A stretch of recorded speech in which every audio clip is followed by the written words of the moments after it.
Chapter 1, The Crown Prince's Consort is a Fool. In the 6th year of Qingde, Emperor Jita passed away and left the throne to his younger brother, with a final edict. His posthumous child was named Qi Zhen, with the courtesy name Ziji. Regardless of gender, the child was to be crowned crown prince and ascend the throne as an adult. In the 7th year of Qingde, the crown prince was born. The former empress was assassinated and perished. In the 10th year of Qingde, poison was administered to the crown prince by a palace attendant. The crown prince's mentor rushed to the gates at night and summoned physicians, saving the crown prince's life. Half a month later, the mentor was sentenced to execution for the crime of knocking on the palace gates at night. In the 13th year of Qingde, the crown prince published a brilliant essay on water control that became famous across the nation. In the 20th year of Qingde, members of the crown prince's faction knelt before the imperial palace, petitioning the emperor to delegate power so the crown prince could participate in state affairs. In the 25th year of Qingde, the crown prince was attacked. Fortunately, Lin Shouyan, son of the local county commissioner, saved him from death.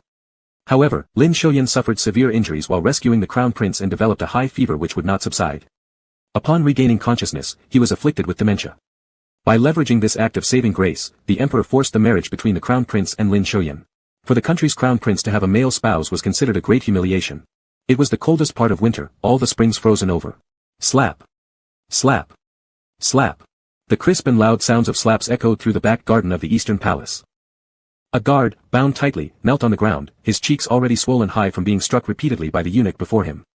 Blood trickled from the corner of his lips. Even though his hand was burning from delivering the blows, the eunuch could not stop in his fury. The crown prince treated you well, yet you repaid his kindness with such betrayal. How dare you insult the crown prince? Last month, the Uyghur envoy came to the capital, requesting a princess for marriage. After much planning, the crown prince volunteered to receive the mission as the representative of the emperor. Everything was done impeccably, no flaws found in every step. However, during yesterday's royal wedding banquet, the 5th prince raised his wine glass to the crown prince mockingly. Crown prince, I hear the crown princess wants to bear you a child. Not only are your missions going smoothly, but you also seem to have special talents. Don't keep secrets, share them with us. In the future, we will all have no worries about our descendants. The officials and Uyghur nobles were all taken aback. Who didn't know that the crown prince of Dongong was a man? To make matters worse, the 5th prince elaborated on the story for all to hear. The foolish crown princess had heard somewhere that usually within married couples, wives would bear children. So she naively approached the crown prince outside his study saying, "Prince brother, let's have a child. I want some little ones to play with. You let me have however many you want. Is that okay?" This caused an awkward shift in atmosphere at the banquet. Members of the crown prince's faction looked enraged. The emperor's side barely held back their laughter, finding it amusing. Fortunately, the crown prince, who has walked through many schemes, kept calm and countered effectively. If the 5th prince desires someone for procreation, don't use me as an excuse. The dignity was maintained momentarily, but an investigation was needed into how the story leaked out. As soon as the princess left the city, people close to Qi Zhen caught the informants and brought them before him. The guard fell to the ground, sobbing. "I know I have wronged crown prince, but Lady Wan is held by them, I have no choice." The eunuch trembled in anger and slapped him again. "The crown prince has checked, that woman was sent by them to tempt you. You've fallen into their trap." The guard paled and looked toward Qi Zhen. Qi Zhen had remained silent all this time and now finally spoke, "Do you regret it?" The guard smiled bitterly. Facing the crown prince who bore the features of Queen Shujin, beautiful and refined like a painting, yet whose eyes were cold and emotionless, the guard replied. "I do not regret it. Your Highness wouldn't understand. Years of master-servant bonds destroyed for one scheming woman." Indeed, Qi Zhen did not comprehend. A full body will be granted. Traitor to the crown prince leading to his public ridicule, granting a full body was already generous. The guard hit the ground hard again, blood flowing from a broken forehead. "Thank you, crown prince. There's no need." Having said that, he committed suicide by biting his tongue. The old eunuch pushed the corpse aside muttering about bad luck. Just as he was about to console the crown prince, he locked eyes with someone in the bamboo grove. Their crown princess stood nearby, staring straight ahead. Sensing the old eunuch's gaze, Qi Zhen turned around. Through the piercing winter wind, Qi Zhen's eyes met those of Lin Shouyan. Lin Shouyan fell backward with fright. Qi Zhen remained silent, merely watching him. The atmosphere became rigid and chilling. The old eunuch was inwardly alarmed. What should they do? If necessary, kill him. It wouldn't matter too much, handling the aftermath might just be a little tricky. After a long while, the little fool finally climbed to his feet and didn't run away. He must have known he couldn't escape, so he approached Qi Zhen, looked at the man on the ground with blood trickling from the corner of his mouth, then looked back at Qi Zhen. Trembling, he asked, "Did brother crown prince kill someone?" The old eunuch paused for a moment, recalling that this person was indeed foolish. He thought about it, estimating whether pretending it was a theatrical rehearsal could deceive him. Qi Zhen said, yes. The old eunuch. Fine, intimidation would work as well. The little fool was truly frightened, his face instantly turning pale. From his chest, he pulled out a dagger. The old eunuch turned pale with shock, ready to protect his royal highness and kick this fool away when the little fool ran under a tree and started digging in the dirt. One stab, 2 scoops of soil. The old eunuch. What was he doing? The behavior of fools always puzzled people. The little fool jammed the dagger into the ground with difficulty, huffing and puffing for quite a while before creating a small pit big enough for his fist. On the verge of tears, he cried, "Brother Crown Prince, you must help Yan Yan. Let's bury him quickly or someone will discover him." The old eunuch felt warmth well up inside of him, moved. He looked at Qi Zhen, seeking permission, "Your Highness." Qi Zhen's expression remained unchanged, speaking coldly, "You can dig another one next to it. Should anyone else learn of today's events, you may lay yourself down there. Save me the trouble of dealing with you." Lin Shouyan was frozen in fright. Qi Zhen wasn't joking. He ordered the old eunuch, "Handle it." After giving the command, he turned and walked away. Lin Shouyan stood up, shouting, "Brother Crown Prince. Where are you going?" The Crown Prince didn't turn back, nor did he reply. The old eunuch glanced at Qi Zhen's retreating figure, coaxing the foolish one, "Wouldn't the Crown Princess prefer if she and the old servant took care of things together? Then this would become the secret of 3, Her Majesty, the Prince, and the Princess." A secret among 3 people? The fool's eyes lit up. He nodded hard. "Yeah. Reporting to your highness, we've planted personnel among the accompanying relatives of the princess, as per your orders. Whatever persuades the emperor to let the princess go for the arranged marriage will be passed directly to her ears." Additionally, the captain of the guards pulled out an invitation from his chest pocket and respectfully offered it. "This is the list of accompanying officials for the year-end sacrificial ceremony in 5 days. Qi Zhen didn't accept it, only saying, "Understood." The guard captain placed the nameplate down, asked if his highness had any other orders, and stepped to the door. Just as he turned, he saw Lin Shouyan standing at the courtyard entrance. Lin Shouyan was from Jiangnan, having typical southern features. He was like a flower dripping with dew in the misty rain, delicate and refined. With watery doe-like eyes, pure yet seemingly filled with affection. The guard captain approached a few steps, bowed deeply. "Little Master Lin, what brings you here?" Lin Shouyan fidgeted nervously with his hands. Droplets of wet mud splattered all over as they fell off. The originally elegant white hands, now red from the cold. He didn't explain but simply asked, "Can I see Brother Crown Prince?" The guard captain hesitated for a moment before relaying the request. Lin Shouyan stood outside the study door. Qi Zhen sat within the chair. Even sitting, his upper body remained perfectly upright, as steady as a pillar unshaken by raging storms. Though he knew Lin Shouyan had arrived, he never lifted his gaze. "Yan Yan has something to ask of Brother Crown Prince." The soft voice trembled timidly, "Brother Crown Prince, I'm scared. That person is very terrifying, so cold. Can Brother Crown Prince shelter Yan Yan for 1 night? Yan Yan is small and won't take up space." Qi Zhen replied coolly, "There is no place for you here. Yan Yan will sleep on the floor by the bed, that's fine too. Yan Yan will be obedient. Would your tutors who teach etiquette agree?" The new year was approaching, requiring many social obligations. Even if Qi Zhen didn't bring him along, guests would still visit the Eastern Palace. If this fool made any mistakes, it would be embarrassing for him. The little fool's expression grew difficult. With great determination, he nodded fiercely. Only then did Qi Zhen grant permission for him to stay the night. Lin Shouyan climbed onto the Crown Prince's bed, pulling the blanket over half his face. Inside, his emotions surged. He shouted, "System. Quick, look. I'm sleeping in the main male lead's bed. System. A small step for Yan Yan, a giant leap for the mission." Chapter 2, The Crown Prince may be ED. Lin Shouyan came from another world. As the old saying goes, money can solve 90% of your life's problems, and a lot of money can solve the remaining 9%. Lin Yan had been living smoothly for 23 years until he encountered the last 1%. He was hit on the head by a chandelier while rehearsing, then crossed over to this world. The young man who was here when Lin Yan crossed over is actually called Lin Shouyan, a character in the background of a B-class novel, not appearing in the main text. In the original text, the dog emperor coerced Lin Shouyan into becoming the crown prince's concubine under the guise of saving his life, thus humiliating the male protagonist. The status of male spouses was low, compounded by the dog emperor's instigation. Lin Shouyan was tied up. It happened. It happened several times. It even happened in front of Qi Zhen. The villain spread everywhere that Qi Zhen was impotent and his stupid male spouse even needed to find entertainment elsewhere.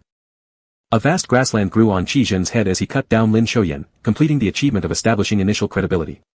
Thus, he embarked on the path of darkening. There was an unexpected twist in the original story, so Lin Yan arrived to ensure that Qizhen would darken. Missing the original book's plot, Lin Yan could only think of other ways. He couldn't see, at least not immediately, see. He must proceed step by step. Otherwise, the crown prince, who already disliked this male spouse, might have ended him using the excuse of being possessed by an evil spirit. So, Lin Yan continued to act foolish. At the moment, the most assured way to make the emotionless stagnant water known as Qizhen go dark is, sleep with him, and then tell him, you're no good, the sex workers at the brothel are 10 times better than you. Trample Qizhen's male self-respect, and he will surely go dark. No man can tolerate others saying he isn't competent. Or, gain his trust and then betray him. That certainly would also lead to darkening. Kids choose one or the other, but adult Lin Yan decided to pursue both methods simultaneously. Now that the bed has been shared, how far could it be from mission success? System, reasonably suspicious of host abusing public resources. Lin Shouyan, this is for the sake of the mission. System. Lin Shouyan secretly complained to the system. Qizhen was too dog-like. This bed was more comfortable than his own by a great margin. It was softer, warmer, and smelled nice. This bed was where he was supposed to be. Lin Shouyan turned over, didn't even get a chance to speak, when Qizhen, as if seeing through him, said, shut up and sleep. Lin Shouyan stayed quiet for 2 seconds, beginning to wriggle under the covers. Just as Qizhen had closed his eyes, he was awakened by Lin's movements. His hand occasionally touched the delicate warm skin of Lin. What are you doing? Lin Shouyan answered softly, yet matter-of-factly, taking off my clothes. Take off your clothes to do what? To sleep. Yes, unlike ordinary ancient people, he was different. Sleeping means taking everything off. I'm used to sleeping without clothes. I promise Ban Ban won't wet the bed. Qizhen. It was already deep night, the room pitch black. From the darkness came Qizhen's voice, why do you need to dig holes for me to bury bodies? My mother says, once inside the palace gates, it becomes like a boundless ocean. I can only hold on to the crown prince's third leg tightly. Did your mother really teach you this? She definitely didn't imagine this. The little fool completely justified it like this, yeah. From now on, can the crown prince notify me before killing someone? Ban Ban will dig the hole for you. Qizhen closed his eyes and did not answer. Crown prince, does Ban Ban treat you well? Can you extend your third leg so Ban Ban can hug it? Silence meant rejection from Qizhen. The little fool didn't dare enough to undress the crown prince's pants himself, lying there lamenting. Ban Ban doesn't even have 3 legs. The crown prince is so amazing. Qizhen tilted his head inward, feeling complex emotions about the princess consort beside him, thinking she was truly embarrassing. The simpleton was completely unaware, turning over inside the covers, facing away from Qizhen, brother, my back itches, scratch it for me. Qizhen did not move. If you're too much trouble, just roll out. Having no choice, the simpleton rubbed himself against the mattress, sighing, ah, brother, your bed is so comfortable. Qizhen turned around. His dark pupils, like bottomless cold pools, stared silently at him. It was a review, and a warning. The simpleton shut up. After a while, he grasped Qizhen's hands, brother, are you cold? Ban Ban will warm your hands for you. Qizhen wasn't cold, but because of Lin's wriggling inside the covers, wind rushed in. Now he's cold. He pulled his hand back, closed his eyes, don't touch me. Oh. The little fool silently moved an inch farther away, paused quietly for a while, then said, big brother, since I'm sleeping in the same bed with you now, will there be a little baby in my tummy by tomorrow morning? Will our baby look more like you or me? I hope he looks more like you because you're very handsome. Your mouth is especially good looking. Did you put on rouge? The little fool paused momentarily and asked again. Brother, will you like our baby? Will he call me mother after he's born? I don't quite like that. Could we let him call me father instead? Qizhen was bothered by the constant questioning and tricked the simpleton, Lin Shouyan, if you keep talking, the baby will miscarry. Fearing the possibility of losing the unborn child, the little fool pressed his hand against his stomach and shut both his mouth and eyes. A moment later, he opened his eyes again. Brother, do you find Yen annoying? Are you punishing me? The little fool curled up a bit under the covers. Nope, it won't work. If I fall ill, wouldn't I still cling to you? When you're angry, just give me a light slap or 2, bite me gently, could Yen come closer so you can bite me? Is that okay? A warm body drew near. Elder brother, why aren't you speaking? The system couldn't bear to watch. Qizhen turned his head and looked at him. Lin Shouyan. Round 2 began. Lin Shouyan was thrown out again. Holding his waist, Lin Shouyan privately complained to the system. This man doesn't have it in him. Even when he's been pushed this far, he showed absolutely no reaction. He'd even heard that some officials had sent dozens of beauties to him, and other men would have their eyes glued to them, yet he remained completely unperturbed. There was an 80% chance he was impotent. It wasn't until the year-end ceremony that Lin Xiuyan saw the crown prince again. The year-end ceremony took place in the ancient temple on Qianshan Mountain. The temple had prepared well in advance to sweep the snow for the imperial entourage. The emperor, crown prince, various princes, royal family members, high-ranking ministers of the first and second ranks all arrived in a grand group. Lin Xiuyan followed along with the crown prince. He knelt when the crown prince knelt, he kowtowed when the crown prince did. Lin Xiuyan knocked himself out from the kowtowing. While ascending the steps, he stepped on accumulated snow, slipping slightly. The next moment, someone grabbed his hand. Seeing him stand steady, Qizhen casually withdrew his hand. Lin Xiuyan overheard the murmurs of noble young ladies around him about how handsome, thoughtful, kind-hearted, and considerate the crown prince was. He glanced to the side and walked quietly beside Qizhen, letting them see him. Although this body might be a bit inferior compared to his original form, it was still quite good-looking. Praise me. Praise me. The onlookers' voices instantly changed to, isn't that the fool? Lin Xiuyan. Qizhen cast him a cold glance. Lin Xiuyan quietly returned to his position. When the messy ceremony ended, Qizhen disappeared somewhere. Just as Lin Xiuyan was about to search for him, he was surrounded by a group of children. Being a fool, he naturally attracted the children's affection more. Since he couldn't ruin the character setup, Lin Xiuyan allowed them to drag him into playing house. As Qizhen passed by the corridor, he noticed Lin Xiuyan being encircled by a group of children making a ruckus. In his hands, there was a wooden doll, and his exposed fingers were red. Because they were frozen. Qizhen slightly turned his gaze and gave a nod to the eunuch beside him. Su Fuquan immediately understood and carried a small brazier towards Lin Xiuyan. Upon receiving it, Lin Xiuyan followed the eunuch's line of sight and caught a glimpse of Qizhen. All that was left was his back figure, but it was extraordinarily elegant. Lin Xiuyan stood up wanting to chase after, but one of the children pulled at his robe asking where he was going when the game hadn't finished yet. Lin Xiuyan pulled his robe back, entirely fitting the persona by lightly touching his doll to the cakes brought by the children, then exclaiming, "Oh no! The cakes are poisoned. Ah! I've died." That concluded his game. Su Fuquan. Other children, he's so dumb. Chapter 3, The Fool Wins the Race. Lin Xiuyan followed the direction in which Qizhen disappeared. In the distance, he saw him and also Prince 5. Due to the Emperor's instructions and indulgence, Prince 5 was behaving arrogantly with a jade pendant in hand. He challenged Qizhen to compete against a dog to see who could retrieve a ball thrown down the mountain first. If successful, the jade pendant would be his. Su Fu's face turned green, that pendant is. The system reminded promptly, it's the relic of Qizhen's late mother. When Qizhen's mother passed away, she left behind many things. But Qizhen was too young to protect these items, let alone himself. Having the crown prince race after a ball with a dog was far too disrespectful. In court, Qizhen stood as one able to defy the emperor and all princes equally, clearly indicating he was not someone to provoke easily. While other princes had sense, Prince 5 lacked brains. Hampered by consortly, he was arrogant and unscrupulous, relying on his mother's influence and the emperor's favor. There was nothing he wouldn't dare to do. Ignorant of the weight of the situation, he incited Qizhen, mocking that Qizhen, as crown prince, lacked love for his mother. He even disregarded her relics. Su Fu trembled with anger. Lin Xiuyan internally lit a candle for this prince. Given this situation, there was no need for Lin Xiuyan to push the story forward, Prince 5 alone could drive it straight to complete corruption. Qizhen showed no expression, giving him only a brief indifferent glance before walking away, seemingly truly disinterested in that jade pendant. The little fool quickly followed, grabbing onto Qizhen's sleeve at which moment Prince 5 screamed mockingly.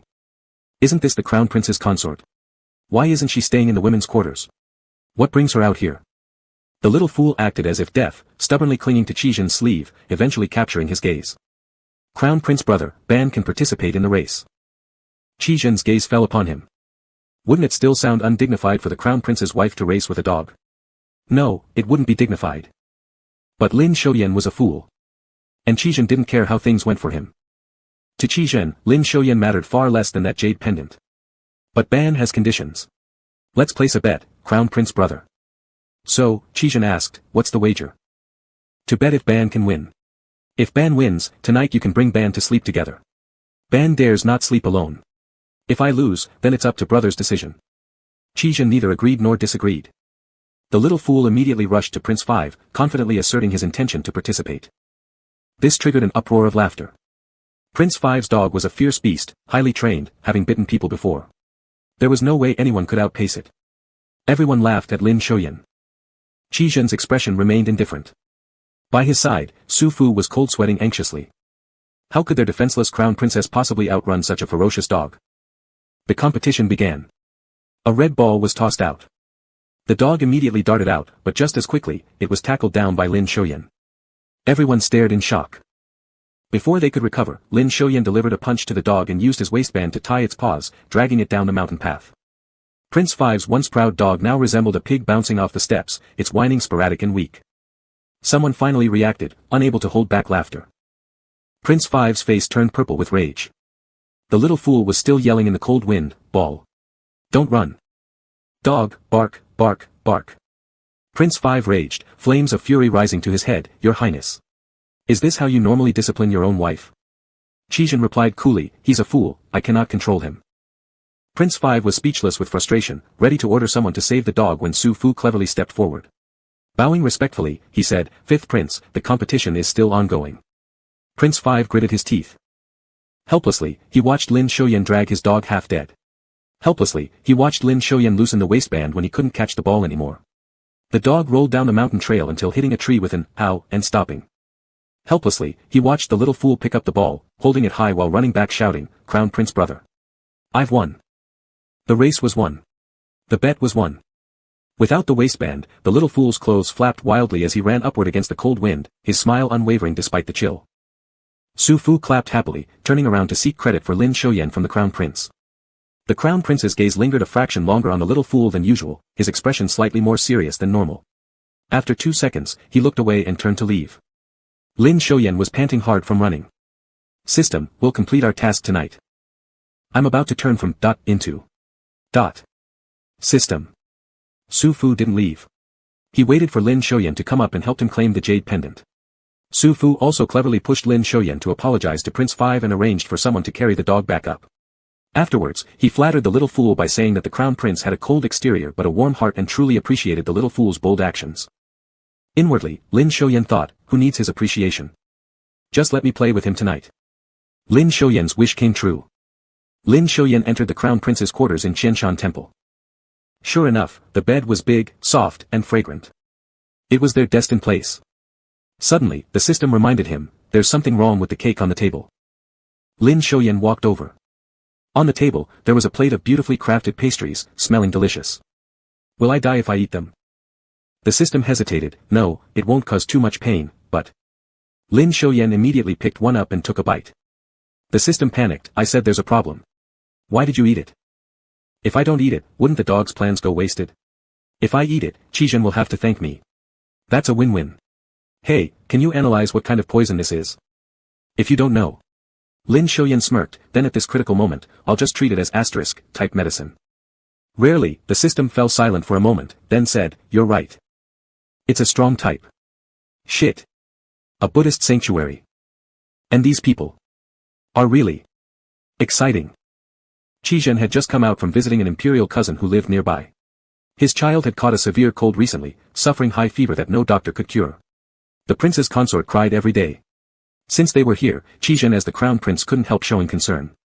When he stepped outside, it was very dark and windy. The deep darkness of the mountain felt like a cold pool. Someone was walking ahead holding a lantern, illuminating a small patch of ground. Qizhen felt as though he'd returned to when he was very young, to the time several princes bullied him, grabbing him by the neck and pressing him into a water vat. He wondered if that water vat was still around. He hoped so, because he wanted to drown all those bullies, watch them struggle, beg for mercy, suffer fevers, and almost die. Qizhen turned the corner of the long corridor and saw his own quarters. The light was on. He remembered the little fool who ran to him today, laughing foolishly. For a moment, he envied Lin Xiaoyan. Unable to see through conspiracies. Yet able to feel joy from the simple satisfaction of small requests. Chapter 4, Lin Xiaoyan, this is on you. Lin Xiaoyan had sent away the ugly palace maid that the old emperor had prepared for Qizhen. He lay in bed for quite a while before he felt anything. He couldn't help but ask the system. Is it really as he said? System, you'll know soon. As Lin Xiaoyan was thinking about how far he should go, Qizhen pushed the door open. The little fool immediately propped himself up, then shrank back from the cold. His eyes were bright and watery, like a silly dog trying to please its master. Brother Crown Prince, you're back. Qizhen had already heard from Su Fuquan outside that the emperor had arranged for an extremely ugly palace maid to come over. Her ugliness had startled the little fool, making him shout, monster. Qizhen paid no attention to the little fool. Qianshan Temple wasn't as well equipped as the Eastern Palace. Qizhen took off his outer garment himself and lay down on the bed. Just as he closed his eyes, a jade pendant was stuffed into his palm. The jade pendant was warm from being held. "Brother Crown Prince, this is for you." Qizhen turned his head. The little fool hadn't let go of the hand holding the jade pendant. It was warm, even warmer than the jade pendant. His eyes were crystal clear, like the young deer he had released during hunting when he was a child. In the pretty eyes of the little fool was filled with innocence and admiration. "Brother Crown Prince, smell me. I stayed incensed in the temple today for a long time, does my scent not appeal to you?" Qizhen looked as though he didn't want to deal with him. "Go to sleep." "Oh." Lin So-yen lay down properly. Qizhen didn't say anything, but unconsciously tightened his grip on the jade pendant in his hand. For the first time, he felt that the dead silence of the night became gentle and reassuring. He could hear his own breathing. And he could hear the little fool's breathing. It became heavier, coarser.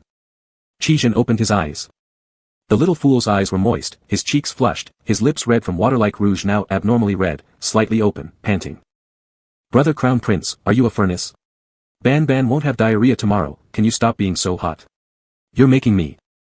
Qizhen's face darkened, he threw off the quilt, and went to get his outer robe. Su Fuchuan. The eunuch guarding outside quickly rushed in, seeing at a glance what was going on. He immediately inquired how Qizhen wanted to handle it. The best way would definitely be to throw him into cold water, solving all problems once and for all. But it was currently midwinter. The little fool had become foolish due to falling into the water and running a high fever before. If they weren't careful, it could cost him his life. Lin So-yen pitifully reached out, grabbing hold of a piece of Qizhen's clothing corner. "Brother Crown Prince. Throw him out." Lin So-yen widened his eyes. Was Qizhen so heartless? How was he supposed to act this out? Qizhen's profile faced him, with a hint of anger showing on his half-turned face. Ever since he was little, the dog emperor had used all sorts of methods against him. There were those who pretended to please him and were sent around. Those who were beautiful, graceful, offered themselves without hesitation or scruples. Qizhen hadn't expected that even his male wife would be so lascivious. Although Su Fuchuan felt sorry for him, he dared not disobey. Just as he was about to lift the quilt, the little fool wrapped the quilt tightly around himself first. "My mother said, I am Brother Crown Prince's person, and nobody except Brother Crown Prince can see me." Su Fuchuan blushed. Qizhen stared at him coldly. Word by word. Su, Fu, Quan. Not daring to delay, Su Fuchuan carried the little fool out along with the quilt. While struggling, the little fool sobbed and asked hesitantly, "Brother Crown Prince, did Ban get poisoned?" Qizhen turned his gaze towards him. Before Su Fuchuan carried the person out, he heard one sentence filled with crying. "That's great that Brother Crown Prince didn't eat." A feeling of indescribable discomfort passed through his chest. Wait. Su Fuchuan had already stepped out 1 foot when he carried the person and turned around again. Qizhen's gaze fell on the pastries on the table, where there was still a pastry that had been bitten into. Recalling that ugly maid.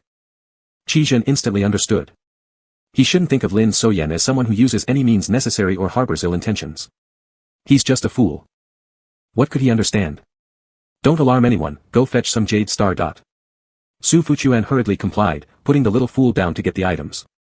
The little fool was curled up in the quilt, somewhat confused. Qizhen pulled open the quilt, caught the waist of the little fool, and pressed him down firmly, not allowing him to move. The little fool struggled to run away. Qizhen tightened his grip, his voice steady and calm, but the words chilled him to the bone. "If you want to die, then run." The little fool was intimidated, tears falling drop by drop. His pale face flushed, looking like a white flower battered by wind and rain, sobbing softly, fragile and pitiful. "Why does elder brother bully me?" A vein popped on Qizhen's forehead. Without saying a word, he only stared with dark eyes. The 5 fingers gripping his waist sank deeply into the soft flesh. Lin So-yen almost thought that Qizhen would strangle him to death. The little fool clutched tightly onto Qizhen's robe, leaning forward to steal a kiss on his lips, his voice tiny, timid. "Elder brother, Yen will be obedient from now on, Yen likes elder brother." "Brother, don't bully Yen." This wasn't an apology, it was clear enticement in disguise. "Brother, aren't you moved at all?" His neck arched as his misty gaze carried deep affection. "Can't you be tender with Yen?" The string taut in the crown prince's mind snapped suddenly. His little fool was like a beautiful fox spirit, a python that clung and wouldn't let go, a silly little dog wagging its tail with pure-hearted desires, and a soul born amidst the misty rains of Jiangnan. Soft, foolish, and fragrant. He couldn't resist. Annoyance, anger, hatred for being so easily provoked, and a jumble of emotions intertwined. The jade suddenly hit the ground with a crash. Bang! Shattering into pieces. Qi grabbed his neck as if he were a lion pinning down his prey. Lin So-yen, this is on you. The little fool didn't understand why. But Lin So-yen was ecstatically shouting. Here it comes. Here it comes. It's coming. In no time, Lin So-yen saw it. Holy shit, it's amazing. The protagonist charges ahead under heavy load. Without hesitation, Lin So-yen decided to make a run for it. Though Qi looks made his heart flutter, what happened next made everything black out in front of him. It wasn't supposed to become, It was going to turn into, oh. No. No. No. He didn't crawl even half a step before Qi caught him by the ankle and dragged him back. Lin So-yen, Sigma, degree. Help. Before fainting, Lin So-yen conscientiously remembered his task, forcing out a few words with difficulty, I think you're not good enough. And yet, he didn't pass out. Suddenly, Qi strong hand gripped his neck. Qi voice was right beside his ear. He said, you don't know when to quit. Lin So-yen tensed. This isn't good. It's about to get messy. Chapter 5, A Wife in Poverty. In the dead of night. Qi sat by the bedside, silently loathing himself. The cold in the mountains could not quell his heart. He was surrounded by danger and hidden threats at every turn. Yet today, despite knowing he shouldn't, he still lost control. The previous flirtations did not move Qi towards any sympathy for this fool, on the contrary, it sparked a murderous intent. His gaze toward Lin So-yen grew particularly cold. The person on the bed slept deeply, with tears still lingering on their face. The wrist exposed showed a deep red bruise. That mark was made by Qi grip. He was furious. And vented all his anger onto the little fool, causing them to cry and beg for mercy, finally questioning him pitifully about what mistake they had made. What a fool he was, with an innocent heart. If it weren't for saving him, he would have lived freely, without being dragged into the chaos of the capital city. Feeling restless, Qi got up, dressed properly, and opened the door of the room. Su Fuquan, who had been guarding outside the corridor, woke up suddenly, Your Highness. Without saying a word, Qi left to rest elsewhere without disturbing anyone. The next morning, at dawn. Qi was not in the room, and no one knew where he had gone. He left Su Fuquan to take care of everything. His absence was better. If he stayed, Lin So-yen would need to keep pretending to be foolish, unsure of how much hatred Qi now harbored toward him. Moreover, whether Qi was present or not wasn't critical. The first phase was complete, and now came the second phase. Lin So-yen needed to find someone to cheat with, so he could go home afterward. The best choice was Prince Wu. Although that dog wasn't worth anything, staging a performance wouldn't be an issue. To imagine his own wife sharing a bed with his political rival. Qi would surely lose his mind. However, due to physical limitations, Lin So-yen delayed it by a day. He rested in the room the entire day, most of the time drowsily sleeping. He didn't see Qi but vaguely noticed someone entering, bringing in cold air. On the last day of the year's end ceremony, Lin So-yen went out to look for a cheating target. By coincidence, the target was taking a bath. Lin So-yen peeked through the door crack. System, I'm starting to regret this. System. Lin So-yen looked disdainfully, fine dog. System. Lin So-yen, troubled, quickly thought of another idea, how about I just push him in? With that scrawny frame, success would be certain. The system was speechless for several seconds. It reminded him, if you do that, it won't be Qi who turns dark, it'll definitely be Prince Wu. As for Qi, he might even put Lin So-yen on a pedestal, light some firecrackers, start some music, celebrate, and praise him for doing a great job. Lin So-yen decided firmly. So we can take the second path. Gain Qi trust, then betray him. System. Before Lin So-yen could act, he heard a man's voice from inside. Your Highness has waited long. Lin So-yen widened his eyes. Wow. Prince Wu is into men. House sounds revealed a clear conversation between the two, clearly indicating their intimate relations. Am I better, or Father Emperor? Prince Wu was messing with his father's men. So exciting. He should share this with the main character, boosting favorability and trust points. Lin So-yen quietly left, making sure Prince Wu couldn't hear, then ran off joyfully to find Qi. Qi stood under the corridor, his jet black hair half tied up, his features delicate yet elegant, his body like a strong pine or bamboo tree, straight and proud. Someone was nearby, bowing while speaking to him. His expression was full of frost. Lin So-yen caught his breath a little, slowly approaching. They saw him. Someone near Qi said, please consider it, Your Highness. Then that person left. Only after this did Lin So-yen step forward, big brother crown prince. Qi looked at him with even colder eyes than before, almost indifferent. What is it? I have a secret to tell you. I just saw a man spitting into Prince Wu's mouth. Qizhen suspected he heard wrong and expressed a bit of confusion. The little fool glanced around then moved closer, repeating, Prince Wu letting others spit into his mouth. Where did you see this? Over there, they were bathing. Qizhen asked, did they notice you? The little fool shook his head.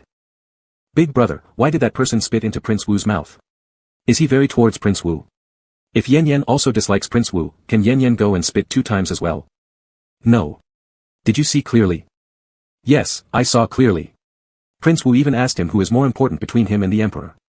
Lin Shouyan's large eyes sparkled, is Prince Wu just as foolish as Yan Yan? He couldn't distinguish between the emperor and his own age. Qizhen's lips, which had never curved, suddenly twitched as if he was about to laugh. Fool. He asked again, did you see clearly who it was? Lin Shouyan shook his head. Why did you come to tell me this? Lin Shouyan looked at him pitifully, extending a hand to grab onto Qizhen's robe. Yan Yan feels this must be a big secret. If Yan Yan shares all her secrets with Crown Prince Big Brother, will Crown Prince Big Brother stop being mean to Yan Yan like that night? Qizhen's memory was pulled back, and the color of his gaze deepened slightly. If Crown Prince Big Brother wants to discipline Yan Yan, you could spank Yan Yan's palm, and Yan Yan won't be mad. Otherwise, let Yan Yan kiss you. Shall we kiss Crown Prince Big Brother? Each word burned through the chest. Qizhen gasped for breath, his ears turning red. If it were a normal person saying such things in broad daylight, Qizhen would have scolded them long ago. Likely giving out some comment like, lacking shame, or, shameless. But the speaker happened to be Lin Shouyan. And Lin Shouyan happened to be a fool. A fool doesn't know what they're saying, only plainly expressing what they've seen, heard, and thought, speaking everything frankly. Outrageous. You need to learn proper conduct when you return. Ah. Lin Shouyan was shocked. You're telling me to learn rules after I told you a secret? Don't you listen to yourself? Lin Shouyan pouted, Big Brother Crown Prince, you didn't say anything about learning rules on that day. And you're still a Crown Prince. How can you act like this? You bully people. You only bully me. Qizhen's face turned red. His brows furrowed, seemingly filled with distaste and rejection. After a while, he snapped, say one more word, and you'll stay here to learn properly before going back. Lin Shouyan became subdued, shutting up immediately. How cold it was here. Besides, there were monks everywhere, and he couldn't possibly betray them for intimacy. That would be utterly immoral. Chapter 6, Qizhen should stay away from that variable. Lin Shouyan was completely immersed in the sadness of having to learn proper etiquette after going back home. He wasn't faking it. He would soon finish his mission, no longer needing to pretend to be a fool. He could finally return home and be free. But before that, he had to learn the ancient rituals and formalities. Moreover, Qizhen announced that if he didn't learn them well, there would be no snacks for him. That was too harsh. Snacks were all right for Lin Shouyan himself, he could let them go. But not for the little fool. Without snacks, the little fool might hang himself. Lin Shouyan sighed deeply and repeatedly groaned while sitting on a chair. In the afternoon, they would return to the capital. Back in the capital, he had to start learning the rules. Damn. Perhaps just have an affair right here. Lin Shouyan was actively looking for a new object for an affair. Then Su Fuquan came in. This wouldn't work, no conditions. Su Fuquan took a peek inside, the crown prince was napping. He lowered his voice, how long has the young master been sleeping? The little fool also lowered his voice, not long, I'm so bored. Su Fuquan smiled slightly, shall I ask nursemaid to take you to play at the front? Good, good, good. Lin Shouyan eagerly headed out. Su Fuquan stood guard at the door, watching Lin Shouyan playing ball with his nursemaid. His clumsy hands made it hard for him to catch the ball many times. One time, the ball hit his face directly, and he immediately hugged his head and squatted down crying.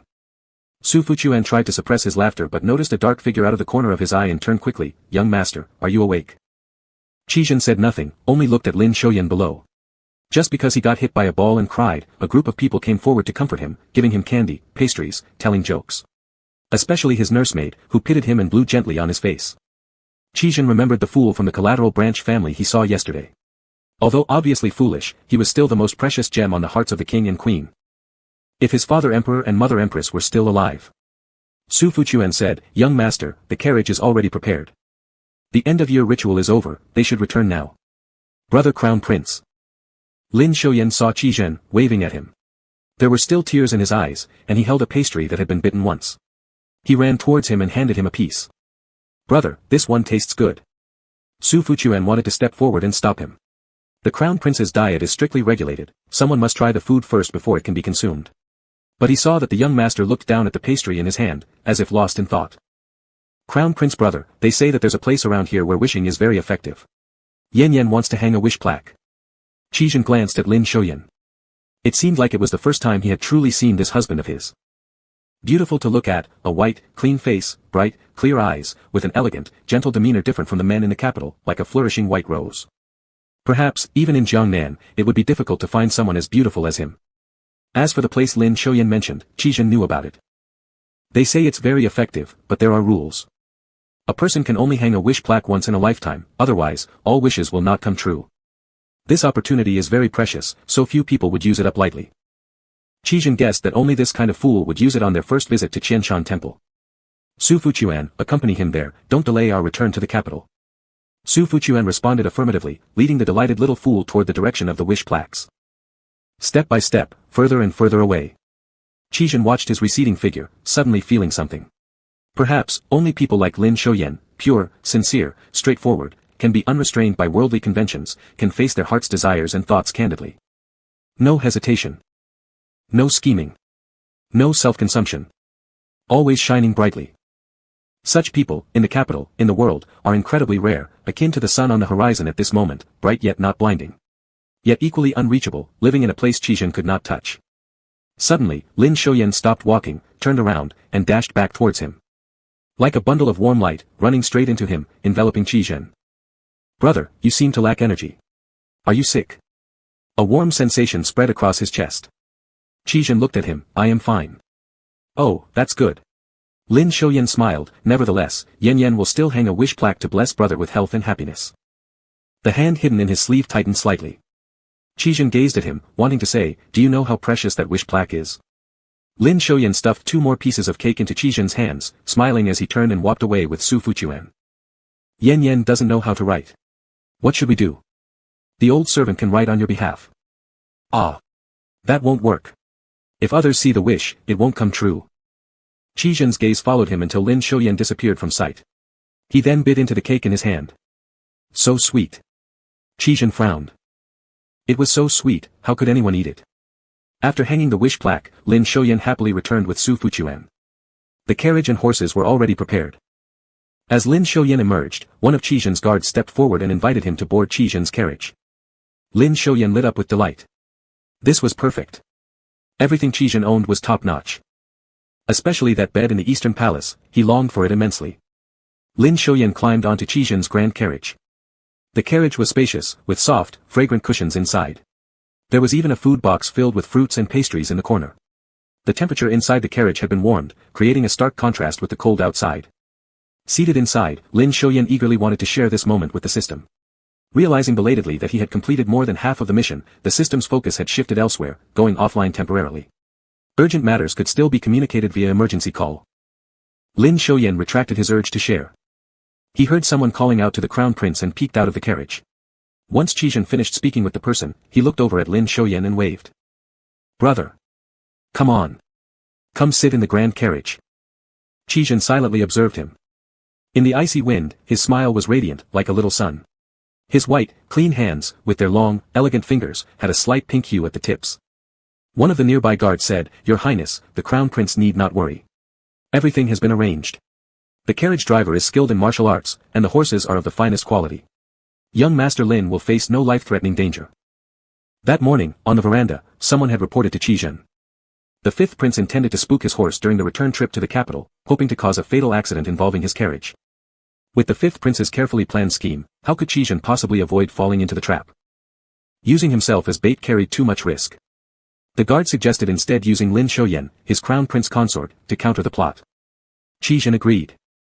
Looking at Lin Xiaoyan, Qizhen thought about his consort, how foolish yet pure-hearted he was, always gazing at him with trust-filled eyes, sweetly calling him, crown prince brother. He tightly clutched the jade pendant in his palm. The well-trained horses, the skilled carriage driver, they ought to pose no danger. But if something happened to Lin Xiaoyan, he would die. There would be no one left to repay favors or scorn him for having a male spouse. No one would mock him for preparing graves beforehand when there was no certainty of death. No one would run unsteadily through the cold wind just to give him a piece of jade, unaware if he even wanted it. No one would lift high banners of victory, shout his name, and come to him wrapped in stunning brilliance.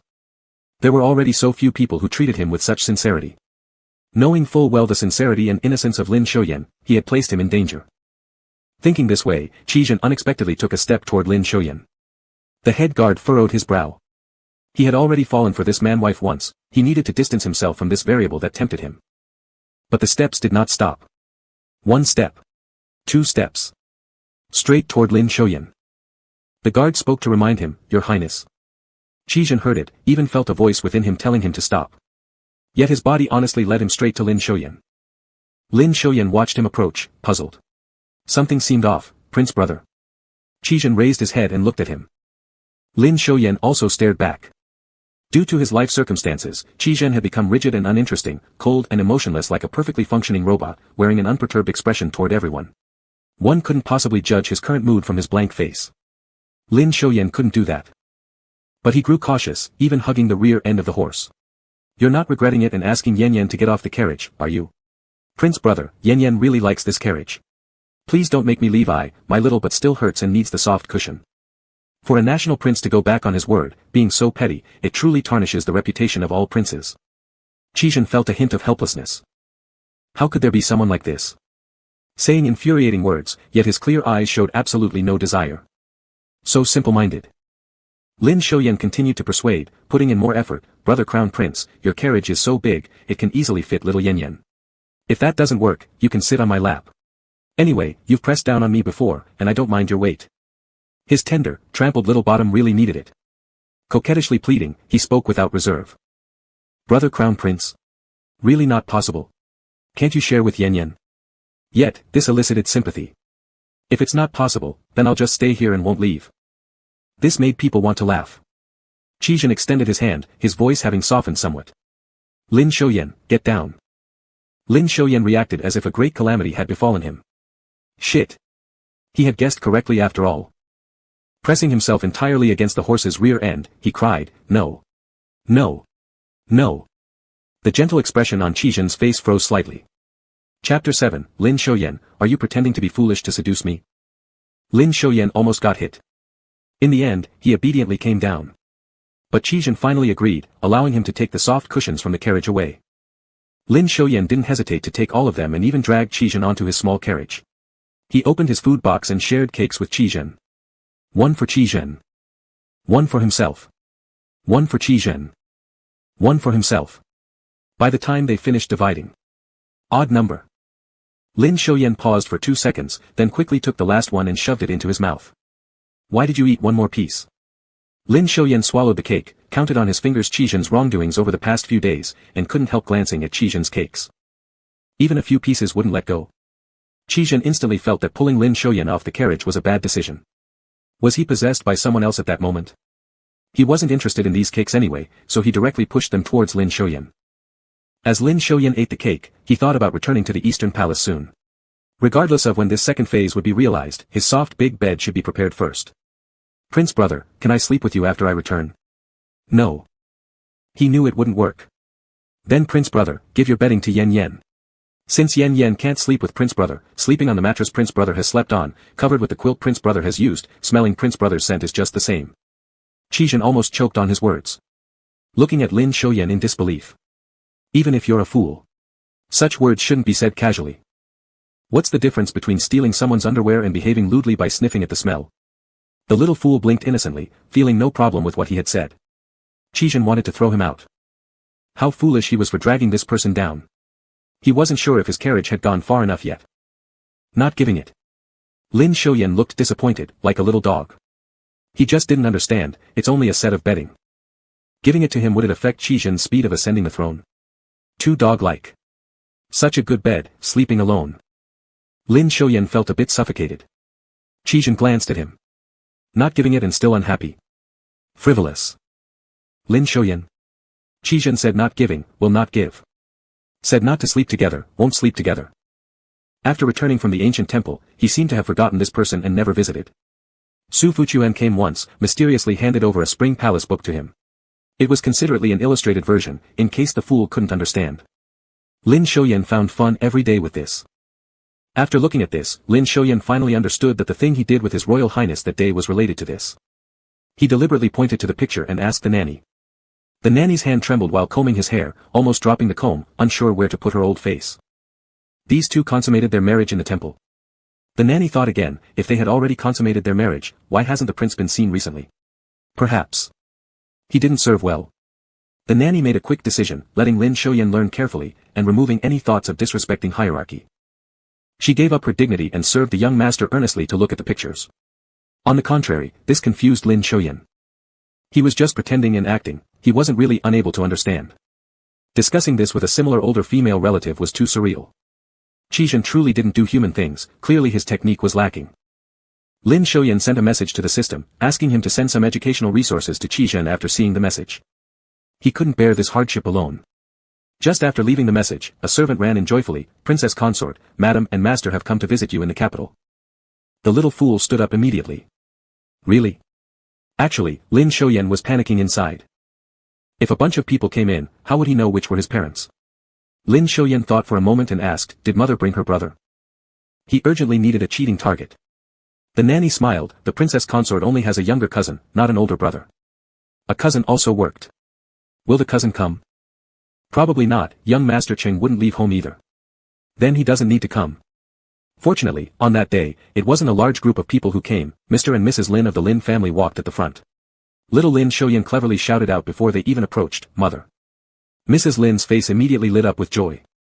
Qizhen followed Lin Xiaoyan's small running figure and looked over. Lin's mother was exceptionally beautiful and elegant, resembling a Chinese orchid. Lin's father was also good-looking. No wonder they could produce a child as beautiful as Lin Xiaoyan.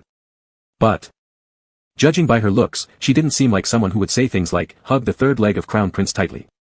Indeed, appearances were deceiving. Since this was the Eastern Palace, both Lin's mother and father refrained from making any bold gestures. Mrs. Lin only patted Lin Xiaoyan's little head and then proceeded with her husband to pay respect to Qizhen. They had come to the capital not only to see Lin Xiaoyan but also to report back for their official duties, so they couldn't stay long. However, Lin's father did get a chance to be alone with the Crown Prince for a while. Lin Xiaoyan suspected that these two souls devoted to their careers might have sparked conspiratorial sparks for plotting rebellion. Otherwise, why was Lin's father so visibly admiring when he left? As they were about to leave, the little fool was extremely reluctant, his mouth puckered almost to tears. Mrs. Lin consoled him by holding his hand and advising him to listen to what Crown Prince brother said. The foolish one nodded. Yan Yan will obey mother. The Crown Prince is very talented, handsome, and extraordinary. Yan Yan should learn more from the Crown Prince and avoid getting close to anyone else, understand? Understood, Crown Prince brother is very capable. Mrs. Lin glanced at the Crown Prince and lowered her voice. Since you and the Crown Prince already consummated your marriage, try learning more and gaining favor from the Crown Prince, alright? The wet nurse actually told his mother. How embarrassing. It was clearly Qizhen's poor technique. Their lovemaking was akin to venting anger. Why should he, Lin Xiaoyan, be the one doing all the learning? Qizhen wished there was an emergency button to make the system immediately award 10 commendations. He frantically messaged the system asking to send those messages right away. Lin Xiaoyan gritted his teeth, his eyes spinning with mischief. Little horns of a devil sprouted on his head. Mother, I know. Let me tell you something. The Crown Prince's, peacock is the most powerful. Mrs. Lin was taken aback. Does the Crown Prince raise birds? What kind are they? Parrots or nightingales? It's, wah-wah. Qizhen quickly covered Lin Xiaoyan's mouth, his earlobes turning red. He wanted to hit someone. Mrs. Lin and Mr. Lin immediately understood the situation and hurried to take their leave. Before stepping out, Mrs. Lin couldn't help but glance back at her son. The Crown Prince was pinching her son's nose and scolding him darkly. Her son was clutching onto the Crown Prince's sleeve. You're just amazing, Yan Yan didn't say anything wrong. Stop pinching my nose, Crown Prince brother, it hurts. If you keep doing this, Yan Yan will become disabled. Mrs. Lin quickly turned away her gaze. Her son was completely dim-witted. Other than his parents, who in this world could tolerate her ridiculous son? But the Crown Prince seemed quite compassionate. Qizhen was furious and wished he could pinch Lin Xiaoyan's nose off. That day, because neither Lin Xiaoyan nor he was on the carriage, even though the carriage was smashed to pieces, Prince Wu only received a nominal punishment of being grounded. It was far from the original plan. Qizhen regretted many times over pulling down such an infuriating, perverted, and tactless little thing. But when he passed through the West Garden and saw Lin Xiaoyan playing happily with the servants from afar, he thought it was great that he pulled him down. He realized his difference towards this person. Knowing full well that he shouldn't, he still found himself unable to control how soft-hearted he became towards him. His mind was clouded with darkness, and doubts brewed inside. Lin Xiaoyan, are you pretending to be stupid to seduce me? Chapter 8, Lin So-yen, I'll write you a divorce agreement, just go. Lin So-yen panicked for a moment, but his professionalism and ability to adapt on the spot quickly allowed him to put on an expression of. Not at all, Prince Chi, So-yen was just asking Prince Chi to let go. My nose hurts. Chi-jun let go. Lin So-yen's nose turned red. On his pale face, the small red nose made him appear even more mischievous and cute, making one want to pinch and tease him some more. The thought no sooner arose than Chi-jun froze in place, his face turning dark. Starting today, you're forbidden from leaving the Western Pavilion. Ah. This wouldn't do. He still needed to find someone to cheat with. With so many maids, servants, and eunuchs around the yard, how could he carry out his plan? Be the aggressor, then. Prince Chi, no. Chi-jun remained cold and expressionless. Little Fool wore a deeply painful expression. Prince Chi, can we change the punishment? If you're angry or unsatisfied, tread hard on me. But please don't forbid me from leaving. Chi-jun's expression broke. His face showed a mix of colors, green, purple, black, green, very vivid. Where did you learn these words? Little Fool looked wronged, scared by Chi-jun's expression, trembling anxiously. Isn't it because Prince Chi had people send over storybooks? They taught me. And I've drawn one for you too. The little fool pulled out a piece of paper from inside his clothes. Upon opening it, there was a bird. The ink was heavy, apparently because he first drew it too small and kept enlarging it repeatedly with a brushstroke, one circle after another. As a result, whether in shape or size, the bird was quite surprising. Holding the painting, Chi-jun's hands were trembling. Even though he'd drawn it, he'd been carrying it close. Chi-jun gritted his teeth. What kind of picture book? The little fool handed over the source of trouble. Chi-jun's face was extremely sour. He punished Su Fuguan for taking matters into his own hands. He also banned the overly outspoken little fool from leaving. That night, Chi-jun had a dream. In the dream was Lin So-yen. Beautiful Lin So-yen. Obeying and gentle, looking at him with sparkling eyes. Not satisfied with that, he commanded in the dream, speak. Lin So-yen smiled brightly, brother. At this moment, Chi-jun woke up in surprise from his dream. Outside, it was already bright. Chi-jun's face was grim as he got up and cut off the snacks at the Western Pavilion, inviting the strictest etiquette teacher to go to the Western Pavilion. Lin So-yen struggled greatly with learning etiquette. Struggled to the point of being beaten almost every day. It wasn't pretend, it wasn't acting, there were simply too many complicated rituals. Plus, given his identity as crown princess, the protocols became even more complex. In some areas, he had to pay respects like a man would, while in other areas he had to observe them as befitting a crown princess. As the saying goes, good memory is not as good as bad writing. But little fool's character cannot write. He really couldn't remember. So he was frequently hit with a board. One day, Chi-jun took a stroll near the Western Pavilion and heard the little fool's wails, Mama. It's swollen. It's swollen. So-yen can't use chopsticks to eat anymore. So-yen will starve to death. Chi-jun frowned, he never asked the teacher to be so severe. He gave Su Fuguan a look, who, using the excuse that the crown prince was checking on the progress of etiquette studies, took a look at the little fool's hands. They were a bit swollen, but it didn't affect eating. The wailing was loud. Su Fuguan told the truth, not severely beaten, but crown princess seems particularly afraid of pain. Chi-jun lowered his gaze, silent. As evening came and the sky darkened, Chi-jun suddenly said, Is there a lantern fair on the streets? Yes, today is Laba festival. Tie up the carriage, call Lin So-yen. Su Fuguan was surprised for a moment, immediately realizing. His Highness the Crown Prince wanted to take the Crown Princess out to play. Lin So-yen was excited. He hadn't yet personally witnessed a lantern fair from ancient times. Moreover, going out meant meeting more people. He could escape in the chaos, then casually pick someone appealing and sleep with them. The task could be completed. Thus, he was especially happy, his eyes twinkling with stars, constantly asking Chi-jun about various things, asking if he could go to different places. Being unable to squeeze through, he got angry, and asked Chi-jun if he could ride a horse for fun. Chi-jun said, no riding horses on long streets. Haven't you learned your rules? Little fool had to give up. Crowds surged, and the streets were noisy. Originally walking shoulder to shoulder, Chi-jun held his hand when he saw Lin So-yen darting everywhere, worried that this fool might get lost. Behave. Little fool was slightly more compliant, but still looked around excitedly, finding everything curious and interesting. Until, they spotted a snack vendor. Chi-jun had deprived him of snacks for several days. Lin So-yen had long been craving snacks. He had no money. So he could only look at Chi-jun with pleading eyes, brother. Chi-jun took out some money and bought a portion. But he ended up digging his own grave. Lin So-yen wanted to try every snack he hadn't tasted before. Chi-jun didn't care much about the cost. He had spontaneously decided to bring Lin So-yen out for fun that day. They were wearing masks so as not to draw attention, and they brought only a few people along. Now, both of the hands of the two people behind them were full, but the little fool still wanted to buy more. No more buying. But I want to try this one. Next time. There wouldn't be a next time. The little fool mustered his courage to bargain, then finally, can I have a skewer of candied haws? Chijin glanced at him and took out the money to buy one, handing it to him. The part of his face not covered by the mask immediately lit up in joy as he happily took the candy skewer, swallowing a mouthful of saliva. Then he offered it to Chijin first. Brother, you try first. Before Chijin could respond, the little fool snatched back the skewer. No, no, I must eat first. What if it's poisoned? How can Prince Consort eat it then? After saying that, he bit into one himself. Chijin stared at him with darkened eyes. After eating one, the little fool finally extended the skewer toward Chijin's lips again. Brother, eat. Chijin raised his hand. It paused momentarily in midair before gently touching his lips. Very soft. Chijin wiped away the sugar residue on his lips. Lin So-yen, after we go home, I will write you a divorce agreement. Just go, and don't let me see you anymore. These words slipped out without passing through Chijin's mind, and only after speaking did he realize what he had said. His expression grew a little gloomy. Lin So-yen was shocked. Why had things turned sour all of a sudden? Today had started off so well. Why? Is it because Prince Consort didn't eat the candy skewer? Brother, are you angry again? But Ban has been studying the rules properly. There is no reason.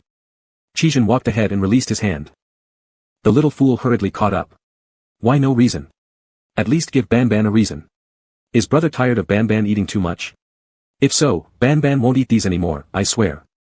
With that, the little fool tossed everything on the ground. Chijin turned around and softly called his name, Lin So-yen.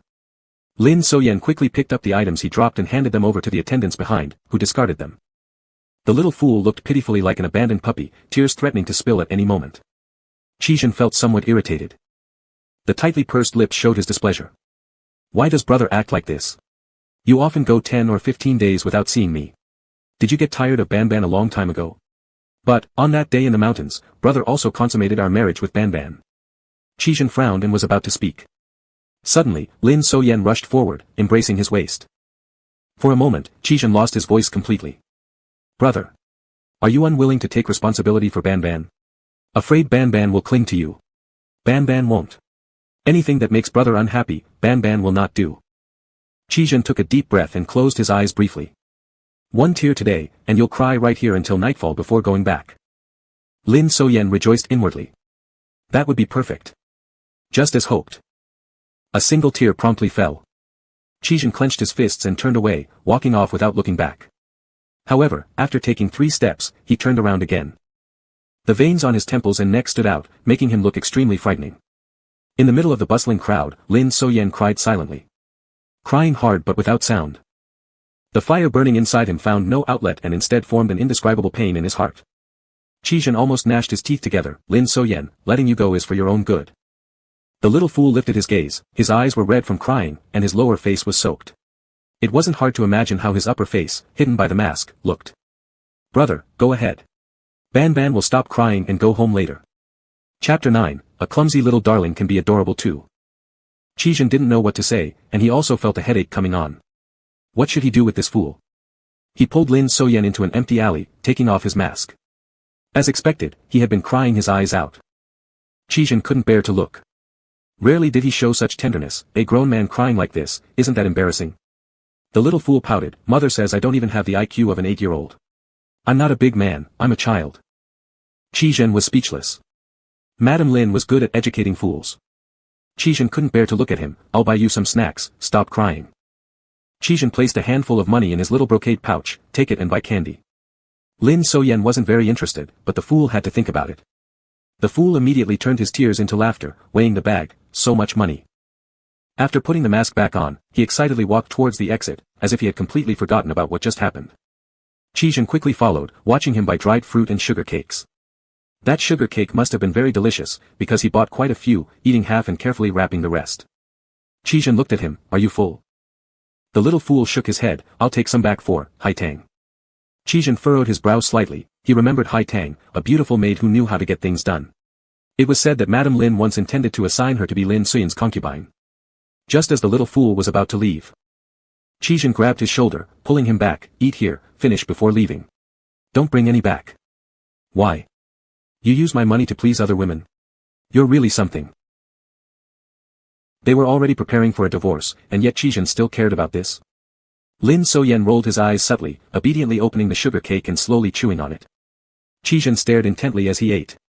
His cherry-red lips would open, sip, and occasionally his little tongue would come out to lick away the sugar frost on his lips.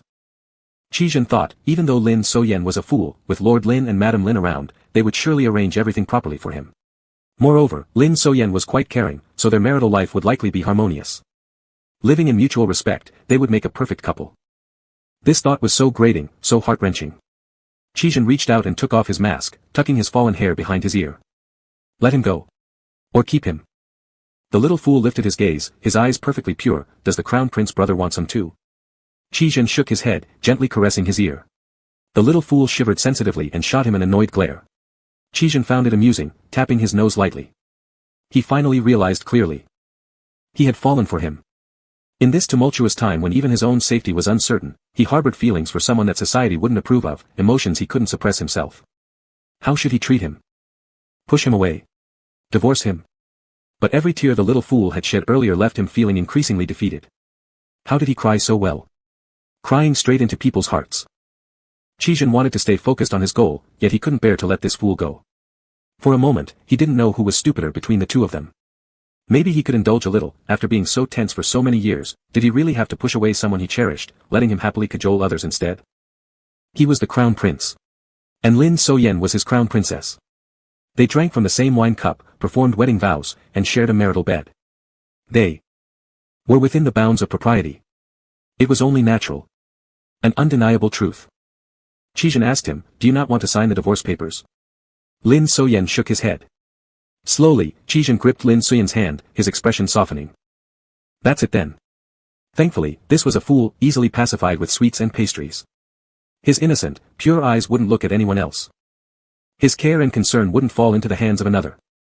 Lin So-yen didn't know what whirlwind of thoughts Chijin had just experienced. All he knew was that he still hadn't stepped out of line, still looking at him affectionately, so he smiled brightly and said. These sugar cakes are so tasty. Crown Prince brother is truly kind. So generous. When So-yen grows old, I still want to walk the streets with Crown Prince brother. In that case, I might need to post missing person posters all over town by the time we're older. Why? Because So-yen is a fool. The little fool scrunched up his eyebrows almost in a knot, throwing his fists at Chijin. So-yen will be smart and won't be stupid anymore. Say it, the silly darling is adorable. Say it. Say it quickly. Chijin slightly furrowed his eyebrows, gripping his hand. His voice was deep, impudent. The little fool immediately became subdued. It had to be said, the main male lead was still the main male lead. Once his face turned serious and his voice dropped, he was several times scarier than a homeroom teacher. Chijin pried open his small fists, wrapping his hand in his palm, with no fluctuations in his voice or expression. But he said, a clumsy little darling can be adorable too. Lin So-yen stood there dumbfounded. Overwhelmed with emotion, his breathing quickened a bit, and his heartbeat sped up. Damn it. With such good looks, Chijin was irresistible. And here he was teasing him again. Lin So-yen couldn't take it anymore. He really wanted to devour Chijin in one bite. This chapter will come out tomorrow. Let's eat Chijin first. Lin So-yen took a step forward, tilting his head back to kiss Chijin on the lips, saying, thank you, brother. Bang! The stool in the room was knocked over. Chijin embraced the little fool while kissing, walking inward, completely disregarding the fallen stool. Chijin's kiss was fierce, filled with an all-or-nothing momentum, as if trying to reclaim something from him. The little fool was gasping for breath. Crown Prince brother, you bit me. It hurts. The person in his arms was soft and warm, with a faint, sweet fragrance. Chijin's fingertips lightly caressed Lin So-yen's lips, then slowly wiped back. The electricity that coursed through left the little fool shivering, almost responding with a kiss. Damn! Chijin was so tempting.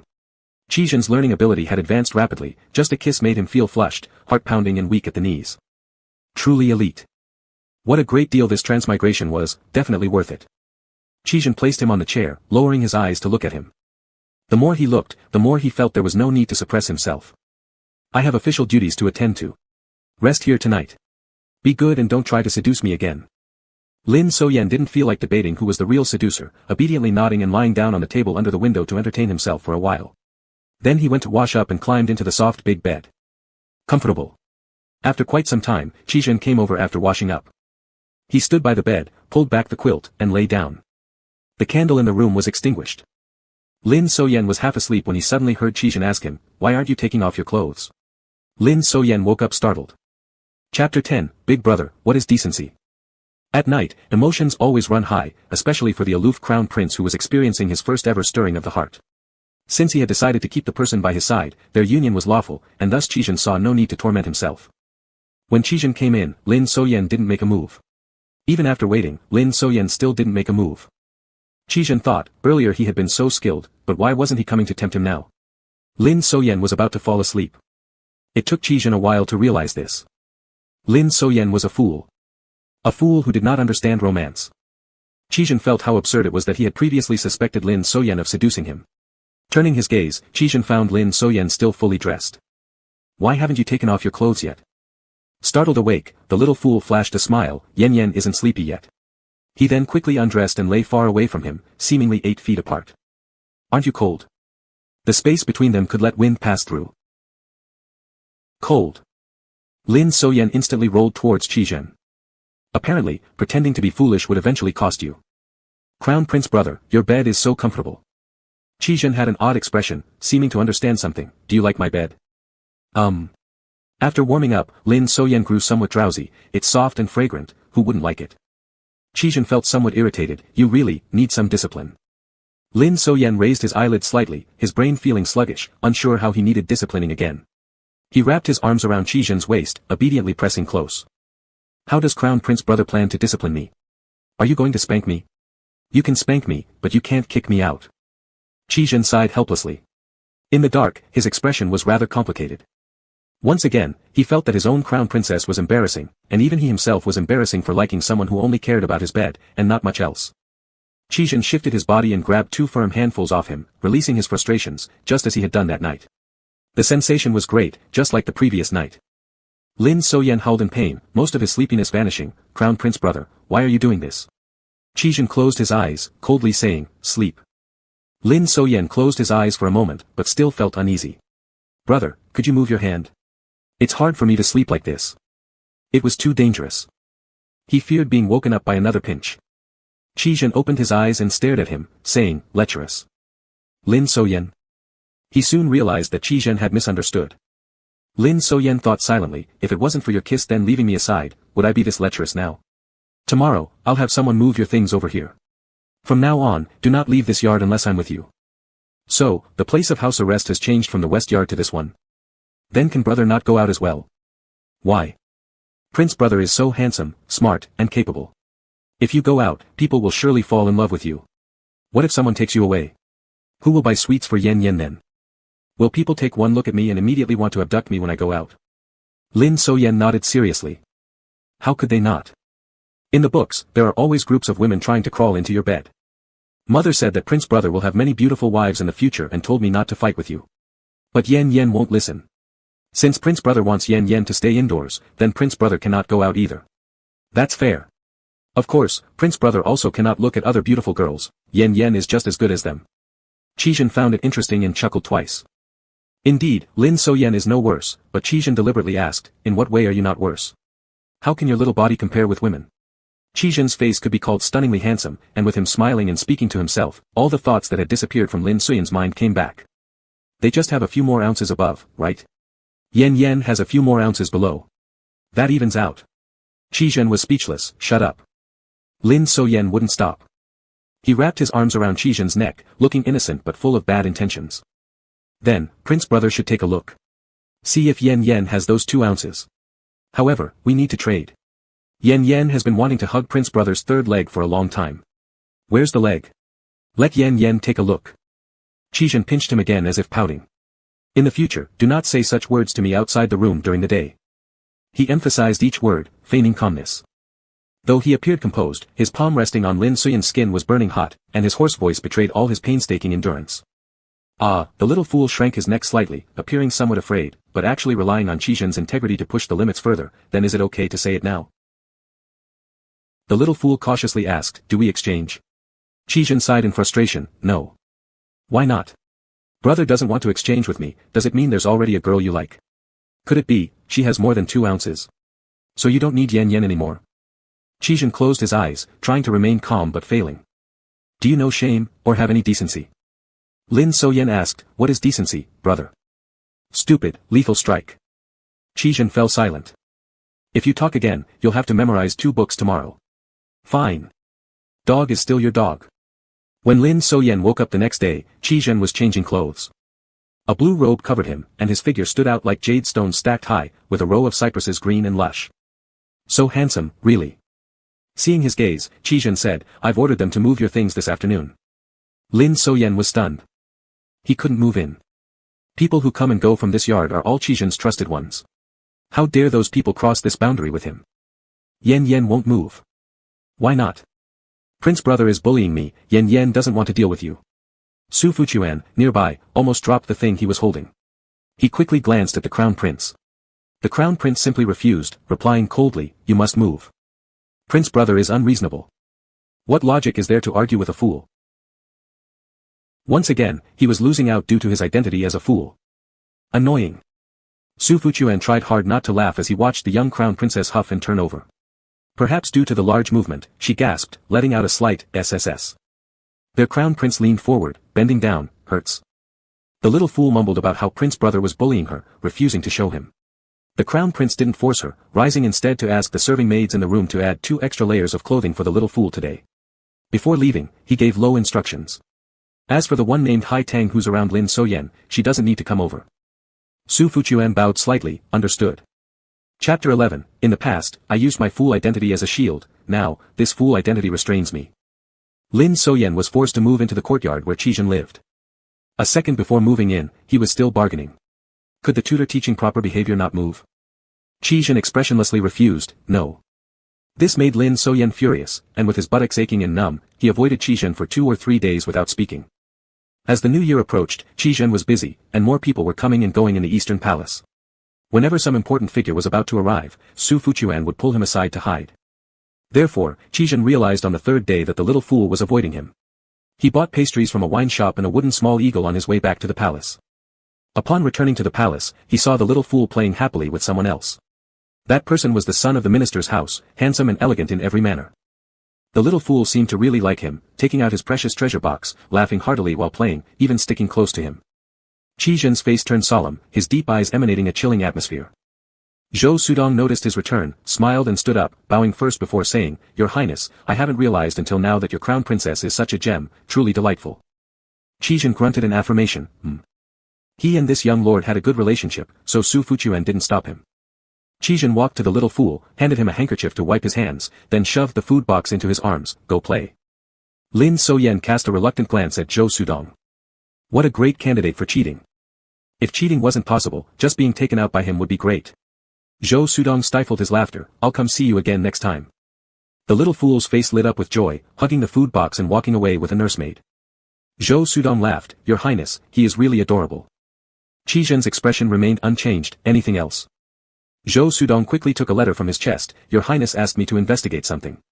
There indeed is such a man, having relations with His Majesty the Emperor, and also a leg in it with the 5th prince. Qizhen took it, skimmed through it quickly, and put the letter away. After chatting a bit more about state affairs with Zhou Sudong, their conversation eventually came back to the topic of the little fool. Zhou Sudong asked Qizhen if he had taken the little fool out to play. As he was familiar with the city, he could take Lin So-yen out for a stroll if Qizhen didn't have time. Just now, the crown princess said that being confined in the Eastern Palace was making her suffocate. Qizhen lowered his gaze slightly, she was injured recently and should not go out. Injured? What kind of injury? Zhou Sudong chuckled softly, the crown princess said she felt so pitiful, even though her lips are broken, she still has to keep your highness's bed warm. Qizhen's hand froze for a moment while lifting the teacup, but soon steadied himself, don't listen to his nonsense. I naturally don't believe him, but he is so cute. I thought he only had a beautiful appearance, but now I realize how shallow my vision was. I've never met anyone so interesting. Wonderful, the 3rd time. Qizhen's eyes grew darker. When Zhou Sudong bid farewell, the little fool suddenly appeared, leaning on the door frame, hesitantly asking, is brother leaving? Zhou Sudong laughed heartily, I'll come see you next time. Good. Zhou Sudong respectfully bowed, Your Highness, I will take my leave first. Qizhen nodded lightly, his face frosty. He turned around. The little fool holding the wooden eagle ran to him. "Crown Prince brother, this little eagle is so much fun." "Thank you, Crown Prince brother." The title that used to sound sweet and soft in his ears now felt harsh. "Is everyone your brother?" The little fool was startled. Qi Zhen's expression was very cold, looking fierce. "If you call other people brother again, you won't get the little eagle anymore." The little fool immediately held the wooden eagle tightly, feeling that his brother's tone was quite serious, probably on the verge of anger, or already angry. He moved closer, pulling at Qi Zhen's clothes. "Crown Prince brother, please don't be angry. Yan Yan won't call others like that in the future." He looked up. "Yan Yan's mouth can be bitten by you. Yan Yan just ate cake, it tastes sweet." Qi Zhen's eyes locked onto him, darkening further. His moist, red lips had a speck of cake crumbs, reflecting his grim face in those pure, clear eyes. "Is this how you apologize to me?" "Yeah. Yan Yan won't cry out in pain, but brother has to be gentle." Qi Zhen's gaze slowly descended, focusing on those soft lips. He finally realized a problem. Whether this fool could reciprocate his feelings was secondary. Currently, if he didn't take the initiative or give some guidance, it seemed that this little treasure would be discovered by more people. And those people would likely want to privately keep him like he did. Qi Zhen reached out and gripped his chin. Not understanding love was fine. But Lin Soyan needed to know who he should do certain things with and who he should only speak certain words to. It had to be taught. Su Fuchuan reluctantly stepped back, muttering inwardly before stepping aside. No wonder they said it was a fool. He really had guts. Just before Su Fuchuan closed the door, he saw their crown prince raise his other hand. That hand which had held swords, spanned bows, and taken lives. Now, it was powerfully gentle, cradling Lin Suyan's head from behind as it pressed down for a kiss. Su Fuchuan thought silently. This crown princess was truly going to live up to the name. Qi Zhen's softened attitude made Lin Soyan somewhat cocky. "Prince brother, can I stop learning the rules?" Qi Zhen refused without hesitation. "Nice try." Thus, the next day, Lin Soyan had to continue learning propriety with the tutor. The palace's etiquette was almost done learning. Now, what was left was to learn which mannerisms to use in different situations. For example, during important occasions where grand formalities were needed, such as kneeling rituals. In daily scenarios, things could be more casual. The stern-faced tutor finished teaching, then paused momentarily and said, "The Crown Princess and His Highness the Crown Prince are husband and wife. Even when others are around, they must still follow these etiquettes." Lin Soyan numbly nodded. The system popped out. "Yuri not done yet?" Lin Soyan was on the verge of tears. "I finally got someone male to look at, and now he's not coming anymore." "Don't panic. The New Year Eve banquet is coming soon, you'll definitely enter the palace. Entering the palace meant encountering more people. "Your Highness," the tutor reprimanded sharply, "do not let your mind wander." Lin Soyan snapped back to reality. "Did you remember everything I just taught?" "Yes." Lin Soyan demonstrated what he learned for the tutor. The tutor nodded approvingly, but after a slight cough, his expression became awkward. "Then next, I will teach you about the proper etiquette when there are no outsiders present." Lin Soyan sighed deeply. Thinking that after returning, he would certainly sign several ancient costume dramas, unable to waste all these courtesies and deportments he'd learned now. However, as he listened, something seemed off. Serving dishes to the crown prince, paying respect, adding clothes, grinding ink, he knew these were normal. Walking in and giving a hug to the crown prince, and possibly a kiss under certain conditions, what kind of thing was this? Accepting something from the crown prince and thanking him sincerely was one thing, but having to kiss afterward confused him even more. Lin Soyan shouted loudly, "System, take a look. This person thinks I'm a fool." The system poured cold water. "Yuri a fool right now." Lin Soyan chuckled through gritted teeth. "In the past, I used my fool identity as a shield, now, this fool identity confines me." Chapter 12, Demonstrating Learning Outcomes. The tutor blabbered on teaching a lot. Such as private matters not to be revealed outwardly, how an empress consort's most important task was to bear heirs. He couldn't do that, so he should work harder. The tutor's face turned red. He didn't wish to be so, but His Highness the Crown Prince instructed him to. Furthermore, based on several days of teaching, he felt it necessary to explain more clearly because the Crown Princess didn't seem to understand. Even though Lin Soyan had a thick skin, his face reddened too while listening. He wanted to end this lesson desperately, repeatedly saying he understood. But the tutor didn't trust him and required him to stutteringly recite the precepts word by word. A grown man, forced to listen intently for over 2 hours. Could Lin Soyan take this? Shouldn't he show Qi Zhen his learning results? Therefore, when Qi Zhen returned home from outside and entered the room, the little fool jumped into his arms and immediately kissed him on the mouth. Qi Zhen hadn't reacted in time. "Prince brother, you're back. Are you tired? The small kitchen has already prepared dinner. Would Prince brother prefer to eat dinner first, or would you rather eat ban first?" "Qi Zhen." Su Fuchuan lowered his head. The maidservants at the door blushed. Qi Zhen was nearly ready to toss this embarrassing crown princess away.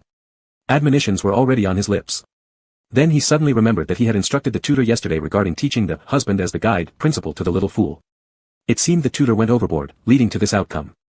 Yet, it wasn't entirely unpleasant. Qi Zhen's face grew slightly warm. He didn't want his subordinates to think of him as a lord who indulged in beauty and let lust cloud his judgment, so he did not wish to continue in this matter. Reluctantly, he endured it. He shoved the little toy he had brought today to Lin Soyan to get rid of him. Then he instructed, serve the dishes. As soon as the words were spoken, the little fool suddenly kissed him on the cheek. Brother. I like what you gave me so much. Qi Zhen. Thank you, brother. Thank you, brother. Brother, give me a kiss. Qi Zhen could no longer bear it. He confiscated the toy he had just given him and warned that there would be no new toys or pastries for several days to come, and also sent away the tutor teaching propriety. No need to learn propriety anymore. Lin Soyan was laughing in his dreams. But due to the character of the little fool, without toys and pastries, he could only pitifully sit there with rice he couldn't eat.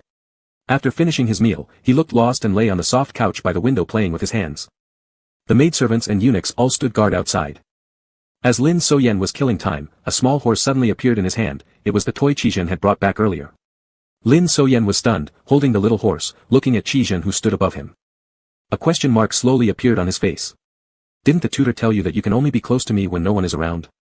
The little fool sat up, still holding the little horse. Qi Zhen, I know you want to be close to me, but the ancestral laws and rights cannot be discarded. Although you are a man, you are my crown princess too. What will people think if they hear about this? Does brother dislike me doing this? Qi Zhen choked. This straightforwardness made him unsure of how to respond. If it were anyone else, saying he disliked it might not be taken seriously, or they could figure out that it was a lie, knowing how to behave accordingly. But Lin Soyan was dumb. He would take it seriously. I have never said that. The little fool beamed, leaned in and planted a kiss on his cheek, softly murmuring, thank you, brother. Qi Zhen patted his head, gazing over his beautiful little face.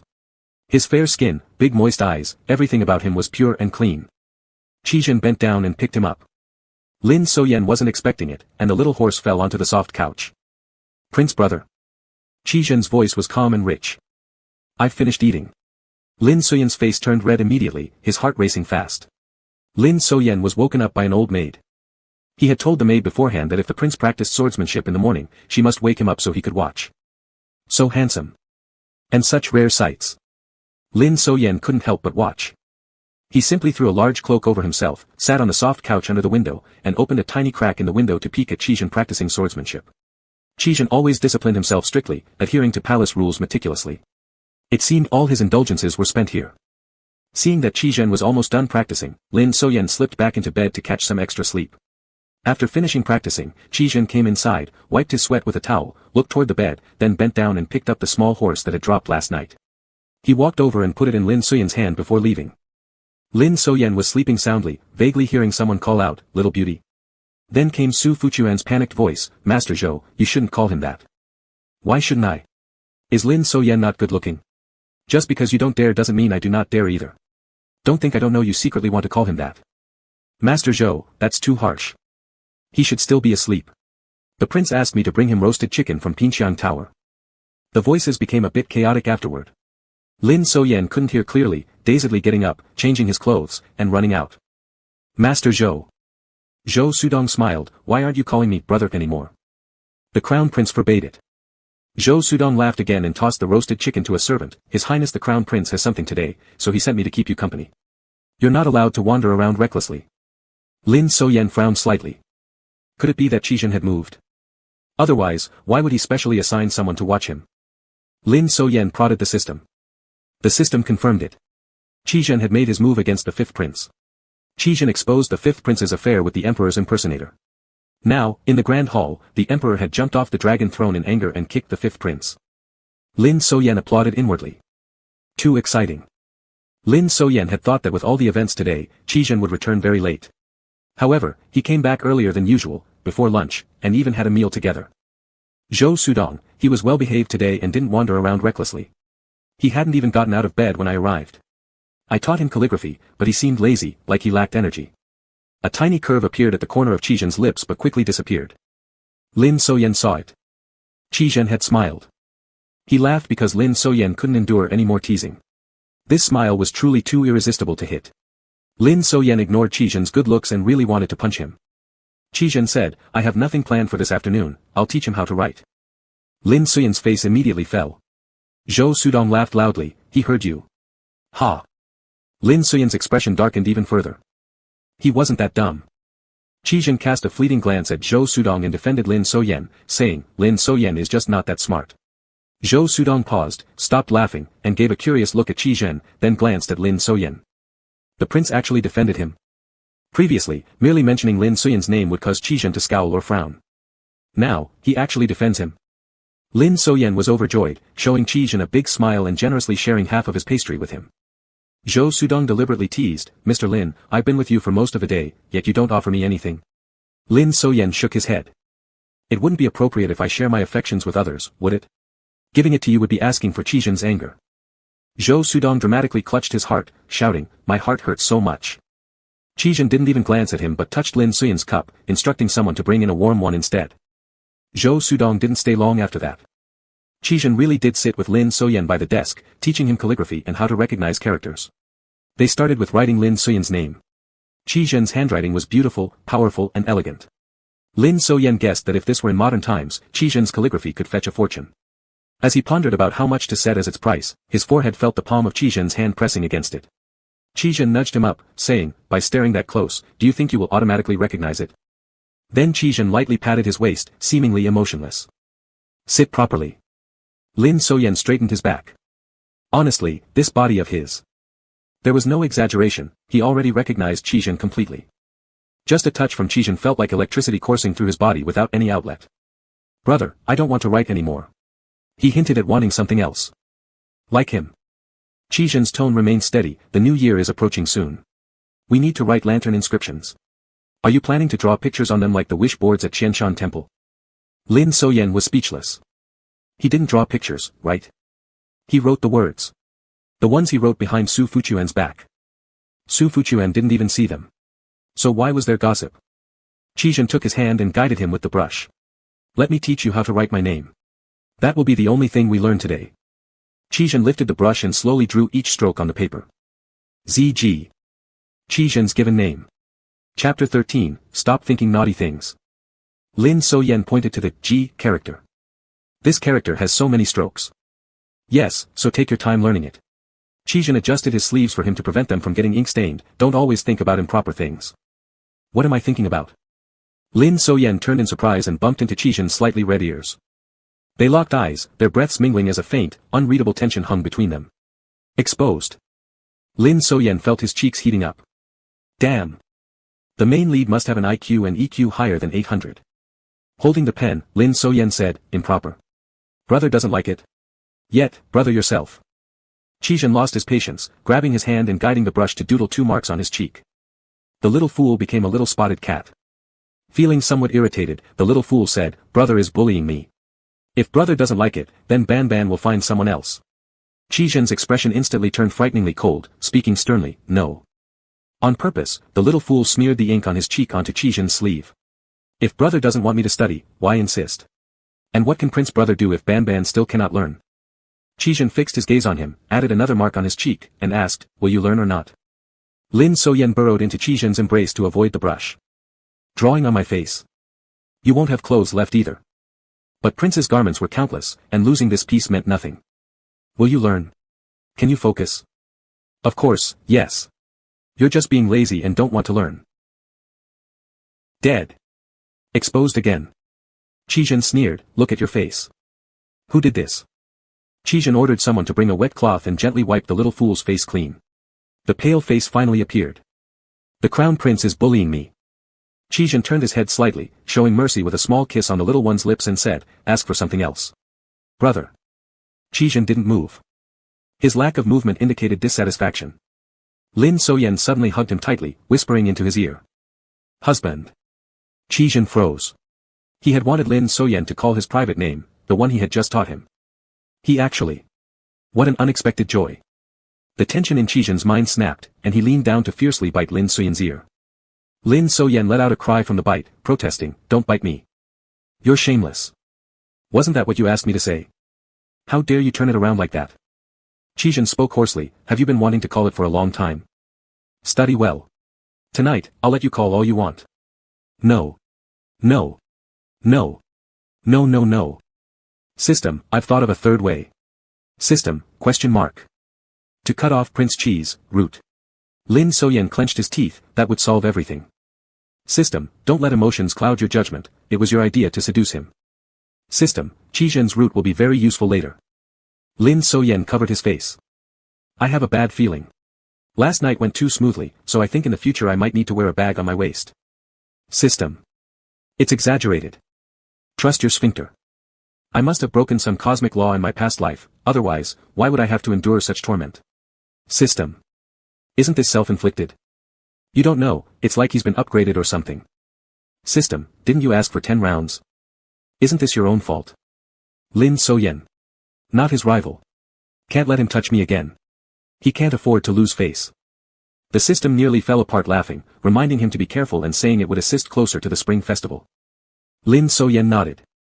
Qizhen insisted that Lin Soyen should study writing and really enforced it. Before leaving early in the morning, he wrote 3 lines of text. And demanded Lin Soyen study them all today. Lin Soyen negotiated while wrapped up in the blanket. Qizhen showed no reaction. This was final, no negotiation allowed. Brother, why does Yan Yan need to learn to write? As Qizhen took the inventory sheet from Su Fuchuan and picked several fabrics for making new clothes for Lin Soyen, he answered only when returning the list, so you'll be able to read my missing person poster and return on your own in the future. Su Fuchuan lowered his head trying not to laugh. Lin Soyen protested, am I really that foolish? Hard to say. Divorce then. Living like this is unbearable. Lin Soyen hesitated, sulked for 2 seconds, and just as Qizhen was about to step out the door, shouted to stop him, retaliating, brother, there's a word I want to learn. Can you write it for Yan Yan? Qizhen asked, which word? Refreshing. As in the refreshing kind of shuang. It's what the crown prince lets Yan Yan. Qizhen's expression changed instantly, his entire ear turning red. Whispering it in the night was fine. But broad daylight. He harshly interrupted the disgraceful crown princess, shut up. Then how about, fierce. Su Fuchuan on the side tried to suppress laughter, felt embarrassed for Lin Soyen, yet also worried for his royal highness. Their crown princess truly dared to say anything. His face twisted in various expressions. Qizhen coldly glanced at Su Fuchuan. Su Fuchuan quickly composed himself, appearing normal again. Lin Soyen feigned purity and innocence on the surface but rolled with laughter inside. Watching Qizhen hastily walk out only to rush back a moment later. And added 3 more lines of words with a wave of his hand. Lin Soyen. Brother. Qizhen, is there anything else you want to learn? Or shall I write down everything you said at night? No, no. Wild though I may be, I still care about my dignity. Qizhen exited the Eastern Palace, his face still heated. After closing his eyes to recuperate for a bit, his usual cold composure returned. Yesterday, the so-called emperor flew into a rage and confined Prince 5. However, he neither threw him in jail, demoted him, nor sentenced him to death. If Prince 5 wanted to make a comeback, it might still be possible. The emperor had too many children, and every single one of them was in constant competition. After a busy day, Qizhen felt tired and decided to check on Lin Suyen's progress with studying characters. As he walked under the moonlight toward the yard, he overheard some maidservants talking from the side path. He ran a tight ship, he'd never heard any maidservant gossip before. And they were talking about Lin Soyen. Qizhen slowed his steps. As he listened, his expression grew dark, and his ears turned red. How do you know about the Crown Prince's private affairs? The whole Eastern Palace will soon know. This morning, Crown Princess refused to study any other characters except for the character, shuang, refreshing. She wrote that word a lot today. In fact, she wrote it best out of all the characters she studied today. They say she also asked the nursemaid how to write the character, big. The nursemaid's face turned red. Could this really be happening? Crown Prince is truly exceptional in all aspects. Yes, our Crown Prince is mighty. Even a man could make him beg for mercy. We've heard they requested hot water several times last night. Not just that. Ever since Crown Princess moved into the Crown Prince's quarters, the workload at the laundry room has tripled. The sisters at the laundry room must be working hard. But now we're all secretly pleased. Both His Highness and Crown Princess are so handsome and distinguished. It would be great if they could have a child together. You're fantasizing. Not necessarily. Crown Princess once said she wanted to give birth for the Crown Prince. Could he really? Difficult to say. Crown Prince is so talented in everything. So, might our Eastern Palace soon welcome a little master? Don't forget the pregnancy medication. We need to prepare it as soon as possible, in case the Crown Prince requests. Exactly, exactly. Absolutely. Qizhen took a deep breath, his hands trembling slightly by his sides. That fool. Why does he love something like this so much? What a disgrace. He wants to hit him. Chapter 14, Brother, there's blood on your body, and it smells bad. Lin Soyen was diligent and hardworking all day long. She learned her own name, Qizhen's name, and the character for Shuang, refreshing. When Qizhen held the paper, all he could think about were the maidservant's words.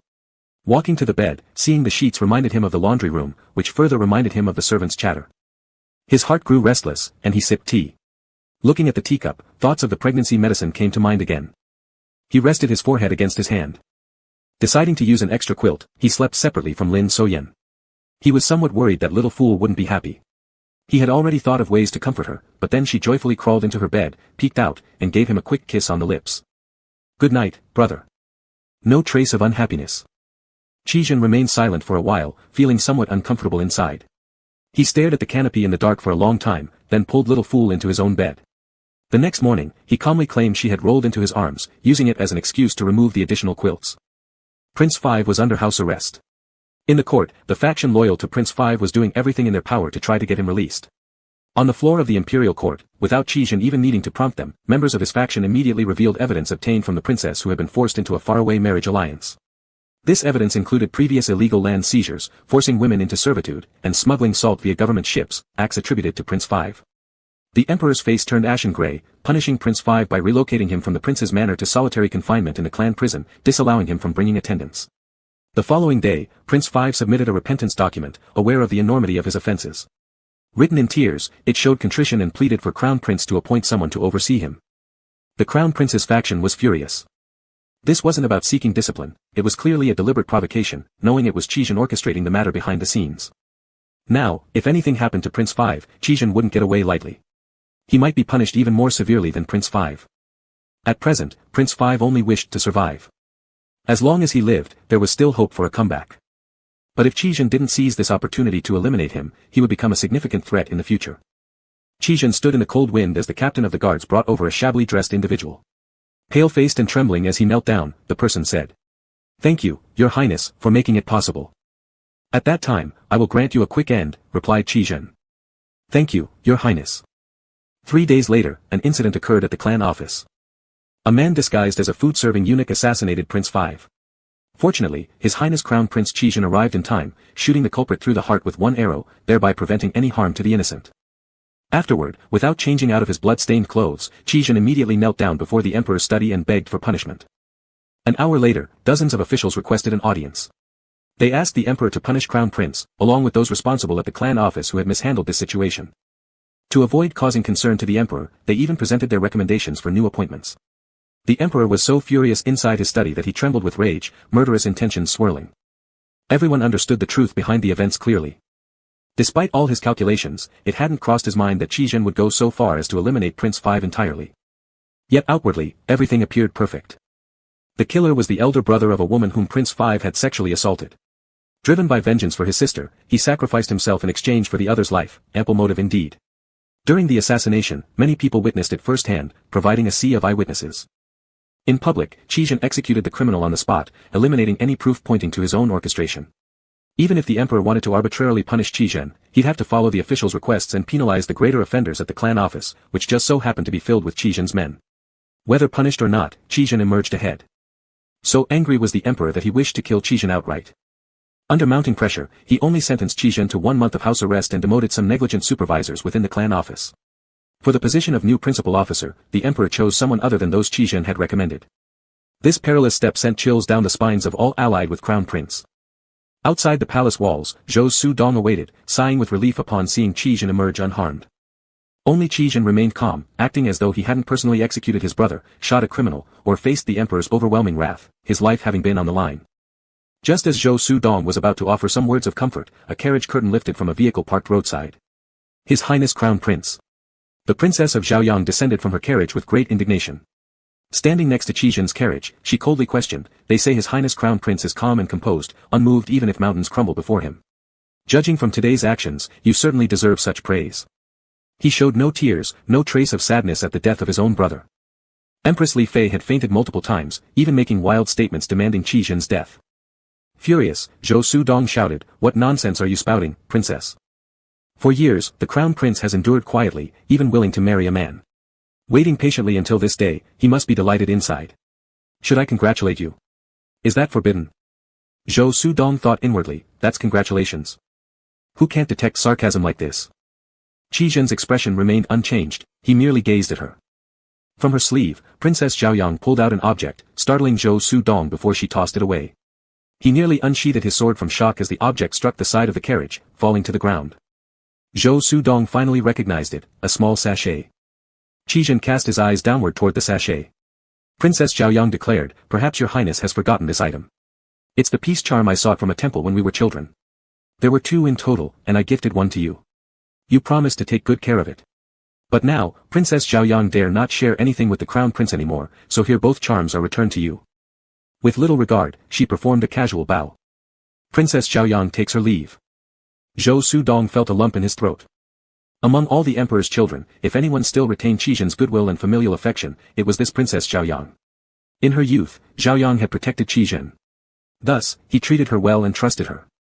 However, the emperor had once used this trust to poison Qi Zhen. Since then, Qi Zhen distanced himself from Zhaoyang. Zhou Sudong picked up the small sachet from the ground. "Your highness. Throw it away." Qi Zhen lowered the carriage curtain. The driver flicked his whip lightly. On the wide street, only Crown Prince Qi Zhen's solitary carriage swayed gently forward, gradually fading from Zhou Sudong's view. Qi Zhen hadn't yet returned home when Lin Soyan received warning from the nursemaid. "Behave yourself today. The Crown Prince's mood is poor." Thus, when Qi Zhen arrived, Lin Soyan cautiously observed him from afar. Ho! What a foul temper! How terrifying! Afraid to approach him, Lin Soyan waited until Qi Zhen entered the sleeping chamber before showing him today's writing.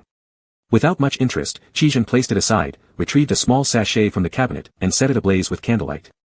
Standing behind him, Lin Soyan whispered softly, "Brother, there's blood on your body, and it smells bad." Chapter 15, Yan Yan can rely on foolishness. Maidens outside the room, including Zhufuquan, broke out into cold sweat, not daring to breathe heavily. "Brother, take it off." "Afraid?" Lin Soyan shook his head. "A little. Also a bit angry." "What are you angry about?" "It was supposed to be arranged ahead of time, wasn't it? It's cold outside now, and I don't really want to go out and dig holes." "There's no need for you, it's already been dealt with." Only then did Lin Soyan step forward, taking a quick look at Qi Zhen's expression, and reached out to remove the bloody outer garment from Qi Zhen, hugging him around the waist. "Brother, hold me." Qi Zhen slightly startled, embracing him. He felt that it wasn't that he embraced Lin Soyan, but rather Lin Soyan embraced him. "Prince 5 has passed away, I will be mourning his spirit these few days. I'll say you're critically ill so you won't have to go. Stay in this room and do not leave. Let's go together. We'll be kneeling for a long time. Someone might bully you." Qi Zhen's throat tightened, his arms tightening slightly. "What could you possibly do if someone tried to harm you? What else can you do except complete the task earlier?" Lin Soyan looked up, pretty eyes reflecting Qi Zhen's face, and whispered as if sharing a secret, "Mother told me that I'm a little fool, so I can act on my foolishness. I can throw mud at them." Qi Zhen's expression softened. "I can lie down and blackmail them for 88,000 coins." Qi Zhen chuckled softly. Lin Soyan put his utmost effort into playing the role of Qi Zhen's loyal subordinate. "We need gold. Mother said gold is valuable. We'll earn money tomorrow." Qi Zhen gazed at Lin Soyan in surprise. In his beautiful eyes, it seemed as if stars had fallen, making him extraordinarily stunning. Qi Zhen felt an overwhelming surge of warmth in his chest. He hugged him tightly, leaning close to whisper in his ear, "That is treasonous." Lin Soyan smiled, "Stealthy treason." In a place where Lin Soyan couldn't see, Qi Zhen faintly curved his lips upward. Ultimately, Qi Zhen didn't dare let Lin Soyan go and instead had him stay home practicing calligraphy. Qi Zhen went to the hall of mourning alone. As soon as he arrived, Empress Consortly, her eyes red, pounced on him, scratching and tearing at him. The surrounding people pulled her away quickly, and only his hand was scratched by her nails. Empress Consort Li's face twisted in rage. "Qi Zhen, why don't you die? Your whole family is dead, why aren't you dead?" The nearby palace maids were so frightened they turned pale, clutching at Empress Consort Li's mouth firmly, yet a couple venomous curses still slipped out. No one in the entire hall sought to ask forgiveness for Empress Consort Li or pleaded for her forgiveness from Crown Prince Qi Zhen. Instead, the entire gathering, every prince and princess present, glared at him as though wishing he would die. Qizhen wiped the blood from his hand using his thumb, maintaining a flat voice that contrasted sharply with the fierce gaze upon his face, coldly unmoving and dignified in a manner that made people afraid to look directly at him. Empress Consort Li publicly violated the dignity of our royal house. Father, how do you plan to deal with this matter? The emperor cast a cold eye on Qizhen. Demote her rank and withhold her salary for 1 year. Qizhen responded, it seems the cost for defying royal dignity is surprisingly low. No wonder even tiny Huige dares to invade, requiring us to send a princess in marriage alliances. Enraged, the emperor slammed his palm against the desk, glaring fiercely at Qizhen. Throughout history, sending a princess in a marriage alliance was always considered a disgrace. Qizhen essentially accused him of incompetence. Grinding his teeth, the emperor tossed the ball back to Qizhen. What does the crown prince suggest should be done? Qizhen avoided answering. Father governs, as your son, I dare not comment rashly. Which one between royal dignity and the mere empress consort carries more weight is obvious to all. The emperor slightly turned his face away, gritting his back molars until it hurt, his face distorting and trembling. A lavish burial. Empress Consort Li, disbelieving, widened her eyes in shock and struggled wildly against the guard's grip. She was dragged away screaming curses. Qizhen. May you rot and die. Qizhen remained calm, offering only a slight bow. Father's wisdom shines bright. Now everyone inside and outside knows that if anyone intends to challenge royal dignity, they must weigh their actions carefully. The emperor seethed in fury, snapping the teacup in his hand into pieces. Every prince, princess, and noblewoman present glanced at Qizhen with varying expressions of surprise, anger, fear, and helplessness. Wasn't Qizhen referring to the dignity of the royal family? It was clearly about himself. Prince 5 is dead. Who will be next? As soon as Qizhen returned home, Lin Soyan noticed the wound on his hand. Brother, what happened to your hand? Only then did Su Fuquan notice, exclaiming, oh dear. How did you get injured just going to the morning hall? He hurriedly called for a physician. Qizhen's expression remained composed. No need. It has already scabbed over. Lin Soyan took Qizhen's hand gently in both of his own. Does it hurt? Without waiting for Qizhen to answer, Lin Soyan continued speaking as if talking to himself, showing clear concern for Qizhen. It must hurt. If it were me, I would surely cry. It doesn't hurt. Qizhen tried to pull his hand away. Lin Soyan didn't let go but instead bent down and kissed the back of his hand gently. I hope brother will not get hurt anymore. Qizhen felt a jolt in his heart, and instinctively took Lin Soyan's hand while pulling him closer. The candlelight in the room was bright. He noticed that Lin Soyan's eyes shone even brighter than the candlelight. So bright they could illuminate all the darkness of the capital city's night. Qizhen's Adam's apple moved up and down as he suddenly had thousands of words he wanted to share with him, yet found it hard to start. Gently but without resistance, he embraced Lin Soyan. The relatives of Prince 5 were in the morning hall. But Qizhen's own relatives were here. Qizhen was under house arrest in the Eastern Palace. Even though under house arrest, he wasn't forbidden from participating in state affairs. Though he couldn't leave the palace, people came to him. With the death of Prince 5, many officials in the court aligned themselves with Qizhen. More people visited him now than before, and his reputation and authority in the court increased. For several days, Qizhen was so busy that Lin Soyan hardly saw him once. The new year was approaching, followed by March, which meant spring examinations, spring hunt, military examination. There were countless things to do. Qizhen was annoyed by the noisy chatter of those officials, his mind still buzzed when he returned to the sleeping chamber and kept rubbing his temples. Su Fuquan approached with a smile and said that earlier today, Crown Princess had seized an iron shield from the guards and personally cooked iron plate noodles. The taste was excellent, and she specially saved a portion for Qizhen. Su Fuquan asked whether Qizhen wanted to eat it now. Qizhen slightly frowned. Did he cook? Didn't his hair catch on fire? Su Fuquan chuckled. No, the Crown Princess is fine. Not a bit injured. Lin Soyan was the Crown Princess and also a little foolish, nobody dared to let him come to harm. Everyone above and below pampered him like a child. Thinking of Lin Soyan seizing the shield to cook made Qizhen's lips curve into a slight smile. Su Fuquan added, in the afternoon, he played with Miss Hai Tang for quite a while. Hai Tang. Miss Hai Tang has been residing in the West Garden. She came to visit the Crown Princess today. The Crown Princess was very happy and drew her a picture. Which was pretty ugly, actually. Qizhen's smile faded. Su Fuquan read his mood well and added, but only your highness received the Crown Princess's iron plate noodles. Qizhen's expression softened somewhat. Su Fuquan went to arrange to reheat the noodles. When Qizhen entered the room, several candles had already been extinguished. First, Qizhen looked at the paper on the table. This was the calligraphy Lin Soyan practiced today. He did not see the painting drawn for someone else. Walking into the inner room, Qizhen saw Lin Soyan curled up in the blankets, sound asleep. Qizhen remembered how he first came, still recovering from a fever, his whole person exuding a sickly aura. Back then, Lin Soyen seemed like a frail little white flower amidst wind and rain. But recently, Qi Zhen had been feeding him well, ensuring he stayed warm. He had put on some weight, and his complexion became rosy. His cheeks had a soft redness, resembling a lively peach blossom. And more people began mentioning to him how beautiful his crown princess was. Sometimes, Qi Zhen would even catch maids staring at Lin Soyen until their faces turned red. If he hadn't rescued Lin Soyen and he were just an ordinary man, perhaps there would be lines of women wanting to marry him stretching from the capital to Jiangnan. Qi Zhen pinched Lin Soyen's nose. Little demon. The iron plate noodles prepared by Lin Soyen were served, and Qi Zhen ate them after removing his outer garments. After washing up, he walked back inside, only to find Lin Soyen awake, looking at him drowsily under the candlelight. His gaze made Qi Zhen's heart jump, inexplicably feeling a certain warmth. Chapter 16, Learning Arithmetic. Lin Soyen asked Qi Zhen, "Did you eat the iron plate noodles?" Qi Zhen answered, having taken off his outer garment. "I did." "Were they good?" Qi Zhen moved closer. "You've learned only a few characters, yet run to the kitchen so fast. Do you want to cook specifically for me?" Lin Soyen shook his head. "We've had stewed dishes every day, I'm tired of them." Qi Zhen frowned slightly. "Didn't you eat this way back home?" Lin Soyen took 2 seconds to understand what he meant, becoming a little more alert. He laughed, "It's a little different. Banquet didn't know how to cook, just stood around directing them." Qi Zhen considered finding him a chef from Jiangnan. "Did you use the iron shield to make it?" Tomorrow I'll have them forge you a pot out of iron." Lin Soyen laughed. That was perfect, giving him a chance to try some fresh new recipes. Standing by the bed, Qi Zhen gazed at Lin Soyen's gentle face illuminated by the candlelight. He leaned down and kissed Lin Soyen. This was not a mere touch but a deep kiss full of longing. Its meaning was very clear. Lin Soyen's eyes slightly opened. "Not. Brother, I've been working overtime for several days. I kindly shared some stir-fried noodles with you to win your favor. Now that you're full, why are you coming on to me so strongly?"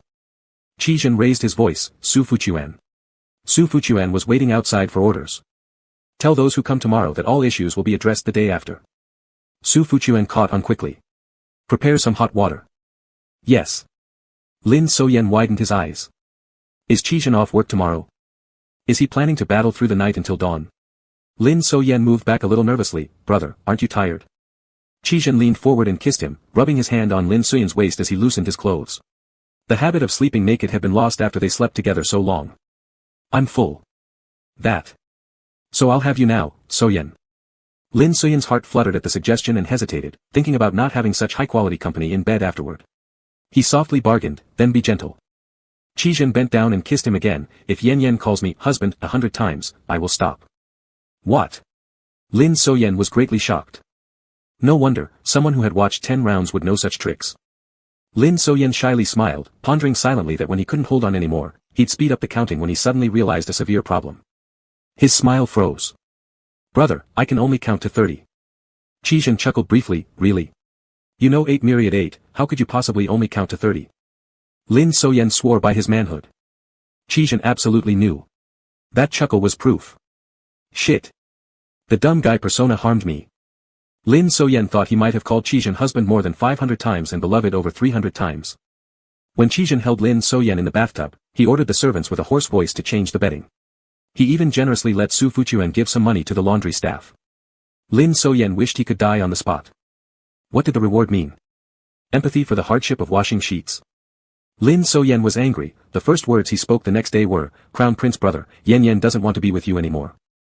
Wrapped in a blanket, looking down, Lin Soyen didn't see Qi Zhen freeze for 2 seconds, a dense smile creeping into his eyes. Qi Zhen flicked his forehead. "Dream on." Lin Soyen huffed twice and truly ignored Qi Zhen. But if Lin Soyen was merely Lin Soyen, Qi Zhen might struggle to control him for a while. However, controlling a fool is too easy. Lin Soyen needed to maintain his reputation as a fool. Therefore, when Qi Zhen brought in a beautiful rabbit lantern, Lin Soyen eagerly rushed over, allowing himself to be embraced by Qi Zhen and sat at the desk together to write characters on the rabbit lantern. Little Soyen didn't know many characters, being just a beginner. Most writings were done by Qi Zhen except for a signature at the end. "Isn't my writing too ugly?" "No, when I just started learning to write, mine was worse than yours." Lin Soyen paused. Though the writing was deliberately distorted, hearing such an answer still made him smile. Qi Zhen put aside the rabbit lantern, pulled Lin Soyen to sit on his lap, holding his hand and guiding him in writing New Year greetings. Qi Zhen instructed him to practice this in the next few days. After writing for a while, Lin Soyen didn't want to continue and asked Qi Zhen to teach him counting instead. He would never fall into the same pit twice. Leaning against Qizhen's chest, Lin Soyan couldn't see the upward curve of Qizhen's lips. Qizhen taught him with his hand. After a while, he left Lin Soyan to practice. Lin Soyan pretended to focus for a moment before his hand started playing with the brush, inadvertently turning it around. The ink from the brush sprayed everywhere without missing a single corner. Neither Lin Soyan nor Qizhen escaped, including a porcelain vase in the corner, all marked by a horizontal ink line. Qizhen lowered his gaze. Lin Soyan foolishly grinned, timidly placing down the brush. An accident, just an accident. Qizhen, have you learned? Probably. Let's check. Huh. Qizhen placed his hand on Lin Soyan's thigh, spreading them apart slightly. Lin Soyan suddenly stiffened. Qizhen whispered in his ear, start counting. Chapter 17, Treating a Fool. Little Silly laid on Qizhen's lap. Qizhen wiped his hands with a handkerchief, and when he lowered his eyes, he saw the boy's watery red eyes. His whole person seemed soft and fragile like a cloud, endearing to no end. Qizhen kissed him gently, then flipped through the book on the table. Study well, I'll be back if I have time to teach you. I don't want you to teach. Qizhen pinched his face, if not me, who? If not me, don't snuggle with me at night either. That can't be. Free heater. Lin Soyan bitterly replied, fine, I'll study. But Yan Yan thinks that Crown Prince brother doesn't have to always come and teach me. Actually, teaching is just an excuse, you just want to get close to me, right? A silent yes in his heart, but his lips muttered, it's already bad enough that you're dumb, why must your skin also be so thick? How dare he speak this way? Being caught off guard, Lin Soyan felt a bit angry, turning around to lie on the table facing the book, looking quite resentful. Qizhen watched him, a slight smile forming on his lips. He used to live like an ascetic monk in front of others. Qizhen didn't feel bitter. Private desires were things that could be completely removed. He always despised them. He had seen all kinds of beauties before, some bright and charming, others delicate and refined. Their seductive methods varied endlessly, subtle or direct. But none of them made him even flinch. Lately though, he increasingly felt he needed restraint.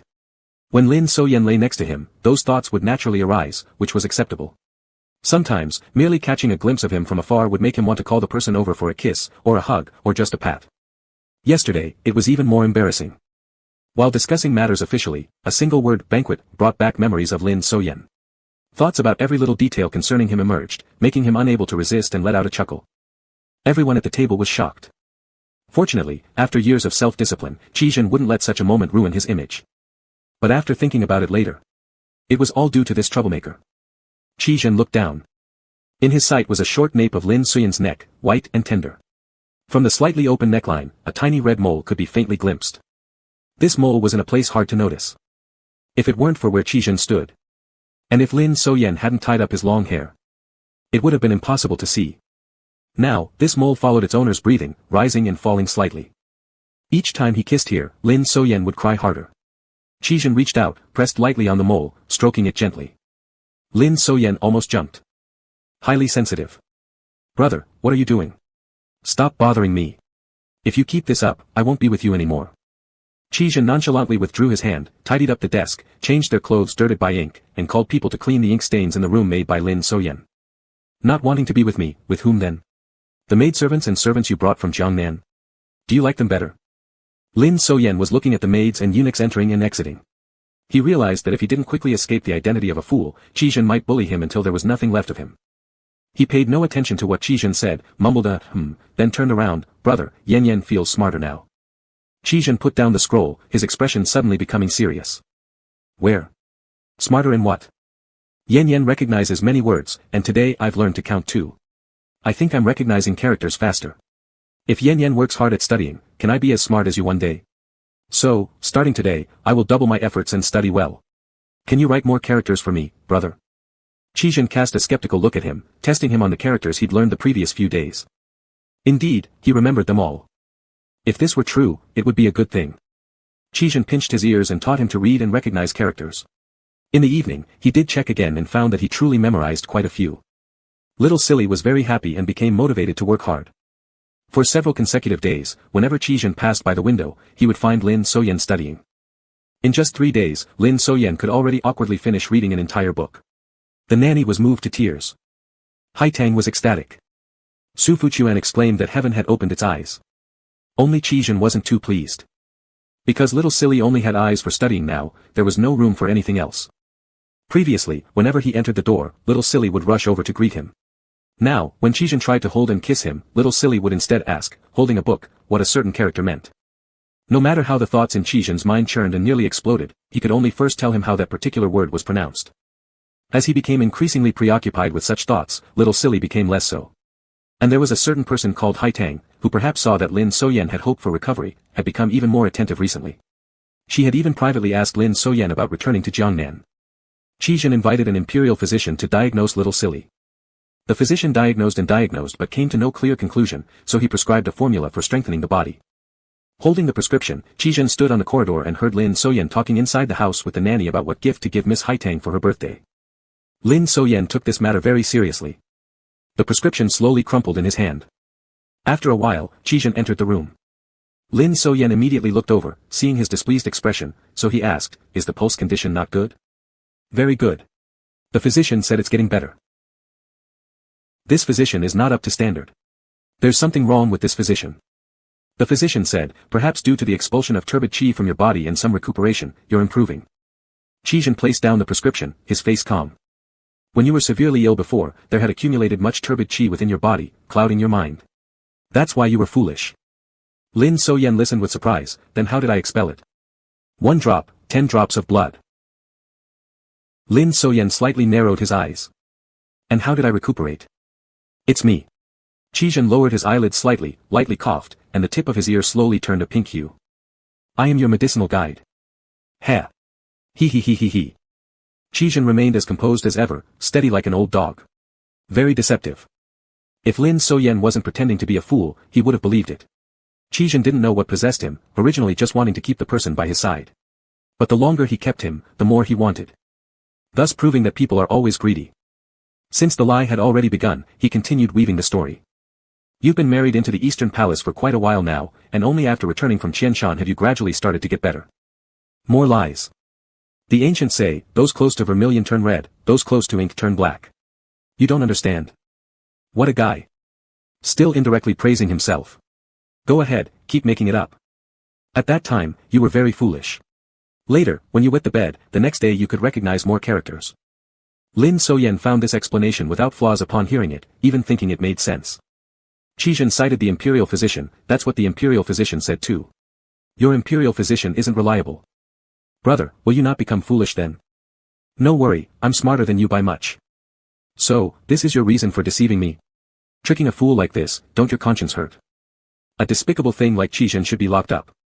Chijin's entire ear turned red, tilting his head aside for a moment, calming down a bit, then he said again, do you still want to become smarter?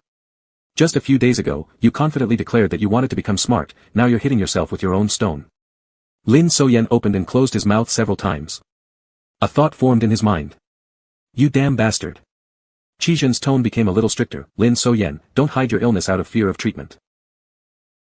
Lin Soyen covered his face, gradually blushing all the way to his neck root. How long will the treatment last? Chijin looked at his thoroughly flushed face, unable to resist reaching out to stroke it. Then he drew a pie in the sky. While being treated, we'll observe along the way. Before you're fully healed, don't go anywhere, just stay by my side.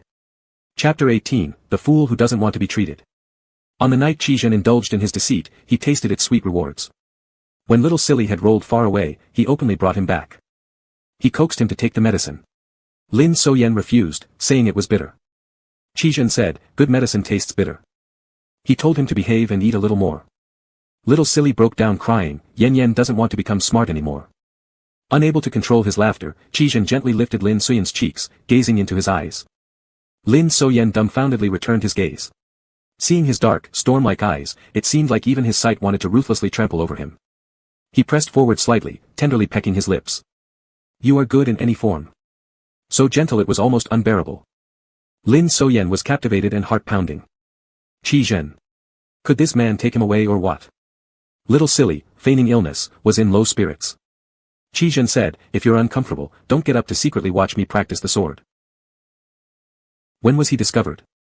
Rest well. Today we'll study fewer words. A new batch of palace maids will arrive today. If someone unfamiliar tries to talk to you, ignore them. Alright. If they block you. Chijin paused, then walked over to the bed and slipped a jade pendant into his hand, I permit you to throw mud at them. Lin So-yen chuckled in disbelief, recognizing the jade pendant that had once been won by him. Brother, you no longer want this. You keep it for me.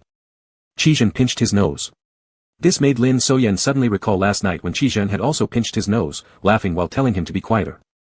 His face grew warm. Lin So-yen upheld his character very seriously, saying earnestly, Yan Yan will certainly protect this jade pendant well. A rare softness flickered across Qizhen's face, his eyes gradually deepening as he touched Lin So-yen's clean face, then suddenly asked, Yan Yan, are you real? I am. Are you out of your mind? Qizhen retracted his hand, I remember, Yan Yan's nickname is Mingyu. Aha. I see. After a pause, Qizhen added, the physician said your birth charts conflict with S. In the future, do not interact. This is feudal superstition. But. Qizhen's face darkened, no buts, rest well. Before Lin So-yen could speak, Qizhen left. Lin So-yen couldn't crawl out of bed.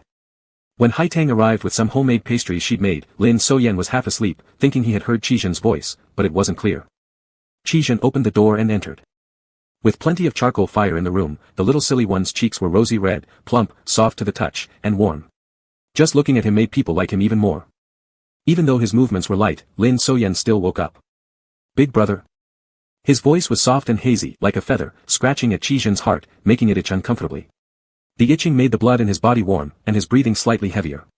Yet, he was unwilling to disturb Lin So-yen's good sleep. Reluctantly, Qizhen took his hand away. Sleep, I'm just here to check on you. I thought I heard Sister Haitang's voice just now. Qizhen's gaze turned colder, but his tone remained unchanged, dreaming of others while asleep. It's a dream. Lin So-yen closed his eyes groggily. Suddenly, it felt cooler beside him as someone wrapped an arm around his waist. Lin So-yen startled awake, Prince brother, what are you going to do? I remembered, the doctor said 3 treatments per day. Lin So-yen hurried to dodge, I don't want it. Yan Yan doesn't want treatment anymore. The medicine is too bitter. That can't be done. If you stop halfway, you'll end up more foolish than before. You'll become a beggar child, beaten by everyone on the streets, eating only pig feed. Do you fear? Lin So-yen couldn't believe it. Is this man really without a conscience? Considering the fool persona he had built, Lin So-yen didn't dare say anything criticizing aloud. He could only sob faintly, saying that he feared. Qizhen held back his laughter and fed him the medicine before tidying himself up and heading off to discuss affairs with officials. In the afternoon that day, Haitang was dispatched to manage one of the large estates under Qizhen's control. It was a good assignment, a promotion. But she'd be far from the little fool. The new group of palace maids sent to the Eastern Palace, Su Fu fully tasked them with peripheral, not so important errands. While Qizhen was playing with Lin So-yen under the corridor, Lin So-yen met them once. All of them were delicate young girls. They were timid yet highly curious. When they stole glances at Qizhen, their faces would flush. They'd glance quickly and then lower their eyes again, unable to satisfy their curiosity. Lin So-yen furrowed his brows. He's handsome too. He moved closer to shield Qizhen and intentionally tried not to appear so wise. Finally, those young ladies also shyly dared to look at him. After these people left, Qizhen said, you don't need to do that, I won't like them. Lin So-yen froze. Qizhen continued, you did this in Qianshan last time as well. You've grown smarter, yet this hasn't changed. Me? Screw it, can't explain. You're smaller and thinner than me, you can't possibly block me. Fine, let the misunderstanding be. Say he's thin, say he's short. Big deal. Qizhen remarked, how come Mingyu is so dumb? Clearly you're not well yet. It's not that. Qizhen held his hand, pulling him closer. The other arm effortlessly encircled his waist. It seemed like a gentle gesture, yet it didn't allow resistance. An illness can fall upon you as suddenly as a mountain collapsing, but when it leaves, it is like extracting silk. There just isn't enough time. The deep and pleasant voice was right by his ear, each word exhaling warm breath onto his face. Lin So-yen pushed against his chest with both hands, resisting to create some distance. Brother, don't you have your great endeavors to attend to? Just finished one, the others are obediently behaving themselves. And now it's the year end. Do you think handling them is like cutting radishes? I think brother is truly amazing, handling them all so easily. Qizhen slightly curled his lips, at present, there's nothing to do but treat your illness seriously. Then I truly should thank you. Lin So-yen felt somewhat dispirited. They looked at each other, the air between them seemingly filled with the fragrance of plum blossoms, light, delicate, and pleasant. Qizhen's eyes deepened. He extended his hand, stroking Lin So-yen's eye corners with his fingertips in a hoarse voice. Mingyu's eyes, are they always so moist? Like a misty patch, it easily evoked thoughts of Jiangnan. Lin So-yen's heart quivered. This phrase was indeed ambiguous and hard to express. It made Lin Suyan's cheeks flush with embarrassment. The finger slowly moved down from his eye corner, outlining Lin Suyan's features, and finally pressing on his lower lip. Qi Zhen's Adam's apple moved, his voice raspy. Mingyu, open your mouth. Chapter 19, Congratulations, host, your mission is completed. Qi Zhen, after enjoying the benefits, shifted from the identity of crown prince to physician, thus able to blatantly approach the person under his care. In the morning before meetings, he had the little fool take medicine once. If he couldn't find time in the afternoon, he would catch up later. Another dose would be administered before sleep. If Lin Suyan claimed that he hadn't grown smarter and even showed signs of becoming duller, suggesting that Qi Zhen's therapy was ineffective. Qi Zhen said it might be due to insufficient dosage. That night, the dosage was increased. If Lin Suyan said he felt exceptionally intelligent and no longer needed treatment. Qi Zhen immediately produced a book filled with obscure characters. Lin Suyan, not recognizing a single character. Lin Suyan had previously taken advantage of his fool status to misbehave, disregarding all limits, but now it was like lifting a stone only to drop it on his own feet. Indeed, for those who play around, consequences must be paid. Deep inside, Lin Suyan wanted to cry without tears. In real life, Lin Suyan was angry. Accusing Qi Zhen of being fierce.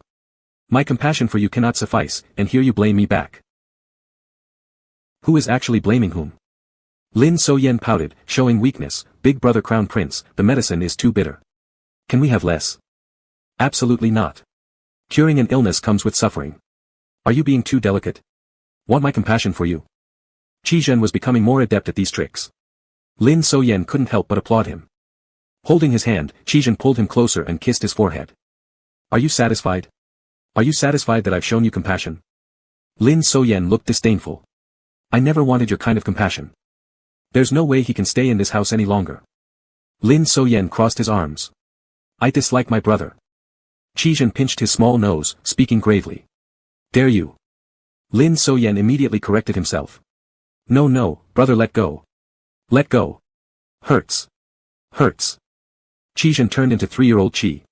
Do you dislike me? Not dislikes him, not dislikes him. Yen likes brother. Qi Zhen smiled, then released his grip. Su Fu stood respectfully at the door, smiling. With the crown princess around, His Highness grows livelier day by day. December 28th, the New Year's Eve feast was imminent.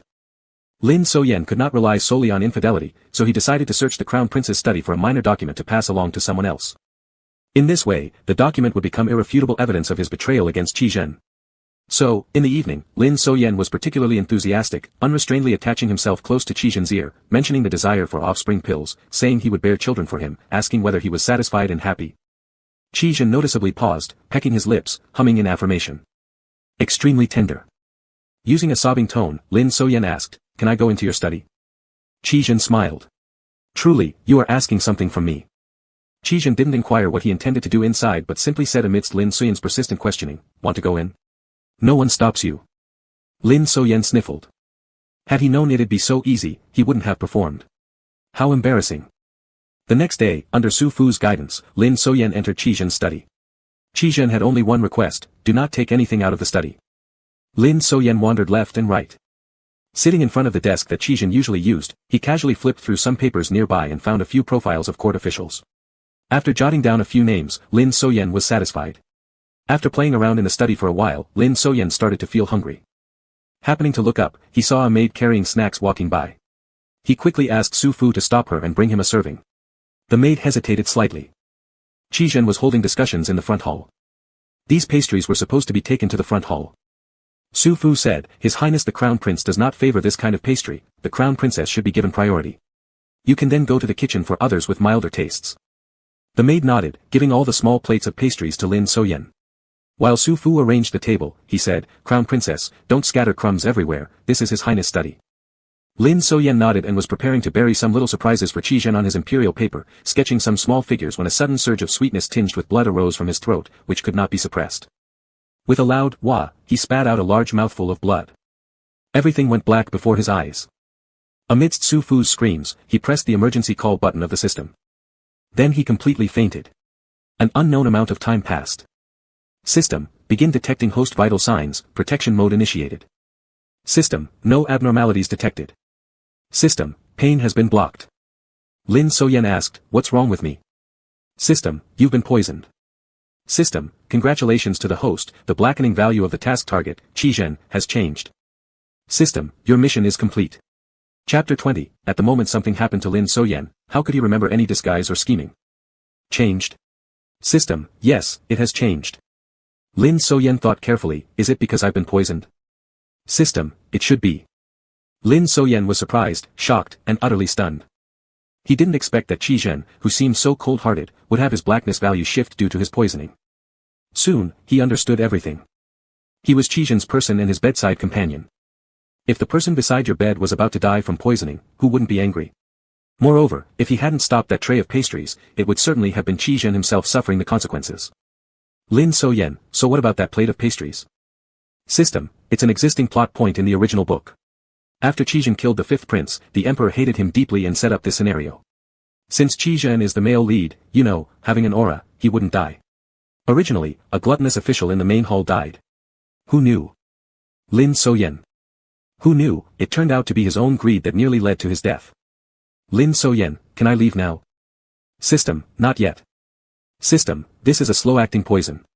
In the original book, that official dragged on for 7 days before dying. It will be suspicious if you pass away too soon. I'll try my best to shorten it so you won't suffer until next year. It didn't sound like good news. System, this poison will keep you unconscious most of the time, so consider it as sleeping for 2 days. Lin Soyan sighed.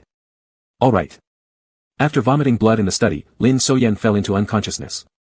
Su Fu was terrified, almost losing half his life force. With the remaining strength, dragging his rather plump body, he informed Qizhen. Qizhen abruptly stood up, without waiting for an explanation or giving an order, practically running out of the front hall. Though always calm in the face of emergencies, he lost composure over this matter, only remembering to send Su Fu to summon doctors when near the study.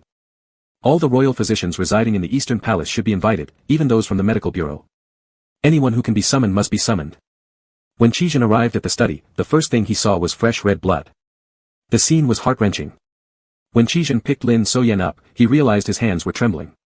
He steadied his nerves, afraid of dropping him, held him tightly, and carried him back to the courtyard. Lin Soyan seemed not entirely unconscious and continuously vomited more blood before the doctors came. Qizhen couldn't cover, hold, or block it all. Blood stained both his robes and brocade quilts. All the servants in the room were dumbfounded. No one expected such an event to happen, everyone panicking. Qizhen angrily exclaimed, "Where are the doctors? Are they dead?" The imperial physicians stumbled in, gasping for breath as they rushed to take Lin Soyan's pulse. After checking the pulse for quite some time, they then used a silver needle to test the blood Lin Soyan had vomited. They were unable to confirm what kind of poison it was. All they could do was temporarily keep him alive. Upon hearing this, Qizhen delivered a kick to the physician. This particular physician had served in the Eastern Palace for many years and had never witnessed such intense anger from Qizhen. After being kicked aside, he hurriedly crawled back, too terrified to straighten his tilted hat. "Your Highness, if we could find out who poisoned him, it would be much faster." Qizhen's face darkened with fury. At that moment, Su Fu brought in more royal physicians from the palace. Qizhen stood rigid in the room, tall and erect, with both hands smeared in fresh blood. He glanced sideways, his voice calmer but still tinged with restrained rage, more like the calm before a storm. Everyone in the Eastern Palace, except the doctors, gather in the corner courtyard. The corner courtyard was the farthest part of the Eastern Palace from Qizhen's main chambers. More than 200 people from the Eastern Palace, inside and out, were summoned there, forming a vast, silent crowd on their knees. Troops of elite soldiers from the military surrounded the group tightly. One of the palace maids who had served the pastries to Lin Soyan had been stopped just before she committed suicide. Her hands now bound behind her back, she was thrown in front of Qizhen. Qizhen sat on his chair, his handsome face half hidden in the shadows, with traces of dried blood on his hands that made them seem stiff and robotic when moved. He pressed a dagger against the maid's cheek. What kind of poison? Terrified, the maid shook uncontrollably as she confessed that she only delivered the items without knowing any details. Who are your accomplices? I don't know who. The poison was placed in the corner of the firewood shed, and I simply retrieved it. So it's someone within the Eastern Palace. Since it's here, we will uncover it eventually, but right now I have little patience. Qizhen lifted his gaze, sweeping over the crowd of black heads below, his icy eyes even more chilling than the sharp edge of the dagger. If you reveal yourself voluntarily, I'll grant you a swift death. If not. Qizhen stepped down and stomped on the maid's body, slicing into her cheek with the dagger. Blood splattered onto his hand. Qizhen showed no emotion whatsoever. Ah! Screams echoed through the air as the sound of skin being torn filled the room. The maid nearly fainted from the excruciating pain. You will end up just like her. A fate worse than death. On the 29th day of the 12th lunar month, the night before New Year's Eve, cries of agony rang through the eastern palace for hours. Slices of human flesh were removed one by one. Even the elite troops sent to guard the scene turned pale with fear. As for the maids and servants kneeling below, many threw up until bile emerged. Su Fu was drenched in cold sweat. After all, it was at his decision that the pastries had been served to Lin So-yen. He was afraid. It seemed as though the prince they once knew was no longer present in front of him. His eyes looked wild, like a possessed fiend. In the end, someone broke under the pressure. Your Highness. It's the Emperor. The Emperor prepared the poison, I have no idea what kind it is. Qizhen retracted the dagger, standing up. Burn him alive. Zhou Sudong arrived after hearing about the disturbance in the eastern palace. Just as he approached, he saw Qizhen covered in blood walking along the path toward the gate, suddenly halting mid-step. Su Fu. Hearing his name called out, Su Fu fell onto his knees with a thud. Hot water, I need hot water. So it was just for hot water. Su Fu hastily got up and quickly arranged everything. With complex feelings, Zhou Sudong watched Qizhen strip off his blood-soaked clothes and cleanse himself. Only after he finished did Zhou dare to approach. Your Highness. Qizhen asked, do I smell bad? Zhou Sudong was shaken, unsure how to describe Qizhen's state, so he simply answered. Not bad, Your Highness' robes have been perfumed. They emit a soft fragrance. That's good. Zhou Sudong accompanied Qizhen into the hall. Inside, the hall was brightly lit. Dozens of imperial physicians were researching the type of poison.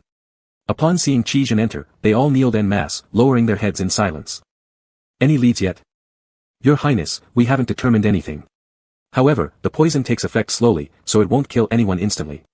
But, the crown princess will endure some suffering. Qizhen's eyes were cold with indifference. Zhou Sudong asked, where did the poison come from? How else? He intended to kill me, but my younger sister Mingyu accidentally consumed it instead. Zhou Sudong was alarmed. Inside the room, others finally understood, and not a single one dared to breathe loudly. Zhou Sudong thought rapidly. The Emperor? There would be no concrete evidence. How could they obtain the antidote? Wait. Just now, what did the prince call him? Mingyu? Zhou Sudong looked at Qizhen in astonishment, his shock growing deeper. Was it Lin So-yen's nickname? He suddenly remembered that a few days ago, when he arrived, he saw the servants preparing the carriage. He had casually asked, is this winter particularly cold? Why does Your Highness' carriage have twice as many cushions? The prince had replied, it's not cold. It's just that Yen is a bit delicate. A very ordinary explanation. So ordinary that Zhou Sudong hadn't given it much thought at the time. Now reflecting carefully, when had the crown prince ever been so indulgent of someone's delicacy that he took extra care? The more Zhou Sudong thought about it, the more afraid he felt. Your Highness, you wouldn't be planning to seek an antidote for Lin So-yen, would you? Qizhen remained silent. Zhou Sudong urgently said, without considering whether it's worth it or not, the Emperor has been looking for your weakness all these years. If he knew how highly you regarded Lin So-yen. Qizhen sat on the edge of the bed, his gaze falling on Lin So-yen. He must already know. At the moment Lin So-yen got into trouble, how could he remember any pretense or schemes? Chapter 21, Escape. Sure enough, as soon as the palace gates opened the next day, the Emperor's confidant arrived at the Eastern Palace, smiling and delivering a message that the medicine wouldn't kill anyone immediately. Even if the Crown Princess was physically weak, there was no need for the Eastern Palace to worry, they wouldn't have to mourn during the good days of the Spring Festival. However, if they wanted to avoid mourning entirely and keep the joy of the festival, they must agree to the Emperor's terms. Qizhen must agree that the next Emperor will be the current Emperor's son. Before the next Emperor ascends the throne, Qizhen can still hold the position of Crown Prince. Once the new emperor takes the throne, Qizhen must assist from the side, serving his sovereign loyally and for the nation. After hearing this condition, Zhou Sudong angrily threw the teacup in his hand. How disgusting. Not only did it deprive Qizhen of the possibility of inheriting the empire but also forced Qizhen to humiliate himself under them, assisting in the governance of the state. And yet, they were the ones benefiting both in fame and profit. Your Highness. You cannot agree. All these years of hard planning, so many people going ahead of you to pave the way. Think of the former emperor, the empress, and the grand tutor. I haven't said I'll agree. Zhou Sudong slightly relaxed. The imperial physician, busy diagnosing Lin So-yen, managed to concoct a life-preserving prescription. After feeding it to him, less than an hour passed before Lin So-yen woke up. As soon as he opened his eyes, he smiled at Qizhen. Qizhen felt as if his heart had been struck by a heavy punch, almost unable to catch his breath. He clenched his fists tightly, nails digging into his palm. Is today New Year's Eve? Yes. Did I sleep for a long time? Not that long. Lin So-yen lightly smiled, his tone cheerful, you smell nice. Qizhen sniffed himself but couldn't detect any scent. But if Lin So-yen said it smelled nice, then it must smell nice. It seems we've recently changed the incense. If you like it, I'll have them burn it hereafter. I want to go out for a walk. Lying down is a bit tiring. Sitting is better. Chijin helped him sit up, letting him lean against his chest. Lin So-yen reached out and touched around Chijin's body. Chijin was dressed a little too warmly, and Lin So-yen didn't have much strength, so he couldn't feel much. Lin So-yen slipped his hand under Chijin's collar. I'm just touching, nothing else. After we return, I won't get to touch such a fine body anymore. I need to touch a bit more now while I can. You have to control yourself, I'm sick right now. Chijin lowered his gaze, am I really so uncontrollable? Lin So-yen laughed, you should have a bit of self-restraint. He swallowed the rest of his words. What number? Chijin didn't speak. That poison was described as chronic, yet it was too forceful. The young Mingyu he had nourished for several days suddenly became weaker than when she first arrived at the Eastern Palace overnight. Chijin's heart ached, and he kissed Lin So-yen on the lips. Lin So-yen laughed and asked, why are you kissing me on the mouth? Because you're noisy. Do you dislike my noise or me calling you uncontrollable? Both. Lin So-yen pulled his hand back, but before hiding it under the blanket, it was caught by Chijin. If life gets tough, we should stick together as friends rather than do anything like juice extraction. What kind of chicken? Lin So-yen grinned but didn't explain, I still want to go out for a walk. Chijin furrowed his brow. Lin So-yen added, just at the door. It's too stuffy inside. Chijin agreed with him. Chijin bundled Lin So-yen up properly and called for someone to bring a chair outside. He didn't let Lin So-yen walk out himself. Instead, Chijin carried him out and placed him on the chair at the corridor. Don't sit for too long. Lin So-yen gave a despondent response. It was snowing outside. He reached out to catch the snow, but he couldn't reach it.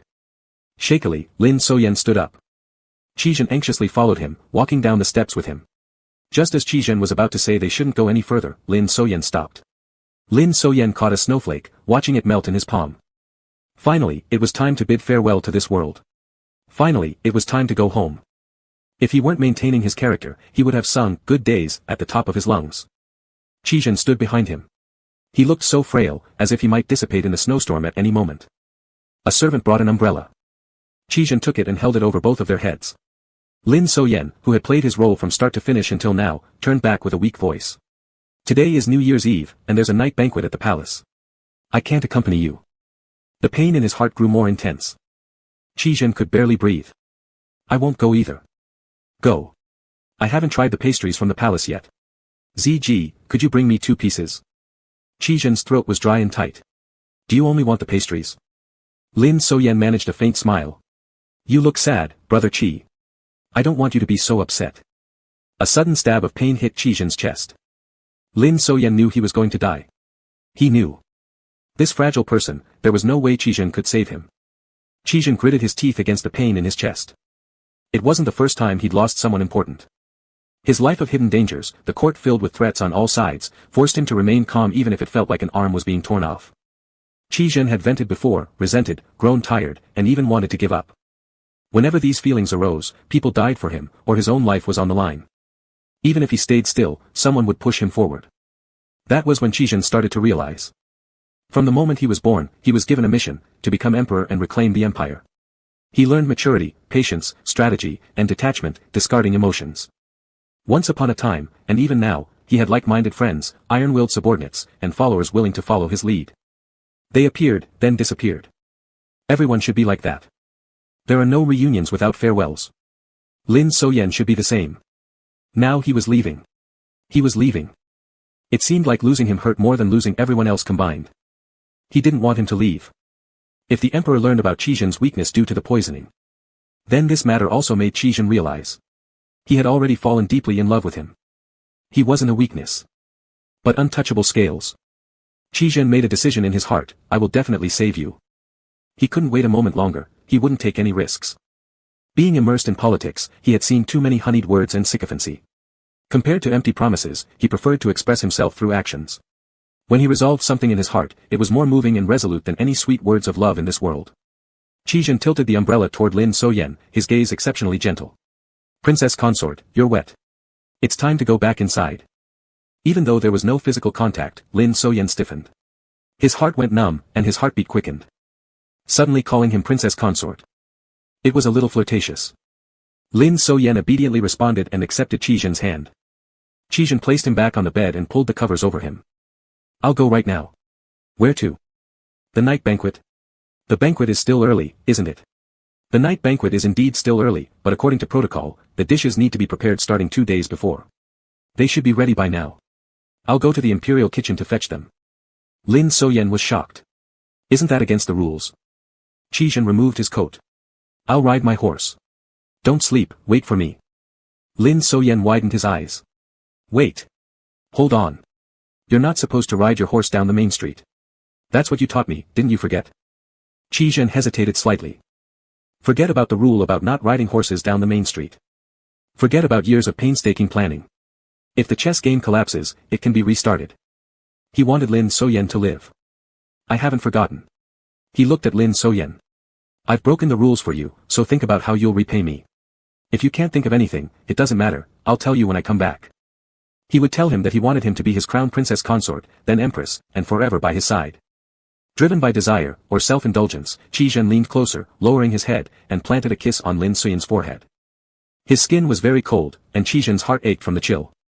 He stood motionless, looking at Lin Soyen as if delivering a sentence. Lin Soyen, you're done. How could you make me like you this much? You're finished. And so am I. Lin Soyen lay on the bed, sighing endlessly. I feel. Sad. Guilty. Heartbroken. It's none of those. I feel like I can win the Best Actor award when I get back. System. Look at him, I tricked him into going mad. Hey, what's Qizhen's level of corruption? System, since the host is only responsible for one stage of the corruption task, there is no viewing permission. After the host withdraws, the specific value will be visible in the task settlement report. System, would the host like to leave now? In a while. Lin Soyen took out the jade pendant Qizhen had given him and placed it in the most obvious spot on the bedside table. With the mission over, it was time to return what he was entrusted with. Leave. Leaving.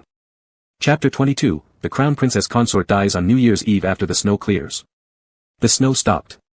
The sky brightened after the snowstorm. On an official road, a horse galloped through the snow. The freezing wind cut like a knife across his face, but Qizhen didn't notice its sharpness. Instead, his hands tightened even more around the food box, turning both his hands and cheeks red from the biting wind. The horse reached the East Palace gates but didn't stop. Qizhen spurred the horse and rode straight into the palace. The guards were shocked by the sight of the always disciplined crown prince riding straight in, stopping only when the horse couldn't move forward any further. Qizhen leapt off the horse, felt the antidote in his bosom, and rushed toward the courtyard with the food box in hand. A faint cry was carried by the cold wind. The closer he got, the clearer it became. Qizhen's heart plummeted. Confused. What were they crying about? Didn't they say there wouldn't be immediate danger to life? Besides, he had brought the antidote back, why were they crying? Inside the room, Lin Soyen's nanny cried her lungs out. Outside, Su Fuquan also had bloodshot eyes, tearing up, saying upon seeing him, Your Highness. Only hearing his name did Qizhen snap out of his thoughts. He walked inside. Each step felt as if walking on the edge of a blade. Until he saw Lin Soyen lying on the bed, eyelashes drooping long, expression peaceful as though merely asleep, his heart fell with a pop, landing directly onto the blade tip, pierced through. Minyu, the pastries are here. No one responded. Qizhen's eyes stung, tears choking him as he repeated, Minyu. Still no response. He put down the pastries and sat on the edge of the bed. His frozen hands cradled Lin Soyen's cheeks, chilled by them, feeling the pain deep within, growing rigidly cold until his vision blurred and went foggy. I've brought it back, wake up. Sobs continued throughout the room. Qizhen's world was silent, devoid of responses. Trying to grasp Lin Soyen's hand, it slipped loosely out of his grip. He tightly held the hand within his own, silent like a statue. Su Fuquan almost thought his master had gone now more senseless, but after a long while. Liar. The voice raspy, as if forcing himself to tear apart his vocal cords to make a sound. A single tear slid down Qizhen's cheek, dropping onto his brocade robe and leaving a small mark. Qizhen lifted his hand to wipe away the tear with his wrist. Su Fuquan announced the death. Su Fuquan accepted the order and quickly spread the news. Although Lin Soyen's death came unexpectedly, his funeral proceeded systematically. Mrs. Lin fainted several times at the altar, and Qizhen ordered that she be taken to the backyard before maintaining a calm demeanor and overseeing the entire mourning process. That long 2-hour seated stillness seemed merely Su Fuquan's illusion, an insignificant interlude in the strategic life of the crown prince. When a person was gone, this interlude ceased to exist as well. His composure was awe-inspiring. Even when a prince challenged him sarcastically or insidiously, Qizhen remained impassive, calm, never leaking any other emotions. The calmer Qizhen became, the more worried Su Fuquan grew. Storms often arise from seas that look just like this. Seemingly tranquil on the surface, turbulent beneath. After the funeral ended, Qizhen privately returned Lin Suyan's body to Mrs. Lin to take it back to the peaceful Jiangnan. Thereafter, this person seemed to be extracted from Qizhen's life. On the 15th day of the first lunar month, the court reconvened. On the first day of the new court session, the emperor immediately revealed Qizhen's promise not to ascend the throne but instead remain a lifelong supporter and contributor to the court. He highly praised Qizhen in front of all officials in the grand hall. The crown prince's faction was shocked into silence. As soon as the session ended, the East Palace saw a constant stream of visitors, almost wearing out its threshold. They wanted an explanation from Qizhen. But the gates of the East Palace were tightly shut. Qizhen stepped away from the competition for succession. Gradually, the other princes of the emperor began to assert their power. Within half a month, a new dynamic in the race for succession had formed within the court. Officials who had originally allied with Qizhen either sought new patrons or remained patient, waiting for Qizhen to re-enter the political scene. On the second day of the second lunar month, also known as Dragon Raises His Head, the imperial carriage traveled to Qianshan Temple for blessings, accompanied by the crown prince and all the princes. After the long blessing ceremony, Qizhen walked to the Zen chamber where he and Lin Suyan once resided, paused momentarily at its doorway, pushed it open, and stood there for a long while. Upon leaving the room, he realized that from here, one could see the mountain path along which Lin Suyan had run when she snatched the jade pendant for him. Su Fuquan followed Qizhen's gaze and saw the same path, laughing and saying, "Now all things are reviving, even the trees have sprouted buds, they don't look as bleak as they did in winter. Your Highness, spring is coming." Qizhen faintly drew his gaze back. Spring is coming. But his own spring had already come and gone. Dying on New Year's Eve. That day, it was so cold as if the whole world had frozen solid, frozen until today. Su Fuquan strolled along beside Qizhen in the temple courtyard. Suddenly, a voice cut through the tranquility. "Ah, isn't that His Royal Highness?" The third prince, with his narrow face and shifty eyes, approached, bowing respectfully. "I greet you, my prince. How leisurely of you to enjoy the scenery in the temple. Oh, I understand now, no more ambition after stepping down, right?" Su Fuquan flared up at once. This third prince just begged to be beaten. Qizhen's expression remained calm. "What do you want to say to me?" "I'm not saying much. Since your chance to inherit is gone, why not cooperate with me? Once I become the emperor, I will certainly not mistreat you. Do you wish for my loyalty?" Qizhen glanced over him. The unspoken words were clear enough. "Do you deserve it?" The third prince burst into anger. "Qizhen. What do you mean? Are you defying me? Do you still think yourself the former crown prince?" "No, wrong again. Even then, you were nothing but a stray dog without father or mother or relatives. Your father died because of us, and your mother too. And do you remember, when you were little, right here, by that water vat? We almost drowned you. Now, even your idiotic crown princess has been killed by us." Qizhen's eyes turned increasingly cold. The third prince laughed. "What? Did you think your deal with Father Emperor was a secret? Everyone knows it. For a fool, you willingly withdrew. Qizhen, I can hardly believe you developed feelings for a man. Did that fool bring you great pleasure? Too bad." The third prince clicked his tongue mockingly. "Last winter, I sent someone to try to abduct him and taste the flavor. Alas, some unforeseen missteps occurred. Qizhen suddenly grabbed his neck. His voice was deep and cold. "What exactly did you do last winter?" The third prince never expected Qizhen would dare to harm him. He stared in disbelief, struggling to call for help, yet the hand around his throat was like steel. He couldn't break free, couldn't escape.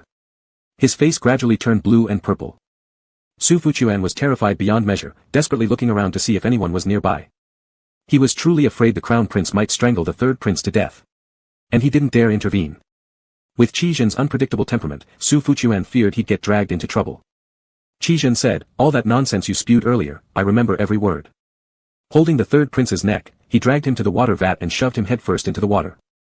Qizhen showed no expression on his face, but his grip was fierce and heavy. "This vat, right? Let's see how cold the water is compared to that year." Chapter 23, Please return to the book to stabilize this world. The third prince thrashed wildly underwater, kicking and striking Qizhen. But Qizhen stood as steady as a mountain, quietly listening to the muffled cries and splashing water without releasing his hold. Until finally, the resistance beneath his hand diminished, and all sound disappeared. Qizhen released his grip. The third prince thudded onto the ground. Su Fuquan collapsed in terror. Qizhen looked at his damp hands. It should have been this way long ago. Who cares about schemes? Or about rightful inheritance? It would be far more straightforward and clean to just act decisively. As long as the people he detested died swiftly, there wouldn't be any issues. "Your Highness. Someone's there." Su Fuchuan's voice trembled with fear, pointing at a little eunuch who had fled and fallen in the forest. His voice nearly cracked. He must have seen everything. Qizhen glanced over, suddenly remembering a similar scene from last winter. Except the one who had been seen this time was Mingyu. A faint chill curled on Qizhen's lips as he quietly spoke.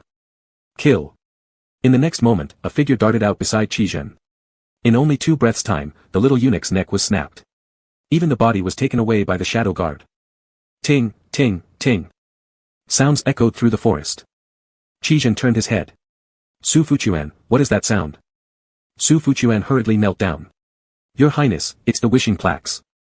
Qizhen gazed in the direction of the sound. Why didn't we go together last winter? I failed to teach him more words. Who knows what sort of scribbles he drew on those wishing plaques. Pausing for a moment, Qizhen commanded, go fetch more lanterns. He wanted to see what Lin Soyan had drawn on those plaques. Su Fuchuan was alarmed.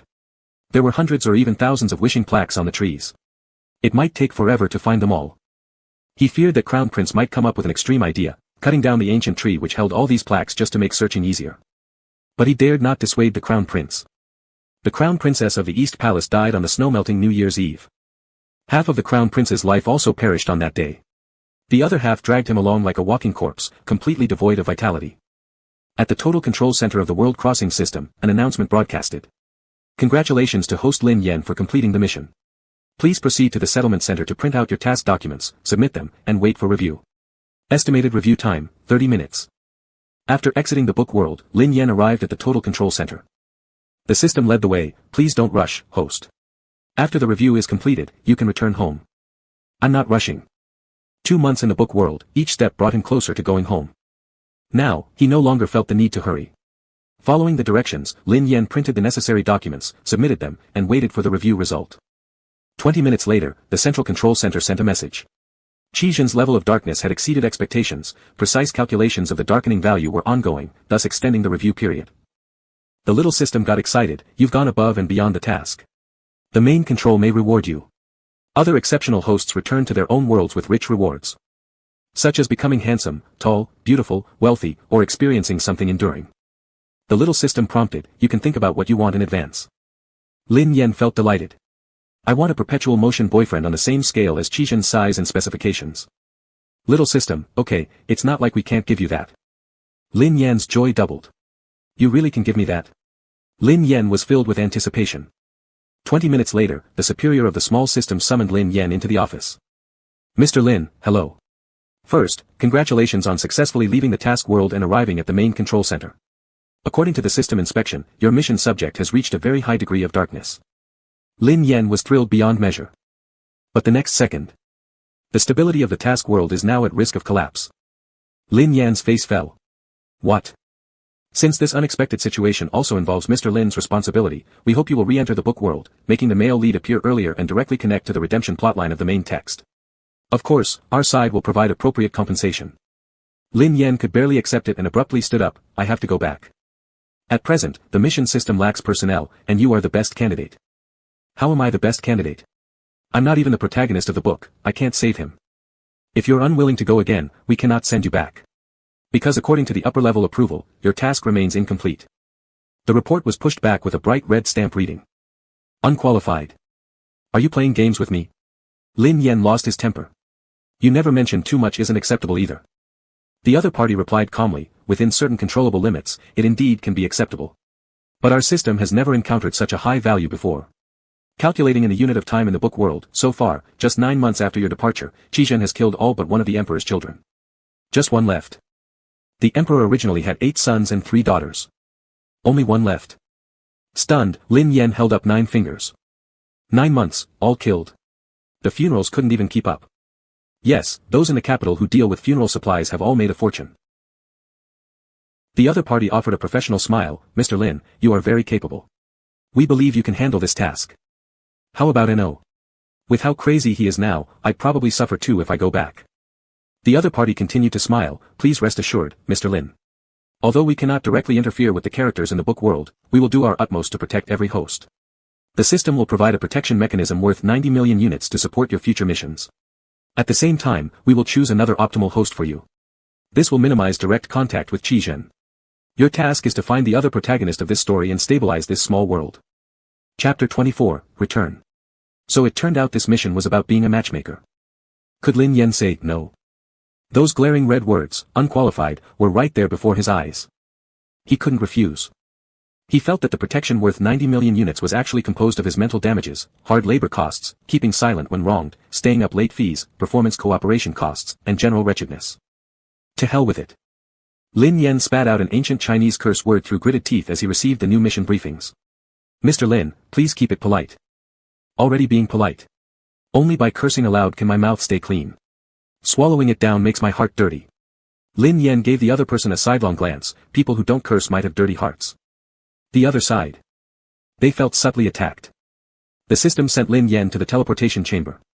I've other things to do and can't accompany you. What you've read only covers the major events that occurred within 9 months after your departure. After Qizhen's values went haywire, many things have become invisible to the system. Therefore, be careful upon returning. Details regarding the original recipient character are already transmitted directly into your mind. Act based on the situation there. Once you travel back, the system will automatically send you information about your current host.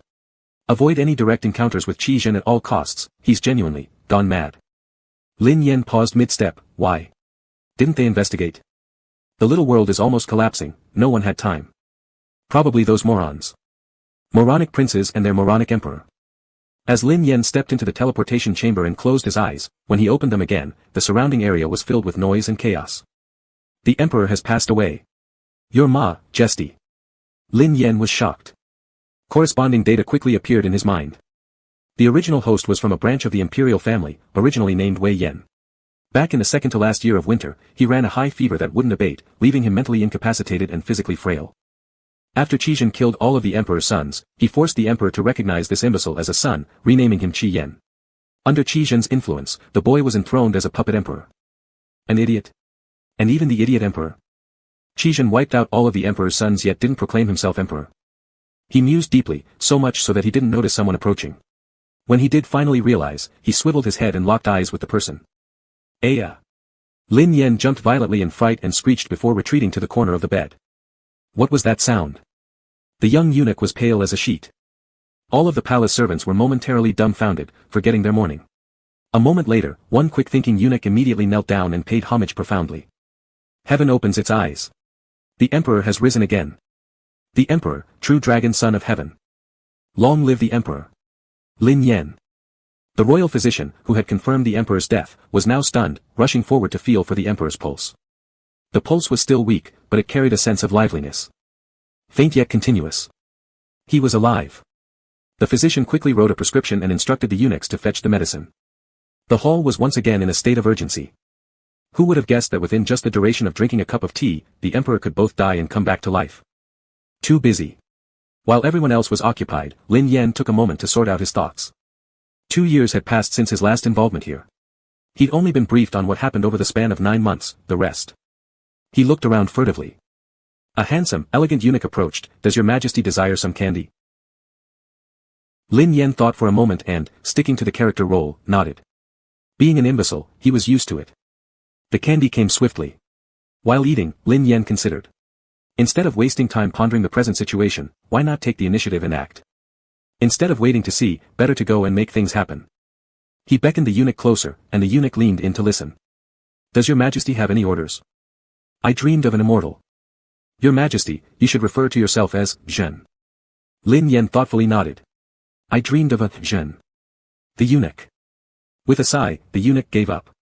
Was your majesty sent back by an immortal? Lin Yen nodded. That immortal was extremely handsome. His name is Song Ming. He lives by the Qiantang River, and he recently lost his mother, so he's alone now. Could you help me find him? The eunuch gave Lin Yen a strange look but smiled and agreed. Lin Yen was quite worried about it, repeating this request several times. When the royal physician came with the medicine, Lin Yen repeated it again. You must find me this immortal. Every time he said it, the young eunuch would confirm that he understood. Very patient and loyal. When Lin Yen was finally ready to go to sleep and pulled the covers over himself, he smiled at the small eunuch. You're really good. I like you very much. The little eunuch drew the curtains shut. Thank you for your kindness, your majesty. Please rest. Good. Several candles in the sleeping chamber were extinguished, leaving only faint candlelight that filled the quiet palace, adding a bit of eerie mystery. Under the influence of the medicine, Lin Yen quickly fell asleep. After stepping out of the palace, the small eunuch met another eunuch in the night, whispered something, and returned to the palace shortly after. In less than the time it takes to drink a cup of tea, the news reached Prince Regent Qizhen's ears. He didn't die. Due to the past deal between Qizhen and the former emperor, Qizhen could not directly inherit the throne and had to pull out a sickly figure as a transitional figure. Qi Yan's body was frail, always ill. Following Qizhen's order, the royal physicians just went through the motions, waiting for this fool to pass away. But no one expected. Qizhen sighed pitifully. What poor luck. If he had just passed, he wouldn't have suffered more while being ill. The head guard Xiao Jiang knelt on the ground. The royal physician said they did confirm that His Majesty stopped breathing today. But in a short while, His Majesty opened his eyes again. We are unsure whether it was because of an immortal as His Majesty claimed. An immortal. Qizhen's face remained calm, but there was no warmth in his eyes after speaking those two words. Suddenly, his expression turned icy cold. How could a puppet emperor be blessed by an immortal? Xiao Jiang didn't dare to say anything. The current Qizhen was even harder to fathom than before, too dangerous to speculate upon. Qizhen sat on his chair. Let him have what he wants. If he doesn't want to take bitter medicine, fine. No need to cajole him. Still, I am also curious about this immortal, who he is and what use he might have. He'd better be real, otherwise, the emperor may cause disaster. Chapter 25, Original host Song Ming. Song Ming never imagined that one day, the county magistrate would personally come to his home, bring a carriage, and invite him to accompany someone from the capital city to travel to the imperial court. Before departure, he nervously asked the person from the capital what was expected of him. You're lucky, the emperor wants to meet you. Song Ming was greatly startled. Even though he lived far away in Qiantang, he had heard about the major events in the capital. After the crown prince clearly stated that he would not ascend the throne, a fierce struggle for the succession broke out among the princes. They killed each other, and in the end, none of them remained unscathed. The previous emperor adopted a fool, assisted by the crown prince who ascended the throne. And the former crown prince became the regent prince, holding control over the country's politics. Now, the emperor was that fool. Why would the fool emperor want to see him? Nervous, Song Ming reflected further, it was also an opportunity, a chance to make contact with high officials. As the saying goes, if you want beauty, wear mourning clothes. His appearance was delicate and beautiful. After his mother's death, dressed in mourning attire, how many people had already taken notice? Thinking this through, Song Ming decisively wore the mourning clothes. The official from the capital frowned slightly but didn't comment. Sitting in the carriage, it moved so fast that Song Ming nearly threw up.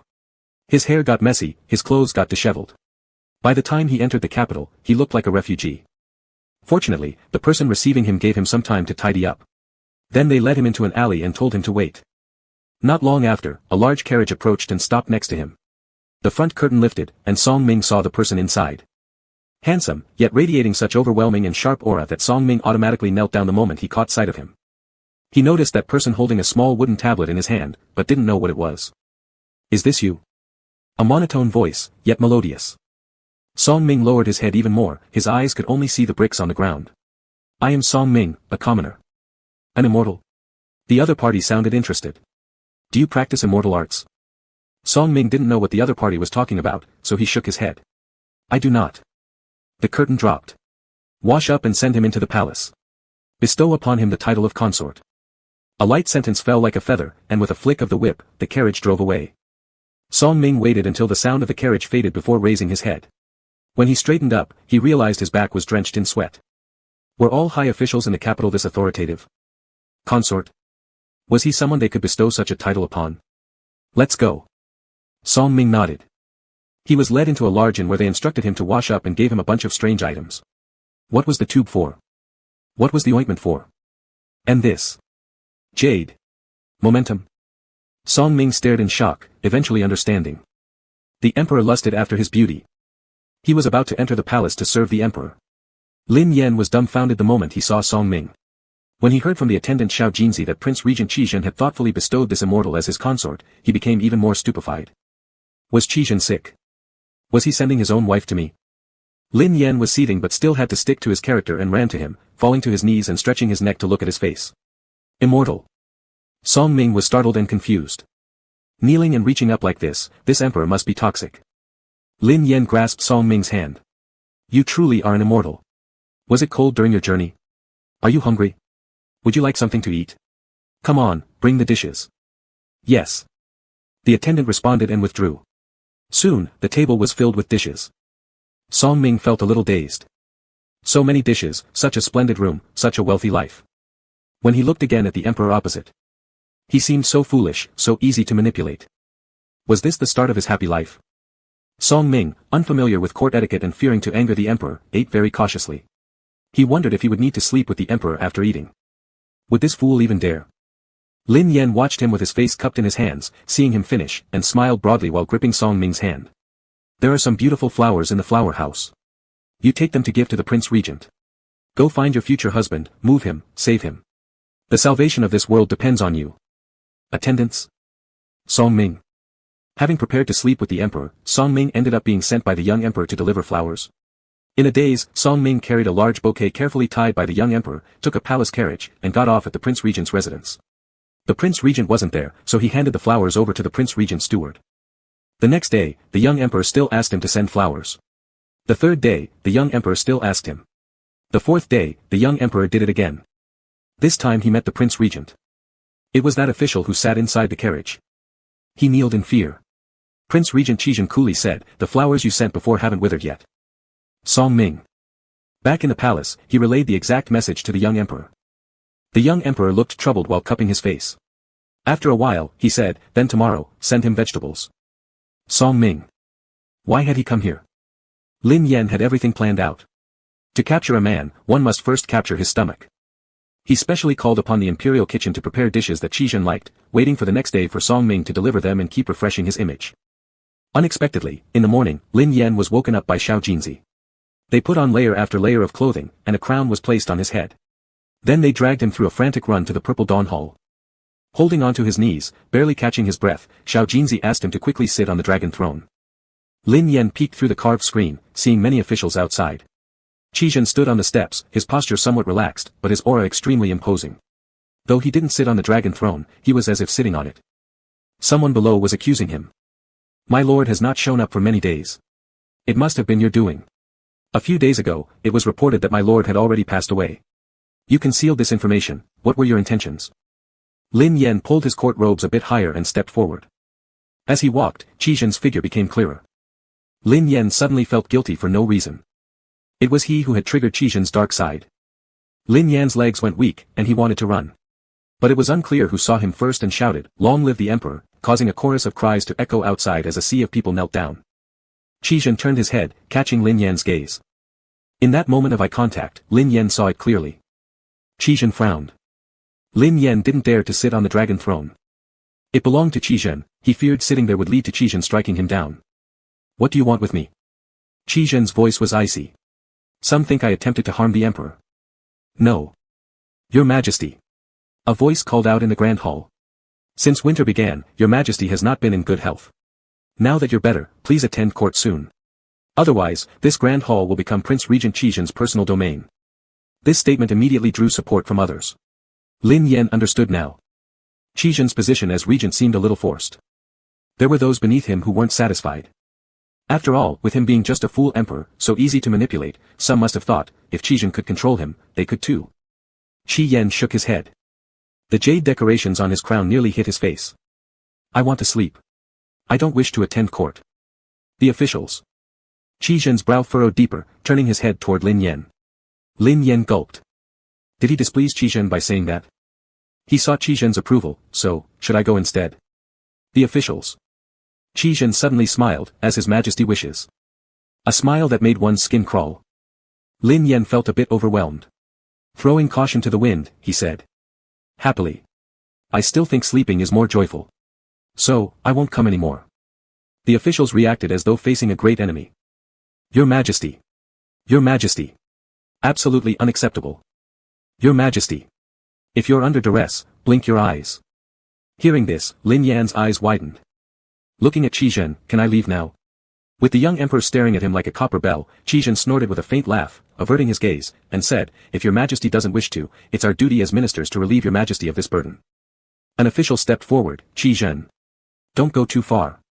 Another official supporting Qizhen interjected, His Majesty speaks with divine authority. He has already said he doesn't wish to attend. By obstructing him repeatedly, what are your intentions? Do you seek power for yourself? Qizhen laughed coldly, everyone knows the truth. Why state it plainly? Lin Yan. The grand hall fell silent. Then erupted in chaos. Lin Yan wanted to shout at them to stop arguing. Qi Zhen waved a hand dismissively, annoyed. Take your arguments home. Court is dismissed. Lin Yan was shocked. Oh yeah. Impressive. Even though the emperor was present, he declared the end of the court session. Chapter 26, Falling Off a Horse. Zhou Sudong stood in the grand hall waiting for Qi Zhen to leave the palace together but noticed him smiling gracefully as he exchanged a few words with the young emperor, inviting him back to the palace. However, Qi Zhen's gaze lingered on the young emperor, lost in thoughts unknown. What are you looking at? There's something off about him. Huh? What's wrong? Qi Zhen affirmed firmly, he's mimicking Mingyu. Their appearances were different, their voices were different, even their statures differed. Yet, when the young emperor stood there, he evoked memories of Mingyu, as if he were him. Zhou Sudong was startled. Why hadn't he noticed it before? Regardless of whether he had noticed or not, daring to mimic Lin Mingyu meant absolute doom. These past 2 years, the name Lin Shouyan had become a sore spot for Qi Zhen. Even Su Fuquan dared not mention it easily. Last year, someone tried to flatter Qi Zhen by presenting a man whose looks resembled Lin Mingyu. Qi Zhen had him flayed alive. Those trying to curry favor with him also suffered severe consequences. No one could replace him. No one could imitate him. Anyone attempting such an act would, in Qi Zhen's eyes, invite their own demise. You'd better not lose your temper. The emperor is just a fool, probably manipulated by others. Zhou Sudong worried that Qi Zhen might impulsively chop off the young emperor's head in displeasure. Here, he was anxious, yet Qi Zhen smiled. Who went through such elaborate measures? The imitation is quite convincing. What does he mean by making the emperor mimic him? Does he think I wouldn't dare to kill the emperor? Or is he bragging that he understands Mingyu better than I do? Zhou Sudong. He believed the latter was definitely not the case. Qi Zhen dispatched people for a thorough investigation. Close to noon, Song Ming arrived again. This time, he brought dishes from the palace rather than flowers. Qi Zhen had been controlling the government for almost a year, and the center of power had long since shifted from the imperial palace to his regency mansion. The food in the palace couldn't compare to what he had here. He did not touch the dish in front of him, his mind filled with thoughts of Lin Mingyu. At the beginning, Qi Zhen hadn't paid much attention to Lin Mingyu. No matter how hard he tried to recall now, he couldn't remember the moment Mingyu wore the wedding dress and married into the Eastern Palace. What came to mind first were those sparkling eyes and the red hands waving in the cold wind. Later, it was his blindingly white skin. Too white, like tofu. Qi Zhen dared not look, fearing that a glance would steal away his soul. For the first time in his life, Qi Zhen was at a loss, assuming that ignoring it would suffice. But little did he expect, missing him when they didn't see each other, yearning for him when he wasn't around, his feet walking unconsciously toward that small courtyard. Later, he realized it was because his heart leaned toward Lin Mingyu. Qi Zhen wanted to keep him, and thought he could keep him. But he was gone. Last year, on the second day of the second lunar month, Qi Zhen lit a lantern among countless wish plaques and found one hung by Lin Mingyu, only then realizing he had been scammed. Lin Mingyu wasn't some little fool, he was a great liar. A liar who stole hearts. The wish plaque read, Lin Mingyu wishes Qi Zijin good health and success. Peaceful rivers and seas, enduring prosperity. These weren't words a little fool could write, nor the handwriting of one. Qi Zhen even had someone compare Lin Mingyu's pre-illness books and letters with those of Lin Shouyan from before. The handwriting didn't match. But this wish plaque was truly Lin Mingyu's. Upon seeing it, Qi Zhen wanted to dig up his grave, exhume his body, and question him properly. But he just imagined it. The dead cannot answer. Holding the wish plaque, which he'd found with such difficulty, Qi Zhen laughed bitterly, so angry that he wished he could travel through time, forcing him to cry hard and confess everything unless he begged for mercy. After the short rage came overwhelming longing. Regardless of who he was, the affection, the companionship were real. Qi Zhen started investigating. He established countless possibilities. Perhaps Lin Mingyu suddenly regained his sanity and feared, deliberately continuing to act foolish. This possibility was quickly discarded by Qi Zhen. Because the handwriting was wrong. Qi Zhen wondered, then who was Mingyu? A visitor from another world? Reincarnation? What was his name? Where did he come from? What was his purpose for coming to his side? This seemed more plausible. Would he return one day? For this reason, Qi Zhen consulted numerous wise men and fortune-tellers. He even got manipulated by an emperor due to this and was almost killed. All those so-called wise men turned out to be charlatans, and all were executed by him. Qi Zhen thought that if the day Lin Mingyu returned arrived, he would seize him tightly, preventing his escape, confining him within the room, grabbing him by the neck and pinning him on the table, wedging himself between his legs. That way, no matter how Mingyu tried to kick, it would be futile, and he could only submit to punishment. Qi Zhen would definitely force out his real name and address, holding his hand as if teaching him to write again, compelling him to sign a guarantee. A guarantee not to leave. A guarantee not to deceive. A guarantee to always love him. Sign off. Ching ching. Loving Qingqing, cherishing Qingqing, so we call you Qingqing. If I don't call you Qingqing, who shall call you Qingqing? Before knowing his real name, let's call him Qingqing. No matter what name, he is Qizhen's Qingqing. Footsteps approached. Prince. Qizhen opened his eyes. No unusual activities have been detected. The same situation persists around your majesty. Apart from those Qizhen had planted, there were also remnants from the old emperor. All were under Qizhen's surveillance, recently obedient and law-abiding. Qizhen glanced at the food on the table, and Song Ming. He has been investigated too, with no abnormalities. Qizhen's face grew cold as frost. In the past, the safest course of action would have been to kill the young emperor as an example. To see who would dare use Mingyu as leverage. Qizhen hesitated because he wanted to uncover who had incited the young emperor to act this way. Could that person know more about Lin Mingyu? Qizhen was fully aware that after so long, Lin Mingyu most likely wouldn't return. Qizhen was like a scavenger, moving alone in a world without Lin Mingyu, searching for fragments related to him. To piece them together into a picture, weave them into dreams. And in dreams, to meet him. He didn't want to miss even the slightest possibility. Xiao Jiang asked, "My lord, what should we do next?" Qizhen stared at the dishes on the table for a long while and laughed with an unpredictable mood, "Take them away and feed the dogs." Su Fuchuan responded and stepped forward to take away the dishes.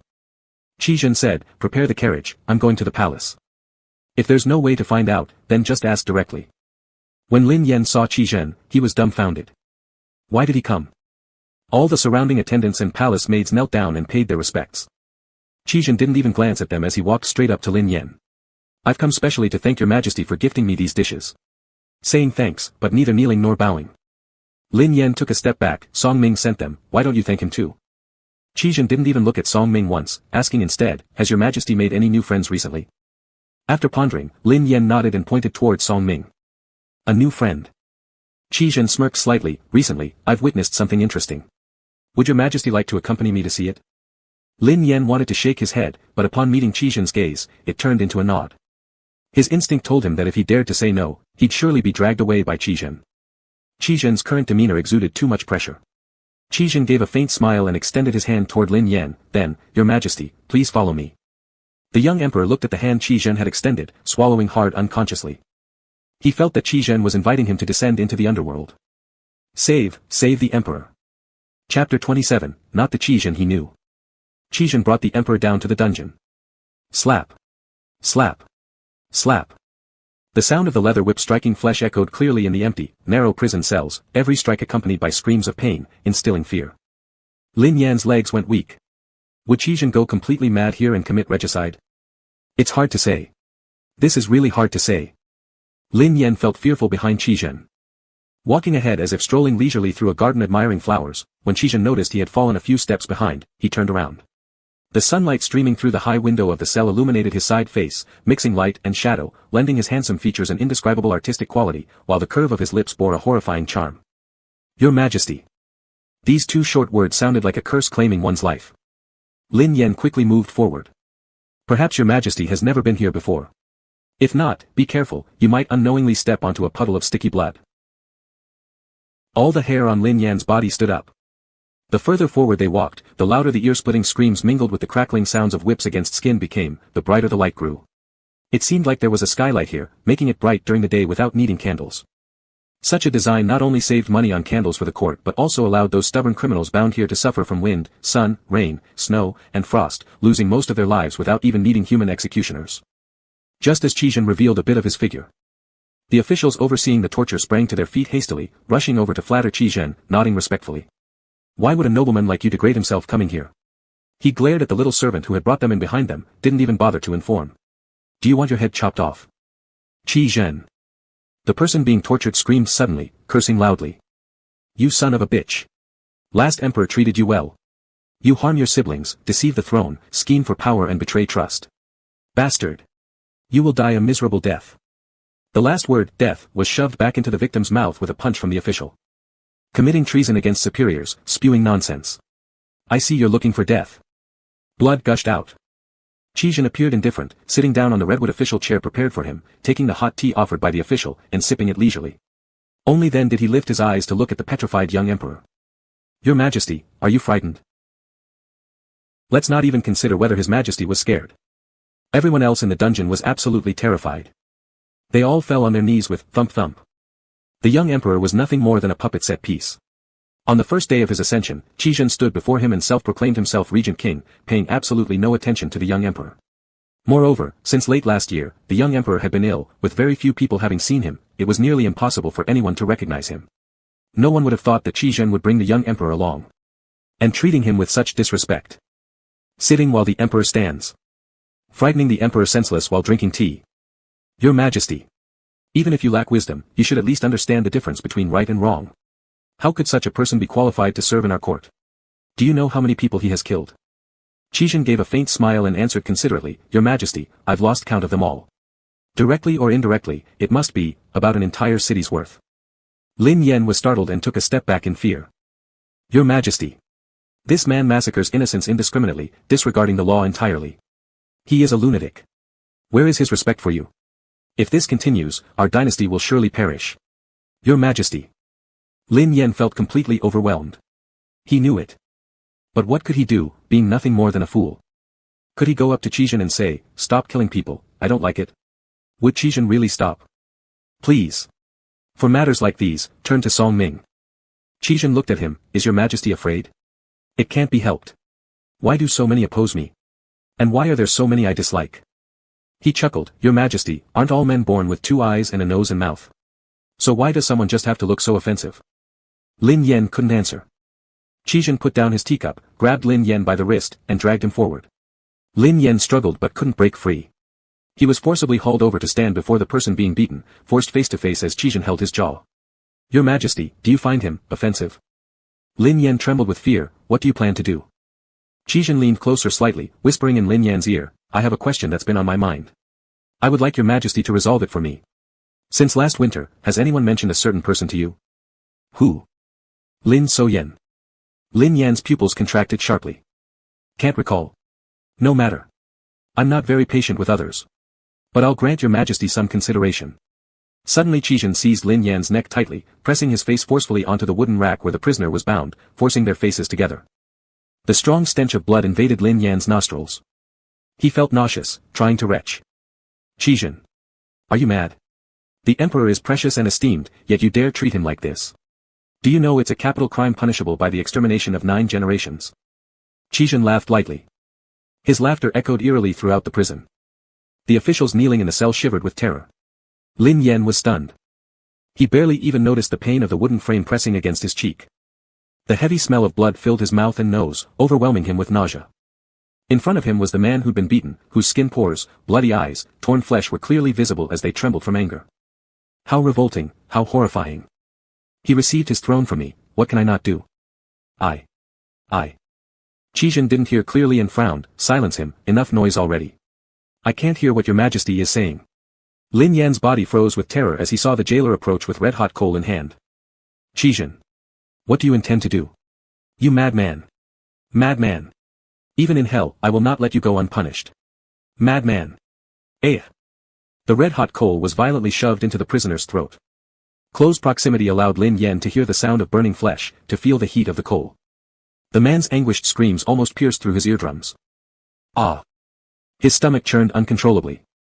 Lin Yen vomited. Almost bringing bile to the surface. Feeling unwell until his eyes misted over. So terrified, he wanted to curl up small, wanting no one to see him, wishing to hide. Why? How did Qizhen turn out to be this way? It was too terrifying, he was simply too horrifying. With an even tone, Qizhen said, If I let you insult me freely, then I would truly be insane. Slowly raising his eyes, Lin Yen met Qizhen's gaze. For some reason, Qizhen's eyes grew colder suddenly, and he kicked Lin Yen hard in the shoulder. Unprepared, Lin Yen was kicked down the steps, his waist colliding with the table, causing blinding pain that made his vision darken and gradually blur. The voices he heard became indistinct. It was Qizhen's voice. Who taught you this? Who taught you to emulate him? Lin Yen fainted. Upon returning to the palace, he fell ill with a fever. In his delirium, he dreamt of the old Qizhen. Passing by the door, his posture remained upright, wearing a dark green cloak. The fur lining of the cloak moved gently with the wind, giving life to his handsome face. Lin Yen stared absent-mindedly, until a maid chuckled and asked. What is the crown princess looking at? The wind is so strong, are you not cold? Brother walked past. I was watching brother. He kept his gaze fixed, thereby catching a glimpse of Qizhen slightly turning his head. Then his figure disappeared by the window. Afterward came Qizhen's voice. Go close the doors and windows. Not long after, Su Fuchuan arrived with some people to shut the windows and brought along a stack of paper. With a beaming smile, he said, His Highness says that the Crown Princess can write now. The menu for the Eastern Palace annual feast will be proposed by the Crown Princess. You may suggest as many dishes as you like. Lin Yan opened his eyes. Even the former cold Qijin had never imagined transforming into this lunatic version. Lin Yan sighed deeply but suddenly realized someone had grabbed his hand. He tried to pull it away, but the person at his bedside immediately sprang up, red-eyed as if they'd been crying. It was Song Ming. Your Majesty, you're awake. Chapter 28, It's him. Song Ming cried like a widowed wife. Lin Yan helplessly took out a handkerchief to comfort him. Song Ming firmly held his hand, pressing it against his own face, acting like a pet seeking affection. Your Majesty, I am your consort. Seeing you this way breaks my heart. Lin Yan was greatly alarmed. He yanked his hand. It didn't move. Another try. Still no success. Shit. You're Qijin's spouse. If it weren't for the fact that he's the protagonist, Lin Yan would have kicked him off already. He took a deep breath and, in a childishly sulky tone, said, You're hurting me. Only then did Song Ming let go. Before Lin Yan could relax, Song Ming lunged forward again, hugging him tightly. Your Majesty, stop trying to please the Regent King. He's terrifying. Why don't we just live our lives as wealthy idlers? Won't it be better to live carefree with me? Lin Yan found it hard to criticize. Do you think I want to bother with him? Do you think I enjoy playing savior? I know my limits all too well. If it weren't for wanting to get back home. Let me go. You're holding me too tightly. I won't release. I refuse to let go. Consort. Consort. Lin Yan's brain froze. Would Qijin chop him into pieces if he knew his wife referred to herself as a consort? Exhausted. Might as well start planning the funeral tickets now. Consort begs your Majesty. Lin Yan really wanted to kick Song Ming far away. Unfortunately, he lacked the strength and could only pacify him for the time being, patting his shoulder lightly while eating sweets and having meals with him. When it was nap time, Song Ming refused to leave and insisted on sharing the same bed with him. Reluctantly, Lin Yan agreed, placing a blanket between them. He pointed to the blanket and said seriously, This is the great big river, you cannot cross over. Song Ming nodded. In his heart, however, he thought, just a fool. Once he falls asleep, I'll crawl over and roll into his arms. When the fool wakes up, I'll claim we've consummated our marriage. That way, I'll officially become the Empress consort and become a parasite in the palace. Lin Yan lay in bed reminiscing about Qijin. He would go insane sooner or later, so it was crucial to send Song Ming over quickly. Tonight, let's go outside the palace to have some fun. I'll dump you directly at the regent's mansion. Song Ming. Does the emperor mean inviting me out to watch the lantern fair? Lin Yan. Lantern festival. Isn't it neither New Year nor mid-autumn, yet there's a lantern festival? Today's lantern fair wasn't as grand as the one during lantern festival. It initially started as a spring lantern fair to pray for a favorable climate throughout the year. Later, because this season was not busy with farming work, it gradually became a romantic gathering for talented young scholars and elegant young ladies. Couples could date here. And those without partners could search for potential matches. Song Ming said, Your Majesty might not know, but at today's lantern fair, participants hang love poems. Your Majesty, copy a couple of poems, bring them along, and when we see an appealing lantern, you can inscribe them. Sounds good, right? Absolutely not. Releasing a wish lantern with Qijin's wife, isn't he just asking for trouble? Lin Yan couldn't resist Song Ming's insistence and also wanted to push him towards Qijin, so he copied a couplet casually. Song Ming praised on the side, Your Majesty's handwriting is truly exquisite. Little Jinzi lifted his gaze briefly to look at Lin Yan before lowering it again. Song Ming also wrote one himself, whispering conspiratorially, But, Your Majesty, how are we going to sneak out? Lin Yan, gripping the pen, smirked and indicated Song Ming to stay further away. Song Ming looked confused. After pretending to write a wish character on the paper, Lin Yan twirled the brush deftly with his fingertips. Ink splashed. Little Jinzi was splattered with ink all over, and he shouted, Hey! Your Majesty! Lin Yan chuckled mischievously, setting the brush down, I'll change my clothes. You guys go change too. Little Jinzi agreed promptly. Lin Yan stood up and went inside to change his clothes. As he turned around, he didn't notice that little Jinzi had taken the character Lin Yan had written casually, with a changed expression as he quickly walked away. Little Jinzi was one of Qijin's informants planted beside the young emperor. It wasn't about guarding against the young emperor but preventing other political forces from luring him away, thereby putting Qijin at a disadvantage. Under normal circumstances, little Jinzi would pass information through the guards who then relayed it to the regent's mansion. However, today's matter was crucial. The handwriting of the young emperor was ugly and could never look like this. There was something off about the young emperor. Afraid of passing this matter to others, little Jinzi rode a horse from the palace to the mansion of the regent king, seeking an audience with the regent king. A servant led him in. As soon as he stepped into the courtyard without uttering a word, the regent king hurriedly approached, grabbing his collar. Where did the ink stain on your body come from? Jinzi looked stunned. In front of him, the regent king's expression showed urgency, shock, and a certain cautious anticipation. Yes, His Majesty got it when playing with the brush. Oh, Lord. I have urgent news to report. Today, His Majesty and Consort Song will leave the palace to watch the lanterns. And, when I saw the writing, the strokes were definitely not right. The young emperor used to write, but after becoming mentally disabled, his writing certainly wouldn't be so elegant and beautiful. Qizhen snatched the paper, taking a glance, and his expression immediately turned nervous. Prepare the horse. The streets were crowded with people, making it impossible for Qizhen's horse to get through. He sat on his horse, looking into the distance from the entrance of the street. The bustling crowd contained some who looked at him with surprise, some hurriedly dodging, and others completely unaware. But there was no familiar figure in sight. With so many people, finding him was akin to searching for a needle in the ocean. The fastest way was to return to the palace. The young emperor would eventually return to the palace. But Qizhen couldn't wait. His heart surged with intense emotion, and his breathing quickened. Unable to penetrate the main street, he took the side alley. He arrived at the front where buildings overlooked everything, providing clear views. Riding the horse, Qizhen wove through the alleys while checking each connecting passage, hoping to find him. Brother, doesn't this one look nice? At a lantern stall, Qizhen caught sight of the young emperor. He was holding a skewer of sugar-coated haws, biting into it while shaking his head. Standing under the flickering candlelight of a lantern, his appearance was exquisite. Stunned, Qizhen felt his castle built for Lin Mingyu collapse instantly, revealing the gem hidden within. Waves of memories rushed back, hitting his heart powerfully. Bang! Bang! Bang! Ugly. Let's go. Furrowing his brow, Lin Yen turned to walk away. Suddenly awakening as if from a dream, Qizhen spurred his horse towards the next lane leading to the main street. Sure enough, he saw him pass by. Without hesitation, Qizhen mercilessly whipped the horse, riding out aggressively through the alleyway.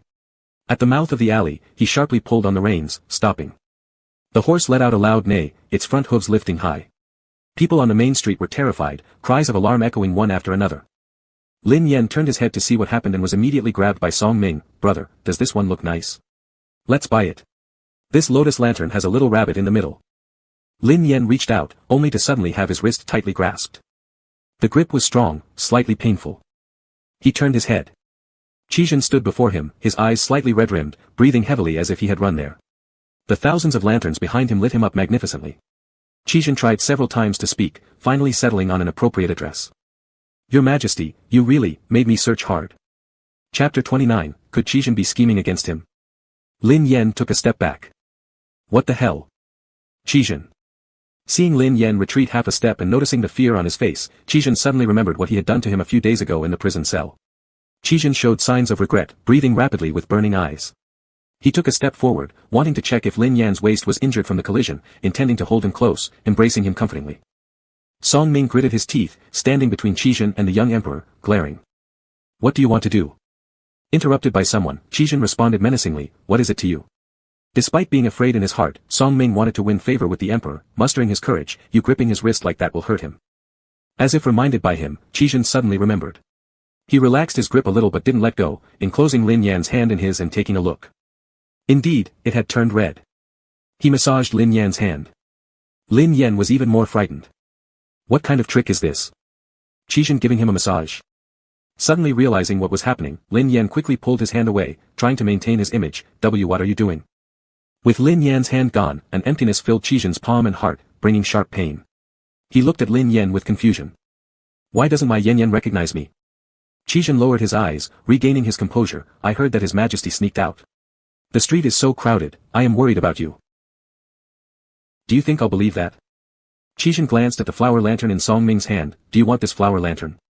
Qizhen left in a rush and didn't bring money, so he grabbed the jade pendant from his neck and handed it over to the stall owner before snatching the lantern from Song Ming. Song Ming frowned immediately and took another lantern, saying, Your Majesty, would you like to release this one with me? This one looks better. Lin Yan. Song Ming, you're going to regret this. Lin Yan sneakily glanced at Qizhen. Sure enough. The expression on Qizhen's face was fierce. Lin Yan quickly distanced himself. Just release it yourself. Qizhen's expression softened. Lin Yan sighed in relief. He was really struggling. I will release one myself. Song Ming frowned unhappily. The shopkeeper timidly handed over the lantern. It hadn't even reached Lin Yan's hands when Qi Jin intercepted it mid-air. "Allow me to hold it for your majesty." Afraid to snatch the lantern back, Lin Yan just let Qi Jin hold it. Not only did Qi Jin take the lantern, but he also held Lin Yan's hand. Puzzled, Lin Yan looked at him. Surprisingly, there was an unusual gentleness and sadness in Qi Jin's gaze. "There are too many people here, how could we possibly manage without losing each other? If His Majesty disappears again, where should I search for you? So that's why." Lin Yan didn't push him away anymore and dared not. Following the flow of the crowd, they moved forward slowly. It was bustling and hard to walk. They stopped repeatedly along the way. Qi Jin stayed by Lin Yan's side, never taking his eyes off him. When someone almost bumped into him, Qi Jin reached out to block them. If the crowd squeezed too tightly, he would silently wrap his arms around Lin Yan protectively. This was his Yan Yan. His legitimate crown princess. Qi Jin didn't care much about viewing the lanterns here. All he wanted was to take her home, embrace her, and never let her go. The three of them arrived at the riverside. Holding the lantern, Song Ming smiled shyly and looked at Lin Yan. "I hope we can last forever." Qi Jin gave him a cold glare but restrained himself from kicking him down. After all, Song Ming was the consort he personally conferred. Upon hearing this, Lin Yan turned pale. What sins has Qi Jin committed, sending his own wife to him and practically putting the green hat on his head himself? Ultimately, the one who'd suffer would still be him. Lin Yan avoided Song Ming's gaze, feeling as if his head were hanging precariously from his waistband, swinging unsteadily as if it would fall off any second. "I don't want to. You follow me around all the time, asking me for candies. There aren't even enough for me." Hearing this, Qi Jin smirked slightly. "Let us release the lantern together, Your Majesty." Qi Jin squatted down, gently placing the flower lantern on the water and nudging it lightly with both their hands. The lantern spun in circles as it floated further and further away. Lin Yan kept looking at the floating lantern, only noticing when he turned back that Qi Jin had been staring at him intently the whole time. His gaze was deep and focused, as if it contained a vortex that could suck him in. "Why are you looking at me like this? Wouldn't he rather silence me by stuffing coal into my mouth because I'm talking too much?" The water made His Majesty's hands colder. Qi Jin took out a handkerchief from his chest, carefully wiping Lin Yan's hands as if handling fine porcelain. Lin Yan was somewhat stunned. Yesterday, Qi Jin was so harsh toward him. Today, he was unexpectedly gentle. There must be deception. Definitely some sort of trick. Lin Yan quickly pulled his hand away. The moment his hand disappeared from Qi Jin's grasp, his heart sank as he looked into Lin Yan's eyes, which sparkled with suspicion. The three handsome men stood by the riverside. Because of their good looks, passing women all stared at them, some even bold enough to throw sachets at them. Sachets aimed at Song Ming were ignored by Qi Jin. Those thrown at Qi Jin were left on the ground, untouched. But any aimed at Lin Yan, Qi Jin immediately swatted them back. Qi Jin's face showed an apologetic expression. "Your Majesty, I must apologize to you. The other day, I frightened you, and that was wrong of me. I thought, someone was messing with you from behind. Are you injured in any way?" Lin Yan pointed to his lower back. "It's bruised." Qi Jin reached out to touch where Lin Yan had indicated, unable to resist pulling him a couple steps closer. "Have you applied medicine?" This posture was somewhat ambiguous. Lin Yan, caught up in the moment, didn't notice it right away. "Yeah." Regret flickered in Qi Jin's eyes. If they weren't on the street, he'd want to take off his clothes and check it himself right now. "I have good medicine at my place. I'll have them bring it to Your Majesty." "Your Majesty, can you forgive me?" Lin Yan was shocked. Qi Jin was actually apologizing and asking for forgiveness. Wasn't he always acting very self-willed as regent? Was this guy just trying to let down his guard so he could kill him? Plotting for power? "Brother, there's no need for all this. You can just say it, and I'll willingly give up the throne." Song Ming, seeing Qi Jin weaken, immediately started to gain some momentum. "Do you know that the emperor ran a fever all night? And was still coughing in the morning? He couldn't even enjoy his breakfast." Qi Jin pulled Lin Yan's hand anxiously and gave a quick glance at someone nearby who looked unremarkable. That person stepped forward immediately, gave Song Ming a nod. With one chop, Song Ming was knocked unconscious. Lin Yan widened his eyes. "Son, Ming." Qi Jin said, "I won't hurt him, I just need to take him somewhere." Lin Yan felt excited. Absolutely wonderful. He came out for exactly this reason. Now he wouldn't need to carry Song Ming into the regent's mansion, saving trouble. Qi Jin gazed at him and asked, "Is there anything you want to tell me?" Lin Yan shook his head. Qi Jin seemed sure that he should have something to say to him, and stared at him for a long time. The naked gaze made Lin Yan suspect that Qi Jin was looking through his skin, peeling apart his insides until grabbing what Qi Jin wanted directly from his heart. It also seemed like he would swallow him whole at once. Lin Yan didn't dare to meet his eyes, fearing for his life. Qi Jin stared at him. Yen, do you not remember me? Or are you upset and don't want to recognize me? Shall we return to the palace? All right. Qizhen escorted him back to the palace but did not leave himself, even following him into his sleeping quarters. What does he intend to do? Before long, little Jean arrived carrying a teapot and poured a full cup. Lin Yen picked it up and drank, using tea to hide his embarrassment. After drinking a sip, Lin Yen realized it wasn't quite tea, more like fruit juice, sweet and aromatic, with a hint of alcohol. It was quite tasty. Little Jean explained, the prince loves alcohol. This wine has a low degree, your majesty can drink some too. Lin Yen nodded, is the palace wine all served in such large pots? Of course not. Isn't it meant to get you drunk? Little Jean poured another cup and handed it to Qizhen. Qizhen said, allow me to drink with your majesty. Still vivid in memory was the sorry state from the previous day, Lin Yen dared not refuse. As he kept drinking, he became tipsy. He raised his wine glass to toast with Qizhen, one after another. His brain felt hot and swollen, yet his spirit remained exceptionally excited. Clumsily, he thought. Could Qizhen be plotting against him? He moved forward to look clearly at Qizhen's face, only to end up propping his head up while lying in Qizhen's chest, resembling someone seeking a kiss. Little Jean exited very tactfully midway. At this point, the grand palace hall had only them two. Qizhen lifted the pot slightly and found they hadn't drunk much before he got drunk. He called out to him, his voice rough, Mingyu. He responded. Qizhen's eyes lit up instantly, his breathing becoming heavier. He supported Lin Yen tightly, making him sit on his lap. Lin Yen paused briefly, before leaning down to hug Qizhen's neck. Dazedly staring at Qizhen's side face, he teased with a smile. Big brother, listen to Yen Yen's heartbeat.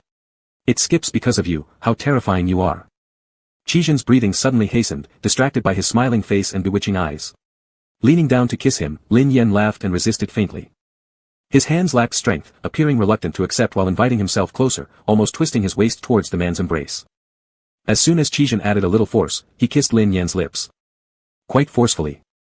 Lin Yen had no idea how he ended up standing while kissing, only realizing that his waist had gone limp from Qizhen's touch. Unsteady on his feet, he could only hang on to Qizhen's chest, feeling as soft as a cloud.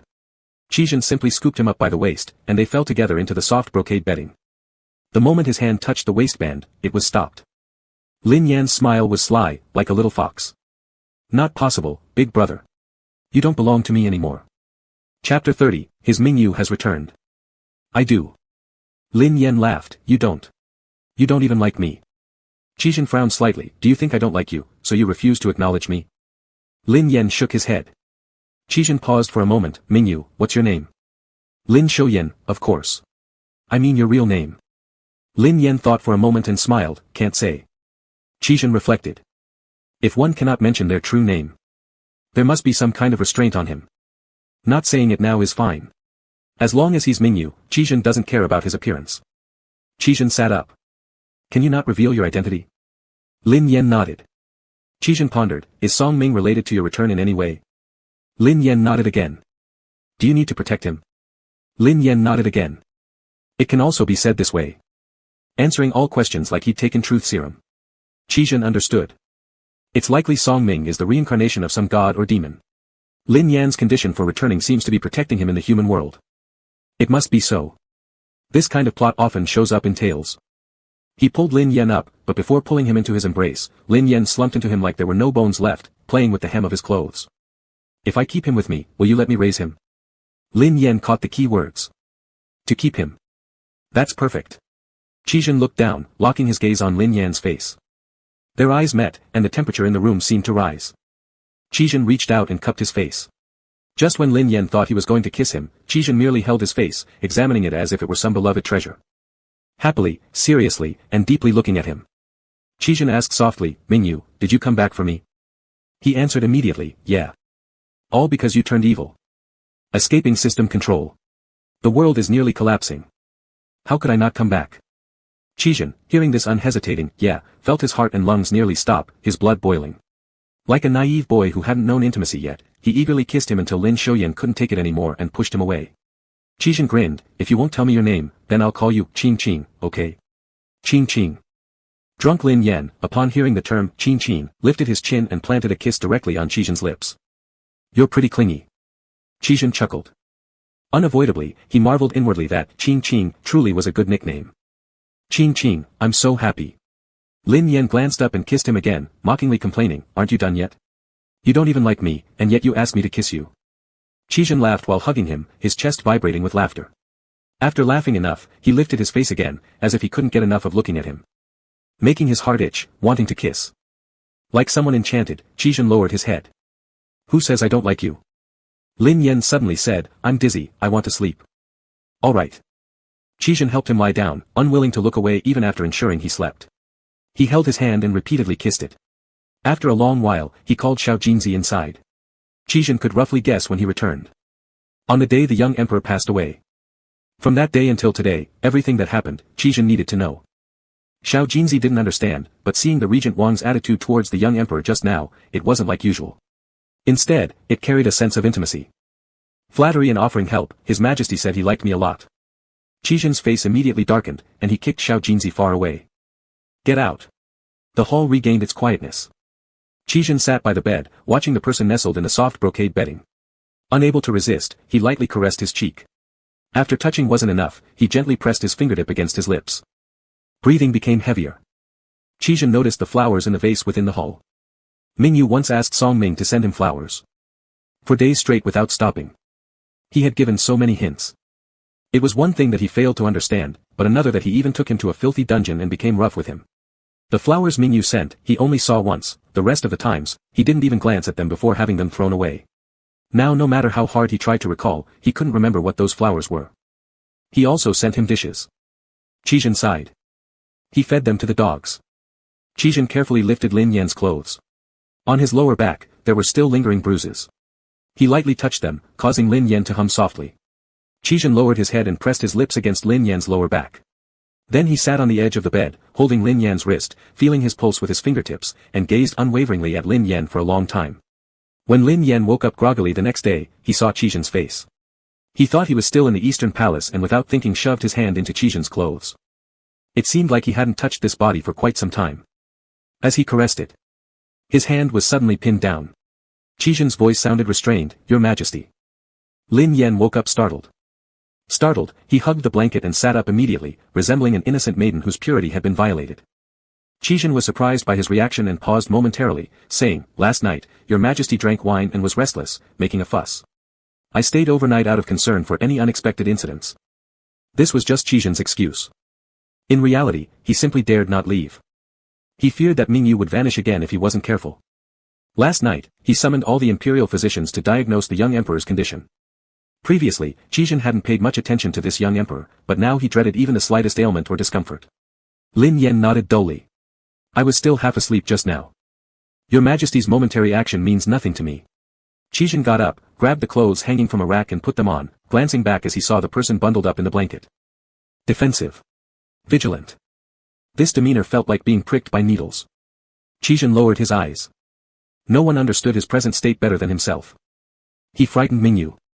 And Mingyu thought he didn't like him. Your Majesty needn't be afraid. The prisoners in the dungeon that day were beyond redemption, deserving death. Some methods might have been harsh, but I knew exactly what I was doing. I wouldn't dare offend Your Majesty. I love someone dearly. Qizhen turned around and steadily looked at him, his gaze gentle and resolute. I adore my own wife. Lin Yan's eyes widened slightly. He's called Lin Shouyan, style name Mingyu. You're lying. I'm not. Didn't Your Majesty know? The reason I never ascended the throne was because I sought an antidote for him back then, agreeing to that person's request, I would not become emperor. Lin Yan stared wide-eyed. What nonsense is this? There's such a deal. How could he not know? Lin Yan shakily pulled up the system interface. Damn. Big trouble. Qizhen continued earnestly, determined to clarify everything and dissolve all misunderstandings. He passed away, and I was heartbroken. I didn't even get a chance to tell him I liked him. Perhaps Your Majesty doesn't know, that year on New Year's Eve, I asked him to agree to be my prince consort, staying by my side forever. Whoa. What nonsense. Lin Yan frantically pressed the emergency call button. Why doesn't Your Majesty say anything? Lin Yan snapped back to reality, only to find that Qizhen had somehow moved close to him. So close that he could feel Qizhen's breath. Qizhen used the back of his hand to check Lin Yan's forehead, then his own. The temperature was normal. Qizhen retracted his gaze and composedly stood up. Lin Yan's thoughts froze momentarily from the proximity. Now that his brain had rebooted, it crashed under the overwhelming chaos. Say what? Fuck it, I must still be drunk. The system hurriedly arrived, what's wrong? What big event occurred? Lin Yen screamed internally, Qizhen confessed to me. The system went offline. What? Qizhen cast down his eyes, revealing a touch of fragility on his handsome face, as he smiled, tender yet pitiable. Your Majesty, neither you nor he are mentally sound. You both might more easily connect spiritually. If you encounter him in your dreams, could you inform him for me that I am ill from missing him, madly longing for him? Both the man and the system completely lost it. We're doomed. Qizhen, looking at Lin Yan's dumbfounded expression, found it somewhat cute, a cuteness that made his heart itch yet left a bittersweet aftertaste. Although he had never said he liked him, Lin Yan was completely oblivious to it until now, and thus was greatly surprised. He wasn't good. He should have told him earlier. Also, Your Majesty, I didn't actually kill that many people. That day, I just scared you by saying those things.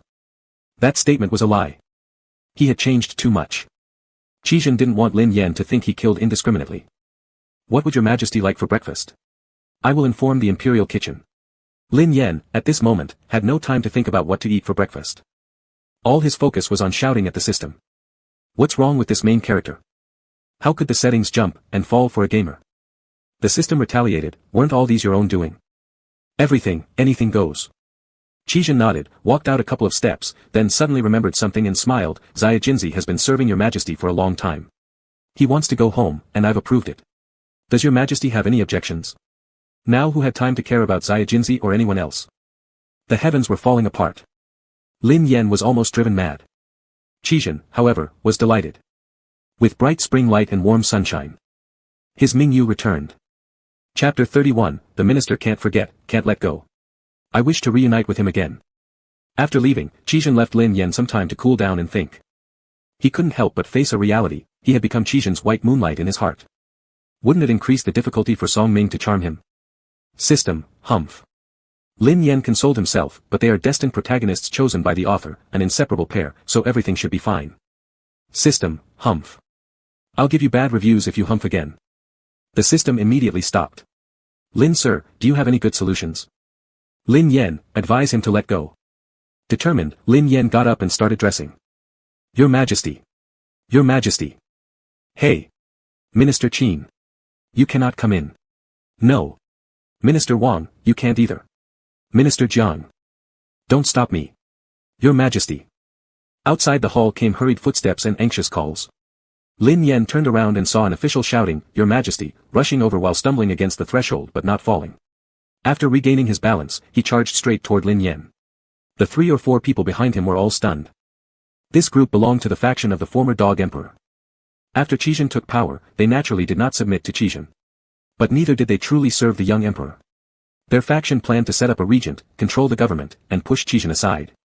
Before that happened, they hoped the young emperor remained safe. A few days ago, they heard the young emperor was taken by Qizhen to the dungeon, and after returning, caught a fever. Last night, they heard Qizhen captured the young emperor on the street and bound the emperor's concubine, bringing them both back to his residence before entering the palace with the emperor. An entire night. And they hadn't emerged yet. The morning court session was even skipped. One night was too long. Anything could happen. Most likely, the emperor met an unfortunate end. Their faction couldn't sit still anymore and hastily sent a few people to investigate. Minister Jiang grabbed onto Lin Yan's clothes to check, Your Majesty, forgive my impudence, let your servant see if you are hurt. Lin Yan had never seen such a scene. 4 or 5 men were clumsily trying to strip his clothes off.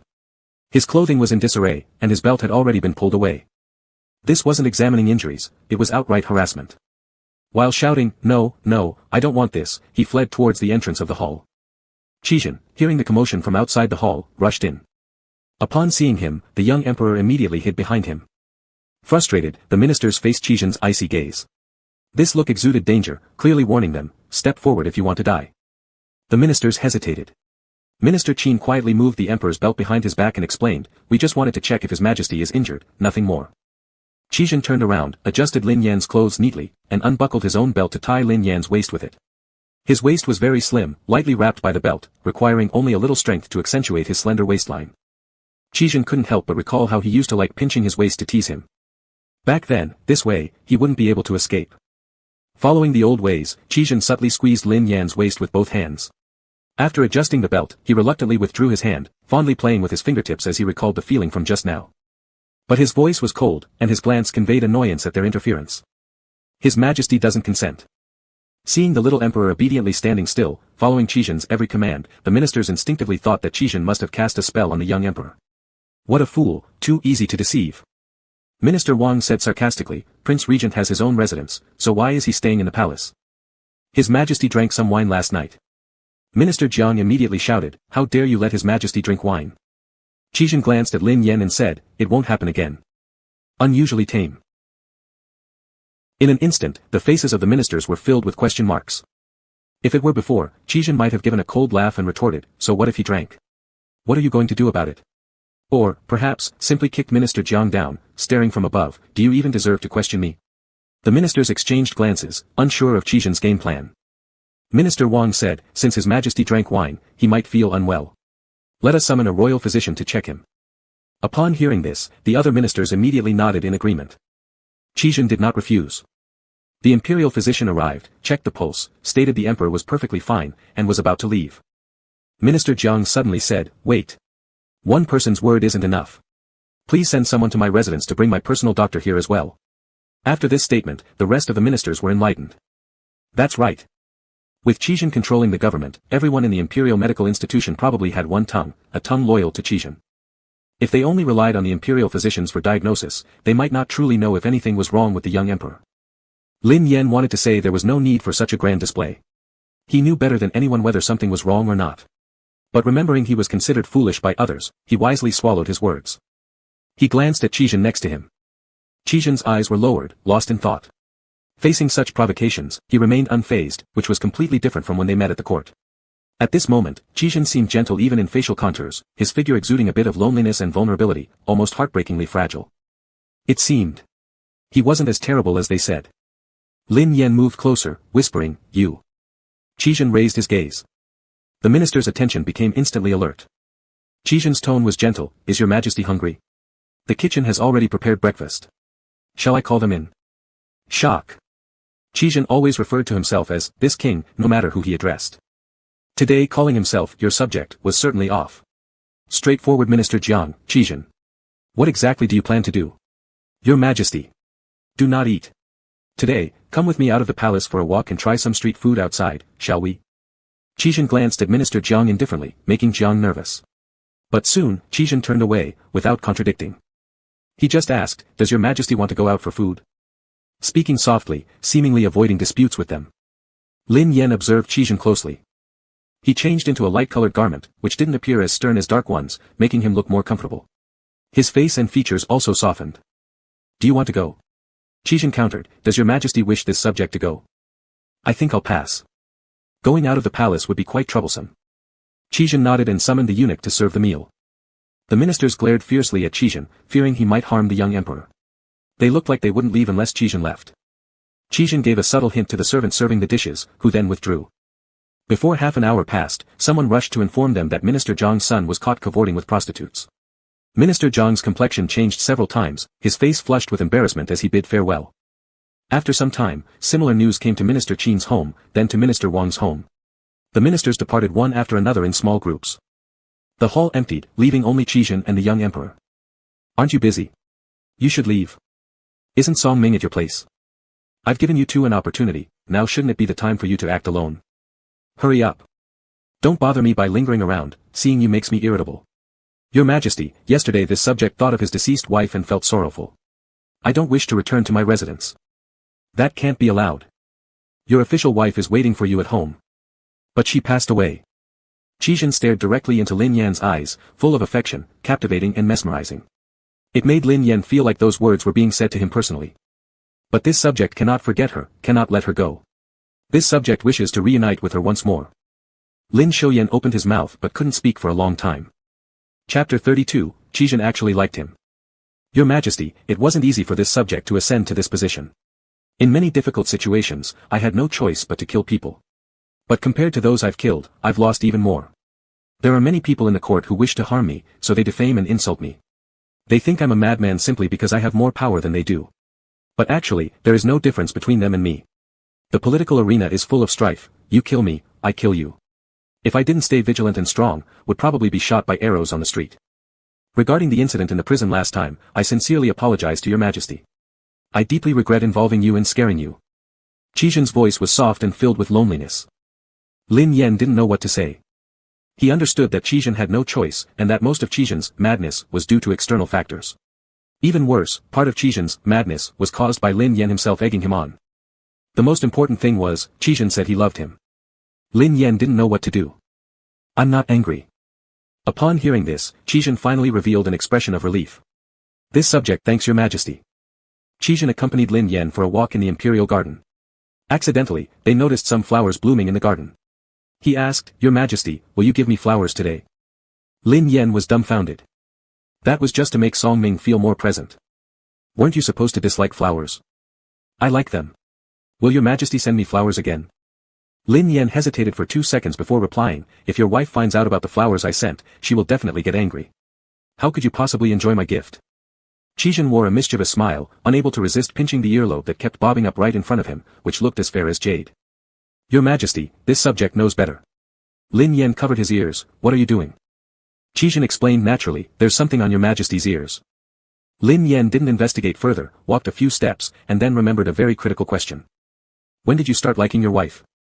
If the answer was love at first sight, then it had nothing to do with him. Why had he bothered caring unnecessarily? Qizhen seemed troubled by this question, furrowing his brows as he thought carefully and replied, To be honest with your Majesty, I wasn't attracted to my wife from the start. Lin Yan felt a sinking sensation in his heart. Probably. It began when he climbed over my doorframe and said that he wanted to bear children for me. Only then did I start truly paying attention to him. Qizhen, reminiscing about some amusing stories, laughed. He was very cute, always nagging about wanting to have my children. I had never encountered anyone like him. Whenever I saw him coming, I would immediately tell others to close the doors. Lin Yan felt his heart sink to the bottom. It was all over. That described him. Qizhen seemed to have completely immersed himself in memories. Later, he helped me seize a jade pendant and hang a wish plaque. To show me affection, he would sleep near me. Even when I went to bed late, drowsy and tired, he still managed to approach me, grabbing my hand, muttering, Why are you so cold? Though shaken by the chill, he didn't let go but hugged me tightly instead, warming me up. Qizhen continued, He was genuine and adorable. When learning how to write, he always insisted on practicing unconventional strokes. Sometimes, I would suspect that he deliberately acted playful to tease me. Lin Yan froze. Unfortunately, I never got the chance to tell him that I liked him. Qizhen stood by the water, gazing into the distance, revealing regret in his eyes. He died for me and never heard me say, I like you. If I were him, I'd certainly be upset. Perhaps noticing Lin Yan's gaze, Qizhen turned and met Lin Yan's eyes, Your Majesty, do you think if he could hear these words, understand my feelings, would he forgive me? Would he come back to me? Lin Yan was speechless and didn't know how to respond. After battling internally and within the system for 300 rounds, he still couldn't come up with a suitable plan. For now, dragging things out was key. The system quickly reviewed Qizhen's words and actions after Lin Yan left. Qizhen stared at him, wishing to pull him into his arms, hold him tightly, entangle him in his vortex of longing so that he would understand just how much he missed and cared for him. As the sun shifted, the time grew late. Qizhen hadn't left. Lin Yan. Aren't you going home? Qizhen replied, When I stayed with your Majesty last night, I noticed that you don't sleep soundly. I fear something may happen to you, so I've decided to stay by your side. Who asked you to? You're acting this way. Qizhen smiled and said, Your Majesty, rest assured. Apart from my legal wife, all others in my eyes are merely brothers and good friends. Lin Yan had nothing to say. For Qizhen, this might just be a puppet emperor. Sleeping together also played a role in monitoring. But it wasn't the same for Lin Yan. He had just confessed to him. How was Lin Yan supposed to sleep? Unable to sleep. Completely unable to sleep. Qizhen noticed his distress and asked, Would your Majesty like me to burn some calming incense? Yes. Lin Yan nodded eagerly. Still worried, he added, Burn more pieces. Qizhen paused slightly as he fetched the incense but responded, As your Majesty wishes. The scent of the calming incense was not strong, but its effect was incredibly potent. Before long, Lin Yan felt drowsy. He gave into the sleepiness. Once he closed his eyes, he fell asleep. Qizhen sat by the bed, his hand brushing over Lin Yan's face outline. He's back. Truly here by his side. Qizhen stayed the entire day, watching over Lin Yan every moment without letting his guard down. He feared that Lin Yan would disappear the next second. He feared that all of this was just his dream. Qizhen leaned forward, his heart soaked with honey, brimming with happiness, affection, and love. It even hurt in his chest. Dear one, I can't hold back anymore. Even if this were just a dream. He wanted it real. So it couldn't be fake. In the copper mirror of the dressing table, there was a reflection of the belt and clothes tossed outside the tent. They rose momentarily and then quietly landed again. The next day, Lin Yan woke up feeling a little uncomfortable. Qijin was reading by the windowsill. Lin Xiaoyan glanced at the daylight outside, guessing that Qijin must have already attended the morning court session. Sensing his gaze, Qijin turned around. Awake? Lin Yan sat up. The brocade quilt slipped off his body. His loose undergarment also slid down to his shoulders, revealing smooth, pale shoulders. His delicate fingers randomly supported him on the bed, accidentally grabbing the silk material. The bright yellow silk became creased, creating an erotic ambience full of tender sentiments. Qijin steadily averted his gaze, first putting down the book before walking to Lin Yan's front. With his elegant hands, he pulled up the loose undergarment that had slipped down. The suggestive kiss marks on the back of his shoulder were now concealed. This ordinary gesture exuded an indescribable sense of intimacy. Lin Yan stiffened for a moment, looking around, finding something to say. Where is my mirror? Yesterday, I accidentally broke it. I'll compensate your majesty tomorrow. A maid came in carrying hot water. Lin Yan was relieved and quickly got up to wash. When washing his face, his palm brushed across his lips, sensing a slight pain. Puzzled, he touched them, but feeling nothing unusual, paid no further attention. He didn't notice Qijin by his side, deeply staring at his lips while watching his movements. After washing his face, Qijin pressed him against the makeup stand without a copper mirror and combed his hair for him. Lin Yan froze, feeling uneasy, and said, let the maid do it instead. Fingers gently caressed his scalp, inducing slight tingling sensations. From behind, Qijin's voice echoed, I broke your majesty's mirror, making it unavailable for use. I'll comb your hair as compensation. Lin Yan found it hard to persist and instinctively straightened his back, allowing Qijin's actions. With his delicate white fingers holding the comb, Qijin slowly began combing his hair. From Qijin's perspective, he could see the kiss marks behind Lin Yan's ears. Sucked rather harshly, they turned slightly purple. On the back of his neck where there was a red mole, the situation was even worse. Besides kiss marks, there were also bite marks. Spotted all over, it was as if these areas were deliberately marked. Qijin's fingertips lightly grazed over those marks. Lin Yan immediately tensed his back, dodged, eyes wide open, doubting reality. Could it be? Was this body so easily aroused by Qijin? Or was he too inexperienced? Damn! He was disgraceful. At such a time, how could he still crave Qijin's body? Chapter 33, Minister offended your majesty. Lin Yan avoided. A bundle of hair lightly held by Qijin also slipped out from his grasp. His expression remained unchanged. What's troubling your majesty? Lin Yan felt ashamed and mumbled something about itching, using it as an excuse. Despite Qijin's strength, he could have easily pulled Lin Yan back or even dragged him to the bed at this position and angle. But he did not. I'll be more careful then. He started combing Lin Yan's hair again with the comb. Lin Yan felt embarrassed by his own reaction, clenching his fists tightly, and stopped moving. Qijin meticulously combed his hair with the comb. Lin Yan felt ashamed of his reactions and clenched his fists tightly. Without a mirror, he couldn't see his own face. It was clearly flushed, an unmistakable look of someone who had just been pampered with affection. His cheeks were slightly pink, his earlobes and lips slightly swollen. He got scalded while drinking soy milk. How is it so hot? Qijin remained calm-faced, let it cool for a moment. Lin Yan nodded and waited for a while before drinking again. It was indeed too hot. He was about to pour another bowl. At that moment, the palace maid serving beside him spoke up, Your Majesty, let me do it for you. Lin Yan looked up. The palace maid smiled at him, her appearance quite beautiful. Lin Yan suddenly felt that this scene seemed oddly familiar. Oh. Fourth Master had also gone through a similar situation. While he maintained this thought, from others' perspectives, it looked as if he were staring at the girl. Qijin's eyes darkened. When Lin Yan took the bowl, Qijin spoke, Are all the maids around your majesty dressed so flamboyantly? Flamboyantly? Lin Yan glanced up and down. Indeed, somewhat. Her beauty surpasses snow, and she's clever. I wonder if your majesty could give her to me as a gift. You want her? Fine. The nearby palace maid's complexion changed dramatically.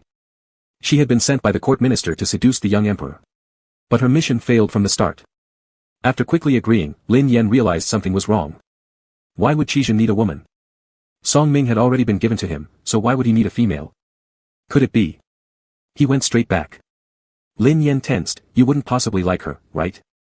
After a brief stunned silence, Qijin curved his lips into a smile, his expression gentle yet filled with deep affection. There's no need for your majesty to worry so much. I only love my wife, and I will remain steadfast forever. I just think this girl is smart, which is quite rare. Will your majesty not give her? Give. Qijin found him adorable. He even gets jealous. Lin Yan felt a headache. He loves me too much, this is really troublesome. The palace maid was taken out of the hall by Qizhen. Sitting on the chair, Qizhen turned to the eunuch nearby who said, "This maiden is sent by Prince Heng." Qizhen smiled, appearing very approachable. But those who knew him well knew that this meant he had already made up his mind to kill. "What did Prince Heng send you here for?" Kneeling on the ground, the palace maid, overwhelmed by Qizhen's intimidating aura, could barely raise her head. Trembling, "To care for your majesty." Qizhen leaned forward and pinched her face. "Where do you plan to take care of him? In bed?" Terrified, the palace maid dared not tell the truth, gazing into Qizhen's piercing eyes. But at this point, whether she told the truth or not didn't matter anymore. Qizhen already saw through her intentions. He released her face, looking at her as if she were nothing but garbage. "Kill her." The palace maid's eyes widened in shock and she immediately bowed her head pleading for mercy. Astonished eunuchs stood still. In the past, there were people who tried to win over the young emperor's favor, offering gifts of delicious food, toys, handsome men, or beautiful women. However, the regent always investigated only who sent the gifts and never executed the person luring the emperor. Though startled, the eunuch did not dare to defy the order. "May I ask how to proceed?"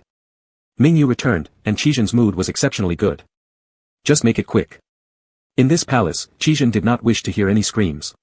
If Mingyu heard them, it might create unnecessary trouble. Suddenly, Qizhen recalled, "How many such people are there in the palace?" "There are 18 in total, 8 men and 10 women. The flowers your majesty gave me the other day weren't in great condition. I assume the greenhouse is lacking fertilizer. This one has such striking features.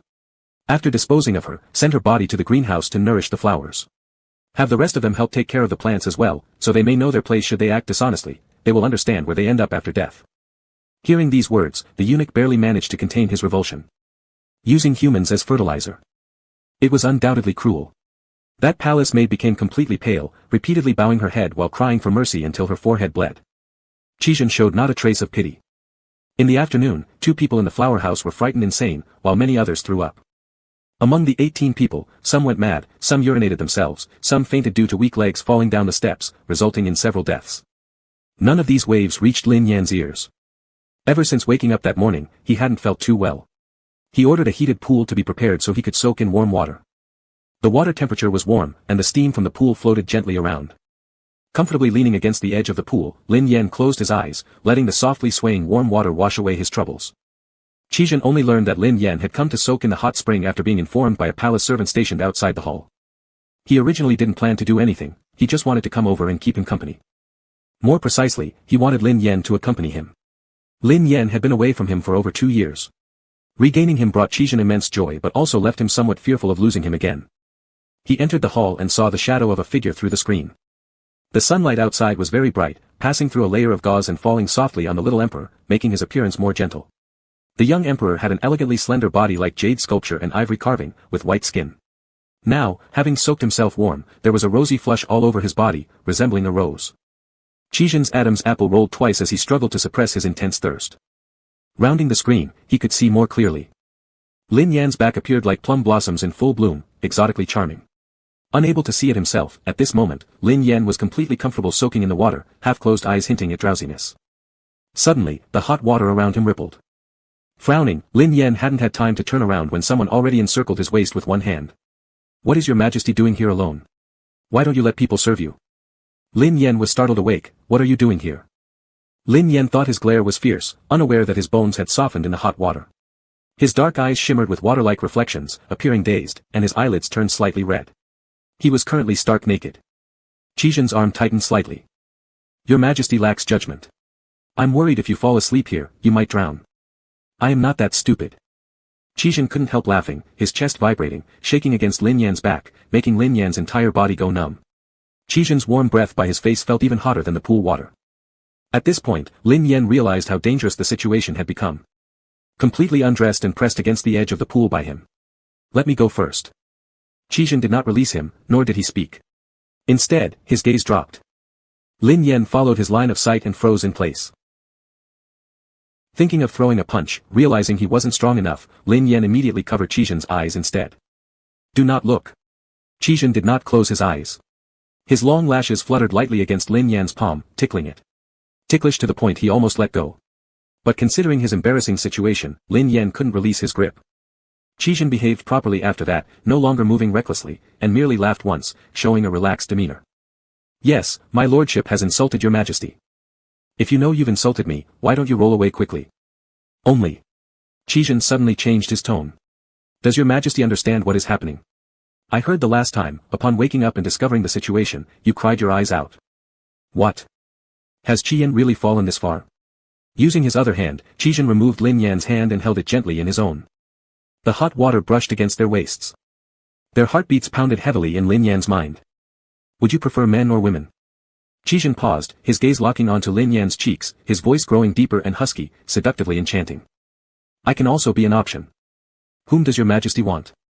Chapter 34, Does the emperor want me and Song Ming to marry? If the person before him wasn't Song Ming's official match, Qizhen, Lin Yan would have definitely pulled his collar for a forceful kiss. The room fell quiet. Breathing sounds became increasingly clear. Lin Yan chose to play dumb. What about men and women? Let me go, I want to take a bath. Then what about this? Asked Qizhen. Isn't your majesty concerned? Lin Yan's face grew heated. Qizhen chuckled near his ear. Majesty, let me attend to you this time. Consider it, a sincere apology to your majesty. Just an apology. Leaning in Qizhen's embrace, Lin Yan found his thoughts scattered. His eye corners were pink, lips redder, as if stained by flower juice. Lust weighed heavily in his eyes, yet a pained expression made him look pitifully adorable. You behave yourself. Don't move or make any noise. I don't possess perfect self-restraint. Qizhen enveloped him from behind, maintaining a certain distance. Lin Yan hesitated. He still remembered Qizhen's hands, they had practiced swordplay and archery, thus they weren't smooth, carrying a thin callus. They felt perfectly good, oh so comfortable. Taking a deep breath, Lin Yan closed his eyes and leaned back into Qizhen's chest. Let him do as he pleases. Who cares? As long as he feels good, right? Qian would bear the blame anyway. Lin Yan was carried out eventually. Upon coming out, everyone at the hall entrance bowed deeply, not daring to breathe loudly. Not all of these people belonged to Qizhen. Hence, news quickly spread about Qizhen spending 3 nights at the imperial palace, bathing with the young emperor in the hot spring, and warning those who intended to seduce the emperor. The faction opposing Qizhen felt terrified. Is Qizhen going to seduce the emperor completely and take over the whole country? They were all very shocked. Would Qizhen really go this far to enchant the emperor? During the morning court session, quite a few ministers accused Qizhen of harboring evil intentions and requested the young emperor to appear for the assembly. Lin Yan refused. So, the ministers blocked his way at the entrance to his sleeping quarters. Lin Yan escaped by climbing out of the window. He was running in front, and the ministers dressed in their official robes were chasing after him from behind. It was only with great difficulty that he managed to shake off those people. Lin Yan was utterly exhausted. When he returned to his chambers, upon looking up, he saw Qizhen standing on the steps smiling at him. He felt an uncontrollable urge to throw a punch. All because of him. It was his fault for staying here and causing so much trouble. Lin Yan admitted, regarding Qizhen's actions, it was indeed a little too much. Greedy for his face, greedy for his body, that was why he had gone down such a path while being engaged to the crown princess. If Lin Yan was given another chance. Forget it. He was lowly. Chances are, he still wouldn't be able to resist Qizhen's face, his physique, and other attributes. Lin Yan confessed sincerely that if he met someone like this in a bar, he would surely approach with a drink in hand and invite the person for a one-night stand. But this person has an official partner, it's not meant to be. Lin Yan tilted his head and asked him, aren't you going back to see Song Ming? He is well taken care of in my residence. He doesn't need me to worry. Instead, it's your majesty who ran so urgently, aren't you tired? Yes. Exhausted. Who made it this way? Panting heavily, Lin Yan climbed the steps. Your majesty may speak freely. I will handle them so they don't disturb you. Lin Yan felt annoyed. Go away. As long as you leave, everyone else will settle down. Lin Yan walked into his bedroom and drank 2 large cups of water. He thought, he must lure Qizhen away. Then, Lin Yan came up with an absolutely brilliant plan, a plan that ancient people could never doubt. Through dreams. Since the young emperor couldn't convince Qizhen, then let Lin Ming try. The young emperor sat down and said mysteriously, last night, I dreamt about your wife. Qizhen was startled. Is Ming finally ready to open up with him? Is that so? What did she say to you? She said, she hopes you can forget her. Qizhen froze for a moment.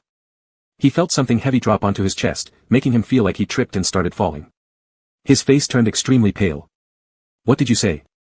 Seeing his almost out-of-control reaction, Lin Yan hurriedly continued, speaking faster involuntarily. As if speaking any slower might mean death. She said she didn't know you liked her. And even if she knew now, it's useless since she's already dead, forever separated from the world of the living. She hopes you look forward instead of always lingering in the past, drowning in it. People always beautify their memories.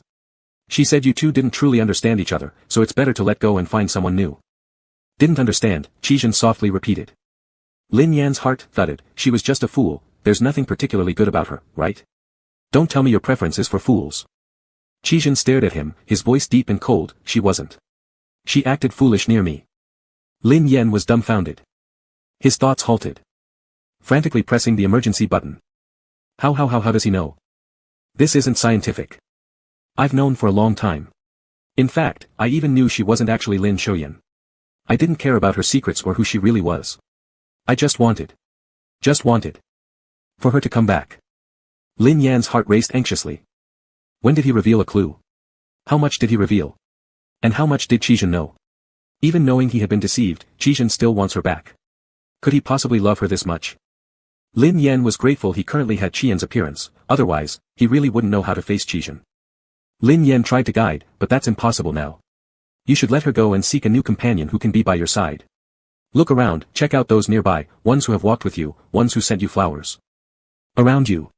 Close to you. People who accompanied you on walks. Who gave you flowers? Song Ming. Lin Yan practically shouted out Song Ming's ID number. The atmosphere stiffened. At the moment when Lin Yan was worried whether Qijin would suddenly snap and choke him saying, "You dare interfere in my affairs," surprisingly, Qijin calmed down bit by bit. Around. Close by. Those who accompanied him on walks. And those who sent him flowers. Qijin's eyes twinkled with a layer of amusement. Your Majesty, are you suggesting I choose you? Ah. How did the conversation reach this point? What business is it of his? But Qijin seemed delighted, as if there was both helplessness and affection in his demeanor. He pinched Lin Yan's nose and said, "You." The secrets within him couldn't be revealed or divulged, so they changed tactics to scare him by using this particular line of argument. His soul was almost frightened away. That wasn't what I meant. Qijin's face turned cold. Lin Yan was intimidated by his expression and instinctively felt danger, so he dared not say a word. Silence enveloped the hall. In this tense and rigid atmosphere, the sun gradually set. The spots of light on the walls slowly shifted, then disappeared. Night gradually replaced the brightness. The candlelight in the hall appeared even more luminous under the backdrop of the night, clearly illuminating Lin Yan's expression. What do you mean, Your Majesty? Can you clarify? I don't quite understand. His voice was low and did not carry any coldness. He politely inquired. Still, Lin Yan didn't dare speak. Qijin's earlier countenance was too terrifying. It seems Qijin himself was aware of this. He sighed lightly, revealing an apologetic smile. His gaze swept over Lin Yan's wary face, then gently asked, Your Majesty, I didn't hear clearly just now. Could you repeat that? He adopted a humble posture, and Lin Yan began to feel obligated to respond. What do you think of Song Ming? Song Ming. Qijin repeated the name, softly, as if speaking a lover's name. He chuckled, Isn't he Your Majesty's imperial concubine? I haven't touched him. Qijin chuckled again, so faintly it was like the flutter of a feather. Why him? Would Your Majesty tell me? Chapter 35, Will you be happy if I marry? Lin Yan looked at Qijin's features against the light, which made them appear deeper and more profound. But his eyes held softness, as if encouraging him to continue. Lin Yan's waning courage slowly formed anew. I think he's great, very simple, my good friend. He looks good, is obedient, and listens well. I believe he will treat you nicely. Lin Yan only knew that Song Ming was Qijin's spouse in the book, unaware of their backstory. So, he randomly fabricated something, but after saying it, even he thought it lacked persuasiveness. Will he treat me nicely? Qijin smirked, his smile not reaching his eyes. Is this the match that Your Majesty has chosen for me? If it were up to the young emperor, Qijin wouldn't agree. It was your wife who entrusted me with her dream and told me this. Qijin looked at him. Against the light, Lin Yan thought he saw Qijin's eyes slightly narrow, but due to the dimness, he couldn't confirm it. All he could clearly see was Qijin's dark pupils. When Qijin's eyes weren't smiling, the chilly aura emitted from them was enough to chill one's bones. Lin Yan almost wanted to back off. Yet, as if seeing through Lin Yan, Qijin lightly placed his hand on Lin Yan's hand. Tense, Lin Yan was about to withdraw it immediately. Qijin's voice was low and gentle as he asked, Did he tell you anything else? Lin Yan didn't know how to make things up further. Qijin, however, was considerate enough to pose a question at this moment, Did he love me? Was he upset that we couldn't grow old together? Lin Yan nodded almost immediately as if finding a lifeline. He loved you, and he was deeply saddened and regretful because he couldn't be with you. But since the dead cannot come back to life, all he wants is for you to take care of yourself. Qijin retracted his hand, his slightly lowered gaze flickering with a hint of frost. Is that so? Aha. Qizhen stood up, his movements oddly stiff, as if restraining something. He straightened, fixing his gaze on Lin Yan, with his towering figure casting a shadow that encompassed Lin Yan entirely. Qizhen, since that's his wish, I shall comply with it. Qizhen, your majesty, are you happy? Lin Yan froze, a strange feeling rising in his heart, knocking against his nerves. His survival instinct made him want to flee. But at this point, I'm happy. Qizhen, I owe you apologies, I can finally repay you. Happy. Qizhen echoed the word slowly, then smiled, steadily looking at Lin Yan, I'm happy too. Qizhen left. Lin Yan followed out and watched his retreating silhouette. The mandatory system summoned at this moment piped up. What's wrong? What's wrong? Nothing. He agreed to marry Song Ming. He agreed. Lin Yan leaned against the door, sighing deeply. He agreed. It's me who owes apologies to Qizhen, I was wrong. I thought this place was ancient times. Qizhen has his 3 palaces and 6 consorts, 3 wives and 4 concubines, so he wouldn't care about a fool. Who would like a fool? Lin Yan rubbed his face, trying to boost his morale. I made a mistake, and I will take responsibility. I'll make sure they are on the right track before I leave. He paused for a moment. Do you have anything good that could help improve their marital relationship? Give it to me. What are you planning to do? I believe love can grow over time. If the mission succeeds, I don't want any reward. But now give me something to exchange. The system grumbled, then tossed him a few jars. But Lin Yan, as a modern person who had struggled in the entertainment circle and knew much about matters of love, wasn't so easy to fool. He forced the system to hand over quite a few great items. When the news spread that Qizhen was getting married, it quickly went from 10 to 100. All of Jingqing was discussing this matter. Zhou Sudong overheard other officials chattering when he was on duty. Isn't Song Ming the emperor's concubine? She was even forcefully given to him by the regent king. Some speculated, could it be someone thought it was too reckless, so they shoved Song Ming back. It's not impossible. What does Song Ming look like? Never seen. Never seen. Another questioned curiously, but wasn't it rumored recently about the emperor and the regent king?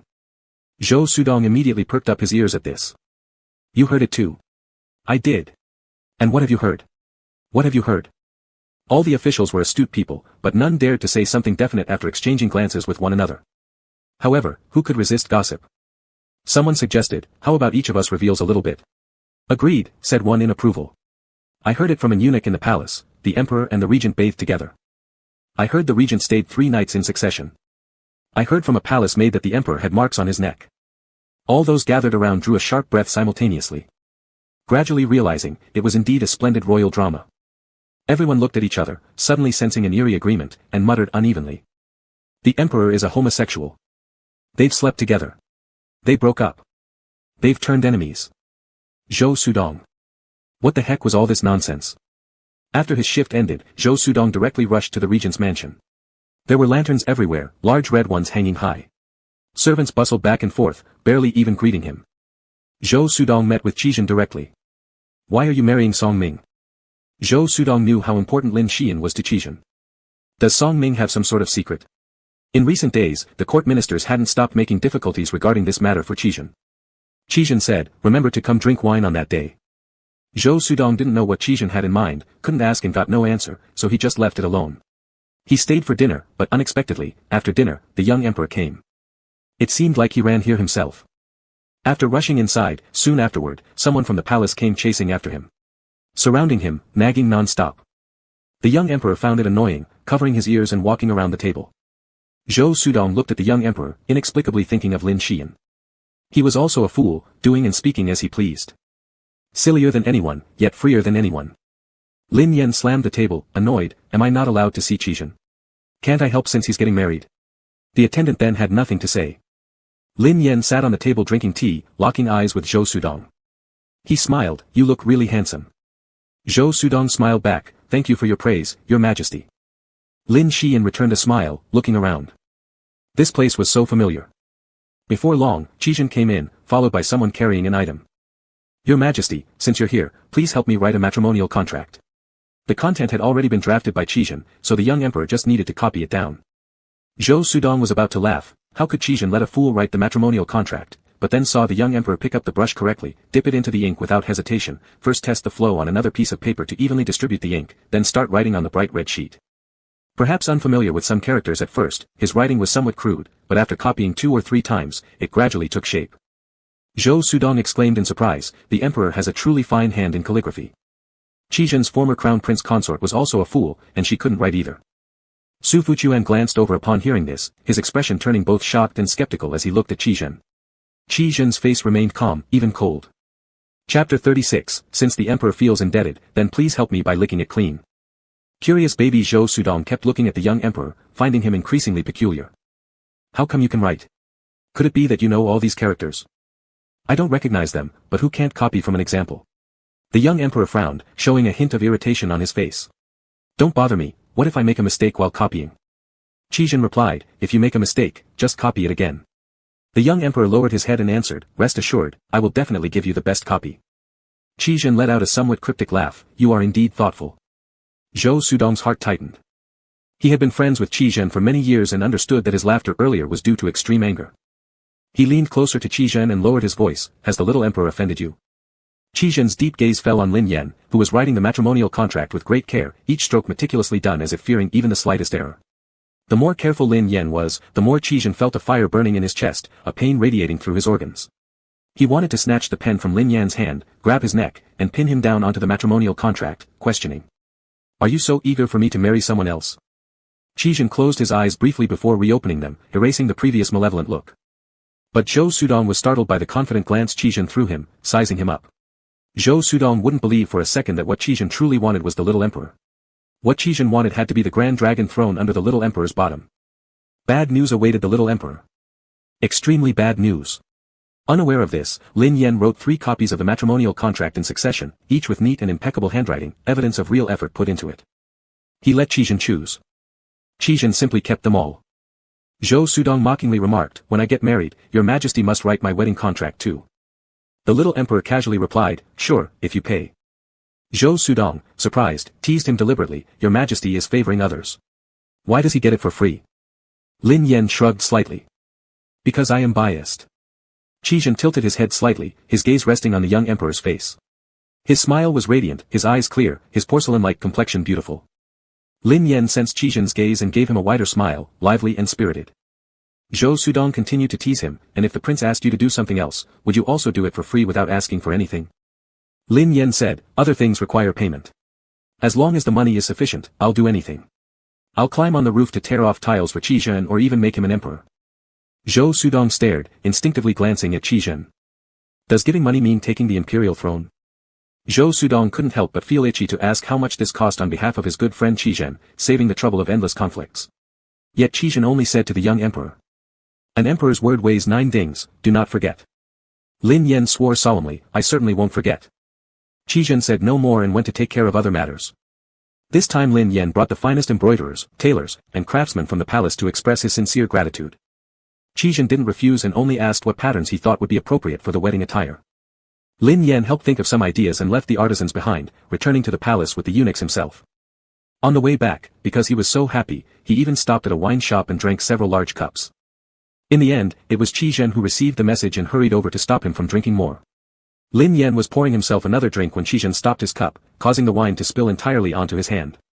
His hands were very well shaped, long and bony, distinctly outlined. While gripping the cup, one could see the veins on his wrist, exuding strength. Drops of wine slid down his hand onto the table.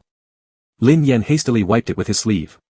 After finishing, he looked up, his expression apologetic, I'm sorry. I'm sorry. Drunk, his face was flushed red, as were his lips and eyelids, glowing pinkish red like springtime cherry blossoms. In the tea house, many people secretly and openly stared at him. This made Qi Zhen feel unpleasant. Qi Zhen's gaze landed on his face, graciously forgiving him, indulgent and dismissive of the apology, it's fine. But Lin Yan kept apologizing, his rose-tinted lips opening and closing continuously as he repeated the words, I'm sorry. Qi Zhen stood above him, looking down, observing the scene. Qi Zhen didn't quite understand, stories in the ballads were always about a loving couple. They endured hardships, suffering setbacks and trials before reuniting after long separations, their longing and love erupting completely as they stayed together for life, their passion lasting until old age. It should be like that. Otherwise, why would he come back? To push someone else onto his bed? Quietly, Qi Zhen adjusted his grip, tightening around the cup. From the moment he learned that Mingyu had returned, he didn't know how to contain his joy. When looking at him, his eyes seemed to carry an inherent layer of soft, pinkish glow, evoking happiness and quickening one's heartbeat. There was no way to feel anything but joy. But Mingyu personally tore away this layer of glow, allowing Qi Zhen to see the wounds between them. He realized that all those days and nights he looked back upon over the last 2 years, carefully treasured and stored deep within his heart for fear of fading, were nothing more than his own unilateral feelings. Qi Zhen, I'm sorry. Lin Yan stared straight at him, only at him. That gaze made Qi Zhen feel dizzy and disoriented. He extended his hand toward Lin Yan. As long as Mingyu was willing to turn back, as long as he wanted to, Qi Zhen could give him another chance. Qi Zhen gazed intently at him. I don't want to marry Song Ming. Ah. Lin Yan reacted as though facing a great enemy, instantly standing up. He rose too fast, causing dizziness, and nearly fell. As Qi Zhen watched him stabilize himself shakily, he said the words he least wanted to hear. That's impossible. It can't happen. The guillotine that hung over his head finally came crashing down. Chapter 37, No one in court took the little emperor seriously, but everyone saw him as a pawn. Song Ming was confined in a separate wing of the regent prince's residence. Though well-fed and well-treated, he couldn't go anywhere. At first, he thought such a life wasn't bad, but gradually, he grew dissatisfied. The inability to go anywhere filled him with restlessness. He knew the main house was preparing for the regent prince's wedding. However, his courtyard remained quiet and lonely. Unexpectedly, on this night, Qi Zhen arrived. Bathed in moonlight, he came without bringing a single attendant. Song Ming found Qi Zhen terrifying. He believed Qi Zhen was cold, devoid of warmth, scarier than the dead. At least when people died, that was it. But Qi Zhen was alive and capable of making others die. Song Ming's calves trembled. Qi Zhen asked him, "Are you satisfied?" Song Ming nodded. "Satisfied. Speak up if you have any grievances." I want to go out." Qi Zhen glanced at him. Song Ming immediately shut up. "Qi Zhen, do you wish to leave?" "No. It's just that I think here is too suffocating. I'd like to go out for a walk." Qi Zhen remained silent. Song Ming grew increasingly frightened, eventually trembling uncontrollably. After a long pause, Qi Zhen said, "You may. After the wedding banquet, this Wang will arrange an idle official position for you in the court. You'll receive monthly pay. I'll also provide you with a 4-section residence and hire some servants for you. As long as you do not cause trouble, this Wang will ensure your lifelong honor and prosperity. What do I need to do?" Song Ming deeply understood there was no free lunch. "This Wang requires you to obey quietly." Closer, the day of Qi Zhen's wedding approached. These days, Lin Yan paid particular attention to Qi Zhen's upcoming marriage. The faction within the court opposing Qi Zhen noticed the young emperor growing closer to Qi Zhen, giving rise to a sudden sense of crisis. They frequently attempted to insert criticisms against Qi Zhen in front of the young emperor. For example, how could he dare to take the concubine chosen for the emperor? In the future, the sugar pot of his majesty might even be taken by the regent prince. Such nonsense. Lin Yan laughed so hard. If Qi Zhen truly wanted his sugar pot, Lin Yan would surely present it with both hands. Dealing with the ministers alone exhausted Lin Yan. Later, whenever a minister approached to speak with him, Lin Yan immediately called everyone around. "Hurry. This honorable minister has a secret to share. Let's all listen." Faced with this situation, the ministers could only leave dejectedly. When Qi Zhen was busy preparing for the wedding and unable to attend court, Lin Yan attended instead. Regarding any matter, he simply waved his hand, "Follow regent prince's orders. Everything he says is correct, and I agree fully." The ministers exchanged looks. Those who supported Qi Zhen naturally rejoiced. Those opposed to Qi Zhen showed dark clouds of worry on their faces. Until Heng Prince came to the palace and sat across from Lin Yan. Heng Prince appeared robust and bulky, clearly a military man. Hasn't His Majesty been overly favorable to Qi Zhen lately? Lin Yan looked at him. Prince Heng said, "Does your Majesty know why Qi Zhen never forces you to take medicine? Because he wants you dead, and once you die, he can ascend the throne. The previous emperor was poisoned by him. Do you think your constant efforts to please him will make him go soft on you? Spare your life. Your Majesty, this is far too naive." Lin Yan replied, "Then I'll just hand over the throne to him." This left Prince Heng dumbfounded. His face twitched as he fiercely responded. "If you give up the throne, you'll end up wearing rags and starving. He'll beat you, stab you with a knife, strip you naked, and hang you at the city gate for public humiliation." Lin Yan feigned fear. "Then what should I do?" Prince Heng said, "Your subject can protect your Majesty. As long as you obediently follow my advice, I will ensure that you live a lifetime of safety." "And how do you plan to protect me?" "Qi Zhen is incredibly powerful." Prince Heng sneered, "My military forces are no pushovers either." Before the dog emperor died, he secretly handed over part of his military power to Prince Heng. Even after his death, he wouldn't let Qi Zhen comfortably ascend to the throne. Therefore, although Qi Zhen took control first, forcing the young emperor into his grasp and sitting in the position of regent prince, various powers remained scattered. On the surface, the court appeared calm, but underneath it churned with dangerous undercurrents. Prince Heng wasn't overly interested in this young emperor when he sought out Qi derivative. He merely felt that if the young emperor stood by Qi Zhen, things would become more complicated. If he could persuade, good, if not, then both would be eliminated. No one in court really cared about this young emperor, but they all treated him as a pawn. The eyes of the young emperor lit up. Are you truly that capable? How many troops do you have? This matter was common knowledge, not a secret, and Prince Heng didn't fear the foolish emperor knowing. He boasted proudly, 70,000. The young emperor clapped his hands. That's really a lot. You're truly amazing. With 70,000 troops, it was enough to threaten Qi Zhen. So I have confidence I can protect your majesty. Then give me some. What? Lin Yan argued convincingly. You say you will protect me, yet you won't share even a little with me. You're lying. Prince Heng's face twitched. After bragging earlier, he found himself unable to back down now.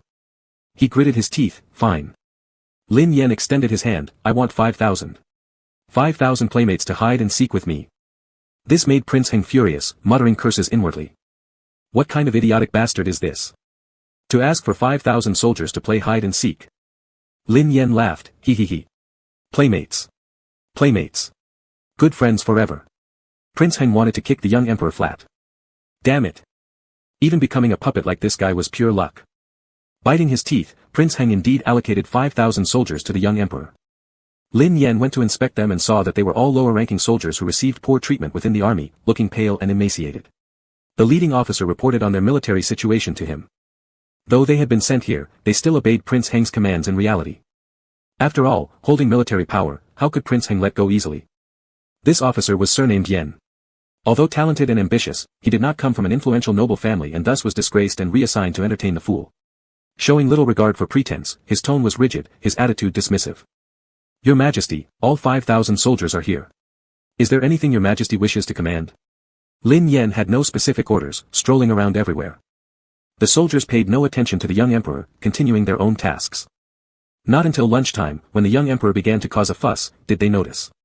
Everyone originally expected to see the fool being ridiculed, only to find that the young emperor was upset about their inadequate food. Is this something people eat? It smells so terrible. How dare you feed this garbage to my playmates? Officer Yen stepped forward. Your Majesty, this is what everyone eats in the army. This is already much better than what most station soldiers get. In previous years, when Qi Zhen was still the crown prince, the court was busy taking sides in struggles for power. Back then, the conditions for soldiers were even worse, completely neglected. Now, with the situation in the court unsettled, Qi Zhen had limited military power and few soldiers. The soldiers under his command fared better, occasionally seeing some extra benefits and meats. As for the others, not so fortunate. Generals outside the capital maintained a watchful stance, keeping themselves safe without committing to any factions, lacking authority or wealth to provide good food and drink for their soldiers. Within the capital, Prince Heng commanded too many people, and he only valued his 3,000 elite soldiers. For other soldiers not from noble families, those who didn't flatter and curry favor, their lives were difficult. Lin Yan pinched his nose and kept away from that large pot. Someone cheered mockingly, if His Majesty finds it smelly, improve our diet for us. Someone immediately chimed in, yeah, Your Majesty, think of a way. Lin Yan snorted and loudly replied, I have no money. Everyone burst into laughter at once. Lin Yan said, I can ask others for help. But I have conditions. If you win my competition, I'll improve your diet. The soldiers looked at each other, not taking it seriously, and continued to tease him. Alright, what competition does His Majesty want? Lin Yan immediately waved for someone to come forward. He had once acted in a military-themed TV series and spent 3 months experiencing life in the army to ensure quality filming. Though it wasn't an elite unit, the modern training standard far surpassed that of this era. Lin Yan drew diagrams and clumsily instructed everyone to set up something new. Pointing at the brand new training ground. Whoever can run 100 laps in a day gets white flour steamed buns. Chapter 38, Grand Wedding. White flour steamed buns. That's what only the elite units could eat. Everyone was eager to try. However, this task seemed simple but was actually very challenging. It tested both physical strength and body agility. Even Officer Yen could only manage 50 rounds before feeling exhausted. Your Majesty, are you deliberately making things difficult for us? Lin Yen shook his head, no, I'll go get the money and buns now. And if you meet more of my standards, I'll let you eat meat. The group didn't take it seriously and dispersed. Officer Yen stared intently at the little emperor. Your Majesty, are those really white flour steamed buns? Will there be enough? Yes. Good. Officer Yen gritted his teeth, allowing everyone else to watch. 50. 60. 70. 75. His speed gradually slowed, but he kept moving forward. 90. 95. For the last 5 rounds, Officer Yen felt like his mouth was full of rust, and his steps were as heavy as carrying large stones. But he still persevered through the pain. The crowd cheered. Lin Yen quickly called people to help him aside, gave him water, and after he recovered, had white flour buns delivered. Seeing the buns, Officer Yen grabbed them and stuffed them into his mouth greedily, losing all decorum in devouring them. Suddenly, a rich meat aroma entered his nose. A big chicken leg appeared in front of his eyes. Lifting his gaze, Officer Yen saw the little emperor smiling brightly. "You're so amazing, I'll give my chicken leg to you." Officer Yen felt a lump in his throat, swallowed the bun, knelt down, accepted the gift with both hands, and choked out, "Thank your majesty." News of the little emperor's antics soon spread across the capital, and everyone viewed it as a joke. Zhou Sudong also mentioned it to Qi Zhen in a teasing manner. "Isn't he funny? He boasts about feeding them steamed buns even though he has no money. 5,000 people. Didn't he give conditions?" Zhou Sudong laughed. "Do you know how funny his challenges are? Sometimes making them crawl on the ground, sometimes swing back and forth, sometimes climb over barriers. I swear, he's watching them perform circus tricks. Did you try those yourself?" "No, the little emperor doesn't let outsiders try. Says, don't let profits flow to outsiders. He's really amusing and probably a fool." "He's not foolish." Zhou Sudong paused. Qi Zhen propped his head up, playing with the wooden token in his hand. "Heng Wang may command many troops, but his military structure is complicated. A significant portion comes from that person. They seem respectful, but in reality, they merely rely on Heng Wang for support. Should there be a bigger benefactor, they'll run faster than anyone. Moreover, the troops Heng Wang willingly gives must be the worst. If Qi Zhen genuinely cares for them and trains them well, then over time, these 5,000 men will become a formidable force not to be underestimated." Zhou Sudong was shocked. Can the little emperor consider matters to such a degree? Impossible, he's a fool. Zhou Sudong waved his hand. "Well, whatever nonsense he causes won't amount to anything in a day or two. Tomorrow is your wedding day. There will be many guests present, and with so many people around, someone is bound to use the opportunity against you. Are you ready?" "I am ready. Just waiting for tomorrow." According to marriage customs, the unmarried couple cannot meet privately before the wedding. Song Ming was to marry into the regent prince's mansion from the palace. Therefore, before the wedding, she was sent to the palace where Qi Zhen's people took care of her. She was also entrusted to Lin Yen for supervision. Lin Yen couldn't sleep from excitement. Once married, they would officially become family. When living in the same house, seeing each other day in and day out, feelings gradually build up. Isn't this how love after marriage usually starts? Finally, this story can get back on track. Lin Yen drifted off to sleep with delight. When he woke up, he learned of a shocking piece of news. Song Ming was gone. Lin Yen was truly panicked. He quickly summoned someone. One side sent a message to Qi Zhen, the other side urgently activated the system to locate Song Ming. He feared Song Ming might have perished. Qi Zhen was too busy to come himself and instead sent Su Fuquan. Upon seeing a familiar face, Lin Yen felt somewhat reassured. Su Fuquan said calmly, "In court, there are countless people eyeing the prince, looking for an opportunity to attack. With today's many events and the bride going missing, it will surely give those people a chance. What should we do?" "The only plan now is to have someone else take her place." Lin Yen nodded. "Who would take her place?" Looking around, he noticed Su Fuquan's gaze was fixed on him. Lin Yen gulped. "Surely not." Su Fuquan bowed respectfully. "My lord said that since she went missing under your care, if you don't show up at the banquet, no one will suspect anything. Please, your majesty, help out." Lin Yen felt overwhelmed. Time was tight, so there was no room for delay. Lin Yen could only grit his teeth and step forward. The grand red wedding attire was brought by the palace maids, and the embroidery on the outfit was exactly what Lin Yen had discussed with Qi Zhen earlier. But Lin Yen wasn't in the mood to admire it now. The maids held either end of the garment and spread it out for the young emperor to change into. Lin Yen slipped his arms through the bright red sleeves, stood straight as the maids tightened his waist. A red jade belt encircled his waist, accentuating its slimness. Guided by the maids, Lin Yen sat in front of the copper mirror. The reflection revealed the youthful face of the small emperor, handsome even without much makeup, becoming stunning once slightly adorned. Finally, the matchmaker placed the red veil over him. All Lin Yen could see was a sea of red. He had never worn a bridal gown before. Helping Qi Zhen to this extent, if Qi Zhen didn't properly thank him afterward, there would be trouble. Palace attendants helped escort the little emperor into the sedan chair. The sedan lowered slightly as Lin Yen bent to sit inside. Once steady, he was carried toward the palace gate, then towards the regent prince's mansion. Behind the flower-covered palanquin trailed a long procession of people and an endless stream of dowry items. These were all personally prepared by Lin Yen. Anything valuable from the palace, he stuffed into the dowry. Finally, the procession stopped in front of the Prince Regent's mansion. Outside, there was loud noise, music, and firecrackers, truly lively. The master of ceremonies shouted loudly, "Set down the sedan." As the sedan descended, the curtain was lifted. Lin Yen thought it would be the matchmaker helping him out of the sedan but realized with surprise that the hand beneath the red veil belonged to a man. It was distinctly masculine, jointed and graceful like jade. Lin Yen had seen this hand many times. Holding chopsticks, gripping a brush, drawing a bow, wielding a sword. It was Qi Jin's hand. Lin Yen placed his hand in it and felt Qi Jin's hand stiffen almost immediately. He gripped Lin Yan's hand tightly and guided him out of the sedan. With a complex mix of emotions, Lin Yen followed Qi Jin through every step of the ceremony and entered the room where they both sat on the edge of the bed. The servants were sprinkling blessings. One auspicious phrase followed another. Afterward, Qi Jin was called out for drinks, leaving Lin Yen alone in the room. Out of fear of being discovered, he dared not remove the veil and sat still. His mind began to wander, imagining a wonderful life once home. First, 2 period dramas. Then 2 serious dramas. With work set. It was time to find a boyfriend. If possible, let the system recreate Qi Jin for him. As Lin Yan's thoughts were wandering freely, the door creaked open. He immediately tensed up. It mustn't be one of Qi Jin's enemies. Please don't discover it's him sitting here. Please. Please. Please.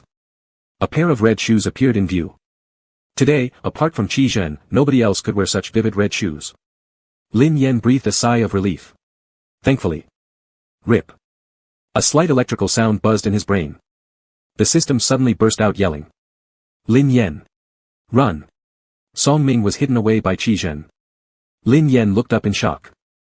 At the exact moment, the red veil covering his eyes was lifted by Qi Jin. Qi Jin was dressed in red, standing before him, eyes twinkling like stars from above. Minyu, have you found the pills you promised me? Chapter 39, Sorry, don't like me anymore. Minyu held the same devastating power as an atomic bomb. Lin Yan's heart stopped suddenly. The system crashed immediately. Lin Yan's voice trembled, how did you find out? Qi Jin tossed something to him. Lin Yan instinctively caught it and discovered it was a wooden plaque. Upon flipping it over and seeing the words clearly, all the blood drained from his face. It was the one he had hung at Qianshan Temple. The very first one written in his own handwriting. And Qi Jin had found it. Among so many plaques on that tree, he actually managed to find it. Some of the ink had worn off, and the edges of the plaque were no longer sharp, indicating that someone had played with it often. Lin Yen closed his eyes briefly, feeling like he had fallen into a bottomless abyss. Run! The system screamed. You idiot, have you been brainwashed by Qi Jin? He recognized you, and you're just sitting here waiting to die. Realizing this instantly, Lin Yen tried to run. But Qi Jin, who had anticipated this, grabbed his arm and pulled him back, throwing him onto the big red bed. Stars burst in Lin Yan's eyes from the impact. Did you think about today when you were pretending to be foolish? No. Of course not. Otherwise, he wouldn't have acted so recklessly, doing everything he normally wouldn't dare to. Lin Yen met Qi Jin's gaze. While thinking, it's over, it's over, it's over. He kept retreating backward.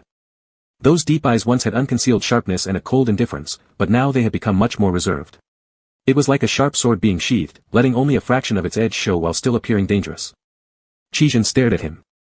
Lin Yen, with powdered cheeks, had eyes filled with fear but also emitted a captivating gaze, making him seem pitiful. The surroundings were dimly lit by candles, and behind him was a red canopy bright as fire. Do you have anything else to say? Lin Yan's hair stood on end, instinctively begging for mercy and apologizing, I'm sorry. I truly am sorry. Sorry for what? There were too many things he was sorry for. From the moment Lin Yen realized he had messed up, he suffered endlessly. To go home faster, he had hastily completed his tasks, behaving as wildly as possible and even crossing Qi Jin's bottom line. He treated Qi Jin as a stepping stone to survival and returning home, yet unexpectedly, Qi Jin fell in love with him. How innocent and naive. Qi Jin maintained a stoic expression. Born a nobleman, his commanding presence carried a sense of aloofness, his deep-set eyes radiating distance and coolness that could make others shiver with fear. Fear drove Lin Yen to speak uncontrollably. I'm sorry I deceived you. I'm not really stupid, those things I did before were all to tease you, to fool around. My setting you up with Song Ming was actually for your own good. Look, Song Ming isn't bad-looking, and his temperament is okay. Given your magnanimity and handsome looks and great personality, please forgive me. Don't take it personally, I genuinely know I've made a mistake and promise it will never happen again. Qi Jin chuckled softly, looking deeply and brokenly at him. Toying with genuine feelings turns into such meaningless words in your mouth, teasing, joking. I'll kneel down and apologize. Lin Yen couldn't help but recall Qi Jin interrogating criminals in the dungeon. He knew how merciless this man could become when pushed to anger. He was scared, trembling slightly. He regretted it, regretting with all his might. What could he do? Qizhen used to be such a good person, but Lin Yan had provoked him, dragging him down from his pedestal. How pitiable Qizhen was. Innocent from start to finish. Qizhen gripped his shoulders tightly. Do you know how much I liked you? How hard I tried to protect you? But what were you doing back then? He answered himself, you stood aside and watched me give up my promising future for you. Weren't you secretly pleased? No, I wasn't. Qizhen didn't believe him. Not a single word he said now did Qizhen believe. Do you know how happy I was when I learned you had returned? People thought I was crazy. But I knew I wasn't, I was clear about what I was doing. Only 3 times have I ever lost control. Once when you were poisoned, once when I found out you had returned, and once when I discovered all your words to me were lies and deceit. I really felt like I was going insane. Lin Yan opened his mouth but couldn't utter a single word in defense. At this moment, any rebuttal seemed weak and futile. There was nothing he could say to defend himself. Wrong was wrong. Qizhen's hand directly clenched Lin Yan's face. You say marrying Song Ming was for my own good? Qizhen found it amusing, his eyes reddening at the corners and his voice trembling. Did you ever ask if this so-called good is what I wanted? Qizhen, I'm sorry. He was too selfish, wanting everything for himself. He wanted to go home but also have a fleeting romance with this handsome man. In the end, he messed everything up. Lin Yan thought he was making amends, but in fact, he was wrong again. He could feel the sorrow and despair emanating from Qizhen, as though they were tangible waves pulling him into an unfathomable sea. The more he struggled, the faster he sank, and the colder it became. I'm sorry, please stop liking me. These words hurt Qizhen more than all the other millions of apologies combined. Qizhen looked into Lin Yan's eyes, seeing the fear there, the redness caused by fright. His gaze turned cold. Stop liking me. How easily said. Qizhen remembered how, even when passing by a window, Mingyu would always stare at him, following his movements with soft, affectionate eyes filled with strange warmth and indulgence. Qizhen hadn't thought much about it until one day he overheard a maid asking Mingyu what he was looking at. Mingyu had replied simply, I'm watching my brother walk by. Qizhen's heart raced. His lips curled involuntarily at those ordinary words, and his heart surrendered utterly. He had Su Fuquang bring paper and pen for Mingyu to draft the New Year banquet menu. Whatever Mingyu wanted, he could write it down. However long the list, it was fine. Mingyu's handwriting was ugly, clumsy, large strokes that covered the page. As a result, the menu, despite not listing many dishes, ended up being a long sheet of paper rolled all the way from the table to the doorway, with several misspellings. Qizhen couldn't help but laugh and shake his head. Mingyu squatted on the floor, pointing and saying, this is something I love to eat, this is what my brother loves to eat, and this is what my mother-in-law likes. Qizhen froze where he stood. People around tensed, afraid to say a word. Mingyu continued squatting there innocently, oblivious to any mistake. This dish is really good. Someone who enjoys it must have excellent taste. My mother-in-law is beautiful and talented, able to bear such a handsome brother. Let's pick one for her. Thank her. Thank her for giving birth to such a good, adorable brother. All right. He turned back, his gaze clean and gentle enough to melt into the moonlight. Qizhen's defenses crumbled completely, leaving him at a loss. Even during bedtime, he could still feel his heart pounding. At that moment, the most magnificent fireworks of his life erupted inside his chest, numbing his entire being. Unfortunately, the Crown Prince experienced his first love at its earliest stage only to encounter a veteran liar who held his vital point, controlling his fate entirely. All those sweet words turned out to be lies, only Qizhen had fallen for them. How skilled, targeting weaknesses so precisely, pretending to care so convincingly. He laughed. Laughed until he trembled, laughed until he went mad. Laughed until Lin Yan almost reached out to support him. So smart, able to deceive me for so long. Why didn't you continue lying? Qizhen's breath brushed against Lin Yan's cheek, causing the tears accumulated in Lin Yan's eyes to finally fall silently with every blink. Qizhen remained unmoved, even mocking. No matter how blind you cry, it won't change anything. If you insist on pushing me away, how could I possibly let you succeed? Lin Yan tried to speak, but terror paralyzed his lips. Qizhen gently touched his face, sensing Lin Yan's taut body and faint tremors. If you're going to say these meaningless things, then save your strength and reserve it for later. If you dare call for help, I'll treat you as a demon. Chapter 40, Better behave obediently, let him dominate, allow him to control. The Regent Prince's honeymoon lasted 3 days. For 3 whole days, the bedroom door in the mansion remained closed except for the entry and exit of hot water. For those 3 days, crying, pleading, shouting never ceased. Chairs and tables toppled, items broke, doors were slammed repeatedly throughout the 3 days. Lin Yan transitioned from resistance to resignation, finding no escape no matter how unbearable it became. On the 3rd day, the door opened. The new wife, exhausted and shaken, fell asleep. Qi Zhen wrapped him in a clean blanket and carried him out. Inside, the room was a mess, chaos everywhere. Amidst the scattered broken objects and torn fabrics on the floor lay numerous sheets of paper. Some had large blotches of ink, others had writing, though crooked and shaky, the name written on all of them was unmistakably the same. Lin Yan. These 3 days had been an open secret to everyone. Qi Zhen hadn't ordered anyone to conceal the events, so the news spread like wildfire. Speculations swirled about whether the regent prince would attend court on the 4th day. Qi Zhen came. Strangely, the young emperor still hadn't shown up. For days in a row now without any trace of him. The ministers began questioning Qi Zhen, demanding if he had abducted the young emperor. However, Qi Zhen ignored them, enraging those officials who could do nothing but glare and fume, their faces turning crimson, powerless against the regent. Lin Yan feared Qi Zhen yet couldn't blame him either. It was Lin Yan himself who had unlocked the layers of restraint binding Qi Zhen, awakening the desires and darkness hidden beneath the perfect, calm exterior. The wild beast lurking deep inside Qi Zhen broke free from its cage, and its first victim was none other than the one who set it loose. Lin Yan was feeding the tiger with his own flesh. He sometimes thought that he deserved what he got from Qi Zhen. When Qi Zhen's anger ran its course, he believed the debt would be paid off. At other times, he wondered why he should endure such treatment when there were reasons beyond his control. Could things be gentler? Even after returning to the palace, things didn't improve much. Qi Zhen seemed consumed by paranoia, sending many people to keep tabs on Lin Yan. All the servants around were handpicked by Qi Zhen. A group of people witnessing the regent prince overstepping his bounds and possibly endangering the young emperor chose to mind their own business. Driven by fear and a shred of hope, Lin Yan attempted to flee when Qi Zhen wasn't present. Predictably, he was caught before even reaching the palace gates. When Qi Zhen returned, he no longer spared Lin Yan any consideration. Hiding under the bed provided no refuge, Qi Zhen simply grabbed his arm and dragged him out. Lin Yan rarely had moments of clarity. In sleep, he dreamt of both the past and current Qi Zhen, two versions endlessly intertwined until they merged into one figure strangling him while whispering, "You've made me this way." Awakening startled, Lin Yan gasped for breath. Qi Zhen hoisted him up, holding him face to face in his arms. "The ministers are forcing me to let you go to court. Did I underestimate your influence?" "No, not at all." "Then why do they insist on you attending?" "Well, perhaps, I've been gone too long." Qi Zhen gripped his hair, tilting his head back to expose his misty eyes, tear-streaked cheeks flushed red, a pitiable sight that sparked an urge to comfort. "You're right."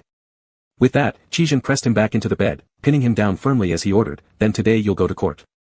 Attend court? How could he manage that? Lin Yan's clouded mind could only formulate doubts, unable to seek solutions. "Can I skip it? Do you think you have a choice?" "None. It's fine. As long as we're careful, they won't discover anything." Speaking softly, Qi Zhen kissed him with gentle tenderness. An ominous feeling crept over Lin Yan, causing him to tremble slightly within the covers. Qi Zhen's kiss felt like a blade, lightly slicing across his skin, again and again. Finally, Lin Yan was pulled out of bed. Qi Zhen dressed him personally, layer upon layer, concealing all traces of vulnerability, leaving behind the heavy crown because of its weight. Sitting before the bronze mirror, Lin Yan allowed Qi Zhen to tie his hair, catching glimpses of his captor's face reflected in the glass. With lowered lids, focused brows framed by steady eyes, it appeared as if tending to Lin Yan's hair was his sole important task. A fleeting sensation of nostalgia struck Lin Yan. For a moment, it felt like they were still in the Eastern Palace, during that brief yet blissful time. His heart fluttered uneasily. He understood, he needed to coax Qi Zhen, act docile, pout playfully, employ strategy with retreat. But with Qi Zhen at his wildest edge, he didn't dare. Any action or word might trigger something volatile within him. Better not risk it. Better comply. Allowing himself to be manipulated. Submitting fully to his control. Holding Lin Yan's hand tightly, Qi Zhen guided him through the intricate corridors of the palace, past latticed windows. Just as they approached the golden dragon throne, he stopped and turned to adjust his clothing respectfully. "Next, you must walk the rest of the way yourself." An icy, invisible pressure overwhelmed Lin Yan, making it hard for him to breathe. Qi Zhen gave him a gentle push. "Go ahead."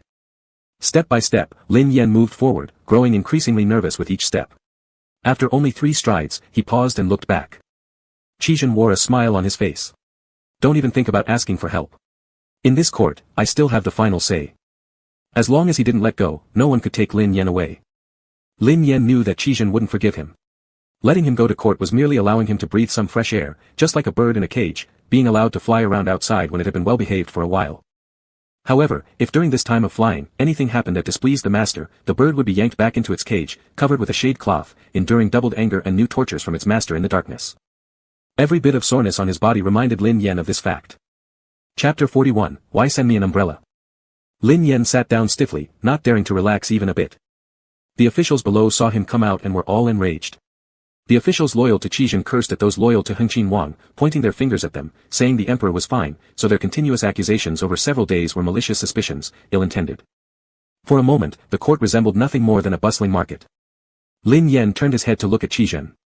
Clad in red court robes, despite acting crazily only a few days ago, he still maintained a calm exterior of righteousness, watching expressionlessly as the officials argued.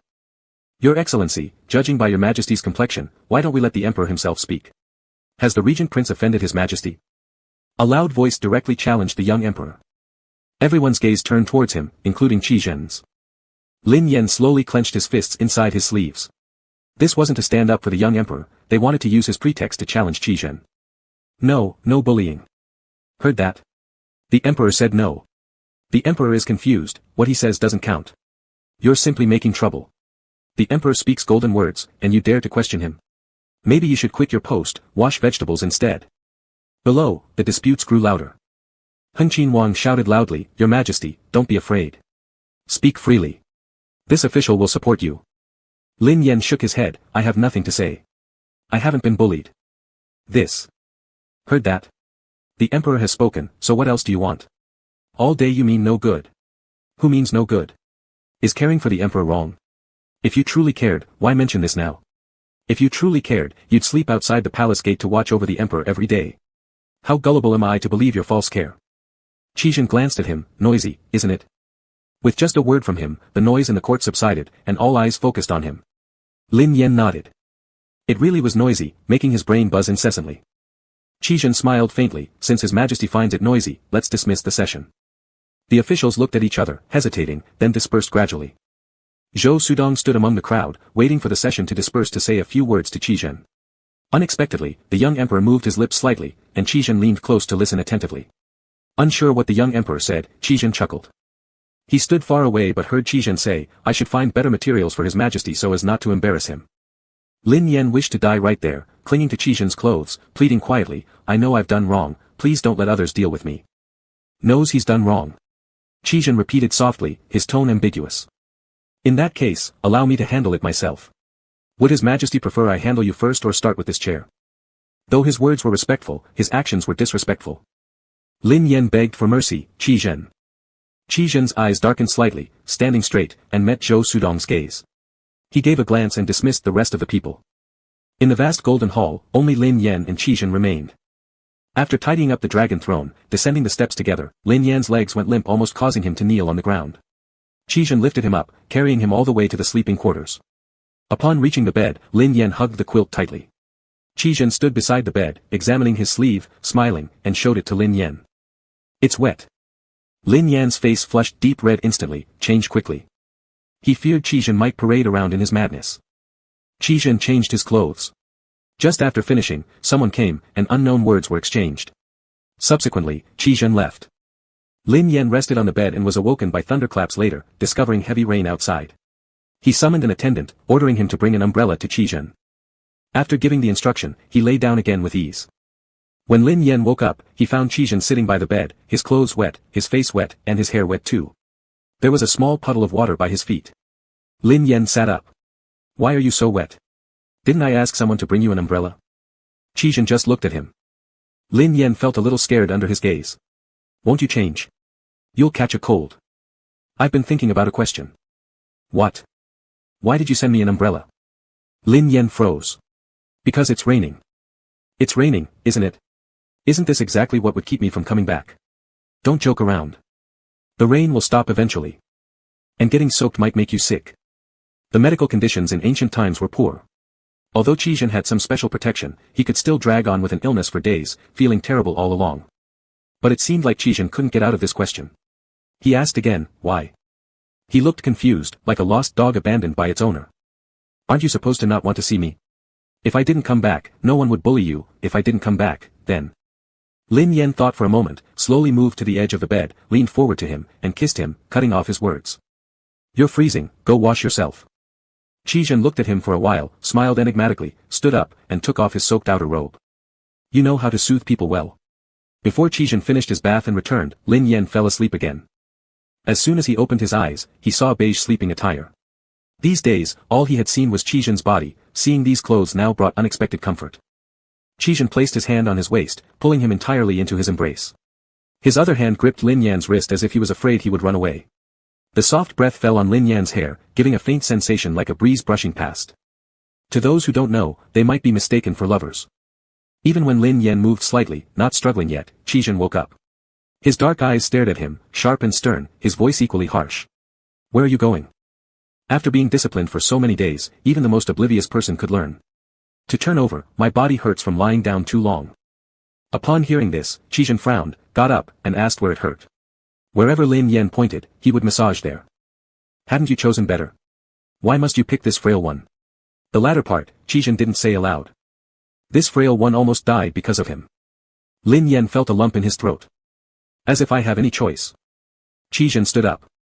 Lin Yan noticed that as his hair followed his movements, draping behind him, it was long, beautiful, and smooth, just like those featured in advertisements for hair products. Suddenly, he realized he also had such a head of long hair now. He wanted to cut it short, like a prisoner's haircut.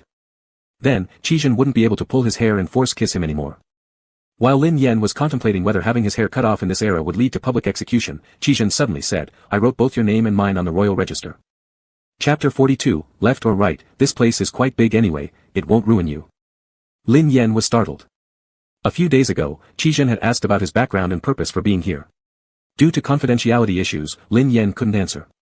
However, Qizhen didn't push either, but repeatedly interrogated his name instead. It turned out it was for this reason. Could the royal register be written casually? You're insane, 3 words hovered on his lips but were swallowed down just in time. He had indeed experienced firsthand that Qizhen had gone mad. Qizhen said calmly, so, you should stop thinking about passing me off to others. If you still have this intention, I'll make sure you can't leave this imperial city. Standing up and stepping out of bed, Qizhen remarked, anyway, this place is quite big. It won't ruin you. Lin Yan. Whether he could cut his hair was secondary. Can't this era first provide police assistance? Speaking of which, Lin Yan immediately remembered the gift he gave Qizhen. Suddenly, his eyes widened as dread washed over him. If Qizhen opened it or knew about it, things could get extremely serious. Just as Qizhen turned back, he caught sight of Lin Yan's shocked and bewildered face. His expression instantly became grave, his gaze icy cold as he grabbed Lin Yan's face. Lin Yan was surprised and started to feel scared. Lately, he often had his face pinched by Qizhen. Let's talk properly, no unnecessary touching. Qizhen, you're thinking about rejecting me. Lin Yan shrunk back, no, I'm not. I'm just thinking about something else.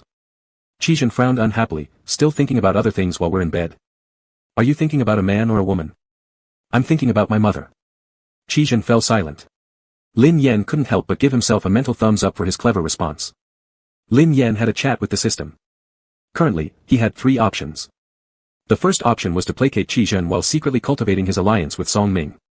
The second option was to sacrifice himself in order to stabilize Qizhen. The third option was to run away. However, the system would deem this mission as a failure, requiring him to complete 3 additional missions to make up for it before he could return home. Truth be told, Lin Yan didn't want to choose the third option. Firstly, he didn't know what other challenges awaited him in the other 3 small worlds. Secondly, if he left behind Qizhen with such high levels of blackening values, this world would collapse. Qizhen would die, and everyone in this small world would perish along with him. System, I suggest you pick the second option. I think you're capable. Even though Lin Yan sometimes got carried away relying on his persona and occasionally lost his temper, he knew how to read people, recognize situations, and acted boldly yet meticulously. He admitted defeat quickly, thought clearly, and was a good actor. Whenever things were about to go awry, he managed to turn them around. Qizhen calming down was proof of Lin Yan's skills. Just pretend you're filming a TV drama. Lin Yan let out a skyward sigh. What a heart-wrenching TV drama this was. Regardless, he had to stabilize Qizhen first. It was actually Qizhen who informed Lin Yan that Song Ming had been given an easy position at court. Lin Yan thought Qizhen would never mention Song Ming to him. Qizhen said, I'm telling you so that you can rest assured. He is still alive.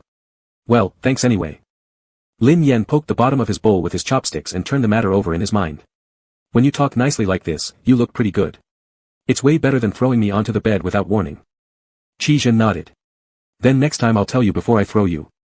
Is that even human speech? Qizhen asked again, what are the gifts you gave me? Some items he could understand, but some others went beyond his comprehension. Lin Yan tried to appear calm while inside he was panicking, the gifts I gave you and Song Ming don't seem necessary now. You can return them to me. Can't we use them? He knew he couldn't hide them from Qi Zhen.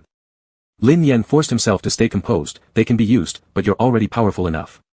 Using those props will kill me. This was absolutely sincere. Qi Zhen seemed convinced, but in reality, he wasn't easily deceived. He had been tricked once, and it had been terrible. Qi Zhen ordered someone to bring in the box and asked Lin Yan what was inside. Lin Yan dismissed everyone else. A few common items were taken out first. I won't explain these. Then he took out a small box containing jars of ointment. His face heated up as he explained, for my use, it won't hurt. Understood. There were other items that weren't easy to retrieve. Lin Yan lied through his teeth, this is lip balm. It moisturizes the lips and makes kissing more comfortable. You can try it. He pushed the lubricant towards him, pretending it was lip gloss. Qi Zhen glanced at it but didn't say anything. Lin Yan took out another item, this is for bruises, promoting blood circulation and dissolving stasis. Let me keep this one, and I can apply it when I have time. He couldn't let this fall into Qi Zhen's hands, otherwise, he'd suffer terribly. Lin Yan decided to find a place to bury it. Qi Zhen raised no objection. There was still a box left in the chest. It contained handcuffs and chains. Lin Yan pushed the box towards him with boldness, this is for you to use on yourself. Qi Zhen opened it and looked inside, then commented, but I think these would suit you better. Chapter 43, If you obey, the things you fear won't happen. Lin Yan looked sincerely at him, although deep down he felt uncertain, that's your delusion. These are my gifts, and I know best how to use them. Qi Zhen stared at him for a moment, making Lin Yan feel uneasy. Qi Zhen closed the box. Put them away for now. Lin Yan secretly breathed a sigh of relief, agreeing entirely. In his mind, he planned to keep an eye on where Qi Zhen stored them. As soon as he wasn't paying attention, he'd get rid of all these harmful items. After finishing their meal, Qi Zhen didn't leave. Instead, the eunuchs brought the day's documents for him to review. It seemed he intended to go over them here. Why aren't you heading to the study room? Are you going? No. Qi Zhen finalized the decision, then we'll stay here. Lin Yan fell silent and sat quietly. He was afraid that if he spoke carelessly, it would displease Qi Zhen, and as usual, the one to suffer the consequences would be himself. Sitting there aimlessly, he drifted off to sleep somehow. He woke up with a start because someone had picked him up in their arms. Startled from his slumber, he instinctively grabbed onto whatever was beside him. Qi Zhen glanced down. Their gazes met, and for 5 or 6 seconds, they stared at each other silently. At the same time Lin Yan broke eye contact, he also withdrew the hand that had been clutching Qi Zhen's arm, going so far as to flatteringly smooth out the creased area.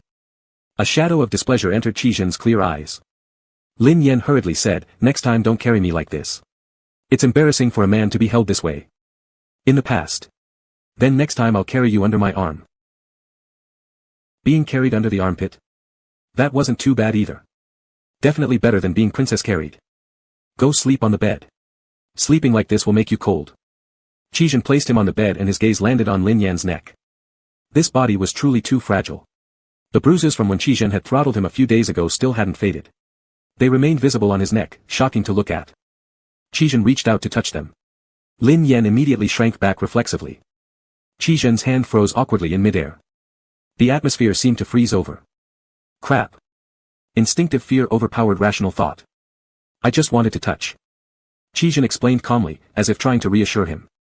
His hand extended again, this time the back of his fingers lightly stroking the side of Lin Yan's neck.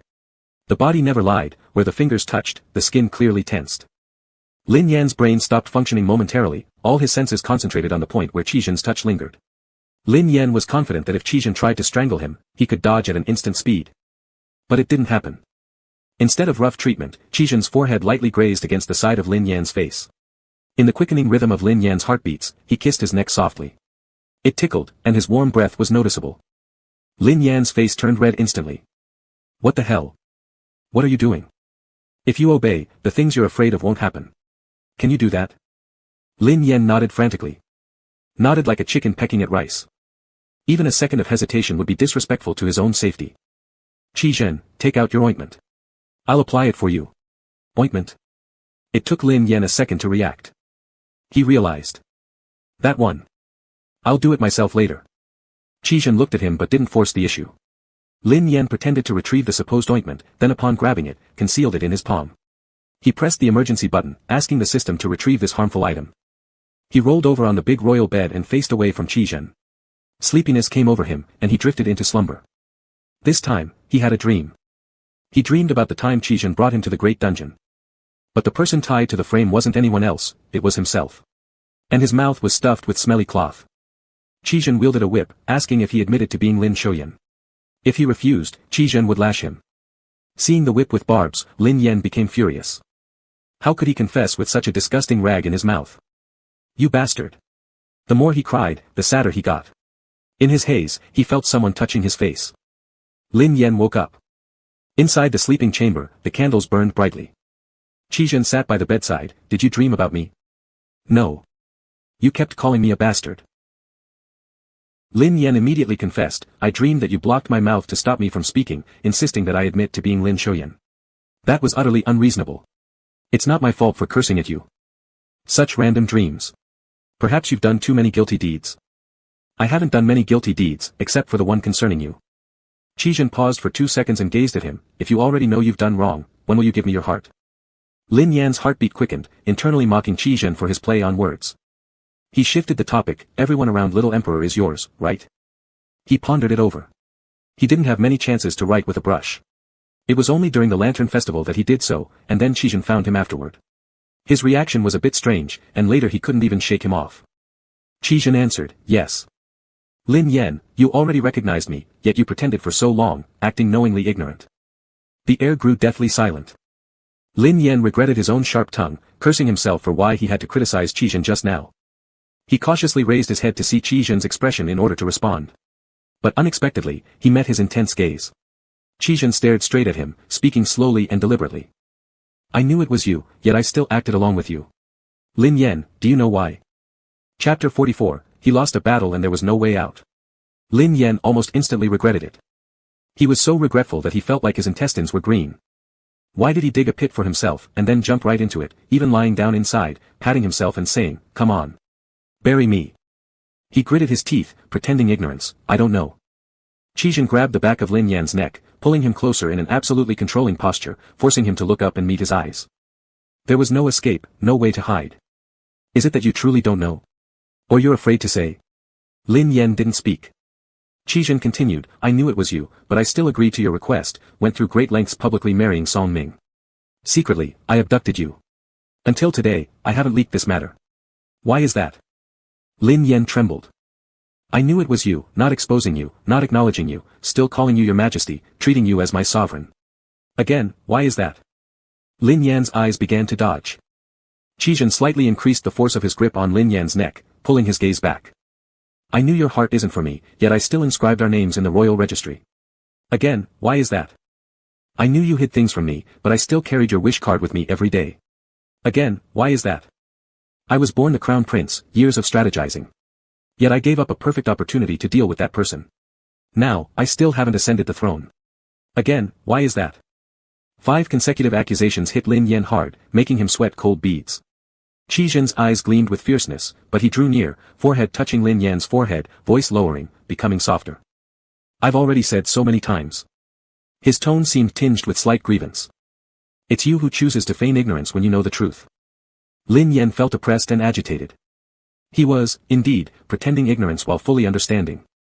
Who would keep reminding about something like this, all the time pushing Qizhen to behave wickedly and then deserting the genuine feelings? This time Qizhen forced him to confront the truth, speak.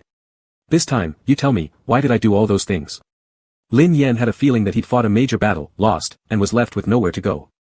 There was no avoiding it, no denying it. All was done for him. Once revealed, once recognized. Then Lin Yan would be regarded as some kind of freakish creature. Speaking of the imperial records, jade tablets, wish cards. It's all for me. Yes, it's for you. Each word was firm and serious. Lin Yan felt as if suddenly, in his arms, Qizhen placed a wholehearted love, breaking it piece by piece so he could see clearly. Guilt grew geometrically, leaving him momentarily unsure of what to do. He tried to make his voice steady, I was just casually talking earlier. It wasn't meant as accusation or blame. He lowered his head, grasping Qizhen's other hand, sending signals of tenderness, wanting to calm Qizhen down. Right now, Qizhen was like a lion ready to devour him at any moment. I understand everything in my heart. Understand and still do it. Am I really not worth your affection? How much of yourself were you pretending before? Was all of that fake too? Should I compliment your acting skills? So many times, performing as if you liked it. Do you remember one time, I said I had to attend court early the next day, and you insisted sitting on me anyway? Was that faked too? Lin Yan's face heated up. Which old accounts couldn't be brought up, and why bring up this one?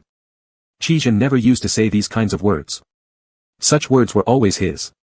Now Qi Zhen spoke them seriously. It was just too embarrassing. Was he crazy? Stop saying that. Qi Zhen tightened his hand that Lin Yan voluntarily reached out, lightly massaged the hand holding his neck, feeling the person underneath slightly tremble and grow soft, then he planted a kiss on his lips. His voice was slightly hoarse. If you don't say it, then you must have forgotten. But do you remember when I bullied you so much that you cried and said no? I pitied you and wanted to stop, but you cried and clung to my neck asking where I was going. You looked as if you'd die of anguish if I left. What the hell? Lin Yan had lost all face. Memories were being dredged up by Qi Zhen. Qi Zhen never used to talk much at any time. Lin Yan felt a bit disdainful, thinking it was unfair for him to be the only one speaking, so he would deliberately tease him.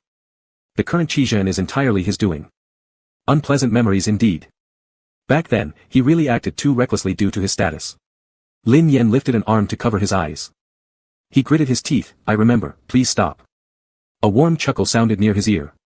Then there was silence. The kisses stopped, and the embarrassing words ceased as well. Huh. The tranquility made him uneasy, unsure how to react. Troublesome, how should he act next?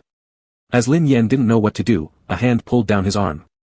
Back then, you took advantage of me valuing face more than you, speaking indecent words to embarrass me. Now, are you embarrassed by your own words?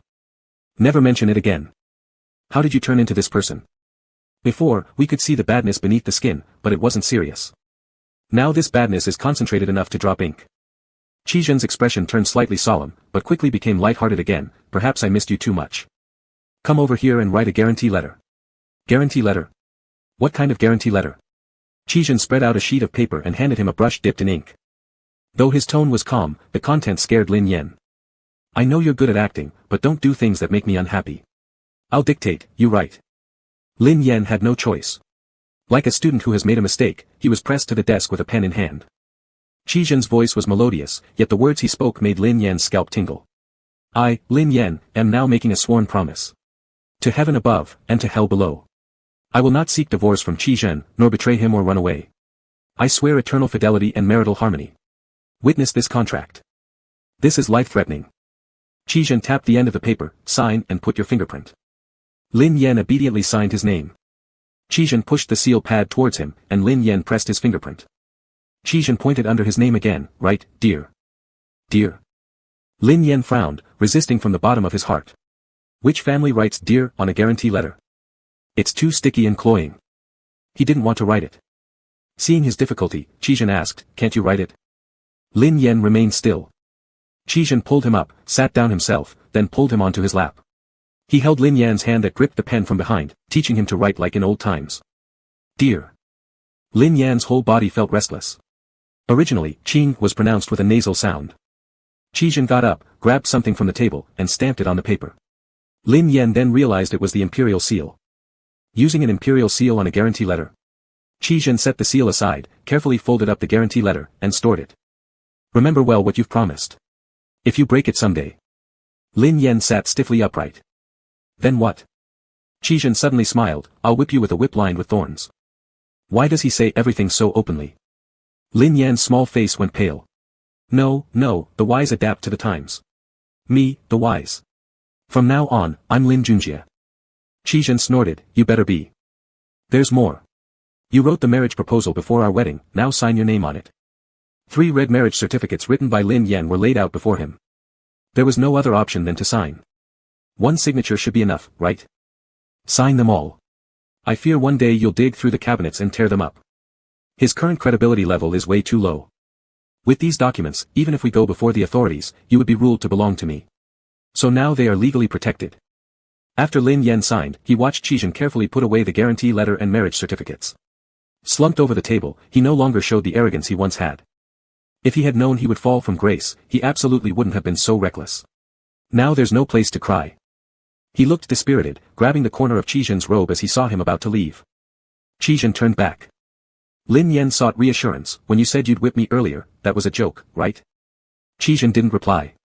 The unease in Lin Yan's heart grew stronger. This unease gave rise to his temper, you better say you were joking. Qi Zhen chuckled, I was joking. Are you satisfied now? Lin Yan let go of his hand. Thank you, but I'm not comforted. What the hell, he was actually laughing. It didn't seem like a joke at all. By the way, there's one more thing. Lin Yan looked up sharply. What else? The body of Qi Yan isn't in good condition. I thought you disliked bitterness. So, the medicine's effects were diluted and mixed into your daily meals. Since you were pretending all along, I guess you don't mind it. From now on, take the medicine yourself. Chapter 45, Spy Among Spies. Song Ming held an utterly idle post in the court. Besides, everyone knew that he had married the regent prince, enveloped entirely under his protection. No one dared order him to do anything. On his first day at work, Song Ming clearly felt that many people around him were sizing him up. They were wondering, how did he manage to show up on time after being tortured for 3 days and 3 nights? Could it be that this man is extraordinary, able to endure greatly?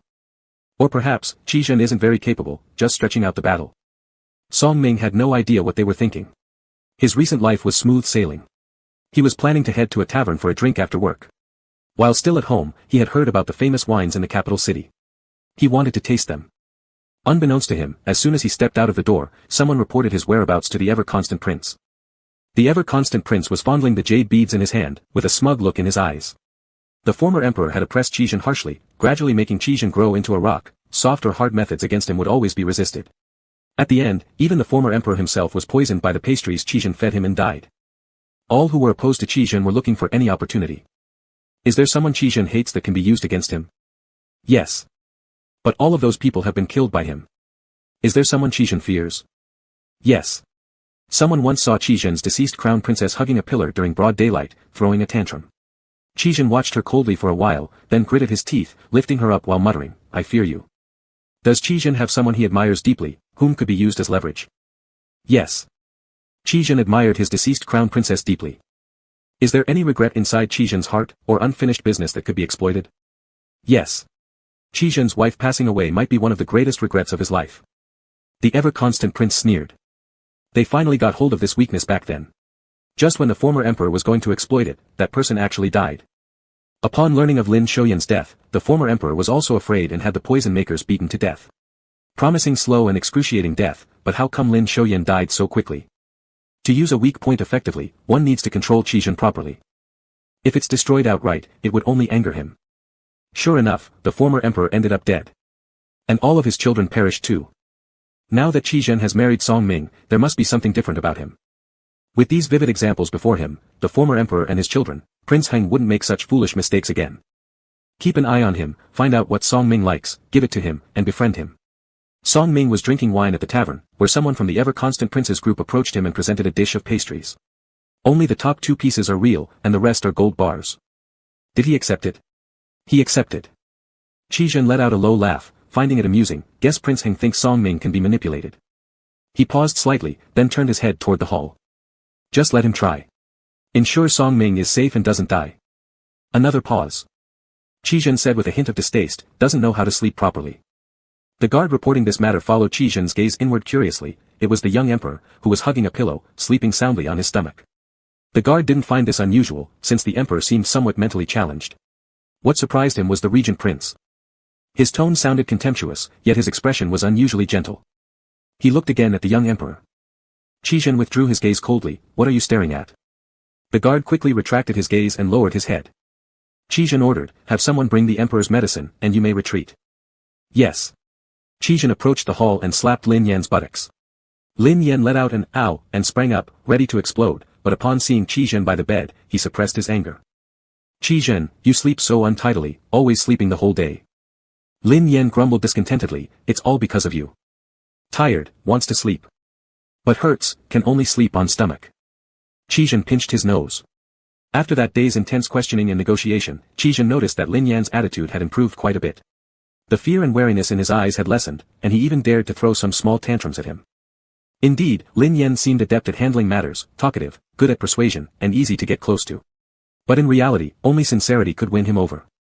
Imprisonment and coercion would only make him hide deeper. The current Qi Zhen was different from before.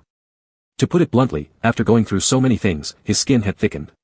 Things that he couldn't bring himself to say or do before, constrained by etiquette and rules, now he was willing to do them without hesitation. He was living with Lin Yan, not interrogating a prisoner. He didn't want to make Lin Yan constantly on guard and crying every day. Get up and take your medicine. Lin Yan crawled up. Qi Zhen asked him, do you want some candied fruit prepared? Lin Yan looked at the small sip of medicine and shook his head, saying it wasn't necessary. A real man is not afraid of bitterness. Qi Zhen handed him the medicine bowl. As soon as Lin Yan drank it, he spit it back out immediately due to the bitterness, losing control of his expression. He stared at the medicine broth in the bowl, doubting life itself. Qi Zhen teased, repeating, a real man is not afraid of bitterness. The problem was, this was no ordinary kind of bitter. How could it be this bitter? Drinking 3 times a day. It was no different from being tortured severely. Lin Yan put down the medicine bowl and adjusted, your wife is afraid. Qi Zhen paused slightly, then suddenly smiled, ordering someone to reboil a bowl with honey added. Today, Prince Heng sought out Song Ming. Lin Yan frowned, is he trying to harm you by targeting Song Ming? Isn't that obvious? Could it possibly be because he has a crush on Song Ming? Lin Yan swallowed the medicine all at once, Prince Heng is desperate to harm you. Even 70,000 troops rebelling would be enough. Not to mention just pulling me down from my position. Lin Yan corrected, 65,000. Qi Zhen's eyes gleamed with amusement, correcting, 65,000. Qi Zhen, Prince Heng has long been established in the military. Moreover, he believes he was given the late emperor's will. Killing me would be cleansing the court. Naturally, he is willing to do it. Qi Zhen, you must not let him know that you're not foolish. Previously, when you favored my side during the meeting, it already caused him dissatisfaction. He considers you incompetent and thus won't pay attention to you. If he finds out you're not foolish, he will definitely take action against you. Lin Yan frowned, will you not protect me? You're supposed to borrow others' bodies to survive, right? Might as well switch shells and endure more troubles. Are you even human? Lin Yan proposed, I think I can cooperate with Prince Heng, pretending to betray you. I'll tell him I'm willing to act as his spy, secretly passing your information to him. Let's play a game of spies within spies. Qi Zhen silently looked at Lin Yan without speaking, making Lin Yan feel uneasy inside. Qi Zhen suddenly laughed. When Lin Yan was about to laugh along, relieved, he heard Qi Zhen say. Then you can come and tell me that you're mine and want to gather intelligence for me. In this way, you can use Prince Heng's hand to end my life, creating a game of spies within spies, within spies. Lin Yan's heart tensed up. The fisherman benefits when the clam and the sandpiper fight. Qi Zhen praised, good planning. In these few breaths, Lin Yan's heart went up and down like a roller coaster ride, finally crashing into the bottom of the valley. After realizing what happened, his back was soaked with sweat. Qi Zhen spoke with a leisurely tone, talking as if chatting casually, Prince Heng makes decisive decisions. If you contact him, he might chop you off before you even open your mouth. What? Don't believe me? Of course, he believed. The general's achievements were built on white bones. If one thinks that Prince Heng is a compassionate, easily foolable person, Lin Yan wouldn't believe it. Qi Zhen extended his hand. Lin Yan helplessly focused on the hand reaching towards him, forming various absurd guesses in his mind. Was Qi Zhen annoyed and going to pinch him until he was almost dead before releasing him, and then pinching again, playing with him like a cat does with a mouse? The hand landed on his head and stroked down his hair. Afterwards, Qi Zhen used 2 fingers to gently pinch his nose. With a soft voice, will you listen? Yes, yes. Qi Zhen laughed happily, with joy filling his eyes. If you can, then good. Just as Qi Zhen was about to withdraw his hand, Lin Yan suddenly grasped it tightly, his expression filled with anxiety. Despite his obvious fear, he gripped even harder. Qi Zhen looked at him in confusion. Lin Yan abruptly stood up, leaned towards Qi Zhen, and planted a kiss directly on his lips. Qi Zhen was stunned by the sudden kiss. Chapter 46, The reason I'm strict with you is because I admire you, the reason I'm kind to you is also because I admire you. Su Fuquan, who was nearby, was also dumbfounded. There had never been anyone who dared to rebel under the suppression of the regent, let alone kissing the regent. Lin Yan sat back down, releasing Qi Zhen's hand, I never intended to harm your life. You misunderstood me. Qi Zhen gave Su Fuquan a meaningful glance. Su Fuquan immediately understood and led the servants waiting in the hall out. Qi Zhen pulled Lin Yan into his arms and sat him down. Did you not? No. Lin Yan did have some other thoughts, but they weren't about letting Qi Zhen meet his demise prematurely. It's my mistake to accuse you falsely. Can Qingqing forgive me? It wasn't a big deal, but Qi Zhen appeared sincerely repentant. Lin Yan hesitated awkwardly, all right, who am I to be so agreeable? Qi Zhen couldn't help but laugh, I wrongly accused you, you should just say so. Why come over and kiss me for no reason? Isn't it because this could catch you off guard and quickly calm you down? Qi Zhen's hand slipped inside Lin Yan's garment, touching his skin. Lin Yan was startled and hurriedly pressed his hand through his clothing, looking around anxiously. He certainly didn't have a penchant for performing live shows for others. Where were the people? Where did they all go? Do you want something? Not. Let go already. Qi Zhen refused to release his hand, not. Really not, Lin Yan pleaded, Ziji, I'm still unwell.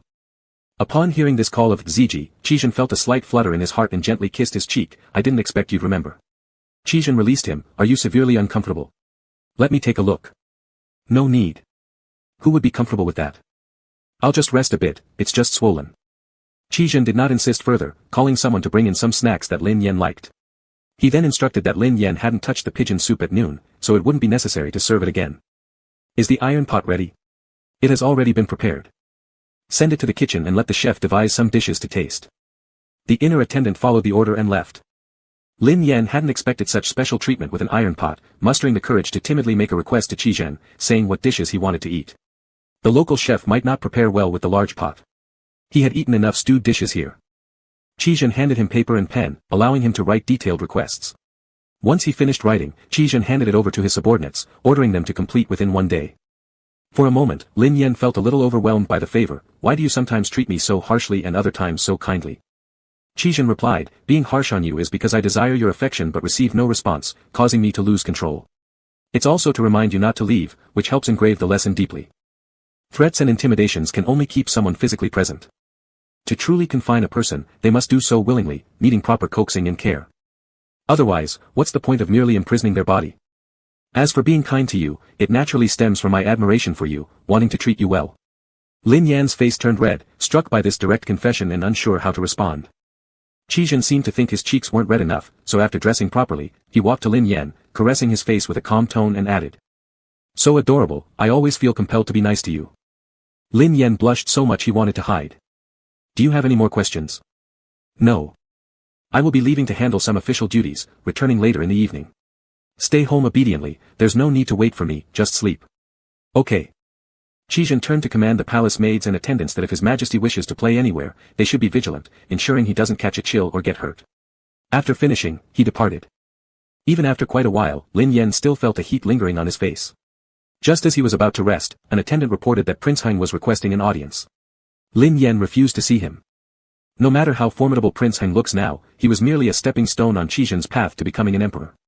Qizhen had been stable these few days, even described as gentle and serene. Lin Yan would be utterly crazy to visit Prince Heng and risk upsetting Qizhen. Before Qizhen returned to the palace, he had already known about Prince Heng entering. He's running around both sides, taking care of this one while trying to please the other. Must have tired himself out. Su Fuquan smiled ingratiatingly, Her Highness was quite obedient. She said she wouldn't see anyone and didn't. She waved her hand and went to sleep. Qizhen's face showed a hint of a smile. Since he has gone to sleep, I will linger outside a bit longer, then go take a look at Song Ming. No need to disturb his rest. Su Fuquan chuckled, explaining that the prince had a habit of hugging something while sleeping. If His Royal Highness did not return, His Highness might end up sleeping uneasily. This made Qizhen laugh. What nonsense are you making up, old man? Though it seemed like he was scolding Su Fuquan, the tone was light-hearted. Oh, this old servant is only guessing. As the carriage was about to turn back towards the regent's mansion, they suddenly noticed an official on the road riding in a horse-drawn carriage. Qizhen frowned slightly. Su Fuquan immediately said, that seems to be from Minister Zhang's house. Qizhen lowered the curtain, stopped them and asked why. In no time, Minister Zhang's carriage was halted. Qizhen sat inside his carriage, lifting the curtain and leaning out, asking, it's late and heavy with dew, where are you headed, Minister Zhang? It's none of your business. Qizhen's gaze swept over Minister Zhang's shoulder. There seems to be someone else in your carriage, Minister Zhang. Could you possibly be hiding a beauty? Minister Zhang's expression shifted, but he continued confronting Qizhen. Impatient, Qizhen gave one of his subordinates a glance. The subordinate immediately pulled Minister Jiang off the carriage and also dragged out the person hidden inside. Minister Jiang cursed Qizhen for disregarding laws, accusing him of being audacious. Qizhen's eyes rested on the young servant-like figure who was pulled out and felt somewhat familiar. Su Fuquan's complexion changed, lowering his voice, he's from the palace kitchen. It was clear that he must have discovered something unusual in the palace. Whatever he had uncovered was undoubtedly related to the young emperor, potentially pulling the young emperor into public attention and endangering his safety. Qizhen obviously realized this as well. His eyes glared ferociously, akin to a fierce dragon whose treasure had been touched. When Minister Jiang realized that his plan had been detected by Qizhen, he struggled violently, shouting, Qizhen. You defy hierarchy and insult the emperor, you deserve death 1,000 times over. Qizhen appeared surprised, smiling lightly as if nothing were amiss. So you already know about this matter. Was this person planted by you in the palace? You sure have hidden deep secrets, which underestimated me. Minister Jiang indeed has great wisdom, but it seems your son doesn't match your cunning. Minister Jiang stared daggers at Qizhen, what do you intend to do? Just chatting, Qizhen responded smoothly. I've heard your son isn't competent in anything except for one particular area. He's proud of that alone and indulges himself daily among flowers. It appears this troubles you greatly. Minister Jiang watched Qi Zhen warily, filled with unease. Since you're troubled, how about we just sever the root of his wickedness and send him to the palace? Your own son acting as an insider within the palace would be more loyal than others, wouldn't he? Minister Jiang flared with anger, shouting, Qi Zhen. You. If Minister Jiang finds it insufficient, you may also send your wives and concubines into the palace, allowing everyone to enjoy themselves. Qi Zhen eyed Minister Jiang, whose breath was becoming labored, and added, since you have no objection, Su Fuquan, go fetch the lady and the young master now. Qi Zhen. Minister Jiang roared furiously. You lunatic. You disregard ancestral rights and harbor malicious intentions. Were all those books of wisdom you read in the past fed to dogs? Of course they were fed to the dogs. If it weren't for all that reading, the imperial throne would already belong to me. How could you still have the chance to converse with me at night? Qi Zhen leaned forward slightly. Do you truly believe I fear you? I merely tolerate you because you seem to possess some competence and can assist in state affairs. But Minister Jiang, you fail to recognize my good intentions. Jiang Quan hated him so much that blood practically oozed from his eyes. What do you want? I don't want much. What could a powerful yet incomplete prince achieve? However, I suspect that after this confrontation, you will turn back toward your estate, buy a white rope on the way, find a secluded place difficult to locate, and hang yourself, correct? Chapter 47, Qi Zhen indeed planned to kill the emperor. Lin Yan woke up groggily, feeling someone pull back his covers, move around beside him, then tightly embrace him. Then there were kisses on his forehead, his nose, and finally his lips. Awoken by the disturbance. A slap hit Qi Zhen's face, pushing him away. His vision took several seconds to adjust and clearly see Qi Zhen in the darkness, instantly retracting his hand instinctively. Qi Zhen didn't appear annoyed either. Did I wake you? Lin Yan wasn't sure if it was dark enough for Qi Zhen to see, but anyway, he looked at him with a, is it not obvious, expression, too lazy to respond, closed his eyes again, and attempted to fall asleep. I went to see Song Ming. Lin Yan abruptly opened his eyes. There was no going back to sleep now. Qi Zhen slowly said, I have never mistreated him in terms of living and accommodations. His food, clothing, and daily expenses are only a level below you and me. So why, when Prince Heng looked for him, did he eagerly take the money given by Prince Heng? Lin Yan was even more surprised. He took it. Why would I deceive you? Qi Zhen's face showed displeasure. Are these the kind of people you find for me? Even after I've treated him so well, he still takes money from others. In the future, will he not also take money to stab me in the back? My colleagues around me are already watching me like hawks, and yet you've made things even worse by bringing him into my life. Now, even my household is no longer as secure as an iron bucket. All these years of my careful planning have been undone by this hole you've created. Lin Yan was at a loss for words. You know that important matters are always kept secret within my residence, Qi Zhen continued, even if I'm here, those things still need to be guarded carefully and cannot be discovered by anyone. Lin Yan felt something wasn't right. Then why did you come back tonight? I didn't want to come back either, Qi Zhen admitted, but someone once told me that if I didn't sleep with him, he couldn't fall asleep all night. He needed me to cajole him, to comfort him, and even kiss him before he could settle down. Lin Yan wanted to die.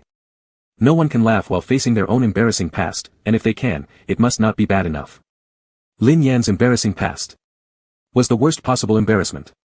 He got slightly angry. Do you enjoy bringing this up every day? Who was acting more shamelessly in the beginning? You took advantage of me being naive, deceiving me by saying that it could cure illness. 3 times a day without fail. Forget about curing foolishness, my back problem almost killed me because of you. Upon hearing this, Qi Zhen let out a puhue laugh. This matter truly revealed how unbecoming he had acted. My temperament has always been poor, Qi Zhen admitted. In the past, I pretended somewhat. But now I'm too lazy to pretend. If we talk about the past, in reality, it's you who owe me and continue to bear your sins. Not only have I not subjected you to torture, I haven't thrown you into jail, and now I am still feeding and housing you well. Even the pot used to cook your meals is a separate one. And every night, I still return to sleep with you. Your Majesty, what happened to your conscience? Lin Yan fell silent again. Faced with this issue, he couldn't argue with Qi Zhen at all. In the darkness, seeing Lin Yan open his mouth to rebut but unable to say a word, Qi Zhen's dissatisfaction towards him that had surfaced earlier because of Song Ming disappeared immediately. Lin Yan sincerely asked, what about your sense of shame? Qi Zhen leaned on his forehead. After you left, the situation in court became very tense, and everyone was looking out for themselves, leaving me alone. Many people thought about coming to kill me, trying to cut off all threats. Lin Yan's heart tensed. The sharp edge of royal struggles indeed terrified. In the last 2 years, I've realized a truth. Lin Yan listened attentively. The world is mostly composed of soft ones fearing the hard ones fearing the stubborn ones fearing those willing to sacrifice their lives, and those willing to sacrifice their lives fearing those without any shame. Lin Yen. Shit. So you're just standing at the top of the food chain. It must be because you were too shameless before that I always feared you. Lin Yen had no way to deny it, grinding his teeth. Do not speak during meals and do not argue during rest. In the past, it was always Qizhen teaching him to follow rules, but now it's turned around. Qizhen found it amusing, gazing at the dark night. I think I understand how you felt in the past. Indeed, it's quite interesting. It brings joy quickly. Lin Yen took a deep breath. Learn some good habits, brother. With my many offenses, is there anything good for me to learn? Speechless, utterly speechless. Did all the books Qizhen read serve solely to debate? Lin Yen covered Qizhen's eyes with one hand and commanded forcefully, sleep. Qizhen smiled, as you wish. The next morning, white cloths were hung at Jiang Quan's mansion. The news of Jiang Quan's suicide spread quickly. Upon hearing this shocking news, Prince Heng was stunned. Who did it? It said he hanged himself. Hanged? Why would he hang himself? Investigate. Investigate for me thoroughly, trace even to his ancestors. Where did he go and whom did he see before his death? Find all of that out. Jiang Quan was an important person under Prince Heng, accumulating wealth for him and directly confronting Qizhen in the court. By evening, those assigned to investigate returned. Lord Jiang met Regent Wang before his death. Qizhen. Prince Heng felt goosebumps and paced anxiously inside the room. Did Qizhen drive Jiang Quan to death because he went insane? Or did he discover something? Has there been no response from the emperor's side yet? No, everyone around the emperor are people of the Regent Wang. Our men can't get in. And since the regent's marriage, the emperor hasn't stepped out of the palace even once. The regent stays in the palace every night. It's not just the people under Prince Heng who can't get through, even Prince Heng himself was denied entry. Prince Heng grew more and more uneasy as he thought. Suddenly, a realization struck him. He's going to make his move against that fool. If that wasn't the case, why would Qizhen keep such close watch on the fool? Why stay inside the palace day after day? He must be planning to kill the fool. When the fool dies, only Qizhen's men will be there. By then, Qizhen could create any last will or decree he wanted. It must have been my act of giving 5,000 troops to the emperor that upset Qizhen. If the fool dies, let it not be in vain. As long as he made Qizhen bear the name of treason, Prince Heng believed he could bring Qizhen down. The more Prince Heng thought, the more he felt time was pressing. Without further adu, he mounted his horse and charged straight for the palace. Few dared to stop him when he reached the palace gates. Prince Heng broke through until he arrived at the young emperor's residence. Su Fuchuan blocked him with a group of guards, his face filled with anxiety and trepidation. This confirmed Prince Heng's suspicion. After all, he was a general. He pushed aside the eunuchs and maids and stormed into the palace. Just as he arrived at the door of the hall, he heard the young emperor's voice inside. With some annoyance, they've broken in. Don't rush, tell me if you like it first. Like, extremely like. Get out quickly. What do you like? Liking how you treat me. Prince Heng paused momentarily. The fool was still alive.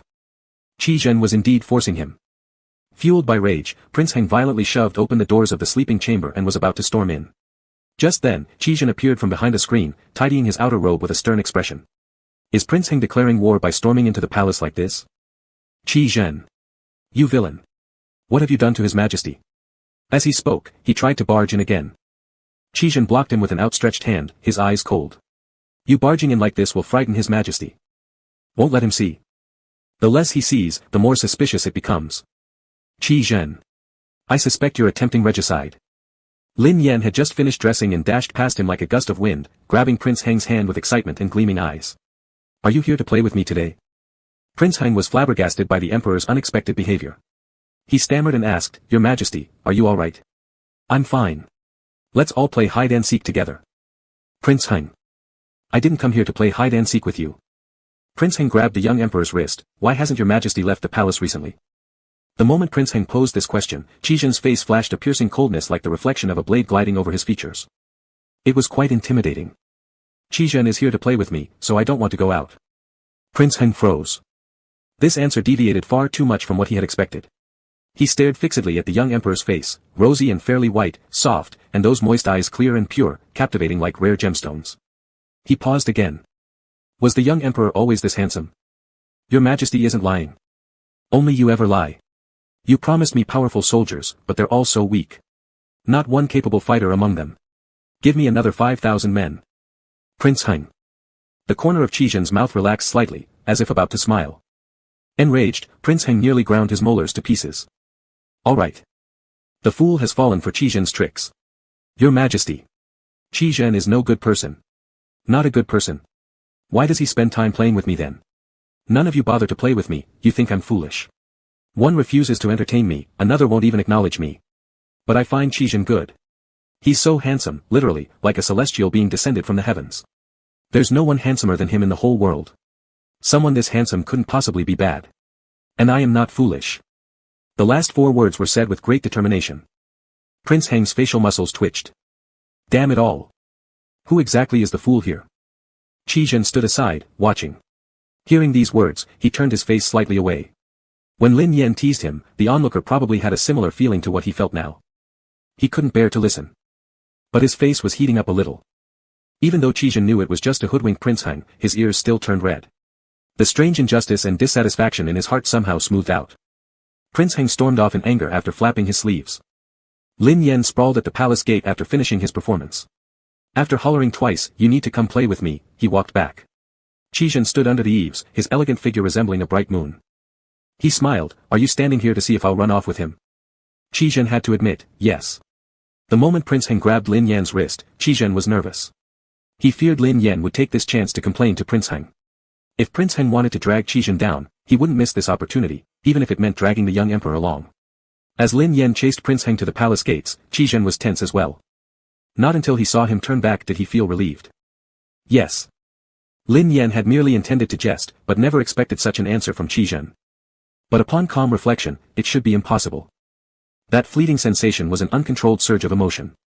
Teaching by words takes 1,000 repetitions to no avail, while teaching through experience requires only once. You're intelligent. The events during our wedding were enough for one lifetime, you know how to make your choice. Lin Yan's heart tightened. Right. Once bitten by a snake, scared of ropes for 10 years. Even if. Right now. There were people so awesome they came to save him, take him away from the imperial palace, and flee far away. As long as it wasn't outside this world. Lin Yan would crawl back if necessary. Not only crawling back, but he'd sell whoever took him out. Qizhen waved him over, signaling him to approach. Once Lin Yan got closer, he reached out and held him. If you were foolish, I wouldn't mind doing this a few more times. Either way, you look quite lovely when crying, it suits me well. Lin Yan choked, "Are you a pervert?" Qizhen looked back at him, "Aren't you a pervert? If you weren't, why did you insist I wear the crown prince's court robes before?"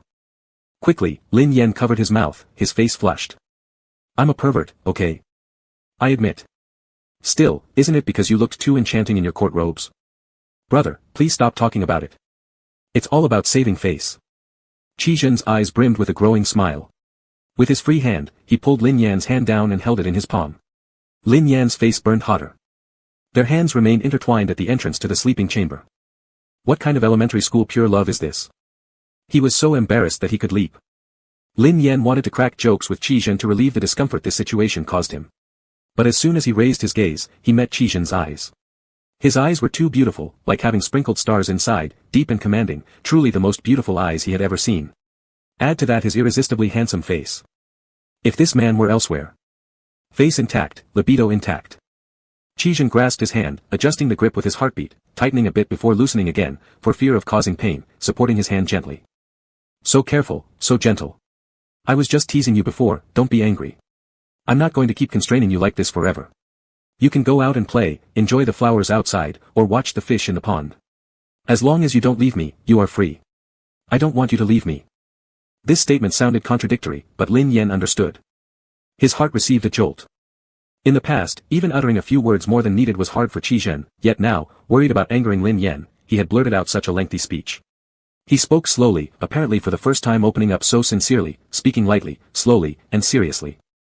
Lin Yan doubted whether he chose every word carefully, ensuring none would cause any misunderstanding. In the end, he reiterated, I don't want you to leave me. Despite usually being sharp, his brain momentarily froze, making him awkward and unable to articulate. In the end, all he managed to ask was, what about running away from home? After asking, he immediately regretted it and wanted to slap himself. What a stupid question. Qizhen was momentarily bewildered by the question and answered, if you like me willingly, then yes. It's fine to have a tantrum or run away. However, if there comes a day. If there ever comes a day when you genuinely like me. Qi Zhen began to fantasize, you should be the one who can't bear to part with me, feeling distressed enough to cry after a day's separation. If you got mad in the morning and ran away, I would send someone to find you soon, because by noon, you'd come back on your own. 2 Manito fill without an outlet. Where does your confidence come from? Qi Zhen had logical reasons, you used to be like that. During Lin Xiuyan's era, it was exactly like that. Qi Zhen said, even though you were faking it back then, I truly enjoyed your company. Comparing hearts, if you made me mad in the morning and I didn't see you by noon, I'd ask others to tell me everything you did. And if you didn't come comfort me all day, I might approach you myself so you could comfort me. He spoke earnestly, leaving no room for doubt. Lin Yan even suspected he must have done such things before. Qi Zhen said, otherwise, how long are we going to keep quarreling? If you ignore me, I'll feel upset. Lin Yan had been in the entertainment industry, performing on big screens as an actor. Acting came naturally to him. Teasing people, sure. Faking sincerity, sure. But he was unskilled at handling genuine emotions. The more sincere, the more awkward he became. He opened his mouth but found no words, his brain seeming to boil, hearing the bubbling sounds of boiling water. He doubted Qi Zhen had discovered this weakness of his. He closed his mouth. No, he couldn't lose just like that. Then he opened it again. How do you plan to piss me off? It's absurd to think about wanting to piss off your wife. Men like that are bastards. Qi Zhen thought for a moment, for example, indulge in pleasure before the morning court session. Chapter 49, Retreat. This left Lin Yan speechless. His hand was still being held by Qi Zhen, enduring his semi-tender, semi-fiery gaze. In this predicament, he'd rather Qi Zhen pinned him down and gave him a beating. After looking for a while, Qi Zhen, unable to resist, leaned down and kissed his lips lightly, whispering, you look good when you're sleeping too. That's why he thought. Lin Yan felt his heart flutter slightly, sensing that Qi Zhen was currently radiating soft light. This kind of calm statement, without erotic undertones or purposeful narration, was too damaging. Lin Yan couldn't take it, feeling like his nerves and cells were all falling under its influence.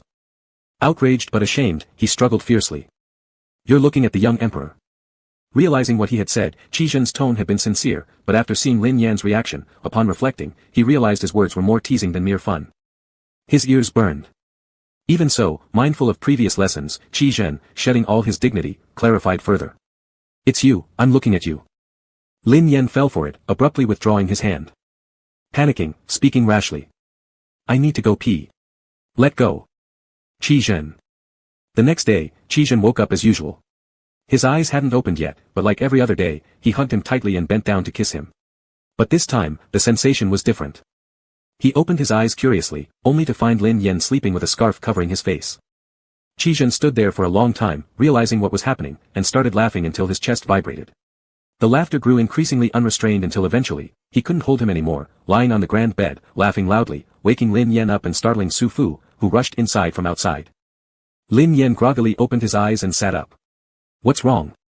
After struggling hard, Qi Zhen finally stopped laughing and pulled off Lin Yan's veil. Are you waiting for me to lift your veil daily? Lin Yan yanked the silk scarf back fiercely, gritting his teeth, and got up to search under the bed. Gritting his teeth, no.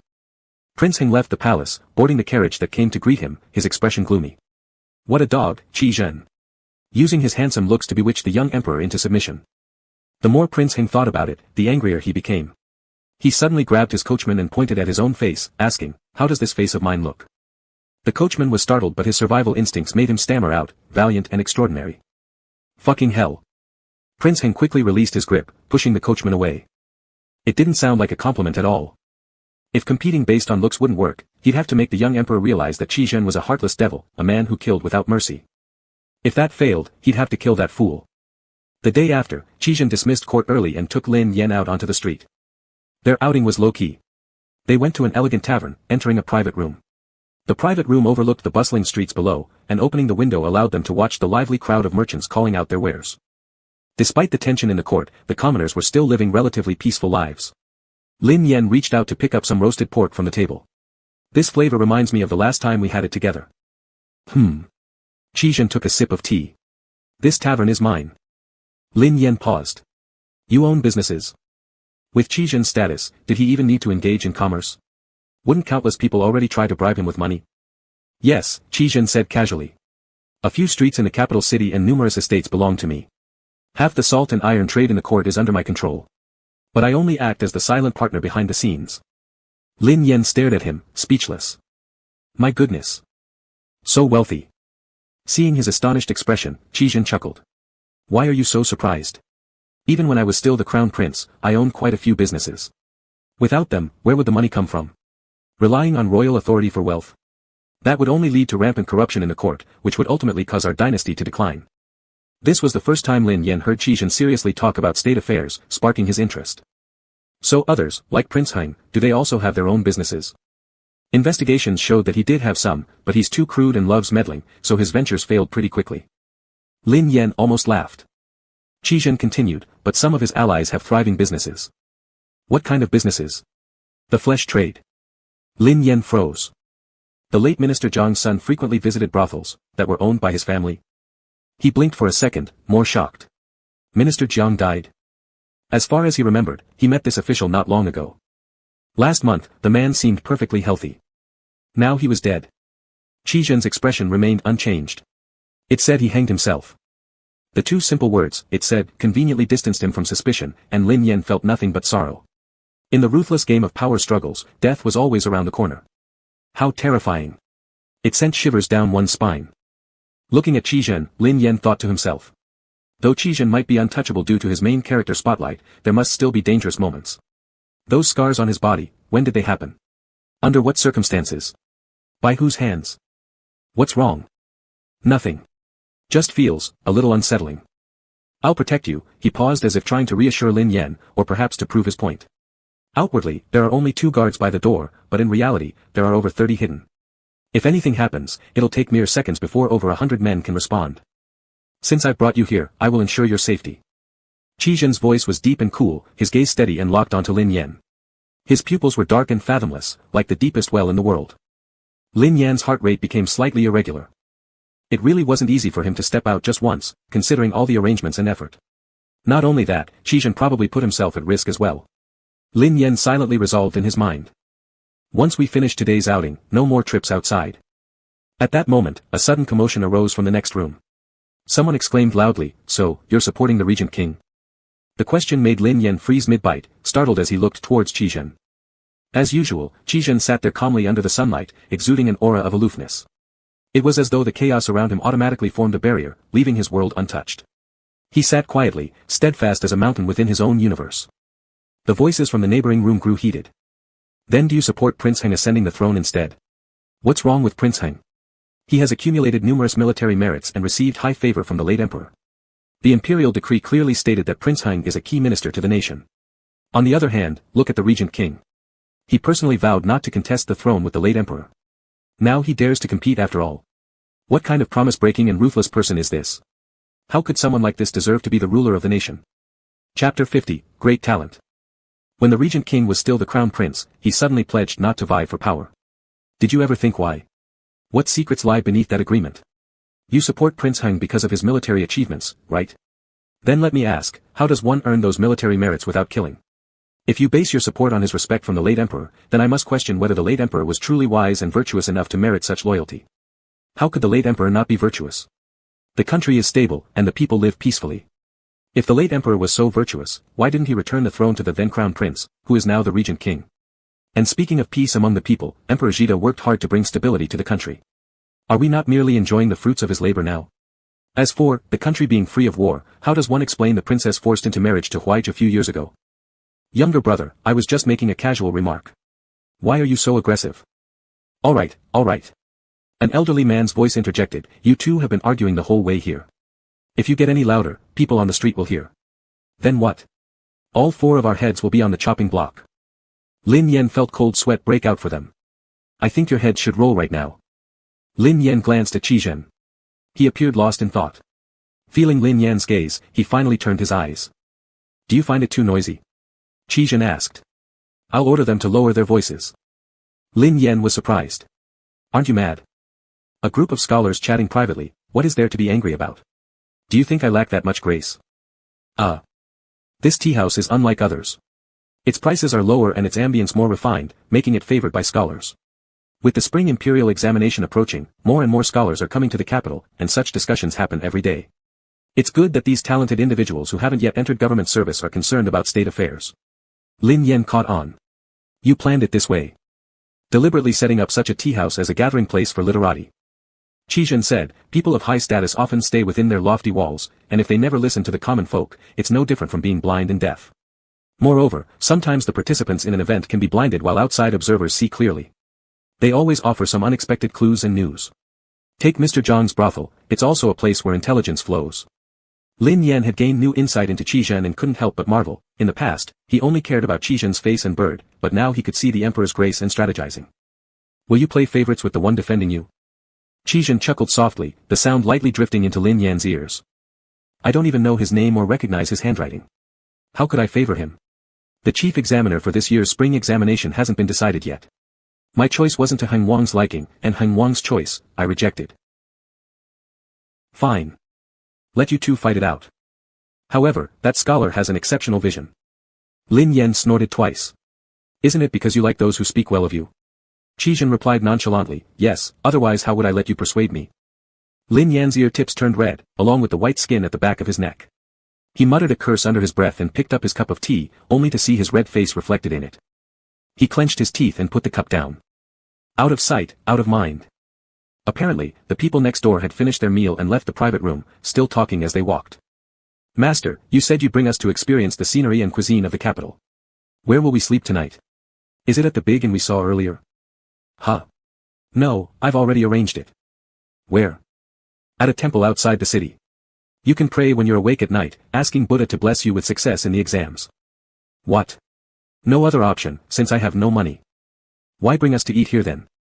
It's delicious. Ha ha ha ha. The corridor outside was filled with the hearty laughter of the elder man. Lin Yan could sense the disciples' despair. What a mischievous teacher. Qizhen looked at the attendant guarding the door. Go ask the master for his calligraphy. The attendant responded with a yes and went out.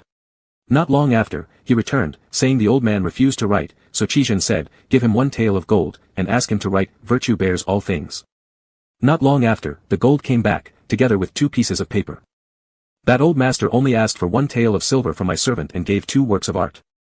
The attendant approached and laid them out. One was the requested, virtue bears all things. The other was, great talent. Lin Yan found it strange.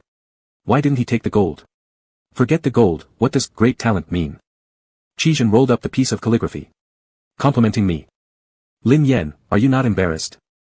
Qizhen wore a serious expression, he really is complimenting me. He's my teacher. He's a disciple of my first teacher, also my mentor, Ma Bowling. He taught me to read and write as a child and guided me in writing water management strategies. However, after I became famous, people were wary. They devised ways to charge my teacher with a crime, forcing me to let him go. Virtue bears all things was his parting gift to me. He recognized me. Just received the money. And wrote the words. I was somewhat worried before, fearing that he wouldn't acknowledge me. The Regent King's reputation wasn't exactly pleasant. But the master not only wrote calligraphy for him but also added another piece. The 2 words, great talent, are for Qizhen. It's the master's affirmation of me, his student. In the old master's heart, he has always believed that he could never have misjudged his student. Qi Zijin is worthy of these 2 words. They should not recognize each other openly, so they didn't meet. One judged by voice, the other by the 4 characters left behind, and thus their hearts resonated, completing this reunion. Qizhen narrated with a casual manner, yet an uncontainable loneliness emerged from deep within. Lin Yan's heart felt a bit bitter, and suddenly the chicken leg in his hand no longer smelled as appetizing. Qizhen looked at his appearance and thought he couldn't eat any more, so he said, if you can't eat anymore, don't force yourself. Lin Yan shook his head, finished chewing the chicken leg in just a few bites, threw the bone away, and wiped his hands. Where should we go next to play? Watch a play and listen to some songs. Or visit a flower house. Good. Before going back, let's stop by the bookstore first. I want to buy more storybooks to read in the palace when I'm bored. Qizhen couldn't help but laugh, so you're just preparing to do nothing all day? Lin Yan nodded as if it was perfectly reasonable. He was just an actor, apart from acting, he didn't really know how to do anything else. Of course, he also didn't want to get involved in political struggles. Keeping one person, Qizhen, entertained was enough, he didn't want to perform a show for everyone. It would exhaust him. If I were to interfere with your affairs and others learn that I am clever and capable, wouldn't that be quite troublesome for you? It's better to let me become a parasite in the palace. Anyway, being so small, I can't eat much and take up little space when sleeping. Lin Yan choked a little and barely managed to say, exactly. Qizhen stifled his laughter, how come your words seem like they're for my benefit? Lin Yan immediately replied, we're now in the same boat, so I naturally need to think about you. If you can no longer move around, I'll be close to death too. When he said his last sentence, Qi Zhen's face turned somber, not looking good. Lin Yan saw his expression and realized he had said something wrong. Just as he was about to say something to make amends, Qi Zhen already got up and came over to hold his hand. I have a small, so please don't always scare me with such ominous words. Lin Yan. Qi Zhen stared at him seriously. I will win. Chapter 51, The 3-Month Appointment. Lin Yan's heart started pounding. Before he could speak, Qi Zhen continued, I'll take you to listen to some music first. I heard that Nanchang has prepared new performances. Many young noblemen have attended and enjoyed them, and every day the venue is packed. Lin Yan followed his topic and put the previous matter aside, then will we still be able to hear it? How difficult is that? Either chase them away or ask the people from Nanfang to privately arrange another session for us. That's not a big deal. The musicians know which pieces sound the best and which plays look the most impressive. Since I'm not very familiar with these things, you can ask them directly. Lin Yan found this plan excellent. However, he ultimately didn't let Qi Zhen drive everyone out or have Nanfang add another session. After all, they snuck out quietly. Making a fuss would alert others. Besides, being sold out only means this for ordinary people. As long as there's enough silver, they can naturally secure a VIP seat. These seats come with fragrant silk and little snacks, luxuriously extravagant. Sitting here, drinking wine, listening to music, pure bliss. The performances at Nanfang were famous throughout the capital. Lin Yan was hearing ancient music for the first time, momentarily lost in it. Leaning on the railing, half of his body almost hung outside. Qi Zhen pulled him back, saying, I shouldn't have brought you here. You're nearly possessed by it. Lin Yan was still lost in the melody, completely ignoring the sour tone in his words. If only it could be recorded. Then it could be used in TV shows. Note, this line suggests a modern concept injected into the historical setting. Recorded? If you want the musical score, I can have someone send it to you later. But can you even understand it? Lin Yan paused for a moment. What he meant by recording is not the same as what Qi Zhen understood. What do I need the sheet music for? Let's just enjoy it here. Qi Zhen looked at his figure, his deep eyes slightly brightened with amusement. He felt an unusual peace in his heart. If he were just a regular son of a noble family and had such a person who was utterly devoted by his side, living a peaceful life would be wonderful. Unfortunately, he wasn't. Outside the room, a low voice called, Your Highness. Qi Zhen glanced at Lin Yan without disturbing him, got up, and walked to the door. The retainer handed over the envelope in his hand to Qi Zhen. Qi Zhen opened it briefly and then said, If it's done well, feel free to proceed. The retainer's face showed some difficulty. Will they believe in Zhen Galao's reputation? This is not something I arranged, but the facts are as they are. Moreover, the evidence is clear before them, so why won't they believe? It's just that I enjoy listening to and writing music in my old age, it's no big deal. Being unsuitable as the chief examiner for the spring competition is all there is to it. Go ahead and proceed. Yes. The bodyguard responded with a nod. By the time Lin Yan noticed the movement, the person had already vanished with a swift whoosh. Qi Zhen held the letter without hiding it from Lin Yan, lighting it over the candle flame and burning it. Lin Yan was considerate enough not to ask. Some things were better left unknown. Knowing too much could endanger one's life. He would just focus on enjoying his plays. After hearing a performance, he thought it was truly excellent and wanted to give some tips. However, he realized he didn't have any money. Little Emperor's daily needs were all supplied by the palace, nothing lacking, nothing missing, except for cash. Qi Zhen saw through his intentions and asked, How much do you want to reward? It doesn't need to be too much. Do you have any loose silver? Qi Zhen signaled a servant who then handed over a handful of loose silver coins. Lin Yan looked at the money, pocketed all of it but only tossed 2 coins on stage as a tip. Unable to contain his laughter, Qi Zhen teased, You took so many loose silver coins from me, yet you gave away so few? What are you planning to do with the rest? Embezzle them? Lin Yan tucked the money firmly, with no intention of giving it back. A hero can be brought down by a lack of a single penny. Still, I've got some money, no worries. Qi Zhen didn't press further about what Lin Yan planned to use the money for, instead asking whether he needed more. Who wouldn't want more money? I want some. After all, there were 5,000 mouths awaiting food. He couldn't keep asking Qi Zhen every time, right? Even if Qi Zhen always willingly provided the money, Lin Yan wouldn't feel right constantly opening his mouth for it. How much will you give? Does your majesty still remember what you said before our marriage, that as long as you have enough money, anything can be done? The mention of, your majesty, instantly made Lin Yan sense an ominous sign. Qi Zhen questioned, Since your majesty has seen how wealthy I am, let me ask, how much would it cost to buy the rest of your life? Would the national treasury serve as your majesty's personal bank account? Lin Yan's heart skipped a beat. In order to cover up his confusion, he reached for the cup on the table and drank water. Qi Zhen silently took note of his uneasiness and helplessness. Could he not detect those emotions? To outmaneuver this slippery old swindler, you had to present yourself with earnest sincerity and speak openly, thus disrupting his usual rhythm. After drinking the water, Lin Yen managed to settle his thoughts, just about to open his mouth when Qizhen interjected, "That cup of water belongs to me." Lin Yen immediately felt the cup in his hand becoming unbearably hot. Thrown off balance once again. Gritting his teeth, he tried to bluff, "What's the matter? We're not unmarried lovers, or debutante young ladies, what's there to fuss about?" "Exactly," Qizhen slightly nodded, "as husband and wife, what's there to calculate?" Lin Yan's ears began to burn. Qizhen took the cup from his hands, fully aware that Lin Yan had just drunk from it, and nonetheless calmly sipped from it himself. "Have you answered yet? Are you willing? And we're back where we started." Lin Yan played for more time. "You let me think about it." "How long do you need to think? Is even that regulated? If you spend several decades, even 100 years pondering, won't that delay indefinitely?" Lin Yan clenched his teeth and flashed a 3. 3 years seemed a bit excessive, how about 3 months? Before Lin Yan could voice it, Qizhen cut in, 3 days. "That's fine." Lin Yan slammed the table and stood up, "Who agreed with you? 3 months. 3 months. This concerns the rest of my life, 3 days aren't nearly enough to think about it." "So." Qizhen paused deliberately, the smile spilling from his deep, handsome eyes across his face, as he grinned at him. "Dear sir, you have considered spending your whole life with me, haven't you?" If not, he should have refused outright. Stunned, Lin Yan froze momentarily. Following a brief panic, his face blushed bright red all the way to the roots of his neck. After a while, he slowly, gritted his teeth and spat out a word. F******. Chapter 52, Gentlemen Must Fight. Qizhen's mood was unusually pleasant. Leaving Nanfang with Lin Yan, they went directly to the largest bookstore in the capital city. Lin Yan could choose whichever books he fancied, then Qizhen would take him back to the mansion afterward. Lin Yan wasn't interested in scholarly books.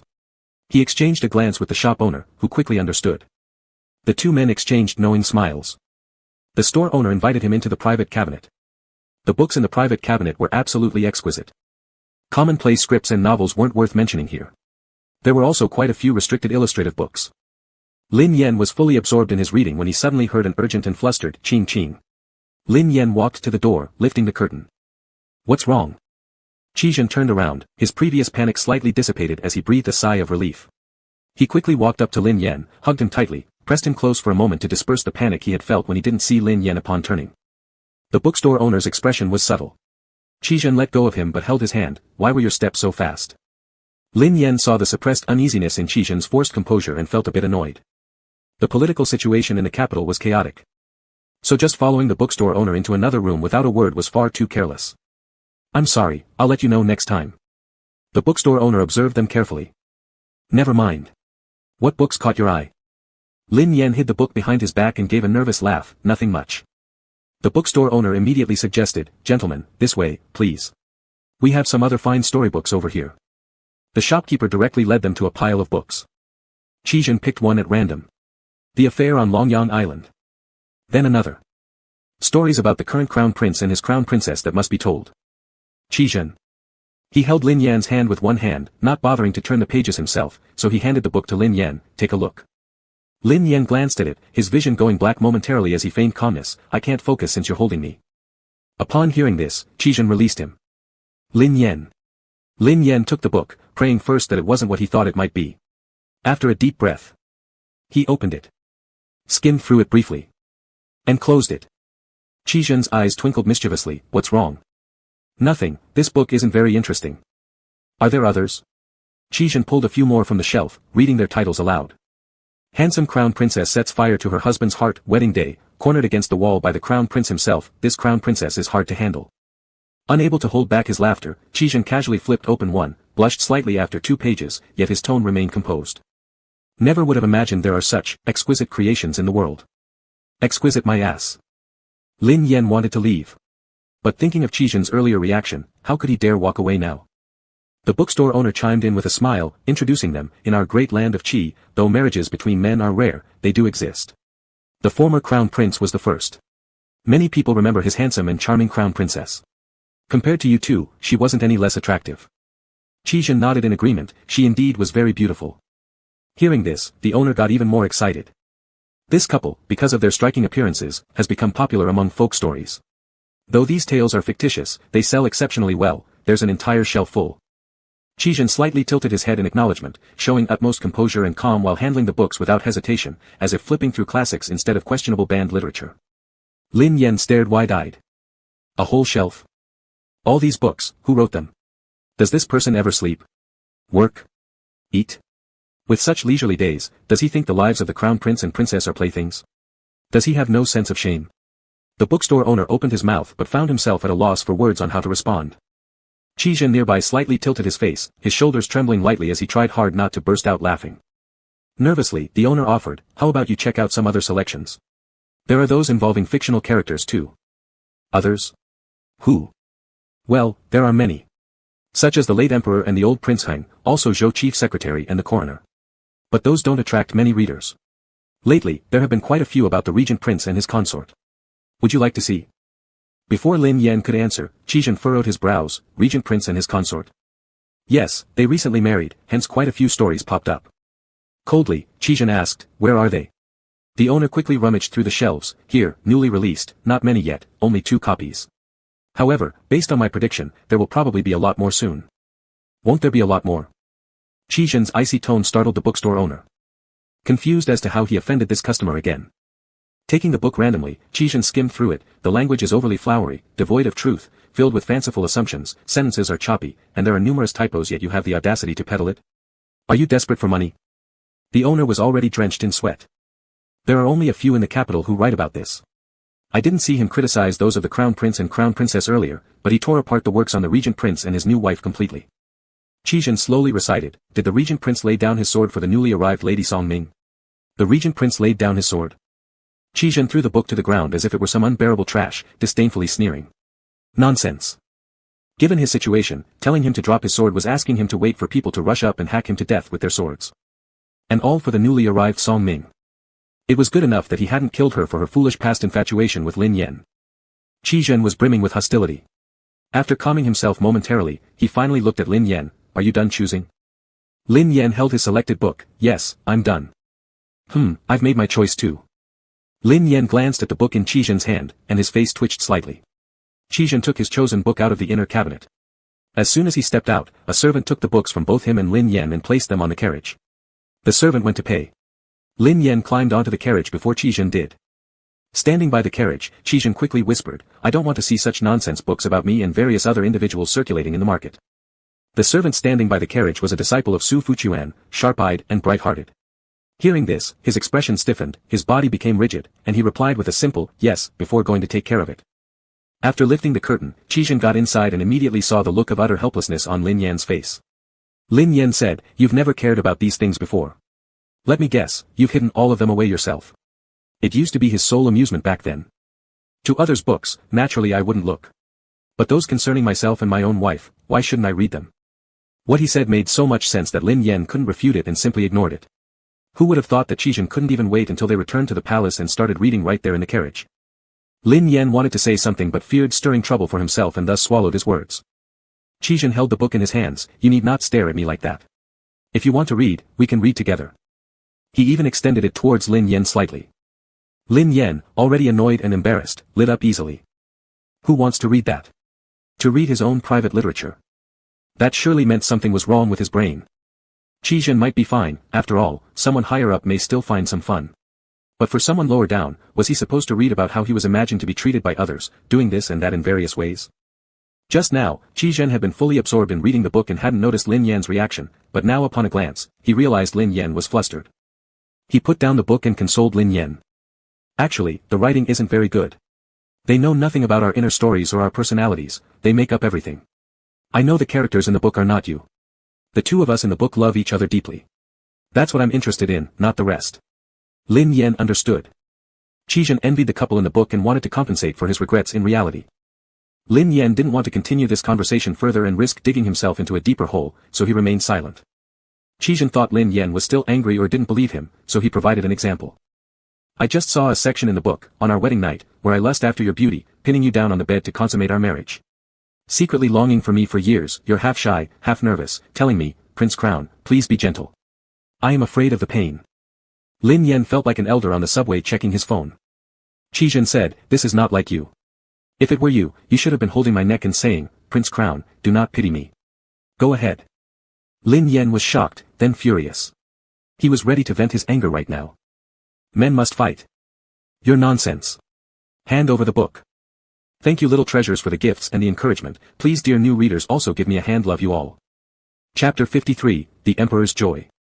Lin Yan grabbed all the books from Qizhen's side. They were using a small carriage for their outing today, and Qizhen feared they might collide while playing around inside, so he let Lin Yan snatch them away. Unable to suppress his laughter, he teased, I picked them, I paid for them. Such misleading content cannot be allowed. Lin Yan pulled the books towards himself as much as possible. If fabrications were bad enough, he was also worried that after reading, Qizhen might enter a whole new world. A person who's already crazy enough, adding more knowledge, would he even leave the bed afterward? He guarded the books carefully, looking vigilantly at Qizhen like the little stray cat in the royal city, always moving around, looking for food, and dodging people. Qizhen remembered wanting to raise it when he was a child. But Su Fuchuan completely disagreed, wild cats were dirty and untamed. Back then, Qizhen was at the age of being fond of small animals and reluctantly fed it some food. The cat was driven away but came back looking for him, hiding from the servants of the Eastern Palace. It circled around him from afar and meowed. Seeing this situation, Su Fuchuan eventually relented.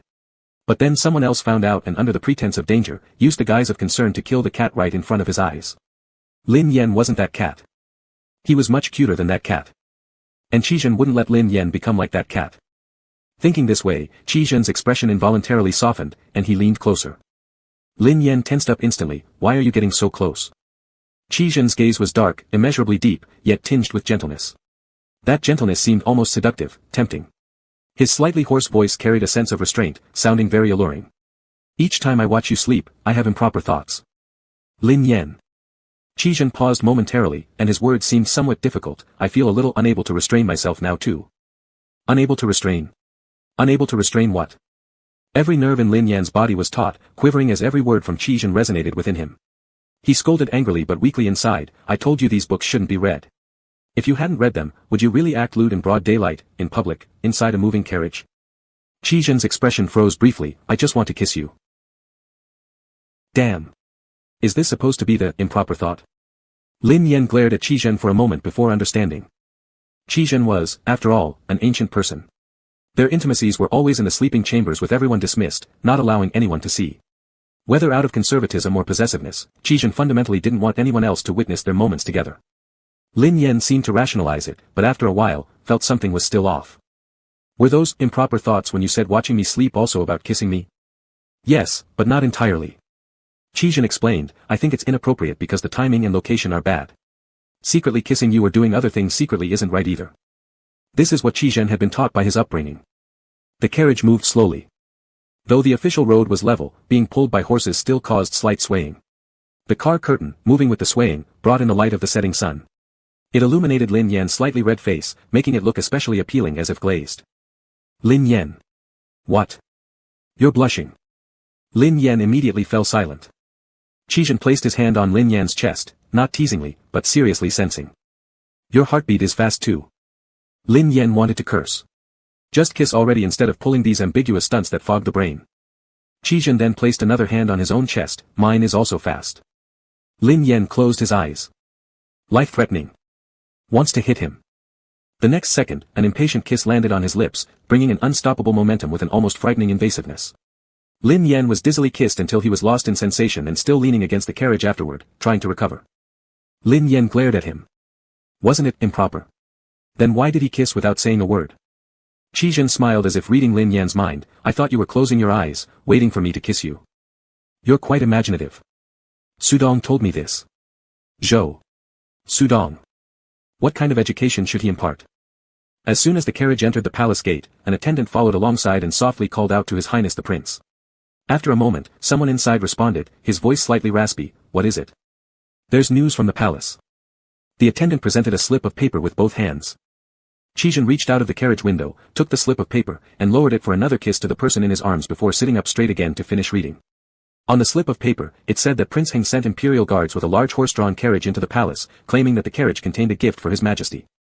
Because the escorts were soldiers accustomed to military discipline and harsh tactics, no one dared to confront them, so the carriage had already been surrounded, awaiting further instructions from Qizhen. Qizhen's features grew stern and cold. He'd gone too far by gathering troops multiple times to target Lin Yan.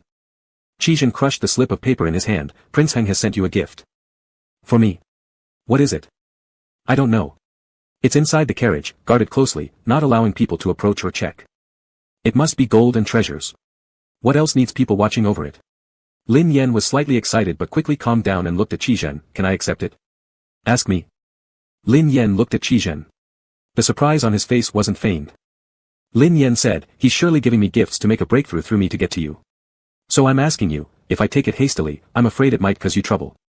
Qi Zhen was inwardly delighted. If they weren't already inside the palace, he would have certainly embraced him and kissed him again properly. Accept it. It's just gold and treasures. Take it to make you happy. As for Prince Heng, at worst, I'll compensate him. What compensation? Why should you compensate him for what he gave me? Are you rushing to give away silver? How foolish can you be? Qi Zhen couldn't hold back a laugh. You certainly seem to have the look of a house mistress now. If you can't speak properly, don't speak at all. Still, Qi Zhen kept laughing. The carriage entered the palace. Qi Zhen got off first but didn't hurry to walk ahead. Instead, he turned around and extended his hand to Lin Yan. Due to that comment about being a house mistress, Lin Yan was a bit annoyed and didn't want to take his hand. Qi Zhen directly grabbed him. Are you in a temper? Do you want to fall? Qi Zhen pulled him down. Let's see what the old man has sent you as a gift. Lin Yan didn't want to tangle with him, allowing himself to be led off the carriage by Qi Zhen's hand. However, he didn't let go and continued holding his hand all the way to the large horse-drawn carriage Prince Heng had sent. Indeed, it was a large carriage.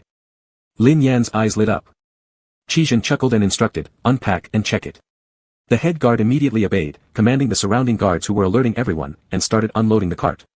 However, when the curtain was lifted, instead of jewels or silver, there was a carriage full of men. Chapter 54, Lin Yan dares not possess. Qi Zhen's expression instantly turned cold, those black pupils flashing with an icy chill. One after another, the men got out of the carriages. Some were fat or thin, each having a different style, some dashing, others resolute and brave, still others scholarly and elegant. Without exception, they were all good-looking. After everyone descended from the carriage, one stepped forward, leading them all in a grand bow. Greetings to His Majesty, may your Majesty live 10,000 years. Having never received such a bow before, Lin Yan muttered under his breath, so this is the Emperor's happiness? Qi Zhen's mood worsened. His Majesty, we are here upon the orders of Prince Heng specially to play hide-and-seek with your Majesty. Whatever game your Majesty wishes to play in the future, we will always accompany you. Lin Yan. Qi Zhen gave a derisive chuckle. Lin Yan immediately became alert. Is it that Prince Heng cannot bear me getting along well with your Majesty? Or did he send you to spy on and attempt to assassinate the Emperor? A single casual sentence caused the handsome group to pale. Having neither military power nor official positions, they were merely brought by Prince Heng to confuse the Emperor. They didn't dare offend the Regent King, even daring not to protest loudly. They rushed to explain, no such thing, if my lord does not believe us, please search us. We really came only to entertain your Majesty and nothing else. Please trust us. After finishing, they heavily bowed their heads against the ground. Of course, Qi Zhen knew these people were just here to play around, not to assassinate anyone. Prince Heng's mind, though like an accessory, wasn't completely useless. Precisely because of this, Qi Zhen could not tolerate it. He hardly received much attention, tenderness, or affection from Lin Yan, yet now there were these people with no sense trying to split it. He wanted to skin them alive. A small hand lightly tugged at his sleeve, the little Emperor wrapping around his arm, gripping onto his arm, would chasing them away cause you trouble. Do you want them? Not really. Who knows why these people were sent here? Although Lin Yan wasn't an ancient person, he'd watched enough period dramas and palace struggle shows to know better. Adding more people into the palace meant adding more danger. If he couldn't handle it well, he wouldn't add unnecessary chaos, and he was aware of that. Qi Zhen subconsciously curved his lips slightly, accept them for now. After all, they're for you. If he knows how obediently you're following my words, who knows what nonsense he'll create again. In some time, I'll find a reason to dismiss them. Lin Yan nodded. But. Qi Zhen leaned close to Lin Yan's ear, Prince Heng doing this makes me very unhappy, extremely so. The warm moist breath gently caressed Lin Yan's ear, lighter than the wind. Lin Yan immediately understood, I won't meet any of them. Satisfied with this statement, Qi Zhen gazed at him affectionately, his voice notably softer, good boy. He pinched Lin Yan's hand, it's getting late, go inside first. I'll give them a few pointers right here. Su Fuquan. Su Fuquan stepped forward, bowing low as he awaited orders. Go and check the dishes prepared in the kitchen today. Add more vegetarian dishes. His Majesty ate quite a lot of meat at noon, so bring something light and refreshing. Also, change all the snacks and teas that are not appropriate. Besides, make sure he takes his medicine. Su Fuquan responded with a yes, then led Lin Yan away. Lin Yan walked far ahead, then looked back at Qi Zhen. Even in casual attire, the noble aura around him was impossible to hide, standing out like a crane among chickens wherever he was. Qizhen asked coldly, since you're the leader, let me ask you. Apart from playing games with His Majesty, did Prince Heng give you any other tasks? The man broke into a cold sweat but dared not answer, stubbornly insisting there were none. Recently, Qizhen had become much more patient and stable. He chatted and teased with Lin Yan, showing heartfelt affection. He could be described as kind and approachable, but that was only toward Lin Yan. If one thought Qizhen had changed his temperament and turned completely benevolent, they would be utterly mistaken. A hint of impatience showed on Qizhen's face, and he lacked the tolerance to ask the same question again. Seeing that Lin Yan had already turned the corner and disappeared down the palace path, he said. Take him to the wall and kill him. That man was terrified, stammering and unable to utter a coherent sentence before being dragged off by the guards to the wall. Realizing this was no jest, he hastily pleaded, I'll talk. I'll talk. The guard's sword flashed as it cleanly slashed the man's throat. Blood splattered onto the bricks. His body froze momentarily before collapsing to the ground, even more blood gushing from his neck. Once this person died, there were already palace eunuchs coming to remove the corpse, pour water, and sweep the area. The blood diluted by the water gradually lost its original color, growing lighter and lighter until it disappeared entirely, leaving the place spotless. The whole thing was done quickly and efficiently. Not even a chicken could be killed as swiftly and cleanly. The handsome men sent to them were scared stiff. It turned out that the rumor circulating among the people was true. Regent King Qizhen went mad at the slightest provocation and cut people down without hesitation. Qizhen said, this king has no use for tongues that cannot speak. Next, who should I question?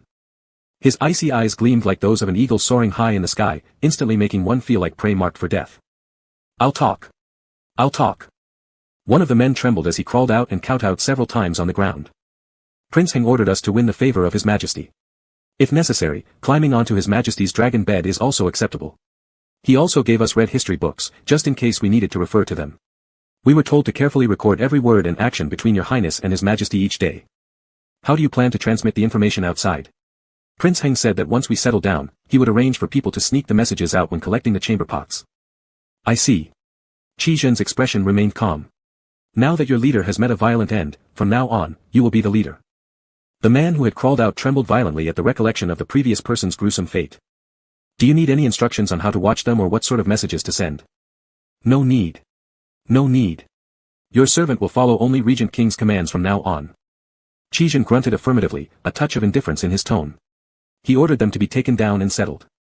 After standing for a moment, he turned to the guards beside him, do I have any blood smell on me? The guard smelled, no. Qizhen also smelled himself. There wasn't any. He had not touched them directly with his hands, but still, he felt somewhat uneasy. Well, better change anyway. Qizhen bathed again, changed clothes, and returned to the bedroom when it was already late. As he stepped into the brightly lit bedroom, he saw Lin Yan slouching in a chair, reading a book with great interest. The food on the table remained untouched. Qizhen spoke sternly, are all of you here dead? To allow His Majesty to stay hungry like this? All the maidservants and eunuchs inside the hall knelt immediately, not daring to utter a sound. Lin Yan put down the book, I thought you'd be back soon after giving some instructions, so I decided to read a while waiting to eat together. Approaching, Qizhen said softly, then it must be my fault. Did you wait for me until now or did you get lost in the book? Of course, it was the latter. Lin Yan laughed nervously, trying to evade the blame. Qizhen, has His Majesty gone crazy reading a book, and so are you all blind? If he keeps reading forever, will you let him starve that long too? There shall be no excuses next time. His tone was imposing, and none dared to look up. Take all these dishes away and replace them with hot ones. The maidservants quickly stood up and began clearing the dishes. Lin Yan wanted to put in a good word for them, but just as he opened his mouth, Qizhen began scolding him, can't you feel how weak your body is? Lin Yan knew that Qizhen's anger stemmed from concern for him, so after finishing with one person, he moved on to the next. At the moment, there were no excuses that held water. When you have a headache or fever next time and need to take medicine, are you going to act cute and say that my wife is scared of bitterness? Caring was one thing, but teasing was another. I want to see what book has captivated you so. Qizhen took the book, which turned out to be a talk about demons. If you love reading this much. Next time, you can read all the ones I bought until you can recite every line before eating a meal. You can't argue with that. Chapter 55, now, not just wanting to kiss you. The evening banquet was soon laid out on the table. After dinner, Qizhen made sure Lin Yan drank his medicine. Before looking at today's pile of documents, he pulled the man behind a screen, away from the servants and maids, kissed him thoroughly, and then let go to deal with state affairs himself. Lin Yan continued reading his own storybook, halfway through it when he suddenly looked up, what exactly do those people want to do? Poisoning? Assassination? Qi Zhen immediately understood who he was referring to. He replied indifferently, "That's yours for the future."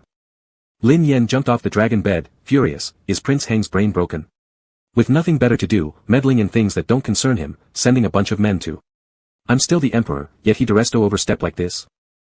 Also given 2 books to record everything. Lin Yan couldn't help but laugh through his frustration. This emperor business was truly humbling. Enough. Qi Zhen set down his brush and coaxed, "Are you angry? Don't be. Prince Heng is just an autumn cricket. Won't last long. I'll break each of his wings one by one. Then we will go and deal with him together. Whatever we do to him, it's up to you, alright?" Lin Yan imagined the scene and felt quite satisfied. "I'll bear with him for a couple more days, wait until his influence wanes. Then I'll bring a cart. No, 10 carts full of men to his prison. We'll pin him against the wall, make him lift his pants and frighten him half to death." Making such a fuss just to scare him. Qi Zhen couldn't hold back his laughter. His beloved simply had a kind heart, there wasn't a single bloody punishment or retaliation that could form in his mind. When Qi Zhen finished laughing, he seriously looked at him. Qi Zhen and Qi Yan had met in their childhood. Later, when Qi Yan had issues, Qi Zhen visited and comforted him. During the coronation ceremony, it was Qi Zhen who supported Qi Yan step by step to the throne. The young emperor was frightened pale by Qi Zhen countless times, yet Qi Zhen had never really scrutinized Qi Yan's face closely. But ever since he realized this skin belonged to his beloved, he found every look captivating, finding it more and more pleasing. Every glance cast towards Lin Yan radiated charm and vitality. It truly delighted him. Qi Zhen's eyes gradually softened, lingering slightly lower, touching lightly like a butterfly before slowly wandering and gazing with deep affection. Even Lin Yan, despite his thick skin, started feeling overwhelmed under such a gaze. Taking a deep breath. "What are you looking at?" The shell of Qi Yan didn't seem remarkable before. But ever since you came into it, it seems different, everything looks good. Lin Yan raised an eyebrow, "That's called personal charisma. Tractor appearance but Ferrari demeanor." "What does tractor appearance but Ferrari demeanor mean?" "It means that my personal charm adds significant appeal to this body." Qi Zhen nodded in agreement. His gaze landed on the hand casually resting on the table, its porcelain white elegance unmatched even by fine jade. Without hesitation, Qi Zhen reached out and held the hand, bringing it to his lips for a kiss before holding it firmly. The two sat across the table, hands entwined. Lin Yan was caught off guard by his sudden intimacy. "We were talking just fine, why did you kiss me? And by hand. So sticky." Qi Zhen tightened his grip slightly, pulling Lin Yan closer. Lin Yan was pushed against the edge of the table, feeling discomfort. He was about to speak up when he saw Qi Zhen stand and lean down toward him. Lin Yan tried to retreat but couldn't with his hand being held. He could only watch helplessly as Qi Zhen drew nearer inch by inch. His heart almost leapt out of his throat. "If it looks good, I just want to kiss it." Qi Zhen's emotions were immersed in an indescribable feeling, making his tone low and hoarse. His gaze fell on Lin Yan's lips, clearly and directly conveying the desire to kiss. Lin Yan gritted his teeth, meeting his burning eyes. "You said a few days ago that the flowers in the imperial garden looked nice, why didn't you kiss them?" Qi Zhen chuckled but did not respond to his teasing. "Lin Yan." Qi Zhen called his name in a gentle and deep voice, imbued with a lingering affection. Lin Yan thought, my name was called by Qi Zhen as if he was flirting. No, they were flirting. "Now, I don't just want to kiss you." Lin Yan's heart tightened sharply. His mind went blank, unable to take his eyes off of Qi Zhen. The distance between them was close. In Lin Yan's eyes, Qi Zhen could see himself. There was nothing but him, nurturing the desire in his heart like rampant wild grass spreading uncontrollably, occupying all rational thought, making his mouth dry and his tongue parched, something human resistance couldn't withstand. Not to mention, Qi Zhen had never intended to resist. "Would your majesty allow me to serve you in bed?" Chapter 56, No wonder these years, you refused every kind of person except for this one, you prefer foolish types. Lin Yan felt as if his soul had left his body, floating in the air. After floating for a very long time, it finally returned to his body. As long as green hills remain, there will be no shortage of firewood. You ruined it. Don't fear my anger." Qi Zhen smiled, his eyes filled with a gentle laughter. He bent down and lightly kissed Lin Yan's lips. The fiery lips, tender kisses. Lin Yan was slightly lost in that kiss, his soft hands gripping Qi Zhen's arms, only to be caught by Qi Zhen, brought up to his lips, and kissed gently on the palm. "How do you expect me to fight back? Aren't all the names in your diary mine? Your majesty has already decided, it will always be me day after day." So gentle was his voice, yet it would sound unconvincing coming from Qi Zhen's lips to any other listener. Lin Yan immediately retracted his hand. "Damn. Trapping me with kindness. Isn't this forced by you? Is there a single character written because I wanted to? Forcing someone to write their name, yet you have the audacity to count yourself included. You're amazing." Qi Zhen laughed again as he reclaimed Lin Yan's hand, interlocking their fingers. Poor dear, you look like I'm forcing you. Even tears are starting to fall, how heartbreaking. Don't try to cover things up. Qi Zhen tenderly kissed away the remaining tears at the corner of Lin Yan's eyes. Then spoke with a sweet voice that made Lin Yan both enraged and embarrassed. I wish to see you cry even harder. Damn. I need to flip out. Lin Yan slept curled up in the blanket like a pig. Qi Zhen went to court with great spirits. When Qi Zhen left, Lin Yan opened his eyes, saw him walk away, got mad, stretched his foot out from under the blanket, wanting to kick him. Qi Zhen caught his foot. Are you seducing me? Lin Yan kicked lightly, signaling him to let go. No, don't misinterpret it. Qi Zhen lowered his head and kissed Lin Yan's ankle. Lin Yan was startled, it felt as though he had been burned, so he quickly pulled his foot back. Qi Zhen didn't escalate further, placing Lin Yan's foot back under the quilt. Wait until I return from court. Is there anything special you'd like to eat for breakfast? No. Lin Yan turned over, facing away from Qi Zhen, pulling the quilt over half of his face. The sensation of the spot where his ankle had been kissed still lingered. It tingled unpleasantly, agitating his mood. Psychologically irritated, but physically too exhausted to argue. Lin Yan fell asleep soon. In his dreams, he intermittently heard voices talking. There's plenty of space in the study for official work, what are you doing approving documents in the sleeping quarters? If you're staying here, where does the young emperor sleep? Have you pushed him out to the woodshed? Shoo, he's sleeping inside. Don't wake him. What? He sleeps here. Prince, do we really have to keep an eye on him even when sleeping? How much trouble can a fool cause? Watching him like this, aren't you tired? Lin Yan got up, grabbed a piece of clothing, and walked out. Where's breakfast? Qi Zhen, I'm hungry. The voices outside abruptly stopped. Before Lin Yan rounded the screen, Qi Zhen walked in. Wearing so little, you're stepping out. Winter is here, dress properly before you leave. Lin Yan asked curiously, why has he come? To discuss state affairs. In the early morning, the news that Mr. Zheng had written music for the dance troupe was fully disclosed. The chief examiner of the spring examination also finalized the candidate selected by Qi Zhen. In this way, after the spring examination ended, most of the fresh blood entering the court would be under Qi Zhen's control. Lin Yan dressed properly and sat on the chair to eat. His spirit was low, looking listless, and he yawned several times while eating. Qi Zhen touched his forehead with the back of his hand. No fever. If you're still sleepy, go back to sleep after finishing your meal. I don't need to, I can't fall asleep at night if I sleep too much during the day. Then I'll find something for you to do. Lin Yan casually agreed. Zhou Sudong kept glancing between Lin Yan and Qi Zhen. What's going on here? After the meal, Qi Zhen brought out several volumes of historical records and asked Lin Yan to write them down. He also brought 3 trays full of small wooden plaques, asking Lin Yan to write names on them. There's no need to say whose names were supposed to be written. Lin Yan remained silent. Lowering his voice, avoiding Zhou Sudong's hearing, are you crazy? Writing in the booklets is one thing, but are these wooden plaques really necessary? The emperor flips the wooden plaques to choose who will accompany him at night. Does Lin Yan have a choice? No. Then why bother writing? Write more than 20 Qi Zhens. Let him flip them. He can't possibly flip or avoid it anyway. Isn't this considered cheating? Qi Zhen said, since we've already started writing the books, let's finish the process. Write carefully, neatly, and I'll check later. Lin Yan had no choice but to take up the brush and first write the history booklets, then the wooden plaques. Zhou Sudong was puzzled, uninterested in governance, and only wanted to gossip. You and the young emperor, are you getting along so well now? Not just good terms, I notice that you seem to genuinely care about him. The amiable attitude made it hard not to overthink things. Could it be? Qi Zhen glanced up at Zhou Sudong. Zhou Sudong incredulously, do you harbor loyal feelings towards him? Qi Zhen. Zhou Sudong quickly refuted his own guess, that doesn't make sense. He's such a fool, what's there to be loyal about? The more he thought about it, the less he understood, so he turned to look at the young emperor. A soft, white, beautiful little face, furrowed brows indicating unhappiness, yet holding the pen with proper and serious posture. His delicate and pretty hands were thin, long, and pale. That wrist. There seems to be a red mark around it. Zhou Sudong slightly widened his eyes. Not sure, took another look. There was definitely a red mark. Zhou Sudong, like a hound smelling a clue, immediately noticed the traces left from intimate moments hidden beneath the semi-exposed collar. Staring at Qi Zhen in disbelief, you. Pointing at the young emperor, you too. Zhou Sudong slumped onto the table and lowered his voice. No wonder all these years, you didn't accept anyone, it turns out you like fools. Qi Zhen.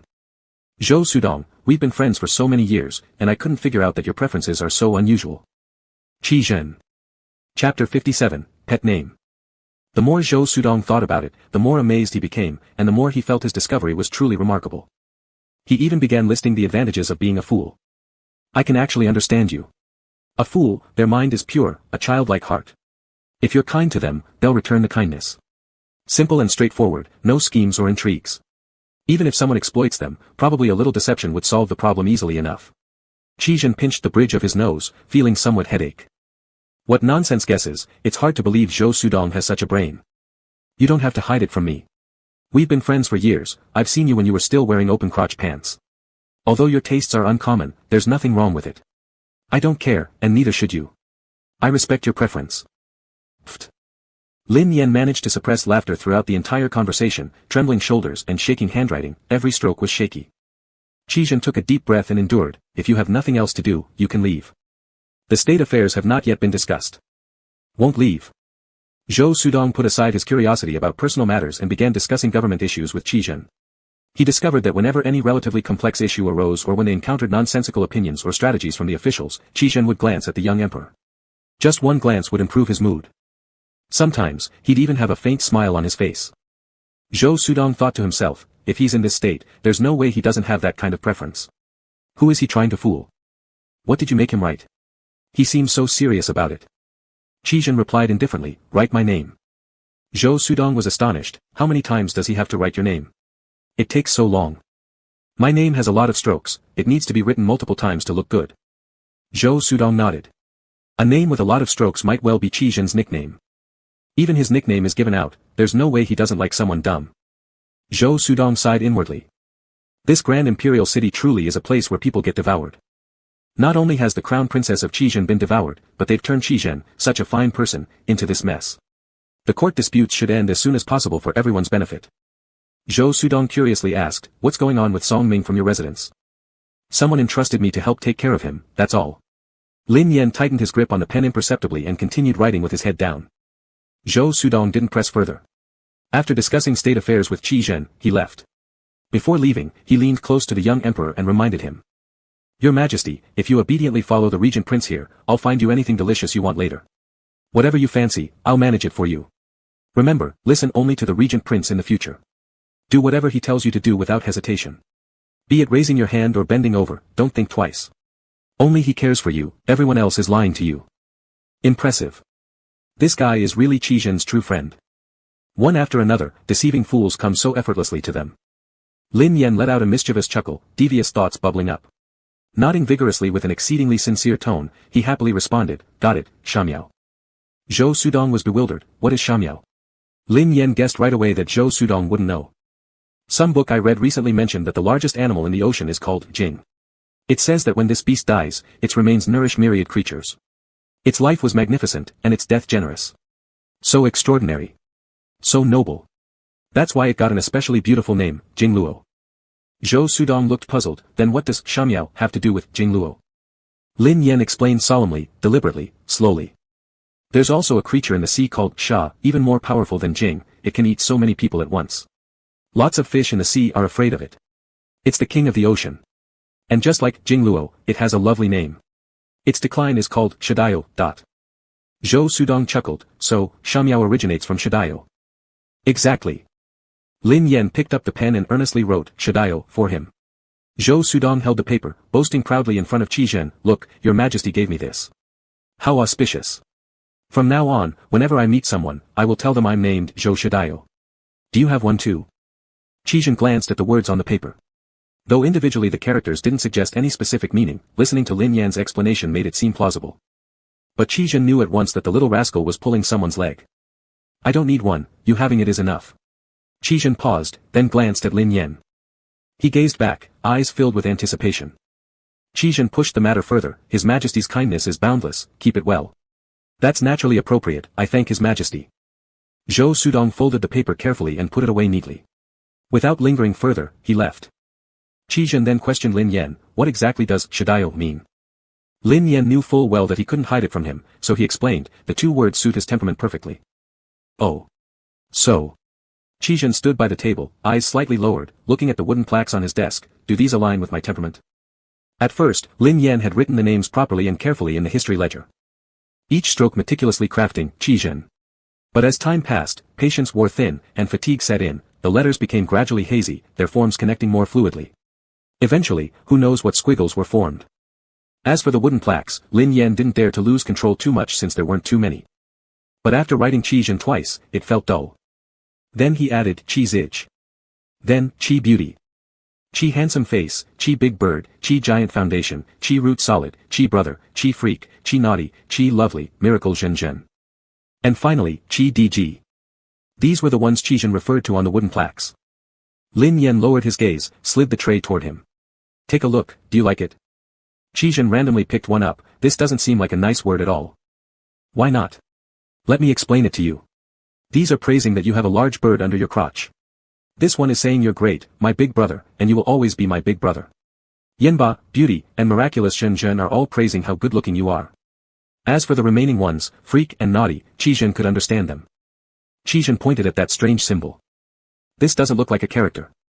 Lin Yan wore an expression of indifference. No matter how smart Chi Zhen was, Lin Yan didn't believe he could magically understand English. Lin Yan remained calm while lying with his acting skills. This is just a symbol, randomly coiled. I initially wanted to draw a picture, but the wooden plaque was too small, so it couldn't fit. Anyway, you're just completing the process, just make do with it. Chi Zhen put the wooden plaque back into the box and couldn't help laughing. You've written something nonsense because you rely on my fondness for you. Never mind, it's up to you. But, who told you that I'm just making up the procedure? Chi Zhen flipped all the wooden plaques over onto the plate in front of Lin Yan. Turn one over. Lin Yan casually turned one over. Chi Beauty. Chi Zhen laughed. Tonight, Chi Beauty will attend to His Majesty. He propped both hands on the table, leaning down close to Lin Yan. His Majesty awaits being serviced by Chi Beauty. Lin Yan's face heated up from his frankness.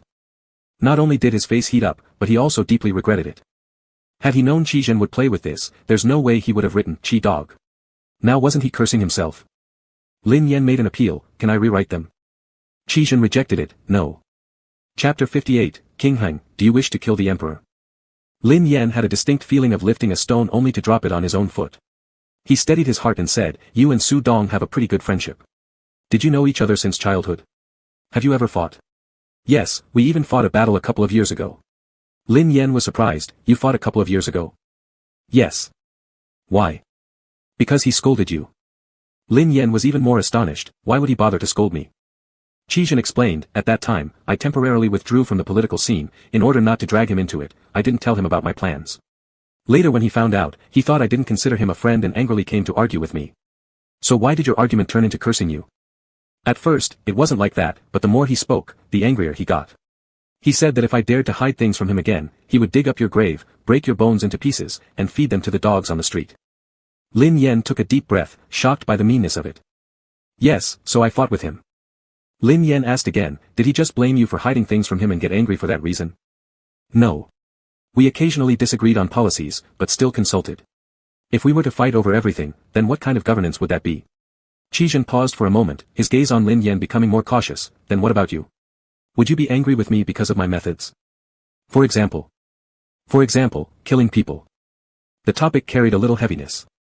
Lin Yan shook his head. The overall situation is special, the political struggle is unpredictable. If you didn't kill them, they would come to kill you. I understand this much logic. Chi Zhen ed once, but didn't have the courage to ask further. Understanding the logic, does that mean one wouldn't get angry? What would Lin Yan think after knowing how many people he killed and what means he used? Would he think he was ruthless and terrifying? Would he feel reverence and keep his distance? I killed people, but I lost even more. The room flickered with shadows from the candlelight. A moment of silence. Lin Yan felt heavy-hearted. Chi Zhen had lost far too much. Listing names could probably go on for a day and night. He gazed at Chi Zhen. Chi Zhen was sitting by the table, very close to him. Yet Lin Yan inexplicably felt a sense of distance. Perhaps due to the profound desolation and sorrow emanating from Chi Zhen, making him feel as if it were hard to touch him. Lin Yan realized he had touched a sore spot, softening his tone like soothing someone. Sorry, I shouldn't be talking about this late at night with you. Well. Chi Zhen's words slightly paused, his hand lightly covering Lin Yan's, his gaze landing on their overlapping hands. His slightly lowered eyes softened his gaze. Comfort me. Lin Yan, who thought he was already comforting him, didn't understand how to comfort. The laughter at the bottom of Chi Zhen's eyes grew deeper, looking directly at Lin Yan without any hesitation, leaning closer, following some kind of guidance or enchantment-like impulse, he leaned down and kissed Lin Yan's forehead. Comfort me, from here, to the bed. What did you say? Qi Zhen's eyes turned slightly cold. Lin Yan quickly added, "It's nothing." Qi Zhen smiled. What a good baby knowing his place. Wasn't it already decided that I, Qi Beauty, would be serving tonight? Can't turn the page anymore, huh? Lin Yan, but there are people in the hall. I'll make them leave. He replied expressionlessly and confidently, clearly having thought it through already. In the middle of the night, someone rushed into the palace under the cover of darkness and informed the eunuch guarding the corridor. The eunuch went inside and reported to Su Fuguan. Su Fuguan dared not hesitate, walking quietly and swiftly to the bed, keeping some distance and looking through layers of curtains.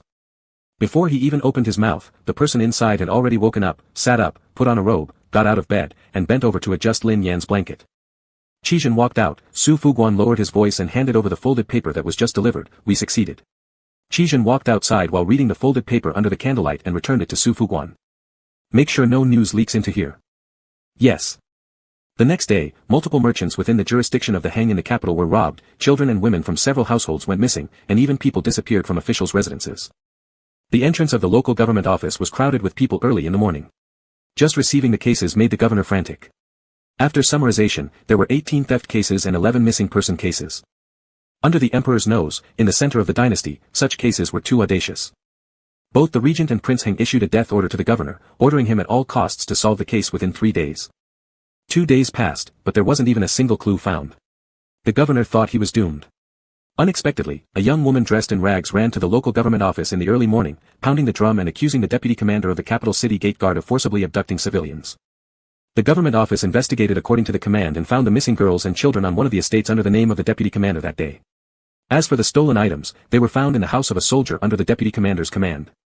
The case was solved. At the next morning court session, Qi Zhen used the misconduct of the deputy commander as a reason to get rid of Prince Heng's people stationed at the city gates and replace them with his own men. Prince Heng clenched his teeth in anger. Qi Zhen. Don't get too smug. Qi Zhen showed an indifferent expression. How is it Prince Heng's fault if he can't manage his soldiers properly, and blames me instead? The fact that the deputy commander under Prince Heng's command forcibly abducted civilians was true. Qi Zhen just fanned the flames by inciting public resentment, managing to get rid of all of Prince Heng's people at the city gates. Prince Heng became furious and grabbed Qi Zhen's collar, shouting abuses, My men. My men must have gone mad, abducting so many people overnight. It must be you who kidnapped them and framed my men. So calculating, such despicable behavior. Surrounding officials saw this and remained silent. They didn't dare interfere when immortals fought. Qi Zhen was grabbed by the collar, but his face still didn't show any hint of joy, sorrow, or anger. To conjecture without evidence. It seems the root of this incident lies in improper conduct. I suspect that your highness soldiers might be scoundrels. Since I'm responsible for the security of the capital, considering the safety of the people, key personnel will be closely monitored. From now on, your subordinates need to apply for a special permit and specify their purpose when entering or leaving the capital. Prince Heng was so angry he wanted to hit someone. Applying for a special permit and stating their purpose? Then what was the use of having an insignia for mobilizing troops? Wouldn't Lin Yan know everything if he mobilized the army? With anger reaching its peak, Prince Heng swung his fist. Officials nearby hurried to step forward to block him.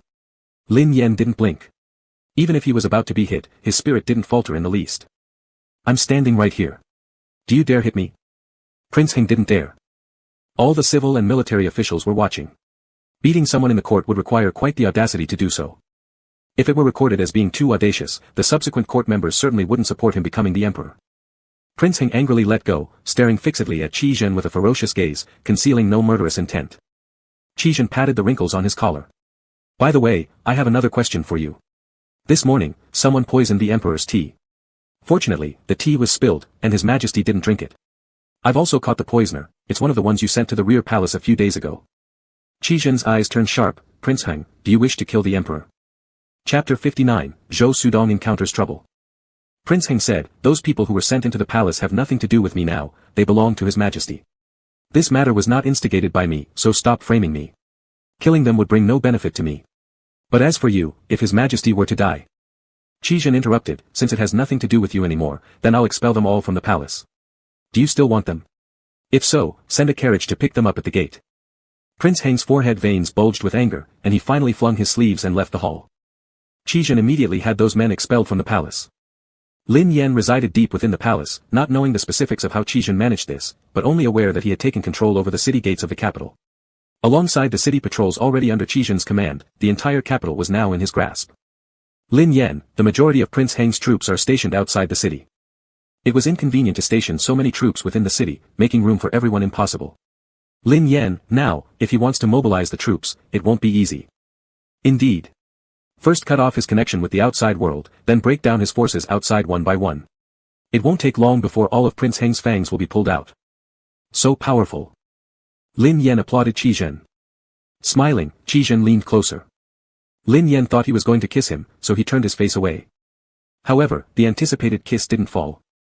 Qi Zhen paused right near Lin Yan, his eyes brimming with laughter as he scrutinized Lin Yan like some rare treasure, leaning close enough to examine every detail. Isn't it time to give me some credit for this? He chuckled. You used to say that on the bed, but even after getting up, you're still using the same line. Qi Zhen seemed to recall something amusing, his laughter intensifying. Back then, you used to talk a lot in bed.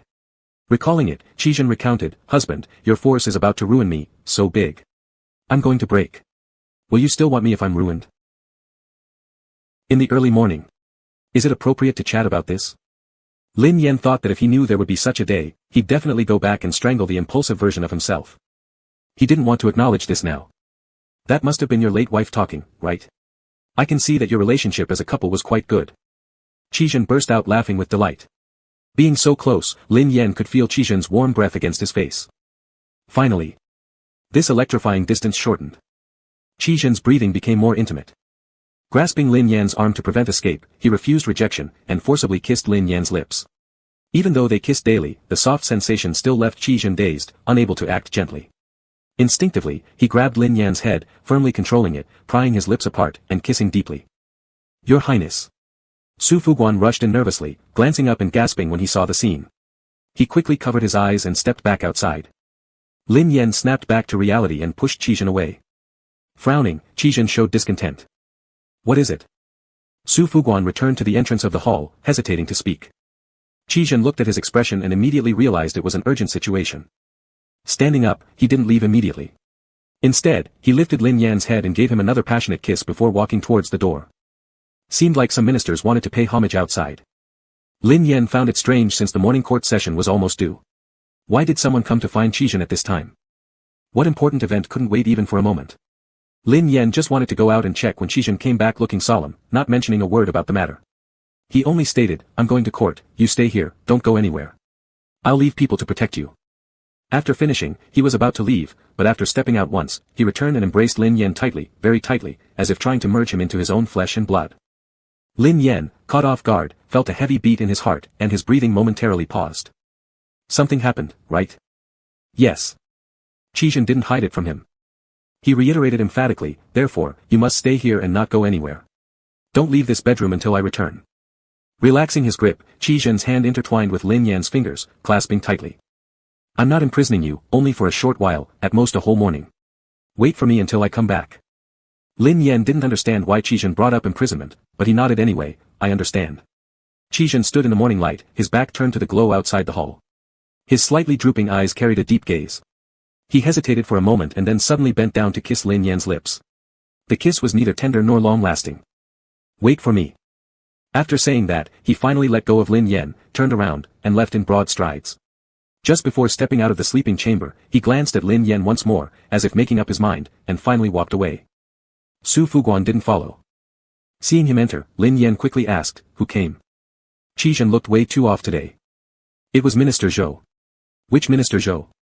The Minister of Works, Zhou Sudong's father. Did something happen to Zhou Sudong? Probably. Shit. If they couldn't get through Qi Zhen, then others would be targeted. Su Fuguan was also worried.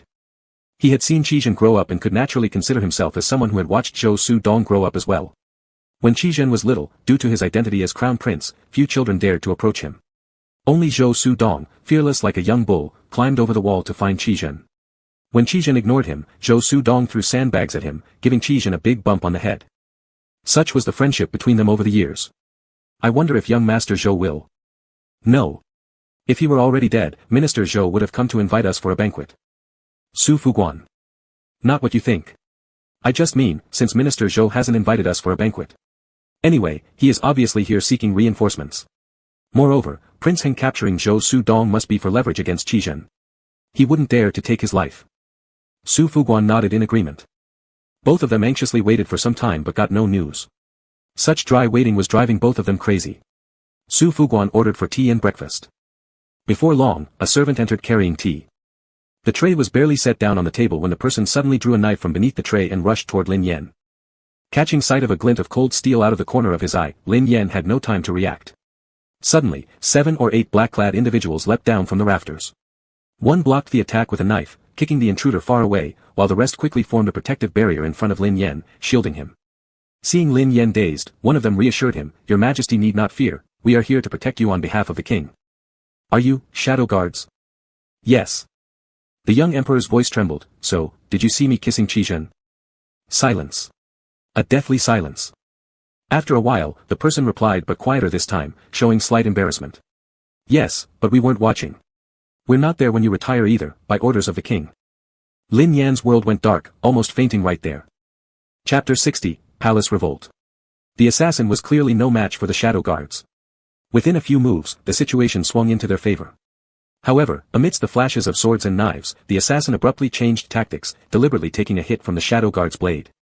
Then, he turned and held Su Fuguan hostage, placing the knife against Su Fuguan's neck. Su Fuguan's face went pale from fright, frozen still. The shadow guards hesitated briefly.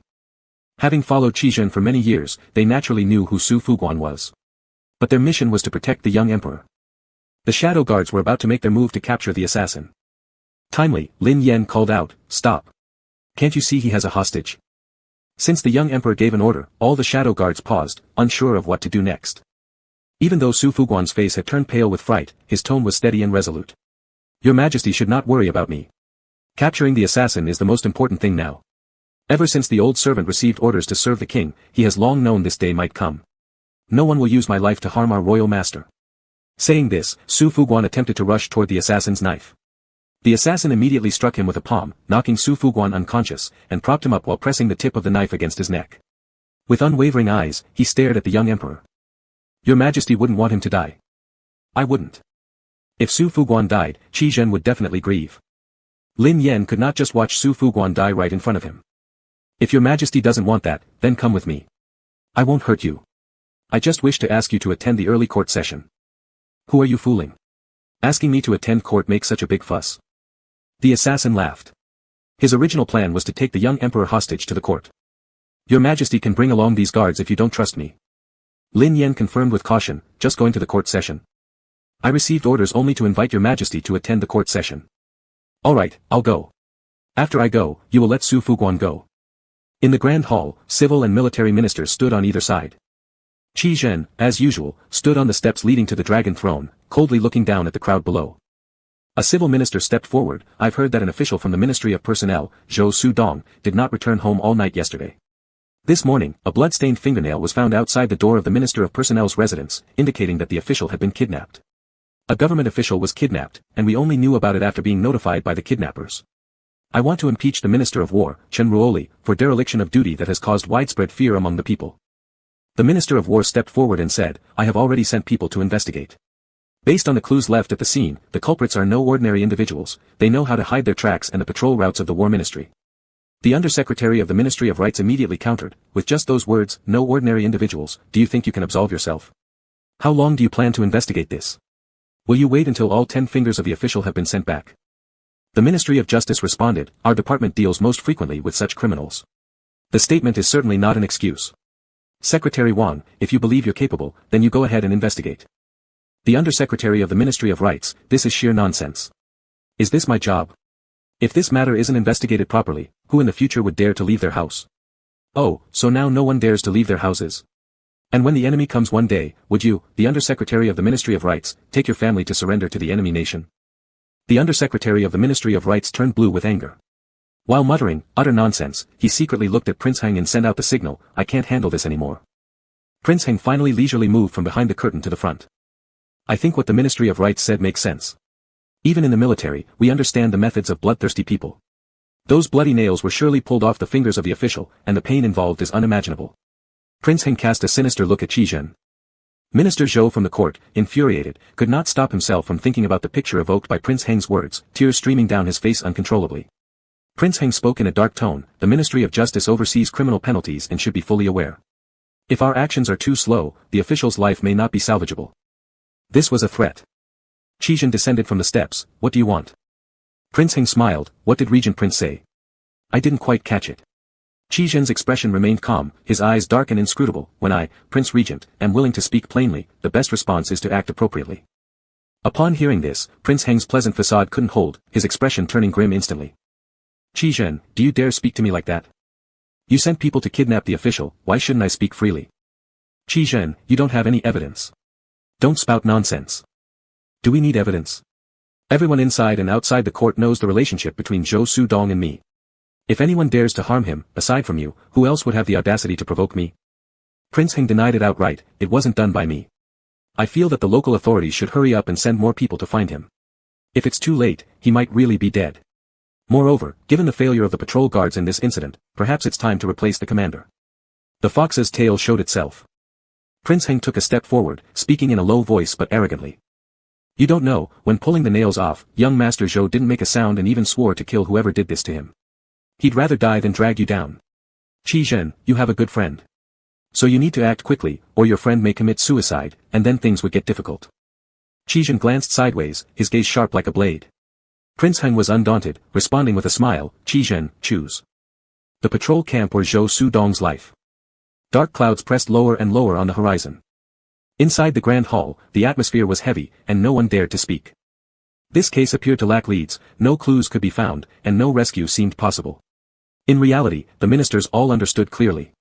Otherwise, Minister Zhou wouldn't have rushed to see Qi Zhen early in the morning without even waiting for the formal court session. If Qi Zhen doesn't yield, Zhou Sudong must die. The question is whether Qi Zhen values Zhou Sudong's life more or prefers not to compromise the patrol camp. The courtiers closely watched the two men whispering to each other, unsure what kind of deal they would reach. Who would have thought that Qi Zhen suddenly struck Prince Heng with a palm? That palm cut through the air fiercely and actually knocked down the seasoned Prince Heng, making him spit blood.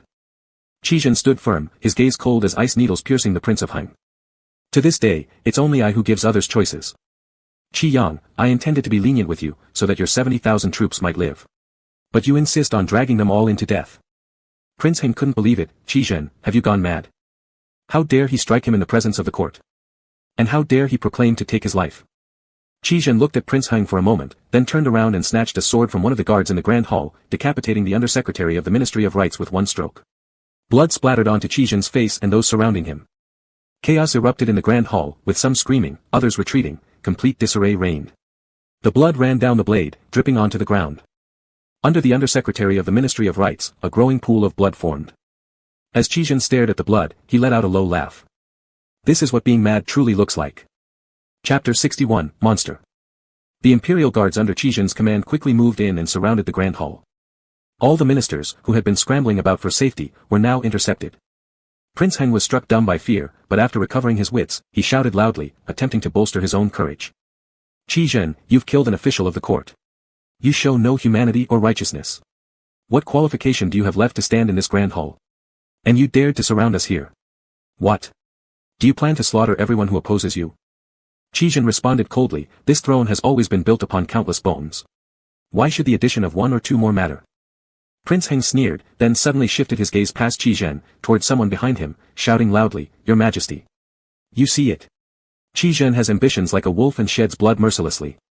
Are you still going to stand by him? At this, Qi Zhen froze momentarily. He felt a chill rush up his spine, gripping him tightly. Even without turning around, without seeing, he could guess the expression on the other person's face, the look of panic and unease rising higher and higher, much like the iron chain lifting the guillotine blade over time. As he slowly turned around and met the pale, speechless face of Lin Yan, he also heard the sound of the blade falling. What Qi Zhen most didn't want Lin Yan to witness. He had witnessed. Clang. The long sword fell to the ground. Prince Heng, grinning smugly, rose. In his elaborate strategy, he hadn't hesitated to kidnap Zhou Sudong. While forcing Qi Zhen to release control over the patrol camp would have been ideal, his real goal was to make the young emperor fully realize the true nature of Qi Zhen, to use the emperor as leverage to command the ministers and seize the throne completely. Prince Heng thought Qi Zhen's current frozen stare with the emperor was due to miscalculation. Your Majesty. You've seen it. Staying close to such a person will never keep you safe. Only I can protect you, buy you candy, and find people to play hide-and-seek with you. Your Majesty, come to my side. Before he could finish speaking, Qi Zhen suddenly stomped on the hilt of the fallen sword, propelling it back into his grasp firmly. The cold glint swung, resembling the scythe of death cutting straight towards Prince Heng's neck. Your Highness. Stop. An unknown voice among the crowd shouted. The sword halted just before it cut Prince Heng's throat, suppressing the rest of his words. If it moved just another inch, Prince Heng would die right there. Zhou, the Minister of Justice, shakily stood amidst the group. Highness, don't kill. Prince Heng was stunned. On the battlefield, having dodged death countless times, he had sharp instincts for danger. But nothing compared to this very moment, when he faced death head-on. The thunderous aura of power, as overwhelming as lightning, caused tremors throughout his body, making his soul flee. Prince Heng's back was soaked in sweat. In that split second, Qi Zhen genuinely wanted to kill him. In disbelief, Prince Heng looked at Qi Zhen. His eyes were bloodshot, filled with boundless icy rage and hatred. That killing intent that still lingered bit deep into Prince Heng's heart, freezing his spirit. The pain at his neck. The sword edge had already torn the skin. His life was in Qi Zhen's hands. If Qi Zhen desired, next year would be his anniversary of death. Uncertain whether Zhou's plea could dissuade Qi Zhen. Qi Zhen gritted his teeth, muscles in his cheeks tense, veins popping on his forehead, and even his hand holding the sword shook slightly. Since Qi Zhen learned that Qingqing had returned, he never concealed his planning from Lin Yan, yet those brutal tactics, the devious strategies that would distort his image entirely. Qi Zhen dared not let Lin Yan know. He always avoided letting Lin Yan see him kill. It was him. Prince Heng. All because of him, Lin Yan saw this version of him now, tearing away the last shred of dignity and kindness that Qi Zhen maintained in front of Lin Yan. He was a blood-soaked monster in front of Lin Yan. Your Royal Highness, I can't tolerate you. Things had come to this. Qi Zhen had no way out. All royal guards listen up. Qi Zhen knew Lin Yan was watching. Let him watch. Let him know. Let him fully understand what kind of monster lay beneath the skin of humanity. The patrol camp has failed in guarding the capital, causing dissatisfaction among officials. Starting today, the Imperial Guards, the Ministry of Justice, and the Ministry of War will send troops to personally protect our officials. Those who refuse shall stay overnight in the palace. Whoever dares to spread word of today's events on the Grand Hall. They were not together in the first place. Originally, he had given his heart hot and earnestly, but Lin Yan refused to take it. Yet, Qi Zhen willingly offered it repeatedly without hesitation. Because they might have had potential, hope even. Those who speak shall be killed without pardon. Qi Zhen kicked Heng Wang in the chest. This blow left no room for mercy, sending him flying far away. The ministers screamed and fled as Heng Wang crashed into a pillar and fell heavily to the ground, spitting out a large mouthful of blood. Qi Zhen stepped forward and severed Heng Wang's Achilles tendon with one stroke of his sword. Heng Wang is sentenced to imprisonment. When the dust settled, a storm was imminent. Qi Zhen turned to look at Lin Yan on the stairs. He wondered if Yan would want the heart of a monster. A voice inside his head raged. Since he was already a monster, he might as well go all the way, lock that person up, confine them in a cage. Use threats, use intimidation, use every means possible to overshadow his light and hope. Leave Lin Yan with only this monster to rely on. Force him to accept this monster's heart. The blade dragged across the floor, sparking and leaving trails. Qi Zhen walked towards Lin Yan. The court ministers in the Grand Hall were frightened into submission like quails. Just as Qi Zhen stepped onto the stair, he hesitated. Then let go of the hilt. The long sword clattered to the ground. Imprisonment was something he had done before. In their newlywed days. Lin Yan had been so terrified that he hid under the bed. Had grabbed Qi Zhen's arm while crying and pleaded with him to be kind to him. Terrified to the point where sleep eluded him, when Qi Zhen approached, he would spread his legs open. Even when terrified to the brink of blood loss, Lin Yan would still mutter, mechanically repeating, "Thank you." He couldn't bear it. Couldn't endure doing it again. Nor could he bring himself to treat Lin Yan with even harsher methods. Qi Zhen gazed unashamedly at Lin Yan. The one who brought chaos to the very cornerstones of his world. The most dazzling light in the entire universe. How could he bear to let this light become tainted and fall? The figure of Lin Yan before him blurred slightly. Still, Qi Zhen continued to gaze upward at him. His voice hoarse yet calm, "Fortunately, you are unharmed today." Tears welled in his eyes, looking like bloodstains against his crimson irises. As the last word faded, tears rolled down, tracing along Qi Zhen's cheeks, lingering for a moment on his jawline before finally falling to the ground. Qi Zhen turned around, walking alone into the pouring rain. Su Fuquan called out, "Bad luck." He quickly took an umbrella and hurried after Qi Zhen. The heavy rain enveloped the world in a vast thin veil, obscuring Qi Zhen's silhouette. Su Fuquan found him standing by the pond, gazing at it amidst the torrential downpour. Su Fuquan thought inwardly, would His Excellency jump into the water? I should have brought more help. I'll never be able to rescue him alone. Afraid to disturb Qi Zhen easily, Su Fuquan cautiously inquired, "Excellency, what are you looking at?" Qi Zhen looked at his own reflection in the water. "I'm looking at a monster." Su Fuquan was speechless. His heart ached with sorrow. What monster? Qi Zhen froze. A voice came from beside him through the rain curtain. Just some idiot who forgets to hold an umbrella in the rain. Chapter 62, You Are Not a Monster. Qizhen turned around. Lin Yan stood by the rock formation holding an umbrella. Qizhen, why did you come? To give you an umbrella, it's raining. Su Fuchuan has already arrived.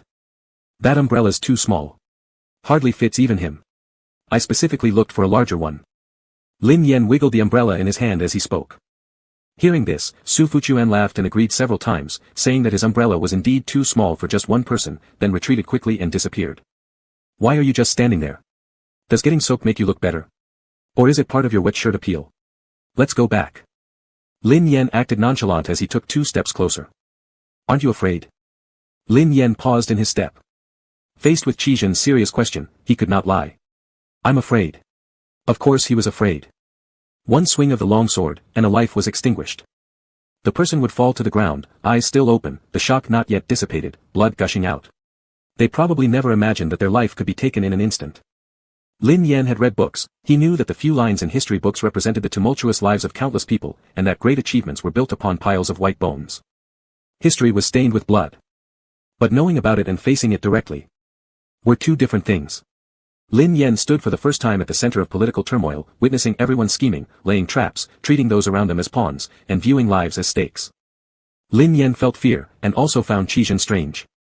When he saw Qizhen kill a court minister with 1 sword stroke, he suddenly remembered what Qizhen had once said, in this world, most soft things fear the hard fear the reckless fear those who disregard their lives, and those who disregard their lives fear those who don't care about face. At the time, Lin Yan thought it was just a joke. Now, he realized it was Qizhen's own insight. That former Qizhen who was knowledgeable and courteous, who taught him what should not be done. How had he spent the last 2 years to come up with such ideas? Qizhen looked at him, are you afraid but still coming? Originally, there was no intention to do so. Originally, Lin Yan assumed Qizhen had gone mad. When Qizhen dragged his sword toward him, Lin Yan's legs went weak, almost pressing the emergency call button. But Qizhen stopping to say to him, fortunately today, you are unharmed. In that moment, it felt like a heavy hammer struck his heart. Lin Yan's heart ached profoundly. He'd rather have Qizhen rush over and strike him a few times to vent anger than see him drop his sword and walk alone into the rain. Lin Yan suffered from inner torment, more sadness than mere fear. Words on the tip of his tongue circled several times, unsure of how to express them appropriately. The rain sound was loud, making the world feel even more vast and desolate. Qizhen slowly spoke, sometimes I hate myself for becoming what I am now, but other times I hate myself for not transforming sooner. If I had killed those people earlier, made them afraid, made them respect me, perhaps my losses would be fewer. The faster I act, the less I lose. Giving enemies a chance to breathe means they may have more opportunity to bite back. Maybe today he has no weapon, tomorrow he could take a piece from me. His tone, from beginning to end, retained its usual calmness and indifference, giving a sense of heaviness and darkness. Qizhen took a step towards Lin Yan. Lin Yan, I'm not excusing myself. I know. It was all true. As Lin Yan answered, he pondered what to do next. He sensed that Qizhen was falling apart, feeling a tremendous sense of wrong, yet also perceiving his determination. This determination left Lin Yan temporarily unable to think of appropriate ways to console him. Anxious, saddened, with mixed emotions, it felt like a big hand scratching deep bloody streaks in his heart. Until he heard Qizhen ask tremulously, how many days had you been by my side? Just a few days, and they poisoned you. If only I could have acted sooner. Unfinished words, but Lin Yan understood what Qizhen wanted to say. All initial coping strategies collapsed. With stormy weather and sorrowful lover. Lin Yan moved forward, covering Qizhen under the umbrella, shielding him from the wind and rain. Qizhen was soaked, every part of him dripping water, and precisely because of this, it wasn't visible that he had cried. But Lin Yan could tell from his red eyes that he had. Lin Yan didn't carry a handkerchief, so he wiped Qizhen's face with his sleeve. In a small voice, am I not back now? Qizhen stared motionlessly at him, allowing him to wipe his face, voice hoarse, does it smell of blood? No. Qizhen felt somewhat reassured. Perhaps inspired by Lin Yan's tenderness at this moment, after hesitating for a moment, Qizhen asked, Lin Yan, I am a monster. Do you still want the heart of a monster? Qizhen, I still want to like you. A bitter emotion surged up instantly, Lin Yan felt like there was a fish bone stuck in his throat, opened his mouth, but no sound came out. He gritted his teeth, adjusted his emotions, are you foolish? Why do you think you're a monster? You've got 2 eyes, so do I, you've got 1 nose, so do I. If you're a monster, then am I not one too? Lin Yan wiped the rainwater from his chin forcefully, protesting, you're not a monster. If you killed someone, then that would make you a monster. How many of those people in your hall have clean hands? Besides. Lin Yen poked the spot above Qizhen's heart. Do you know how precious this thing is? An absolutely pure and whole heart was offered up as if to be handled however he wished. Too naive. How many people go their whole lives without getting something pure like this? How many people spend their entire lives too scared to offer one up? And here you are, someone who plays mind games, offering it freely. Are you stupid? It longs for you, wanting you to accept it. Qizhen and Lin Yen stared at each other, eyes damp as if pleading. Can you love me? Can you like me? Can you take this heart that always betrays me, but yearns for you? Lin Yen fell silent. The rain sounded noisy, drowning out the drum-like pounding of his heart. He looked at Qizhen and couldn't decide if he was enchanted by beauty or overwhelmed with sympathy that he had to hold him together. In any case, the words escaped before he could stop them. I'll stay and accompany you. Qizhen's eyes lit up instantly, unable to resist the urge to grab Lin Yen. But lifting his hand, he remembered he was soaking wet and so restrained himself into a clenched fist. Are you serious? Lin Yen was already regretting his impulsive moment.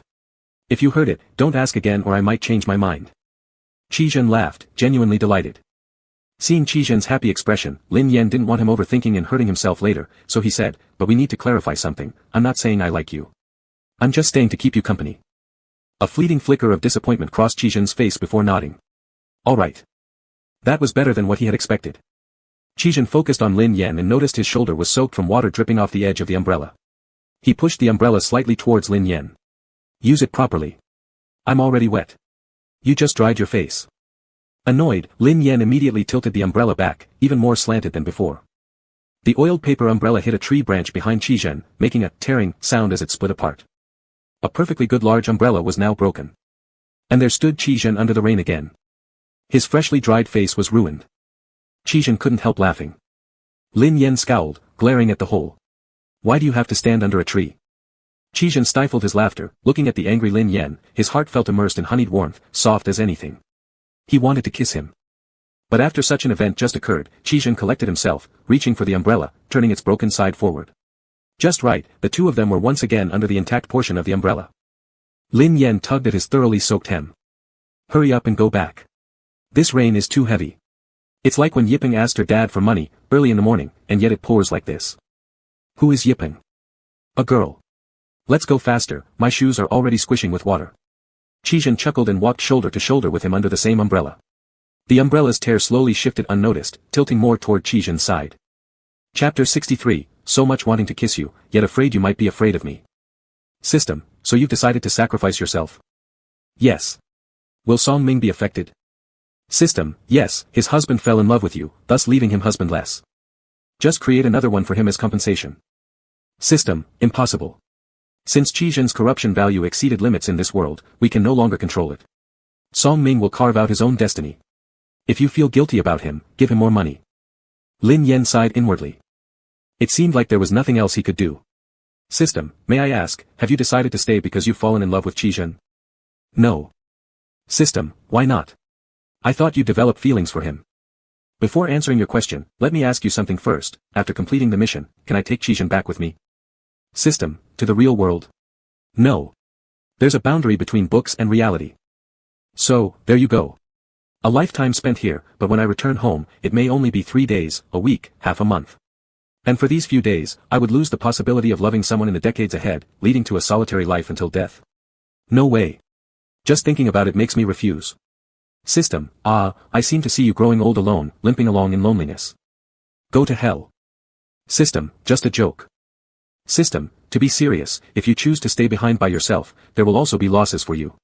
If you spend too much time here, we won't be able to send you back to a time point close to when your incident occurred. System, your body will remain in a vegetative state during this period. Various bodily functions will decline, including but not limited to the inability to walk, loss of body control, pneumonia, lung infection, and kidney insufficiency. System, since this falls under a mission accident, you have to make your own choice. We won't provide any assistance services or system packages. After returning, whatever condition your body is in, it will stay that way. System, as the system, I must inform you of these risks beforehand. You even suggested I stay last time. System, that was looking at the issue from the perspective of the mission. Your staying would stabilize this world at the minimum cost. System, but you have the right to choose, so think it through. Lin Yen remained silent for a long time. Suddenly said, your business seems pretty profitable, huh? This one doesn't give anything, that one lacks guarantees. Last time, Qizhen almost killed me, and I didn't see your 90 million protection mechanism kick in even a bit. System screamed, that was a special situation.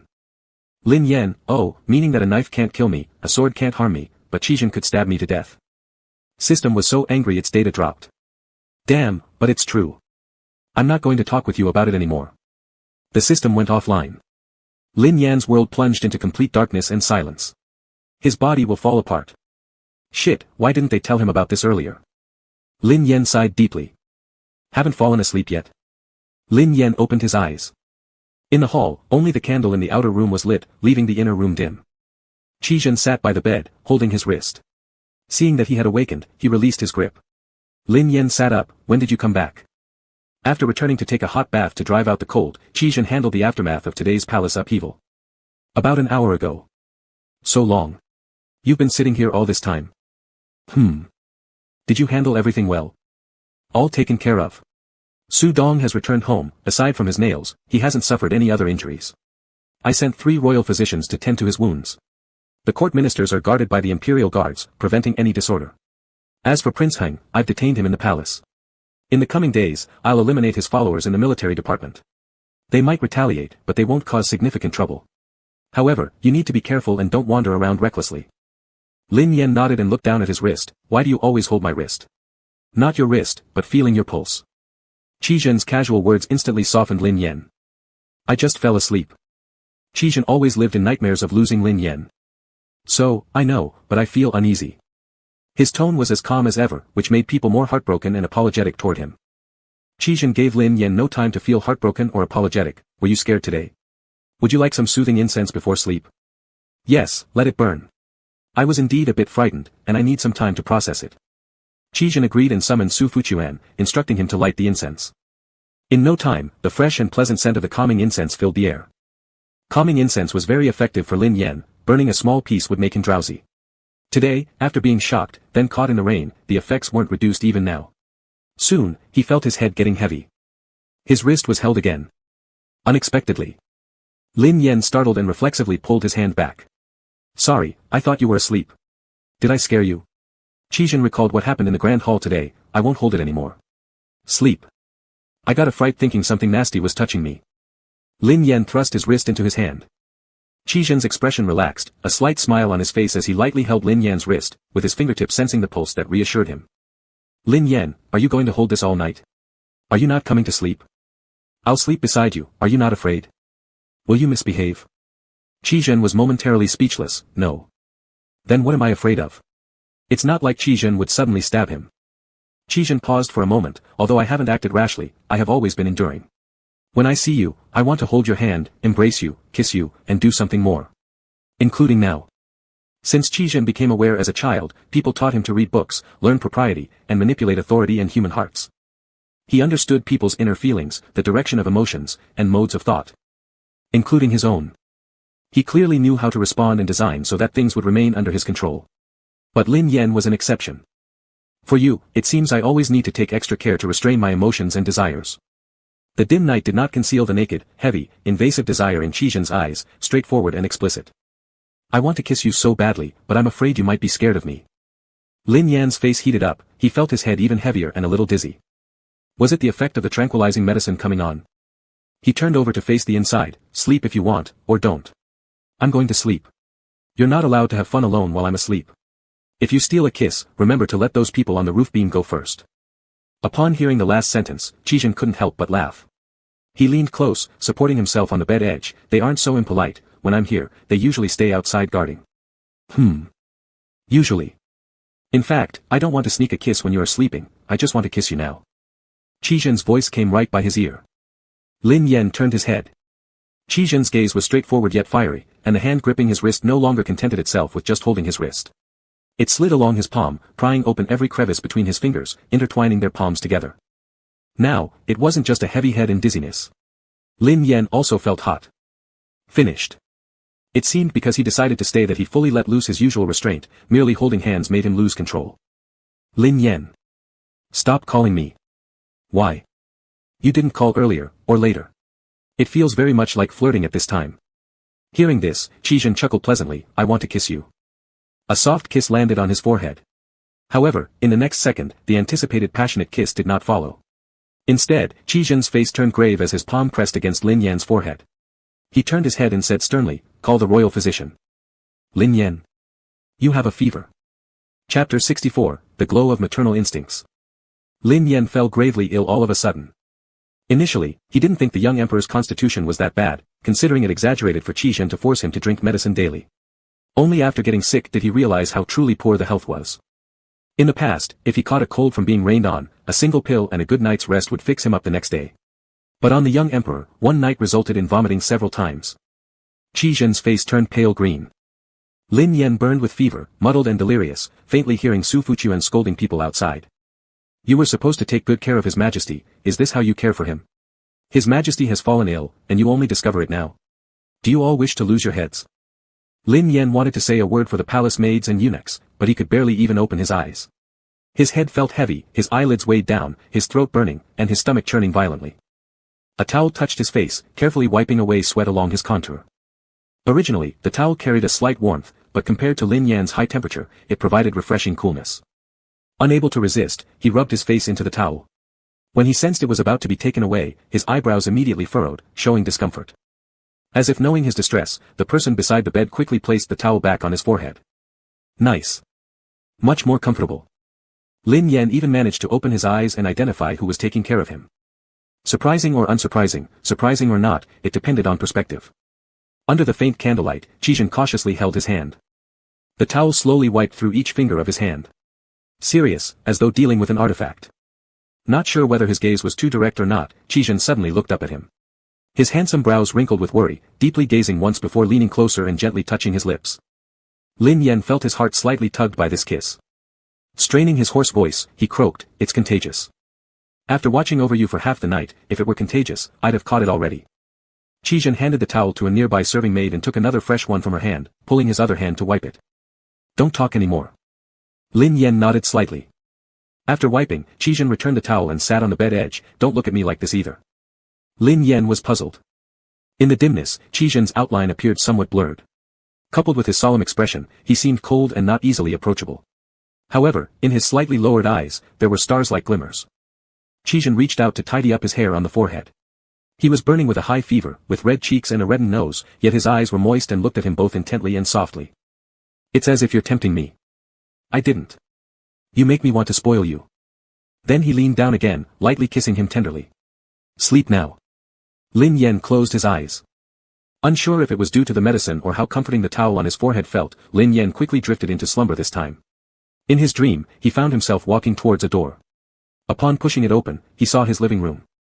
Mom came out from the kitchen holding fruits. "Is Yan Yan back? Is filming tough?" Big brother walked down the stairs, adjusting his wristwatch while teasing him. "What is tough for him? He's having fun. He wouldn't take an executive position in the company but prefers going deep into the forests to feed mosquitoes. Today is Grandpa's birthday banquet. Change your clothes. If you don't have a watch, go to my room and grab one." Mom slapped Big Brother on the arm, with no lack of strength. How should the eldest speak? "Yan Yan, when you go, in your brother's closet, pick the most expensive watch on the farthest left." "What? That can't be. It's an antique and cannot be taken out." "Lin Yan. Stand still. Don't touch it. Don't touch it, did you hear?" Lin Yan ran away, and the sounds behind him gradually faded. The scenery before his eyes changed again, becoming blurry. Sounds came from afar, resembling Big Brother's voice but also like Dad's. A vegetative state. What does a vegetative state mean? How could someone become that? Do you know how many fans he has? How many people are waiting for him? Is it because of medical fees? I've got money. Cure him immediately. Darkness engulfed him, as though drowning in a cold, icy abyss. Ching ching. An unexpected voice suddenly interrupted the dream. Lin Yan slowly opened his eyes. His vision was blurred, and he sensed something wiping his face. "Why are you crying? Where does it hurt?" Tightening his lips, Lin Yan let out a torrent of bitterness. "I miss home. I miss my family. If I don't return soon, my mom, my grandpa will surely cry themselves dead. After I come back, I might never get up again, unable to walk, unable to eat, unable to act, just lying in bed forever, making meaningless noises. Most importantly, I may not survive. Even though I am gay, I'm still a man. Wah." He had a high fever, his throat hoarse, and he sobbed as he spoke incoherently. Qizhen only caught the last part about not surviving. He inserted his hand into Lin Yan's pants. Startled, Lin Yan tensed up. What are you doing? You brute. I need to check. After pouring out all his emotions and feelings, Lin Yan felt much better. He snuggled into Qizhen's embrace, settling down quietly. Qizhen pulled down his pants to look, but nothing seemed abnormal. He bent down to kiss Lin Yan gently, cooing, once your fever subsides, I'll ask the imperial doctor to examine you, they'll fix you. Lin Yan. Lin Yan didn't feel like talking to him anymore. So tired. Curling up in Qizhen's arms, he could hear Qizhen's warm breathing by his ear. Qizhen's arm encircled his waist, pulling him close, while the other hand softly caressed his back, almost as if soothing a child or petting a cat. Even though he wasn't a child or a cat. It was comfortable. So reassuring, so warm. Unable to resist, Lin Yan sighed, feels so good. Qizhen didn't hear clearly and lowered his head. His warm breath brushed against Lin Yan's earlobe, tingling and somewhat itchy. He instinctively buried deeper into Qizhen's embrace, saying, I like when you pat me. Qizhen's heartbeat skipped a beat, then quickened. He lowered his head, almost burying it into his shoulder. What else do you like? You remind me of someone. Who? My mother. Qizhen. Closing his eyes, Qizhen took a deep breath, reminding himself that Lin Yan was sick. Based on his behavior tonight, he was acting abnormally. No need to dwell on it. When I was young and sick, my mother would comfort me to sleep just like this. Lin Yan closed his eyes comfortably. Qizhen, right now, you are radiating maternal instincts. Slap. Unable to hold back any longer, Qizhen slapped Lin Yan's butt. During the young emperor's illness period. The court minister, since Qizhen hasn't shown up, he's truly unfathomable. How long can he endure before doing something to us? Qizhen, my wife is sick, I'm so worried. Chapter 65, Brother, you're awesome. I can't help but admire you. Lin Yan was unwell until the third day when he started feeling a bit better, allowing Qizhen some time to handle state affairs. Qizhen dealt with all official matters outside his private chambers. When he left the inner room, his eyes caught sight of a wooden sign on the table. It was one Lin Yan had written earlier as a sleeping with sign. Glancing over it, he noticed that the wooden sign that originally read Qi Freak was gone. In its place, there was now a sign reading Qi Great Talent. Touched by this change, Qizhen turned back to the bedside, bent down and kissed him lightly. He stared at Lin Yan for quite some time, feeling softer in heart the longer he gazed. Unable to resist, he kissed him repeatedly, gradually moving lower. In the end, considering Lin Yan's condition, he restrained himself. Then he stepped out. Outside the palace, Officer Xiao Yan knelt with 4 subordinates. He'd heard whispers of turmoil within the palace walls. On the day of the palace coup, Qizhen publicly revealed the misdeeds of Prince Heng over the years, including the kidnapping of high-ranking officials. As a result, Prince Heng's reputation was tarnished, stirring public anger. Officer Xiao Yan and his 5,000 men were immensely grateful they had been seemingly abandoned by Prince Heng in favor of the young emperor.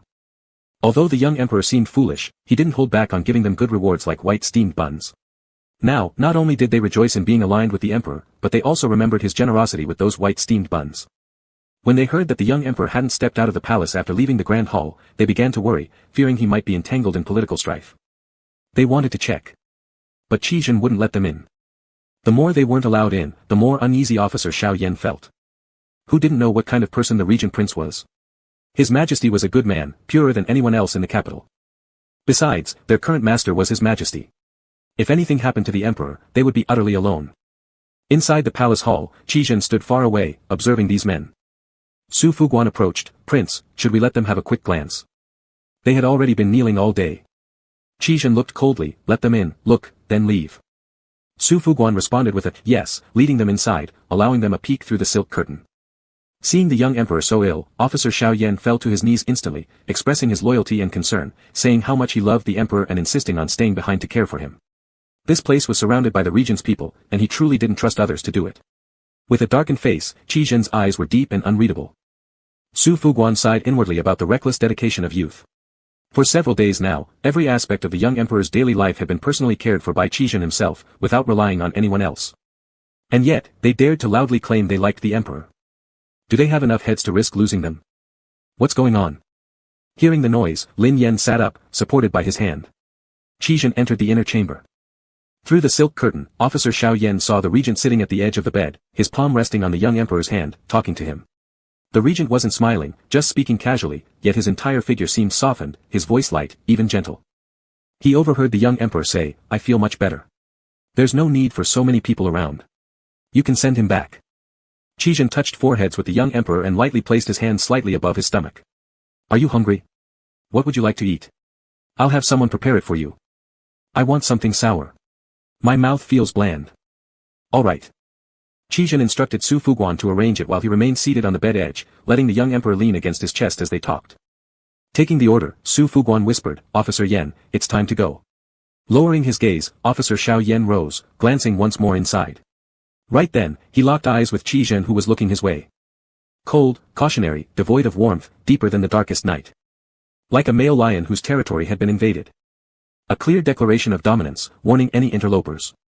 Officer Xiao Yan's heart trembled, intimidated by that single glare, stepping back hurriedly, averting his gaze, and quickly stepping out of the palace. Outside, he realized. Something was off. Why stare at him like that? Could it be that the regent also harbored affection for the young emperor, eager to express loyalty and gain favor? Those 5,000 men seem quite loyal to you. Especially their leader. Anyone who didn't know better might think the person lying in bed was his own father, worried to such an extent, even declaring a liking for Lin Yan. It was hard not to overthink things. Preparing to do what? Those people were originally just riding the wave to get you what you wanted. If you don't need them now, just keep them where they are. Train soldiers for 1,000 days, use them for one. When you really need them, then mobilize them. All right. Lin Yan, you've been by my side these past few days. Have you taken care of everything? There are so many court officials, you can't keep detaining them like this forever. I understand. Lin Yan paused for a moment. I actually have an idea, listen and see if it's feasible. The last time we left the palace, I noticed that there are very few types of books in the bookstores outside.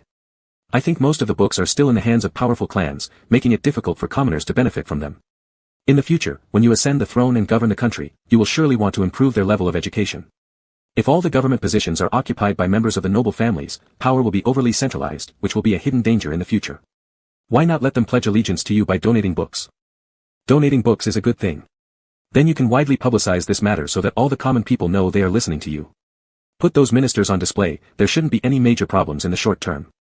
After all, everyone needs to save face. Qizhen pinched his nose lightly, it's a good plan. So clever, how should I reward you? No need, say that the academy idea was yours, don't mention me. Your reputation has always been poor, it's about time to clean it up.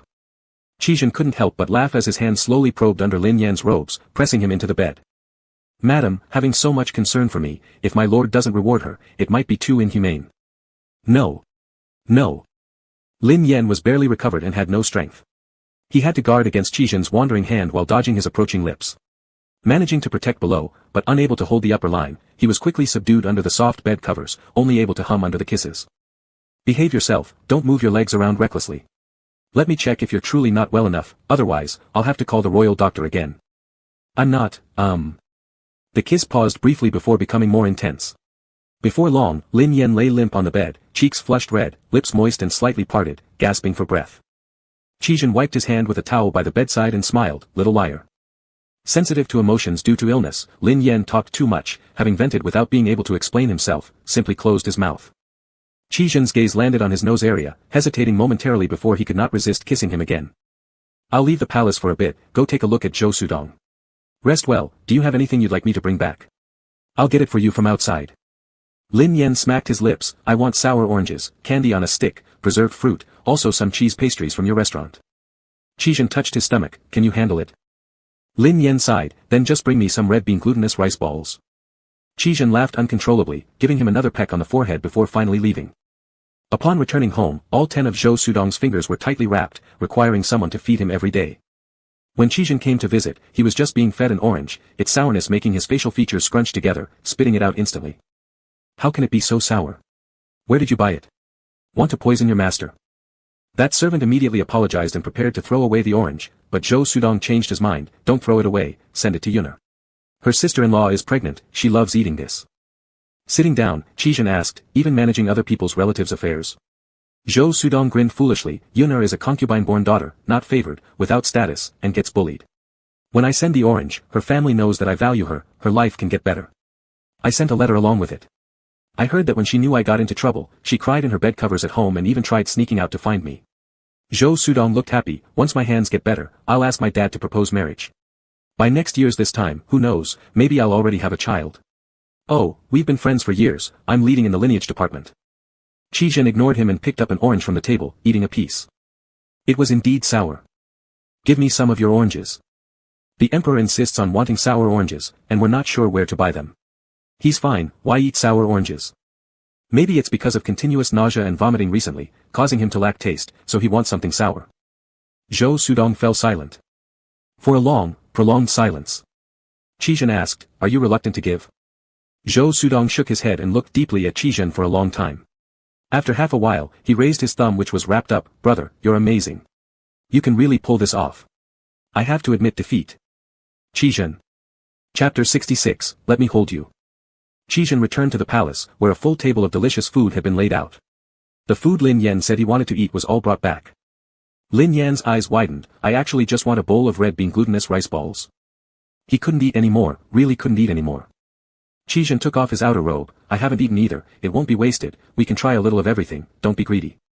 Lin Yan excitedly got a little of each thing, unable to help but lament about the days when he used to eat grass. Although the young emperor's body might be frail, he could make him eat heartily. Qizhen listened with furrowed brows, what kind of life did you live in the past? Which family was so harsh on someone? Lin Yan couldn't explain well and glossed over it. Qizhen said, this seems to be the first time you've mentioned your past to me. Lin Yan lowered his head and, addition. He previously thought he wouldn't stay here long and didn't think there was a need to have too many entanglements. Now that he decided to stay, his mindset also changed. Some words came out on their own when they reached his lips. Qizhen peeled him an orange segment, I like it very much, always feeling after listening that I'm closer to you. Lin Yan felt his heartstrings lightly plucked, lowered his head and drank a big gulp of red bean glutinous rice balls, then started discussing state affairs with him. Lin Yan came up with the idea of an academy, Qizhen supplemented it fully and let it go into effect.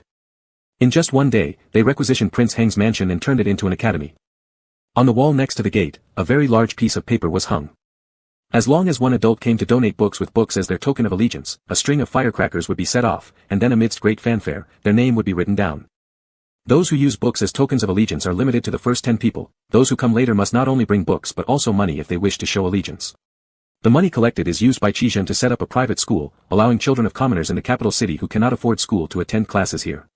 The teaching content is basic and simple, and the tuition fee is low, costing only 1 copper coin. After enrollment, books can also be borrowed from here. On the day the news was released, dozens of people signed up, and hundreds consulted. The common folk praised unanimously, and hearts gradually leaned towards Qizhen. Those officials remaining stubborn in the court who still hoped for Prince Heng, whether they wanted to or not, had no choice but to comply. As for the military general's side, they received a finger joint from Prince Heng every day. Even iron generals who had been through many battles couldn't withstand daily leading their entire families, kneeling to receive such a small piece of a finger. 7 days after the palace coup, the court reconvened. Officials who originally belonged to Qizhen's faction were naturally happy. But those who were originally part of Prince Heng's faction, those who donated books and gave money as tokens of allegiance, were very anxious. Under the instructions of the previous emperor, some former princes, or Prince Heng, they had put many obstacles in Qizhen's way and attempted assassinations. They didn't believe that Qizhen would simply forgive them like this. So, on the day of reconvening the court, these people got up early, cleaned up, and entered the palace early to wait. Afraid that they would be pulled out and beheaded because their left foot stepped into the hall first. At this moment, the person who most hoped that Qizhen would attend court wasn't the court ministers, but Lin Yan. He was pinned against the wall, suspended, his legs dangling a small distance from the ground, trembling slightly. It was entirely thanks to Qizhen that he hadn't fallen. Qizhen, really, you're going to be late for the morning court assembly, ah. Qizhen ignored him completely, holding his waist, looking at him intently.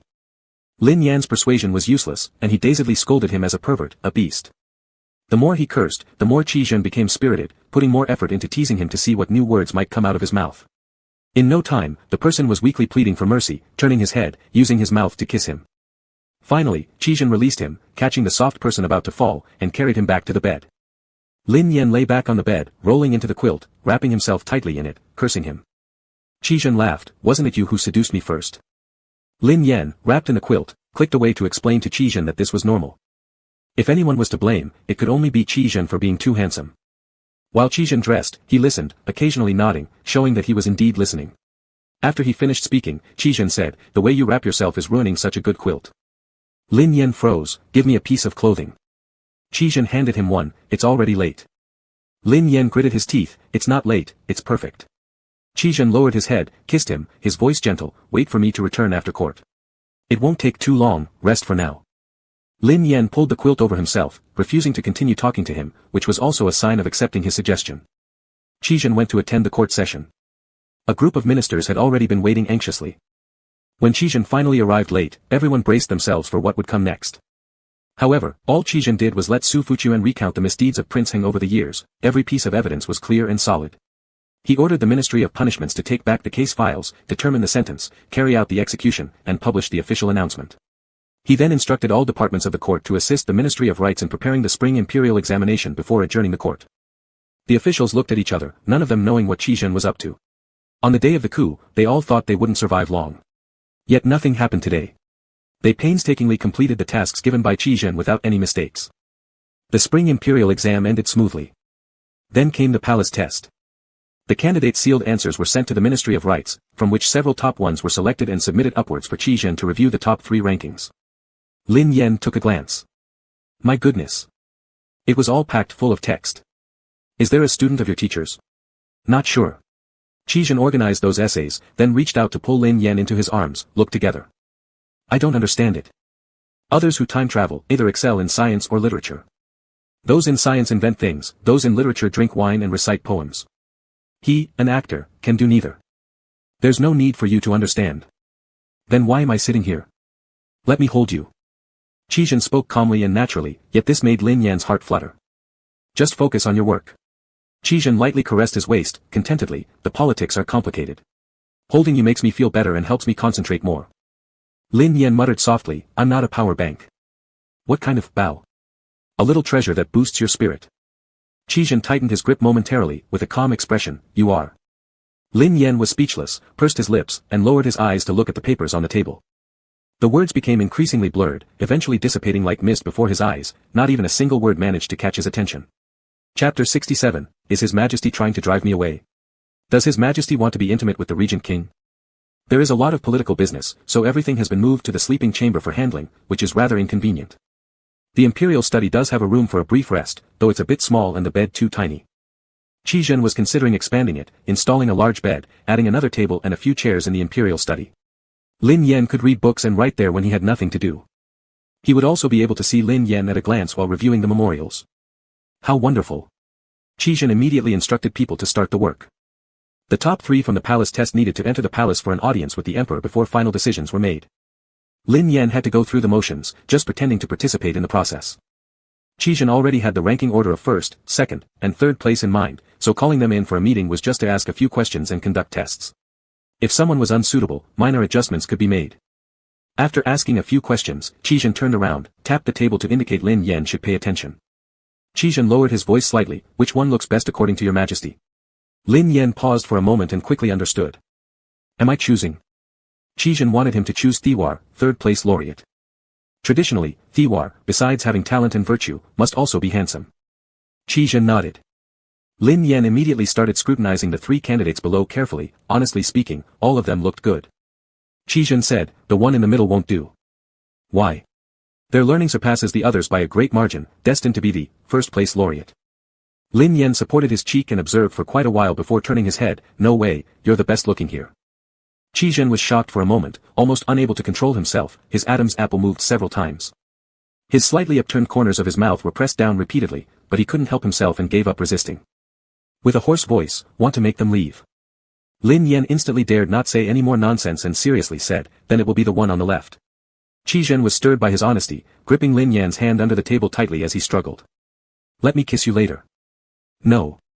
The 3 men on the dais waited for a long time without hearing the next sentence. Being newcomers to the official world, they subtly raised their eyes upward for a quick look. The young emperor and the regent king were whispering to each other. The usually cold and frosty regent king appeared warm and gentle at this moment. The 3 were startled. They had long heard that the regent king was cold and ruthless, devoid of human feelings. Now it seemed, it was all rumors. Once the rankings for the top 3 were confirmed, the results were posted right away. The city of the capital was bustling with excitement. Zhou Sudong entered the palace seeking an imperial edict for marriage. Su Fuquan said he could enter. As soon as he went in, he saw the young emperor taking off Qizhen's clothes. Zhou Sudong was quite surprised. He never expected that privately, the young emperor and Qizhen got along in this way. No matter what, a fool is a fool, brave enough to act so wildly. In broad daylight. It's an insult to learning. Qizhen just let him do it, with a faint smile on his face, looking somewhat mischievous. They have taken the new ones. I can't be naked, can I?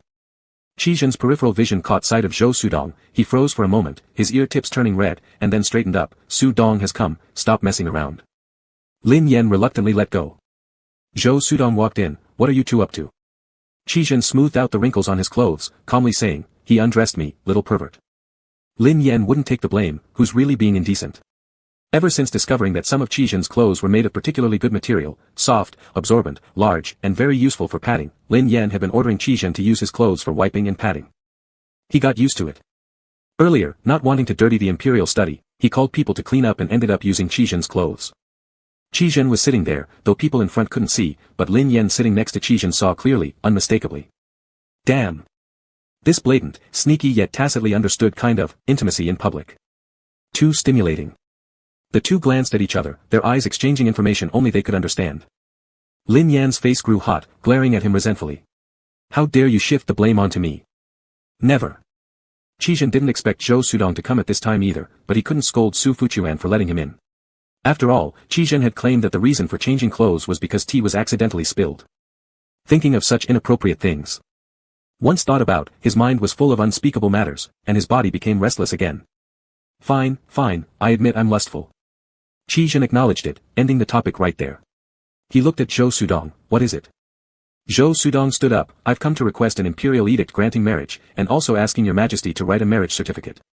Last time your majesty said money would suffice. How much do you want? Lin Yan asked for 20 taels of gold like a greedy lion. Deal.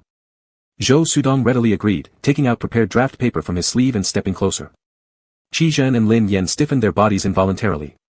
Zhou Sudong put down the paper. Your majesty can just copy this, thank you. I'll copy it later, you. No, don't wait till later, I'm waiting right here and will watch you copy it. Lin Yan was caught between a rock and a hard place, about to say something when. Don't discover the unusual state of Qi Zhen. But Zhou Sudong curiously asked, Prince, what happened to your clothes? Disaster. Lin Yan immediately lowered his head, grabbed the brush and began writing the marriage document. It has nothing to do with him. Nothing to do with him. Though experienced from many trials in court affairs, even if Qi Zhen's ears turned pink, he still maintained his composure, brushing off his clothes. Nothing, earlier the emperor messed around with me and knocked over the teacup, already sent someone to fetch new clothes. Oh. Zhou Sudong believed him and stood beside Lin Yan watching him write the marriage document. While watching, he conversed with Qi Zhen. How's Prince Heng's situation? Not talking, doesn't know where he hid the army insignia. Making new ones. Heng Wang has some troops stationed at the border. The land far from the emperor's reach is hard to govern. Even if we make new insignias, we need the old ones as reference to ensure everything goes smoothly without creating disturbances.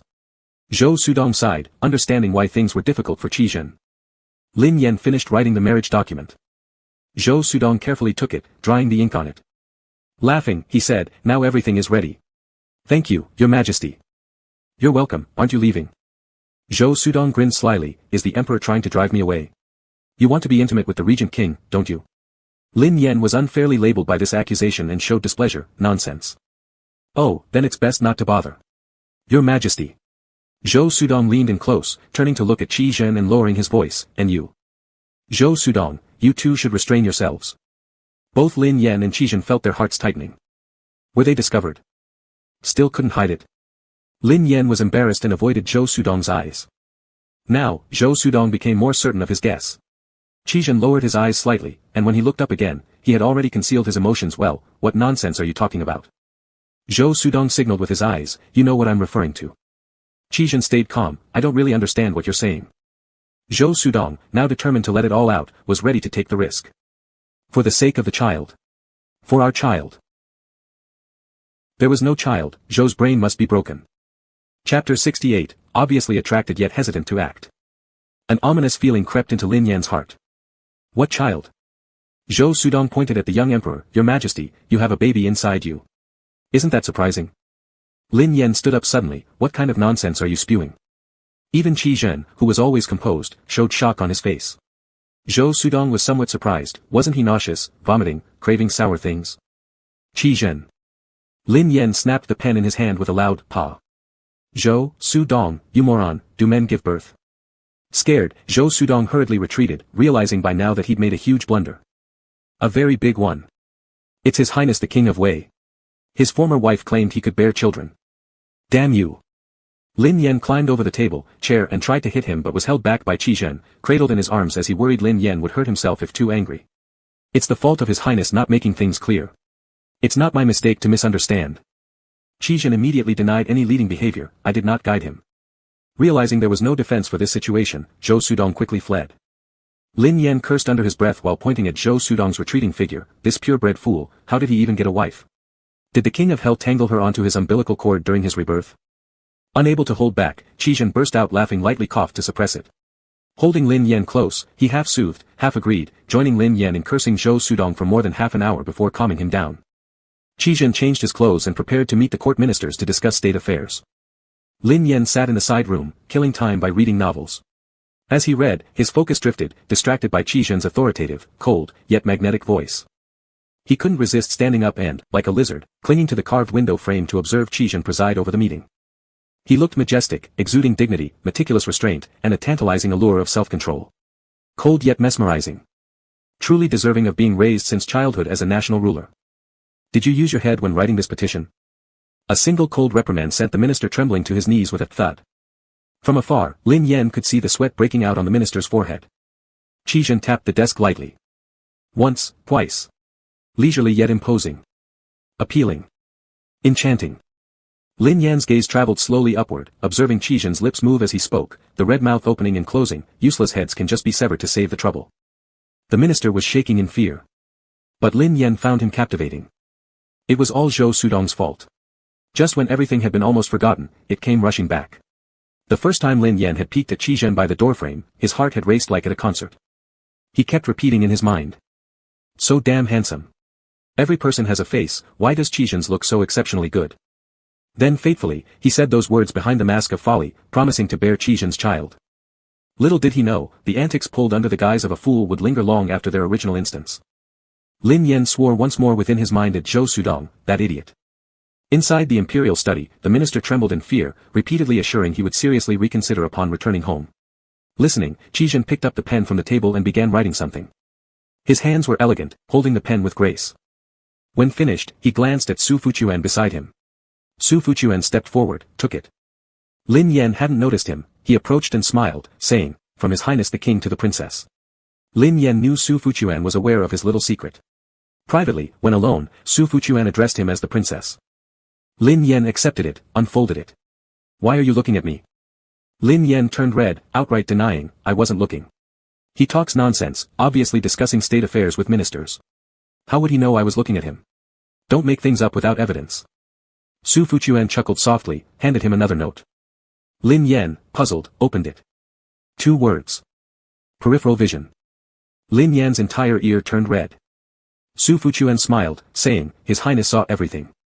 Lin Yan crumpled the paper, even if he saw me, what's wrong with looking? Su Fuquan handed over another note. Lin Yan complained, will it ever end? He opened it. On the paper, it read, who are you thinking about when you look at me? Thinking about no one, definitely not him. You bring this message back to him, I'm going to read some plays. Princess, please wait.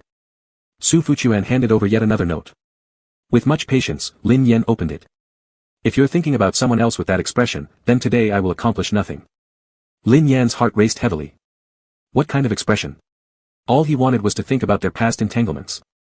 Lin Yan scanned the surroundings but didn't see a mirror, so he gave up, gritting his teeth and growing redder in the face. He's dealing with state affairs, reprimanding officials, acting all proper on the surface, but behind closed doors, he's flirting with me. Are there any more notes? There is just one last note. Lin Yan snatched it over. It read, none left. Damn. Everything has been guessed by Qi Zhen. Suddenly, Lin Yan felt quite humiliated. Even though the outside Qi Zhen remained as cold and dignified as ever, still composed, from this note alone, Lin Yan could imagine how Qi Zhen must have smiled while writing it. Smile my ass. Lin Yan shoved the note into Su Fuquan's arms and turned around to leave. Su Fuquan hurriedly followed after him, shouting, Majesty, chasing along. Qi Zhen slightly glanced over, a trace of laughter flashing in his eyes. The imperial examinations had concluded, and a group of new scholars were formally entering the civil service. Following Qi Zhen's plan, these individuals would undergo training until those with treacherous intentions could be eliminated. This should have been a good thing, yet Zhou Sudong discovered that for several days now, Qi Zhen hadn't seemed interested in anything. What's wrong? Are you worried about something concerning state affairs? Not. Qi Zhen closed the report, these past few nights, His Majesty wouldn't let me hold him. Zhou Sudong was caught off guard. Although he had already learned about the relationship between Qi Zhen and the young emperor, there were certain things they didn't need to hide from each other, yet also not everything needed to be revealed, such as this particular matter. But now that he knew, Zhou Sudong could only respond, "Did you offend him?" The young emperor was a fool. Except for this reason, Zhou Sudong couldn't think of anything else. Kind of. Ever since Qi Zhen realized that treating Lin Yan sincerely made him uncomfortable, he kept discovering more new aspects. Lin Yan showed tenderness toward him. The day of the palace rebellion, being frightened, Lin Yan chased after him, saying he'd be willing to stay and threw away a small wooden token engraved with Monster Qi. At that time, Qi Zhen had felt Lin Yan wasn't completely devoid of any feelings towards him. That morning, Lin Yan looked at him, got hard. A few days ago, he even peeped through the window. These discoveries made Qi Zhen extremely delighted. These past few days, I've teased him a bit too much, and now he won't pay attention to me. Looking at his hand, Lin Yan reached out asking if Lin Yan wanted to hold it. Received a slap. Lying on the bed, Lin Yan gazed at him, so he leaned in and asked if Lin Yan wanted him. Got kicked. In broad daylight, with people talking outside. While Lin Yan was spacing out holding the pen, what he wrote on the paper was his name. Qi Zhen couldn't help but held him down right then and there. People occasionally walked and conversed under the eaves. Qi Zhen, fundamentally conservative at heart, couldn't bear for anyone to know about this affair. Therefore, whenever someone passed, he would cover Lin Yan's mouth. Failing that, he used his lips to seal it. Afterward, Lin Yan added, "Beast," after Qi Zhen. "This guy gives me headaches." Zhou Sudong took no notice, after all, a fool. You should just properly comfort him. It's not that simple. What then? I always feel like there's something invisible constraining him, stopping him, even though his heart sways towards mine, he doesn't dare to give in. Chapter 69, I haven't seen Qi Zhen for 3 days. Zhou Sudong, whose love life was smooth sailing, didn't understand what Qi Zhen meant. Are you overthinking? He's a little fool, probably not aware of what liking means. Qi Zhen said lightly, he's not a fool, he's Lin Yu. What? He is actually Lin Shouyan, reincarnated. Zhou Sudong was greatly shocked, stunned for a long time, slowly digesting this news. Murmuring, no wonder, you actually became fond of him, liking him, because he is Lin Shouyan. There really is such supernatural nonsense in the world. But. Zhou Sudong frowned, wasn't Lin Shouyan a fool too? Qi Zhen. Qi Zhen then told Zhou Sudong about the wish plaque incident, recounting how he discovered that inside Lin Shouyan's body was not Lin Shouyan but a little scoundrel named Lin Yan. Zhou Sudong was astonished. Almost choked. And after a moment of pause, said, then isn't he deceiving you and toying with you? Aren't you going to kill him? If it were me, I'd drive him far away, clearing any connection so we wouldn't meet again in this lifetime. And yet, you really love him deeply.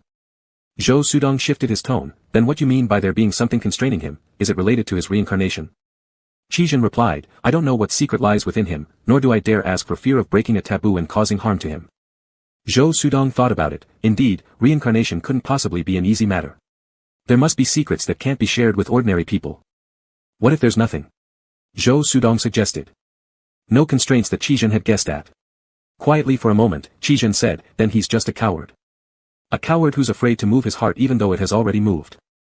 Zhou Sudong thought for a while and boldly proposed another theory, what if it's just your mistaken perception?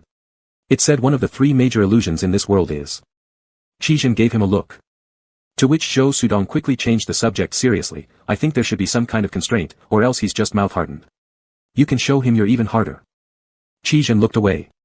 The table was stacked with memorials, he had endless memorials to read and courts to attend. He handled everything efficiently, except for Lin Yan, who was a great difficulty. In his heart, Qi Zhen wondered, could it all just be my illusion? Does Lin Yan actually have no feelings for me? The more he thought, the more troubled he became, muttering a low curse, little troublemaker. Lin Yan was indeed a little troublemaker. That night, Lin Yan was sound asleep when suddenly Qi Zhen pounced on top of him, tying his hands without saying a word before doing it. After finishing their intimacy, Qi Zhen carried Lin Yan to wash up. Leaning on Qi Zhen's shoulder, Lin Yan asked why he was acting crazy at midnight. The next day, the Uyghur delegation, including a princess, would arrive, and he had to make an appearance at court. In other words, Lin Yan needed to get up early.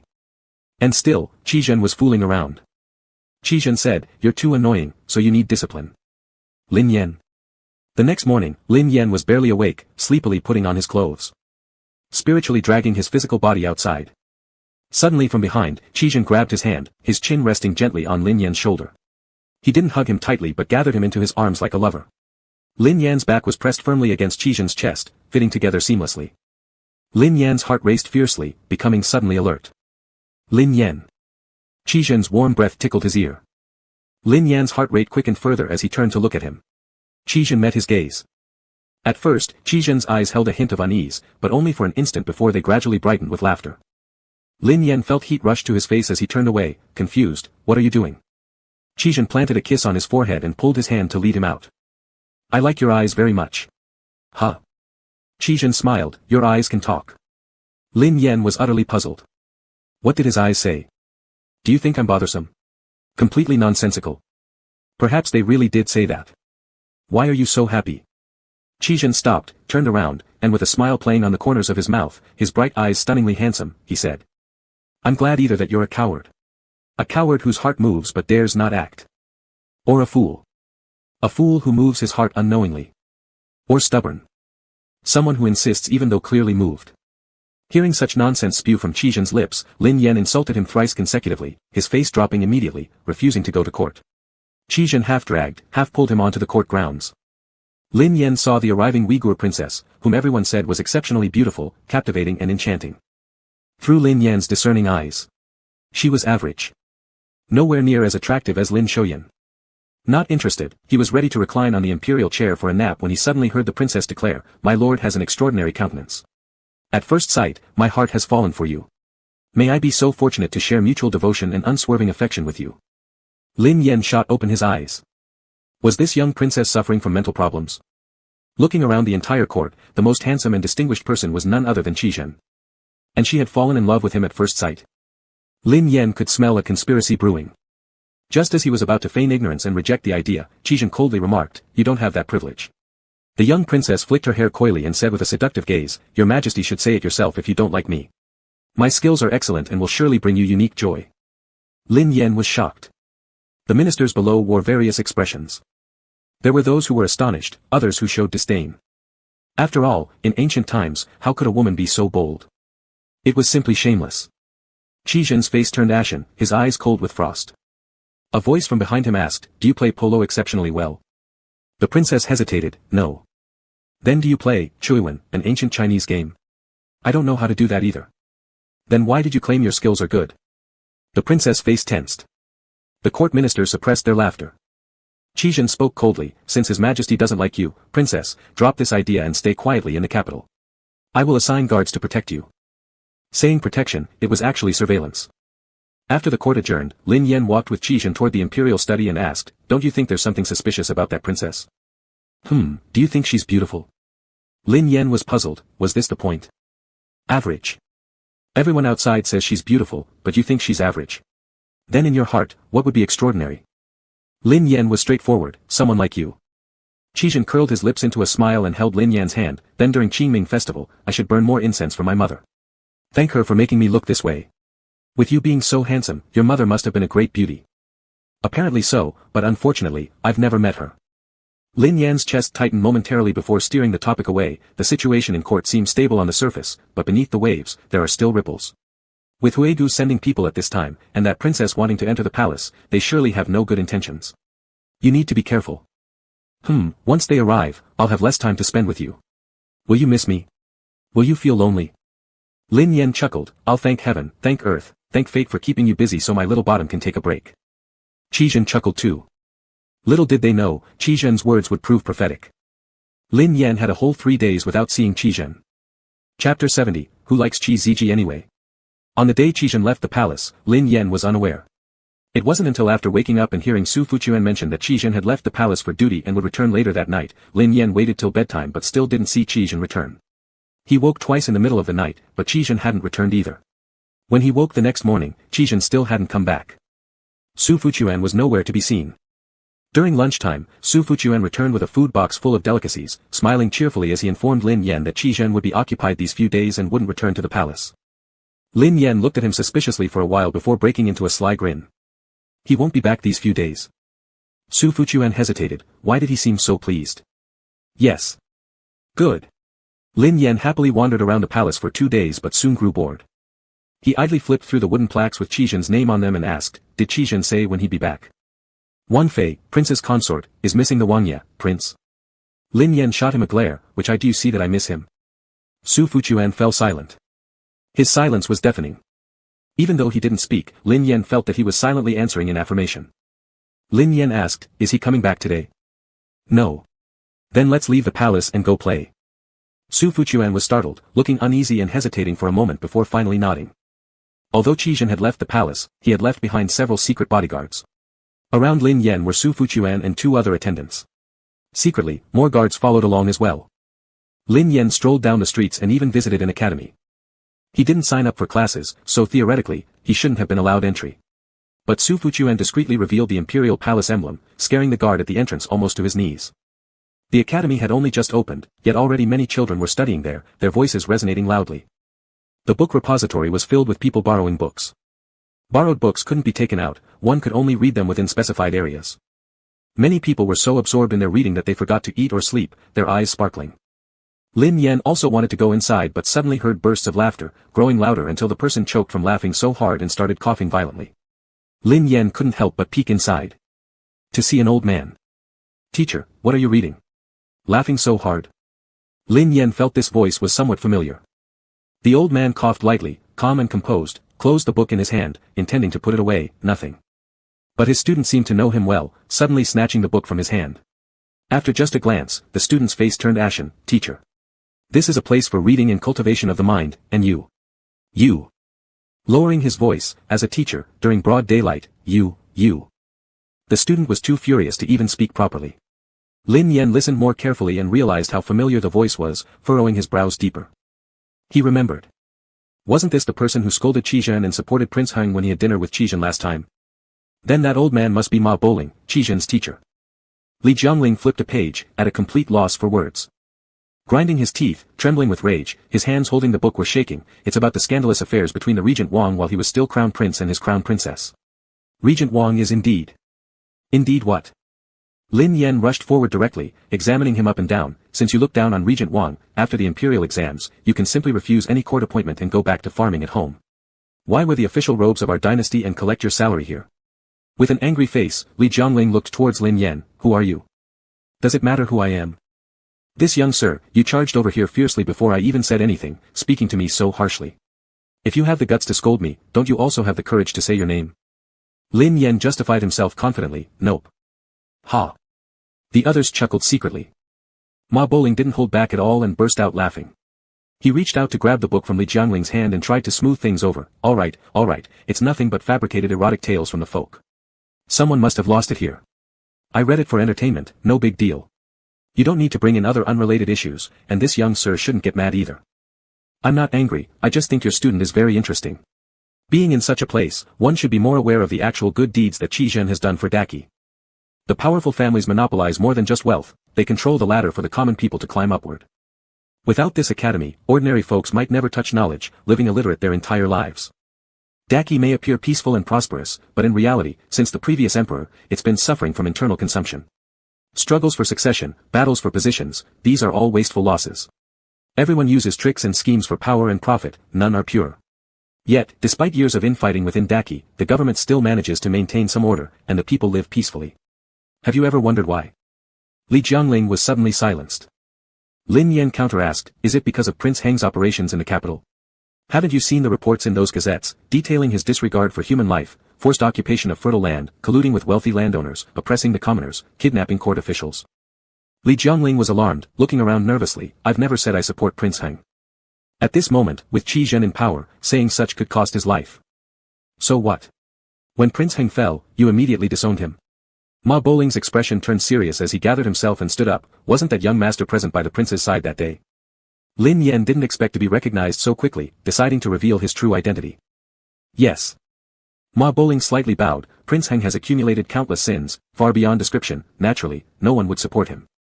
Those opinions this young master heard were merely my student's former political views. It seems to me he now dislikes Qi Zhen quite a lot. Ma Boling smiled faintly. If this young master expects everyone to like my disciple Ziji as much as you do, it's too much to ask of others. Lin Yan frowned slightly. There was some truth to it. Wait. Who likes Qi Ziji? Why is this old man making things up? Chapter 71, you look like you like him. Ma Boling was startled by the yell. It was like stepping on a cat's tail, which made the cat jump and lash out with a claw. Then you don't like him, right? How big of a deal was it? Lin Yan turned to leave, but Ma Boling suggested that since they had met, they might as well have lunch together. Lin Yan agreed. Because Ma Bowling was Qizhen's teacher, Lin Yan treated him to the meal. Ma Bowling's eyes lit up, and he slapped the table, then let's add a pot of Envier-Hong wine. Lin Yan, how does Qizhen have a teacher like you? Ma Bowling, stroking his white beard, chuckled, when I was ZG's teacher, things weren't like this. Back then in the Eastern Palace, there were strict rules to follow, but now that I've left, I no longer have those restraints. A free spirit in the Jianhu, without a care in the world. Speaking of which, young master, what relation are you to ZG? I'm. Lin Yan chose an appropriate identity, his friend. Are you from the capital? This city, it's been ages since I last returned here. There used to be a shop on this street that sold steamed buns, thin wrappers and big fillings, they were delicious. Unfortunately, this time I came back, it's already gone. Alas. I no longer know what good wines or dishes this place offers. Do you have any knowledge about them? A little bit, but usually ZG brings them to me. I'm not too sure where he gets them from. I'll have someone make a list for you shortly. Ma Bowling nodded and changed the subject to political matters. I've heard the Huaij princess has arrived in the capital and even recommended herself to His Majesty in the hall. Aha, that's correct. Ma Bowling took a sip of wine, his expression turning serious. The Huaij are strong militarily. Several years ago, when their armies were pressing against our borders, our court chose peace, with the previous emperor marrying off one of our princesses for a diplomatic alliance. Rumor has it the princess gave birth to a prince, but still doesn't enjoy much favor. This time the Huaij princess coming to the capital and offering herself to the emperor again may very well indicate a hidden plot. Lin Yan picked up a piece of beef with his chopsticks. ZG hasn't returned to the palace for several days because of this. Ma Bowling's motion of putting down the wine glass slightly hesitated as he stared at Lin Yan for a moment before setting it down. Worried, he said, Prince Heng just fell out of power, but he still wields considerable influence in the court. He represents a military faction whose sway cannot be underestimated. Though fallen, a cornered beast still fights back. Should he ally with some opportunists, it would likely cause significant trouble. Lin Yan's heart tightened immediately. Isn't ZG in grave danger then? Ma Bowling fell silent. Lin Yan frowned. Why aren't you speaking? Ma Bowling, and yet, you say you don't like ZG? I do not. How could I possibly like him? Ma Bowling, I was chatting with you about the sights and flavors of the capital, and all you talk about is ZG. We bring up the Huaij princess, you mention ZG again. The fall of Prince Heng. Still ZG. No matter what the topic, your mind always bends its way back to him. Isn't that liking him? Lin Yan lost words momentarily, pointing at himself. Teacher, look at me, I'm a man. Both of ZG's wives were men. If you were a woman, I'd probably advise you to let go. Moreover, feelings in this world aren't determined by gender or age. Whether it's friendship or love, it's beyond such constraints. Lin Yan couldn't refute that. Annoyed, he stood up and paced restlessly in frustration trying to justify himself. I don't like him, how could I possibly like him? Ma Bowling wore a disbelieving look. You seem to really like him. Lin Yan wanted to tear his hair out. How dare this old man make such wild assumptions? Teacher, there are things I cannot discuss with ZG, but I will confide in you. I am someone who must leave. My family awaits my return, and I shall inevitably leave sooner or later. Once I go, I won't have him anymore. What should I do? Constantly thinking about him, missing him, wiping tears every day while living my life. It makes no sense. Teacher, I'm neither a toddler nor a teenager. I've seen much of life's trials. I fully understand that as a human being, self-preservation is key. I should come into this world unencumbered and leave unencumbered. Leaving no traces behind, taking nothing away. Every single day, I remind myself not to like him. Ma Bowling was taken aback by this confession, raising the wine cup to his lips, only to put it down, then pick it up again after a moment. After quite a while, puzzled, he asked, why do you tell yourself this? It sounds more like a subconscious hint you're giving yourself. A psychological constraint. Lin Yan was momentarily stuck for words. He gulped down a large mouthful of tea water, reiterating loudly, it's not a hint, it's preparation for future problems. Ma Bowling laughed, all right, I won't argue with you on this. Let's eat the dishes, the food is going to get cold otherwise. Lin Yan sat back down. He always felt that he hadn't convinced Ma Bowling, but the latter had already decided not to bring up the issue again. Explaining too much might instead seem suspicious. As Ma Bowling ate 2 bites of the dish and glanced at Lin Yan, his eyes twinkled mischievously. I've heard that yesterday, the Huaij princess entered the regent's residence and never came out. They say she is exceptionally beautiful, but could my disciple ZG have failed to resist her charm? It wouldn't happen. Don't worry about it. Your disciple is gay, he wouldn't be interested in women. Is that so? Then why has he stayed confined at home these past few days? Wasn't it because of the princess allure, or perhaps, his new wife? Is he at his residence? Yes. Ma Bowling said seriously, have you seen his new wife? I heard that this new wife of his is also quite beautiful. Lin Yan furrowed his brows. You are a teacher, how come you're so gossipy? Curious. I'm a scholar teaching students, not a Taoist who understands the 8 trigrams diagram. I mean, why are you so interested in people's private matters? Ma Bowling took a sip of wine. For fun, the students' affairs, compared to ordinary entertainment, are much more amusing. Lin Yan was speechless. This little old man, if you say he isn't a good teacher, his cultivation and moral teaching can be felt in his speech. But just as you feel it, he immediately becomes improper. Ziji said he doesn't like his wife. Doesn't like? I've heard that after their wedding, the door to the bedroom remained closed for 3 whole days. Lin Yan's face grew warm, and he didn't respond to this comment. Now he has closed himself in the mansion, which doesn't seem like dislike. Think about it, after handling tiring state affairs, having a considerate wife by his side to prepare tea and incense would make any man fall for her. Ma Bowling's words painted an incredibly vivid picture in Lin Yan's mind. Song Ming, delicate and lovely, adding red sleeves of fragrance on one side. Qizhen dealt with court politics and looked up at him with a smile. Lin Yan silently clenched his fists placed on his knees. The two of them were an official couple from the beginning. It could be guessed that they might have an inexplicable attraction to each other, sparking passion quickly like dry wood catching fire, even the bed would collapse. Ma Bowling glanced at Lin Yan and noticed his gloomy expression as if water would drip out of it. He secretly chuckled with delight. The old man was very mischievous, seeing everything clearly and plainly, almost unable to suppress his laughter, but then pretended to drink a sip of wine from the glass and said, "Based on my understanding of Ziji, he probably cares more about this new wife than the previous deceased one." Lin Yan frowned. Why do you say that? Ma Bowling laughed. I have never seen Ziji with his new wife in the market's romantic storybooks. Isn't that being thoughtful and protective of her, not wanting her to suffer unnecessary criticism? Chapter 72, Kidding Right? Did he fall for Qizhen? Su Fuquan had just stepped across the street to buy some cheese, and upon returning, he found that Lin Yan's mood was off. He couldn't eat properly, looking distressed. Su Fuquan became somewhat worried. The child was with the teacher for a bit, how did it go so wrong? Most importantly, the teacher seemed secretly pleased. Oh Lord above! Does the teacher know that this young master is something precious to their lord? Su Fuquan quickly approached. What's wrong? Lin Yan waved his hand. Nothing. Yet inside, he felt sour and bitter. Out there, the stories between him and Qizhen flew everywhere. But none existed between Qizhen and the new wife, Song Ming. Lin Yan clearly remembered that during the previous visit to the bookstore, there had been storybooks featuring Qizhen and Song Ming. The shop owner had even mentioned that since Qizhen married his new wife, there would undoubtedly be more such books about the two in the future. Now, none appeared suddenly. Surely someone said something behind the scenes. Was it Qizhen? When did Qizhen start caring about Song Ming's matters? Lin Yan thought more and more deeply, feeling increasingly annoyed. Su Fuquan beside him saw more and more signs that Lin Yan wasn't alright. Their master was injured and just able to get out of bed today.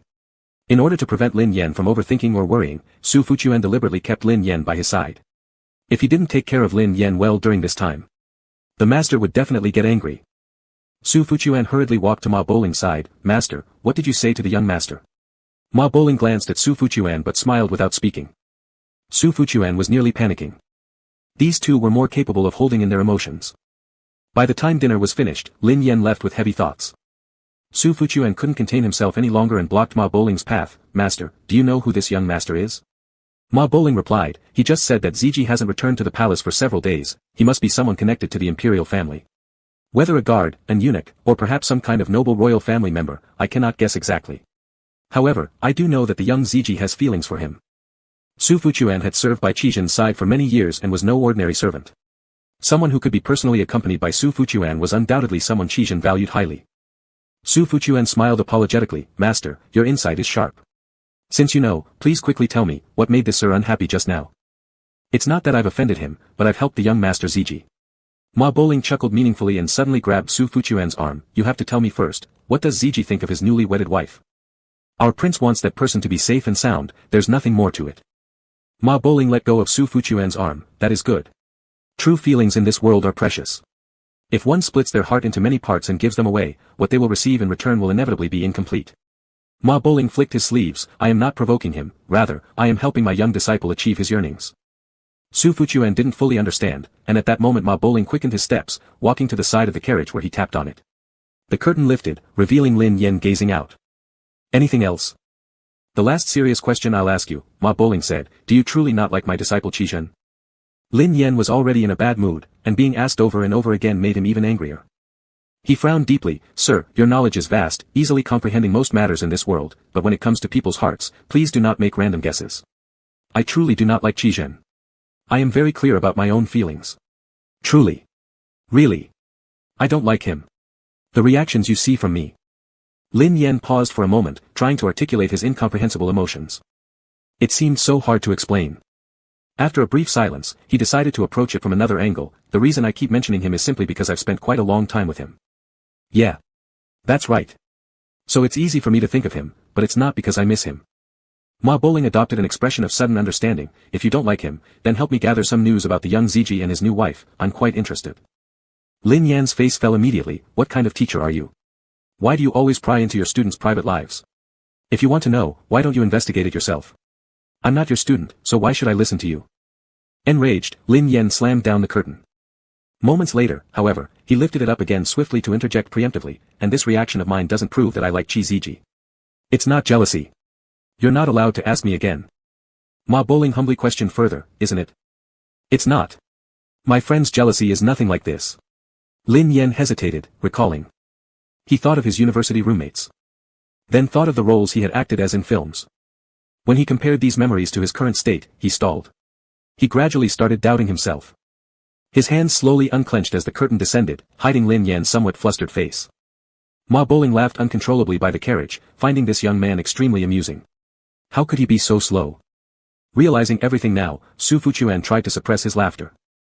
Ma Bowling tugged lightly on Su Fuchuan's sleeve. For the next few days, don't deliver any messages for him. Let him stew a bit. Within 3 days, he'll definitely run off to find Ziji. Smiling, Su Fuchuan bowed to Ma Bowling. Thank you, sir. No trouble at all, after all, it is my beloved disciple. The two outside schemed together, happily conspiring against Lin Yan. Inside the carriage at this moment, Lin Yan was completely flustered and at a loss as to what to do with his limbs. Is he jealous? Did he fall for Qizhen? When did this happen? Lin Yan questioned his whole existence, continuously reflecting. There must be reasons for liking someone, right? What does he like about Qizhen? Besides his looks, stamina, and explosive strength. Wealthy, powerful. And treats him well too. Inclusive, gentle, and profoundly loving. Lin Yan covered his face. Don't focus on positive traits. Think differently. Focus on the negatives. Qizhen's shortcomings. He went crazy once. Made Lin Yan's but sore enough to rot. This negative hadn't even surfaced completely before Lin Yan remembered that it was his own fault. He had deceived the sincere heart of another, trifling with stock trading. Getting burned daily was light punishment. Neither beatings nor torture were administered, indeed a demonstration of mercy. Thinking this far, Lin Yan gave his forehead a firm slap. He was warning himself, focus on the flaws, not self-reflection. Seated outside, Su Fuchuan heard intermittent slaps coming from inside the carriage, almost picturing how much Lin Yan doubted his life at that very moment. He struggled to stifle his laughter but still turned his head to anxiously inquire if Lin Yan inside was all right. Lin Yan felt he wasn't doing well at all. As soon as he returned to the palace, he threw Qizhen's pillow onto the ground. Staring fiercely at the pillow. I can like you, and I can forget you. Su Fuchuan, who followed inside, observing the situation, was momentarily unsure of Lin Yan's true feelings. By midnight, following Zhenqi's advice, he came in to check whether Lin Yan was sleeping soundly and peacefully. Upon entering the inner chamber, the pillow on the floor was gone. From behind the curtains came disordered, heavy breathing. Su Fuchuan hesitated in his steps and hurriedly walked out. The wind from outside blew in, lifting a corner of the curtain and revealing the person inside. Clenching his teeth, he finally couldn't help but take a deep breath. The name hard to utter, hard to accept, escaped from between his gritted teeth. Ziji. Chapter 73, What should be done with a heart that can no longer be controlled? Inside the imperial palace, the emperor, who was always cheerful every day, wasn't in a good mood today. Specifically, he no longer dragged people around to play or leaned on the chair to read stories. But he still ate regularly. And even consumed 2 more large bowls than usual. Su Fuchuan felt somewhat concerned. By the second half of the night, the young emperor had developed a slight fever. Su Fuchuan was terrified and quickly called for the court physician. After feeling the emperor's pulse, the physician wore a subtle expression, stammering before finally asking how many times the emperor indulged himself before sleep. Lin Yan immediately lost face. Could something like this really be detected? The physician said, the emperor's body foundation is different from that of ordinary people. Such excessive indulgence harms His Majesty's health. Lin Yan withdrew his hand, unwilling to engage further. What a broken body. If it were his own body, would such things occur? How embarrassing. Su Fuchuan acknowledged the court physician's advice, ordering him to grab some medicine to replenish the emperor's health. After dismissing the court physician, Su Fuchuan approached the bed. Lin Yen cut in first, "Don't talk to me." Su Fuchuan responded, "Yes, your majesty, please rest soon." He proceeded to extinguish the candle. From behind, Lin Yan's voice came, "Su Fuchuan, I have a question for you, have you ever met someone you can never forget?" Su Fuchuan extinguished one candle and moved to put out another. The interior hall darkened. Su Fuchuan softly said, "Of course there is, your humble servant wasn't born a eunuch. To this day, I still remember my neighbor's little sister, exquisitely carved like jade." Lin Yen sighed, "Indeed, at any time, one must not encounter someone too dazzling. Meeting someone dazzling when young. A young man's heart moves once and for life. Encountering them as an adult. One will unconsciously compare all those who come later with him. No one compares, none surpass him." Lin Yen turned to face inward. Su Fuchuan stepped forward to tuck him in better. "His Highness has been preoccupied these few days, not tangled up with Mr. Song as Mr. Ma claims. My lady need not worry excessively." "I know." At the moment, they were just provoked by that old man. Cooling down, it was clear that if Qi Zhen easily shifted affections and liked Song Ming, he would have done so already. Why drag until now? "My lady, go to sleep, don't think about it anymore." Lin Yen sighed. How could one possibly sleep? He murmured to himself in the darkness, "Before we even talked, I feel that even if I return, I won't be able to forget him. What should be done with a heart that cannot be controlled?" Lin Yen was forced by Su Fuchuan to rest properly for a day. Only after the doctor confirmed no issues through a physical examination was he allowed to get up and move around. "Will Zhenqi not return today?" Su Fuchuan looked awkward. "His Highness might not, today." Lin Yen walked to the table and began flipping over wooden tablets in the dish one by one. Flipping one, Ziji Qi. Another, Datsai Qi. Next, Meiren Qi. Continuing, again and again. Until all the tablets in the dish were flipped, he made an important decision. If he could no longer forget, then there should be no regrets. He had already agreed to stay and accompany Qi Zhen, unable to return to a point close to the accident. He had given a promise, sustained a loss. This loss couldn't continue to accumulate. There shouldn't be daily regrets after returning about not dating someone as amazing as Qi Zhen. Lin Yen held the wooden tablet inscribed with Ziji Qi in his hand. "I want to leave the palace. If the mountain won't come, then he'll go to the mountain." Su Fuchuan frowned. "My lady wishes to find his highness. Even if you go, nothing improper should be done, the doctor said your body." Lin Yan's recently accumulated determination and courage were doused with doubt by Su Fuchuan's words. Lin Yan clenched his teeth. "I'm going out to eat. Can I at least do that?" Su Fuchuan nodded. "This works. This can be done. This poses no problem." Lin Yan went to the wine shop where Qi Zhen had taken him, sitting by the street to watch the city's night view. Su Fuchuan looked at him leisurely relaxed and not worried at all, which couldn't help but worry him. "Master Lin, it's not peaceful outside, we should go back quickly." Lin Yan raised an eyebrow. "Where is it not peaceful? This is ZG's territory, what could possibly happen? Besides, if ZG is governing, would petty criminals dare cause trouble? It's not." Qi Zhen had instructed that it mustn't be told. Su Fuchuan found himself at a loss for words. The crazy dog Prince Heng had sent out his military seal 2 months ago. He had already guessed he might not be able to compete against Qi Zhen, so he planned to collaborate with foreign enemies. Coincidentally, the princess who married into Huaij bore a son, sharing some royal bloodline of Dashi.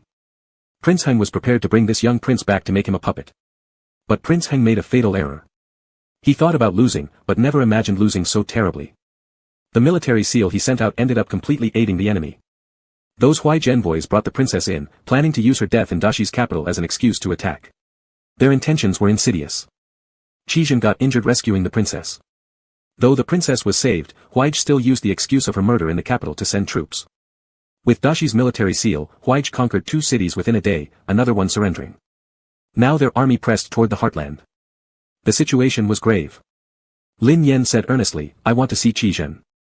Su Fuchuan hesitated. "Can't I?" Su Fuchuan struggled. Lin Yen sipped a mouthful of alcohol. "If you don't let me see him today, I'll get drunk here." Su Fuchuan widened his eyes, lowering his voice. "Princess Wang, we agreed, you're just coming out to eat." "Tricked you, didn't I?" Lin Yen stared at Su Fuchuan. "I want to see him, why can't I? Is it because he doesn't like me? If so, I'll leave immediately and never come back." "Of course not." "Then let me see him. Or else, have him come pick me up." Seeing Lin Yan's unbending demeanor, Su Fuchuan bit his lip and had the guards deliver a message to the regent's mansion for instructions. He truly couldn't handle this little ancestor. He couldn't. Lin Yan knew he would surely see Qi Zhen today, but what he'd say after seeing him left him perplexed. Troubled, he drank a couple more cups. When Qizhen arrived, Lin Yan was slightly drunk. Sitting under candlelight, he looked soft and beautiful. Although it was a quiet and cozy scene, Qizhen felt a tremor in his chest upon seeing him. Just looking at him made Qizhen unable to control the surge of fondness within. Qizhen thought, he really likes him, yearns for him. Lin Yan gazed at Qizhen, feeling the drum-like beating of his heart. He thought, it seems every time I see him, my heartbeat accelerates, the world looks less attractive than him.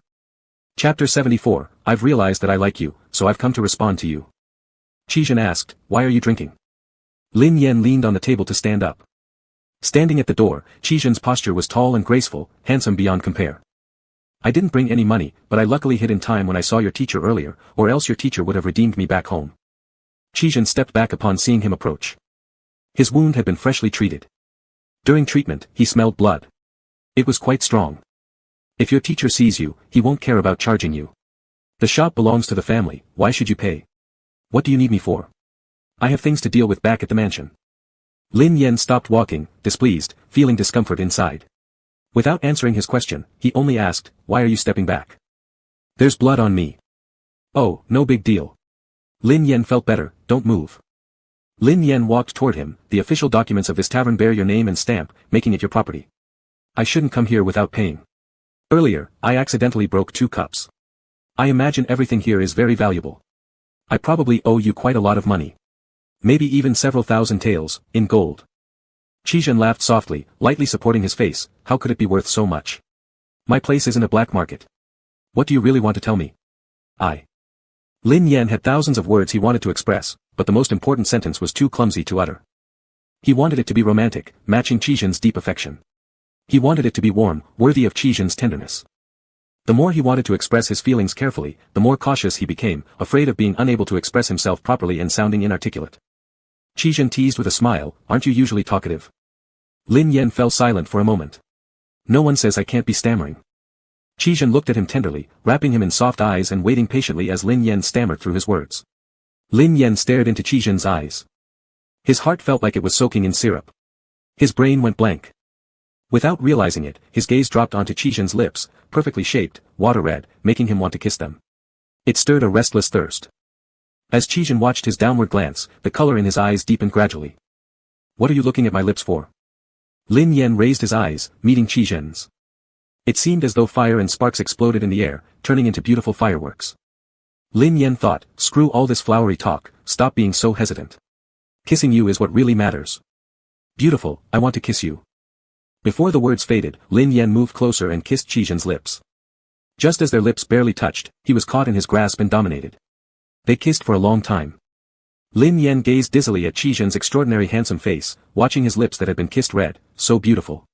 Qizhen placed a kiss on Lin Yan's forehead, then leaned closer and kissed his eyes, finally pecking his lips twice softly. Both were breathing heavily but still treated each other with warmth and care. So comfortable. Even such a gentle touch felt good enough. Comfortable enough to not even want to open his eyes.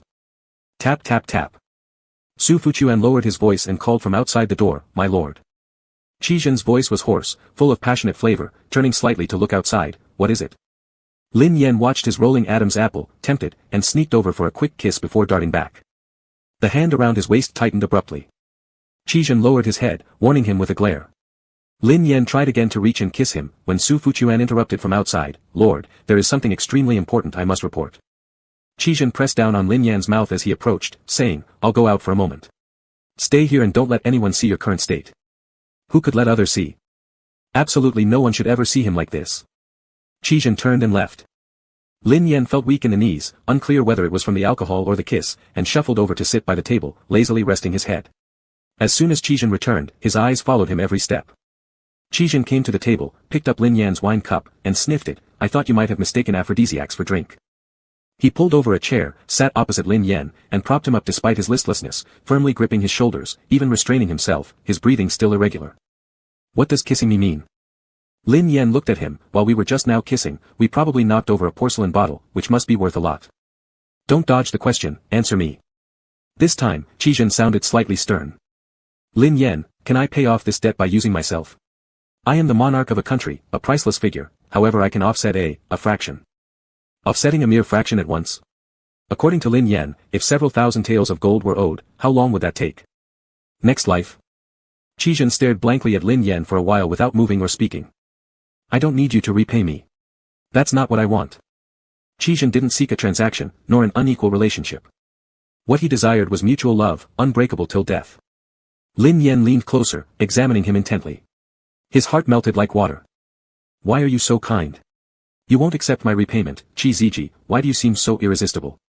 Lin Yan climbed onto Qizhen's lap, leaning his forehead close and smiling, what luck, picking this treasure. Qizhen remained composed, allowing Lin Yan to straddle him, seemingly calm, don't see you feel lucky. Just realize that. Qi Ziji, I like you. I found I like you, so I've come to respond to you. Lin Yan took out the wooden token he brought out of the palace and shoved it into his palm. Cuddled into his chest, hearing Qizhen's heartbeat through his clothes. Listening to the steady beat of this pure, clean heart opening up to him again and again. Lin Yan chuckled lowly, feeling a bit crazy, a bit lovesick. Why did he think Qizhen's heartbeat sounded better than anyone else's? I flipped your card tonight, from now on I will only flip yours. Not only will I stay by your side, I will also love you. Qizhen tightly held the wooden token. His heart raced. Each moment brought an overwhelming and unpredictable force, stimulating his blood to boil, heightening his emotions. It was unclear who had initiated it, but when they came to their senses, they were already embracing each other in an inseparable kiss, fully invested and lost in the moment. The wooden token was uncomfortably wedged between their hands, but neither thought of letting go. It was proof of Lin Yan's choice of Qizhen, a promise he gave. Qizhen even had the impulse to venerate this indiscreet attendance plaque. His chest was pulled open, exposing large areas of skin to the air. Qizhen abruptly snapped out of it, holding down his hand. We're in a tavern. They were outside. Near the window. Qizhen couldn't accept this situation. There's no bed here yet. Lin Yan was experiencing love for the first time, the resonance of hearts, enjoying its beauty and sweetness. Excited, he needed to let it all out. There's a table, I can kneel, sit, or even stand if you prefer. Or, you could hold me while we do it. Chapter 75, this is called being straightforward. If you think I'm deviant, I admit it too. Qizhen was new to romantic love, everything led by the experienced driver Lin Yan, stumbling awkwardly as a novice, which was no match for the seasoned veteran. Provoked by these words, his whole body blazed with arousal, his handsome face flushed red. Stop messing around. Fuchuan Su told me that you've been calling my name recklessly in the palace these days, weakening your body. We mustn't be reckless. Lin Yan frowned. Good old Su Fuchuan. Ruin my fun. Isn't it because this body lacks stamina? With my own body, I could last with you until dawn, do you believe it? The more he talked, the more restless he felt. Qizhen hastily pushed him down. I'll take you home. Will going home solve it? Not even at home. We'll wait a few days. Lin Yan furrowed his brows even deeper. Do we have to? Wait another 2 days. Qizhen's 2 days might just be an estimate. At least 2 days. Lin Yan grabbed Qizhen's hand, his drunken eyes reflecting sharp hooks. He gazed intently at Qizhen, leaning forward to press his lips on Qizhen's. Can you hold back? Qizhen's mind went blank, his Adam's apple rolling continuously, unable to bear it any longer, he roughly bit Lin Yan's lips. Morning light seeped through the cracks in the window. Though the bed was draped with fine silk curtains, making the sunlight soft and gentle on the eyes. But Lin Yan woke up with a parched throat, burning uncomfortably. As soon as he woke up, the headache from the hangover hit hard. Lin Yan sat up, cradling his head. He drank too much. He just wanted to muster some courage. But didn't expect the after-effects of alcohol would be so potent. Lin Yan rubbed his temples in frustration, then miserably discovered. He hadn't blacked out. All the wild antics from last night were remembered. He had been entangled with Qizhen at the tavern, causing Qizhen's wounds to reopen after the commotion. Only then did Lin Yan realize Qizhen was injured. Feeling heartbroken, he touched, blew kisses, and kissed repeatedly on the way back, driving Qizhen to pin him down as soon as they entered the room. Back at his place, Lin Yan loosened up further. Clapping sounds echoed in his head.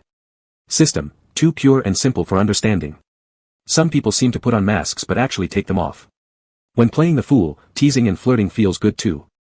Lin Yan. System, I noticed your habit of forgetting things when drunk, so I fixed it for you. After all, Qizhen said if you forgot, you'd end up in bed unable to get up. Lin Yan's face burned as he got up, supporting himself. This is called being straightforward.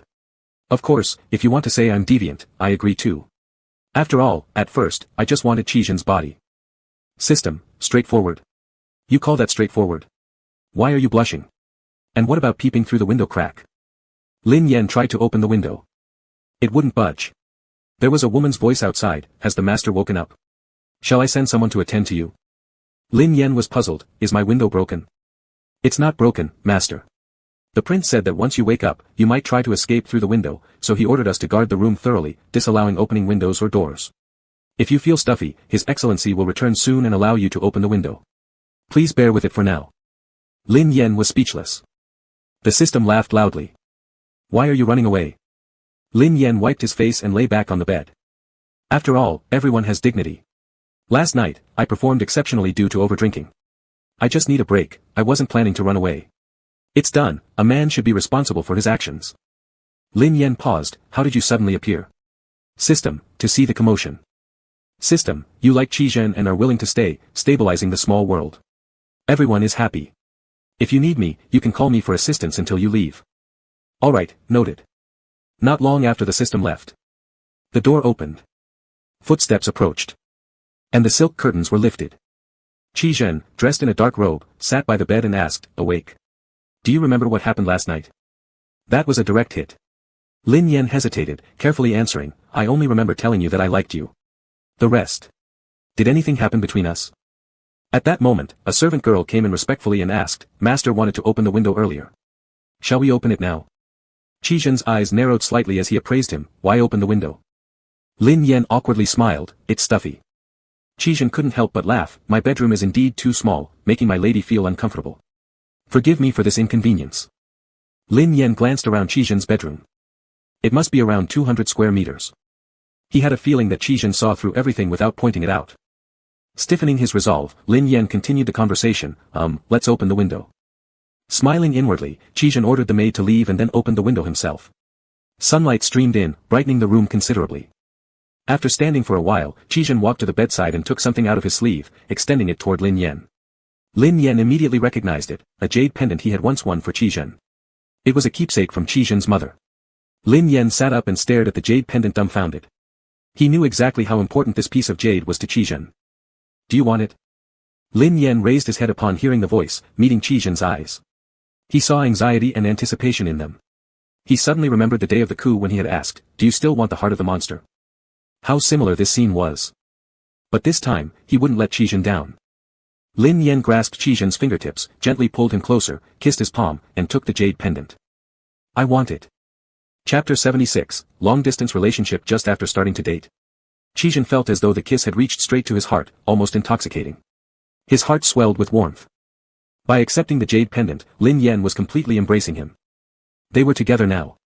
Qizhen couldn't hide his joy and hugged Lin Yen tightly, kissing him fervently. Lin Yen looked around for a proper place to store the jade pendant but found none, so he got up, put on some clothes, and hung it conspicuously around his neck. He then turned and asked Qizhen if it was okay. Qizhen thought there would never be another jade pendant in the world more suitable for anyone than this one. Beautiful. Lin Yen adjusted his voluminous sleeves, approached Qizhen, his eyes shining sweetly, and pecked his lips. Your eyes seem fixed on me, like you're trying to eat me. Did our prince not eat enough last night? Or have you skipped breakfast and decided to eat me instead? A light blush appeared on Qizhen's face. His purpose here was pure and devoid of any lustful intent. But after Lin Yan's comment, Qizhen felt somewhat embarrassed. He held Lin Yan's hand, I truly haven't eaten breakfast yet, come, let's eat together. Lin Yan didn't expect he really hadn't eaten. Qizhen said, I prepared something light. I should have stayed awake to watch over you this morning, but I was busy with official duties. Lin Yan laughed, I'm not a delicate girl. Why would you need to guard me? Hold me down to get out of bed. How are your wounds? If I had known about your injuries yesterday, I definitely wouldn't have messed around with you. No worries. They've been rebandaged already. How did you get injured? Since the matter of the injury was already known, Qizhen decided not to conceal it anymore. The 3 border cities had all fallen, and the news would soon reach the capital.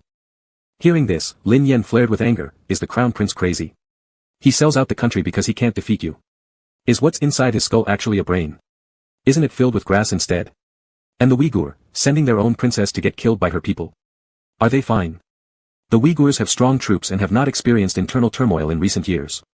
With everyone united in development, things have been moving quickly. And with the help of Crown Prince Heng, they've grown ambitious like wolves. I might have to go to war. Just started dating, and already thinking about being separated? Qizhen, it's not confirmed yet, but it's very likely. Won't this battle take several years? No, the Uyghurs could break through 3 cities mainly because of their element of surprise. It took us by surprise. In 5 months at the latest, or 3 months at the earliest, before winter sets in, we'll drive the Uyghurs back home. 3 months, that's quite a long time too. Qi looked at Lin Yan's drooping brows and his disheartened expression, finding it sweet in his heart. It wasn't just him who didn't want to part. If I really go on expedition, would you miss me? Would you feel lonely? Yes, but might even grow cobwebs. Qi choked on a sip of tea. What? Grow what? What was he talking about? Su Fuquan came in from outside and said that all the generals from the army were waiting in the front hall for Qi to discuss matters. After hearing Lin Yan's words, Qi's head was filled with thoughts about his little bottom. Calmly wiping his lips with a handkerchief, as soon as he stood up, his sleeve was grabbed. You haven't finished eating yet, are your duties so urgent? The duties weren't so urgent. It was just that after hearing what Lin Yan said, Qi couldn't take it. He was afraid that if he stayed any longer, he wouldn't be able to control himself, and he'd go check his little bottom, slap it twice, reprimand it, and smooth it out. Take another bite of the steamed bun, you might get hungry later. As Lin Yan spoke, he directly picked one up and stretched it out in front of Qi, signaling him to open his mouth with his eyes. Su Fuquan smiled and lowered his head, pretending not to look at them. Qi's face warmed slightly. He was no longer the person who would exclaim impropriety at two teasing sentences from Lin Yan. He had grown up. Therefore, even though there were people outside, even though accepting such feeding could harm his dignity as the regent prince, he couldn't resist the temptation of being fed by Lin Yan, and opened his mouth. But Lin Yan maliciously pulled it back bit by bit, watching Qi lean forward chasing the bun, timing perfectly to give him a sudden kiss on his cheek. It was an incredibly loud kiss. Taking advantage of Qi's stunned moment, Lin Yan stuffed the dumpling into his mouth. Smiling mischievously, he asked, "Does it taste good?" Although Su Fuquan lowered his head at the doorway, hearing this sound made him dumbfounded. He went over to sneak a peek at his master's complexion, red with apparent signs of wanting to scold a few words but laughter taking over first. Finally giving up resistance, he reciprocated the kiss. Qi kissed lightly, tenderly restrained. Tasty. Lin Yan's kiss made Qi somewhat reluctant to leave. After kissing him, he masked his feelings by touching his cheeks, advising him to rest a bit more if he still felt unwell. Lin Yan, however, couldn't possibly fall asleep, so he decided to go out for a walk, digesting the food. Only to discover that this residence of the regent prince was none other than the old Eastern Palace. Su Fuquan smiled and explained that Qi didn't want to move because only here remained the traces of the princess. Lin Yan was instantly overwhelmed with sweetness, then felt a touch of sourness and sorrow, sympathizing deeply. His digestion complete, he walked to the front hall to secretly watch Qi. Lin Yan had seen Qi work, but it was the first time seeing him sit among a group of military generals. Qi's extraordinary demeanor stood out even among the warriors, uniquely handsome. Lin Yan couldn't understand what they were discussing, so he approached the screen, peeping through the cracks. As Lin Yan was fully engaged in sneaking a peek, a general became increasingly excited while speaking, suddenly slapped the table, shouted loudly, startling Lin Yan immensely. Unwittingly, he knocked down the screen. Bang, went a sound. All the people in the hall turned their gazes toward him. Lin Yan felt extremely awkward, feeling like the whole palace complex had been outlined one-to-one by his actions. He looked at Qi. After a flash of astonishment, Qi openly met Lin Yan's gaze without flinching, smiling faintly, behaving unrestrainedly, warmly. There was also a tinge of amusement, as if watching a drama unfold. Someone cried out in shock, "Your Majesty." Among the court ministers who arrived, naturally, some recognized the young emperor. Lin Yan quickly pretended to be foolish, grinning sheepishly, maintaining his disguise. Seeing Lin Yan's foolish act, Qi turned his face away, trying hard not to laugh. A general asked curiously, "How did your Majesty come here instead of staying in the palace?" Lin Yan, seeing Qi suppress his laughter and enjoying the show, immediately decided to drag him into it, "Big brother ZG." Familiar tone, familiar beginning. Qi stiffened upon hearing it. Turning around, he saw Lin Yan running toward him with a silly look on his face. Here it comes again, here it comes again. Chapter 77, Should we hide somewhere to steal a quick kiss? Lin Yan rushed into Qi's embrace, acting coquettish, "Big brother ZG, you promised to play with me. How can you go back on your word? Are you bullying, Qi embraced the person who leaned into his arms and quickly covered his mouth to prevent him from deliberately saying something as shocking as what he said during breakfast. Qi was more tolerant than before, but still no match for Lin Yan after he had awakened. He chose to cover his mouth just to be safe. The warriors looked at each other. They had long heard about the close relationship between the regent prince and the emperor, but they never expected it to be this intimate. Outside there were people who said the regent prince was like a living llama, yet this little fool showed no fear, even burrowing into his embrace. This could be forgiven, since the person was somewhat simple-minded. But the regent prince actually hugged him and smiled helplessly and indulgently, not scolding or reprimanding him even once. Qi stood up, "Your Highness must excuse me." Then he dragged the little emperor out of the front hall. Lin Yan thought Qi would criticize him, but instead, Qi directly asked, "Why did you come? Did you miss me already? They say a serious man is the handsomest. I wanted to see how handsome you are." Am I handsome? So handsome I can't tell north from south. Qizhen couldn't help but laugh. Lin Yan paused for 2 seconds. Are you sure? Are you going? I have to go. The border defense needs rebuilding. This rebellion by Prince Heng has also exposed problems in our military system that need rectification. Lin Yan worried, but you're still injured. It's not like I'm leaving tomorrow. The vanguard sets out tomorrow. I'll stay in the army camp and discuss new military strategies with them, then set out with the main force later. If you're not in the capital, should I prepare the abdication edict and announce it? That way, those people in the city won't get any improper ideas. We don't need to rush. Not only are there many procedures for succession, once you step down from the throne and I'm not in the capital, some troublemakers might find excuses to pick on you. Having your title will at least scare them off. Speaking of titles made Lin Yan's face droop. Here, I'm just an emperor. Your wife's position is occupied by Song Ming. Qizhen, I've discovered, you're really profiting. You've got me, but you've already got 3 wives. Qizhen laughed, asking, what shall we do? Lin Yan mumbled, if only I could use my own body, I'd grab another couple. Qizhen kissed Lin Yan's moist lips, it doesn't matter what kind of body it is, as long as it's you. As for Song Ming, once the war is over, I'll divorce him and take you home. Lin Yan imagined that scene and couldn't help but laugh. Qizhen marrying 3 husbands, wouldn't that terrify everyone? In the evening, Lin Yan thought of an important matter. Offspring. If Qizhen inherited the throne, having offspring would be crucial. Lin Yan asked Qizhen what he planned to do. Qizhen arched an eyebrow, do you want to bear them? Lin Yan rolled his eyes, would just wanting it be enough? Qizhen put down the brush, this matter is still early. Now you mention it, I feel like you secretly plan to give me one, and when I return, the child will be born, startling me. You're dreaming beautifully. Qizhen chuckled, why suddenly ask about this? Lin Yan instantly quieted down, a flush appearing on his earlobes, Qizhen, I like you, I only like you. So, I want you to only like me, without anyone else. Lin Yan knew, this was ancient times. Qizhen was a prince destined for greatness. Palaces full of concubines and beautiful wives. I promise you. Qizhen looked serious. Lin Yan almost couldn't believe it, you agree so easily. So simple. So effortless. It was my original thought, I only want to be with you. Qizhen smiled, I promise you, if you agree to stay with me forever, alright? Alright. Lin Yan didn't hesitate. His heart felt as sweet as eating a big spoonful of honey. Qizhen looked at the person in front of him, seeing his bright smile illuminate like light, his heart softened too. Having just fallen in love, they were in the sweetest phase, but this body of Lin Yan's. A kiss. A moment. Okay. As the expedition drew near, Qizhen became increasingly busy. Planning strategies, gathering troops, endless tasks. Lin Yan also found himself a task. In the academy, teaching children how to recognize characters. Their academy was so popular that nearly all the children in the capital came to study. With so many children, there weren't enough teachers. Lin Yan decided to fill the gap. The academy had only half-day classes that started late in the morning, allowing Lin Yan to take the prince's carriage to work after waking up when Qizhen had already gone to a meeting.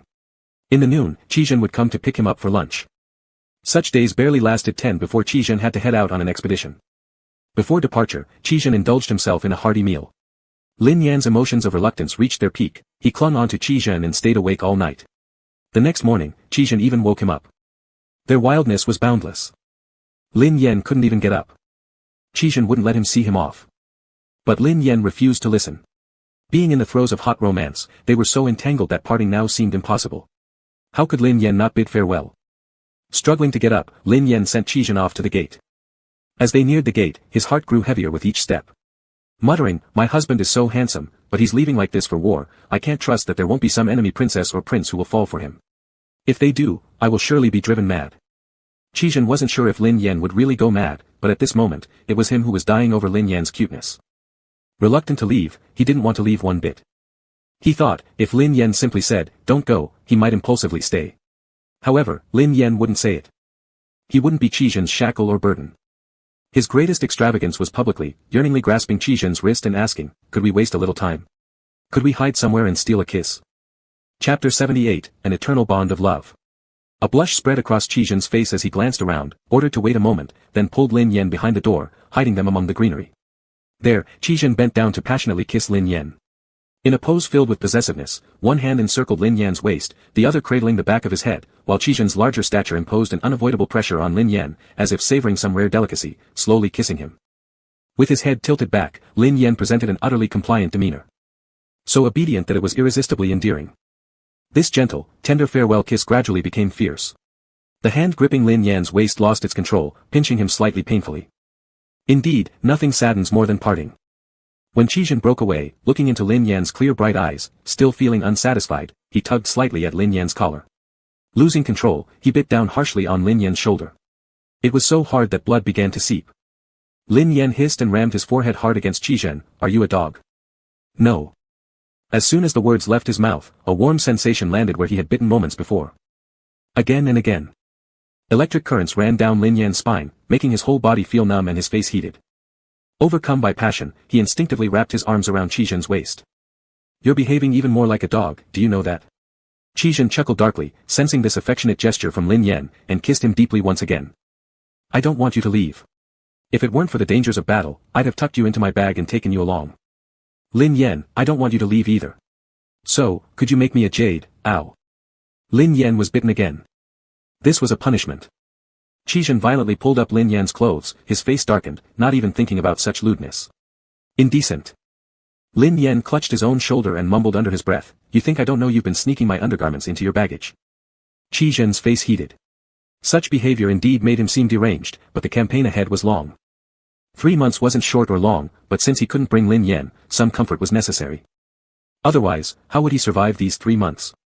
After regaining composure from his moment of embarrassment and awkwardness, Qizhen continued, you may also use mine, official robes, outer coats, sleepwear, anything you prefer. But no jades. Qizhen caressed Lin Yan's face, do not move back to the palace. It's inconvenient for you to go to the academy, so stay here. Even if I'm not here, sleep in my bed, don't shift rooms. Smiling, Lin Yan looked at Qizhen for a while before leaning closer to kiss his lips. Time was running short, Qizhen needed to set off. Lin Yan saw him to the bottom of the stairs, watching as he walked towards his horse. When Qizhen gripped the reins, recalling something, he turned back and whispered into Lin Yan's ear. Since last night, you insisted on sleeping pressed up against me, likely there's already something growing inside you. Don't dare doing anything foolish without me, depriving me of a son. Lin Yan laughed upon hearing this, scolding Qizhen as being sick, and gave him a kick. Qizhen willingly endured it, mounted his horse, and said, I'm leaving, remember to write me letters. Lin Yan watched him depart. War doesn't end in a few days. Since Lin Yan's work at the academy had ended, he felt bored back at the estate and decided to stay at the academy in the afternoon as well. He would read some books, occasionally assisting other officials with transcription of documents thanks to his fine handwriting. The news of Prince Heng's betrayal was already common knowledge. Li Jiangling, the senior disciple of Master Ma Boling who previously supported Prince Heng, now cursed at the mere mention of Prince Heng's name, cursing each time it was brought up. It wasn't just him, everyone across the empire expressed their indignation. Li Jiangling said, Prince Heng is dead, and the regent has embarked on a campaign. We can only hope that the war ends quickly so the regent can return soon to take control. Otherwise, having an idiot sit on the throne guarding the palace, how could anyone feel at ease? Sitting opposite him, secretly helping someone else transcribe documents while concealing his identity was none other than the young emperor himself. He raised his eyes slightly but did not speak. This matter doesn't require our concern. As ministers, we must adhere to our roles. Establish moral principles for all, secure a life mission for the people, continue the interrupted teachings of past sages, and bring peace for future generations. Lin Yan nodded, showing approval. The one who spoke was the youngest student Master Ma Boling had introduced to the capital, the top scholar in this year's imperial examination, Wu Ji. When Lin Yan saw him, he was startled, fearing that Wu Ji might recognize him. Fortunately, there was no recognition. On the day of the court audience when the top 3 scholars were honored, they stood far away and dared not look directly, inspecting the scene openly. So not recognizing Lin Yan was normal. Li Jiangling said, but I'm still worried. Though Li Jiangling was not as wise as Wu Ji, he also had a heart set on saving the world and serving the nation. If you're concerned, let's visit the Qian Mountain Temple to offer incense. They say the wish plaque there is highly effective. Good idea. Brother Lin, would you like to join us? Having unified political positions, Li Jiangling and Lin Yan, now collaborating together within the academy, had reconciled, and their friendship grew stronger. All right. Besides, staying home doing nothing was dull anyway. Early autumn, and the scenery of the Qian Mountain Temple was particularly pleasant. The 3 companions climbed the mountain, leaving behind their carriages partway, walking the rest of the way on foot. The 3, all exceptionally handsome, caught many young ladies from noble families glancing covertly while praying at the temple. Some of the bolder ones even sent servants or maids to inquire about them. Lin Yan waved off these advances, stating that he was already married, even showing his betrothal jade pendant, earning a quiet moment for himself. Wu Ji and Li Jiangling were not so fortunate, being pestered shortly after by several persistent admirers. Lin Yan walked ahead far by himself. When he turned back, they were still stuck halfway down the mountain. Wu Ji rarely spoke and didn't enjoy social interactions, yet he still shielded Li Jiangling, placing himself in front. Before departing, Su Fuquan had mentioned to Lin Yan with a smile that Qizhen also hung a wish plaque at the Qian Mountain Temple. If he had interest, he could try to find it. Lin Yan was surprised upon hearing this. Qizhen was not one to believe in deities or Buddhism. Not in the past, and definitely not now. Yet he had placed a wish plaque. After writing his own plaque, Lin Yan stood under a large ancient tree covered with hanging plaques, feeling amazed. There were so many of them. How did Qizhen manage to find his? How long did it take him? What kind of expression did he wear when he found it? As the mountain wind blew through, the wooden plaques collided, creating a sound of clattering that echoed alongside the temple bells, evoking a sense of peace, height, and solemn reverence. Holding his own wooden plaque, Lin Yan called the system, asking it to scan all the plaques on the entire tree and identify Qizhen's. Just as he reached the plaque belonging to Qizhen while ascending a ladder, the temple bell rang again. Dong! A deep, resonating sound. As if it struck right in the center of one's chest. Lin Yan thought Qizhen would make wishes regarding ascending to the throne and ensuring the well-being of the nation. However, what was inscribed on the wish plaque read. Qizhen sincerely wishes to be emotionally connected with Lin Yan, to share lives until white heads, to remain bound in harmonious love, and to never doubt or separate. Dong! Another loud ringing, echoing through the whole mountain. Lin Yan's heart was overwhelmed with numbness and excitement. He wondered, when exactly had this plaque been placed? Did Qizhen write it and hang it as devoutly as those who bowed before the Buddha step by step in worship, quietly praying for divine favor? Chapter 79, Whether the gods fulfill or not, let him be the one to fulfill it. Dong! Upon the third strike of the temple bell, Lin Yan seemed to snap out of his reverie. He descended from the ladder, went into the hall to pick up a brush, and ascended the ladder again. Confused, Li Jiangling asked, "Brother Lin, what are you doing?" Lin Yan did not answer. First, he hung his plaque beside Qizhen's, then boldly wrote a big, "Approved," on the back of Qizhen's plaque. Whether the gods would fulfill or not, let him be the one to fulfill it. When Lin Yan came down the ladder, he played a little trick by moving it slightly. I remembered that I need to add a few strokes. As Li Jiangling climbed the ladder, he grumbled, "If you want to add strokes, just add them. Why climb the tree with the brush in hand?" Wu Ji helped steady the ladder and looked up as Li Jiangling hung the wish plaque. Lin Yan glanced at Wu Ji, "Aren't you going to hang one?" Wu Ji shook his head, "My wishes are so profound that even gods cannot fulfill them." Lin Yan said no more. Just as the carriage entered the city, a servant who had been waiting by the city gate delivered today's pigeon message to Lin Yan. When Lin Yan took the letter, his face lit up with joy, and when he unfolded it, he was smiling like a flower. Li Jiangling teased him, "You look like someone who has received a love letter from their sweetheart." "It is from my sweetheart, but it's not a love letter, it's a family letter." The piece of paper tied to the pigeon's leg was small, and there wasn't much written each time. But that didn't matter because they had plenty of pigeons. Whenever Qizhen thought of something, he would send a pigeon back. Lin Yan sent even more pigeons than Qizhen, often muttering everything he wanted to say before receiving any reply. Li Jiangling was surprised, "You really do have a spouse, don't you?" "Indeed, haven't you seen him come to pick me up?" Li Jiangling fell silent for a moment, shocked enough to suddenly stand up and hit the top of the carriage, making a loud dong, then fell back into the arms of Wu Ji, who was catching him. "The person who picks you up is Regent Prince. You're the Regent Prince's lover? You actually like men?" This shocked even Wu Ji, who gave Lin Yan an astonished look. "Isn't the Regent Prince's wife called Song Ming? Are you his concubine?" "Not a concubine, I am the one he loves, his favorite." Li Jiangling couldn't believe what he heard. How could you possibly fall for such empty words spoken by a man? Lin Yan. Li Jiangling continued to be in shock, repeating, "You actually like men, you actually like men. Clearly, humans are all parrots." Lin Yan neatly folded the received letter and put it away. "What if I like men? It's neither against the law nor unethical. What's the issue? Just because I'm different from most people, I'm wrong." Li Jiangling couldn't utter a single word. "After a while, that's why your salary isn't enough to buy you those fancy clothes and let you indulge in luxuries every day." Lin Yan. "I'm the emperor, thank you." Li Jiangling, this. Like a parasite. "Aren't you eating soft bread here?" Lin Yan raised an eyebrow, "I don't want to eat soft bread, but how can my husband make our national treasury seem like my personal purse?" Li Jiangling nearly choked to death hearing this dual-meaning sentence. Wu Ji deeply eyed Lin Yan, stopping him as they parted ways, asking, "Why can you be so open about it?" Lin Yan smiled. "Since there's nothing wrong with it, why shouldn't I be open? Should everyone conform to one mold to be considered normal? If I can't even accept myself, wouldn't that mean I'd sigh all day long, regret myself, and imprison myself? Wu Ji, I know you have someone you like. If he returns your feelings, it's best. But if he doesn't, you don't need to feel strange. You've noticed." Of course, it was too easy to notice. Eyes, unconscious actions, protection, these were all hints. I will keep your secret. Li Jiangling turned to look at the waiting carriage and opened his mouth with difficulty. He doesn't have that kind of intention. His expression turned gloomy, and he bowed to take his leave. Lin Yan watched him get on the carriage and couldn't help but sigh. It was truly a lifelong pain to fall in love with a straight man. He sighed deeply and pulled out Qizhen's letter from his chest pocket to read again. He will never think you're annoying. If you don't complain to me, then who else will you complain to? You should express this more often. Lin Yan's heart warmed, and he immediately flattered several pigeons with compliments. If heaven hadn't born Qi Datsai, the Qi's history would have been a long, dark night. Qi Datsai, princess-level beauty, epic hero. If heaven hadn't given birth to Qi Zijie, perhaps I wouldn't have found the one I love.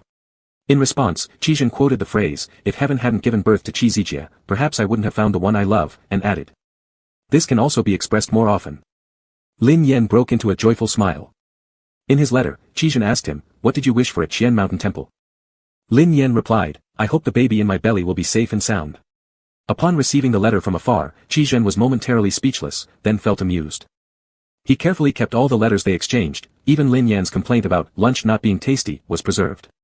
He pasted them with glue into a book. When the homing pigeons hadn't arrived and he missed Lin Yan, he'd flip through the letters. Time flew by like an arrow, and soon it was deep autumn. Good news frequently came from the front lines. Qizhen led his troops to successfully reclaim 2 cities. Only one city remained, and currently, both sides were in peace negotiations with hopes of reclaiming the last city without losing a single soldier. The court and the commoners were all uplifted. Now that the war is over, our great Qi will finally be completely at peace. The regent prince can return to the capital and oversee the big picture. Yes, I miss him. Li Jiangling choked on these words. He had long since accepted that Lin Yan and the regent prince were deeply in love. But Lin Yan, knowing Li Jiangling had accepted this fact, deliberately teased him daily by flaunting their happiness. Li Jiangling was still unmarried. Day after day. He felt so bitter. Li Jiangling rolled his eyes dramatically and stepped into the academy but immediately noticed something was amiss. Today, the academy was eerily quiet. It's not a holiday today. Why isn't anyone here for class? Lin Yan also noticed, where are the children?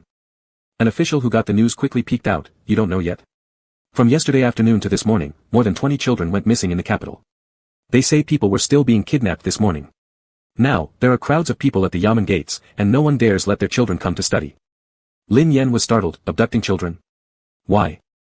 We don't know, but the abductor is highly skilled, not an ordinary person. They must have some martial arts skills. Lin Yan couldn't figure it out and ordered Su Fuquan to investigate as soon as possible. By noon, the Yamen reported that a total of 47 children were missing. Many women fainted outside the Yamen doors. Many families and merchants stayed closed indoors. The royal guards and patrol units were searching extensively throughout the city but didn't find a single child. The entire capital was in a state of panic. Lin Yan also began to feel anxious. The front lines were unstable, and now the capital was in turmoil. The worst-case scenario happened. Chapter 80, Why Me? According to the document submitted by the magistrate's office, from yesterday until today, 56 children and 5 girls have been abducted. Among them, 9 children and 3 girls belong to prestigious families. The last one taken was Miss Xing Yun, the 5th daughter of the assistant minister of ceremonial. Xing Yun. Isn't she Zhou Sudong's?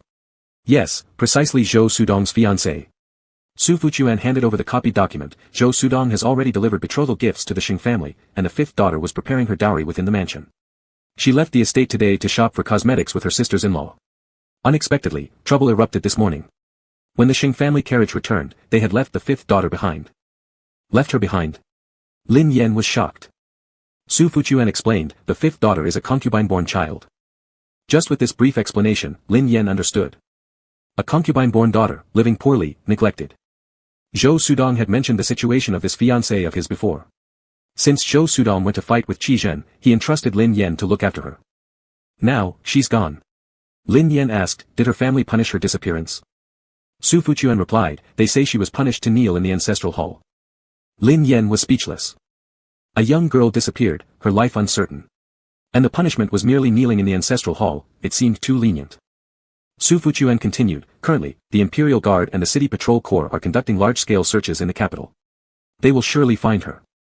5th Miss is destined for good fortune. Her Highness doesn't need to worry too much. How could one not worry? Right under the sun of heaven's nose, inside the majestic imperial city, more than 60 people went missing. Not only from commoner households, but also from prestigious clans. If they failed to find the missing individuals, chaos would ensue across the land. Lin Yan commanded, call over my 5,000 soldiers to help, and additionally, get some dogs. Dogs' keen sense of smell might help. Though these were just ordinary dogs without any special training, they should at least play some role. Lin Yan regretted not thinking of training dogs when he trained the army. Your Majesty! Your Majesty! Cries sounded from outside the house. Lin Yan looked up and saw a dark shadow rushing forward, quickly pinning down someone. It was then that Lin Yan realized the person who rushed in was Song Ming. He held a letter high. Your Majesty! Today, during my shift, someone placed this letter in my carriage. Su Fuchuan, upon hearing this, glanced at Lin Yan. After getting Lin Yan's approval, he immediately stepped forward and had the shadow guards release Song Ming, then took the envelope from his hand. Song Ming still didn't know the real identity of the young emperor, so Su Fuchuan let him go after carefully questioning the morning's events. Lin Yan opened the letter and skimmed through it in a flash. His face turned serious, and with one slap, he placed the letter on the table. Su Fuchuan, noticing the change, moved closer, picked up the letter, and after reading just 2 lines, his expression turned fearful and dramatically altered. These 60+ people are indeed mentioned, but according to the letter, there's gunpowder buried in 10 locations around the capital. How is that possible? Gunpowder is dangerous and has always been under strict control by the government. If someone suddenly bought large amounts of it, the court would have noticed for sure. Lin Yan tightly pursed his lips, his eyes as deep as an unfathomable abyss. They certainly intend to make us lose our composure. Your Highness, don't believe these threats inside the letter. They're trying to intimidate us, to terrify us, they want me. 60+ individuals. 10 gunpowder points scattered across the capital. If the young emperor was willing to come out and walk with them, they would reveal the gunpowder locations and return the children and young women. If not, the capital would be bombed into ruins, and those 60+ people would die. Lin Yan's decisive words left Su Fuchuan speechless. Lin Yan stood up and walked to the door. Today's weather was beautiful, cloudless skies with sunlight everywhere. Yet Lin Yan felt no warmth, couldn't see any beauty before him. In his mind right now was an image of the yet-to-happen disaster in the capital, cannon fire shaking the heavens, buildings collapsing, cries of grief everywhere. Your Highness. Su Fuchuan's voice trembled, desperately trying to stop Lin Yan's dangerous thoughts. We should quickly inform the patrol camp and the royal guards about the gunpowder. We must find it. It's too late. The letter set a time limit. Half an hour. Once half an hour was up, if Lin Yan didn't show up, the gunpowder would be ignited. The capital was vast, within half an hour, they certainly wouldn't have enough time to search every inch of ground. Moreover, even if all the gunpowder sites were found, there would still be more than 60 lives held in their enemies' hands. Lin Yan deeply inhaled, clenching his fists hanging by his sides, his nails digging into his palms. The pain jolted him back to reality from the hellish imaginings. First, send the information about the gunpowder to the royal guards and the patrol camps, instructing them to look for signs while carrying out searches. Make sure to warn them strictly, do not let anyone outside know about the gunpowder situation.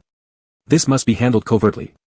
If word leaked out, the already uneasy commoners would fall into complete panic, making the situation in the capital uncontrollable. Seeing Lin Yan unwilling to agree, Su Fuchuan quickly responded and ordered people to take action. Also, count the estate troops, I feel something strange about this case. Su Fuchuan asked, what does your highness find amiss? Hiding more than 60 people isn't that easy. You're right, so the commander of the royal guard speculated that those people might have been moved elsewhere. The ones from yesterday morning could be transferred away, but what about the later ones? Once the local offices received the reports, they immediately contacted the Ministry of Justice, who notified the patrol camps and the gate commanders, locking all 4 gates of the capital, allowing no one in or out. Where did he hide them? And why can't we find them till now? Su Fuchuan was filled with doubt, that's true. With our searching efforts, we shouldn't miss a single person. Unless... Lin Yan's gaze grew colder. Unless he hid the kidnapped individuals in the mansions of prominent officials where neither the royal guards nor the patrol camps would search. Su Fuchuan was shocked, then. Does that mean there are spies in the capital working with the bandits? It must be like that, otherwise, where could they possibly hide them? Lin Yan's face darkened. No matter whether he agreed to meet the demands of the kidnappers or not, these spies had to be found. Otherwise, it would be a huge hidden danger. There's another problem. Lin Yan turned to glance at the letter on the table, his lips pressed tightly together, and the depth of his gaze frightening. Why do the abductors want me? Chapter 81, could they bear to lose you again? Su Fuchuan's voice quivered, Highness, please stop thinking about this matter. You absolutely cannot go. Whether I go or not, we need to figure out their purpose. It wasn't wise to act rashly. The letter clearly addressed, Your Majesty. The young emperor wielded no power and had questionable intelligence. There was no way this elaborate scheme made sense for him. It's clearly because they know about the relationship between the young emperor and Qi Zhen, it's targeted at Qi Zhen. Not many people are aware of the situation, and most of them are Qi Zhen's trusted subordinates. Did one of Qi Zhen's trusted subordinates betray him? Then who can he still trust? Lin Yan stood in his place, gazing at the letter. For nearly 10 seconds, no one inside the hall dared to speak a word. Song Ming's words echoed again in his mind, Your Majesty. Today while on duty, someone placed this letter inside my carriage. With a solemn expression, Lin Yan strode out. Summon 2 teams of estate soldiers and follow me. Su Fuchuan immediately called for reinforcements. The shadow guards, usually hidden in the shadows, followed closely behind. Lin Yan passed through the garden and arrived at Song Ming's courtyard. With such a grand entourage, Song Ming could not possibly have missed them. Upon seeing them, his face turned pale as he hurried forward, Your Majesty, what is? Lin Yan stepped aside, swiftly drawing a soldier's sword and pressing it against Song Ming's neck. Search. Yes. The order was given, and 2 estate soldiers stayed behind to guard Song Ming while the rest stormed into his courtyard. In the kitchen, they found Xing Yun and several children. The children were hiding behind Xing Yun, who protectively moved step by step outward cautiously. Seeing others come to rescue, she quickly led the children behind Lin Yan. Song Ming's face grew ashen, his lips trembling, Your Majesty, you aren't a fool. That swift draw of the sword had been so decisive and clean. And now, Lin Yan's eyes glinted like a hawk's, cold, dangerous. Clearly, he wasn't acting foolish. I didn't expect it would be you. You've caused me too much pain. Original story victim. Another protagonist. Qi Zhen hadn't kept him company, but treated him well and ensured his lifelong security. How did you guess it was me? There aren't many people who know about my relationship with Qi Zhen. But this alone couldn't lock onto you. It mainly came down to the letter you brought. Even under strict lockdown, even if the abductors had the skills to insert the letter into a government official's carriage without being detected, how exactly did they find just you, someone who knew about my relationship with Qi Zhen and currently resides under the same roof? Besides, the outside searches might dig deep, but they'd never touch Prince Regent's mansion. So naturally, you became my first suspect. Self-orchestrated, indeed quite a performance. Who orchestrated all this? Song Ming smiled bitterly, he gave me the letter and people, then vanished without a trace. How would I know where he went? Lin Yan seethed with anger, why did you do it? Was it for Qi Zhen? For money. For money. Lin Yan scoffed mockingly, wasn't what Qi Zhen gave you enough? It was plenty, Song Ming laughed, his seemingly innocent face slowly transforming into something grotesque and cruel, but I always wanted more. Your Majesty, don't you know how good it feels to have money in your hands? When the Prince of Heng handed over those gold pieces to me, it was the happiest moment of my life, it felt amazing. Do you think you'll live long enough to spend it? Lin Yan cut straight to the point. Song Ming froze. Lin Yan, for money, you conspired with the kidnappers, risking 60+ lives and placing gunpowder in 10 spots to trap this capital city in flames. For money, you betrayed the relationship between me and Qi Zhen. Let me ask you, were the kidnappers from Huaiji? Song Ming gradually revealed a look of regret and sorrow, yes, they were from Huaiji. They told me their crown prince had been captured by us. They had no leverage for negotiations, so they sought a bargaining chip. His eyes began to water, they initially came for me, they intended to kill me. Just because I'm the Regent King's wife. They planned to assassinate me. However, Your Majesty, since I entered this door, I already knew I was nothing more than a puppet. I couldn't serve as their chip. And anyway, it was just negotiation, there would be no death involved. I wouldn't die, Your Majesty. Su Fuchuan, enraged, kicked Song Ming to the ground. The estate soldiers instantly surrounded her, swords pointed at her. So you betrayed the Emperor. What else was I supposed to do? It was my life otherwise. Anyway, this has nothing to do with me originally. We weren't going to die anyway, so why shouldn't I make some profit? Lin Yan stared at Song Ming, feeling as if he didn't know her anymore. In his memory, Song Ming was that young man timidly sent into the royal palace, delicate and naive, laughing innocently as he sought his favor, not this person blinded by greed and utterly deranged. Lin Yan decided not to waste further words arguing with her. Do you know the locations of the gunpowder deployment? No, I don't. Lin Yan nodded and summoned the system. Beijing was too vast. Even the system struggled to scan it comprehensively. Lin Yan asked the system, if Song Ming gets into trouble, will it affect this world? System, there will be an effect, but it can almost be ignored. The original book mainly focuses on Qi Zhen's dark rise to the throne and his meeting with Song Ming, which is a redemption story. Qi Zhen has already been saved by you, so he isn't very useful anymore. After receiving this response, Lin Yan paused for a moment and gave orders, transfer the case to the Ministry of Justice and handle it accordingly. Colluding with the enemy and treason were not minor charges. He hesitated slightly, still feeling some compassion. If he loses his life, at least give him a proper burial. Su Fuchuan replied, yes. Song Ming was dragged away, and her cries for mercy faded into the distance. Accompanying Lin Yan as they walked, Su Fuchuan smiled and said, "The princess looked truly impressive when she drew her sword just now. Princess, do you know martial arts? Can you use a sword?" "I don't have those skills, I've only practiced a bit." Su Fuchuan was momentarily speechless. Practiced? Not practicing swordsmanship, but just sword drawing. What's the point? To look cool. Su Fuchuan didn't know that it was actually all about looking good during fight scenes for the movie. Still puzzled, Su Fuchuan found another topic. "It doesn't matter even if you haven't mastered martial arts yet. When His Highness comes back, he can teach the princess. Your sharpness today in investigating the case was really remarkable. Old servant is deeply impressed." "Don't change the subject." Lin Yan stopped walking and gave instructions, "Get my imperial robe ready."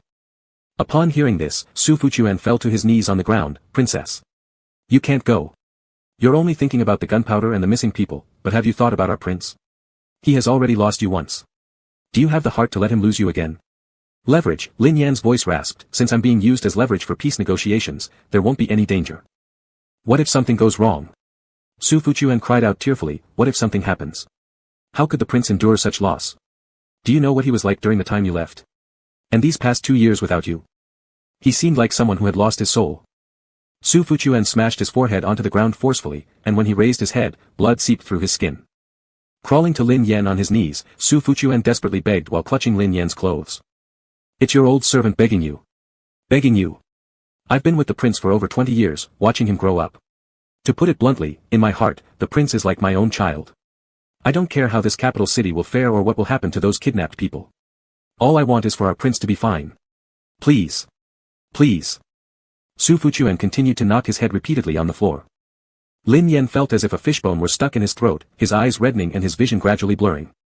He remembered the first time he saw Qizhen, sitting behind the desk, elegant and aloof. Then, their reunion after parting ways, standing tall and proud, full of cold authority and disdain. "I don't want this either. But Qizhen is meant to be the emperor. Can he sit on top of the countless bones of this capital's people?"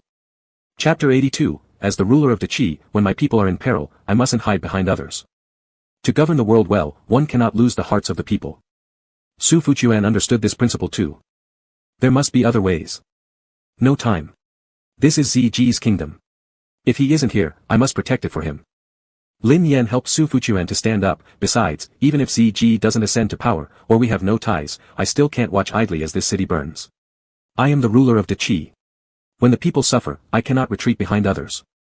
Su Fuchuan tightly grabbed Lin Yan's arm. "You're not. My master knows you're not. Not the emperor of this country, not bound to bear such responsibilities. I am." He wasn't merely Lin Yan, he was also Qi Yan. Lin Yan spoke firmly, leaving no room for argument. Su Fuchuan looked up at Lin Yan through teary eyes. Never before had he realized how tall the princess appeared. Sunlight entered his tear-filled eyes, making them seem like a pair of glowing gems. A commanding aura that had never been present around him before now radiated strongly. Su Fuchuan opened his mouth, struggling to speak. He knew deep down that the princess didn't want to do this either, and making this decision must have caused her pain. "You'll be fine, trust me." Lin Yan forced a light-hearted smile, "With my acting skills convincing even Qizhen, should I worry about fooling a kidnapper?"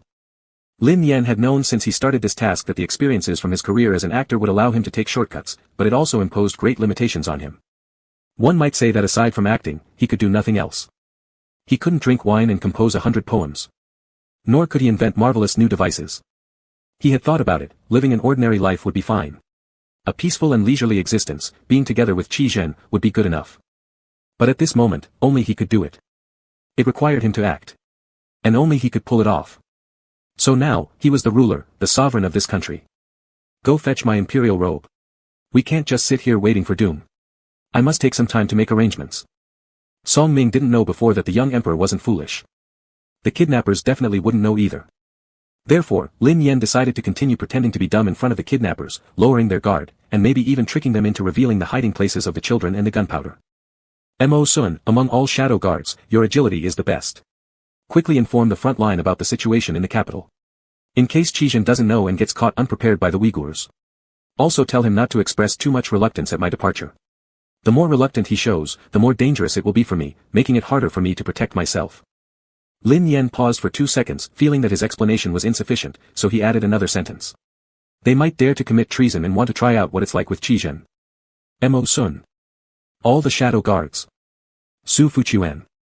Please ask him to maintain proper conduct and not attempt a rash rescue. Mo Sun accepted the order and vanished instantly with a swoosh.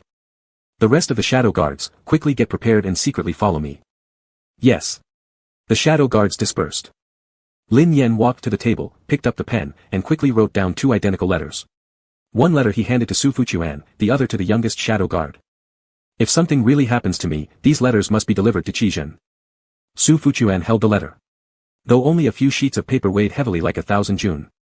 He looked up at Lin Yen, who appeared calm and composed, but with red-rimmed eyes as if he'd been crying while writing the letter. Lin Yen then wrote the last will, proclaiming Qizhen as the emperor. Lin Yen changed into the imperial robe. There are quite a number of people in the city who've seen me, but they don't know I'm Qi derivative. So we should still use the carriage to bring me to the city tower. There's no need to claim this is my idea, a fool having such an idea might cause suspicion. Just say it's Qizhen's idea. When he left, he said the common people come first, no one can bypass. The princess not only chose to go for the exchange but also considered things so carefully for the prince. Su Fuchuan's throat felt like there was a fishbone stuck inside. Princess, you must return. I'll take care of myself. Don't run around recklessly back home, guard my letter and protect the last will. Give the letter to him after I die. If I don't die, don't give it to him, or I won't live long otherwise. After hearing this, Su Fuchuan immediately said, Princess, rest assured. As long as I am alive, the letter will remain. Even if I die, the letter will remain. Lin Yen patted Su Fuchuan on the shoulder, I rely on you. The carriage was ready. Lin Yen got into the carriage and took one last look at the Regency Prince's residence, resolutely getting into the cabin without looking back. The young emperor was escorted by the house troops onto the city tower, directly shouting from the tower. This straightforward method was also Lin Yan's idea. After making such a great sacrifice, he couldn't possibly keep quiet. He had to speak. Stir up the hatred between the Qi and the Uyghurs. Let everyone see how treacherous the Uyghurs were. Let them see who, in the midst of this chaos, considered the well-being of the common people. To let Qizhen ascend the throne smoothly. The effect of the shouting was very good.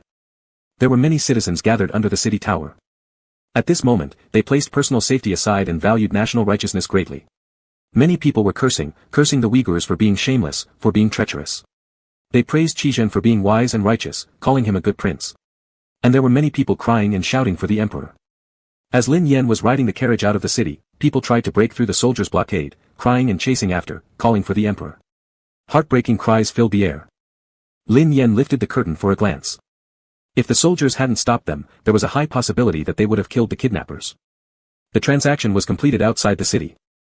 People exchanged for information about where the gunpowder was hidden in the capital. As for the locations of those abducted children, the kidnappers refused to reveal until they returned to their own territory and reunited with their main force. After the transaction was finished, the kidnapper hurriedly drove the carriage towards the front line. His mission was to escort the young emperor to the front line, increasing their bargaining chip. The kidnapper had a beautiful vision, imagining scaring the young emperor into urinating himself along the way. Once they arrived at the front line, he would surely be obedient, and receiving promotion and rank would be within reach.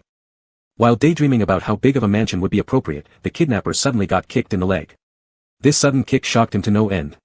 Even though he was skilled in martial arts, he still fell off the carriage and rolled on the ground several times before finally grabbing the reins and stopping. The carriage also stopped. The kidnapper was furious and shouted, "Are you tired of living? You're still acting like an emperor outside the capital." The young emperor immediately shouted back, "Do you even know how to drive? I'm going to throw up." The kidnapper immediately drew his sword toward him, "Throw up if you must. I'm not catering to you. Get back in there and stay put. Thinking I'm patient with you?" The young emperor, scared, pouted his mouth and let out a wah cry. Not only did he cry, but he also kicked wildly. One kick landed on the horse's bottom, making it almost jump. The kidnapper quickly pulled at the horse, shouting again, "Don't cry." Suddenly finding himself flustered. The young emperor cried even louder. The kidnapper was irritated, abruptly stabbing his sword into the carriage. The blade pierced through the wooden board, vibrating with a buzzing sound. "Cry one more time, and I'll cut you down, damn it." The young emperor stopped crying, calmed down, wiped his tears, and crawled back into the carriage. The kidnapper couldn't help but feel proud, pulling the sword out and continuing the journey. Not long after, the young emperor suddenly climbed out and vomited all over him. The kidnapper screamed. His screams echoed throughout the forest. "You damn brat. Swallow it back in." "Swallow, can't." "Ah." The shadow guards following secretly were terrified, breaking out in cold sweat multiple times. Watching the carriage slow down, they sighed, no wonder the prince had fallen back then. He really was too strong. With his noble status, the young emperor found dry rations hard to swallow and disliked sleeping outdoors. To keep an eye on him, the kidnapper slept next to him at night and ended up being peed on. Waking up enraged, he furiously asked if the emperor wet his bed at home too. The young emperor shook his head. I pee outside, aren't we outside? The kidnapper shut up, muttering as he dragged the young emperor to a small river, asking him for help washing his clothes. The young emperor nearly slipped into the river, causing the kidnapper to scramble and rescue him, which eventually left him completely exasperated, taking the young emperor to an inn instead. Worried about him falling ill, he summoned a doctor for him.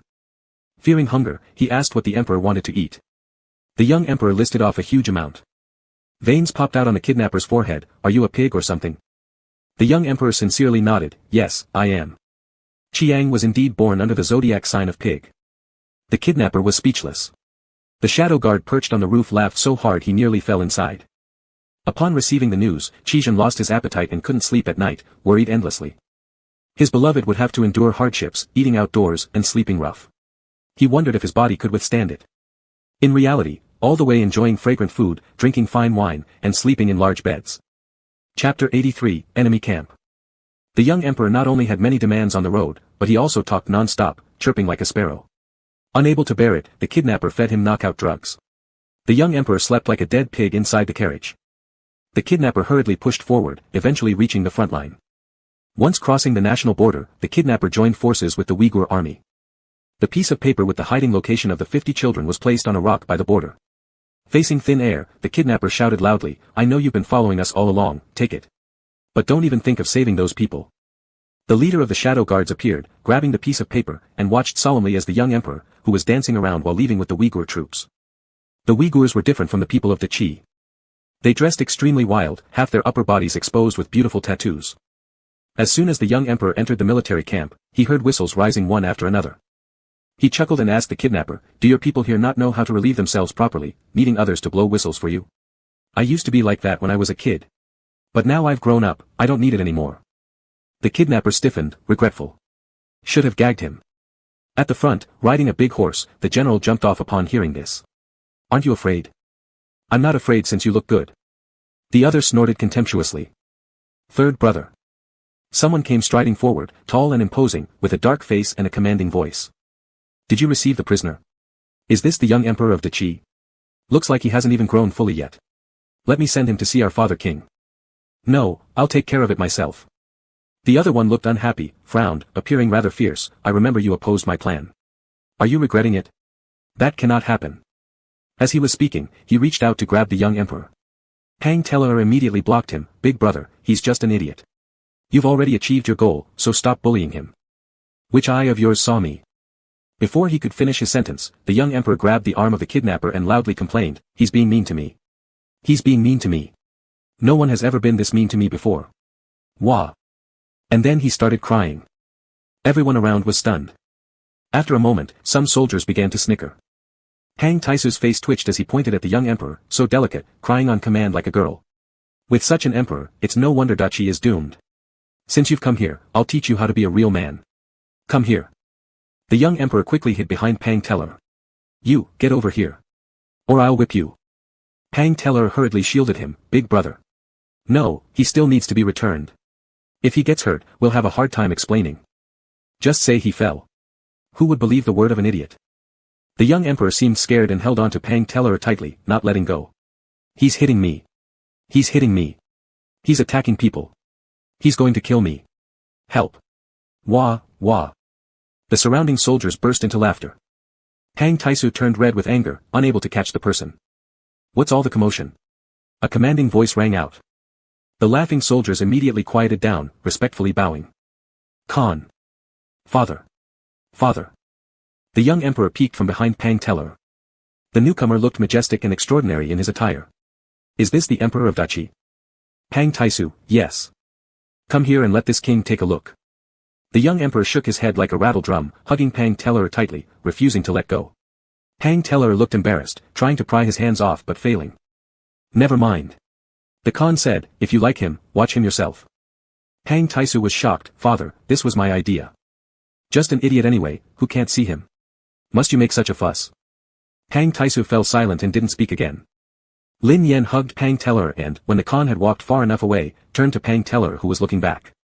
Lin Yen immediately flashed him a smile. You look really good, I like you. Oh. Oh. Voices of ghostly calls rose up all around. Hang Teller blushed slightly, come to my tent. Hang Teller brought the young emperor to his own tent. You stay here for a few days, and soon you'll be able to go home. Don't run around, don't leave this tent, or the people outside will bully you. Oh. I'll leave now, behave yourself. The young emperor nodded, watching Hang Teller leave the tent. System popped up, this person is actually quite nice. What happens to him in the book? He dies before the main story even begins. Simple character, unsuitable for royal matters. Forget about him. What are your plans now? Lin Yen didn't say anything, paused for 2 seconds, then suddenly said, let's talk. The system became wary, no talking. I still have work. Now I'm in danger. If you run, I'll press your emergency recall button. The system cowered, what do you want to do? Let me remind you, system functions are limited, actions like bringing you out directly or direct interventions won't work. It's not that. Relax. The sense of unease grew stronger, what are you planning? Lin Yen smiled, clearly up to no good. Chapter 84, I'm afraid he might sacrifice himself, so I must act. I need to capture him back. Ever since hearing the news of Lin Yen heading to the enemy camp, Qizhen could neither eat nor sleep peacefully, drawing his sword several times to rescue him but was stopped by his sworn subordinates kneeling before him using the excuse, even if your majesty goes, without obtaining the hiding place of those children, the emperor wouldn't come back with you. News of Lin Yen reached his desk every hour. The young emperor arrived at the national border. The young emperor was taken away by the Uyghur troops. The young emperor was received into the tent of the third prince of the Uyghurs. The young emperor choked while eating, causing chaos in the enemy camp as everyone searched for water for him. The young emperor rolled off his bed during the night, scaring the third prince of the Uyghurs. The Uyghur soldiers mistook it for an enemy attack and caused another uproar. The Uyghur soldiers were raping women and children inside the Qingming Pass, and His Majesty happened to witness it.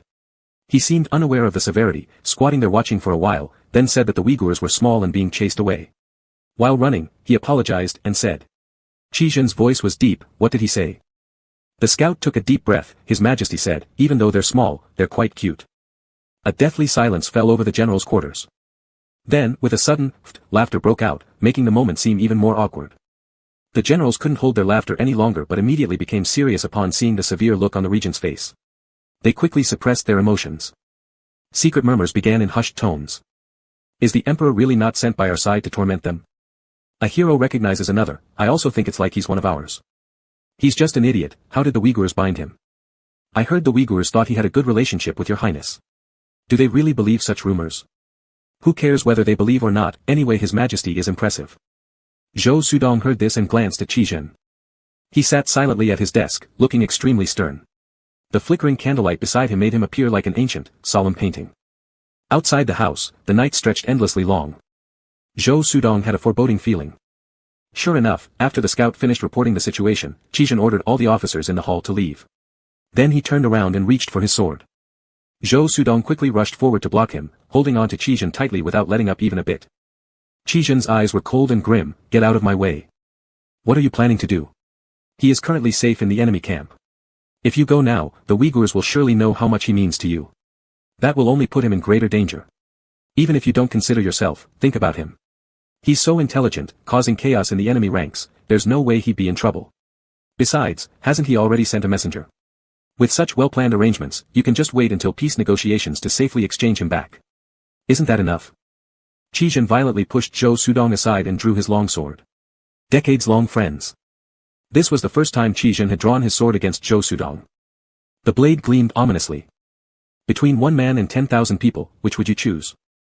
Zhou Sudong was momentarily speechless. The current war was nearing its end, with only one city left unclaimed. The reason why they ceased the attack and opted for peace talks instead was due to the Uyghurs controlling Qingming Pass and holding the civilians as hostages. Protecting thousands required negotiation. But now that the Uyghurs had Lin Yen, they would undoubtedly demand exorbitant conditions, ones the negotiators might find hard to accept. Yet regardless of how harsh those demands were, Zhou Sudong believed that Qizhen would resolutely agree despite opposition. Qizhen's eyes were bloodshot, with no signs of hesitation or choking. Instead, tears silently streamed down his face, each droplet resembling beads of blood. He chose. Chose the many, not me. Zhou Sudong froze. This sounded almost pitiful. And he could barely follow the logic of this thought process. Turns out it wasn't referring to Qizhen himself, it was about Lin Yen. Qizhen's voice faltered, if he were truly waiting for me to trade him back, he wouldn't be creating such a commotion in the enemy camp. The young emperor was originally supposed to be a pawn, calm and composed, patiently waiting for Qizhen to bring him home. You don't understand him, nor how little he knows. There's no one dumber than him in the world. He hasn't enjoyed a single day of happiness from being an emperor, yet here he is stepping forward to shoulder the burdens of being one. I'm afraid he'll sacrifice himself. I must go and snatch him back. 2 hours ago. Lin Yan intentionally fell off the bed and shouted, "Help," just to gauge how many troops the Uyghurs had in this camp. Climbing back into bed, he muttered quietly to the system, "There are quite a few people, and I'm probably unable to escape. System, just wait for your husband to come pick you up. Stop making trouble. If it were that easy, the Uyghurs wouldn't have gone through all this trouble to kidnap me. Didn't you see the crown prince? He clearly looks like the villain. What despicable plan he has in mind. Do you actually think the peace talks will go smoothly? They'll definitely make outrageous demands. Anything they shouldn't desire, they will want. System, don't worry, your husband will definitely agree." Lin Yan smirked smugly, pretending to reprimand the system, "Don't say that aloud. It's very annoying, you know." System. System, if the peace terms turn out to be too extreme, do you really intend to? Before the system could finish its sentence, suddenly a woman's scream and the lewd laughter of soldiers were heard outside the tent. Lin Yan sat up. Pang Teller was still awake, evidently having heard the commotion outside. But he had grown accustomed to it and didn't bother sitting up. He simply looked at the young emperor rising in the darkness and said, "Your Majesty should rest, they're just fooling around." This hardly seemed like mere horseplay. The noise indicated more than one woman was involved. "Come on. This is what the great prince has rewarded us with, brothers, hurry up and take your shares." Lin Yan threw off his blanket, jumped out of bed, and ran toward the tent's entrance. Pang Teller, startled, hastily standing up to follow him. The little emperor only made it out of the tent before stopping abruptly, possibly frightened by the scene before him. Qingming Pass had been occupied by the Uyghurs, and peace talks were currently ongoing. The citizens of the city were under the control of the Uyghur soldiers. No one knew who Qingming Pass would ultimately belong to after the peace talks, but no matter what happened, the Uyghurs' plundering and ravaging were justified in their eyes. Almost every night, Pang Tae-su led a group to search each household for women to entertain the soldiers. Age wasn't much of a factor, whether they were older or younger, it didn't matter. Lin Yan couldn't believe his eyes as he saw kidnapped girls being pinned down by ruthless soldiers whose clothes had been torn apart. The women screamed in agony, but there was no mercy, only laughter and further abuse. His fists clenched at his sides so tightly that the bones creaked audibly. "Your Majesty, don't watch, go back inside," Pang Teller urged. But Lin Yan gritted his teeth. He couldn't, and wouldn't, stand by indifferently. "Animals," he muttered furiously. Blood surged within him, boiling hot. Pang Teller hadn't caught the words, "What?" Lin Yan took a deep breath, squatted down, then pointed at the soldiers, shouting loudly, "Your honors, look, their penises are so small." Pang Teller froze in shock. "What?" The soldiers momentarily stopped at the unexpected insult from Lin Yan. After a moment of silence, their faces turned scarlet with rage. "What the hell did that moron say? F***CK. I've never been disrespected like this. Let's show him what real power looks like. Prince 3, if we're part of Great Prince's men and we let this pass, please don't defend him again." Pang Teller instinctively shielded the young emperor behind him. He doesn't understand anything. Seeing the situation worsen, the young emperor bolted. The soldiers pulled up their pants and began chasing after him. Meanwhile, the captured girls seized the opportunity to crawl away from the immediate danger zone. Though unable to escape completely, they gained temporary safety. As the young emperor fled ahead, pursued by angry soldiers, the odds weren't in his favor, and several times he nearly got caught. Terrified now, the young emperor shouted as he ran, "Sorry, I'm wrong. Small ones can also be cute." That comment fueled their anger even more. Everyone in the camp woke up. The soldiers Lin Yan had offended pursued him madly. The bystanders, once they understood the situation, crossed their arms and watched hilariously. Even Pang Tae-su came out from his tent, yelling irritably, "What's all this racket about?" A guard nearby quickly narrated the story, causing Pang Tae-su to mockingly respond, "Oh really? So, does the little emperor have something bigger? Bring him here." Pang Tae-su gestured toward Lin Yan, commanding imperiously, "Come over here." He intended to tear the young emperor's trousers to humiliate him. Normally unwilling to approach, this time the young emperor seemed genuinely terrified and ran straight toward Pang Tae-su. As soon as he was close enough, suddenly the boy snatched the sword from a nearby guard. In one swift motion, he slashed the throat. Dark blood dripped slowly down the blade. Pang Tae-su stiffened, shocked and unable to comprehend as the searing pain in his neck and the warmth of his own blood reminded him that he'd been decapitated. Facing him, Lin Yan stood covered in splattered blood, yet his gaze was cold and calculating, not a hint of innocence in sight. Though experienced in battlefields, even Pang Tae-su reacted immediately, clamping his hands tightly over his bleeding neck while simultaneously kicking the young emperor far away. The entire camp erupted into chaos. "Great Prince! Big Brother!" Lin Yen tumbled along the ground, vomiting a mouthful of blood before collapsing face down. Through the throng of frenzied people rushing past, he glanced at the corner where the trembling girls had hidden themselves. Run, he managed weakly. Chapter 85, just wait a bit longer, let me endure a little longer. Lin Yen could see numerous figures advancing toward him, wielding swords, daggers, and emanating an ominous killing intent. A life-threatening danger to the host has been detected. Protective mechanism initiated. Shut-off sensation of pain. With the pain numbed, Lin Yen still felt the blows raining down upon him, though muted. He could hear the furious shouts of the Uyghurs, the clamor around growing ever louder as blood streamed into his vision from some unknown source. Rupture to the retina detected. Deterioration of eardrums. Severe soft tissue bruising. Leg bone fracture. Phalange bone fracture. Arm bone fracture. Lin Yen curled his body, hoping to minimize the damage. But the system announcements continued to sound. Even though he couldn't feel the pain, he still felt afraid. It was as if he could see his health bars slowly depleting. But he couldn't be afraid, he couldn't beg for mercy. He was the Emperor of Dachi, putting the people first and never bowing down to a powerful enemy. Without him, the Uyghurs would lose their greatest leverage, and no one could threaten Qizhen anymore. Lin Yen kept consoling himself, giving himself psychological reassurance. It's fine, it doesn't hurt, there's nothing to be afraid of. Anyway, I didn't plan on surviving. This is a good thing. I'm not scared at all, not at all. There was a poo sound. The sound of a blade piercing flesh. Lin Yen felt himself pinned to the ground by a weapon. Someone suddenly shouted, fire. Enemy attack. Save the fire. The rain of punches on his body finally stopped. Though Lin Yen couldn't see or sense anything, the system informed him, it's the shadow guards. They rushed in because the situation was wrong. In the next second, he heard the surrounding soldiers being subdued. It was done quickly and cleanly. The weapon lodged in his arm was pulled out. He didn't know who it was, but he could feel this person's trembling hands while holding him. They immediately began breaking through the encirclement. Lin Yen forced a smile, trying to sound relaxed, but as soon as he opened his mouth, he vomited several mouthfuls of blood. His voice was thin and weak due to his physical state. If we're this bad already, saving me is pointless. The shadow guards remained silent, working together with everything they had, tearing open an escape route and bringing the barely alive young emperor out of the burning camp. System, the shadow guard carrying you is heavily wounded. Several have been lost. I must feel pretty light right now. Lin Yen could feel the blood flowing out, his vitality fading. System, you're still joking around.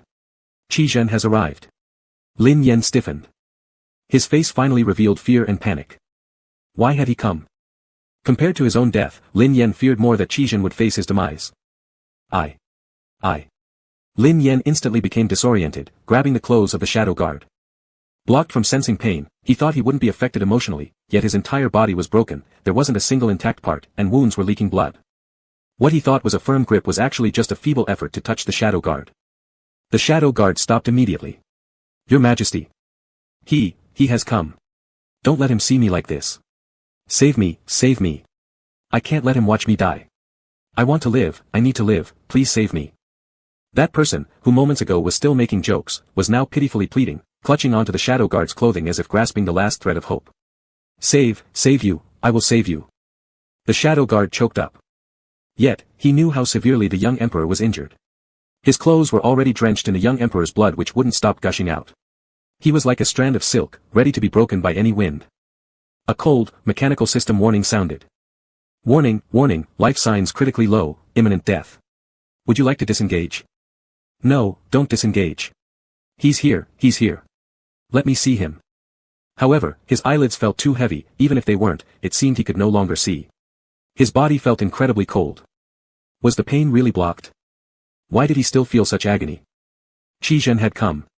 But Lin Yen could no longer see. Your Majesty. The shadow guard tightened his grip on Lin Yen. Please hold on for a bit longer. The signal rockets I sent out are answered. The prince is coming right away. Lin Yen suddenly grabbed the arm of the shadow guard tightly. His eyes were bloodshot, yet unable to see. He's coming. Yes, the prince is coming. In that case, I can't leave. Can't die, can't disengage. Must wait for him. Even if only for a moment. He wanted to tell Qizhen to wait for him. From where is he coming? There. The shadow guard held Lin Yan's hand, pointing eastward. The little emperor strained his eyes wide open, looking in that direction. Even though his bloodshot eyes could see nothing, he stubbornly gazed towards where Qizhen would appear. Host, would you like to disengage? Just a little longer. Let me wait a little longer. He's coming, he's here to pick me up. Detected impending heart stop, forced disengagement will be initiated. No. 5. Let me wait a little longer. 4. Qi Zhen. 3. The letter. 2. My letter. 1. Disengage. Chapter 86, If I Were Just Lin Yen. The northern frontier was desolate, the cold wind sharp as a blade. The mountain moon was mournfully clear, and the night seemed endless. The hooves of iron-shod horses broke through the frost. The rider on the horse felt unsatisfied and fiercely whipped it. The horse screamed in pain and galloped forward like mad. Faster. Even faster. Zhou Sudong cursed under his breath. After 2 months of riding on the border, charging back and forth, he had already grown accustomed to riding. But tonight, they were going too fast, so fast that he felt his internal organs about to be jolted out. Was Qi Zhen actually trying to speed up further? Running this fast, wasn't he risking his life? Zhou Sudong gritted his teeth and thought, Qi Zhen's life might depend more on something ahead than on himself. With a flick of the whip, he followed closely behind. Breaking out of the woods revealed an open plain ahead, and moving past it would take them straight into the Uyghur camp. In the distance, a faint red glow of fire could be seen. Zhou Sudong inwardly knew something was wrong. Could Qi Zhen's prediction have been right? Before he could react, Qi Zhen in front had torn his whip apart and forced the horse to accelerate once again. Your Highness. There's someone up ahead. Under the moonlight, there was a lone person carrying another one, staggering along unsteadily. He probably heard the sound of hooves and stopped, looking far away at the approaching group. A wave of dread washed over Qi Zhen, even frightening himself. His grip tightened on the reins, causing his palms to turn white from the strain. It's the prince. Your Majesty. Look quickly. The prince is here. Under the moonlight, the solitary figure grew ecstatic, slightly turning his body as if wanting to talk to the person on his back. However, due to his own severe injuries and lack of stamina, this small movement caused him to lose balance completely. The person on his back slid down. At the critical moment, someone from the leading horse suddenly leapt up. Stomping hard on the head of his horse and forcing it to kneel, he propelled himself forward like an arrow from a bow, catching the falling man just in time, hugging him tightly. In a quivering tone, his voice full of panic. Lin Yen. There was no response. The person in his arms looked nothing like the former self, drenched in blood with barely recognizable features, their eyes wide open like a bloody crater, staring aimlessly at something unseen. Qi Zhen's chest felt frozen, making it difficult to breathe. The extreme cold spread throughout his limbs, leaving him unable to move. Even lifting a hand seemed impossible. After a long while, he managed to reach Lin Yan's face, wiping off the blood. The scene before him began to distort.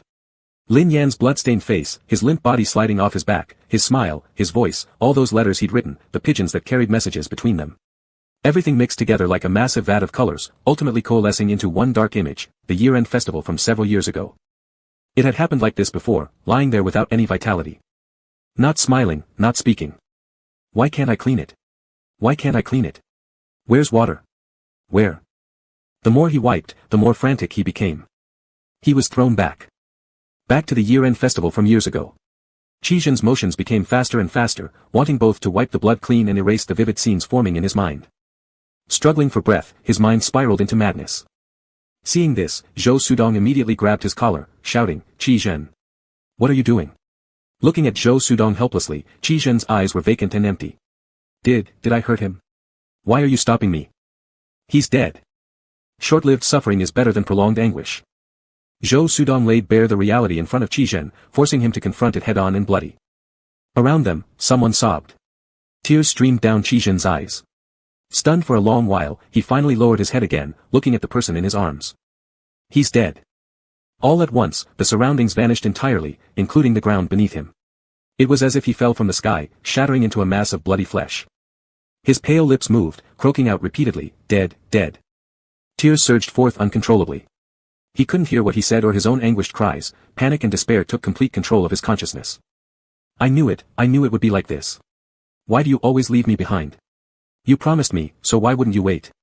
I could have balanced everything, I could have done it. Why didn't you wait? I'd rather it was me who died. His crying was so sorrowful that it made those who watched him start to cry as well. Your Highness. His Majesty left you a letter. He left a letter. Letter? Where is it? His Majesty said the letter must be absolutely secure, so there are 2 copies. One is with Ling Yun, and one is with Eunuch Su. Ling Yun didn't know your Highness would come here, he has already taken the letter to find you. Upon hearing this, Qi Zhen actually started laughing while crying. So, he still remembered to leave me a letter. What new scheme does he have to deceive me? Am I so easy to fool? Zhou Sudong wiped away his falling tears, gripping Qi Zhen's arm tightly, his voice choked. Since he left it, you should at least take a look.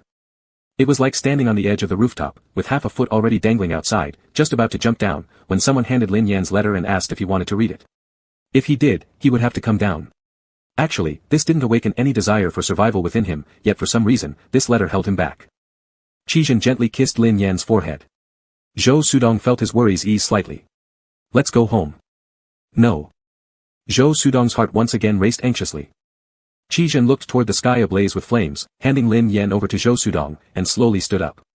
Beneath his seemingly fragile composure lay a body and mind that had already collapsed. A surge of violent emotions roiled within him. He wanted to kill. He was going to kill. On October 26th, winter. The eldest prince and the Khan of Uyghur were successively killed. The next day, the Uyghurs surrendered. Back at the general's residence, Qi Zhen received Lin Yan's letter. To the second handsomest man in the world, the first being me.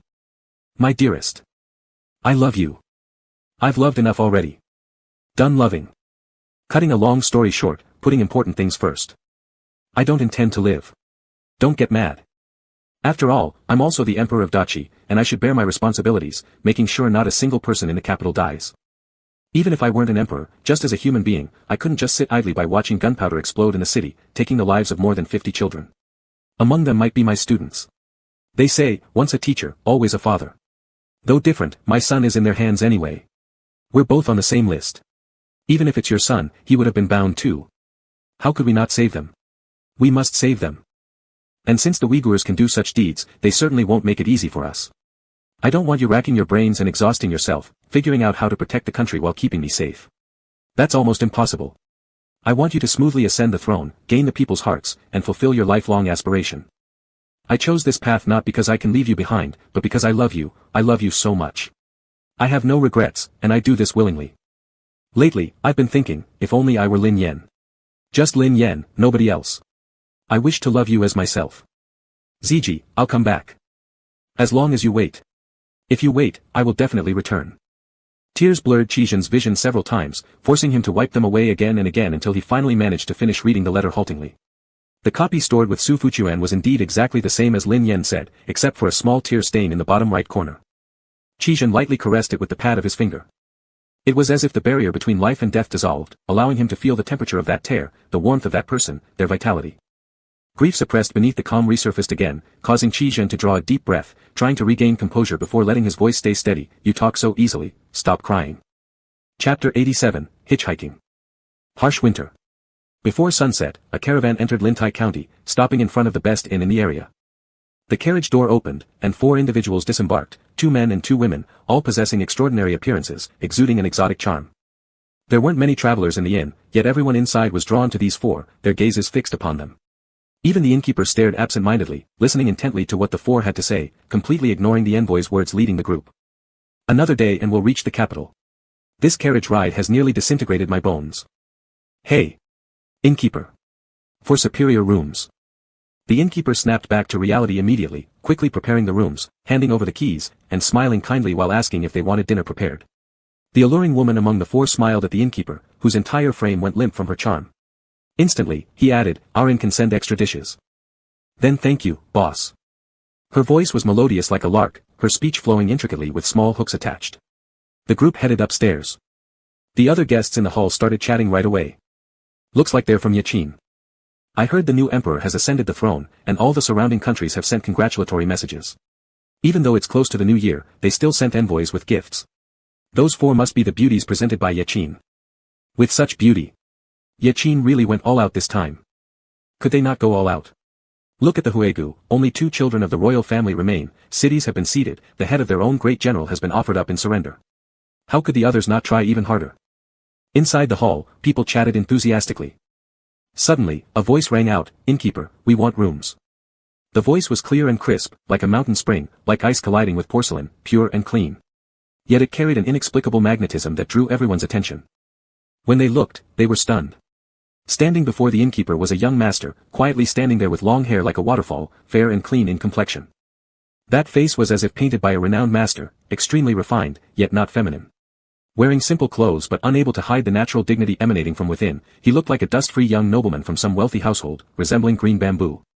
The plain cloth robes he wore appeared extraordinarily superior on him. Innkeeper.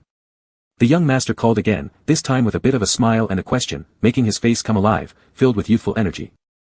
Only then did the innkeeper snap back to reality, hurriedly preparing a room. In the commotion, he nearly dropped the key. A group of people watched as he ascended the stairs. He was indeed stunningly handsome, surpassing the group that had gone upstairs earlier by another level. After a long pause, someone broke the silence. If you ask me, it's still our great Qi that produces the most beautiful people. Everyone nodded in agreement. Lin Yen went upstairs, closed the door, and leaned against the wall listening to the next room. He could hear voices from next door, but couldn't make out what exactly was said. After a while, one of the voices suddenly became louder. If you don't want to escape, I'll find my own way. Lin Yen raised an eyebrow. It was as expected. He had followed them for a whole day, seeing reluctance written all over them. Listening to the neighbor leave, probably stopped somewhere, Lin Yen gruffly said, "Wine." Then the footsteps faded away. At night, the handsome man was drinking alone under the moon when suddenly someone sat beside him. Glancing sideways and seeing someone there, he tilted his head, stared for a moment, then looked up at the sky, muttering to himself, as a celestial maiden descended from the moon palace. Lin Yen laughed. Laughing made him look even better, like a flower. Without realizing it, the man also started laughing, his ears turning slightly red. "Brother, please, don't look at me and smile like that. Why drink alone?" "Ah. What a good voice too." The man laughed foolishly, "No one to drink with me. Do you have worries?" "Yes. Would you like to share them with me?" The man nodded vigorously. "They caught me to present me to the Emperor of Great Qi, ordering me to serve him. I am a man. I don't want to do it. But I can't run away either." Lin Yen sighed and patted his shoulder. "You don't want this fortune. Give it to me. Mutual achievement." Even though he thought this internally, he outwardly showed concern and asked, "Do you want to run away? But what about your parents and siblings?" "I have no family." Lin Yen slapped his thigh, "Then run. What are you waiting for?" "But they are watching closely." Lin Yen came up with a plan. "Here's the idea, tell them that you get along well with me and want to chat in my room, then escape from my side, run away during the night, and I will cover for you." The man was deeply moved and grabbed Lin Yen's hand. "Are you willing to help me?" Lin Yen solemnly nodded. The two immediately agreed and acted without delay. The next morning, the envoy of Yaqin realized they had lost one person and were frantically searching, moving around like ants in a hot pot. They then noticed how beautiful Lin Yen was, far surpassing their own people, so decisively knocked him unconscious and carried him onto the cart. When Lin Yen woke up, another man in the same carriage was already taking care of him, thoughtfully using his own thigh as a pillow. Seeing eye to eye, the man instantly became incoherent, his tongue twisting until after much trouble he managed to say, "You've been knocked out, and you're going to be sent into the palace to serve the emperor." Lin Yen sat up and lifted the curtain. They had arrived in the capital. "No problem. I originally intended to enter the palace to seek refuge with relatives. Not catching this ride, who knows how else he'd enter the palace." "Ah. A royal relative? Whom do you seek refuge with?" Lin Yen silently thought, "My husband." Then he replied, "I have a relative serving as a eunuch in the palace." "You're going to serve as a eunuch too?" "Not quite."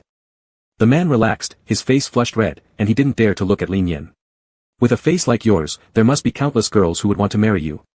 It's truly a pity that you have to become an eunuch. But even now that we've knocked you out and sent you into the palace, it's still such a waste." Lin Yen didn't care much. "What's your process for presenting gifts? Do I need to perform any skills?" "We were asked to prepare. Do you not have any special talents?" "If I must force one, I can play the flute, and the emperor will likely enjoy it." Lin Yen gave a bright smile that made the man's eyes widen. Hastily turning his head to face the wall, he stammered, "The emperor would already like you with just a smile, no need for flute playing." "I'm playing." Lin Yen's voice dropped low, murmuring, "Who knows how angry his majesty might get." Yaqin's carriage entered through a side gate of the palace rather than the main entrance and was placed in a remote location. When they arrived, Lin Yen discovered that Yaqin wasn't the only country offering beauties, several smaller nations had the same plan. Lin Yen was unpleased, his brows lowering as he frowned. When he furrowed his brows, it showed coldness and sharp beauty, making him appear inaccessible. The people around began examining him with both admiration and jealousy. The man who shared the carriage tugged at Lin Yen's clothing. "I checked earlier, we'll sleep on a large communal bunk bed. I've secured a spot near the edge, so tonight you can stay close to the wall while I protect you. We should keep close in case anything happens." "Not necessary, I have plans for the evening. This is a deep and complex palace, you can't wander around carelessly. Being caught trespassing means decapitation. There's no need to rush finding relatives. I'm in a hurry. I know my way, so I'm not worried." What? Had he heard wrong? Lin Yen paused briefly before explaining. My relative told me where he sleeps at night, so I'll stay with him. Lin Yen smiled mischievously. And if time permits, I'll play the flute to see if the emperor likes it. Oh. Be careful then. The man hesitated, unwilling to let Lin Yen go alone. If anyone sees you, kneel down and bow immediately. Lin Yen nodded, signaling him to leave. The man stopped, watching as Lin Yen disappeared from view. He thought, for some reason, that laugh seemed a little inappropriate, giving him a hint of promiscuity. Still, he looked great. Lin Yen, honey, I'm here. Your Chow Lu Ma order has been delivered. Chapter 88, Can you talk to me first? I miss you so much. Uncle Eunuch, I've come from outside the palace to seek out Su Eunuch. After finally entering the Grand Palace, I lost him. Could you help me find him? Lin Yen randomly chose a small eunuch who appeared friendly. This little eunuch had been in the palace for years but had never seen anyone this good-looking. Beyond looks, what was most rare about this person was their pure and clean aura, free from worldly distractions. He definitely didn't seem like someone grown up in the turbulent city of the capital. Besides, he was able to enter the palace, so he must be genuine. Su Eunuch had accompanied the emperor for many years. Helping him would surely bring future benefits. Follow me. Lin Yen's heart leapt with joy. He knew seeking Su Eunuch would go smoother. If he had directly said he was looking for the emperor, he would certainly have been subdued right away. Alright, thank you, Uncle Eunuch. The small eunuch led Lin Yen winding through 7 turns until they reached the lakeside pavilion, where Qizhen and Su Fuchuan were enjoying the cold wind. From afar, Lin Yen could only see 2 silhouettes, one sitting, one standing. Against the vast sky and land, those 2 figures seemed lonely and minuscule. Is that His Majesty? Why is he sitting in the wind? And he's without attendants. The small eunuch kindly informed him, it's almost Chinese New Year. That was a well-known secret within the palace. His Majesty increasingly liked to sit alone in silence, lost in thought. Because the vines of longing buried deep inside after his return had withered, leaving behind a long rope binding tightly around Lin Yen's heart, making it hard for him to breathe. The small eunuch said, His Majesty is a wise ruler, respected by everyone in the court and country. However, the imperial countenance must not be violated. Please wait here, His Majesty won't stay long. I can only accompany you this far, as I have other matters to attend to, so I must take my leave. Lin Yen nodded, thank you, Uncle Eunuch. Not at all, please give me kind words to Su Eunuch when you see him. Absolutely, absolutely. After exchanging pleasantries, the small eunuch turned and left. Lin Yen adjusted his clothes and hair, took a deep breath, and walked toward Qizhen. The scenery gradually narrowed, from the vast and limitless water and sky, it became just one person. At first, he managed to keep his composure, but after taking a few steps, his pace unconsciously quickened until he finally broke into a run. The cold wind stung his face, but he felt no pain. The long robe given to him by Yi Qin had tripped him several times. He kept lifting it but didn't slow down even a bit. What person is that? Stop. A patrolling guard roared the command. Lin Yen was startled and glanced at them. Seeing that all the guards were armed with knives and swords, looking fearsome and approaching fast, his heart sank. I'm not an assassin. I'm here for good. I've come to see His Majesty. Seize the assassin. Protect the emperor. But he had already said he wasn't one. Gritting his teeth, Lin Yen ran as hard as he could. He was still far away. But the footsteps of the guards behind him drew closer. Lin Yen stared fixedly at Qizhen's back, praying he'd turn around. With all this commotion, how could he not? Halt. The footsteps became increasingly near, almost right behind him. In a last desperate attempt, Lin Yen shouted, Qi. Turn around. Look at me. I've returned for you. After this shout, the icy wind rushed into his throat, choking him so badly he couldn't speak anymore.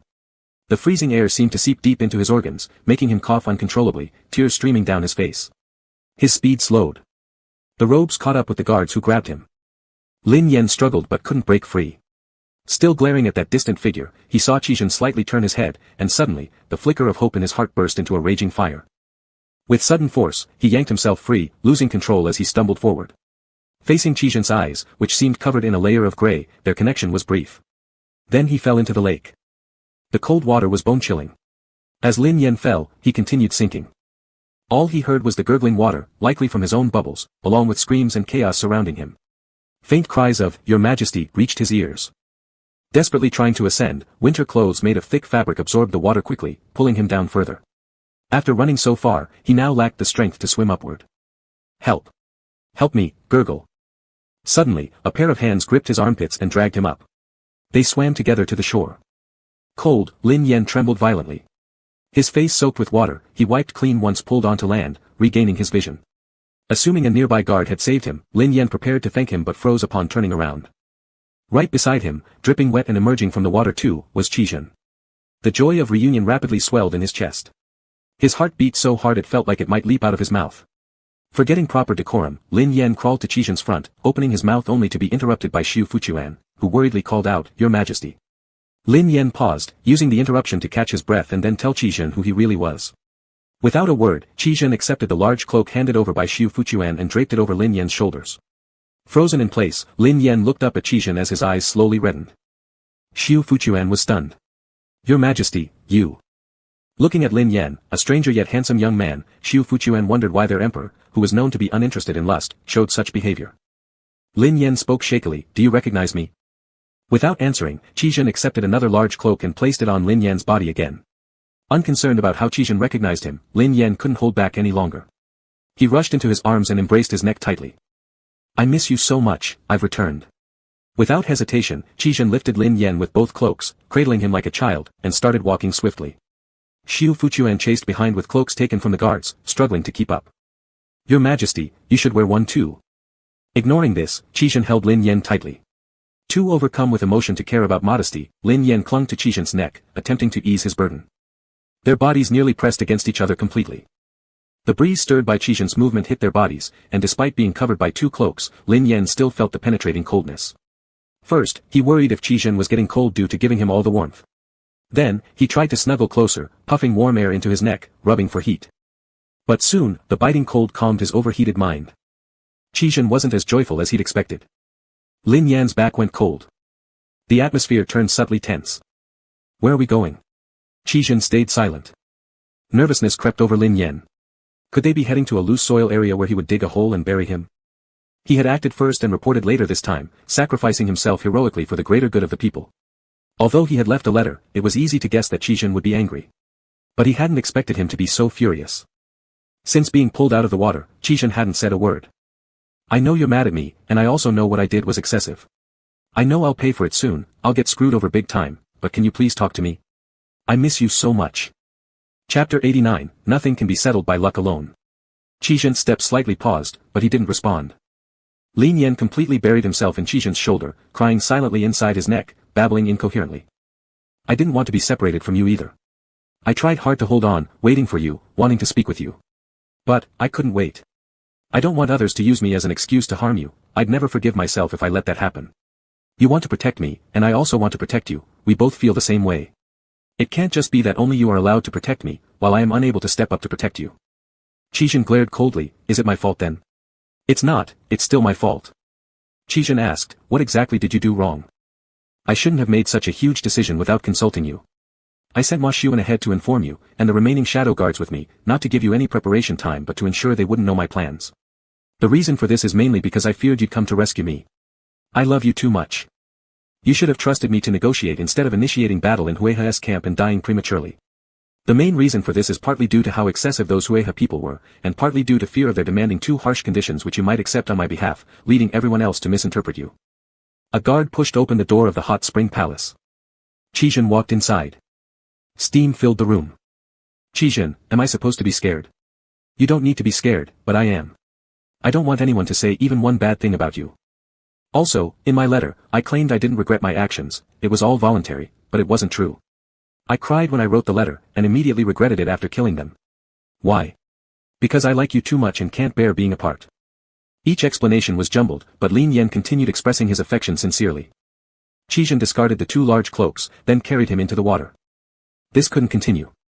That man was extraordinarily cunning. The last time, he managed to trick Qizhen into locking him up by saying flattering words. Cajoling, feigning innocence, and acting pitiful, all tricks Lin Yan knew well.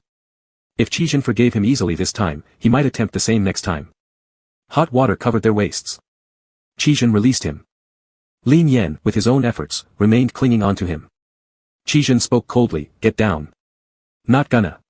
It's freezing, I'm still shivering. ZG, I've thought it through, I won't leave anywhere now that I've returned. Just build a cage and lock me up if you want. If you think building a cage is too costly, you could tie me to your imperial bed. If you consider tying me up a waist, use my sash, it's fine anyway since I probably won't need clothes." Qizhen responded with silence. Lin Yan panicked and trembled, asking, "Do you want to separate from me?" Qizhen lowered his gaze. That can't happen. Right now, I am fully myself, the genuine article. I am Lin Yan. Your royal record bears my name. If needed, we can go to the government office and let them officially assign me to you. Even sobbing and pleading like this, no one could remain unmoved. Sighing, Qizhen supported him. Let's get down first. Feeling his softened attitude, Lin Yan put down his legs but still circled Qizhen's neck, refusing to let go. Lowering his voice slightly in a warning tone, Qizhen called out, Lin Yan. Lin Yan loosened his grip a little, looking directly at Qizhen face to face. Finally examining his face closely, Qizhen saw beauty, a face worthy of the Lin Yan he held dear in his heart. Now, red-eyed and sniffling like a rabbit, he appeared all the more endearing. Calling my name like that, do you want to hit me? No. If you want to hit me, we can do it on the bed. In an attempt to flatter him, Lin Yan had thrown off all pretenses, surprising remarks tumbling one after another. Sighing again, Qizhen said, must I torment you for you to be happy? Lin Yan glanced at Qizhen for a moment, a flicker of pleasure appeared in his eyes but quickly faded as his face darkened again. He angrily cursed, Lin Yan. You big liar. So you decided to come back, huh? Don't think that a few sweet words can make me forgive you. How am I supposed to calculate the damage you've done? Am I destined to be deceived by you every time? Are you going to keep lying to me endlessly? Qizhen was speechless. Would he really punish himself like this? He had already let Lin Yan finish talking. He had even thought up punishments already. Qizhen didn't doubt that if he suggested locking him up in a dungeon now, Lin Yan would eagerly jump in. Lin Yan moved closer to Qizhen. In the swirling mist, their bodies gradually warmed up. Breathing became humid and warm, and the air grew heavy. I've cursed on your behalf, so stop cursing me. My lord, at this distance, in this setting, we shouldn't miss out on a kiss, it's just not right. Qizhen reminded him, I haven't forgiven you. You're too hard to please. Then you won't try to please me? I will. Qizhen lowered his gaze, his eyes sweeping over Lin Yan's reddening lips, and his voice unintentionally became hoarse. How are you going to please me? Lin Yan pressed himself against Qizhen's chest, the two of them fitting perfectly together. He looked up and lightly kissed Qizhen on the lips. Qizhen gave him a cold stare. Did he seriously think it counted as a proper kiss without using his tongue? Before Qizhen could say anything, Lin Yan immediately kissed him again. As they say, all the moving speeches in the world aren't worth one real action. No matter how stubborn or resistant, a single kiss would soften things. As Qizhen was forcefully kissed by Lin Yan and pushed against the edge of the pool, he tried to push him away but failed. When Qizhen shouted his name, he was ignored. The ruler of an entire nation, blushing fiercely in the bathhouse, his clothes disheveled, his hair in disarray from being teased. His body trembled. Lin Yan. You dare. This couldn't go unpunished, he hadn't even explained himself clearly. At first, Qizhen could still cling to his rationality, avoiding despite his labored breathing. But he wasn't a match for the other man. After all, he wasn't unloving, he was just angry. Not that he didn't want Lin Yan, he was just restraining himself. Plus, with Lin Yan taking initiative beyond reason, acting like a bewitching spirit who must have used some kind of charm, the situation escalated from a one-sided strong kiss into mutual kissing. Outside the door, Xu Fuquan had suspected something during the walk from the lake and figured it out halfway here. There was no one else who could provoke such a reaction in His Majesty. It could only mean that person had returned. Chapter 90, A Prince to Kiss the Princess Awake. The palace doors opened. The people waiting at the entrance approached in perfect order. Some carried lamps, others led the way. Lin Yan buried his head in Qizhen's shoulder, appearing bashful as he whispered gently, Your Majesty probably isn't mad at me anymore, right? Qizhen expressionlessly replied, If you keep babbling nonsense, I'll leave you here. Lin Yan immediately shut up. From the hot spring palace to the sleeping chamber was just a few steps, and Qizhen carried Lin Yan all the way there. The sleeping chamber looked exactly as it did when Lin Yan last stayed there, unchanged. Incense was lit inside, filling the room with warmth and fragrance. Qizhen laid Lin Yan down on the bed and turned to leave. Without thinking, Lin Yan reached out and grabbed Qizhen's hand, lifting his head. The blush at the corner of his eyes hadn't yet faded, resembling rouge, and his gaze looked pitifully pleading. Only at him. Qizhen's gaze dropped to where their hands were entwined. As if burned by Qizhen's stare, Lin Yan quickly pulled back, trying to explain. Opening his mouth, he hesitated, deciding instead to simply ask, Where are you going? Qizhen placed his palm on the back of Lin Yan's head, bent down, and lightly kissed him as if a dragonfly were touching water. A simple kiss that seemed to snatch away a beat of one's heart. Getting water. Oh. He wasn't leaving after all. Too hasty. Qizhen poured him a cup of water. It was slightly hot, which suited this season well. After drinking, Lin Yan handed it back, one more. Qizhen poured him another cup, and once Lin Yan finished drinking, he asked for more. Qizhen slightly furrowed his brows. Are you very thirsty? It's not that, but I think I'll need my voice later. Qizhen paused mid-motion, glancing at him coolly and saying, Afraid of wetting the bed? I won't drink then. Qizhen poured himself a cup and drank it, then sat at the bedside, expressionless. Lin Yan shifted closer to him. Why are you still so cold and unfriendly? Are you still mad and unhappy? Qizhen asked, is there anything else you want to say? Qizhen's black eyes stared at Lin Yan, who felt somewhat uneasy in his heart. He thought if he didn't say something, blood might spill soon. Can you give me a hint?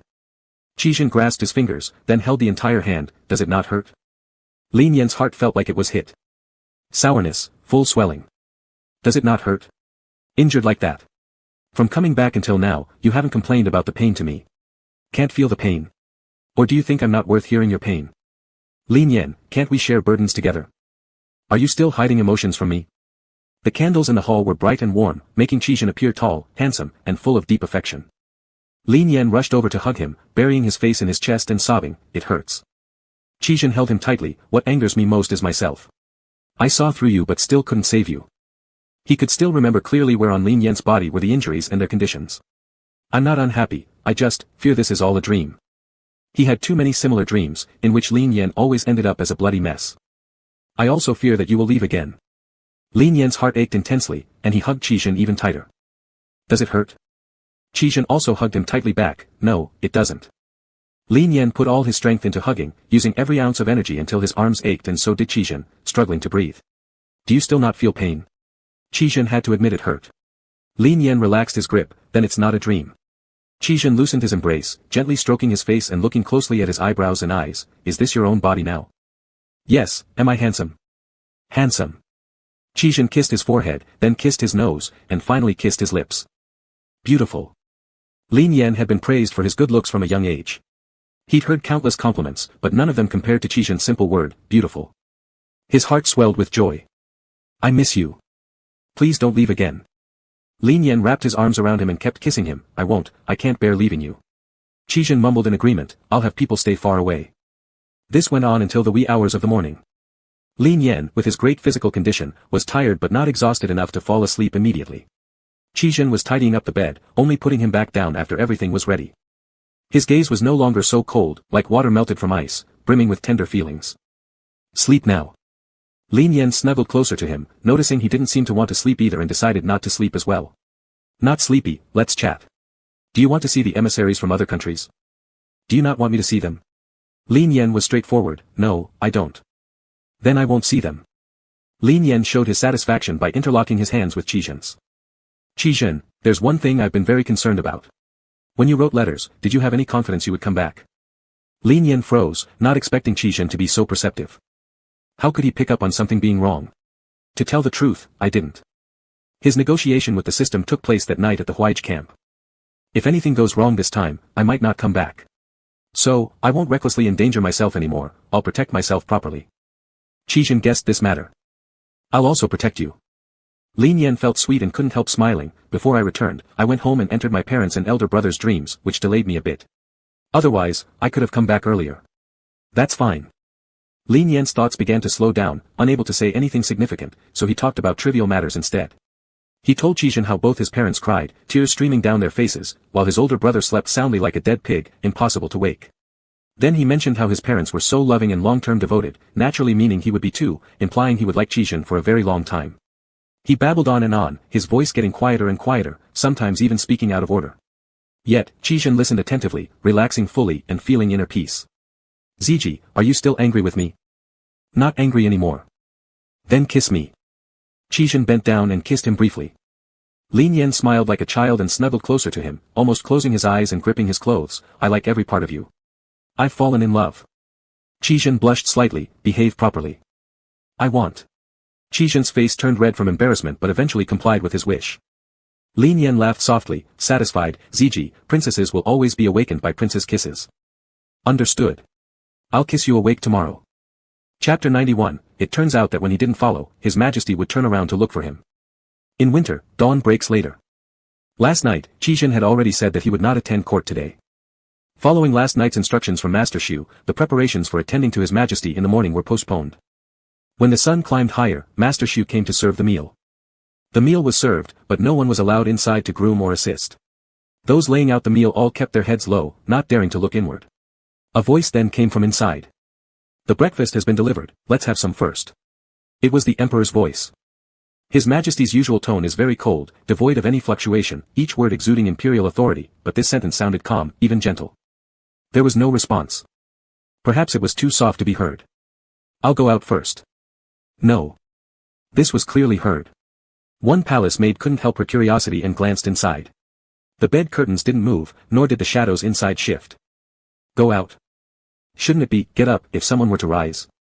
Out from where? The palace maid's thoughts began turning dark as she placed down the dishes and stepped back. At that moment, a flicker caught her eye. His Majesty sat up, one hand lifting the curtain. Within moments, a figure rose and embraced the emperor by the neck, sealing his lips with a kiss before both of them toppled back again. And the drapes gently fluttered shut. The maid lowered her head but widened her eyes. Who was this? To act so brazen. My goodness, how thrilling. This news simply must be shared with my fellow maids. By the time Lin Yan woke up, the rumor that the emperor had shown favor to a handsome young man had already spread beyond the palace walls. Lin Yan was left feeling rather listless, lazily eating something without regaining much energy and wanting to sleep again. He asked Qizhen whether he needed to do some work, and upon receiving an affirmative answer, decided to carry his pillow and follow him to the imperial study to rest. Qizhen didn't agree, ordering people to move the ledgers into the bedroom and rearrange the table closer to the bed. Lin Yan lay on the bed, watching Qizhen, and fell asleep soon after. When he woke up, he found himself in Qizhen's arms. Qizhen sat on the bed, holding him while reading through the ledgers. Amused yet baffled, Lin Yan sat up and kissed Qizhen's cheek, asking why he was acting so clingy. Did he intend to hold him wherever they went? What about the dignity of a ruler of a nation? Qizhen's face flushed red, though his voice remained steady. I will carry you wherever we go. He truly intended to do so. Lin Yan felt his heart melt at the sweetness, understanding that Qizhen lacked a sense of security. For a brief moment, there was sweetness and happiness, mixed with guilt and sorrow. As a reward, he had to give him another kiss, then began clinging tightly to him. Wherever Qizhen walked, Lin Yan took the initiative to follow. Whenever he lagged behind, he needn't wait for a reminder from Qizhen, just one glance and Lin Yan would immediately step forward to hold his hand. By evening, rumors began spreading. The person favored by the emperor was reportedly a seductive fox spirit who knew how to entice others. Moreover, the emperor didn't seem to take him seriously, only letting him follow along. This news spread quickly and reached the ears of the beauties sent from other countries. The smaller states were getting desperate. They had sent these ladies here, but now the emperor refused to meet them, busy with official business. With the new year approaching, court sessions would pause after the year-end banquet and wouldn't resume until the Lantern Festival. They couldn't wait that long. Thus, someone had a sly idea and wanted to encounter the emperor privately. After all, they'd heard that the young man favored by the emperor was from outside the country, yet captured the emperor's attention with just one glance. If he could do it, why couldn't others? The bold ones wasted no time in action. Bribing palace eunuchs to find out the emperor's movements. Today, Qizhen met with Zhou Sudong. Zhou Sudong's wedding date was after the new year. Now he was restless like a bride-to-be. Coming to the palace to play chess with Qizhen to ease his mood, he learned about Lin Yan's return and was greatly shocked. For half a day, he badgered Lin Yan incessantly, drinking 2 jugs of wine until Lin Yan was slightly tipsy, swaying as he walked. Qizhen originally wanted to support him, but Lin Yan insisted he could walk on his own. So Qizhen let him be, walking by his side all the while making sure he didn't fall. As the two strolled down the palace path, suddenly a woman dancing and singing entered their line of sight. Her attire was provocative, her dance seductive. Lin Yan leaned against the palace wall, staring intently. Qizhen furrowed his brows and snapped coldly, "What are you looking at?" Lin Yan shifted his gaze back to Qizhen, "She dances well." Qizhen remained indifferent. Inappropriate songs are being sung within the imperial palace. Which country sent her, showing such disregard for proper etiquette? Xiu Fuchuan understood what he meant immediately and loudly ordered the woman to stop, quickly coming over. The woman, hearing this, hurriedly approached Qizhen and gracefully knelt down. "Your humble servant pays respects to your majesty." Lin Yan took a glance and immediately recognized her as the ultra-sexy woman from Yaqin. She had a voluptuous figure, a tiny waist, and was wearing very little. Xiu Fuchuan also recognized her and quietly reminded them she was from Yaqin. Qizhen gave her a quick look before addressing Lin Yan. "Is the palace's arrangement for Yaqin not suitable?" "Your Majesty, what do you mean?" "The place is great, very peaceful. It's just that there are too many people living there. Your humble servant wanted to practice dancing, so I came out. Unexpectedly, I encountered your Majesty here." Qizhen didn't spare her any face. Was it really an unexpected meeting? The woman hesitated, awkwardly laughing. "Of course it was. I don't have this gentleman's good fortune. He hasn't returned home for so long, and our master has been extremely worried." Qizhen's tone deepened. "You kidnapped one of my great Qi citizens and now you claim you're worried?" The woman was startled, quickly kneeling down to beg for forgiveness. Qizhen paid her no attention and walked on. The woman kept her head low, pressing it against the ground, afraid to even look up. Even in the coldest part of winter, she was dressed very lightly, but a cold sweat broke out across her back. Now she realized that the Emperor of Great Qi was not as easily seduced as rumored. In her heart, she began to guess that the reason that young man was favored might be because of his striking looks, truly incomparable beauty. And yet, how could she compete? But then again, who cared? His Majesty's nature was aloof, as if he wasn't part of this world at all. Even standing in front of him required one to look up. A person like him wouldn't lower himself to bow to others or tread the earth for anyone. When she looked from afar earlier, she saw that the young lord had drunkenly smiled up at His Majesty, eyes full of affection, tenderness, and indulgence. But when His Majesty gazed at him, it was all business as usual, though he did say something with a slightly chilly gaze. It seemed the rumors circulating in the palace weren't exaggerated after all, His Majesty wasn't particularly invested. This thought brought her some balance. She focused on the sound of footsteps, waiting for Qizhen to leave so she could return. Just as Qizhen had taken 2 steps, he stopped and turned around. Lin Yan was crouching on the ground. Qizhen approached him. "What are you doing?" The woman widened her eyes in surprise. Everyone assumed this young man shamelessly clung to His Majesty, but it appeared that when he stopped following, His Majesty actually turned around to find him. Lin Yan replied, taking a break. Qizhen extended a hand to him, Lin Yan grasped it and stood up with help. "Would you like me to carry you?" The woman on her knees stared with wide eyes. Did she hear correctly? Lin Yan shook his head, no. Her eyes grew even wider. He refused. Lin Yan, that would be improper. Qizhen pulled his hand without hesitation. When have you ever been proper? I'm very upset by your saying that. How should I say it then? You should say, my darling sweetheart is so well behaved, so thoughtful, always thinking about Emperor. After a long pause, during which no one expected His Majesty to repeat those words, His Majesty sighed in exasperation, relenting, my darling sweetheart is so well behaved, so thoughtful, always thinking about Emperor. His Majesty asked, are you happy now? Happy. The woman completely lost it in the icy wind. Could it really be that a fox spirit had become refined? Chapter 92, wanting to kiss Qizhen to death. Kiss him to death. After running back, the dancer recounted her experience to Yaqin's envoy. Upon hearing this, the envoy's face changed drastically. That evening, they hastily wrote a repentance petition, spending some money to grease palms, bought exotic treasures, and entrusted them to an attendant inside the palace to apologize to Lin Yan. When Xiu Fuchuan brought the gift box, Lin Yan glanced at Qizhen. Qizhen said, it's addressed to you as an apology, you don't need to look at me. Delighted, Lin Yan moved closer, carefully examining each item. Actually, it was me who played a trick on him by letting his person go.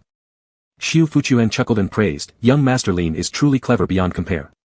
After reading Yaqin's petition, Qizhen tossed it onto the table. The petition is written sincerely enough. Lin Yan turned, what's wrong? Is anything amiss? Qizhen, Yaqin is rich in gemstones and jewels. Their royal family is wealthy and this time entering the capital, they've scattered money everywhere to curry favor. Do they think this place is their royal court? Suddenly realizing the value of the items in his hands, Lin Yan felt the jewels burning like fire. You know this, and you let it happen. Would you have them work hard to bring it here and then make them carry it back? If it's already here, it stays, and we'll add it to the imperial treasury. Lin Yan couldn't help but chuckle.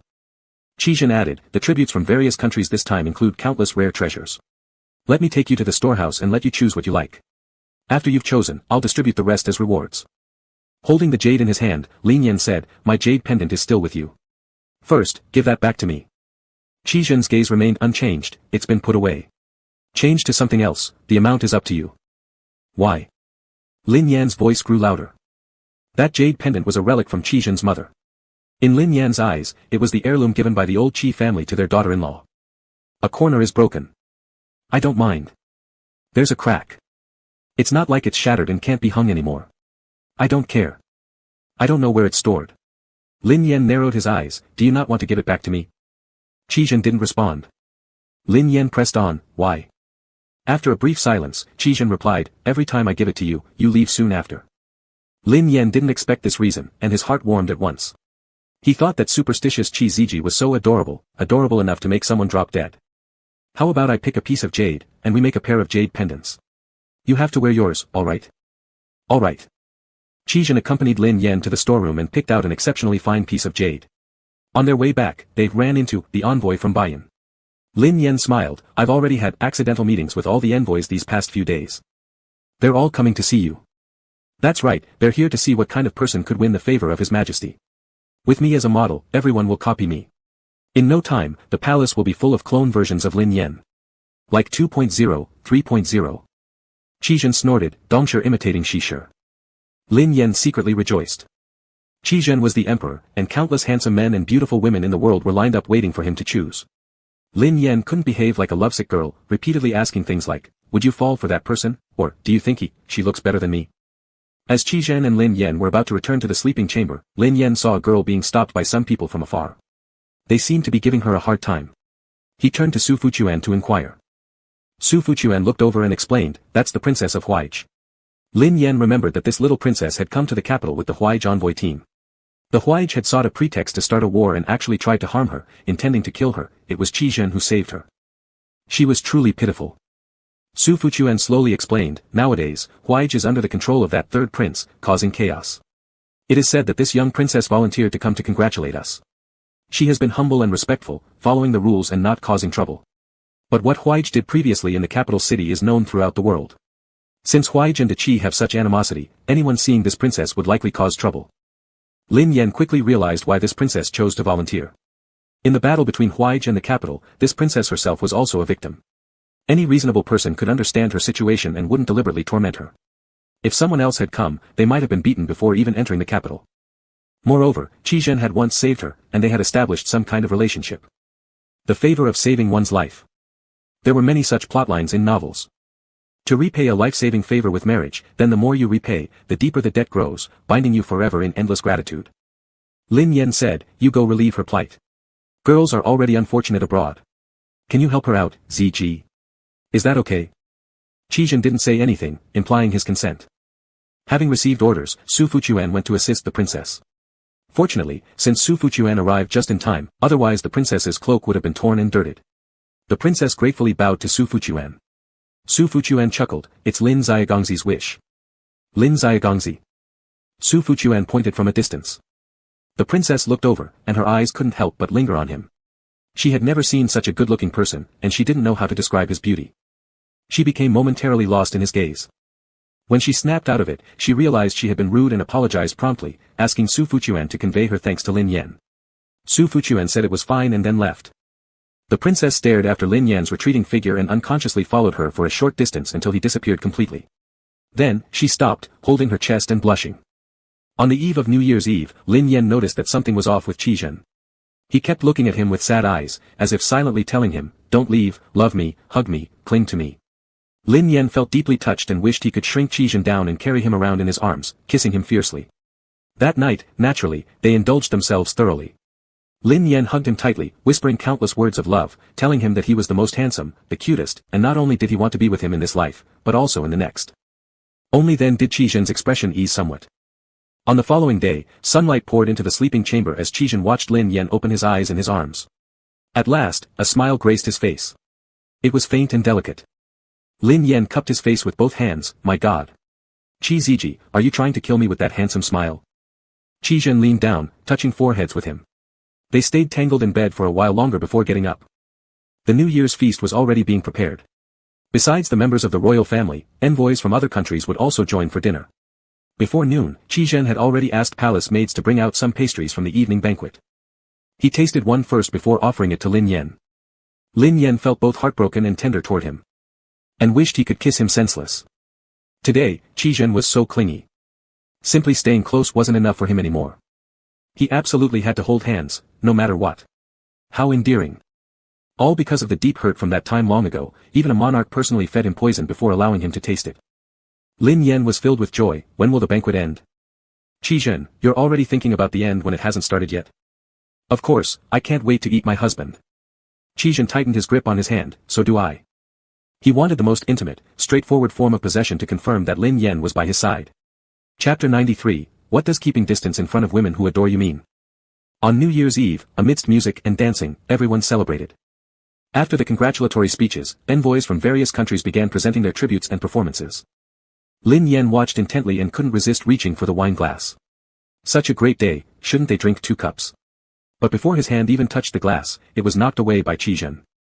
Lin Yan reluctantly withdrew his hand and turned to see that little princess from Huaij gazing at Qi Zhen. His eyes narrowed. Just as he'd guessed, the little princess had her sights set on Qi Zhen. This made sense. Today was the only chance beauties from all countries would have to meet Qi Zhen. And this princess had an advantage over others. Lin Yan nonchalantly ate while secretly observing the little princess. Qi Zhen's gaze remained fixed on him. Noticing this, his tone grew heavy. Do you think she's pretty? That princess is indeed different from average Huige people. Huige people were generally robust. But that princess was like a rabbit, soft and cuddly. Qi Zhen, her mother is from Jiangnan. Lin Yan suddenly understood, pretending to be offhand. She's quite pretty, don't you think? Qi Zhen's expression darkened slightly. I think she's not pretty. Stop looking. Hearing this, Lin Yan chuckled inwardly, relaxed, and focused on the delicious food in front of him. When he tried something good, he even put it onto Qi Zhen's bowl. Not long after, the little princess came forward to perform a dance. Lin Yan was completely absorbed in picking the bones from the fish in his bowl and didn't even notice the frequent glances the princess sent his way. Qi Zhen saw it and his eyes turned icy cold. He wished he could stop the dance and tell her to leave immediately. However, doing so would attract too much attention. So instead, Qi Zhen passed a piece of fish to Lin Yan, asking him to pick the bones for him. Lin Yan protested, "What? Do you not have hands? Is my picked fish tastier?" "Yes." Lin Yan didn't expect such a reply. As he lifted his head to look at him, Qi Zhen pressed his head down. "Just this once, hurry and pick it, my dear." Lin Yan grinned foolishly, giving in. All right, who makes me love my wife so much? She's so beautiful and loves me so much. It doesn't matter if it's picking fish bones or finding faults in eggs, I'm willing." Listening to these words, Qi Zhen couldn't help but stop looking at him with his peripheral vision and gradually turned his head to watch Lin Yan lower himself as he carefully removed the bones from his fish. He wanted Lin Yan to feed him. He wanted to kiss him. Before Lin Yan finished picking the bones, the princess had already completed her dance. Lin Yan gave his portion to Qi Zhen and continued working on the next piece of fish. Qi Zhen didn't eat either, just watching him. Just watching him made him feel comforted and happy. At the night banquet, all eyes were on the emperor's every move. Qi Zhen's obvious and unabashed admiration for the beauty by his side naturally did not escape the guests' eyes. People below began whispering. Is this the young lord who has recently gained favor? He looks good indeed. How could someone who doesn't look good gain favor? From this situation, it seems unlike what rumors say, His Majesty does not dislike him. Their eyes couldn't tear away from him. How could this seem like dislike? The envoy from Yeqin stepped forward, kneeling down to present gifts. Only then did Qi Zhen shift his gaze to the envoy from Yeqin. Yeqin is rich in precious pearls. Truly, they are excellent. The envoy from Yeqin smiled. If we can win your majesty's favor, it is our honor. Qi Zhen crushed the fish in his bowl, reluctant to eat it all at once. He ate bit by bit as if very unconcerned. I'm sure many in the court have already witnessed this. Perhaps I am the last one to. With that single sentence, everyone was astonished. The envoy from Yeqin broke out in cold sweat, kneeling down with his entire body trembling. After finishing the last piece of fish, Qi Zhen noticed Lin Yan enjoyed eating it, so he picked a couple more pieces and started removing their bones for him. Who all has seen? Shall you tell me or shall I? It was an unremarkable sentence with no tone variation, yet it caused everyone in the grand hall to leave their seats and kneel down. The scene frightened Lin Yan so much that he dared not pick up his chopsticks. It seemed like only he came here to eat. Qi Zhen placed the carefully selected fish meat into Lin Yan's bowl and then added a few green vegetables. The small pot let out bubbling sounds, gurgle gurgle, which was the only sound in the great hall. Eat your own. As soon as the words were spoken, a young eunuch crawled to the center of the hall, pulled out a large gemstone from his bosom, and kowtowed heavily, Please forgive your majesty's servant. Qi Zhen showed no reaction. However, where there is one, there will be another. Soon enough, a second person voluntarily offered a precious pearl, then a third. More than 10 people knelt in the hall. Most were servants from the palace, but a few were also members of the imperial clan. Qi Zhen spoke calmly, The betrayal of Song Ming is still fresh in our memory, yet you dare to act boldly. Yeqin dares even more, daring to kidnap people within our territory and bribe officials. What do you plan to do? The envoy from Yeqin trembled, Your Majesty, we merely wished to draw closer to you, so we made arrangements accordingly, with no other intent. Qi Zhen seemed impatient, explanations are unnecessary. We'll wait for Yeqin's king to address us. As for the others, anyone caught accepting bribes will be dealt with according to national law and palace regulations. Their lives were spared. All those in the hall kowtowed in gratitude. Su Fu fully acknowledged, yes, and had them all escorted away. With this incident resolved, despite the songs continuing and dances persisting, no one dared to harbor improper thoughts again. All envoys present behaved properly until the night banquet concluded. On the way back, Lin Yan couldn't stop admiring Qi Zhen with starry eyes, causing Qi Zhen to feel slightly warm-faced. How handsome His Majesty is. Without showing anger, he subjugated so many people thoroughly. Qi Zhen held his hand, I've just ascended the throne. Those in the hall were all relatives of the royal family, difficult to handle properly, each with hidden schemes. Today was a good opportunity to use Yeqin as a warning bell, reminding them who they should follow. Qi Zhen paused momentarily, Lin Yan, don't fear me. You and I aren't master and servant. Don't treat me with respect or bow down to me. Just being like now is perfectly fine. Lin Yen smiled toward him. Does that mean being audacious on your imperial bed is also allowed? It is. Then is being audacious elsewhere also allowed? It is. Lin Yen laughed. Then I will surely be audacious. Qi watched him laugh, wanting to laugh along. All right. But on the following day, Lin Yen broke his word. After the New Year's Eve, holidays began. Qi indulged himself with Lin Yen in a lazy morning sleep. Suddenly Lin Yen craved roasted sweet potatoes, so Su Fu fetched some for both of them to squat on the ground together roasting them, leaving their hands black with soot. Unexpectedly, the young princess of Huaij happened to pass by the imperial garden and saw them. Four eyes met. It was awkward. Lin Yen quickly tried to save Qi dignity. He patted his clothes, wiped his hands, widened the distance, and explained, Princess, please excuse me. This is something I fancied. Qi face immediately turned dark. Chapter 94, Jealous Lin Yen. The little princess looked at Lin Yen. There was a trace of charcoal on his nose, making her find him adorable. Unable to help herself, she chuckled softly. This laugh displeased Qi who stared intently at her. Truly, Lin Yan's exterior was too charming for others to resist. While ordinary maids or servants glancing at him privately would be overlooked, if anyone dared to think ill of him, Qi wouldn't tolerate it lightly. Lin Yen gave an embarrassed smile. Being a monarch, Qi must maintain his face and prestige before others from foreign countries. Lin Yen patted his hands, unintentionally noticing Qi was eyeing the young princess. His brows furrowed. This woman had successfully drawn Qi attention. After all, didn't Qi say she wasn't beautiful? Yet her single smile captured his gaze. Lin Yen felt sourness rising within him. The young princess asked, is this sweet potato something that Lord Lin loves to eat? Lin Yen immediately understood. Back when he was in the entertainment industry, he had seen plenty of such instances of people seeking connections. She was asking about Qi preferences. Time to intervene. Yes, it's something I enjoy eating. I like it. Two voices rang out simultaneously. Lin Yen turned his head suspiciously. What are you butting in for? Qi also looked at him, his expression calm, giving nothing away. The young princess said, it seems both His Majesty and Lord Lin love to eat this. Could I perhaps have one too? Qi no. Lin Yen, yes. Once again, two different voices chimed in. As Lin Yen bent down to pick one up, he was stopped by Qi voice. Huh? What's the problem? It's just a sweet potato. Is the ruler of a country so stingy that it would make people laugh? Qi grabbed him and gave him a cold glance. Lin Yen felt even more baffled. He lowered his voice, just a sweet potato, I won't let yours be given out. But if it's mine. That made it even less acceptable. Qi voice grew colder as he addressed the young princess, do you have anything else? The young princess caught the hidden meaning in Qi words, and so did Lin Yen. Qi clearly wanted her to leave. Although the little princess had it rough, this wouldn't dissolve the enmity between Huaij and Daqi. The young princess wasn't foolish either. She pressed her lips together and raised her gaze to Lin Yen. Miheng actually has something she wants to say. Qi face darkened. Lin Yen was shocked. Not leaving even when being driven out. It showed her clear intentions toward Qi. Lin Yen snorted silently, thinking how mischievous and bold this girl was.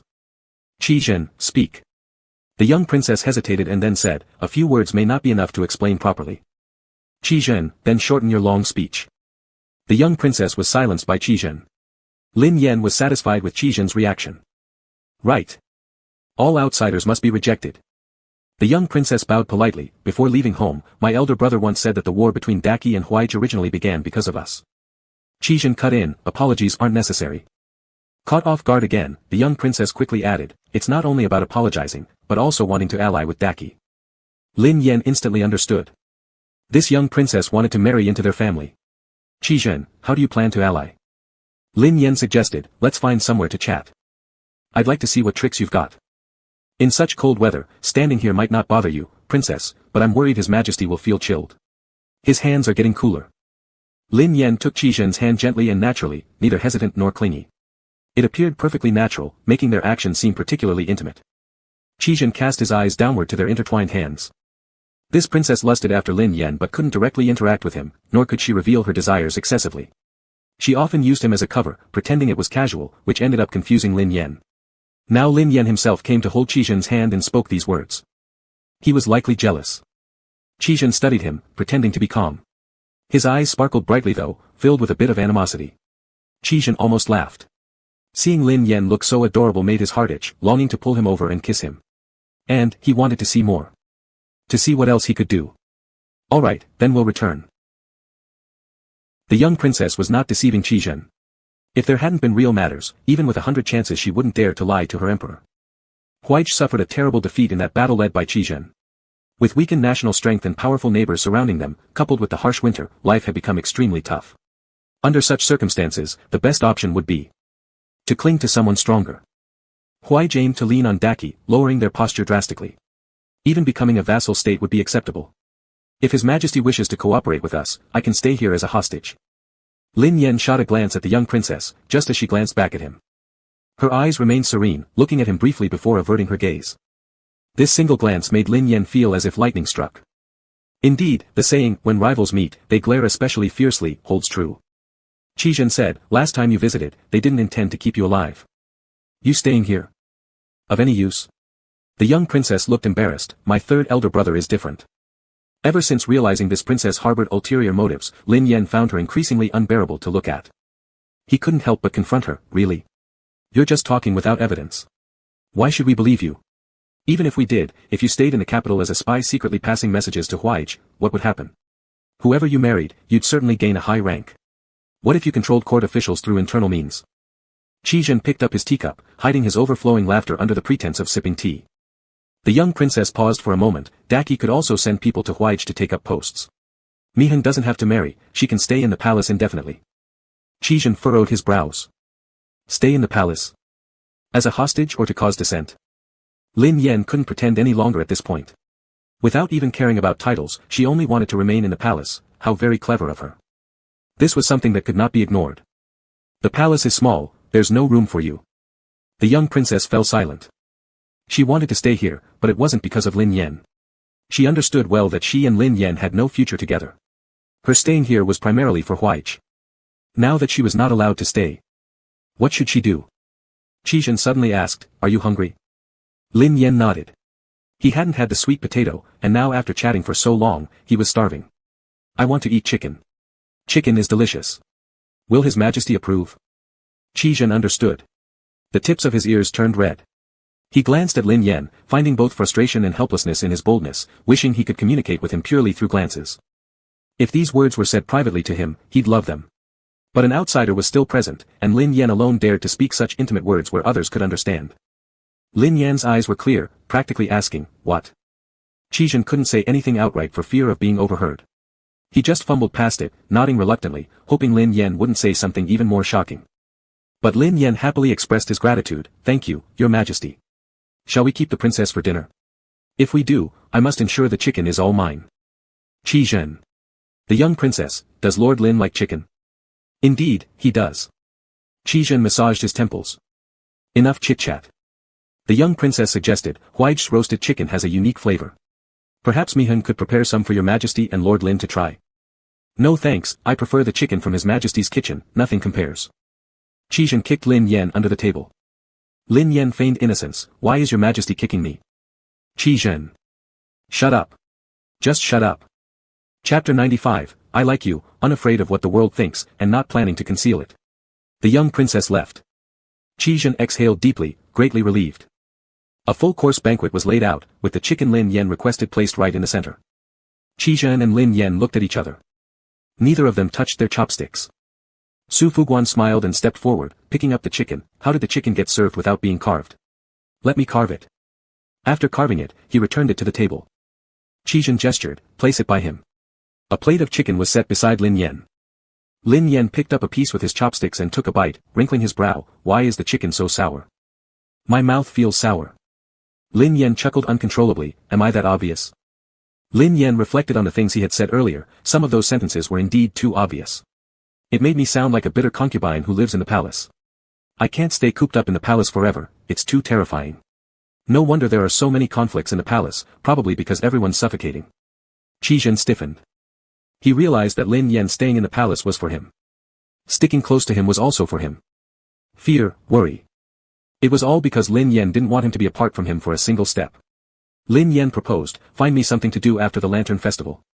In the future, while you read the memorials, I'll do some tasks nearby. But beforehand, let me clarify, embroidery isn't an option, it hurts my hands. Qi Zhen felt warmth in his heart. Even though it got monotonous, Lin Yan never mentioned leaving the palace. I'll think about it. You take your time. There are still a few days. Lin Yan pointed at the sour chicken with his chopsticks. You're not eating it. Qi Zhen's eyes sparkled mischievously. Nope, it's all yours, eat slowly. After all, it's the chicken I gave you. Lin Yan couldn't hold back laughter and shook violently with amusement. But soon enough, his laughter faded. On the bed, Qi Zhen whispered exactly the same words as those at the dining table into Lin Yan's ear, making him shiver all over, his whole body turning red. For the first time in bed, Lin Yan was flustered by Qi Zhen, and he became much more sensitive than usual, which excited Qi Zhen even more. The intimacy went on endlessly. Cooperation with Huaij was eventually achieved. Huaij became a vassal state of Daqi. In addition to officials being sent from Daqi, several beauties would also be dispatched to Huaij. The Huaij queen must be chosen from among these ladies. Moreover, Huaij was required to send their firstborn legitimate prince to the Daqi palace as a hostage.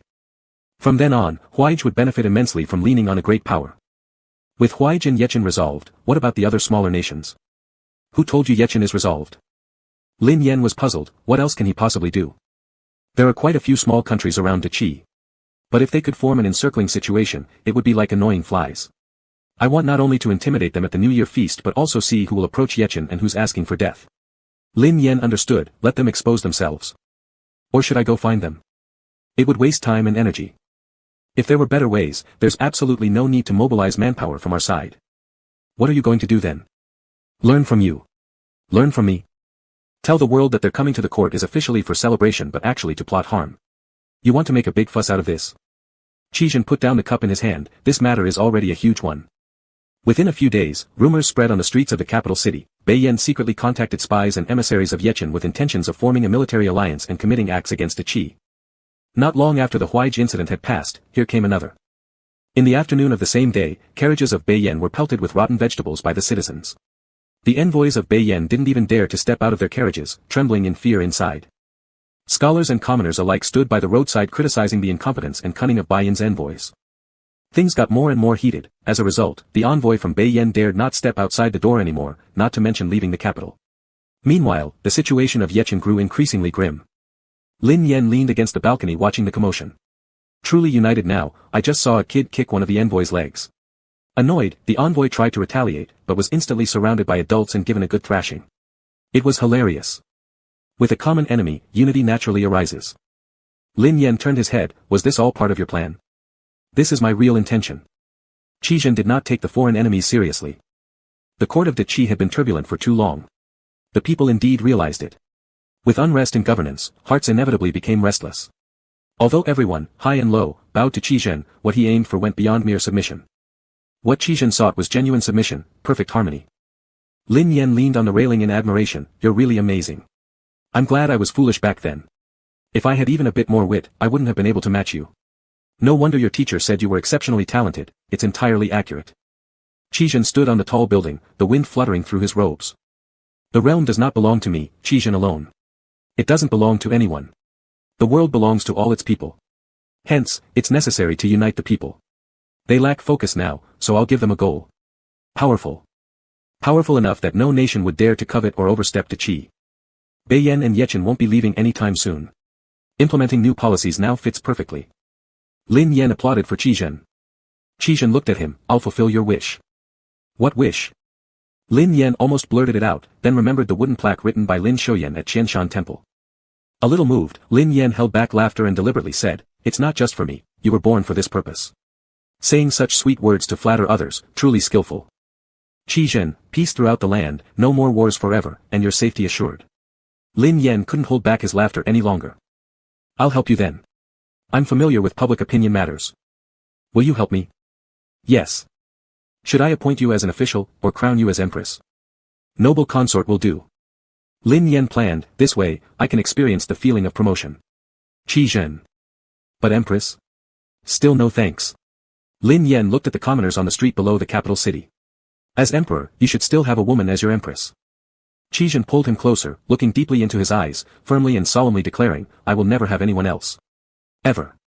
I don't want anyone else. That wouldn't be right. What I mean is, leave the empress position vacant. No, I will bestow this title upon you, and no one can stop me.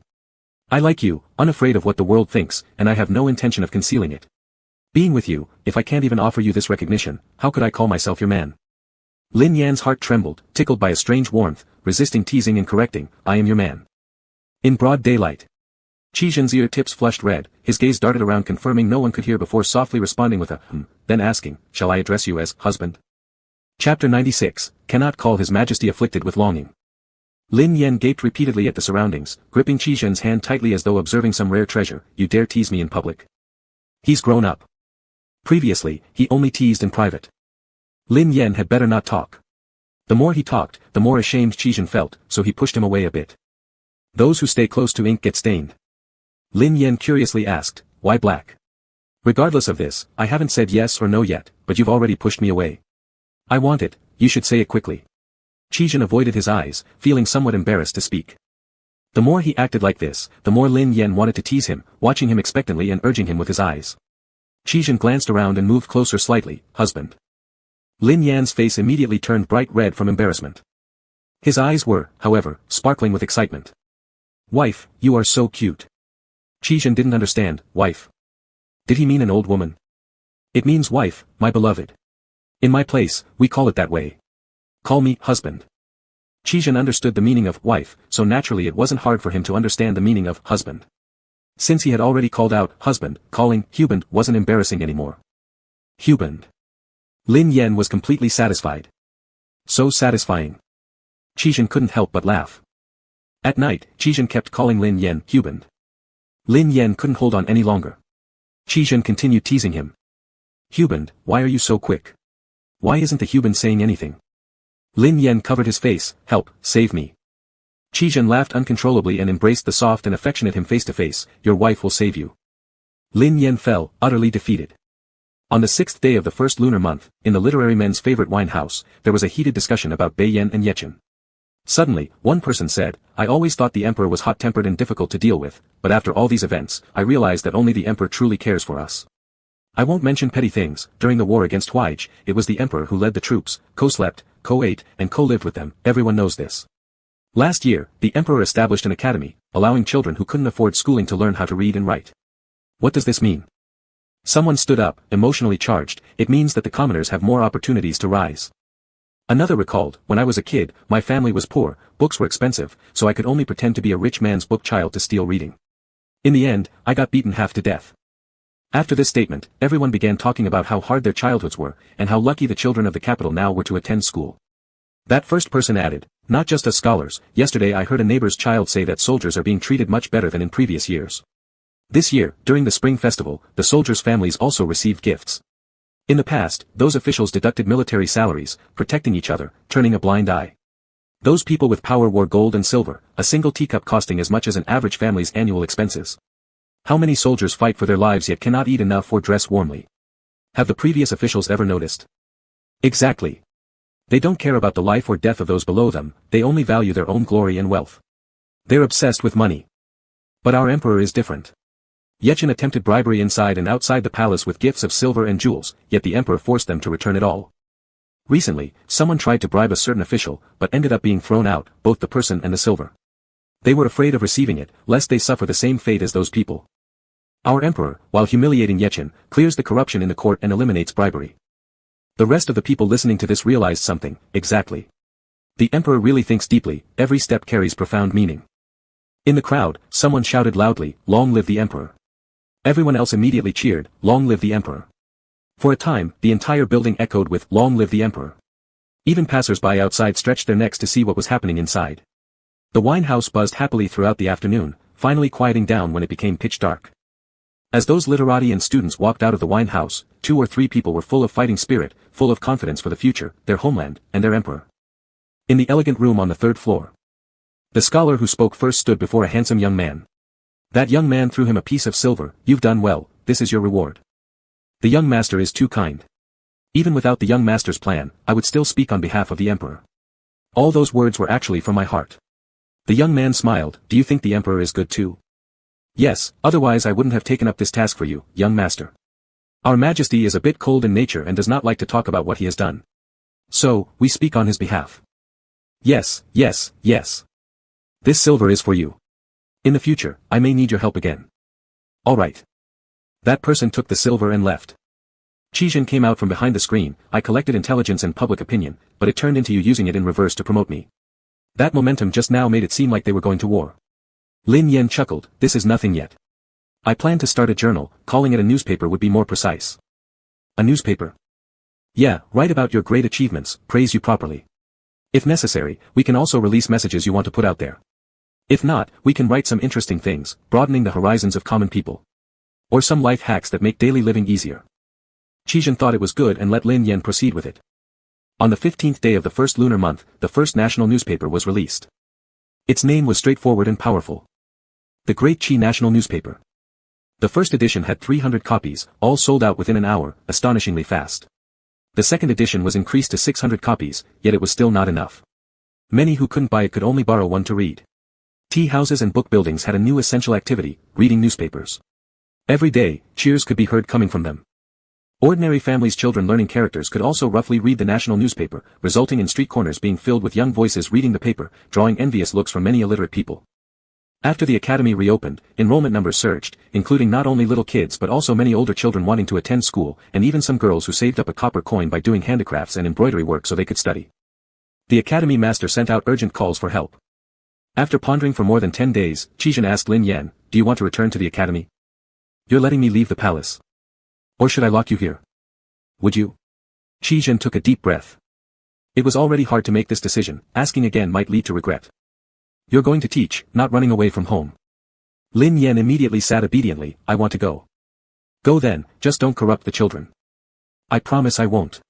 I'll surely bring the best for your majesty, preparing plenty of diligent workers, not pillars, for the great Qi dynasty. Qizhen looked at his smiling face. As long as he's happy. He liked seeing him happy. Remember not to linger outside and come back early. Lin Yan flirtatiously stroked Qizhen's chin, understood, I can't let the emperor get lovesick. Chapter 97, Is there anyone in the world who loves only one person their entire life? Lin Yan's name arrived earlier than Lin Yan himself, already spreading through the academy. When he finally reached the academy, quite a few people looked at him openly or covertly. Especially Li Jiangling. Who could blame him since Lin Yan used to work here under the same name? The previous Lin Yan was well taken care of by Su Furen, saying that Lin Yan had an emergency at home and retired back to his village. The former Lin Yan returned home, and now a new Lin Yan arrived. Everyone naturally wanted to check him out. Lin Yan quickly became familiar with them, and Li Jiangling invited him for drinks, crying pitifully while saying he had a brother who disappeared without bidding farewell, also named Lin Yan, somewhat similar to the current one. As he cursed his departed brother Lin Yan, he clung to the present Lin Yan, shouting not to leave. If Lin Yan didn't know he was a straight man, with how pitifully Li Jiangling cried, Lin Yan would have suspected that Li Jiangling secretly loved him. Lin Yan sent someone to fetch Wu Ji and took him away. The academy was currently booming with vitality, with daily recitations echoing. Originally, Lin Yan only worked half days in the morning, but with the increase in people, the children were divided into two groups. Based on individual situations, they decided whether to come for classes in the morning or the afternoon. Lin Yan was forced to add extra lessons.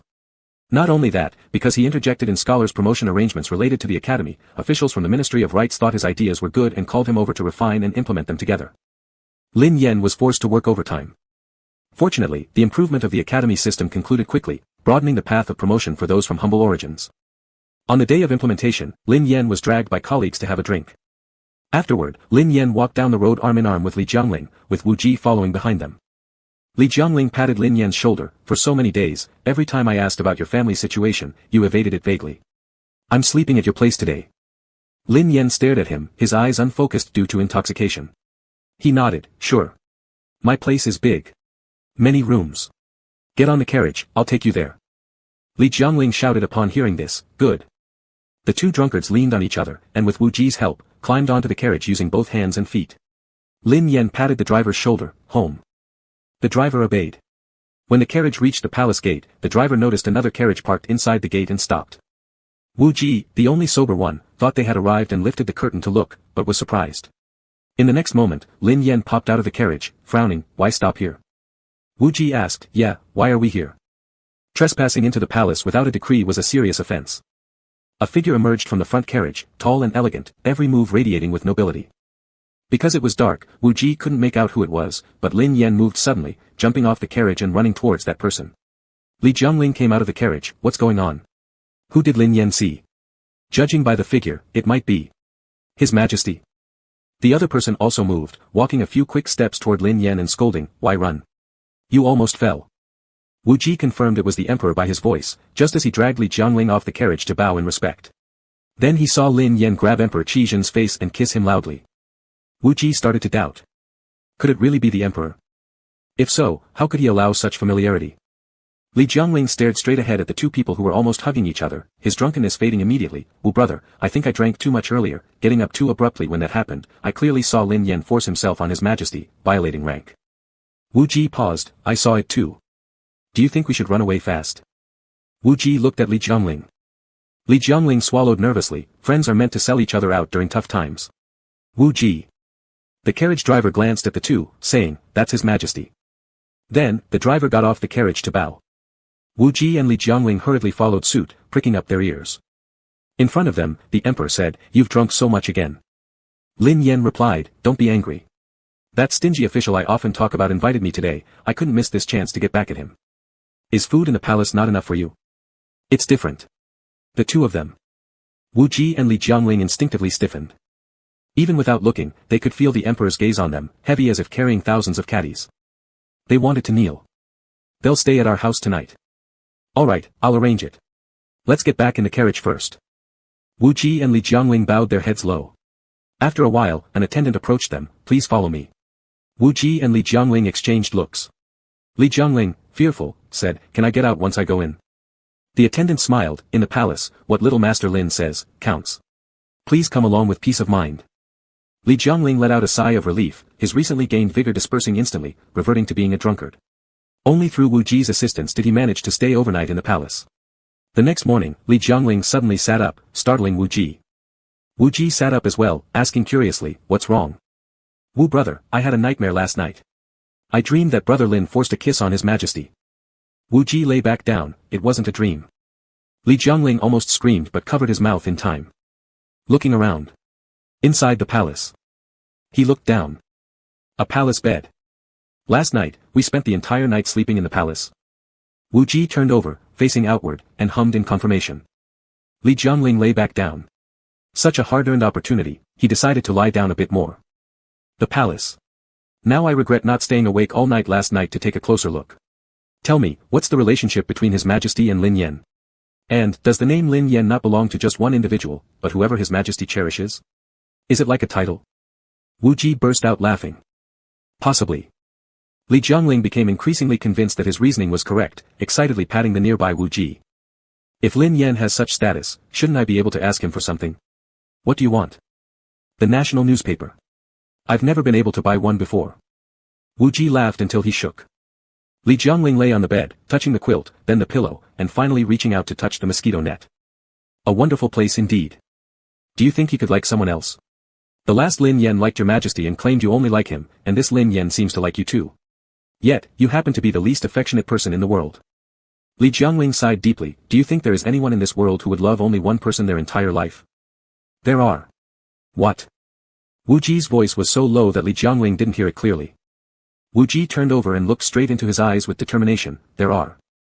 Chapter 98, A Thought Arises, 10,000 Horses Lose Control, End of Main Story. Li Jiangling nodded. "I also believe there are such people, I feel I am one." Li Jiangling sat up. "We shouldn't get used to the palace bed or quilt. We should go pay respects to His Majesty and Brother Lin. Yesterday, we just stumbled in carelessly, which was very disrespectful." Li Jiangling climbed down, then suddenly remembered something. "I remember I spoke ill of His Majesty many times before. His Majesty had a good relationship with the previous Lin Yan. Do you think His Majesty will cut off my head soon?" Wu Ji stood up and put on his shoes. "His Majesty is not an incompetent ruler." Li Jiangling nodded. "That's true." The two conveyed their thoughts to the attendant. The attendant guided them to the emperor's sleeping chamber. On the way, Li Jiangling knew one shouldn't look around freely inside the palace. However, he couldn't help but steal some glances due to curiosity. The palace was truly beautiful, no wonder everyone wanted to come in.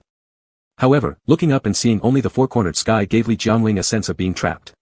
"Li Jiangling, I wonder how Brother Lin, with such a spirited nature, can stay here. Why don't you ask him?" "I'm not that stupid. Asking such a question to Lin Yan within the palace. You said even dumber things last night. In front of His Majesty's people, you called Lin Yan a man to sell." Li Jiangling instantly wanted to retreat. "Run, why wait? Wu Ji grabbed Li Jiangling by the collar. The palace has strict discipline and rules. Running around will get you reported. Li Jiangling immediately became obedient and followed the attendant forward. Upon reaching outside the sleeping hall, an attendant went inside to inform. Soon they returned and announced that they could enter. Wu Ji and Li Jiangling walked inside. Just as they reached the entrance of the sleeping hall, they heard voices from inside. Don't pull it, you'll break it. What if it breaks? There are still others, right? Anyway, it's your fault for moving around so much. Otherwise, why wouldn't it match? Wu Ji and Li Jiangling paused in their steps. What were they doing? Can they really go inside? His Majesty sighed, how can I face people with it torn like this? Li Jiangling blushed red, if they couldn't face people, surely they couldn't go in. Su Fuchuan saw the two hesitating at the door, stepped forward to guide them inside. When they entered, they found Lin Yan helping Qi Zhen adjust his belt. It wasn't exactly something indecent. Lin Yan glanced at them, allowing Qi Zhen the chance to escape from under Lin Yan's grasp. Li Jiangling and Wu Ji hurriedly bowed. Qi Zhen said faintly, you may rise. Lin Yan asked, are you awake? Did you sleep well in the palace last night? I drank a bit too much yesterday, I don't remember everything afterward. Li Jiangling replied, very good, the palace was very comfortable. Lin Yan looked at Wu Ji, brother Wu, you have dark circles under your eyes. Didn't sleep well last night. Wu Ji was slightly stunned, lowered his eyes slightly to cover it up and replied, subject finds it hard to sleep in unfamiliar environments. Lin Yan understood. Qi Zhen asked, would you like to have breakfast with your friends? How about you? If Qi Zhen, who was the emperor, ate here, the other two wouldn't have seats. I have court to attend. You may eat first. After saying that, Qi Zhen left. Wu Ji and Li Jiangling finished breakfast in the palace and then departed. Lin Yan kept half his stomach empty, waiting for Qi Zhen to return from court and then had a meal together. Qi Zhen reminded him, it would soon be Zhou Sudong's wedding day. Forgetful again. Forgot. While Lin Yan was puzzling over what gift to prepare for Zhou Sudong, Qi Zhen caught hold of Lin Yan who was aimlessly searching through the storeroom like a headless fly. Before going, there is one thing we need to do first. What? Your enfeoffment. Huh? Are you deliberately causing trouble, or do you have a competitive spirit to get married before Zhou Sudong? Qi Zhen thought for a moment, doing it this way might not be bad either. What did you originally plan to do? Many people will attend Sudong's wedding, I want to bring you, as someone close to me. Lin Yan understood and a smile spread across his face. The ceremony of the noble lady's enfeoffment was simple, but it caused quite a stir both inside and outside the palace. Inside the palace, everyone was surprised because the title given was so low. Given how much His Majesty adored Lin Yan, they expected him to be named an empress at least, instead, he was only named a noble lady. Outside the palace, the commotion arose because the ministers thought Emperor Qi Zhen's favor for this young master was merely temporary fun and wouldn't result in any formal enfeoffment or presence by his side. Now that Lin Yan had been enfeoffed, and solely enfeoffed, it caused shock. In such a vast harem, there was just one noble lady. Some court officials, noticing that there was someone in Emperor Qi Zhen's harem, began plotting. They sent beautiful girls like flowers into the palace, deliberately orchestrating encounters. Qi Zhen tolerated it once, twice, but as it grew frequent, he became annoyed. During an early morning court session, he directly mentioned that there were too many beautiful girls in the capital city recently. He estimated that it was due to an imbalance between women and men, proposing to build a convent to solve the issue. After this statement, no one dared approach anymore. April arrived, lush with grass and flying orioles. Zhou Sudong's wedding was grand and lively. From the moment Emperor Qi Zhen walked in with Lin Yan, everyone seemed to focus on Zhou Sudong's wedding outwardly but were secretly examining Lin Yan. Some thought, what a pity that such a handsome young man belongs to His Majesty now, others couldn't even dare to dream about him. Others thought, his good looks explain why His Majesty favored him. Still, some colleagues from the academy who worked alongside Lin Yan stared at him, shocked beyond measure. Their hands trembled as they held their wine cups, wondering if they'd ever offended him unknowingly. Although the wedding was lively, Lin Yan avoided drinking alcohol, making excuses. He wanted to save energy for celebrating the bridal chamber that night. But before he could act, Zhou Sudong pulled him aside and handed him a tough task. Take Qi Zhen away. Lin Yan was stunned. Zhou Sudong explained, with His Majesty present, who would dare to play? Everyone is uncomfortable eating. Though it was true that the emperor's presence was an unparalleled honor, it brought stiffness and restraint. Even when Qi Zhen later left the table and dined elsewhere, it still put a lot of pressure on the Zhou family. Celebrating the bridal chamber is all about fun. With His Majesty present, not only would no one dare celebrate the room, the entire wedding might collapse under the weight of decorum. Zhou Sudong pressed Lin Yan on the shoulder, I'll repay you richly afterward. I want to join the fun too, Lin Yan said grumpily. Next time. I'll accompany you, and we'll play pranks on others. Lin Yan groaned, who else is getting married lately? There will be more, trust me. Just take care of His Majesty for me, and let me go to my bride. My son being reincarnated tonight relies entirely on you. No. Zhou Sudong, you have no heart. Zhou Sudong dashed off like the wind. Not long after, Qizhen showed up. Sudong said you got lost, so I came to find you. You, really got lost here? Seeing few people around, Qizhen approached Lin Yan and held his hand, whining for me to come and find you. Not. Lin Yan indignantly told Qizhen about Zhou Sudong's scheme. Qizhen burst out laughing, if you wish, I will go with you. How dare he resist? Certainly not.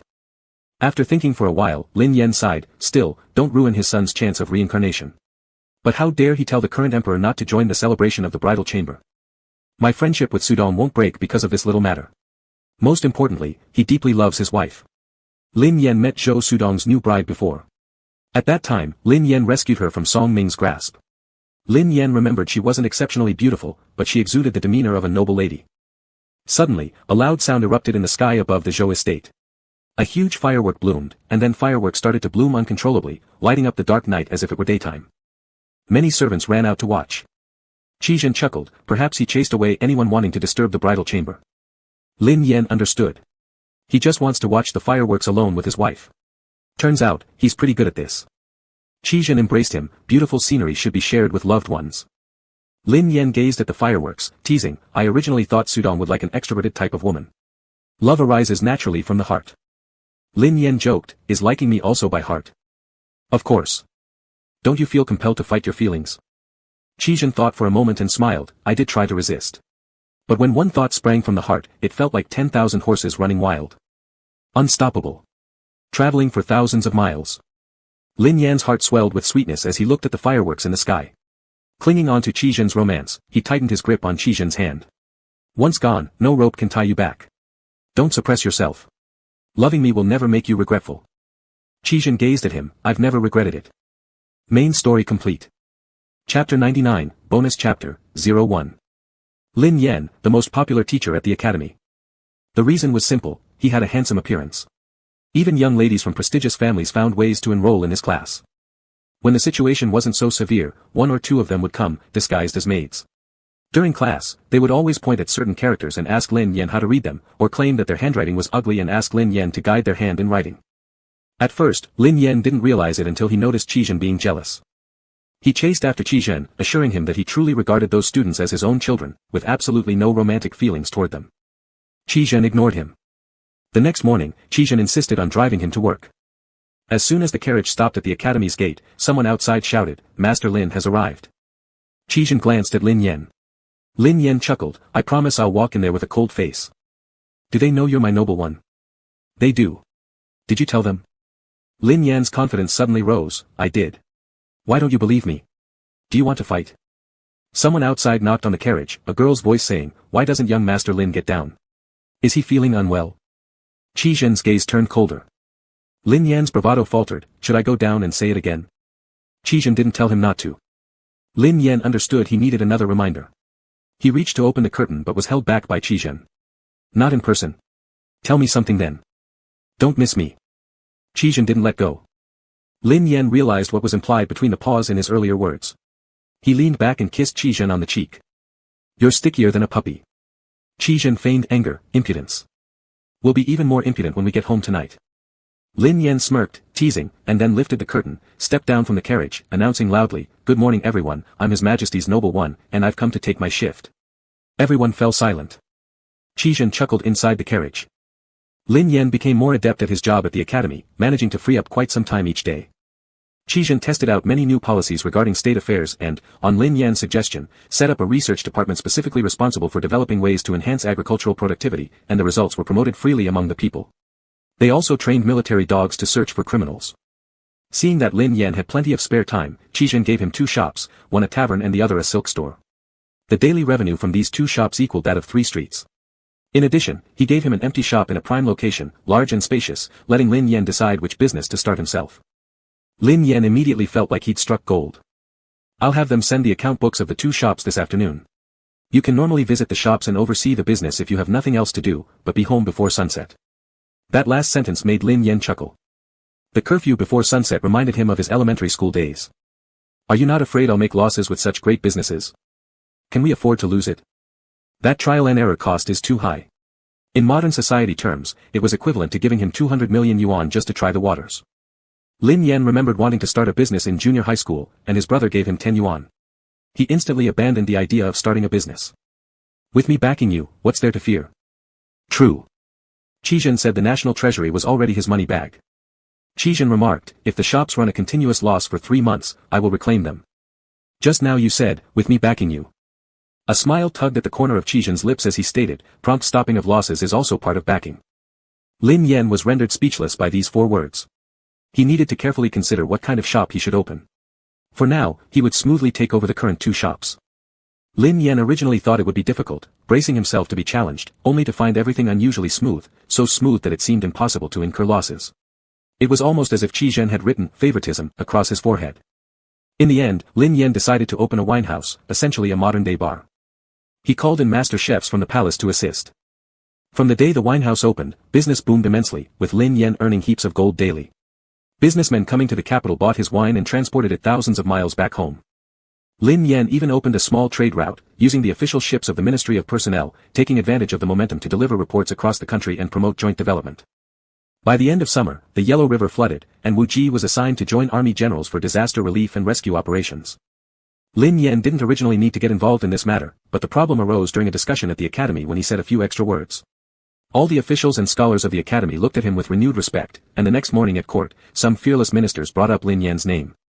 Disaster relief wasn't a dangerous task, it was just that it required a long time away. Qizhen was somewhat reluctant but eventually allowed Lin Yan to go. Lin Yan was like a 1,000-mile horse and shouldn't be confined to the capital alone. Joining Lin Yan on the disaster relief effort was Shen Shen, the last remaining student from Ma Buoyang, who happened to be Wu Ji's senior.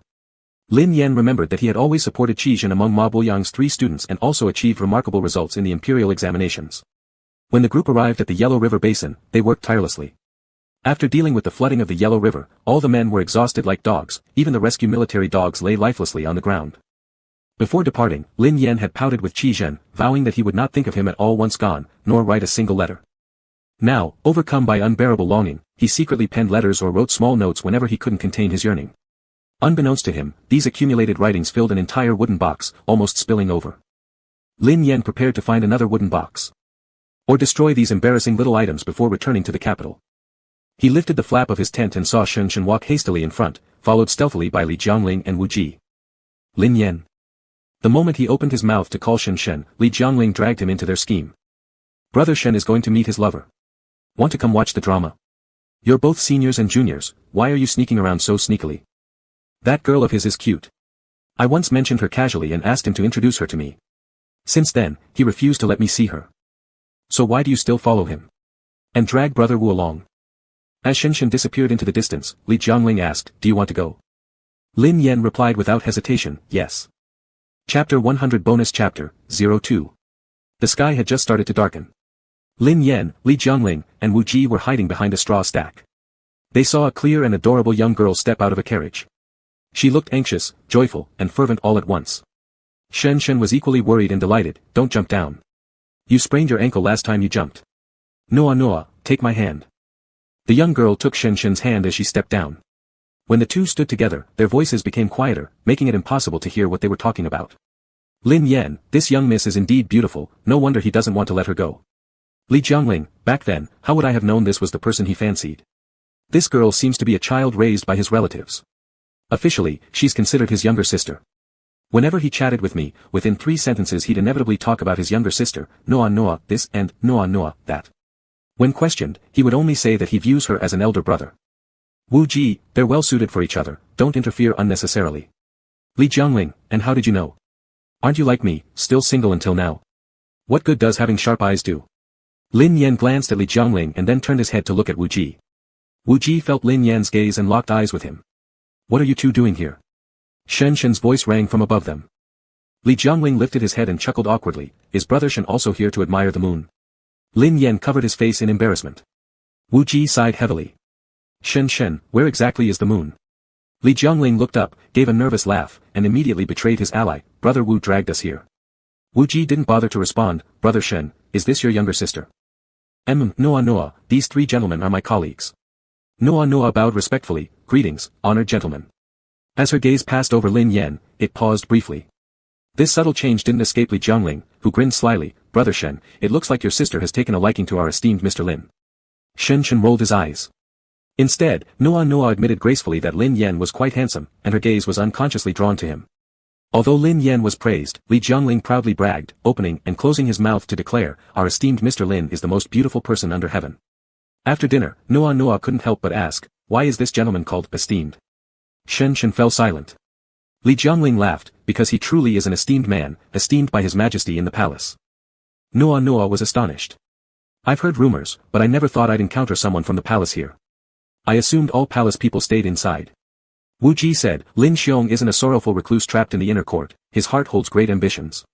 "Stop. No more compliments. All I did was manage a water calamity, there's no need to exaggerate it so much." Shen responded, "Praise should continue. If not for Lin Xiong's methods, managing the water calamity wouldn't have been completed so swiftly." After resolving the water issue, Lin Yan even proposed staying longer to construct 2 reservoirs which could both regulate water levels and expand irrigation areas, making life easier for the common folk. Shen suggested, "With talents for aiding society, Brother Lin, perhaps consider joining our Ministry of Households." Li Jiangling protested, "What Ministry of Households? He belongs to our academy, how can you try to poach him right in front of me?" Wu Ji intervened, "Let Lin Xiong decide for himself. I choose to maintain the status quo. The 6 departments of the imperial court are all too busy." Shen sighed in regret. Li Jiangling leaned closer to Lin Yan, whispering into his ear, "Is it because you're busy that you feel burdened by his majesty?" Being exposed, Lin Yan calmly looked at him. Smart kid, already speculating on matters concerning the emperor. Lin Yan countered quietly, "Li Xiong, do you fancy men?" Upon hearing this question, Wu Ji's ears perked next to Li Jiangling. Startled, Li Jiangling exclaimed, "Why do you ask such a thing without cause? Is there someone who asked you to inquire on their behalf?" "That's not the case." Li Jiangling continued, "I think I still prefer women. But unfortunately, there's much work at the academy. Moreover, I have neither parents nor siblings at home, only my teacher. And he doesn't care about my marriage affairs. Do you even know the last time I brought it up with him? He actually said that if I can't find a suitable match, I should just coexist with Wu Xiong." Wu Ji twitched his hand slightly, spilling the wine in his cup. Quietly tightening his grip. "What a mischievous old man." Slamming the table in frustration, Li Jiangling protested, "Isn't that absurd? It's one thing for me to not find a suitable partner, but why drag Wu Xiong into this? My teacher is too harsh." Lin Yan. "Perhaps your teacher really thinks this way. How about we drop it? By the way, tonight I'll write down a description of my ideal woman for you. Since you're always by His Majesty's side, you must see plenty of ladies. Please help me keep an eye out. No need for noble family daughters, just a kind-hearted person will do." Lin Yan thought Li Jiangling was joking, but little did he know that right after finishing dinner and completing his rounds, upon returning to camp, Li Jiangling intercepted him and handed over a piece of paper. Upon opening it, he found it densely filled with lists itemizing descriptions. Was this how one went about liking someone? Lin Yan couldn't help but laugh and cry at the same time. Upon returning to his tent, he immediately noticed that the box where he kept his love letters wasn't on the table anymore. He remembered leaving it there before stepping out. Where had it vanished? Lin Yan became nervous, searching everywhere but finding nothing. Summoning someone, he inquired if anyone had entered his tent. The reply was no. Lin Yan's mind went buzz like a sound. It was done. The letters were gone. Though these letters contained no critical intelligence, they included some explicit declarations of affection. He loved to talk about them, but only for Qi Zhen's ears. If word got out, wouldn't everyone think he was a weirdo? Lin Yan was panicking as he pondered, how likely was it that he could claim those letters were written by Li Jiangling? Just as he was about to go out and search further, suddenly someone grabbed him from behind and clamped their hand over his mouth. For a moment, Lin Yan panicked, thinking he'd encountered an assassin, but then quickly recognized a familiar scent. It was Qi Zhen. Lin Yan's joy overflowed, just as he was about to say something. Qi Zhen squeezed him gently and sighed with concern, "How come you've lost so much weight? Poor accommodations would be okay, but not eating enough. It's not lack of food, but the severity of the disaster. It's been exhausting." Upon hearing this, Qi Zhen's worry deepened even more. He rarely complained about fatigue. But once the disaster stabilizes, things will improve, although recovery won't happen instantly. Qi Zhen rested his chin on Lin Yan's shoulder and rubbed his head. "When we return, I'll feed you myself." A warm sensation surged through Lin Yan's heart. After embracing for a while, Qi Zhen spoke again. "Do you want to lick?" With an expressionless face, Qi Zhen recited. "Today while managing the flood, I saw a husband who narrowly escaped death hug his wife tightly. Moved by their great love, I also wish you, Qi Zhen, could appear right in front of me. If you could swoop down and hug me, I would immediately kneel and lick you." As soon as Lin Yan heard the first sentence, he knew Qi Zhen had read his letter. What nerve! Not only did he read it, but he even memorized it. Struggling against him proved futile. After hearing Qizhen finish the recitation, Lin Yan was turned around by him gripping his shoulders. He then pulled his hands over. Will you lick now or later? Chapter 101, Omake, 03. Qi Ziji, after arriving at the disaster area today, I found out that things here are even worse than expected. And then it made me remember that we argued before I left. How annoying. Qi Ziji, you're not even around, yet you're constantly in my thoughts. You are really troublesome. Can you get out of my head already? Of course, I'm not going to kick you out myself. You'd better leave on your own. Qi Ziji, I just remembered, last month, the alcohol in my cup mysteriously decreased. Later, when I kissed you, there was a hint of alcohol. Did you steal and drink my alcohol? Is our country about to fall? Qizhen chuckled and asked, can't you write a letter without starting with my name? Lin Yan cursed quietly, Qizhen. Just read the letter. Why did you tie me up? Lin Yan was tied to the central pillar of the tent, unable to move. Qizhen opened another letter, asking, would you let me see if I untied you? Qizhen arrived secretly and late. Lin Yan wasn't there. When he entered the tent, he saw an open wooden box on the table and letters nearby which hadn't been put back inside. Qizhen wasn't the type to snoop through others' privacy or rummage without asking, but these letters were marked, for the emperor's eyes only. That made them a special case. He read a few. Lin Yan's letters were just like those from years ago when they used pigeons to deliver messages, no serious matters, all trivialities and complaints. The food wasn't tasty today, the clouds yesterday were beautiful. There was also one letter where he mentioned saving a puppy, asking if Qizhen liked dogs. Probably feeling his vocabulary wasn't enough to describe, he had even drawn a picture below. Frankly speaking, seeing just this picture would make Qizhen want to throw that dog out of the capital city. Though all were petty issues, the yearning between the lines touched Qizhen's heart tenderly. It wasn't just him who was driven nearly mad with longing. Unfortunately, he hadn't finished many letters when Lin Yan returned. After being teased, he became angry and wouldn't let Qizhen read further. In response, Qizhen tied him up and slowly started reading by time order. Qizhen's visit here was confidential, so Lin Yan didn't dare shout loudly for help, only muttering under his breath. You won't sleep in my bed tonight. Your bed is dirty anyway. Tonight, I'll take you to sleep in the city. As Qizhen opened another letter, he leaned over and kissed Lin Yan lightly on the lips. I sent several pigeons to you. Didn't you receive them? No, you must be lying to me. I truly sent them, but I received no reply. I thought you were upset and refused to come here. Lin Yan cursed softly, there was heavy rain here. What pigeons could you have released? The flooding was severe, making it difficult for horses to cross the river. It might even result in the death of both horse and rider. After finishing the letter in hand, Qizhen smiled and kissed Lin Yan again on the lips. Fortunately, the officials here understand. They specifically mention you in their daily reports. Lin Yan's face grew hot. These people knew how to flatter their superiors well. I asked them to write more about you, soon there will be a sheet full of your stories. Some even painted your portrait. Still, it doesn't come close to the real you, not even 1/3. Lin Yan's face turned bright red. Are you crazy? Asking the officials to write about me in their reports and even draw pictures. Show me those drawings. Not in the palace, so I didn't bring them. Back then, I thought you were heartless and wouldn't reply to my letters, so I had no choice but to do this. I just needed to know that you were fine, giving me peace of mind. This is too unfair. I don't even know what you look like. Qizhen neatly folded the letter, put it back into the envelope, placed it on the table, and then untied Lin Yan. Does it hurt where you were tied? How could Qizhen actually harm him? He bound him only for fun. If Lin Yan tried hard, he could break free. However, Lin Yan worried that making too much noise would attract attention, so he cursed continuously without trying to move. Now, since Qizhen cared, he deliberately said, yes. It hurts terribly. Take off your clothes, let me check. You're perverted.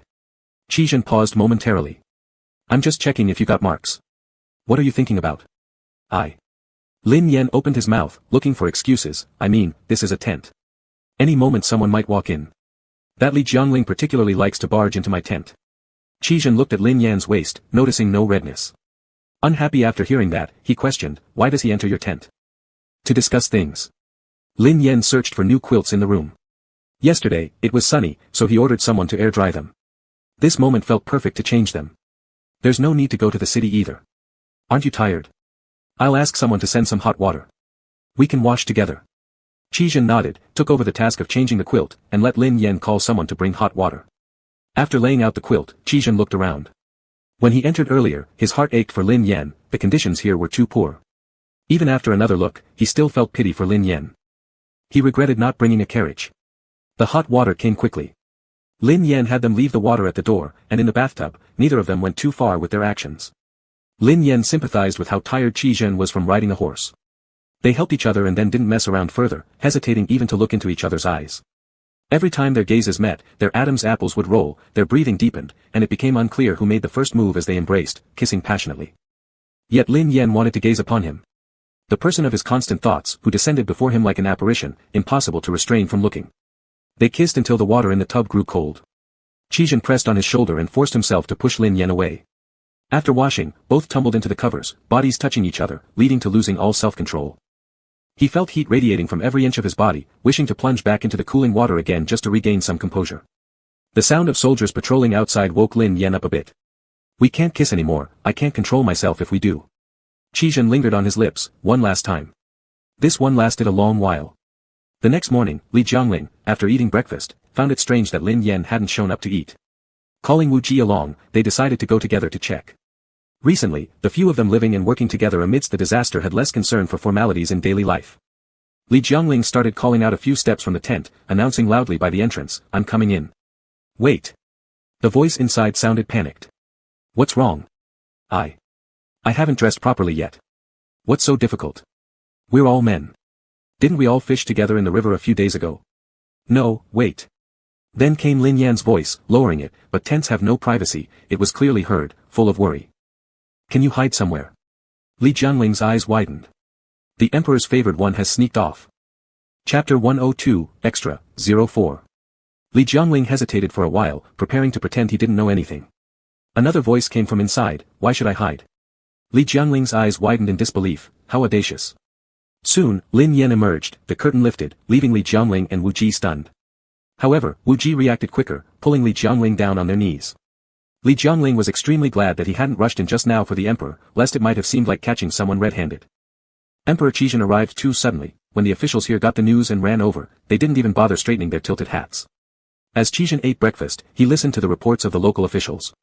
After eating, Emperor Qi Zhen went to check on the situation, instructing not to alarm those below with local officials around. From afar, he reviewed the revised entries for disaster recovery and prevention. He allowed them to take full control of the process. With the Emperor's endorsement, those working could finally show their skills before him, becoming increasingly motivated. A 1-month construction period was compressed into half a month. After returning to the capital, all officials were rewarded according to their merits. Lin Yan was granted the title of consort. After the awards were given out, Lin Yan went out drinking with Li Jiangling and others. Ma Boxing was also present and had already started drinking. He held up his cup at Lin Yan from afar, young scholar. Li Jiangling introduced, this is our teacher Ma Fuzi, whom we often talk about. Lin Yan bowed and greeted him politely. Thinking about it, they were old acquaintances. But for this body, he was a stranger. The 5 of them sat around a table together for dinner, wine fumes rising. Li Jiangling began clamoring to raise a cup under the moonlight, dragging Shen Shen out. Ma Boxing looked at Lin Yan, are you not drinking today? Not today. Then, dazed and tipsy, he left. Ma Boxing took a sip of his wine and leaned closer to sit next to him, you're the kid who argued with me last time, saying you didn't like His Majesty, right? Lin Yan choked on his tea, spitting it out in shock. Ma Boxing knew he had guessed correctly from his reaction. He swung his wine cup, I know the Emperor well. There's no way he would so quickly transfer his affection. Mister, do you recognize me because His Majesty likes me? It's not quite that. In my lifetime, I've met many people. Though I wouldn't boastfully say I understand anyone at first sight, I can generally assess most people accurately. Plus, this isn't the first time we've met. Lin Yan couldn't help but give him a thumbs up. Amazing, truly amazing. Through appearances, he sees the essence. Your students aren't as smart as you. Jiangling may be duller compared to his junior brothers. Although you and he work together, your contact isn't that deep yet. The idea of borrowing someone else's body is far-fetched, and no one would dare believe it. Do you dare, mister, aren't you afraid? What should I be afraid of? I'm already an old man. I still remember how firmly you told me the last time, how you absolutely would not love His Majesty. How long has it been? Are you regretting it? Mister, as you know, there are many uncontrollable things in this world that must be accepted, including outcomes we did not want. Now that I've fallen for him and cannot let go, I'd rather stay behind.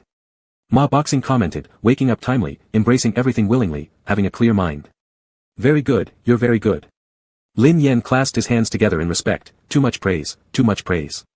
Mister, I also have a piece of gossip I want to ask you about. What kind of gossip? New events. Mister, I want to ask you about Wu and Brotherly. Do you know something? Lin Yan glanced meaningfully at Wu Ji, who was present, speaking cautiously and only hinting at it. Ma Boxing and Lin Yan exchanged a look, then slowly smiled, guess if I know or not. Hey! This little old man. Teacher. Wu Ji interjected in a solemn tone. Just looking at Ma Boxing's expression, one could tell nothing good was going to come out. Ma Boxing smiled back, pouring himself another drink, my student here is far less courageous than you. Wu Ji looked at Lin Yan, then glanced outside at Li Jiangling, who was howling at the moon, and said, I know you've noticed. Even during the flood control efforts, he had sensed Lin Yan's gaze being different. Wu Ji stared at Lin Yan, once, someone also realized. I asked him a question, and now I want to ask you the same question. Why so straightforward? Lin Yan. Brother. You're asking a hard one. Ma Boxing held back laughter and sipped his wine quietly. After some thought, Lin Yan replied, because I cannot retract my feelings for His Majesty. Wu Ji turned to look outside at Li Jiangling, murmuring softly, I also cannot retrieve mine, yet I don't dare express it. Li Jiangling was an orphan, picked up by Ma Boxing and became his student. Perhaps because he had been with Ma Boxing the longest, he learned more of his teacher's unconventional ways than anyone else. When Wu Ji first entered the school, Li Jiangling insisted on dragging him to fetch bird nests, deceiving him that it was a tradition among Ma's students. Wu Ji sat there brooding, looking up to down the wine in one gulp. Lin Yan looked at Wu Ji and sighed, it wasn't easy for him to be so in tune with Emperor Qizhen's feelings. Ma Boxing whispered quietly, Wu Ji was raised by a younger concubine at home, hence he received less affection. The money for his schooling was all earned bit by bit from collecting medicinal herbs himself. I still remember when he first arrived, he was thinner than the grass in my yard, but he had the best talent. He could remember everything he read or heard. However, such talent also aroused jealousy from other brothers at home, leading to verbal insults or even physical fights. Ma Boxing lamented, none of my 3 students have had it easy. Shen Shen's situation was slightly better, but not much. The 3 of them couldn't even form one happy childhood together. It might be because Wu Ji had been drinking, or perhaps because those seated around the table were close friends. Wu Ji spoke softly. I still remember how my eldest brother slandered me, accusing me of copying his political essays. On that day, his brother brought their father storming into the classroom, pointing a finger at him and yelling. He then tore his textbooks into pieces and stomped on them repeatedly. Surrounded by gawkers, he stood alone in the courtyard. Later, Jiangling rushed out and gave my elder brother a punch without a word. Lin Yan deeply understood. That punch landed on Wu Ji's elder brother's face but resonated deeply within Wu Ji's heart as well. Lin Yan lifted his teacup, Wu, if you trust me, I can try helping you. Try what? To pursue brotherly. Wu Ji turned red-faced with embarrassment, glancing outside to make sure the other 2 couldn't hear before anxiously whispering, don't act rashly. How am I being rash? I'm just asking you, do you want to give it a shot? Wu Ji pursed his lips, remaining silent. He was hesitating. Lin Yan pointed at himself, me, a remarkable man who can even charm His Majesty, don't you think I'm worthy enough to help you? Wu Ji, worthy. Chapter 103, Extra, 05. The next day. Lin Yan placed the paper that Li Jiangling had previously given him in front of Li Jiangling and pointed to it, you look at this yourself, so many requirements. You might as well let me beg His Majesty to select an imperial candidate for you. Li Jiangling was startled, that's a bit excessive. You have too many and too high demands. Li Jiangling glanced at the paper, seeming to agree that there were indeed quite a few. But are these requirements too high? First about looks, features should be proper, neither too skinny nor too plump. Aren't you asking for someone both thin and fat? No, what I mean is. Lin Yan interrupted with a wave of his hand, how about I take you to see what ordinary women are like? After some consideration, Li Jiangling agreed, the person he sought didn't have to be a noble woman, but could be from an ordinary family. Upon Lin Yan's agreement, without another word, he took him out, choosing areas where manual laborers lived. There were few gentlewomen here, just loud-voiced middle-aged women. One could hear the shouts of old ladies on the streets. Li Jiangling paused, Brother Lin, I'm looking for a spouse, not a mother. Lin Yan responded hastily, we're just taking a look, we didn't say we'd stay here. We'll observe other people's married lives. Li Jiangling observed around, married life doesn't seem very pleasant here. Lin Yan nodded violently, indeed, it wasn't very pleasant. Li Jiangling, actually, I've seen a lot like this. Lin Yan. Li Jiangling, there are many families back home like this, after all, daily life has plenty of trivial matters. The poor have their troubles, and so do the rich. But there are also good examples, raising trays together in mutual respect. I hope to find a woman who can live such a life with me. Lin Yan conceded defeat. It turned out he had already seen this. There was no choice but to try another strategy. Lin Yan specially invited 2 beautiful palace maids to assist. He said it was to let Li Jiangling interact with them, but actually it was to make Li Jiangling appreciate Wu Ji's virtues. Li Jiangling asked, do the 2 of you know how to read? Palace maid replied, no. Lin Yan sighed, alas, it's regrettable. Without literacy, they cannot understand poetry. After a moment of silence, Li Jiangling proposed, then why don't you come study at our academy? Wu Ji. Lin Yan. Find a partner, not bring business. Lin Yan lamented inwardly, talk about something else. Li Jiangling hesitated for a moment and started chatting with the two girls. Every time he mentioned something, following Lin Yan's prearranged plan, the palace maid would claim ignorance or say she hadn't been there. Lin Yan then commented that in this regard, they fell short compared to Brother Wu. In summary, these two young women were invited by Lin Yan to highlight Wu Ji's strengths. All this was aimed at making Li Jiangling realize that among so many people in the world, only Wu Ji understood him best, suited him best, knew him best, and cared for him most. Wu Ji blushed at being overpraised by Lin Yan. Li Jiangling's eyes gradually showed signs of curiosity. After the two girls left, Li family manager pulled Lin Yan aside mysteriously and whispered disapprovingly, "What are you doing?" Lin Yan thought he had been too obvious, "You noticed?" Who wouldn't notice? At this point, Lin Yan decided that since he had been found out, he might as well come clean. "Since you've noticed, I won't hide it anymore. Brother Wu is such a great person, every move exudes elegance and nobility." Li Jiangling quickly interrupted, "But you have His Majesty. I must clarify, even if you think of straying outside your marriage, it shouldn't be my junior apprentice. If you don't care about your own life, my junior apprentice still does." Lin Yan had no way to refute. After returning, he vented wildly about Li Jiangling to Qi Zhen. "Is this young man brainless? Wu Ji may be good, but how could he compare with you? How could I fall for his junior apprentice while ignoring someone as beautiful as you?" Qi Zhen chuckled derisively, "With your chasing skills, you're offering help. How?" Qi Zhen laughed silently, his smile full of mockery.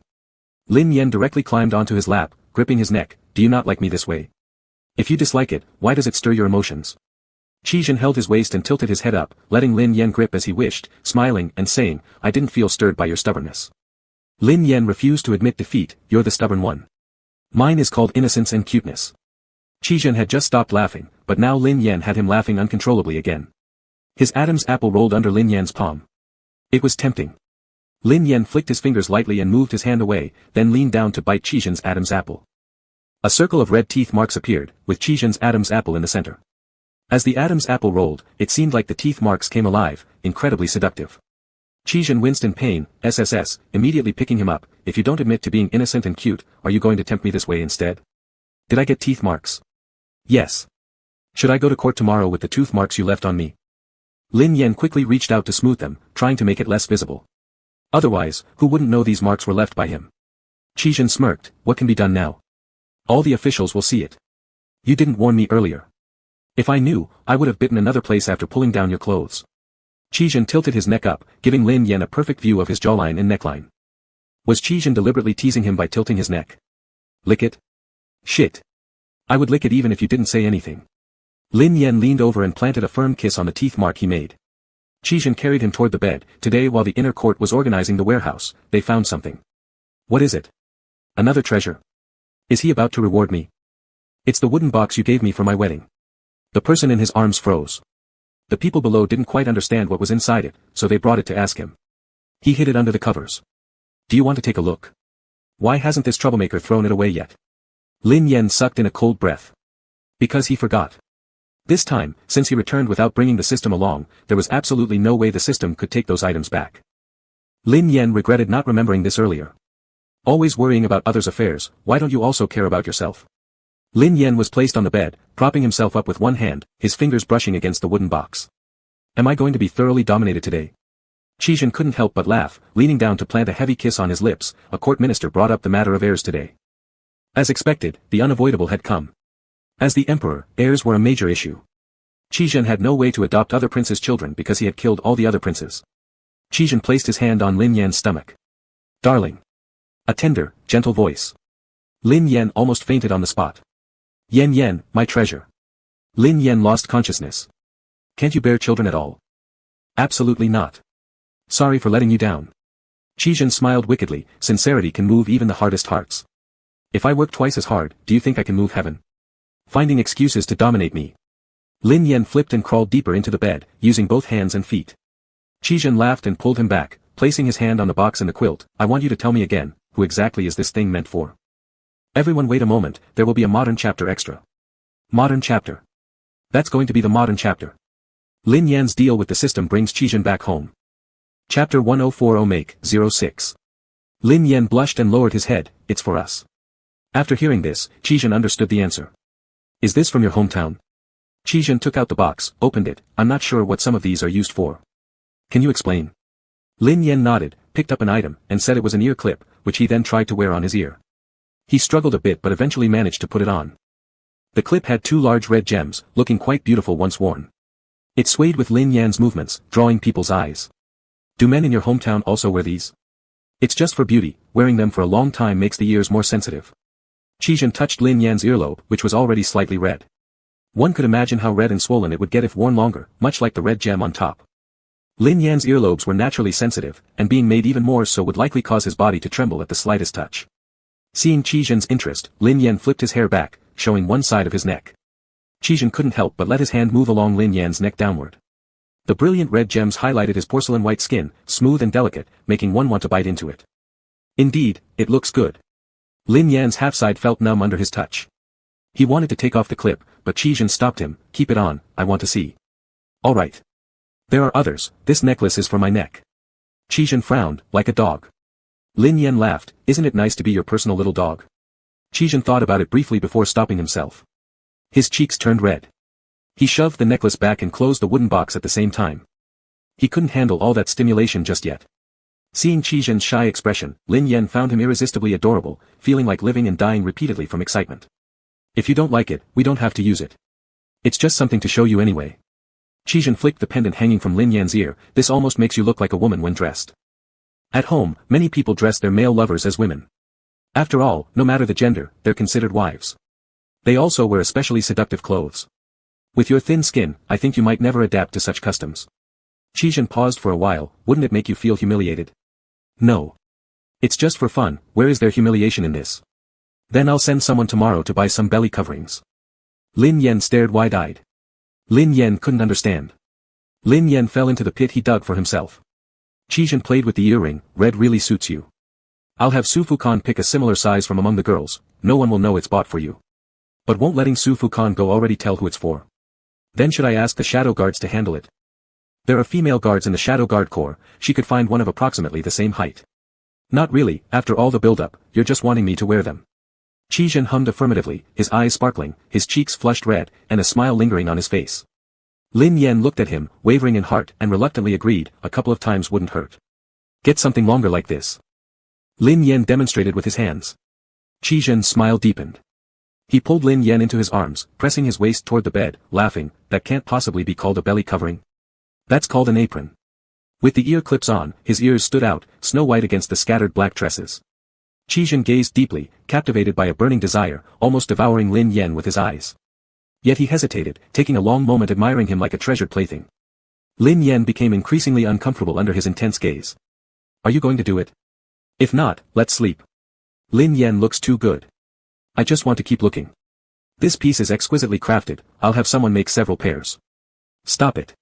Lin Yan panicked. Do you seriously mean wearing it on the ears? Lin Yan paused momentarily, getting excited, Zijia, I just came up with a business idea. Besides lipsticks and powders, young ladies in the capital love jewelry and ornaments the most. But there aren't many standalone stores specializing in jewelry. Most of them are handled by jade and jewel shops for design and processing or small market stalls. But items from the stalls often lack attractiveness. We can open a boutique shop targeting only women.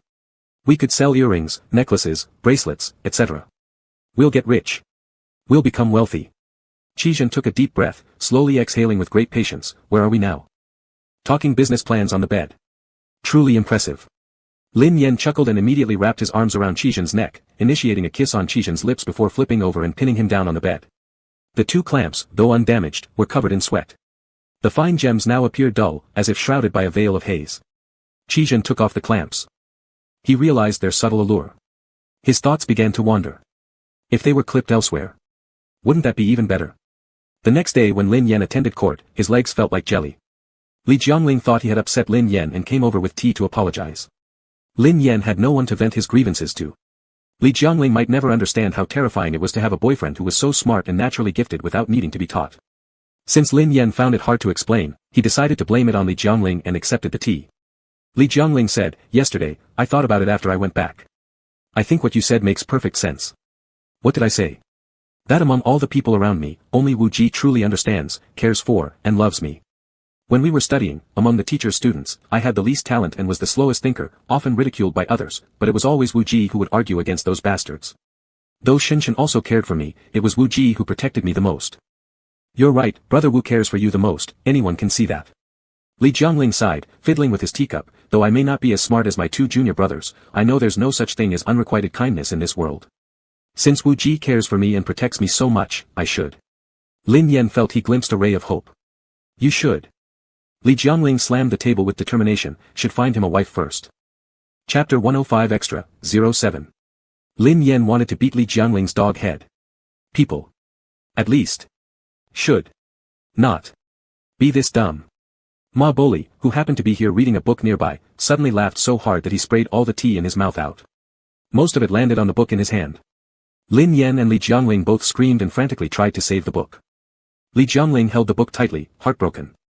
Teacher, why did you spray water like that? Did I say something wrong? My lifelong affair is important, but my junior brother's isn't. Lin Yan was holding back laughter. Ma Boli put down the teacup, your junior has someone he likes already, you shouldn't get involved. Someone he likes. Li Jiangling was shocked, feeling betrayed. Wu Ji actually secretly had someone he liked. And he didn't even tell him. How could I not know? Such an important thing, and I didn't even know. Lin Yan added sarcastically, I know. Li Jiangling felt completely upset. Why does everyone know? Isn't Wu Ji his good younger brother? Ma Boli, I figured it out. Lin Yan, I figured it out myself too. Everyone gets by their abilities, why should we tell you? Li Jiangling choked as if he'd been struck, looking as pitiful as a frosted eggplant, how come I didn't notice he liked someone? Does Shin junior brother know? He wouldn't know too, would he? Lin Yan replied, this is unclear. Li Jiangling muttered endlessly, harboring resentment. When it was time to disperse, he rushed out without even telling Lin Yan. Wu Ji waited for him outside. Seeing Li Jiangling walking hurriedly, he asked, why are you running so fast? Today, teacher and Lin Yan told me you have someone you like.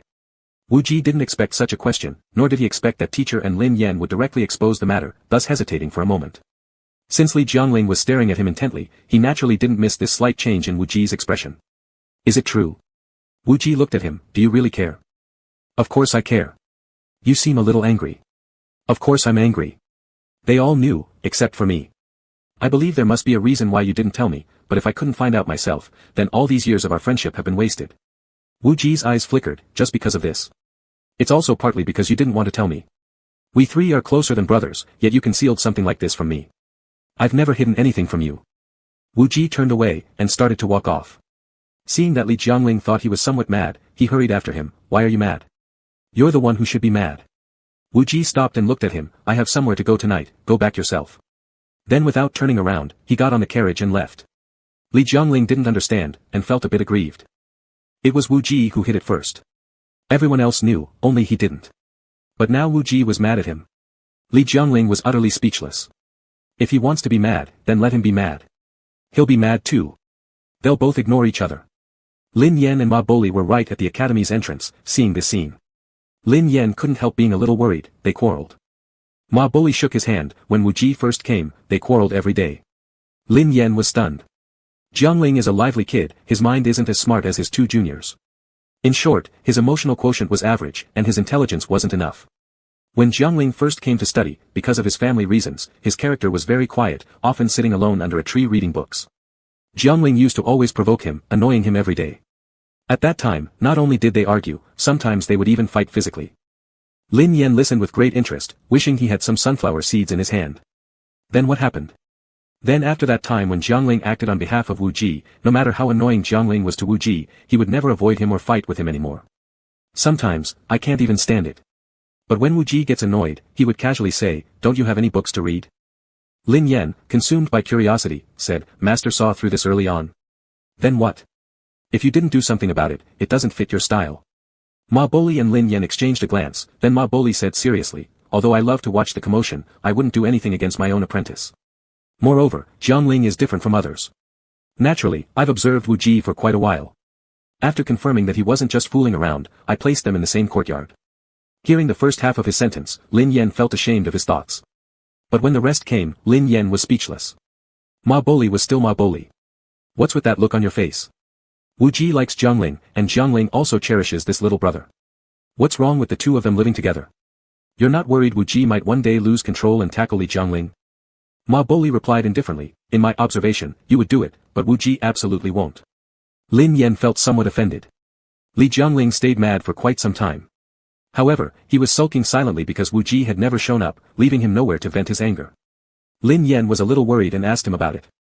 In a muffled voice, Li Jiangling stiffly said 2 words, "It's nothing." This definitely didn't sound like nothing.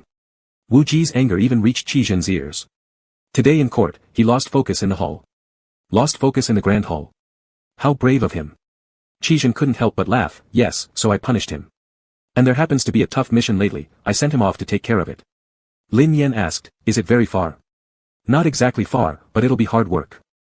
Lin Yan got excited. I'll tell Li Jiangling about this matter tomorrow when I'm on duty. Maybe you don't need to, he already knows. They were arguing, weren't they?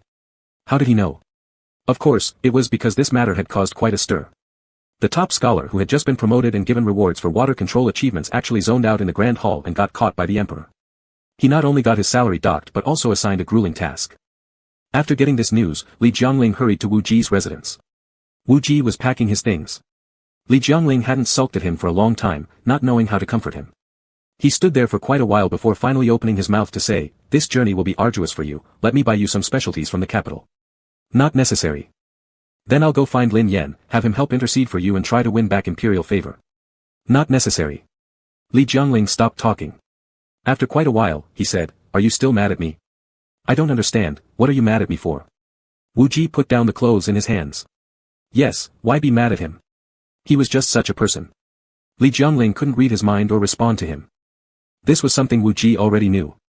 Li Jiangling, at most, I promise I won't ask about your loved one anymore. Wu Ji sighed. But you must guarantee that one day you'll tell me. If this puzzle kept gnawing at his heart without a resolution, he would surely go crazy. Wu Ji looked at him and nodded very gently, I'll tell you eventually. With this assurance, Li Jiangling was reassured and happily helped Wu Ji pack his belongings. After finishing, he asked Wu Ji, can you tell me now who your loved one is? Wu Ji, no. On the day Wu Ji left the city, Li Jiangling escorted him outside.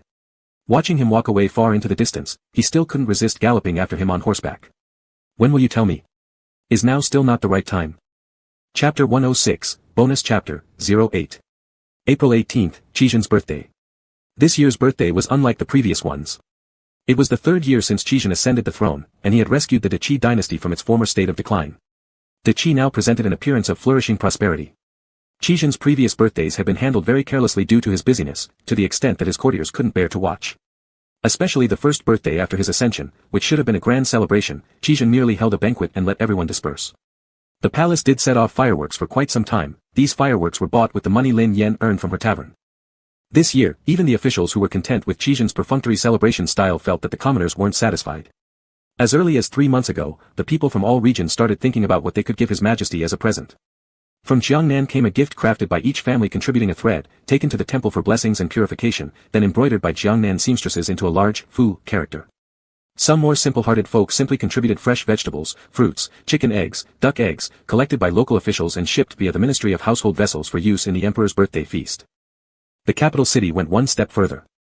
Given the relatively higher education level of its populace compared to other areas, every household bought wish-carrying Kongming lanterns, writing well wishes on them. On the night of the banquet, there was a grand celebration within the palace with dancing and singing in peace.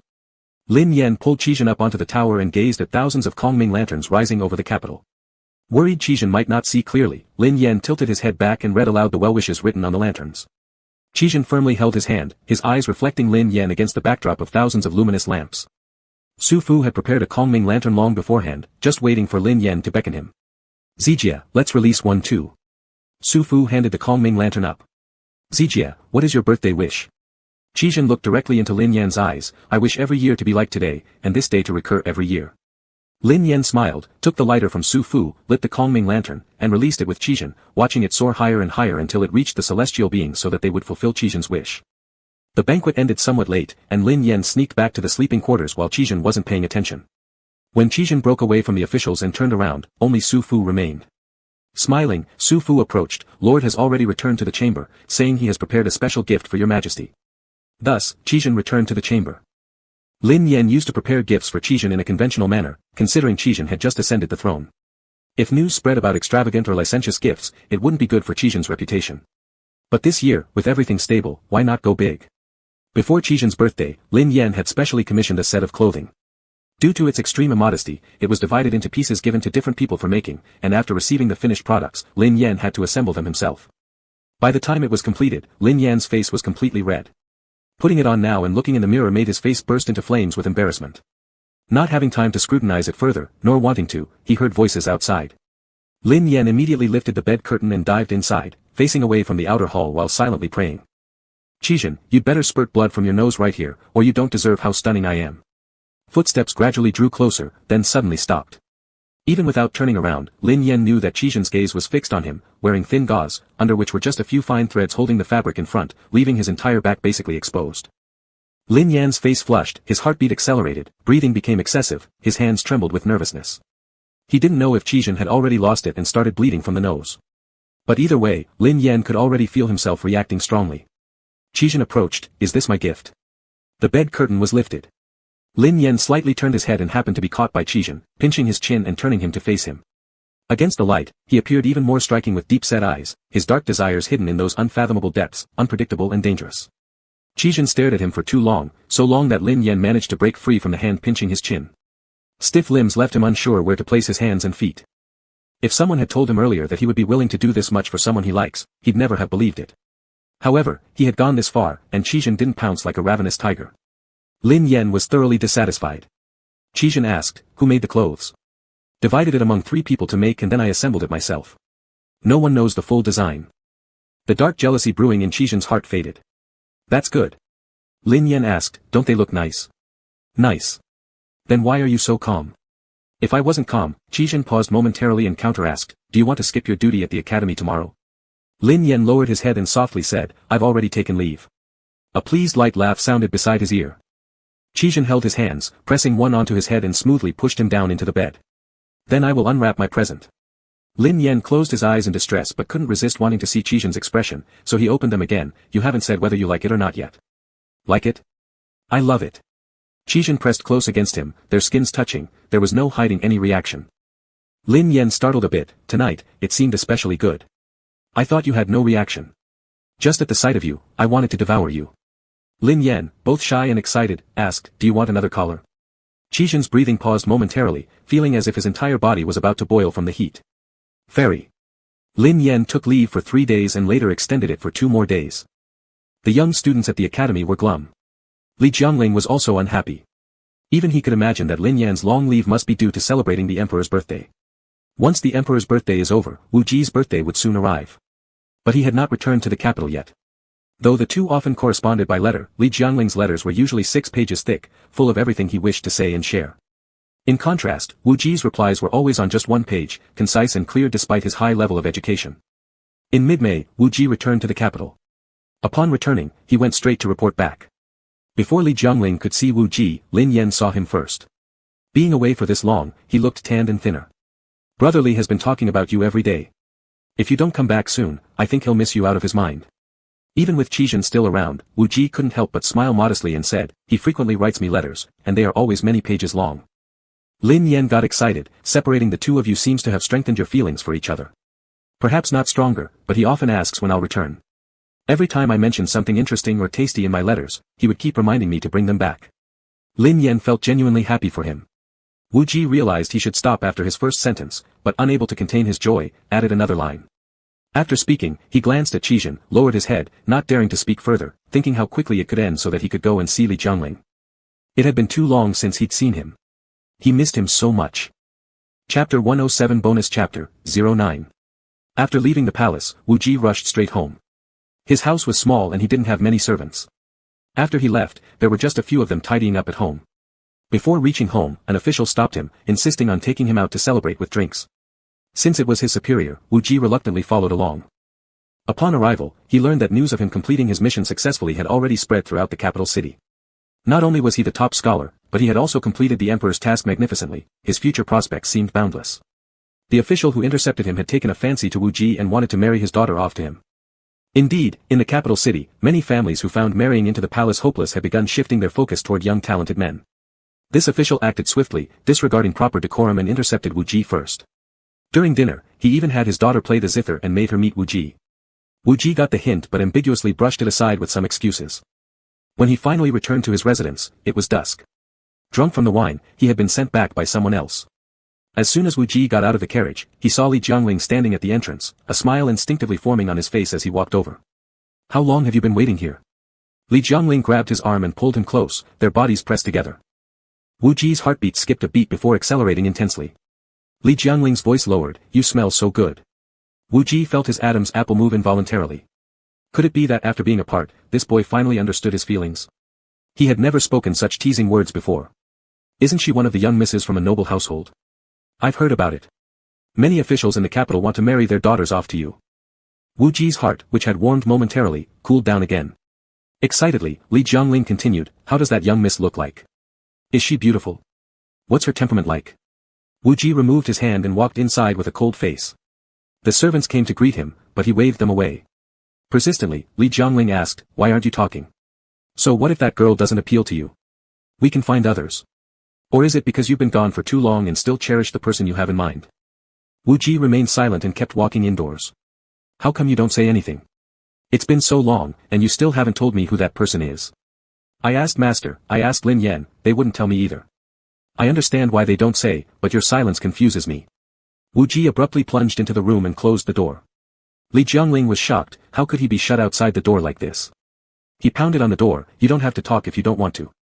If you don't like that girl, then fine. Why are you locking me outside? All this while I thought of you in the capital. Do you have a conscience, Mr. Wu? The door suddenly opened. Wu Ji's face looked dark and sullen. Li Jiangling raised his hand, but slowly dropped it. His voice quieted, no one plays with me since you're not in the capital. Lin Yan and Shen Shen are both busy falling in love, only me, every day stuck dealing with a bunch of brats. I've missed you so much. What do you expect me to do when I come back? Watch you go on blind dates? Li Jiangling choked on his words, I'm trying to find a wife for you. Coldly, Wu Ji said, I don't want to. If you don't, then fine. Don't get angry, alright? I won't interfere anymore. I'll find a partner for myself in the future. Still, I have to tell you, you're not young anymore. If you don't start now, you'll find it hard later when you're older. As for the person you like, if they haven't given you any encouragement till now, they probably aren't worth it. They're probably just stringing you along. Wu Ji gritted his teeth, I haven't told him. Well, why don't you? You should tell him. If it doesn't work out, at least it won't stop you from moving on to the next option. Wu Ji was so infuriated by his words that his chest ached. He suddenly grabbed his arm and pulled him close, biting down on his lips. Li Jiangling was dumbfounded. Even Wu Ji himself was startled by his actions. He had acted too impulsively. Li Jiangling covered his mouth, trembling with surprise, do you know what you just bit? It had reached this point. I know. Li Jiangling stared at Wu Ji for a long while before reasoning it out himself, you've drunk a lot. Was it because I annoyed you? Wu Ji remained silent for a long time, mixed emotions swirling in his heart. Li Jiangling said, then I'll go. Rest well, and sober up. As he was about to leave, the hand gripping his wrist tightened significantly. He couldn't pull his hand back. What is it? Do you want me to stay? Wu Ji took a step forward, I'm not drunk now, and you're very quiet. So? Wu Ji tilted his head, that handsome face magnified infinitely in Li Jiangling's eyes. The lips transmitted a soft touch. It wasn't fake. It was real. Li Jiangling abruptly pushed Wu Ji away, staring at him with shock as he confirmed there was no sign of drunkenness in his eyes. Terrified, he ran off. Lin Yan discovered the next day at the academy that Li Jiangling had 2 massive dark circles under his eyes. You have huge dark circles, did you not sleep last night? Did you and Brother Wu have an all-night conversation, or did you drink until dawn? Li Jiangling looked sheepish, neither happened. Then what's wrong? It's just, sigh. I wanted to ask you, how does it feel to kiss the emperor? Lin Yan stared at Li Jiangling for 3 seconds, did Wu Ji kiss you? Li Jiangling immediately jumped up, unable to believe it, and covered Lin Yan's mouth nervously, looking around to ensure no one else heard. How do you know? Lin Yan patted Li Jiangling's hand, signaling him to let go, you're too easy to understand. To ask such a question, it must be because a man kissed him, right? You don't tell anyone. Wu Ji probably lost control because he drank too much and suddenly kissed me when he was disoriented. Lin Yan didn't believe it. If Li Jiangling really thought so, he wouldn't have those big dark circles under his eyes. Lin Yan didn't continue the conversation. Matters of the heart should be understood on one's own. After a while, Li Jiangling suddenly leaned over. Your tavern has rooms, right? Yes. Some customers who got too drunk would stay the night directly at the shop. Can I stay there for a couple of days? Not drunk, are you? What are you running from? The more you run, the less clear it becomes. Li Jiangling was speechless. Indeed. Running wasn't a solution. I'll just go home then, I'll return early. Lin Yan. Isn't this still running away? Li Jiangling started packing his things while speaking. For straight men, this was indeed a confusing and anxiety-inducing situation. Lin Yan understood. Brother Lin, if Wu Ji comes looking for me, tell him I've gone home. What if he doesn't come? Doesn't he coming sound like asking for trouble? Chapter 108, Bonus Chapter, 10. Much to Li Jiangling's surprise, Wu Ji did not come to him. That day's 2 kisses seemed like a real moment of indiscretion after drinking. But if it was really just an indiscretion, then why hadn't Wu Ji come to find him yet? Li Jiangling couldn't figure it out and kept fretting about it. He and Wu Ji weren't in the same department. Wu Ji was the top scholar, the emperor-assigned missions were carried out beautifully by him, and he was recognized as having an unlimited future in the capital city. In the past half-month, Wu Ji had been busy with endless social engagements. The door-to-door matchmakers haven't stopped coming either. Li Jiangling once went to look for him, intending to invite Wu Ji to go with them to admire lotuses on the lake. When he arrived at Wu Ji's home, he didn't even get a chance to talk before seeing Wu Ji called away by someone else. Finally, Shenshen had to leave to accompany her younger sister. Lin Yan said he needed to return to the palace to be with His Majesty. The Lotus appreciation plan could only be cancelled. Li Jiangling leaned on the railing, feeling that he would rather have not come to the capital city. Once he came to the capital, it seemed like everything changed, yet nothing seemed different. He wished Wu Ji would often stay by his side, but he also knew Wu Ji was destined for greater things and would rise to prominence. He should be happy for him. Lost in deep thought, the dean of the academy walked over, placing an application form down and said, "You've been working in the academy for quite some time now, and your performance in all aspects has been good. I've already fought for this promotion opportunity for you. Just fill out this form, and I'll submit it. We'll see if they approve it." Upon hearing this, Li Jiangling became excited and immediately pushed Wu Ji's affairs to the back of his mind. He concentrated entirely on his own approval process. The approval came through quickly, allowing Li Jiangling to advance his position as expected, along with a substantial raise in salary. Li Jiangling was very happy, wanting to treat everyone to dinner. He carefully wrote invitation letters, inviting close friends over to his house for a gathering. Shenshen's invitation was delivered via messenger, while Lin Yan's invitation was handed to him personally during their duty hours.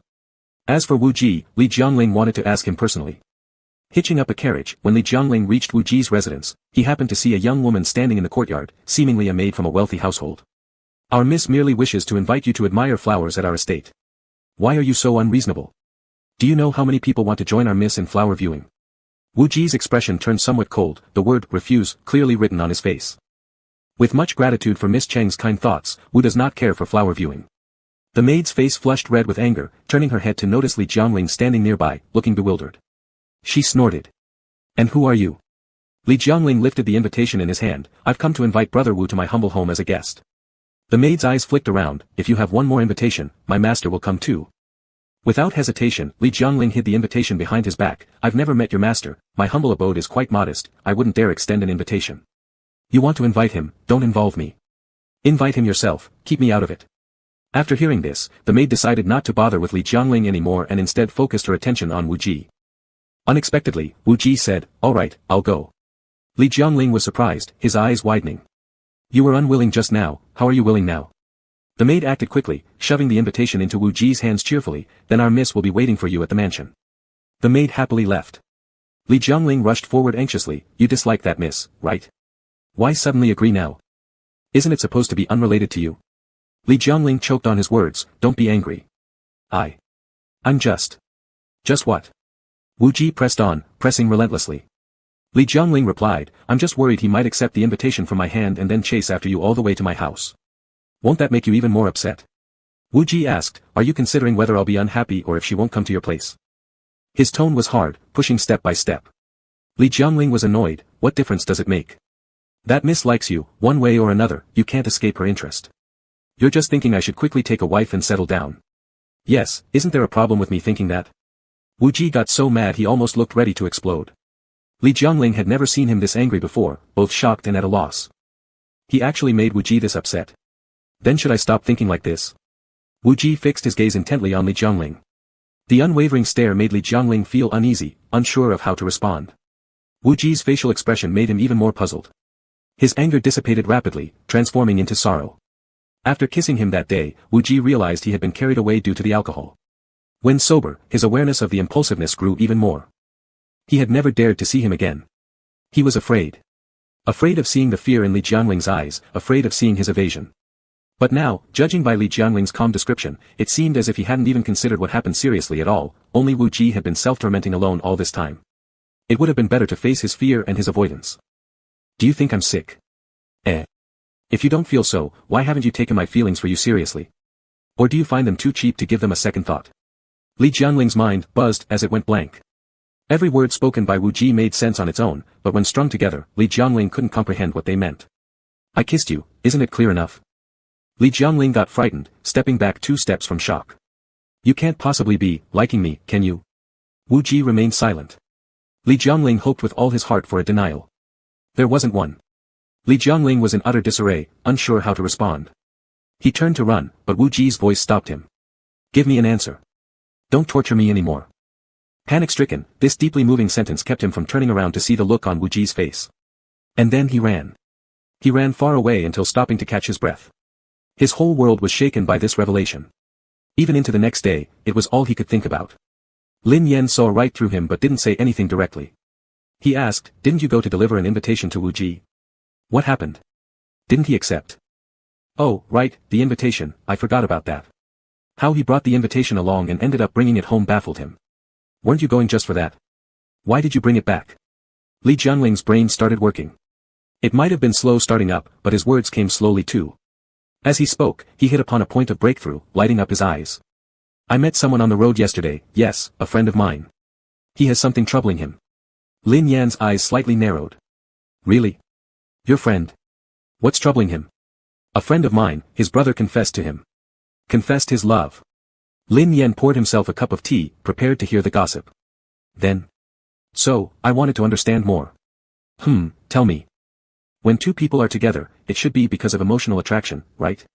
Li Jiangling blushed, I understand when men and women are together, but how do men and men? Lin Yan was momentarily stunned by his question, if they like each other, they're simply together. No, you didn't get what I mean.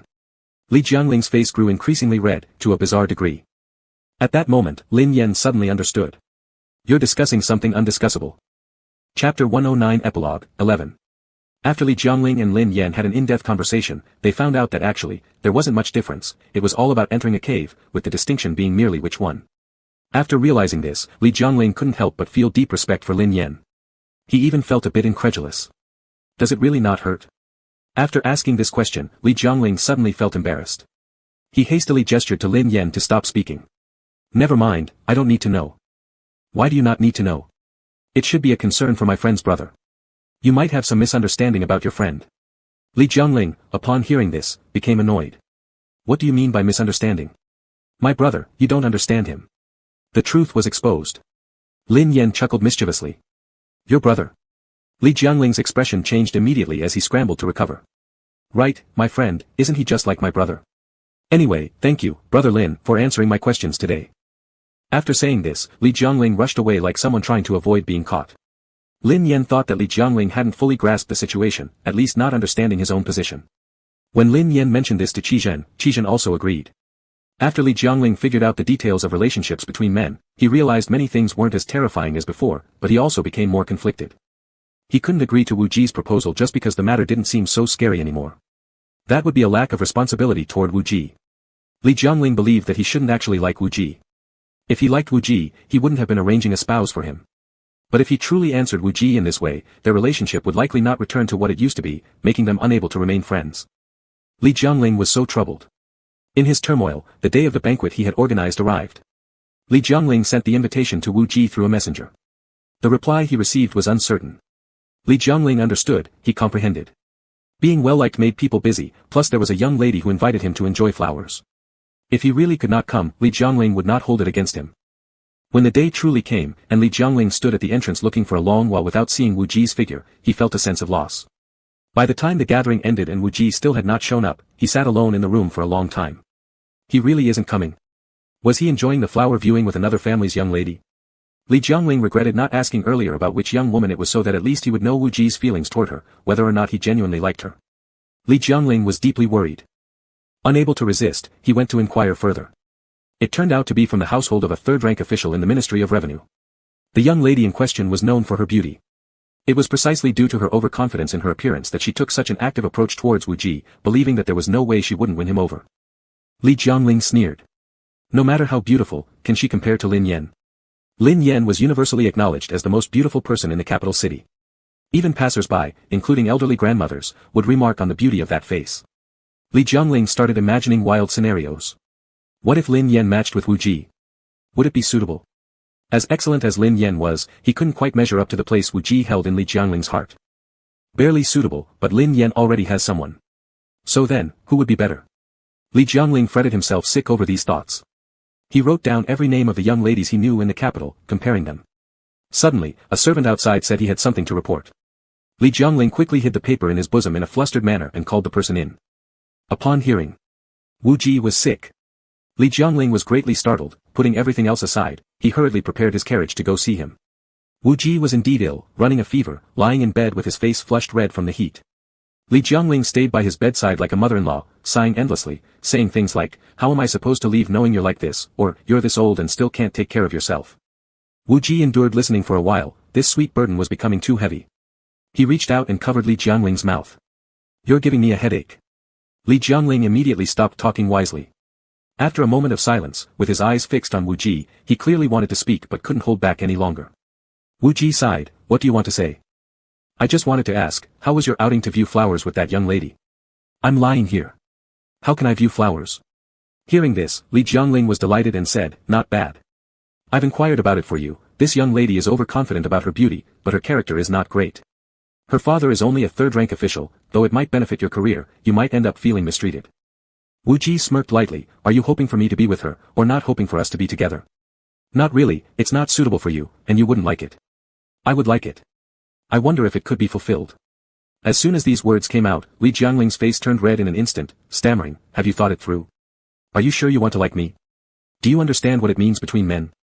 Wu Ji found him amusing. "Do I like you just because I want that kind of relationship with you? That's not right. How come you know this sort of thing?"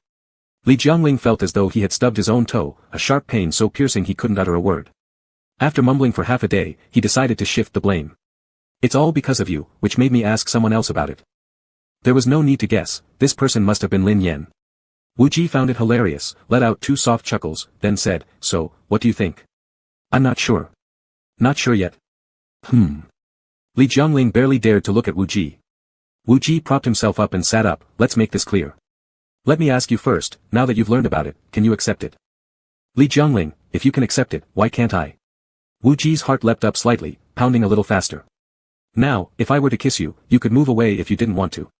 Li Jiangling immediately tensed up, gripping his own hands. "Is this really how we test it? How else? Would you kiss someone you hate or dislike?" Wu Ji's gaze dropped, landing on Li Jiangling's slightly trembling lips as he slowly drew near, closer and closer. He kept observing but saw no signs of Li Jiangling pulling away. Wu Ji kissed him, feeling joy in his heart. What does it feel like? Li Jiangling was lost. Wu Ji, like a patient teacher, placed his finger against Li Jiangling's chest and asked, "What does it feel like here?" After taking some time to carefully perceive it, Li Jiangling looked up and said, "I'm not sure.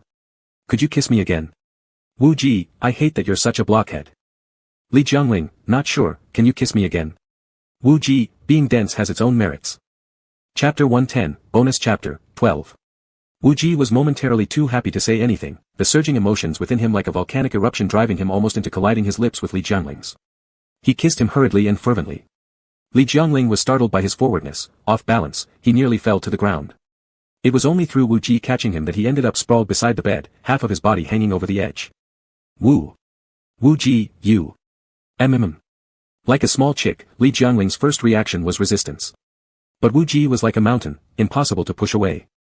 Li Jiangling suddenly felt bewildered. Having gained an entirely new understanding. Was Wu Ji really this heavy? Could he be so strong? Isn't he just a bookworm who keeps to himself? This doesn't make sense. Li Jiangling's mind was in chaos. He emitted a sound that, upon hearing it himself, he would loudly deny as coming from him. No. He wanted to explain. Wu Ji clearly heard it because he stopped. Then came a tempestuous kiss, fiercer, more intense, more entwined than before. Li Jiangling felt as if he were melting, turning into a cloud, light-headed, yet soft and fluffy. The kiss finally ceased just before Li Jiangling ran out of breath. Wu Ji supported himself with both hands on either side of him, his eyes gleaming brightly, brimming with joy. "You like it?" he stated confidently. "I do not." Li Jiangling firmly denied it. Wu Ji frowned unhappily. "You made that noise." On the already red face of Li Jiangling, a deep blush erupted. With great effort, he shoved Wu Ji away. This time it worked. "Who wants to kiss you?" Your thoughts are far too idealistic. Unable to contain his laughter, Wu Ji grasped his hand earnestly. So, what is your answer? Li Jiangling paused. Confronted with such sincerity, he felt obligated to give a thoughtful response. To be honest, I still don't fully understand. I don't dislike you kissing me, in fact, there's a little enjoyment in it. But I'm unsure whether this is brotherly affection or admiration. I might need some time to sort it out. Wu Ji couldn't help but chuckle helplessly. Which family allows brothers to kiss on the same bed? Alright, then let's try. We'll see if you'll come to like it after spending some time together. Fine. It seems like a plan. Smiling, Wu Ji laid back down, gripping his hand. I'm sick, you shouldn't stay here. Afraid of passing me the illness? If it was going to happen, it would have happened already. Thinking about it now is too late. Is this my fault? Not really. Li Jiangling simply lay down next to Wu Ji, feeling a bit sweaty in his palms. In the past, we've slept together often, but now compared to before, it feels somewhat different. Indeed it's slightly different. Li Jiangling turned to his side. I want to ask, when exactly did you start having feelings for me? When you helped me fight others. Recalling, Li Jiangling didn't know which instance Wu Ji referred to since there had been too many fights. Helping you fight got me your favor, huh? Of course not, it was just, the opportunity. Wu Ji's face was a little red, but his eyes serious. I've never dared to say it, thinking this kind of feeling shouldn't see the light of day. Later, seeing Lin Yan being so open-hearted made me realize this feeling can indeed be seen in broad daylight. Now that you can lie beside me, I'm so delighted. Li Jiangling's face grew hot as he avoided Wu Ji's gaze, feeling as if there were sweet sensations blooming in his chest. Fool. For a long time, I've wanted to pin you down like earlier and kiss you thoroughly. Without realizing, Li Jiangling licked his lips, savoring the memory as he said, next time, I'll be the one pressing down and kissing you, don't you dare to press me down like that again. Wu Ji considered it merely due to being pressed earlier and causing him pain, so he agreed readily. As long as they could kiss, any way would do. Lying down on the bed, Li Jiangling usually slept well, and with the heavy burden on his heart lifted, sleep came quickly. However, Wu Ji was unable to fall asleep, his excitement preventing him from resting.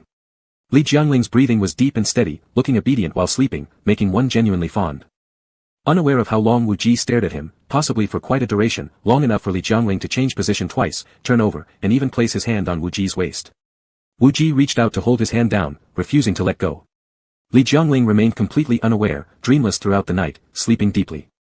The following morning, upon seeing Wu Ji's face, he appeared somewhat disoriented. Looking at the disoriented Li Jiangling, Wu Ji resisted the urge to steal another kiss. Is it dawn already? With his first words out. His voice was hoarse. Wu Ji calmed himself a little, somewhat regretful. I really did pass it on to you. Li Jiangling gave him a scornful look. I'll get up for a moment. Li Jiangling didn't quite understand. If he wanted to get up, he could just do so. Why announce it? Only when Wu Ji rose did Li Jiangling realize why. Wu Ji had slept on the inside, and to get up, he would have to step over Li Jiangling. The bed wasn't large, so even though Wu Ji was careful, he still brushed against Li Jiangling as he stepped over. Li Jiangling reacted as though he'd been scalded, pulling back slightly. It wasn't until Wu Ji had put on his shoes that Li Jiangling finally thought to say, you're still sick. Why are you getting up? To call a doctor for you. In no time at all, Wu Ji returned with the doctor. After being treated, Li Jiangling took 2 doses of medicine but soon felt fine again. The illness didn't affect him in the slightest, and he continued his duties as usual, chatting cheerfully with Wu Ji. I feel like this is truly good. Wu Ji glanced at him. It feels like we've returned to our old days. After finishing his sentence, Li Jiangling realized something seemed off. Their relationship had already changed, how could it be the same as before? If nothing else had changed, what did that mean? Weren't we supposed to be together now? Wu Ji nodded. Li Jiangling muttered, why don't I feel any real sense of it? Wu Ji grasped his hand, do you want this kind of reality? Li Jiangling's face turned red instantly. Fortunately, on their way back from duty, there were many people on the street, so it wasn't obvious. Even if someone noticed, it wouldn't matter, no one said they couldn't be together. The palms of their intertwined hands began to grow warm and sweaty. Li Jiangling became a little embarrassed. My hands are sweating. Wu Ji looked and confirmed it was true. He pulled out a handkerchief to wipe them, saying, I thought it was only me. Li Jiangling smiled.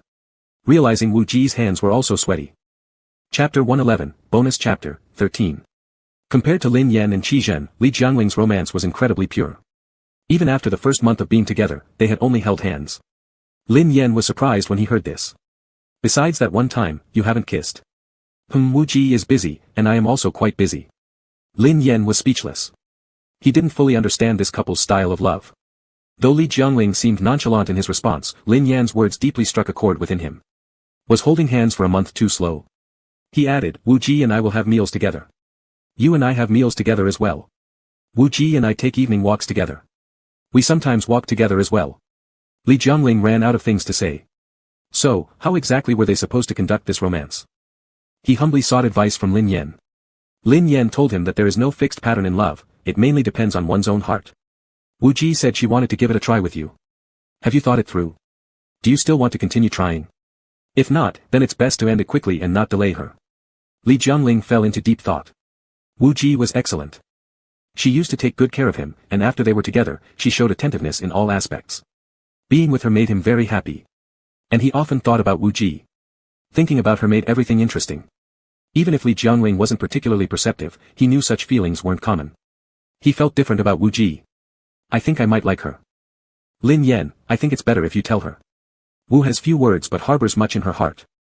Maybe she has already gone through hundreds of rounds of thoughts in her mind, imagining hundreds of possible scenarios, yet ends up saying just one. In a relationship, it's important to clarify things clearly. Mouths are there to be used for speaking. Li Jiangling understood and even gave a thumbs up. It's going to be her birthday soon. I'll tell her on her birthday. You're full of clever ideas, help me think about how to celebrate her birthday. Lin Yan did have some tricks up his sleeve, and he was sure Wu Ji would like them. But he dared not say them. It was safer to go with something standard to avoid trouble later if Wu Ji found out. Because of planning Wu Ji's birthday, Li Jiangling became much closer with Lin Yan than usual. Qizhen felt jealous once, listened to Lin Yan's explanation, was teased by Lin Yan, and then didn't say anything more. However, Wu Ji couldn't understand. And given how well Wu Ji knew Li Jiangling, she could easily see through his lies, and also see that he was intentionally spending time with Lin Yan without her. Wu Ji subtly questioned Li Jiangling about his opinion of Lin Yan. It happened to be when Li Jiangling was asking Lin Yan for help. How could he possibly say anything bad about him? All sorts of flattering remarks piled onto Lin Yan. Wu Ji's expression grew increasingly sour. At the end, Li Jiangling sighed, it's a pity I didn't meet Lin Yan earlier. He really is an extraordinary person. Wu Ji responded coldly and firmly, don't let His Majesty hear that, or he'll surely cut off your head. Li Jiangling puzzled, I'm praising him. The Emperor should reward me instead. Li Jiangling stood up, I won't talk to you anymore. I'm going out to play with Lin Yan. After saying that, he rushed off like the wind, impossible to call back. In the end, who is Lin Yan, his lover, or him? Time flew by, and soon it was Wu Ji's birthday. Li Jiangling anxiously embraced the result of his hard work over many days, fearing it would fall or melt if held carelessly. As soon as Wu Ji arrived, he hastily shoved it into her arms. This is my birthday present for you. Take it, I'm afraid it will break. Wu Ji smiled, what is it, so cautious? Is it porcelain? Li Jiangling shook his head. Wu Ji, hearing that this was a gift from Li Jiangling, wanted to open it immediately. His hand hovered over the box, eagerly wanting to move. Can I open it now? Li Jiangling nodded. Wu Ji looked around and found a table, placed the box on it, and slowly opened it. Inside was a jade pendant, its pattern and style quite unique. Li Jiangling felt a bit shy, this jade pendant was commissioned through Lin Yan to help me make it. Although it came from the high-end shop at his place, I personally handled it from beginning to end.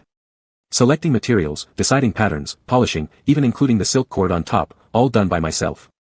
Wu Ji, delighted, trembled a little in her joy, have these days all been spent on this? Yes, I wanted to give you a surprise. This jade pendant is part of a pair. I have another one. Li Jiangling took out his pendant from his bosom, which was identical in pattern and design. The most ingenious part was that the two jade pendants could be combined into one complete piece. Wu Ji asked, can I wear mine now? Yes. Wu Ji took it out, put it on, and couldn't help admiring it constantly.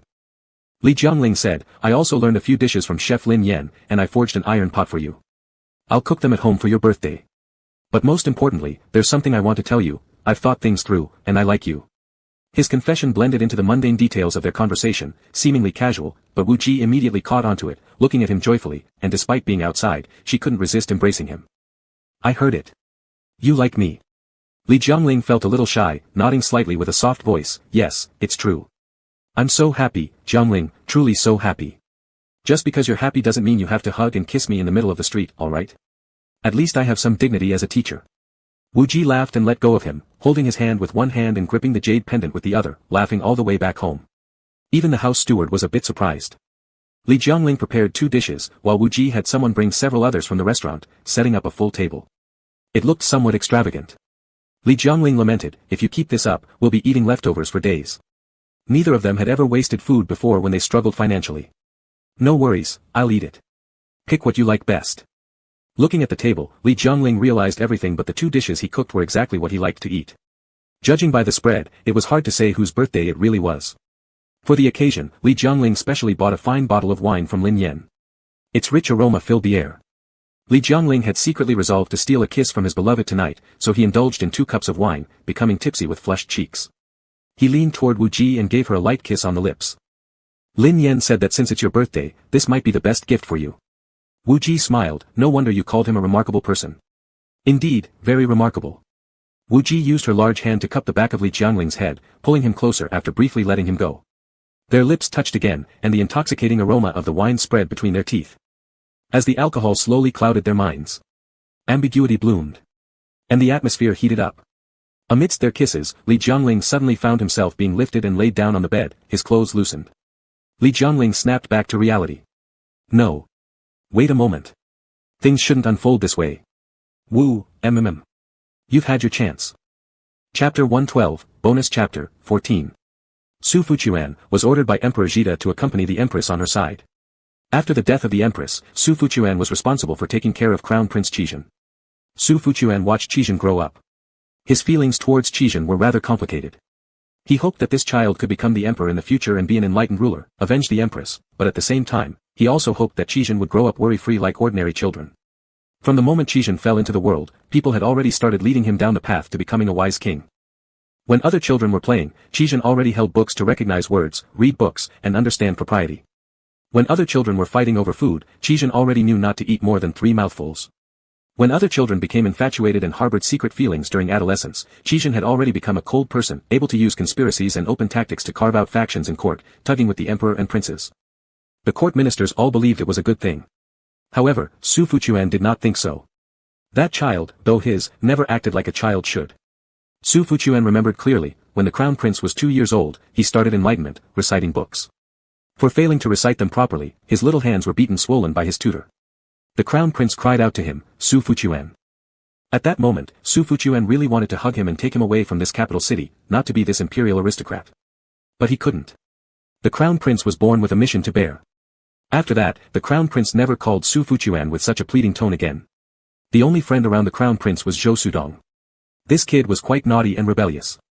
The more Qizhen ignored him, the more he insisted on getting close. Su Fuquan thanked heaven countless times for Zhou's thick-skinned nature. He thought if there were also such a stubborn woman who could wholeheartedly care for the crown prince, it would be great too. But this fantasy shattered the moment the emperor issued an edict ordering the crown prince to marry a male wife. The groom turned out to be a fool. This slap sounded extremely loud. Both in court and in the countryside, everyone disliked this fool. Even the maids in the crown prince's mansion felt sympathy for the crown prince and had played pranks on that fool. When the crown prince found out, he scolded them and expelled the maid from the mansion. Only then did the fool's life improve slightly. Su Fuquan thought things would settle down this way, and this fool would live peacefully in the crown prince's mansion, but unexpectedly, after going out once, the horse was frightened, and he fell out of the carriage, knocking his head and falling unconscious. After waking up, he started clinging to the crown prince. What Su Fuquan never expected was that this clinging somehow made its way into the crown prince's heart. He watched that fool gradually melt the layer of ice surrounding the crown prince. He saw how he brought a sincere smile to the crown prince's face. He observed how he caused the crown prince to deeply mourn his death. Su Fuquan had resented how unfair the world had been to His Highness the Crown Prince. Hardly having someone he cherished, and then he died without even being able to spend the new year together. Not until the Crown Prince obtained that wish token did they discover the true identity of the Crown Princess. And day by day, Su Fuquan finally prayed hard enough to get that Crown Princess back. Until now. When His Highness has become His Majesty, and he can embrace his beloved one in his arms. He thought that the best ending to a story couldn't be better than this. In his later years, Su Fuquan took in 2 young apprentices who served beside him, attending to the emperor and his consort. As someone close to the emperor, one must know when to step forward or step back, every move is governed by rules. One cannot be too close, yet also not too distant. Thus, while serving nearby, one needs to concentrate fully, listening intently, not missing a single summons. These 2 apprentices, one was honest and diligent, the other clever and adept at reading people's faces. There was no major flaw in their service, but they shared a common shortcoming, ignorance of romance and courtly affairs. Last month, in the imperial study room, only His Majesty and his consort were present. There were sounds of breaking cups and bowls, mixed with a couple of hurried breaths and the emperor's lowered voice, "Must you be this way for you to stop fussing?" Su Fuquan bowed his head low, not daring to listen carefully to the escalating sighs, struggling cries. And yet those 2 young lads, looking as if they'd seen enemies. They recounted to him, "Master, inside, his consort is crying for help."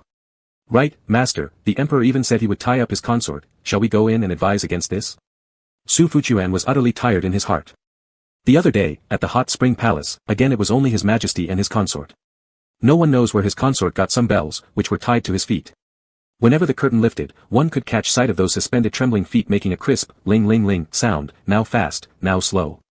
That little brat asked again, "Master, are his majesty and lord servant shaking bells to play, or are they shaking bells to call us in?" Su Fuquan directly gave them a clear path. If one dare not listen to the walls of the palace, then go listen to Master Wu. If one thinks it inappropriate to eavesdrop, spend the day with Master Wu, take a look and everything will become clear. If all else fails, one can visit the house of pleasure. The two lads went and came back chattering, saying that Master Wu and Master Li were so loving toward each other. After Master Wu's duty was over, he would always take a detour to buy Master Li's favorite roasted pork. Master Li kept warm the delicious food he brought for Master Wu, ensuring it was still warm by the time they reached the doorstep. Su Fuquan was slightly reassured. Until today, those two young pups actually held the red history book of His Majesty and anxiously asked him what to do. Lord Servant had written his name in several books, running out of ink completely, and there were no more blank pages left in the red history book stored in the warehouse. What should be done? What to do? Su Fuquan wanted to throw them into the river and recruit two new apprentices. Su Fuquan rubbed his forehead, put it back, pretend you didn't see it. There won't be any other names on His Majesty's red history book. Fortunately, after the red history book was placed back, not long afterward, Lord Servant found it. He flipped through it, and upon seeing that it was full of his own name, he was satisfied and placed it at a particularly conspicuous position. His Majesty noticed it as soon as he walked in, flipped through it, and couldn't help but laugh bitterly, knowingly asking, "What is this? Did you write all these for someone else to see? Just because some person was sent from below, and I haven't even looked at him, does it really deserve your such anxiety? I'm old, not as good looking as when I was younger, that tender one, do you truly dislike me?" His Majesty restrained his laughter until his shoulders trembled, deliberately not speaking. Su Fuquan felt that being with Lord Servant for too long had made His Majesty naughty, intentionally silent, watching Lord Servant become anxious. After admiring enough of Lord Servant's worried and jealous expressions, His Majesty slowly embraced him to console him. And poked his little cheeks. "A man at 40 is still like a flower, and you're nowhere near that age. Stop talking about being old. In my eyes, you'll forever be the most handsome, the one who attracts me the most." Lord Servant laughed and suddenly asked, "If you lost your memory and didn't remember me, would you love me, or him, or some other handsome man?" His Majesty pondered deeply and gave an expression. Lord Servant almost jumped up in irritation. His Majesty quickly interrupted, "If I really forget you, just strip in front of me, and I'll immediately remember you. So do you also want me to squat down and give you?" Su Fuquan listened and his face heated up. Given how things were developing, they wouldn't be suitable to stay there much longer. He hurriedly called the two young apprentices to follow him outside. The three sat on the palace steps. The apprentice on the left said, "Master, look, the clouds in the sky are so beautiful." The apprentice on the right said, "Master, is it because the clouds are too beautiful that you are this happy?" Su Fuquan shook his head, "I am happy because of the days. They were ordinary yet sweet as sugar." He was glad for His Majesty. Chapter 113, A Whim of the Parallel World, 01. When Qizhen opened his eyes, he saw the canopy of the dragon bed, with the same color. However, he could tell that there was something different from usual. There was no one in his arms. He reached out to touch, but there was still no one beside him. Qizhen's heart missed a beat as he realized the silence within and outside the hall where even the sound of a needle falling could be heard. He got up, catching a glimpse of someone kneeling inside the hall, quietly dozing off. It was a man, but not Lin Yen. "Bring someone." An eunuch outside the hall quickly came running in, knelt down, "Your Majesty." The person who had been kneeling and dozing off also woke up, respectfully bowing down and lying prostrate on the ground. Qizhen stood up, "How are you supposed to be guarding?" The person kneeling on the ground trembled. "Drive him out. When Shi Jun returns, tell him I know nothing about this, nor have I touched him." The eunuch suddenly shook violently, answering softly, "Lord Shi. He is actually here." Qizhen became annoyed. How could he not recognize his Yen? Qizhen stood up, lifted the curtain, and kicked the person over when he saw their face, freezing momentarily. It was Song Ming. Qizhen was confused, incredulous, and flustered. Wasn't Song Ming dead? Why was he here? Qizhen roared, "Where's Lin Yen?" The eunuch was almost scared out of his wits, trembling violently, unable to utter a single word. Qizhen grew impatient and started walking out, calling, "Su Fuquan. Su Fuquan." No one responded. The people outside the hall had all kneeled upon hearing the commotion inside, filling the place with rows of kneeling bodies, silent without exception. Finally, someone whispered, "Eunuch Lord Su, he is gone." "Gone? What nonsense are you speaking?" That person dared not say anything further. Qizhen stepped forward, speak. I order you to speak. The person immediately performed a grand kowtow, desperately wanting to press his head into the ground, regretting opening his mouth at all. 10 years ago, eunuch Lord Su fell victim to Qi Min and has passed away. Qizhen felt dizzy. Qi Min, the fourth prince. Hadn't he already killed him long ago? If Su Fuquan was gone, then what about his Lin Yan? Shadow Guard. All the shadow guards emerged from the dark areas and knelt before the hall. Where's Lin Yan? The leader of the shadow guards hesitated slightly. Please, your majesty, clarify. Who is Lin Yan? Qizhen suddenly felt his legs go weak, nearly falling down the steps. You don't know Lin Yan? Then how about Qi Yan, or Wei Yan? How about Lin Shouyan? The leader answered, Wei Yan passed away 3 years ago at the border, and Lin Shouyan died 15 years ago. 15 years ago? How did he die? Who killed him? The leader was unsure why the emperor was acting this way today. Emotional instability wasn't uncommon for his majesty, but today it seemed especially odd. It was your majesty. Impossible. Qizhen screamed, impossible. How could I have killed him? The leader was shocked by the scream, never having seen the emperor lose composure so severely, especially considering that Lin Shouyan had brought great shame to the emperor back then. How could it be impossible to kill him? The leader dared not ask too many questions within himself, simply recounting exactly what happened, saying that Lin Shouyan had been defiled by someone who then ran around the streets ranting and raving. And so, a single sword strike ended his life. Qizhen froze, standing rigidly in place for a moment before comprehending. This isn't my home, it isn't my Qi Empire. He rushed back inside and looked at the mirror, seeing his identical face reflected back. With one punch, the copper mirror shattered, and blood dripped down. He isn't a dream, not a lie, and I am not you. Give it back. That's mine. Lin Yan hadn't yet awoken completely when he was kicked off the bed, his head hitting the floor and waking up instantly in pain. Without opening his eyes, he began to curse. Qizhen, you damn piece of work, are you trying to ruin me? What madness have you gotten into this early in the morning?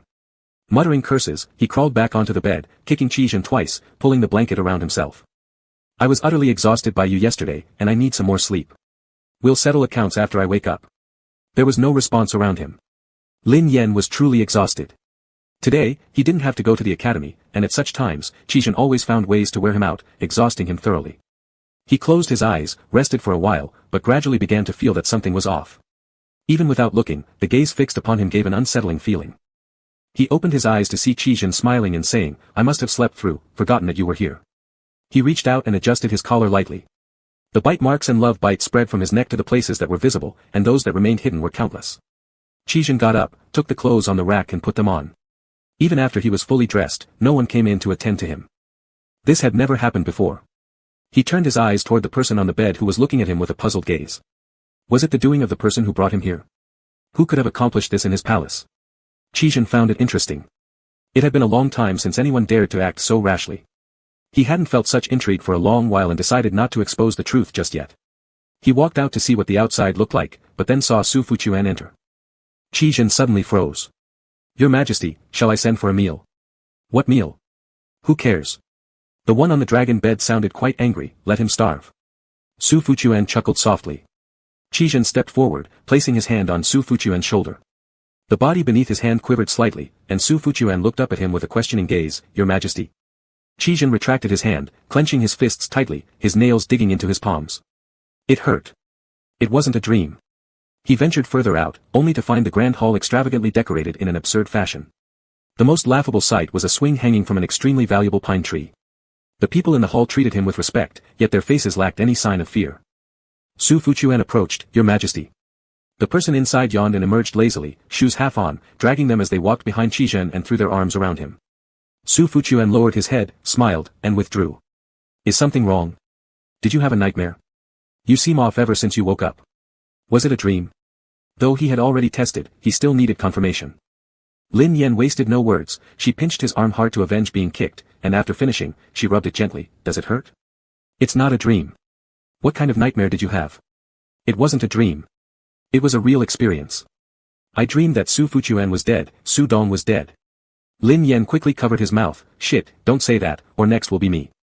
Recently, nothing bad has happened, why are you having nightmares? Zhou Su Dong's fifth child has already been born. If he hears you saying this, he'll surely come to fight you to death. The fifth child. Qizhen fell silent. He realized this wasn't the world he belonged to. It was another, where Su Fuquan hadn't died, and Su Dong was also alive. He had no memory of the person before him. Was it because of him? Qi Zhen gripped Lin Yan's chin and examined him closely. But the expression in front of him suddenly changed, turning cold and severe. You're not Qi Zhen, who are you? Chapter 114 Parallel World, 02. This was getting more interesting. He, who could recognize that he wasn't Qi Zhen from this world, found it amusing. With a laugh, he said, I am your husband. Lin Yan shoved him away immediately. Ugh. Who are you? Qi Zhen moved closer aggressively. What? Do you think I'm not? No. It was ZG's body, but the soul inside absolutely wasn't his ZG. There was something fishy going on. Lin Yan barked, Shadow Guard. From the shadows, the Shadow Guard suddenly appeared in the hall and then froze, unsure about what was happening. Normally their bickering didn't actually disturb the Shadow Guards. Suddenly calling them now left them momentarily confused about which side they should stand on. Qi Zhen smirked coldly and glanced at them, instantly recognizing these as the ones who had followed him early on, though there were some new faces too. At that moment, their expressions were indeed interesting. Some were shocked, some were at a loss, while others looked secretly excited for the drama. Qi Zhen understood. This person was favored by him, favored so much that everyone knew and looked highly upon her. No trouble, we're just playing around, step back. Qi Zhen grabbed Lin Yan's wrist and pulled her into the room, slammed the door with a wave of his hand, pinned Lin Yan against the door, and bent down with a low and cold voice, you can summon the Shadow Guards. He indulges you this much? Isn't he worried about ruining court decorum after spoiling you? Lin Yan couldn't break free due to his strength. Her gaze was icy, like she wanted to kill him. Who are you? As I've already said, your husband. I see, you are also Qi Zhen. Throughout the whole of the Qi, who would dare to call themselves her husband? Only Qi Zhen. Another Qi Zhen. The one from the book, the original Qi Zhen. Who still existed, and somehow managed to cross over here. Qi Zhen smiled, so smart, no wonder I like you. You're tangled up with me here, aren't you afraid Song Ming will be jealous? The smile on Qi Zhen's face faded, his fingers grazed Lin Yan's cheeks, grabbing her hair and pulling hard, forcing Lin Yan to look up at him, you know quite a lot. Now let me ask you, who are you? Lin Yan. Qi Zhen went through a mental search of notable clans surnamed Lin, but hadn't heard of anyone named Lin Yan. Just as he was distracted, Lin Yan suddenly kneed him painfully in the groin.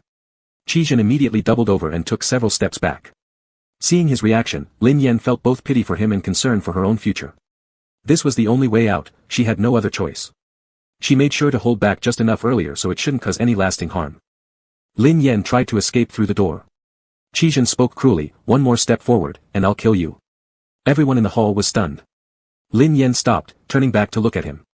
Not needing her call, the Shadow Guards automatically appeared, surrounding Qi Zhen tightly. The intent to kill radiated off them. This clearly wasn't just a game. Yesterday they had been sweet and inseparable lovers, but today they were ready to kill each other. It definitely wasn't the Emperor. Qi Zhen couldn't help but laugh. How ridiculous. His own trained Shadow Guards had pointed their weapons at him. Come on, kill me. Even if it meant death, so what? If I die, I might still be able to go back. If this body dies, he probably wouldn't be able to come back. Lin Yan shook with anger, tie him up. The Shadow Guards quickly surrounded him. Though Qi Zhen's skills were excellent and initially difficult to subdue, he had even injured several people. Eventually, Lin Yan threw a shoe to disrupt his movements, allowing the Shadow Guards to bind Qi Zhen. Even when tying him up, there was a bit of hesitation. After all, this was the Son of Heaven. The aura he emitted was certainly real, but they could be sure it wasn't their emperor. He was like a devil, dark and sinister. After the situation turned, Lin Yan sat on a chair facing him. How did you get here? Although bound, Qi Zhen didn't lose his air of authority. I don't know. It didn't seem like he was lying. If this was true, Qi Zg must have woken up one day and discovered himself in a strange place, with the supposedly dead Song Ming lying beside him, surely startled. Not knowing is fine, anyway, we can definitely switch back. Qi Zhen's expression flickered before letting out a cold laugh. If I don't leave, how will he come? Do you really want to leave? Won't you miss your empress? The current me likes you better. Lin Yan frowned slightly, you don't like Song Ming. Otherwise, why would such words come out? Such a line wouldn't come from the original character in the book. If I say it's just a show for him, to make the world think I'm not a madman and reassure them, would you believe me? Believe. As long as this simple play could stabilize the realm. In his place, he would do the same. I don't care whether you're real or fake, it's none of my business. Even though Lin Yan couldn't connect with the system, an issue like this would definitely be noticed and repaired by the system. Lin Yan was too lazy to argue with him. He had more important matters at hand. With Qi Zhen gone, today's morning court session had already been temporarily adjourned. It didn't matter if tomorrow and the day after that were also adjourned, but too many cancellations would create problems. Lin Yan summoned Su Fuchuan and informed him that the emperor's body had been temporarily taken over by a villain. He needed some time to bring the emperor back. The government side needed Su Fuchuan to come up with a proper excuse to handle the situation. It couldn't be due to the emperor being ill, as that might raise some issues. Nor could it be said that the emperor was traveling in disguise, as sudden travels in disguise would seem too strange. Su Fuchuan was terrified and stared at Qi Zhen for a while, saying, "Old servant has been puzzled today, why did the emperor look at me so strangely? Don't mention it. In the early morning, I was kicked down. I should have realized then.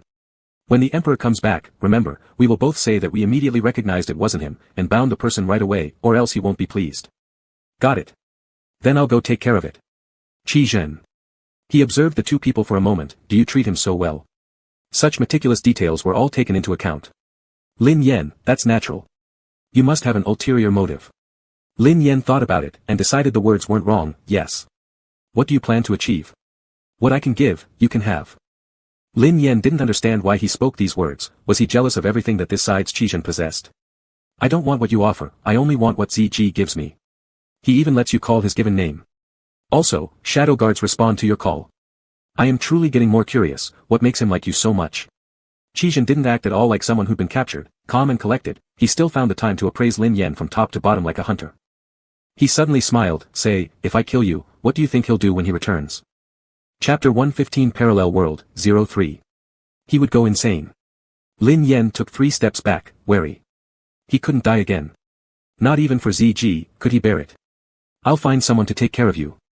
This was Qi Zg's body after all, he treasured it dearly. It couldn't be neglected just because a lunatic was inside, tossed into the woodshed, starving and freezing. Qi Zhen watched his fleeing silhouette, the smile on his face gradually fading. Such an interesting person wasn't his. Uninteresting. The rope was suddenly violently broken. The sound startled Lin Yan, who turned around in shock. He saw Qi Zhen rushing out from the hall to take his life. The next second, the shadow guard blocked him but was sent flying by a palm strike from Qi Zhen. The fierce palm wind was heading straight for Lin Yan's face, yet it paused just before making contact. At Lin Yan's side, a warped crack had mysteriously appeared, grabbing Qi Zhen's attacking hand and then striking it back. Qi Zhen retreated several steps, watching as the crack grew larger and out of it came a person identical to him, tightly embracing the purple-clad beauty. The voice sounded aggrieved. "There's no you over there." Lin Yan embraced him. "Don't be afraid, it's fine now, it's all right." A familiar current echoed in his mind. "System online, you've got 2 husbands. Go away. Fix it right now. System sightseeing, isn't this unnecessary? Just 2 people. Get lost. System, just kidding. There has been a recent upgrade. That's why the glitch occurred. I'll restore the original state immediately." In the next second, the one hugging Lin Yan disappeared. Several paces away, Qi Zhen suddenly swayed as if realizing something. He sharply looked at him. "Why? Am I not him?" Then he collapsed, unconscious. Lin Yan quickly moved forward to support Qi Zhen. "Will there be any side effects?" System, "No, don't worry. Scanned already. He's very healthy. Still able to work so hard that you can't get up." Lin Yan rolled his eyes, helped Qi Zhen stand up, calmed the surrounding people, and led him back inside the palace hall. "System, you look great. When will you wake up? Haven't you upgraded yet? Why so slow?" System, the soul returning to its place takes time to merge with the body. What's your hurry? Is it such a love worth it? Worth it. System, alright, have fun. I'll come back for you later. In the original story, what is the relationship between Qi Zhen and Song Ming? System, are you jealous? No. That Qi Zhen isn't my ZG. He was here. System explained, the book uses third-person perspective mainly. Qi Zhen treated him well, offering gold and jewels, even bestowing the title of imperial consort. Lin Yan, I understand. System, then I'll leave. Wait. System, what's wrong? Wasn't this a mistake in your work? Not getting compensation while leaving like this, can it make sense? The system began trembling, remembering the days when Lin Yan forced it to shake out many good things. What do you plan to do? Song Song is scared, give me some elixirs and miraculous medicines. System. Will you put them in a plastic bag? Say it clearly, you want to report me? System, okay. System shook a few jars of medicine towards him. And, as for that Qi Zhen, erase this segment of memory. Some things are better not known. If they know, it might disturb their hearts. System, it will be erased anyway, and everyone's related memories will also be modified. Both of them will think it was just a dream. System went offline. After a while, Qi Zhen woke up. As soon as he opened his eyes, he sat up and tightly hugged Lin Yan. I had a dream. What kind of dream? A nightmare, where I couldn't find you anywhere. Lin Yan held Qi Zhen's hand. I'm here, you don't need to look. Even if you didn't look for me, I'd still find you. Qi embraced him tighter, trying to use his physical presence to fill the panic inside his heart. Suddenly, something small beneath his body grated against him. He took it out. A little jar. Opening it and sniffing. Medicine. Are you injured? Not. Lin Yan quietly explained to Qi about the efficacy of the medicine, causing Qi to laugh. Do you really need this? Want to break me? Lin Yan snatched it away. How can I not need it? You're always so smooth. Qi kissed him passionately on the lips, brimming with longing and desire. It's because you like it, want me, and are being frivolous on your own. If you really think you need to use it, why not let me try first? See if it's any different from before. It's the middle of the day, don't fool around. Lin Yan tried to push him away but failed, getting pressed onto the bedding and soon becoming a pile of goo. Qi held him tightly. Of course he knew it was noon, but he urgently needed some skin-to-skin intimate lovemaking to drive away his inner panic and confirm Lin Yan's presence. The next day, Lin Yan remembered that he had instructed Su Fuquan to go out and arrange for a reason for Qi to miss a few days of court. Although Su Fuquan's memory had been modified, the deed was already done. Now Qi was back, and Lin Yan didn't know what excuse Su Fuquan had used or whether it would affect Qi attending court today. After Qi got off court, he walked into the room and asked, "What did you tell Su Fuquan to say outside?" "I'm worried about affecting the government since you keep sleeping late, so I asked him to find a reason for you to skip a few court sessions." Qi groaned. "Do you know what he said?" Lin Yan had a bad feeling. What did he say? He said there is great joy in the palace, so the emperor has to focus on the harem first. And now outside they're saying you're pregnant. How the hell could this be spread? Not to mention other things, I'm too old, how can I give birth? This morning, there were even congratulatory eggs sent by commoners at the palace gate. As Qi continued, he found it amusing, there were also little belly bands, tiger head caps, and shoes for children. Lin Yan couldn't laugh. You deal with the rumor yourself. Qi laughed as he held him, rubbing his tummy, teasing, why doesn't Yan have a child? The little belly isn't moving, is it because you're not up to the task, or am I not working hard enough? Go to hell, hurry up and clear the rumor, brother. If this goes on longer, they might build a statue of me and worship me for giving birth. Qi couldn't hold back his laughter as he collapsed on the bed, holding Lin Yan's hand and looking at his annoyed face, feeling deeply comforted in his heart. The world in the dream was too cold, silent and soundless. How much better this world was with him. Lively, interesting, and endearing. Indeed, only when he was here did the world become colorful. On the other side. When Qi woke up, the sun was brightly shining outside. There was a doctor accompanying him beside the bed along with Song Ming. He closed his eyes, the scene from the dream became slightly blurred but was still generally remembered. He still remembered that person's figure, his face. Qi stood up and pulled open the curtain. The people outside were still respectfully kneeling out of fear. Song Ming still meekly played the role of his bedside companion. Wear a purple robe. Song Ming hesitated for a moment, not understanding the meaning behind this command but still went to change. The purple clothing was noble, but he couldn't carry it off well, it was far from looking as good as the person in the dream. Qi glanced once and summoned someone. He wanted to send them to look for a person named Lin Yan in this world. Then he thought, probably such a person didn't exist. If there was, that person should have appeared long ago. His life would have been like the one in the dream, warm, radiant. Instead of now, empty and soundlessly quiet. Alright then. He, Qi, had come this far. Even without that person, he wouldn't stop walking forward. To be continued tomorrow in the modern story. Lin Yan bringing Qi back came at a price, it wasn't as smooth as it seemed. The system wouldn't be so benevolent. Warning, amnesia trope ahead. Chapter 116, Modern Story, 01. Awake. Doctor. The patient is awake. When Lin Yan opened his eyes, the nurse ran out jubilantly, her voice loud enough to be heard throughout the entire floor. Lin Yan tried moving his hand, intending to lift his arm but couldn't even raise a single finger. Only his fingers trembled slightly. He didn't believe in such bad luck and attempted to move other parts of his body. Only his eyeballs could move. Absolutely ruthless, the system truly gave no quarter. Lin Yan sighed softly as he caught sight of the antique watch cherished by his elder brother in the corner of his eye. What's it doing here? An offering? The doctor and nurse arrived quickly. After a series of checks, they confirmed that there was nothing wrong with Lin Yan's body, and what followed would be a long process of rehabilitation. Before the examination was over, his brother Lin Ju rushed over, his neatly pressed suit all rumpled, his hair messy. When he stood at the door of the ward and locked eyes with Lin Yan, his eye sockets instantly turned red. Lin Yan's strange smile froze on his face. Was he seeing things? Was his brother crying? Lin Yan's eyes darted around anxiously. The nurse noticed this and kindly asked, "Is there something you'd like to say?" "Phone. I need my phone. Take a picture of my brother looking like this." Lin Yan couldn't speak, only producing some meaningless sounds. Lin Ju entered the room, gripping Lin Yan's hand tightly as he choked back sobs. Don't call for me anymore, I'm here. No. I want the phone. Lin Ju struggled to hold back tears. Our parents are out of town, it will take them time to get here. I know you're anxious, but try not to worry so much. We'll see them eventually. Lin Yan gave up. Seeing Lin Yan calm down, Lin Ju felt relieved and immediately began asking the doctor about Lin Yan's condition. Lin Yan's eyes had darted around the room several times, trying to spot a familiar face among those present but failing. After entering the Uyghur camp under the identity of Qi Yan, Lin Yan made a deal with the system. It involved using his original body to return to Qi Zhen's world, where he would stay with Qi Zhen until the end of Qi Zhen's life, and when Qi Zhen passed away, bring him back to this world.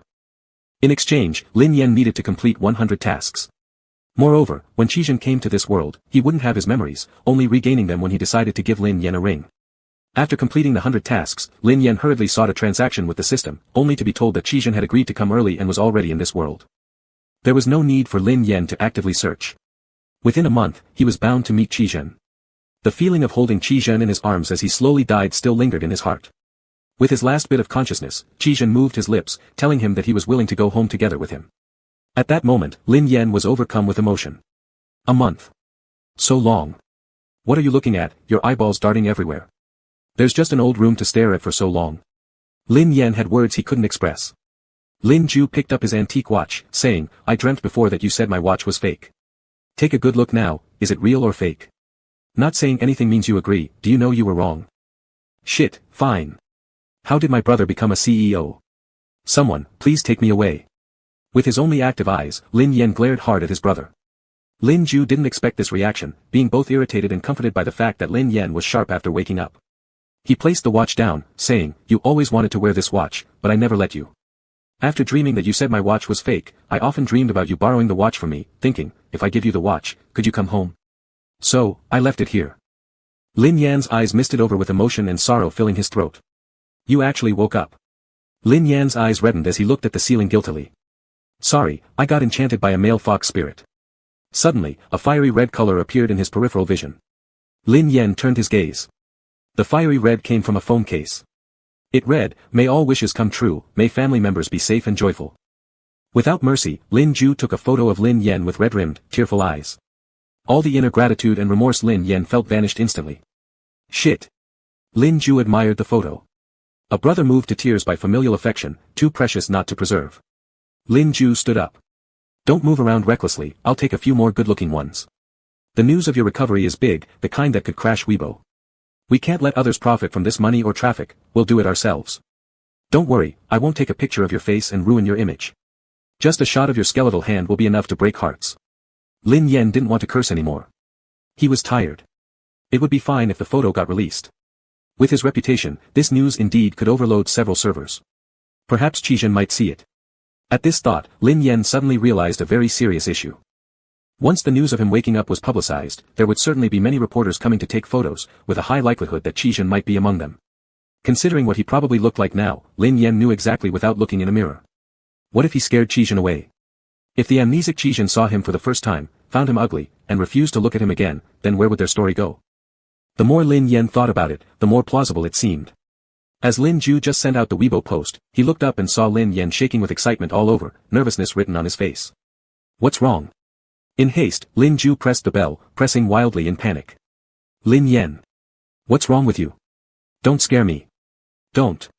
Having not spoken for a long time, Lin Yan managed with all his strength to produce a distorted syllable, his vocal cords felt as though they were being torn apart. The back. Don't. Be. Do you want turtle soup? Lin Yan was exhausted. The doctor soon arrived due to Lin Ju's frantic summoning, re-examining Lin Yan's body before informing Lin Ju that the patient had a tendency to express himself but needed to proceed slowly and not rush things. Lin Ju nodded, he slept too long, there must be so much he wants to say to me.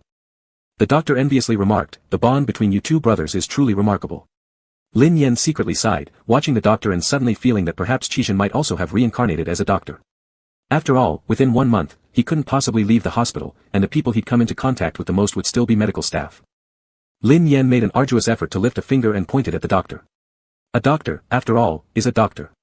He immediately understood, stepping forward, getting close, very patient, while guiding and listening, hearing the question from this top-flow young actor who once had potential to reach the title of Emperor of Film. Do you have any really handsome doctors here? Doctor? Young ones. The doctor looked at Lin Yan suspiciously. It wasn't until Lin Yan painstakingly conveyed his wish to obtain the full list of employees in the hospital that the doctor turned to Lin Ju and said, "I think Mr. Lin Yan is a bit off. I'll investigate further." Chapter 117 Bonus Chapter, Modern Era, 02.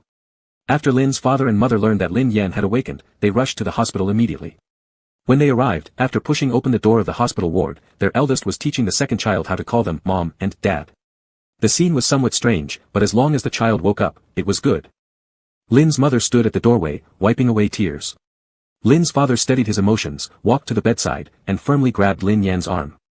Lin Yan's throat tightened, his eyes slightly moist. His lips trembled, the word "Dad" was right there on the tip of his tongue. Lin Ju, standing nearby, had teary eyes again. He clutched Lin Yan's hand, urging, "Quick, call Dad." Suddenly, Lin Yan didn't want to call out anymore. His brother really had a knack for ruining the atmosphere. Lin's father waved his hand, "It's fine, it's fine.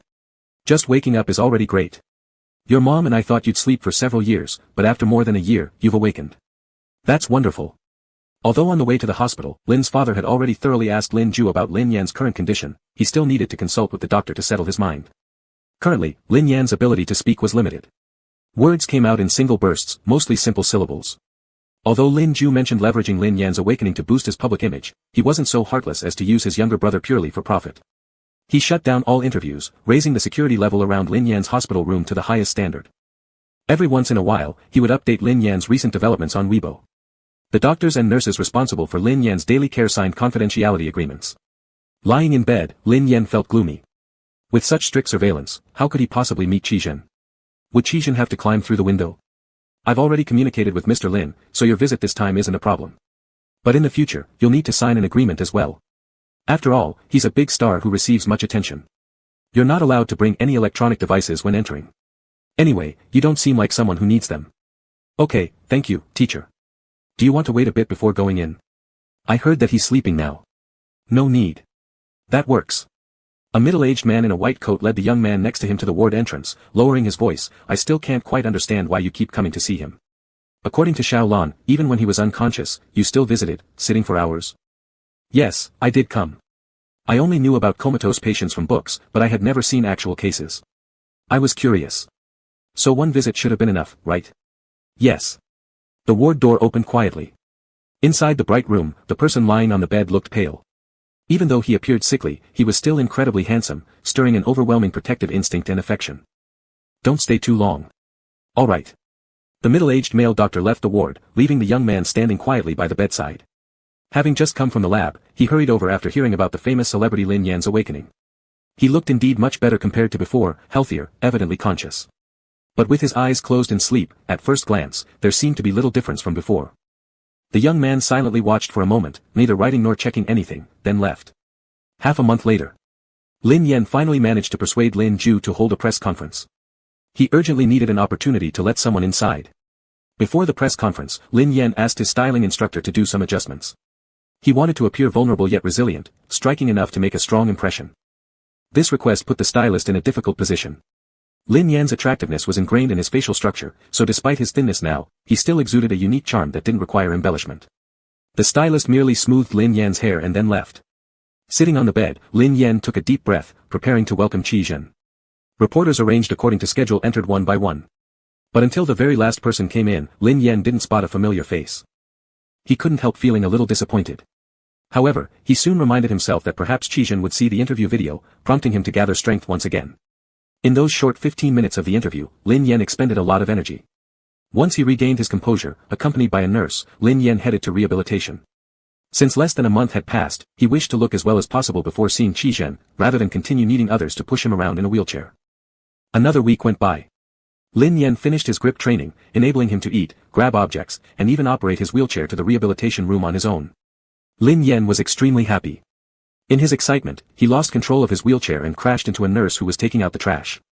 A half bowl of unfinished pumpkin porridge landed squarely on Lin Yan's head. The nurse's scream could be heard down the entire corridor. The owner of the pumpkin porridge was profusely apologetic. And so was Lin Yan. Both continuously saying, "I'm sorry," to each other. Fortunately, the porridge was cold, and apart from being dirty, there were no other issues. Lin Yan said unconcernedly, "Let's just go back and take a shower." The nurse nodded and pushed him back toward the room. Just as they turned around, Lin Yan caught sight of a familiar figure through the corridor spectators. He stood at the back of the crowd, quietly watching him. Lin Yan abruptly stood up, but his body couldn't support such an action, and he collapsed onto the ground with a thud. Chaos erupted once again. The nurse and doctors rushed to help him up while Lin Yan's eyes remained fixed on the man standing not too far away. Qi Zhen. These two words, trembling with emotion, rang out clear and forceful. It was as though he had practiced this call countless times in private. The people in the corridor looked puzzled at Lin Yan, then followed his gaze to the tall, handsome young man on the other side. The young man slowly walked over to Lin Yan, paused briefly, and then squatted down considerately. Do you know me? Lin Yan couldn't tear his eyes away from the face of the man, briefly glancing at the nameplate on his white coat before looking back, nodding, yes, I do. Qi Zhen stared at him for a moment and asked, why are you crying? Only after this question did Lin Yan realize that tears had fallen. He hastily wiped them away, only to cover his hands with yellow porridge. Oh no. He forgot about the bowl of porridge still stuck to his head. The Qi Zhen who had come here seemed patient and asked, when you called me, was it because you needed my help with something? Lin Yan nodded, can you give me a ring? Silence. Dead silence. An unprecedented, unbroken silence. Who could possibly understand? To witness a once vegetative top idol emerge with a head full of porridge asking a handsome stranger for a ring was beyond bizarre. People around exchanged confused glances, unsure of what to make of this situation. Still, maintaining confidentiality was key. The handsome stranger frowned slightly and said, sorry. That isn't a joke one can play around with. I'm not joking. Just buy any random ring, even a 2-yuan one would work, and then give it to me. Would that be okay? Qi Zhen stood up, his expression turning colder, sorry, I cannot. Lin Yan quickly grabbed his arm, then could you send me back to my ward? Qi Zhen replied, Mr. Lin, everyone on this floor has signed confidentiality agreements to stay here. I am only delivering some documents and coincidentally passing by. I don't have the right to stay longer. You do. You have it now. What I say goes. Chapter 118 Extra, Modern Times, 03. Qi Zhen looked at the hand gripping his sleeve, tightened his hand hanging by his side, but still decided to push it away, go wash up first. I have some things to do. He turned and walked away. Lin Yan quickly maneuvered his wheelchair in pursuit. Then I'll wait for you to finish your business. Which department are you from? Can I have them look for you later? Mr. Lin, I don't know you. Weren't we just introduced? Let's get to know each other more. Mr. Lin, your behavior is making me very confused. Then stay, and I'll explain to you. Qi Zhen was truly puzzled. He glanced at Lin Yan's wheelchair and decided to take the stairs.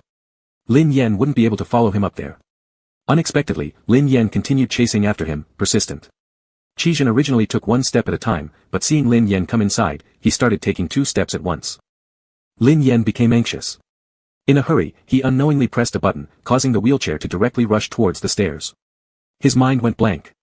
His body wasn't agile enough, he could only wait for death. At a critical moment, Qi Zhen flipped down from the stairs, tightly protecting him in his arms. The two rolled down the stairs together. Lin Yan didn't suffer any harm. Qi Zhen lost consciousness. When Lin Ju arrived, he saw his younger brother standing guard beside someone's bed like a stone waiting for its master. He approached and grabbed Lin Yan's wheelchair. Lowering his voice, what are you doing? You're the patient here, why are you watching over others? Go back now. Lin Yan quietly grabbed Qi Zhen's sheet. I don't want to go back. Damn it, something's wrong. Are you crazy? Who is he? Lin Yan said earnestly, brother, you might not believe this, but he's my boyfriend. Had he not been wearing a hospital gown, Lin Ju would have already hit him. I've never heard that you had a boyfriend before. It's today I got one. You. Lin Ju couldn't say a word, too infuriated. During Lin Yan's hospital stay, Lin Ju knew everyone around him, even the janitors. He had never seen or heard of the person lying on the bed. What did he do to you? Lin Yan still looked sick, yet everything seemed suspicious with this man lying on the bed. Lin Yan, he stole my heart. Enraged, Lin Ju struck Lin Yan from afar. Without saying anything further, he began pushing him back to the ward. Lin Yan resisted. Just as they were struggling, Qi Zhen woke up. Lin Ju let go of the hand. Lin Yan immediately maneuvered his wheelchair to the bedside, you've woken up. Who are you? What are you doing here? Lin Yan was startled, don't you remember me? Qi Zhen stayed silent. Lin Yan suddenly felt joyful, did you lose your memory? Do you not remember what just happened? Qi Zhen remained quiet, eyebrows slightly furrowed, as if questioning, looking at him with an appraising gaze. Lin Yan happily grasped Qi Zhen's hand, since you lost your memory, let me introduce myself, I'm your fiancé. My name is Lin Yan. Lin Ju instantly grabbed Lin Yan's wheelchair. Stop talking nonsense. Ignoring his elder brother, Lin Yan continued, we met with a car accident while buying a ring, but fortunately, nothing happened to you. I was so worried. Let's buy a ring now. Lin Ju covered his face. All this time, it was actually initiated by his younger brother. What a shameless younger brother. Sitting up, Qizhen asked, first, I haven't lost my memory. Second, do you have an obsession with rings? Lin Ju felt like he couldn't stand it anymore. Let's go. Don't embarrass yourself here. If you want a ring, I'll buy it for you. What's wrong with you? Why would you buy me a ring? Isn't it because you're ill and insisted on clinging to someone else to buy a ring? Does he even know you? Come with me quickly. Lin Ju slapped Lin Yan's hand. In pain, Lin Yan let go. With nothing left to hold on to, he could only be dragged away by his elder brother, helplessly watching Qizhen getting up and putting on a white coat. Can you really not buy it for me? I can reimburse you. Lin Ju quickened his pace. It was too embarrassing. Truly, too embarrassing. He'd never been this embarrassed in his life. Qizhen's expression turned icy. Mr. Lin, many people will gladly buy you a ring. Don't make jokes like this with me. I'm not joking. I'm not. Just go with me. Upon returning, Lin Ju pulled out Qizhen's profile. Reading it over and over again, he found no unusual aspects, unable to understand why his brother had acted so bizarre upon seeing this man. Lin Ju handed Qizhen's profile to Lin Yan. Eyes gleaming, Lin Yan scanned the document over and over. At one moment, he said, how did he become a doctor? The next, being a doctor is so handsome. And then, muttering, how come he's still in school? Then he turned and said to his brother, big brother, I want this doctor to take care of me. Lin Ju was speechless. What do you really want to do? Brother, we are close siblings, so I will just be straightforward, I have fallen for him. Can you really not let him take care of me? I genuinely want that. Lin Ju sighed heavily, even if you like him and it's love at first sight, and you absolutely must have him, can't you slow down a bit? Is this how you chase someone? Don't you fear scaring them off? Now it was Lin Yan's turn to sigh. This happened suddenly. Could something so sudden go this far? Lin Ju gave him a look, letting him ponder. If you truly like him, chase him properly. Asking him to buy you a ring, what kind of chasing is that? I understand. So, could you arrange for him to be my doctor? No. The next day. Sitting opposite teacher Qizhen, Lin Ju felt the pain on his face. Teacher Qi also heard about yesterday's events and was hesitant regarding Lin Ju's suggestion that Qizhen care for Lin Yan. The teacher explained they could only pass on the message but couldn't decide on Qizhen's behalf. Lin Ju showed understanding. When he returned to the ward and saw his younger brother looking up at him with shining eyes full of expectation, Lin Ju realized this younger brother might just give up all control. I spoke to his teacher, Qizhen isn't at the hospital today. And? The teacher said they would relay the message. Lin Yan picked up his phone, gazing at the stored number of Qizhen, hesitating. Wanting to call, yet afraid. Qizhen arrived in the evening. In the ward, Lin Yan was alone, killing time by reading a book. Upon hearing movement, he looked up and immediately smiled upon seeing Qizhen, bringing vitality to his otherwise pale face. You came. His eyes brightened, revealing true joy. The teacher said you wanted to hire me as a caregiver. What caregiver? It sounded too childish. I want you to be my doctor. I can't treat you, it's out of my specialty. After a moment of mutual eye contact, Lin Yan admitted, both you and I know well that I didn't invite you here to cure me. Qizhen wasn't expecting Lin Yan to clarify things so directly, and his ear tips turned red slightly. Being still young and openly having these feelings expressed by another man, tears, requests for rings, it was hard for him to handle. I know you fancy me, but can't you, tone it down a bit? I need you to understand my heart. His gaze was open, piercing straight through him, almost like falling into deep love instantly. Qizhen felt his heart pounding inside his chest, barely enduring Lin Yan's stare. Yet he didn't want to look away, in this tug of war, he didn't want to find himself at a disadvantage or to lose control. I've already understood. Lin Yan suddenly smiled, dazzlingly radiant with a hint of mischief, much like a cunning little fox. You've known, yet you still came. Chapter 119, Modern Era, 04. That smile was so irritating. It accurately grabbed hold of the slight tilt in the balance towards him and then completely pulled the scales entirely to his side, leaving Qizhen defeated in this tug-of-war. Qizhen suddenly understood why so many fans online cried their eyes out for him. He was truly skilled. Especially in positioning himself in an invincible stance. But Qizhen wouldn't just willingly stay at a disadvantage. Qizhen leaned down, closer to him, his tall and robust figure lazily enveloping. They were so close that Lin Yan just had to slightly lift his head, and he could kiss him.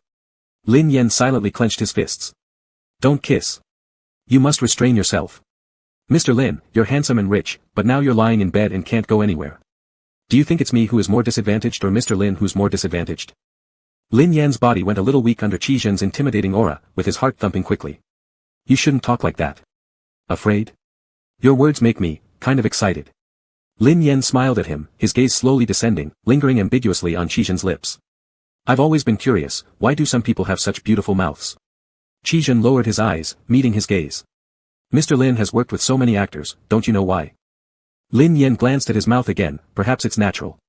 Some people are just naturally good to kiss. Qi pupils darkened a bit, and his voice carried a trace of coldness. Whom are you referring to, Mr. Lin? He raised his lips, looking straight into Qi eyes. Me. Lin Yen, would you like to give it a try? The flirtation made the air between them heat up. Qi gaze uncontrollably dropped, landing on his lips, stirring an unprecedented flutter in his chest. Ahem. Ahem. There came two loud and deliberate coughs from the door of the ward. Lin Yen became annoyed. Who's there? At this moment. When he turned his head, he saw his brother. Lin Ju's expression wasn't friendly. What they two had done before was far too flirtatious. If he hadn't coughed twice, they would have probably kissed already. If Lin Yen wants to fool around, Lin Ju cannot manage him, but if this young man also falls for something like love at first sight, it's most likely not pure intentions. Maybe it's because of Lin Yan's popularity, or perhaps it's for their family's wealth and influence. Lin Ju walked over, mercilessly pushing Qi aside and setting up a small table on Lin Yan's hospital bed, placing the food container on top. I just got off work and picked up some of your favorite food along the way. Let's eat together. Lin Yen, why are you off so early? Don't mess with my business. Lin Ju faked a smile. I missed you, so I came to see you. Watching you. Lin Ju turned to look at Qi. Since you've agreed to be our Yin-Yan's doctor, we'll count on you from now on. Thank you for all the trouble. Have you eaten? Would you like to join us? No need. Qi voice was cold and rigid, his face tightly tense, as if his jawline was more prominent than usual. Sir, I believe you're mistaken. I'm here to refuse, not to accept. I'm not a doctor at this hospital, I don't receive orders, nor am I deployed. Since this concerns your Yin-Yan, take care of it yourselves and don't disturb others. I have things to do, I'll leave first. After saying this, he turned and left without giving any quarter. Lin Yen was shocked. Was all the teasing leading up to a refusal? Qi, think about it again. Lin Ju opened the food box. Think about what? Your soul has already been lured away by that guy. Don't you know a common saying? Dating isn't scary, being brainwashed in love is? You made that up. Lin Ju sighed, just eat quickly. If you want to chase after someone, you should at least get out of bed first. That's true. He couldn't even catch up to Qi as he walked away, so how could he possibly pursue anyone? After finishing dinner, Lin Yen enthusiastically committed himself to evening rehabilitation. He practiced until he was drenched in sweat, fell multiple times, and kept getting back up again. The nurses were all amazed by his perseverance. Mr. Lin, you are truly the most perseverant patient I have ever seen. Patients like you are adored by many doctors. Lin Yen wiped his face with a towel. Is that so? Yes. Haven't you read internet jokes about how a good case attracts a lot of doctors? Lin Yen laughed. Yes. A friend of mine previously got all the interns in one floor gathering around just because he was pulling teeth. The nurse laughed, talking about others, but you yourself are an excellent case. Dr. Xiaoqi used to often come check on you late at night. Lin Yen froze. Who? Xiaoqi, don't you know him? Qi. The gossip about these two has spread like wildfire in the hospital. No one would believe that a comatose patient would immediately declare love and ask for a ring from a doctor he's never met after waking up. The most widely circulated story in the hospital was that Qi, through his late-night research, brought the only voice to the sleeping Lin Yen. That's why Lin Yen developed feelings. Qi's voice was the salvation of Lin Yen's dark days. Lin Yen didn't know this rumor. Pretending to stay calm, though his gesture of wiping the sweat paused, he often came at night. Yes, doctors all want to see a few unusual patients. Even after you woke up, he still came to visit you. You didn't know. Didn't know. Lin Yen was furious. How could he not know something this big?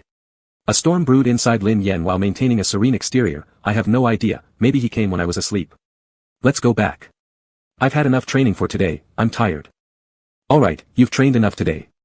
Rest well tonight. Okay. There was no way he'd be able to sleep now. All he wanted was to immediately fly to Qi side and demand an explanation. What was he doing showing up late at night just to look at a comatose patient?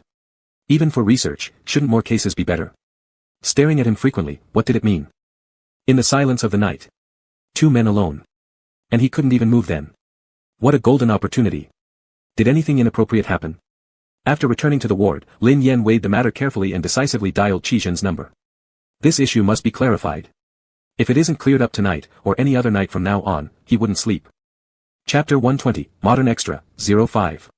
Qi stood in Lin Yan's ward, phone in hand, staring blankly at Lin Yen who was lying on the bed eating an apple. He felt like he had lost his mind to actually believe what Lin Yen had said. What strangers with suspicious intentions?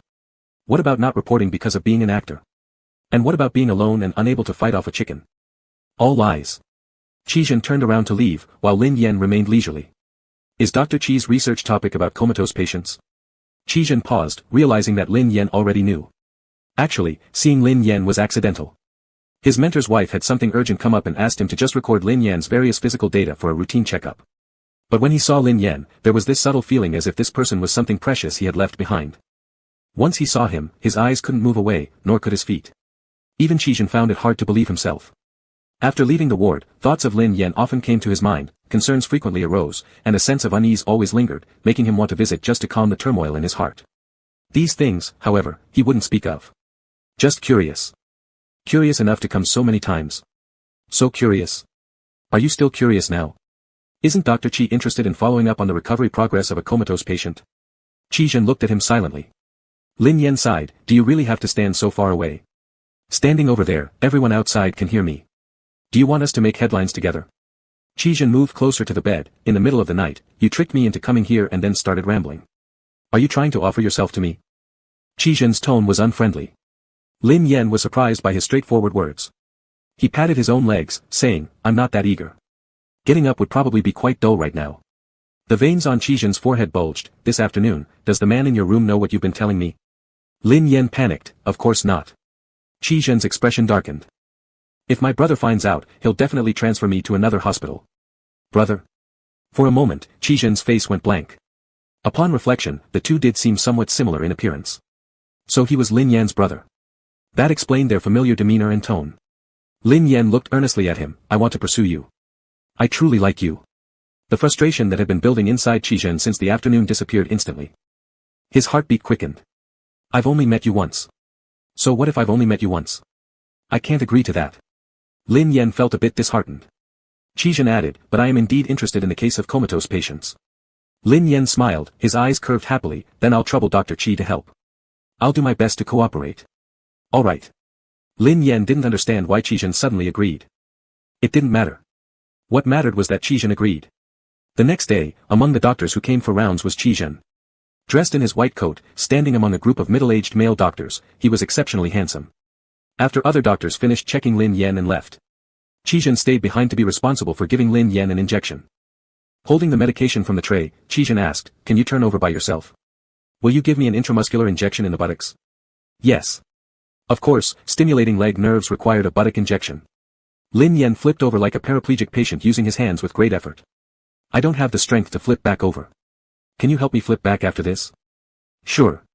Watching Qi Zhen press the air out of the syringe, the medicine slightly oozing out from the needle tip, he appeared cold and professional. The doctor profession really suited him. Qi Zhen reminded him, your pants. Lin Yan thought internally, if you're unwilling to pull them down, don't blame me for seducing you. Then he quickly and accurately pulled down his own pants. His white, soft, elastic buttocks immediately caught Qi Zhen's eye. Qi Zhen was momentarily flustered. Lin Yan lay on the bed leisurely, watching him. Dr. Qi, why aren't you administering the injection? Is my butt too good looking? Speechless, Qi Zhen gave him a quick, accurate, and fierce jab. Lin Yan's butt wasn't numb. Poked like that, he yelped and almost performed a medical miracle by flipping over entirely. Could you be a little nicer to your future boyfriend? You're going to rub and kiss this but later. Qi Zhen remained expressionless, but his ears were a bit red. I'm just your doctor. Doctor, aren't you going to turn me over? Qi Zhen discarded the syringe and came over to flip him. Lin Yan urgently called out, pants. Pants. Qi Zhen helped pull his pants up while turning him over. The two were close in distance, with Qi Zhen's hands on Lin Yan's waist, making it seem like Lin Yan was being cradled in his arms, an ambiguous posture. The air was filled with the fresh and crisp scent emanating from Qi Zhen's body. Lin Yan's heart was pounding fast. This was his Zijia, whom he loved so deeply he lived and died for, yet Zijia Qi had his memory sealed off. I thought your thick skin made you want me to check out your front too. I have dignity as well, let's keep a bit of mystery. A man with a sense of mystery is more attractive. As Lin Yan spoke, he uncomfortably tugged at his clothes, trying to cover himself more. He didn't need to do this either way, but when there was an unexpected movement, Qi Zhen glanced at him and smirked slightly. However, the smile vanished just as quickly, choosing not to break the man's self-respect. Rest a little, rehabilitation starts at 9. Lin Yan lay on the bed, sighing, I wish I could stand up sooner to take a walk with you. Qi Zhen, you. It's still early days. That morning, during the injection session, Lin Yan had been so flirtatious that Qi Zhen assumed he'd try some tricks during rehabilitation as well. So, he arrived a bit later than usual. However, to his surprise, Lin Yan was completely serious during rehabilitation. His shirt was already drenched in sweat.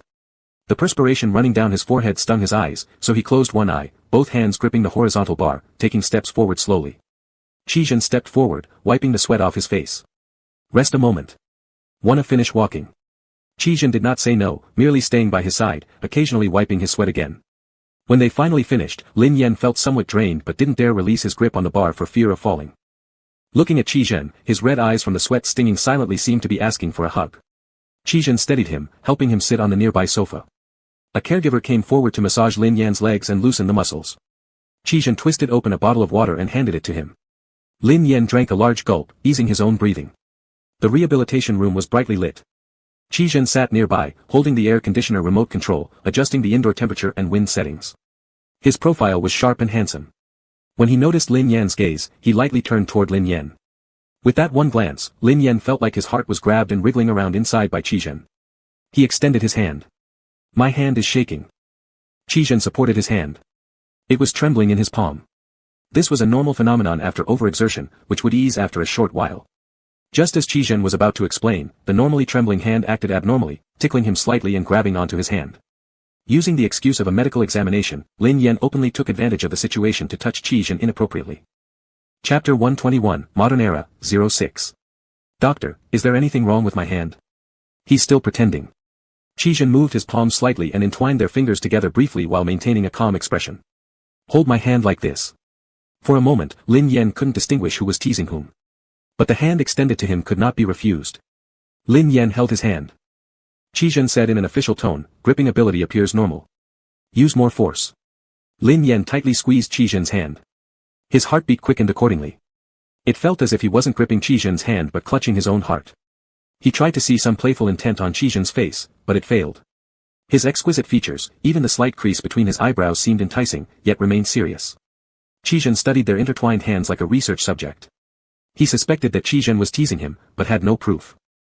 Qizhen noticed Lin Yan's expression from the corner of his eye and stopped just there. That's enough. Slowly let go. Lin Yan slowly released his grip. The interlocked fingers gradually detached. Qizhen inexplicably felt a sense of panic. Before their hands fully parted, he gripped again. Lin Yan. Qizhen was surprised at his own unusual behavior, but did not show it on his face, hold again in check. Their hands tightened once more. The turmoil in his heart settled. Qizhen loosened his hand, it's a normal phenomenon. There's nothing to worry about. Lin Yan felt a little reluctant to let go, but since others were around, he didn't want to be too bold, so he released the hand. Qizhen stood up, you should continue with your rehabilitation, don't overwork yourself. I have other matters. All right. Watching Qizhen walk away, Lin Yan sensed something akin to fleeing in his posture. As time passed, Lin Yan's condition improved, and Lin Ju started to ease restrictions on visits to his ward, allowing friends to visit. Shen Chongyang, one of Lin Yan's close friends, came around and circled the hospital bed several times. Your brother guarded your ward so tightly, I thought you were awake but in poor condition. But you seem fine. Yes, everything is good, except for the daily rehab sessions. It's about your leg, right? Take it slow, there's no need to rush this. Your agent is almost going crazy, she wanted to come today, but alas, I beat her to it. Lin Ju set strict rules on the number of visitors, frequency, and duration of visits. Just as Shen Chongyang was talking, Dr. Qizhen walked into the room. Shen Chongyang glanced at him, saw it was just a doctor, and paid no attention. You can do your recovery exercises at home, there's no need to stay cooped up in the hospital all day. You don't know how your fans and especially those girl fans are suffering. Particularly that Chen family girl, she was really worried when you were unconscious, tearing up every time she heard your name. Now that she hears you're awake and wants to visit, but she can't get in, she sighs, all day. Shen Chongyang nudged Lin Yan's chest with his elbow. Amazing, Yanzi. Though you've left the limelight, your reputation remains strong. Also, I heard the rising stars who took over your projects are now terrified. Some contracts they were supposed to renew are being put on hold. Lin Yan sighed speechlessly. I'm far from being able to work again. I've just awakened, I'm not completely recovered. Even if you spend the rest of your life in a wheelchair, those fans and female admirers would still adore you, queuing up to ask for your affection. Be confident. Dang. A tray filled with medicine bottles and instruments was placed heavily on the table. Shen Chongyang turned around, meeting Qizhen's cold gaze. After a brief look at Shen Chongyang, Qizhen ignored him and went to retrieve the medication, time for injection. Inwardly grumbling, Shen Chongyang thought. So what if you're a doctor, why are you acting so superior? The way he held the needle looked like he was ready to kill someone. Though silently criticizing Qi Shen Chongyang still got up and made space for the doctor. Because Shen Chongyang was present, Lin Yan did not dare to act freely and merely leaned his body slightly to expose the necessary area for the injection. Unexpectedly, Qi Shen suddenly pushed him, causing Lin Yan to fall flat on the bed. With a swift motion, he pulled the curtain closed. When pulling the curtain, he accidentally slapped Shen Chongyang's face. "Hey! Watch out! I'm still standing here." Shen Chongyang then realized something was off. "Not cool, why pull the curtain? He's not a shy maiden." Before Shen Chongyang finished his sentence, Lin Yan cried out inside, the voice slightly whiny. "Why can't you be gentler? If you complain about pain, we'll change doctors." "Ah, don't switch." This doctor was hard to convince. Shen Chongyang took a big bite of melon. He was Lin Yan's good friend and knew about his sexual orientation. Could it be what he was thinking? The curtain was pulled open. Shen Chongyang couldn't help but take a few extra looks at the doctor. Hiss. He was truly handsome. Exactly the kind of handsome Lin Yan liked. Shen Chongyang's gaze toward Lin Yan carried an extra hint of mischief, as if testing him. "Remember before the incident? You mentioned there was a young actor in a stage play who caught your fancy." Lin Yan paused. Though only a year had passed in real life, in the world of novels, he had lived for several decades. How could he remember some young stage actor? "Shen Chongyang, when he heard you were awake, knowing he didn't have the qualifications to visit, he asked me to pass on his greetings. I thought he had feelings for you. Will you make a move or not?" Lin Yan was shocked. "What kind of move? If you don't like him, why were you watching him backstage?" Lin Yan couldn't recall that at all. And besides, what was wrong with appreciating a handsome man? He felt trapped, glancing anxiously at Qi Zhen, then glaring at Shen Chongyang. This guy came here just to ruin him. I think his performance is good. You said his butt was upturned. Lin Yan gasped audibly, nearly losing his cool. I don't like him. Don't stir up more trouble for me. Let me introduce, this is the one I fell head over heels in love with, my future boyfriend and husband-to-be. He's mine. Stop trying to hook me up with others. Qi Zhen stood with his back to them, ears unconsciously perking up upon hearing these words. Shen Chongyang was shocked, over and over again. He had only intended to test Lin Yan lightly, but hadn't expected such a huge revelation. Shen Chongyang moved closer, lowering his voice, Yanzi, no need to go this far, right? Lin Yan seized this moment to declare his sincerity, gazing firmly at Qi Zhen's back. I'm serious. Shen Chongyang found it hard to believe, looking up at the 4-drip bag, wondering if it contained love potion. After pondering, he laughed at his own ridiculousness. In their circle, they were all kids from rich families. When something sparked interest, they would indulge in it, when the feeling vanished, they would just leave casually. Nothing unusual about that. Lin Yan must have been enchanted by how handsome this doctor was after waking up after a year. All right. Shen Chongyang patted Lin Yan's shoulder. If you start missing the forest later, I'll come fetch you to soar. In the meantime, I'll keep an eye out for any new opportunities. Qi Zhen turned his head slightly. Lin Yan was almost in tears, Shen Chongyang. Are you sick? Chapter 122, Modern Era, 07. Shen Chongyang thought to himself, wasn't I just doing this for your own good, brother? He glanced at Qi Zhen. It's just a doctor. Is Lin Yan reacting so intensely because of that? Of course, Lin Yan knew why Shen Chongyang acted this way. He looked down on Qi Zhen, assuming it was just a fling and not serious. He had to clarify the situation, his attitude would determine how these people perceived Qi Zhen. I'm serious about this. I want a proper relationship, so don't speak like that. Seeing Lin Yan's earnest expression, Shen Chongyang realized he was genuinely concerned, so he no longer treated Qi Zhen with as much disdain as before. Shen Chongyang chatted a bit more and then left.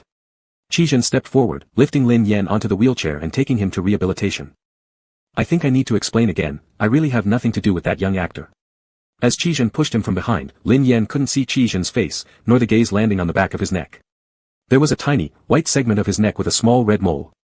It has nothing to do with me. I'm just your doctor. In my heart, you're already my boyfriend. I don't want any unnecessary misunderstandings between us.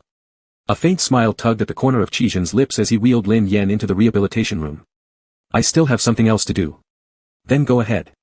Qi Zhen left and even maintained a slight smile until entering his mentor's office. The mentor glanced at him curiously several times, asking, is there anything good happening today? Qi Zhen slightly restrained his emotions. Nothing. I've heard that Lin Yan seems to have feelings for you. The brief gleam of joy in Qi Zhen's eyes was impossible to hide. The mentor internally sighed, thinking, this is trouble. You know, Lin Yan is a very famous actor. It's no exaggeration to say that our hospital's nurses and doctors secretly admire him. Half of the female nurses in the entire hospital are his fans. Just this identity alone is significant. The relationships between men and women in the entertainment industry are very complicated. Moreover, his family background isn't simple, he doesn't belong to the same social class as you. You must be clear and think carefully. The mentor feared that Chijin might give his heart away only to be toyed with and end up utterly heartbroken. Chijin felt chilled after being doused with such cold water. I understand. Good. That was enough, interfering too much wasn't appropriate. When Chijin returned home, he took out his phone once more, opening the browser where all his search history revolved around Lin Yan. He'd watched interviews, news updates, variety shows, Lin Yan's film and television works, and even an animated series Lin Yan voiced years ago. This time, he focused on Lin Yan's major fans, learning that Lin Yan also had many CP fans during certain periods, collaborating with both male and female actors according to program scripts. People who had worked with Lin Yan praised him highly, and some even openly expressed their admiration and respect without reservation. Surrounded by good-looking men and women, greed arose within Chijin. He wanted Lin Yan to like him, to forever like him the way he did now. He wished they could be together, and remain so forever. 3 days later, Lin Yan's agent finally managed to enter the ward and see him awake. The moment she entered and saw him, her eyes turned red. Lin Yan was shocked since this agent was known for being a strong-willed woman. Sister Yun, don't cry. Haven't I woken up properly? Sister Yun grabbed a pillow and threw it at him. You damn well woke up. Do you know how long you've been asleep? The outside world has completely changed. Your resources and fans have almost all been taken over by others.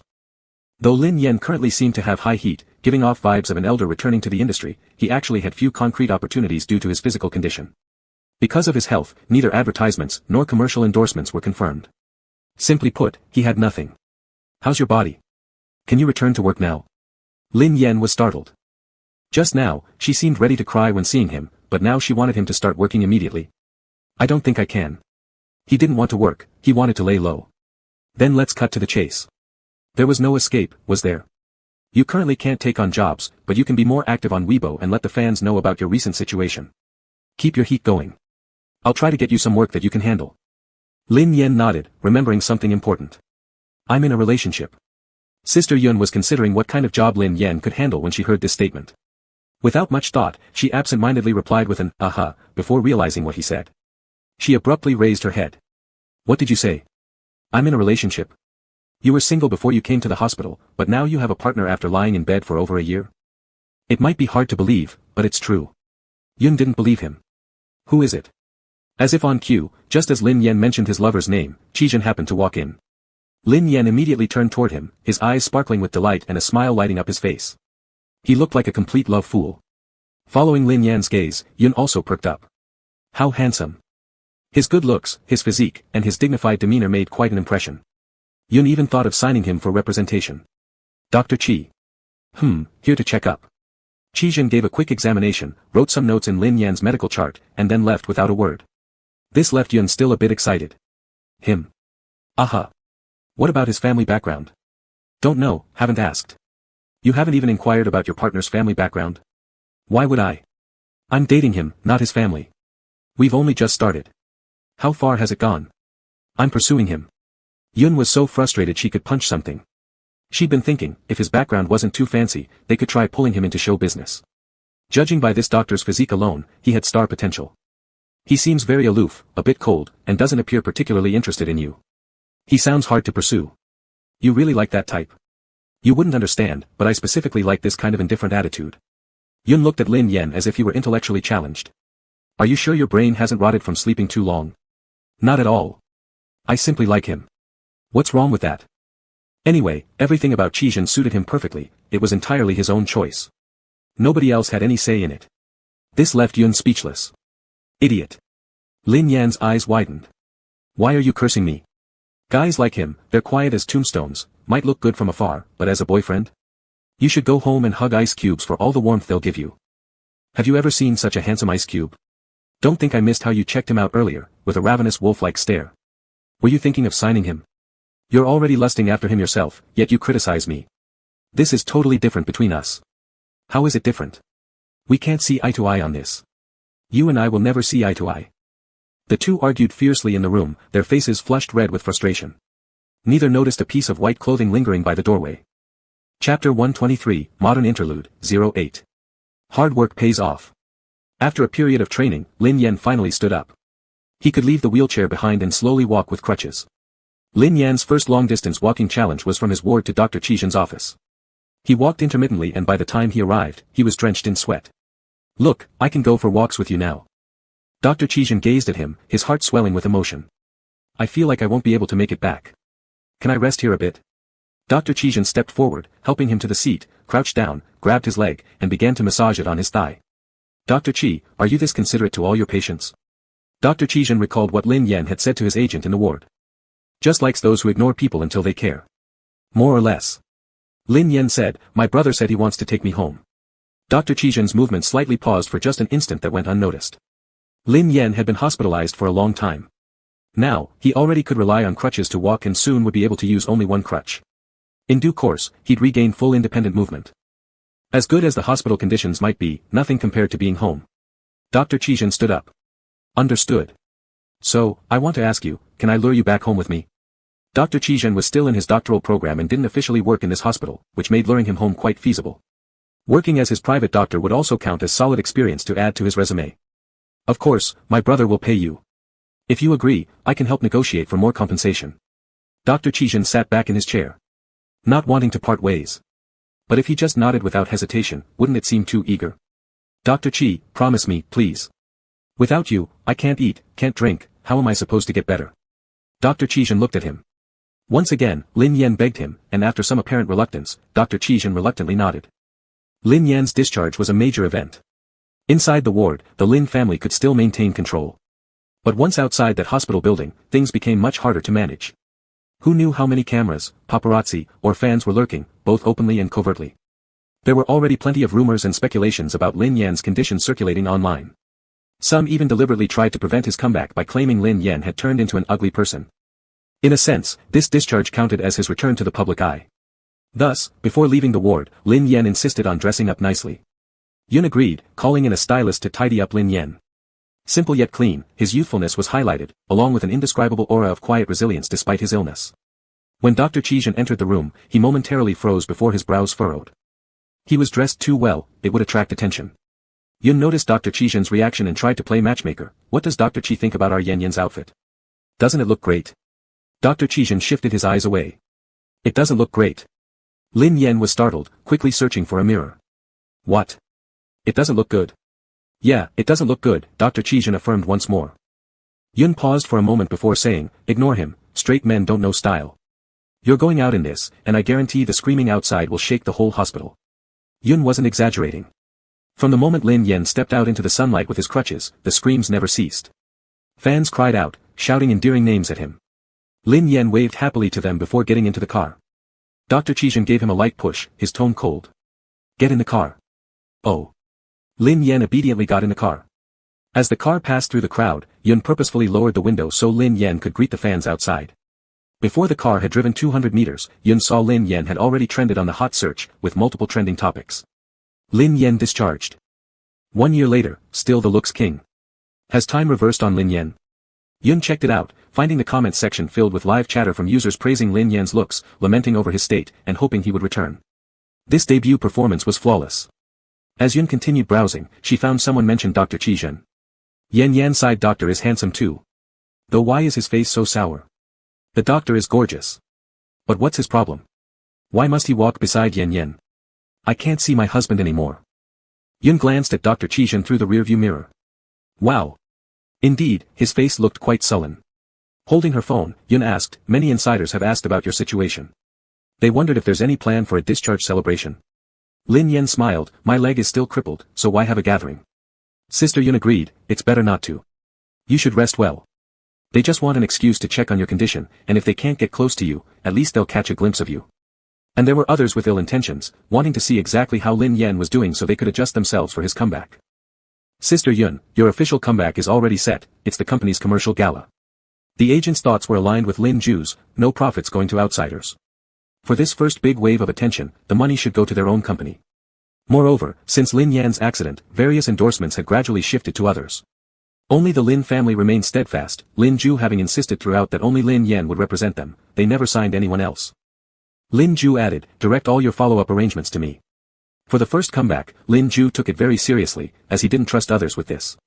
Lin Yan interjected as a reminder, be ready to reveal the relationship anytime too. Lin Ju. Sister Yun clenched her phone, gritting her teeth, you. Aren't you still pursuing him?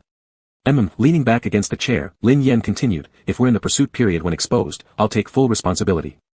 I don't want Qizhen being criticized. Qizhen glanced at him. Lin Yan said, even if you have n kinds of solutions, I will actively stand up and say that I am the one obsessively chasing you. So, I suggest you prepare accordingly. Sister Yun shook with anger. Finally ready to make big money from a comeback, and he's focused solely on love.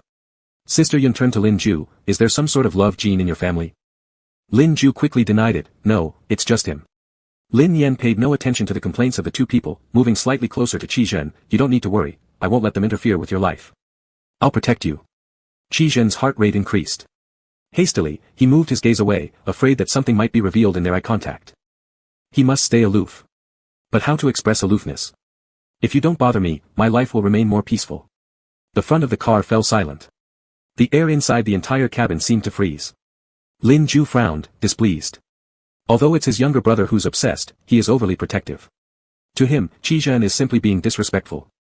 But it seemed like Lin Yan doesn't notice Qizhen's aloofness at all as he chuckled, saying, if you want me not to bother you, you can buy me a ring.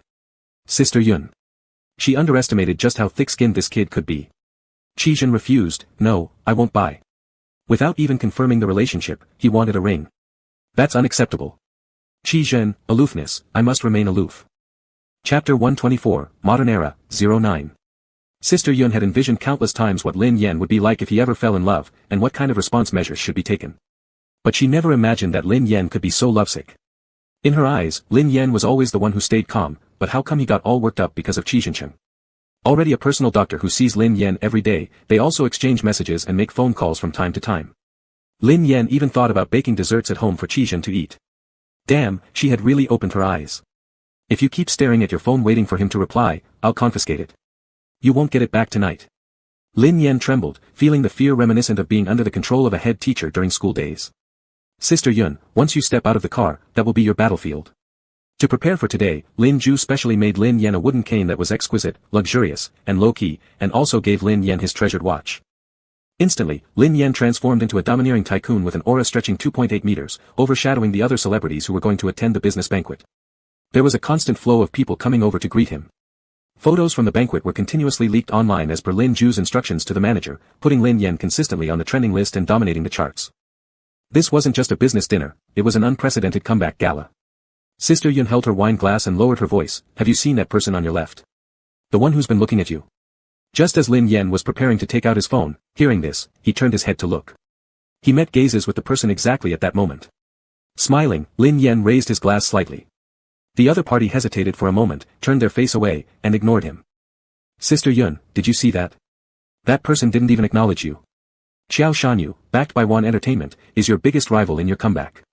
And his career trajectory was quite similar to Lin Yan's, several commercial representatives had shifted to him while Lin Yan was away.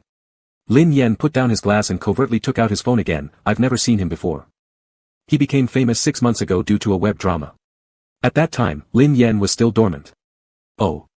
Lin Yan lowered his head and unlocked his phone. And that person over there. The manager glanced down and saw Lin Yan playing with his phone. She snatched it away instantly and confiscated it. Lin Yan trembled, at least let me see if he replied. What are you looking at? Haven't you sent dozens of messages each time only for him to reply with a few words? I've never seen someone pursue like you do. You're truly embarrassing me. All the others here were focusing on their careers, but Lin Yan alone was pursuing a nonsensical love. The observer sees clearly while the participant is confused. Your Dr. Chi doesn't like you at all. Who says? The other day he bought me bubble tea. Humph, yeah, so did I. Not only her, everyone present that day received it because Qizhen treated them all to bubble tea. Sister Yun delivered another sharp comment, when he distributed the bubble tea, you were the last one he gave it to after handing it to everyone else. Lin Yan hung his head, unable to defend himself. Sister Yun sighed inwardly, can't you find someone else to fancy? Lin Yan shook his head, no, I like him. The agent wanted to kick him. Just as they were talking, a director walked over. A renowned and highly acclaimed director who had just won an award for the previous project, actively extended an olive branch to Lin Yan and asked if he'd be interested in joining the cast. Although Sister Yun felt internally excited, she maintained composure on her face. I wonder which role Director Chiu has prepared for our little Yan Yan. Director Chiu laughed and said, taking into consideration that Lin Yan hasn't fully recovered yet, the part wouldn't require much screen time, but the character is very impressive. Sister Yun's expression cooled slightly. Is this movie set to start filming in a few days? That's not the case. Then why are you saying that our little Yan Yan isn't fully recovered? Director Chiu chuckled awkwardly, sensing the meaning behind the words. It seemed they were dissatisfied with the role. Sister Yun asked further, are the other roles in the movie determined yet? If there were some prestigious actors on board, they could benefit from learning from them. In contact with Xiao Shanyu. The agent's face turned completely green at this. Seeing Director Chiu approach Lin Yan, Xiao Shanyu voluntarily stepped closer, nodding briefly to both Sister Yun and Lin Yan in greeting. Director Chiu is inviting Teacher Lin to act. Yes, I feel there's a role quite suitable for him. Which one? That one, the one who dies midway. Oh, that one. Listening to the conversation between the two, it was clear that the discussions had progressed beyond initial stages. The script had already been shared with Xiao Shanyu. It probably wasn't a minor role either, it might even be the leading one. Xiao Shanyu said, if Teacher Lin participates, then I will too. Director Chiu's eyes lit up. Sister Yun nearly exploded, her eyes almost shooting fire. What do you mean? Are you saying that if Lin Yan offers you a supporting role, you should accept it right away? And this statement makes it sound as though Lin Yan is riding on Xiao Shanyu's coattails to get this opportunity. Xiao Shanyu looked at Lin Yan and said, I've read the script for this drama, and it's really good. Director Chiu is also a renowned director. Is Teacher Lin participating? Lin Yan may be preoccupied mostly with Qi Jinshen, but he still values his career. Isn't Xiao Shanyu being awfully arrogant, almost overstepping Lin Yan's position? No, my health isn't good. Director Chiu looked rather embarrassed. Xiao Shanyu glanced at Lin Yan's leg, then can you find a place to sit? Yes, excuse me. Lin Yan nudged his agent's arm, lowering his voice, my phone. Sister Yun was still angry, refusing to give it to him and glaring at him. Lin Yan quickly slipped away. Qi Jin received Lin Yan's message, thought about it carefully, and finally decided to come pick him up. It had been a long time since they'd seen each other today, and he was starting to miss him. Qi Jin had made up his mind, he would say they were having dinner nearby, conveniently passing by. Before arriving at the venue, Qi Jin deliberately stopped at a bubble tea shop and bought Lin Yan's favorite flavor. He even had an excuse ready, this cup was a gift, and it would be a shame to waste it. To prevent the bubble tea from going cold, Qi Jin turned the car's air conditioning temperature higher, making himself sweat. Upon reaching the entrance of the venue, he handed the invitation given by Lin Yan to the waiter and walked inside, where he found himself in a world completely different from his own. Glasses clinking, lights shining on red wine. Qi Jin looked around but didn't see Lin Yan, so he decided to check the restroom. Just as he arrived at the restroom door, he overheard people inside talking about Lin Yan. Does he think he's somebody? That just because he woke up, he could return to how things used to be. Look at today's hot search list, more than half of the top 30 are about him, annoying everyone. Well, his family has money, so they can buy those spots. So what if he's rich? Why does someone like that mess around in the entertainment circle when he can go home and inherit the family fortune instead of competing with us? It's disgraceful. The two were having a heated conversation, unaware that someone had entered, and even less aware that this person stormed in and kicked them both. They were thrown to the ground, dazed. Qi Jin stepped forward, grabbed the wrist of the one who was cursing the most furiously, and immediately dislocated it. That person screamed in pain, shouting insults. Qi Jin's expression was cold, his gaze menacing, he chooses his path freely, not your place to comment. If it happens again, I'll break your legs. The person begged for mercy. Qi Jin then looked at the other, whose face turned as pale as vegetables, pleading for forgiveness and swearing he would never dare again. With a cold face, Qi Jin popped the wrist back into place. The man screamed in pain once more, clutching his injured wrist and falling to the floor. Hearing the commotion, Lin Yan came over, sticking his head out only to discover Qi Jin. Surprise mingled with confusion. How did you end up here? Qi Jin kept his usual calm expression, turning on the faucet to wash his hands. It was dislocated, I helped pop it back in. Qi Jin, handing over the bubble tea last will allow me to conveniently sit next to my wife. Chapter 125, Modern Epilogue, 10. Lin Yan was a bit bewildered. After Qi Jin came here and became a doctor, he was actually quite kind-hearted. Oh. My phone was taken by Yunji, wait for me while I go get it. As Lin Yan was afraid that he might get anxious waiting, Lin Yan turned around to run, but was pulled back by Qi Jin, walk slowly. Do you not want your legs anymore? I'm worried you'll be anxious. You falling would waste even more of my time.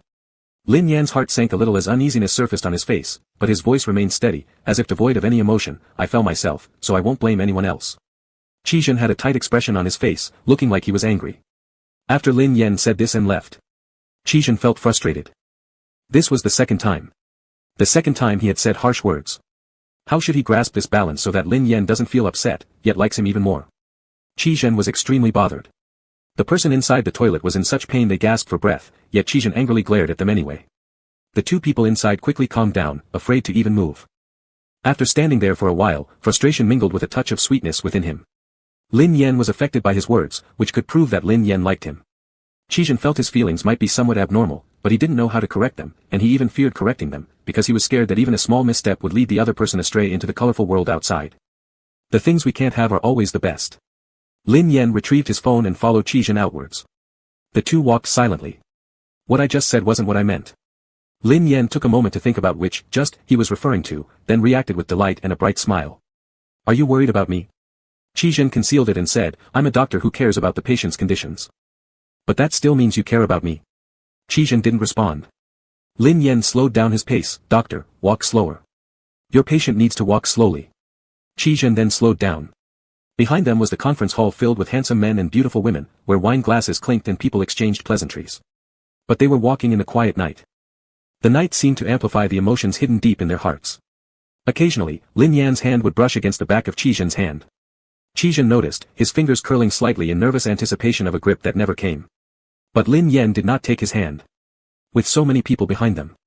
When they turned a corner, taking advantage of the darkness, Lin Yan quickly held Qijin's hand for a brief moment, then let go, pretending as if nothing had happened. Can we walk slower? Qijin's heart tickled by the fleeting touch, glanced at Lin Yan's hand. Was he only holding his hand when no one was looking because he didn't want others to know? If we walk any slower, we'll have to stop. However, they arrived at the parking lot. Lin Yan wanted to sit in the back seat, having been the center of attention tonight, sitting in front could easily draw excessive attention to Qijin. Lin Yan hadn't noticed his own hand reaching for the rear car door made Qijin's face look rather unpleasant. Lin Yan. Huh? Am I your driver or something? I'm just worried about you getting too much attention if we're seen together leaving. Or, Lin Yan thought of a solution that might work for both, I'll call a chauffeur. Qijin clenched his teeth, jaw tensed. He had come specifically to spend some alone time with Lin Yan. Call a chauffeur. Invite an unneeded third wheel. Qijin opened the car door on the driver's side and sat inside without saying a word. After much hesitation, Lin Yan eventually chose the back seat, still worried about causing trouble for Qijin. Throughout the ride, Qijin's mood remained foul. The milk tea on the passenger seat was untouched, cooling until completely cold. It wasn't until Lin Yan got out of the car, and bid farewell to Qijin through the window, that he spotted the cup of milk tea. Is this mine? Or someone left it with you? The shop gave it for free. Buy one, get one free. Then give it to me. No. Why drink when it's freezing cold outside and already chilled to the bone?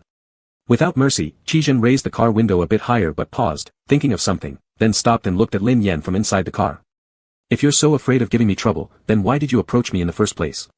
Now that you've got my attention, and don't want anyone to know, Lin Yan, are you trying to make me your secret lover? Without giving Lin Yan a chance to explain, Qijin closed the window all the way. Qijin then drove away. Lin Yan watched the tail lights disappear and realized Qijin probably thought he was insulting him. So difficult. Dating is so difficult.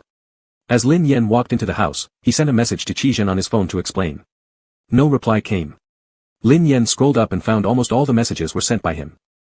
On average, it would take more than 10 messages from him before receiving 1 or 2 brief replies.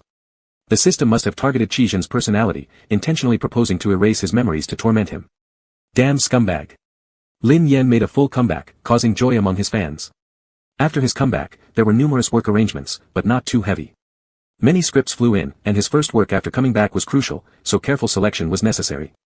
During this period, Lin Yan focused on work and his state was astonishingly good, even surprising photographers and hosts who privately remarked they hadn't expected Lin Yan to be in such great shape. The younger actors now would likely be overshadowed by him. Yun Ji was very satisfied. Has Dr. Chi not been bothering you lately? After she said that, she looked down and saw Lin Yan's phone, filled with messages he had just sent, long strings of them.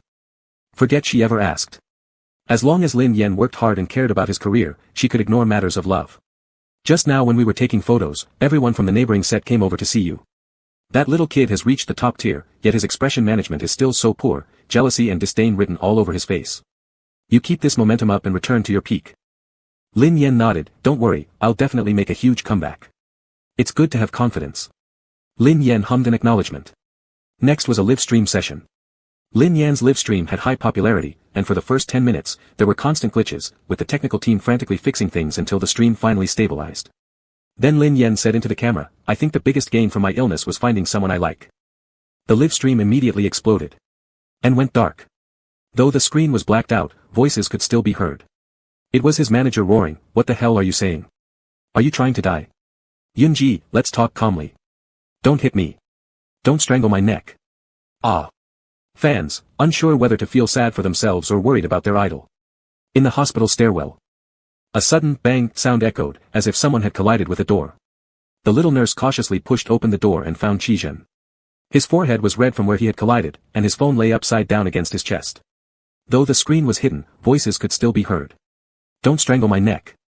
The nurse was confused. Was he watching some sort of video clip and hiding it? "Dr. Qi, are you alright?" Qi shook his head once, and a faint smile appeared on his face. The nurse was captivated by his smile, glancing at him a few more times before closing the door. Once alone, Qi couldn't control himself anymore. The black screen of his phone reflected his joyful face. No, can't laugh. Must pretend to be unfazed. Chapter 126, Modern Era, 11. I sent you a message to watch my live stream, did you see it? Qi lied with a poker face, no. Lin Yan was disappointed, then did you see anything related on social media? It was everywhere. It would be hard not to see. This lie couldn't stick, and he indeed had watched, carefully repeating several times. I saw it. Not only that, but he had also engaged in battle with fans using his alternate account. The line from Lin Yan, "I think the biggest gain from this illness is that I now have someone I like," struck the fans hard, and they quickly guessed this woman must be someone from the hospital. Only people at the hospital could have had contact with Lin Yan during this time. Despite Lin Yan issuing a Weibo post after the live stream, stating the other party was not in the entertainment industry and asking everyone not to overly interfere in their life, if anyone wanted to direct their likes towards someone, it should be him. However, terms of insult such as fox spirit, shameless, and malicious intent still flew around everywhere. That was fine, Qi was not the type to buckle under these insults. Liking a celebrity, he was prepared for rumors and gossip. But, when they cursed that they wouldn't stay together or wouldn't last long if they were together, it became unacceptable. Qi alone cursed dozens of fans, and online, he was chased by fans and scolded across multiple streets.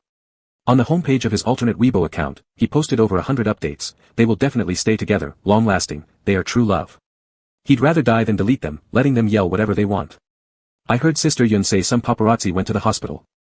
When Lin Yan initially requested the ring on site, many within the hospital knew about it, and it wasn't difficult for it to get discovered.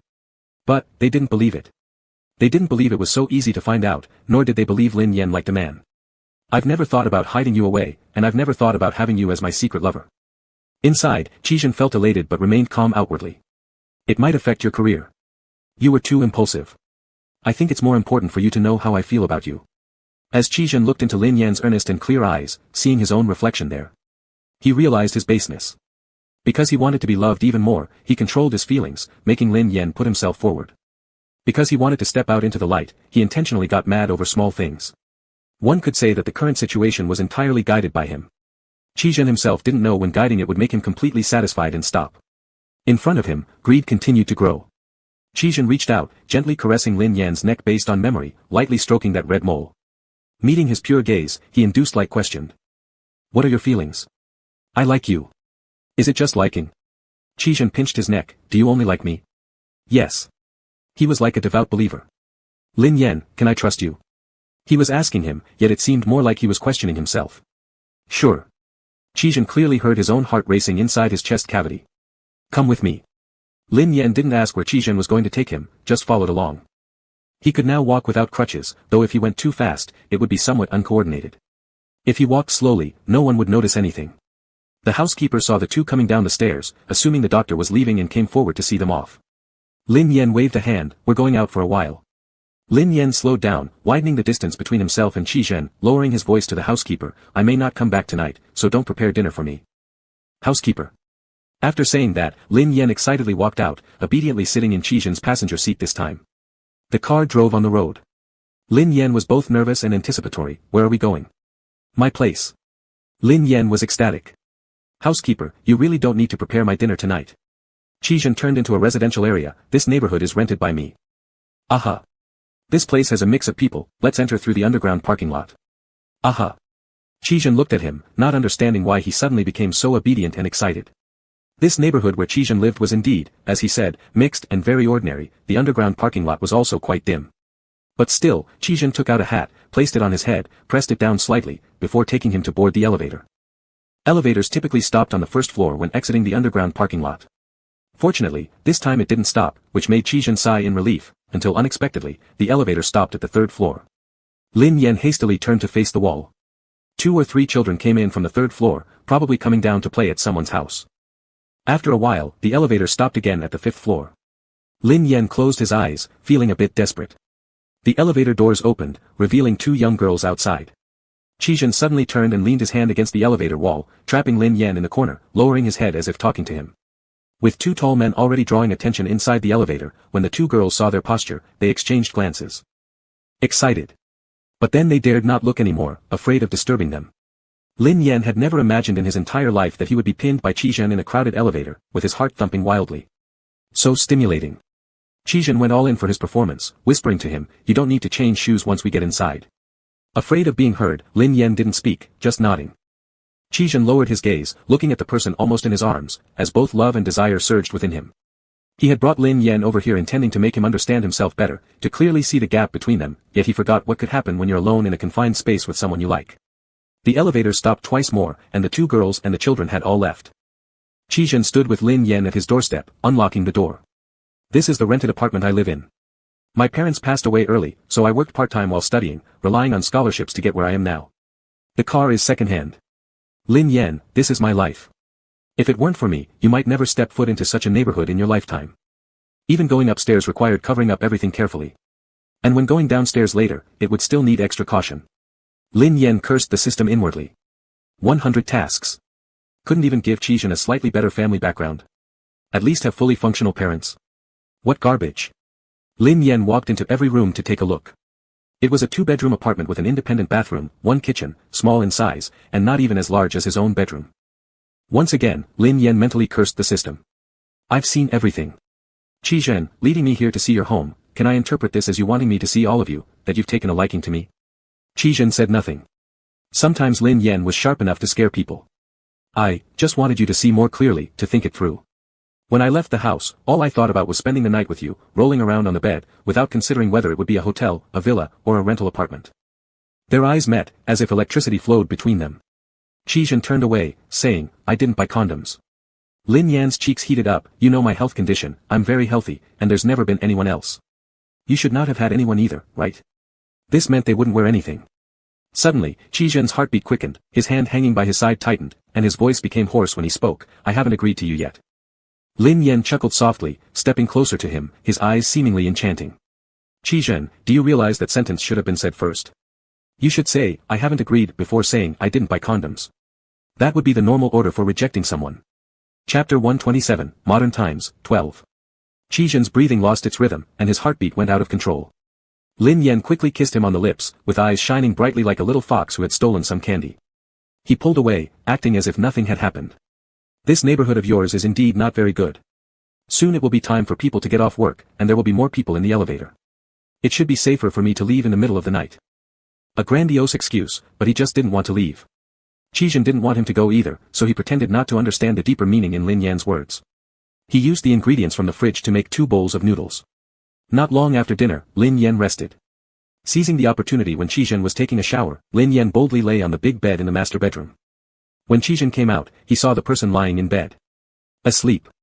The guest room was ready for sleep, the blanket was in the cabinet. All it took was to pull it out, which wouldn't take much effort. But Qizhen didn't do that. He made up an unconvincing excuse, there were no blankets, only here could he sleep.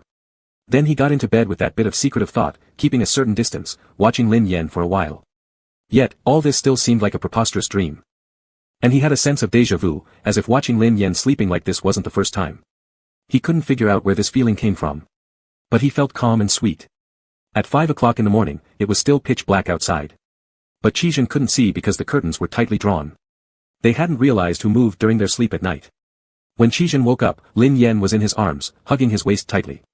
For a moment, Qizhen was almost crazy enough to think about locking the person somewhere. So, they wouldn't have to wake them up early in the morning to send them away, or keep the curtains closed tight like committing adultery. But reason and reality tore Qizhen away from his fantasy. He woke Lin Yan up, pushing him away from his embrace. "Get up." Lin Yan hadn't slept in Qizhen's arms for a long time.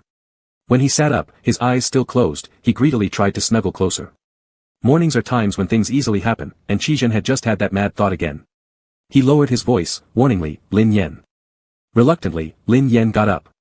Qizhen practically dragged and pushed him into the car and sent him home. The car stopped in the yard. Lin Yan suddenly said, "You talked in your sleep last night." "Qizhen." "You cried and shouted, saying you didn't want me to go, saying you liked me." Qizhen panicked. Frowning, "Impossible. What's impossible about it?" Was there someone else last night who could have heard it clearer than I did? Lin Yan's gaze was calm, as if it really had happened. Qi looked away, gazing aimlessly out the window. Though outwardly calm, internally, he was shaken by a great wave. Not like this. He shouldn't have acted like this. If you want to deny it, then I have no way out. Last night, I was also half asleep. It was cold outside, and I didn't record it with my phone. Maybe what I heard was just my imagination. These words sounded like complaints from a neglected wife. Even worse complaints followed. We can set this matter aside, but what about the fact that I slept with you all night? I've never been like this with anyone. We climbed into the same bed without knowing each other well and even kissed. Don't you have anything to say about this? Qi was shocked. Kissing. That was something he had done, and he hadn't even realized it. Also, about getting into bed, how did it sound like he had violently forced himself on an innocent and virtuous woman last night? Besides, Lin Yan was the one who first climbed into his bed. Nothing happened between us. Lin Yan frowned and stared into his eyes. Does this mean you don't recognize it? Qi brief clarity vanished completely under this accusation. It seemed as if it was all his fault, and he had ruined Lin Yan's innocence, making him no better than a beast who refused to admit guilt after doing something improper. I'm not. Lin Yan's scheme succeeded, and he smiled joyfully, leaning over to kiss Qi. Starting today, you are my boyfriend. It dawned on Qi later that he had fallen into a trap, but looking at Lin Yan's love-filled gaze, filled with sweetness like honey, he no longer wanted to escape this predicament. Finally, Lin Yan had successfully ensnared Qi, delightedly leaning close and whispering softly, "Is my mouth soft?" Qi Adam's apple moved. Feeling like Lin Yan was a demon. Did you taste it yesterday? No. He had kissed so quickly that there was no time to savor it before he ran away. Lin Yan's gaze dropped, feigning regret. It was too fast yesterday. I didn't get to properly enjoy it. Can I have another chance? Qi breathing became heavier as his eyes unconsciously fixed on Lin Yan's lips that were getting closer. Suddenly, a brief moment of clarity flashed through his mind, and he covered Lin Yan's mouth with his hand, creating an unintended kiss through the barrier of his palm. Lin Yan. A slight flush appeared on Qi face as he said firmly, "Let's start by holding hands." Huh. Qi declared decisively, "We'll start from holding hands." Almost enchanted. If he'd let things go so easily, allowing Lin Yan to take everything without putting up any resistance, all his previous restraint would be for naught. Lin Yan couldn't believe it. We're practically old married lovers. You want me to start over by holding your hand? Isn't that absurd? But Qi wouldn't back down. Lin Yan reluctantly compromised. All right. In the past, relying on his apparent simplicity, he could throw out reckless moves and act impulsively, thinking about eating first and reasoning later. But now, things had changed. So Lin Yan smoothly complied, grasping Qi hand in his own. The moment their hands intertwined, Qi heart shivered uncontrollably, compelling him to steal a glance at their entwined hands. Leaning against the chair back, Lin Yan remarked teasingly, "Holding hands with my husband is quite nice indeed, I almost don't want to leave." Qi slightly turned his face away but couldn't help smiling secretly. Only when he regained control of his emotions did he shift his gaze back, appearing completely unfazed. Lin Yan felt a bit anxious. He understood Qi. Knowing Qi nature, if he truly had no feelings for him, last night, he would have hugged a blanket and gone elsewhere to sleep. He wouldn't have stayed on the same bed. There's no way he'd have agreed tacitly just then either. He could confirm that Qi liked him, but how much was uncertain. Why don't you seem particularly expressive? Aren't you supposed to smile after getting a boyfriend? Lin Yan teased, are you naturally unsmiling? After contemplating for a while, Qi responded expressionlessly, yes, I'm unsmiling by nature. I'm rather cold-blooded. Lin Yan. Chapter 128, Modern Era, 13. Lin Yan paused for a moment and asked, when can we move on to the next step? This question caught Qi off guard. He didn't have an answer either. He was afraid if things went too fast, Lin Yan might lose interest, stop cherishing, or even stop liking him. He was also worried that if it progressed too slowly, Lin Yan would lose patience. Qi tossed the ball back, when do you want to? Lin Yan thought to himself, if it wasn't for meeting in the hospital, and if he wasn't in such poor health, they'd already have tumbled to bed. There would be no need to play this pure-hearted little game. However, this kind of experience was new to her, and trying it out wouldn't hurt. Let's go with the flow. But one thing must be made clear, since we've defined our relationship, you must reply to my messages. He always acted like he didn't care. Lin Yan thought to herself, we'll settle this account once your memory is restored. Qi, I'm just a bit busy. You should still reply after seeing my message. Understood. Give me your phone. Qi unlocked his phone and handed it over. Lin Yan opened WeChat and found herself. The note was simple and straightforward, his name. Lin Yan immediately changed it to wife. Qi watched her actions without stopping her, the corners of his mouth couldn't help but curl slightly as he silently repeated those two words in his mind, feeling a sense of lingering sweetness. She wanted to see his note. Did you just change mine? Lin Yan handed the phone back to him and showed him hers, saying, I've already changed your note to husband ages ago, take a look. Qi Zhen had sharp eyesight, spotting it at a glance, but he quickly turned away and said deliberately, I'm not looking. In reality, his heartbeat accelerated, fast as if there were a restless rabbit tucked in his chest. Lin Yan wanted to tease her newly acquired boyfriend some more, but a WeChat message came through on her phone. Are you planning to do it in the car? Still haven't gotten in. Lin Yan lowered her head and typed, unable to resist sharing her newfound joy with her brother immediately. Just got a boyfriend who won't let me kiss him, so annoying. Hold on, let me try to trick him. Lin Ju sent an expression pack cutting people down, telling Lin Yan to get home right away. Reluctantly, Lin Yan bid farewell to Qi Zhen before getting into the car, intending to sneakily touch him lightly, but was stopped by Qi Zhen who sensed her move. After returning home, Lin Yan met her elder brother's cold glare waiting at the top of the stairs. Lin Ju speculated her current condition to be someone consumed by infatuation, being toyed with, abandoned, disheartened, ending up achieving nothing, accustomed to taking the submissive role, childless, even failing to continue the Lin family lineage, alone and self-abased, dragging down Lin Ju who had to simultaneously manage their large family estate while spending money to cover up her scandals. Speechless, Lin Yan retorted, brother, I think you would make a better screenwriter. Do you think I'm making it up? Can you honestly say that the person who lost their spirit a few days ago because the traveling doctor didn't reply wasn't you? Lin Yan. There's Dr. Qi when needed, and the traveling doctor otherwise. Lin Ju, oh, wait, you don't have a conscience. Your heart has long been given to that wandering doctor. Brother, that's enough. When you find someone you like, I'd love to see how cool you are. Cooler than you. At least I can get married and have kids. Can't argue, can't win.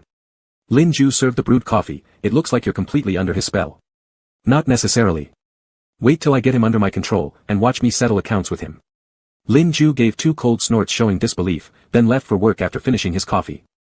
Lin Yan rested for half a day, then received a call from her agent. They booked her for a TV show, a mystery-solving type called Find the True Murderer. The show mainly revolves around deducing the true murderer from various clues, without high-intensity games or physical activities. The production team assured repeatedly that they would not overwork Lin Yan, just requiring her to observe the scene and reason out the deductions. The production team needed Lin Yan's popularity, and Lin Yan currently required a job that didn't wear her out. A win-win situation. After receiving the notification, Lin Yan went online to check out the variety show. It wasn't among the top first-tier popular ones, but still ranked second or third tier. All the regular cast members were also quite popular. When Qi Zhen heard she was going to film the show, his brows furrowed. Your health condition still allows you to film a show. This show doesn't exhaust me. And you rest assured, I will walk slowly on site. They find their clues, I will absolutely not fight or compete, maintaining peaceful times. Qi Zhen slightly averted his eyes, I'm not worried about you, you're not a kid anymore. Lin Yan muttered an, oh, and looked down at Qi Zhen's casually crossed hands, admiring their distinctively handsome bone structure. The car was unusually silent. Though Qi Zhen seemed nonchalant in his pose, his body was actually tense. He had noticed Lin Yan's disappointment but didn't know how to start a conversation that would interest her. Back in school, whenever he spoke, it was always easy for him to make the atmosphere awkward. Lin Yan asked, are you busy lately? Busy. Oh. The production team mentioned that he could bring a familiar doctor to accompany them outside the filming site. Lin Yan wanted to invite Qi Zhen. But since he was busy, she figured it was better not to bother. Qi Zhen glanced sideways, looking at Lin Yan's beautiful profile. He was about to ask if the production team had arranged a doctor for her. Were those doctors reliable or just all show with no substance? Before he could speak, Lin Yan perked up again, smiling as she took his hand, saying cheerfully, we haven't held hands today. Qi Zhen felt a wave of sweetness wash over him, letting her take his hand. He even hoped time would stop, staying still like this, motionless forever. Lin Yan closed her eyes, leaning against the backrest, feeling the warmth from Qi Zhen's palm. We'll go slow. After all, the person is already by her side. Did the production team arrange a doctor for you? Huh. Lin Yan opened her eyes, a mischievous thought flashing through her mind. This was an opportunity Qi Zhen himself had handed to her. If she let it slip, she'd be a fool. Of course they did. Since they invited me, they don't want anything to happen to me. But, Lin Yan shifted the topic, the medical team arranged by the production team isn't great, quite ordinary actually. If I collapse, they can probably only help carry me to the car. Qi Zhen frowned, displeased yet relieved, so careless. Lin Yan sounded serious, exactly. It's not entirely the production team's fault though. After all, doctors with experience treating vegetative patients are all top experts, swamped with work. How could the production team possibly afford or have the face to invite them over? Qi Zhen hummed, remaining silent, waiting for Lin Yan to invite him. Husband. Lin Yan blurted it out naturally, without any pretense or coquetry, as if she had called him that countless times before, smooth and matter-of-fact. The more natural it was, the more intimate it felt, making Qi Zhen's heart itch uncontrollably, his gaze darkening. Are you super busy? Could you spare some time to accompany me on set? I'm a little scared when you're not around. Chapter 129, Modern Day Interlude, 14. The trust and reliance in the words made Qi Zhen want to press the person onto the bed and kiss them until they couldn't catch their breath. Qi Zhen's Adam's apple moved once. You've said this. I'll try to see if I can adjust my schedule. In reality, he thought obstinately that even if he quit school, he'd still go with him. Lin Yan grinned broadly. You can do it, you definitely can. I'll tell you once I've adjusted. Qi Zhen cunningly waited until Lin Yan asked him twice before saying, I've adjusted. Lin Yan, delighted, was about to jump into Qi Zhen's arms. Qi Zhen watched as he came rushing over, his heart suspended as he decided to catch him. But Lin Yan suddenly stopped. No, we're outside. Lin Yan came to the hospital to find him, and they took a walk in the hospital grounds. Qi Zhen's face darkened slightly. Because of the night, Lin Yan didn't notice. Lin Yan sighed, when can we hug? I really want to. Qi Zhen coldly remained silent. The two slowly strolled along the hospital's pebble path, unaware someone was secretly taking photos behind them. Given Lin Yan's popularity, there was no need to wait until the next day, the photos were already trending that evening. Trending topic, Lin Yan meets secretively with someone at night. An intriguing title, but the narrative within took an unexpected turn. Anyone with eyes could see this is Lin Yan's doctor. Exactly, that black-faced doctor who's always on the hot topics list. He looks rather unwelcoming. They seem to have gotten themselves into some sort of mix-up. The two are walking shoulder to shoulder, not holding hands, not looking at each other. Are these supposed to be lovers? A secret rendezvous? Perhaps he's just here for a checkup. If I manage to shake hands with Lin Yan while asking for an autograph, would the paparazzi say I'm his girlfriend? These current paparazzi are no good. The drama I know is less than what they uncover. Carry him away, next. The agent originally planned to scold Lin Yan and then initiate emergency PR, but after seeing the result, they no longer interfered. Lin Yan found people to gradually remove the trending topic, not wanting Qi Zhen to receive too much attention. However, Qi Zhen was unhappy. They suited each other so well, why wouldn't they appear to be a couple? After netizens no longer believed Qi Zhen was Lin Yan's partner, Lin Yan became bolder, directly riding in his car and openly bringing Qi Zhen to work. Lin Yan thought, since they don't believe we're together, the more open I am, the less they'll believe me. Qi Zhen didn't refuse Lin Yan's behavior. He thought, I'm the one constantly by Lin Yan's side, the one he watches. Even if you're blind, you should be able to see that I'm Lin Yan's boyfriend. With different thoughts harbored in their minds, under the public eye, amidst the fans' screams and cheers, they entered the program recording site together. Before this episode was recorded, Sister Yun had informed Lin Yan that there would be another temporarily confirmed mystery guest. After entering the dressing room, Lin Yan recognized the person Sister Yun mentioned, Xiao Shanyu. On the TV show script, Xiao Shanyu was portrayed as Lin Yan's unrelated younger brother. Xiao Shanyu stood up and greeted him, much more polite than the last time, Teacher Lin. Lin Yan nodded in response. Sister Yun mentioned a guest, I didn't expect it to be you. Xiao Shanyu sat back down, using the break while the makeup artist worked on him to look at Lin Yan's legs, finding no apparent abnormalities, but still asked, how's Teacher Lin's health? Pretty good. And with that, Xiao Shanyu fell silent again. Before the recording started, Lin Yan received his character script, carefully reading through it before quietly talking to Qi Zhen while shielding half his face with the script. My script is so exciting. Qi Zhen glanced at it, noticing the character name, Lame Lin. Fitting. The show prepared an electric wheelchair especially for Lin Yan, allowing him to control it as it wheeled around the entire set. Qi Zhen leisurely followed closely behind, looking after him. The other permanent guests emerged from makeup, all greeting Lin Yan warmly. The official start of the show began with a self-introduction round. Lin Yan's role was that of a tag-along child, following his mother into the victim's household. At the beginning of the show, the victim was revealed to be the estate owner, with evident marks of thin rope around his neck. He died in the study. As the first round of evidence collection commenced, Lin Yan drove his wheelchair around everywhere as if cruising the streets. When the evidence search ended and everyone handed over the clues they had found, the finger all pointed to the unwanted child, Lin Yan. Because a diary had been found in Lin Yan's room, filled with abuse and hatred towards the victim. The detective read aloud, I hate that person so much. Why doesn't he just die? People like him shouldn't exist in this world. He belongs in hell. And I'm going to send him there. Again, it begins. Beneath the facade of this seemingly splendid mansion lies only ugliness. And the source of it all is the devil. I will kill him and end everything. All eyes turned to Lin Yan. A regular guest who was new traffic and playing a gardener at the victim's home made a pointed remark, Teacher Lin has overcome his disability with such strong will, but why would someone like him still be accused of murder? Lin Yan naturally heard the insinuation in those words. If he's doing well now, this kid probably didn't even know about him when he was drinking milk somewhere else. Firstly, I did not kill anyone. Secondly, I did not kill anyone. Lastly, I absolutely did not kill anyone. You cannot slander me based on a diary alone. By the time I came into this household, you probably didn't even know where you were. The young actor looked slightly uncomfortable as Lin Yen rebutted him directly. The detective stepped in to mediate, redirecting the topic. Mr. Lin, since you claim that you didn't kill the victim, could you please explain this diary? This diary, in short, is a product of my venting emotions. Indeed, I thought the victim was a despicable person and deserved to die. Lin Yen spoke straightforwardly. Everyone's gaze changed into one of surprise. Was this an indirect confession? Lin Yen continued, he beat and insulted my mother, and even laid hands on my younger brother. As he spoke, Lin Yen leaned forward to grab Xiao Shanyu's arm. Xiao Shanyu felt the warmth touch his arm, and his body tensed slightly as he looked down to see Lin Yen rolling up his sleeve. The sleeve rolled up. There were scars all over Xiao Shanyu's arm. Wow! Lin Yen also rolled up his own sleeve, revealing bruises in various shades of blue and purple beneath. With every word deliberate and forceful, he said. He's nothing more than a beast. How could I not hate someone like him? What crime did my mother commit? What wrong have I done? And my younger brother, he's still so young. An experienced comedian from the show asked with humor laced with innuendo, pointing at Xiao Shanyu, what do you call so young? Lin Yen explained earnestly, he's younger. The seasoned jokester immediately took the opportunity to make a lewd comment, oh so he's younger? Everyone broke out in smiles, knowing exactly what the hidden implication was. Lin Yen quickly defended himself, I mean age. Jokester retorted, and how do you know I wasn't referring to that? Things were only getting worse. Xiao Shanyu tugged lightly at Lin Yan's sleeve, his ears slightly red as if embarrassed, looking shy and saying, brother, don't talk anymore. Lin Yan firmly grasped Xiao Shanyu's hand and said convincingly within character, no way. I need to make this clear for you today. I can't let you bear this unfounded injustice.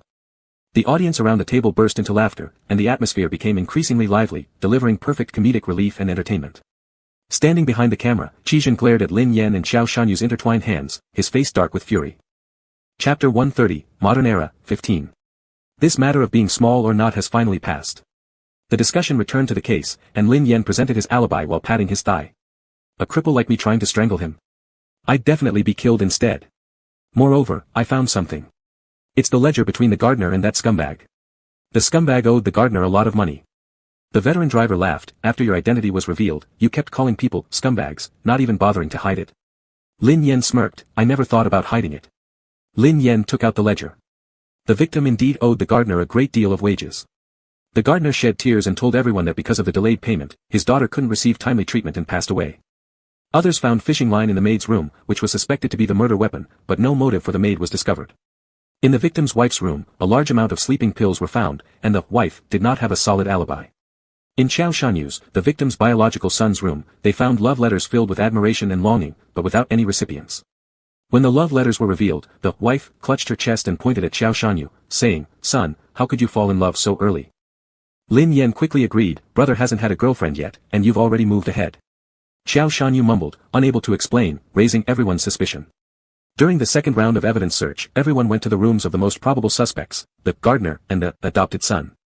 Lin Yan warmly invited everyone to search his own room and introduced his usual books and a radio given by his mom, explaining that he used it to listen to music. Lin Yan picked up the radio, it seems to be broken. He fiddled with it, then asked the wife, Mom, do you remember this radio? The wife was searching for suspicious items and replied carelessly. Lin Yan then held a doll from the bed and asked Xiao Shanyu, younger brother, do you remember this doll? You gave it to me. Xiao Shanyu nodded. Lin Yan hugged it and asked, is the one I gave you still around? Xiao Shanyu nodded again. The maid suddenly screamed and made a major discovery. In Xiao Shanyu's room, she found numerous photos of the adopted son, even including some stealthily taken ones during sleep. The veteran driver was amazed, your family is quite messy. The maid said, you don't have any unspeakable feelings for your brother, do you? A blush crept onto Xiao Shanyu's face as he took the photos, folded them neatly, and said, this has nothing to do with the case. Indirectly admitting it. Lin Yan looked shocked and joked, I treated you as my younger brother, but what do you consider me? The maid sighed, rich people really know how to play games. Realizing he was found out, and knowing that further concealment would only raise more suspicion, Xiao Shanyu confessed, even though he isn't my real older brother, he always protects me. He steps in when father beats me and gives me snacks he hides. This mansion used to be my prison, but after my brother came, he bore many things for me. Xiao Shanyu gazed affectionately at Lin Yan. Everyone sitting at the table screamed ghost-like, everything seemed unspoken. Just as Lin Yan wanted to make a few sarcastic comments to fit the mood, he suddenly felt uneasy, as if having thorns on his back. He glanced over and saw Qizhen's dark face. Even though this was just an entertainment show script, he felt as if he'd been caught cheating on someone. Lin Yan grinned awkwardly, "Sorry little brother, your older brother already likes someone else, I can't accept your feelings." Everyone snickered. The detective asked, "Since you have such feelings for your brother, do you hate your father?" Xiao Shanyu nodded, "Yes, I do." Perfect. Now Xiao Shanyu also has a motive for the crime.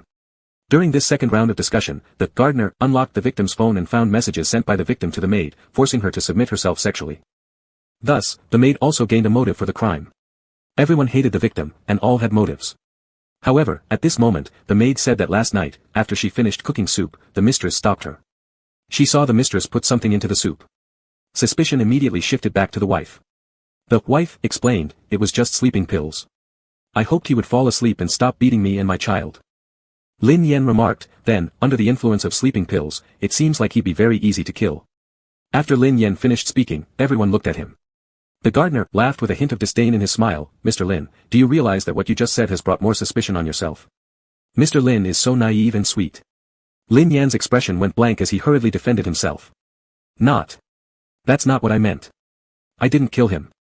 Even if he had taken sleeping pills, it would have been very hard for me to kill him. I'm in a wheelchair, I can't even reach the ground." Lin Yan strained to bend forward but couldn't reach it, almost falling off the wheelchair.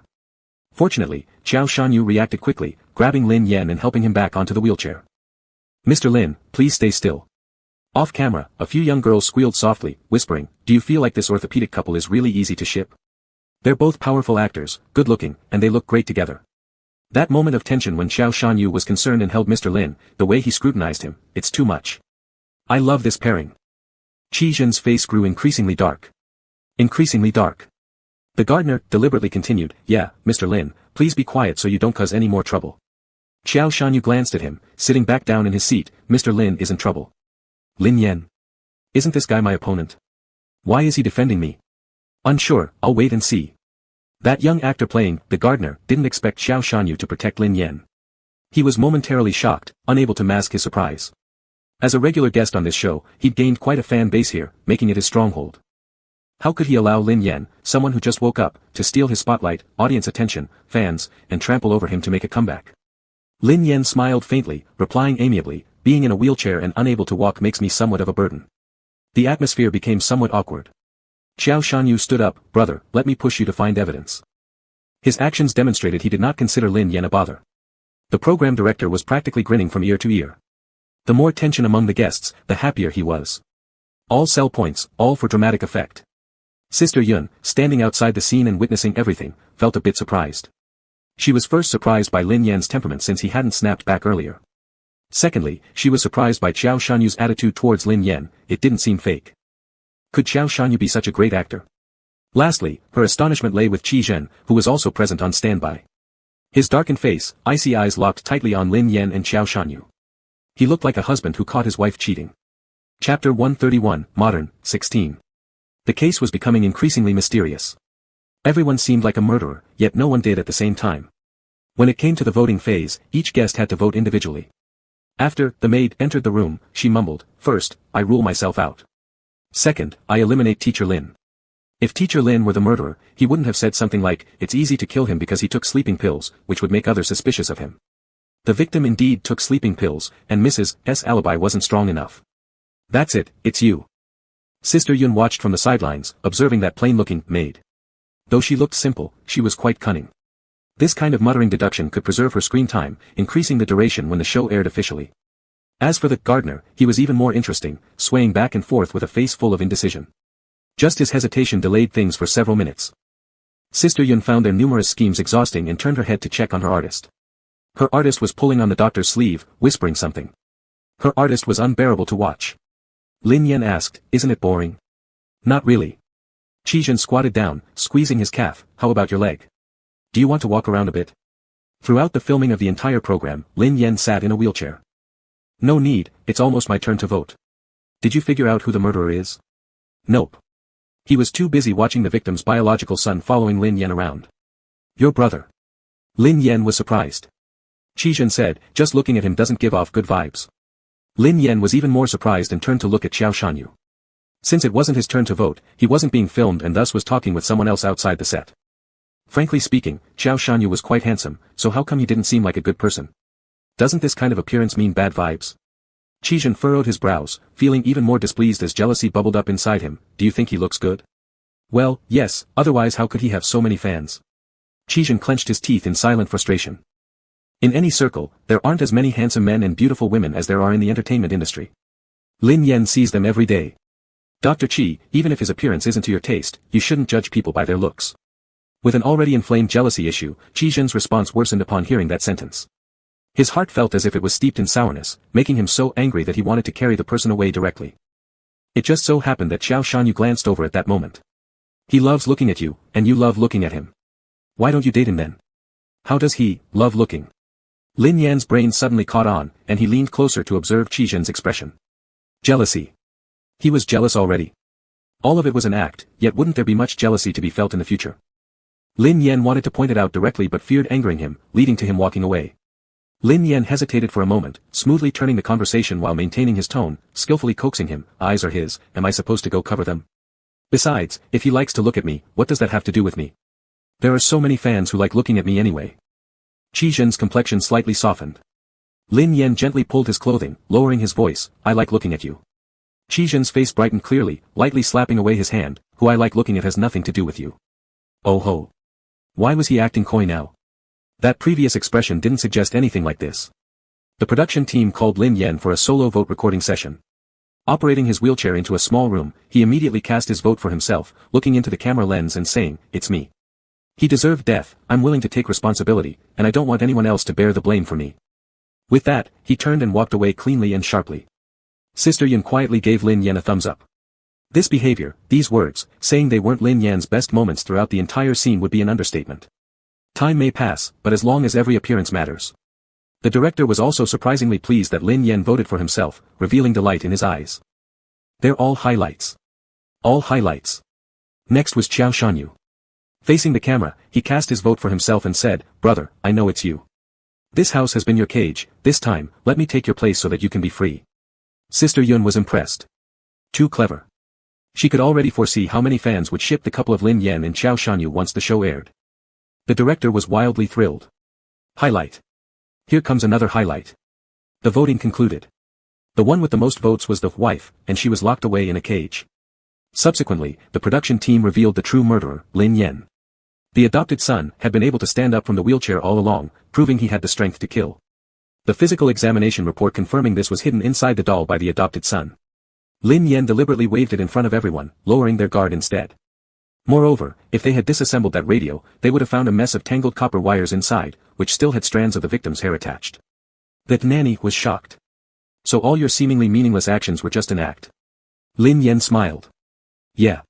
This included his statement about how easy it would be to kill him since he had taken sleeping pills, an intentional move designed to draw attention to himself, followed quickly by fervent denials, giving off the impression that he wasn't skilled at playing these games.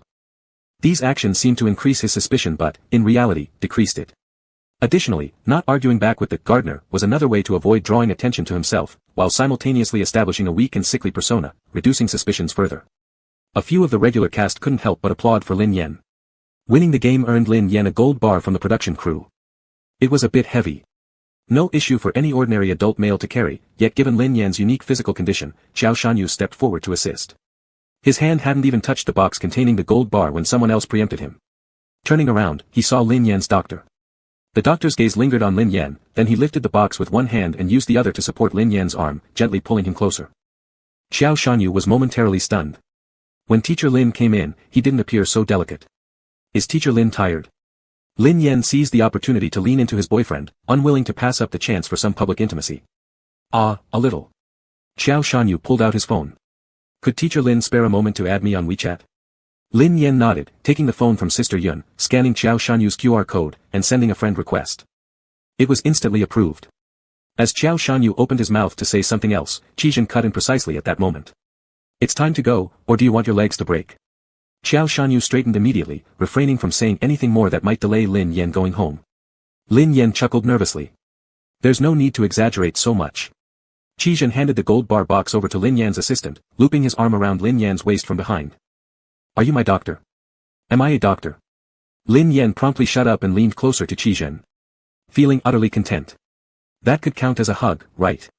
The director approached the agent worriedly. Is Teacher Lin feeling unwell? Sister Yun laughed lightly. Don't worry, he's just tired. The doctor said it's nothing serious. More like he's being flirtatious and clinging on to people unnecessarily. Still.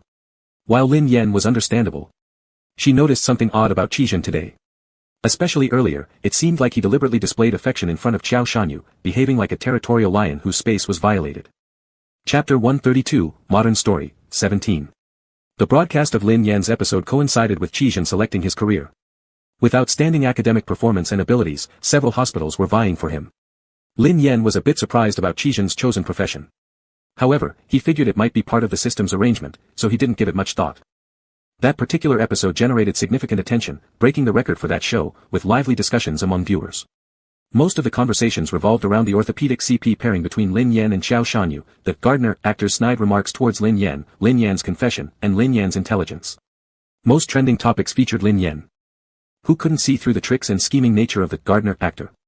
Who couldn't analyze it? Netizens mocked en masse. Is someone climbing a mountain even qualified to mock the god descending from it?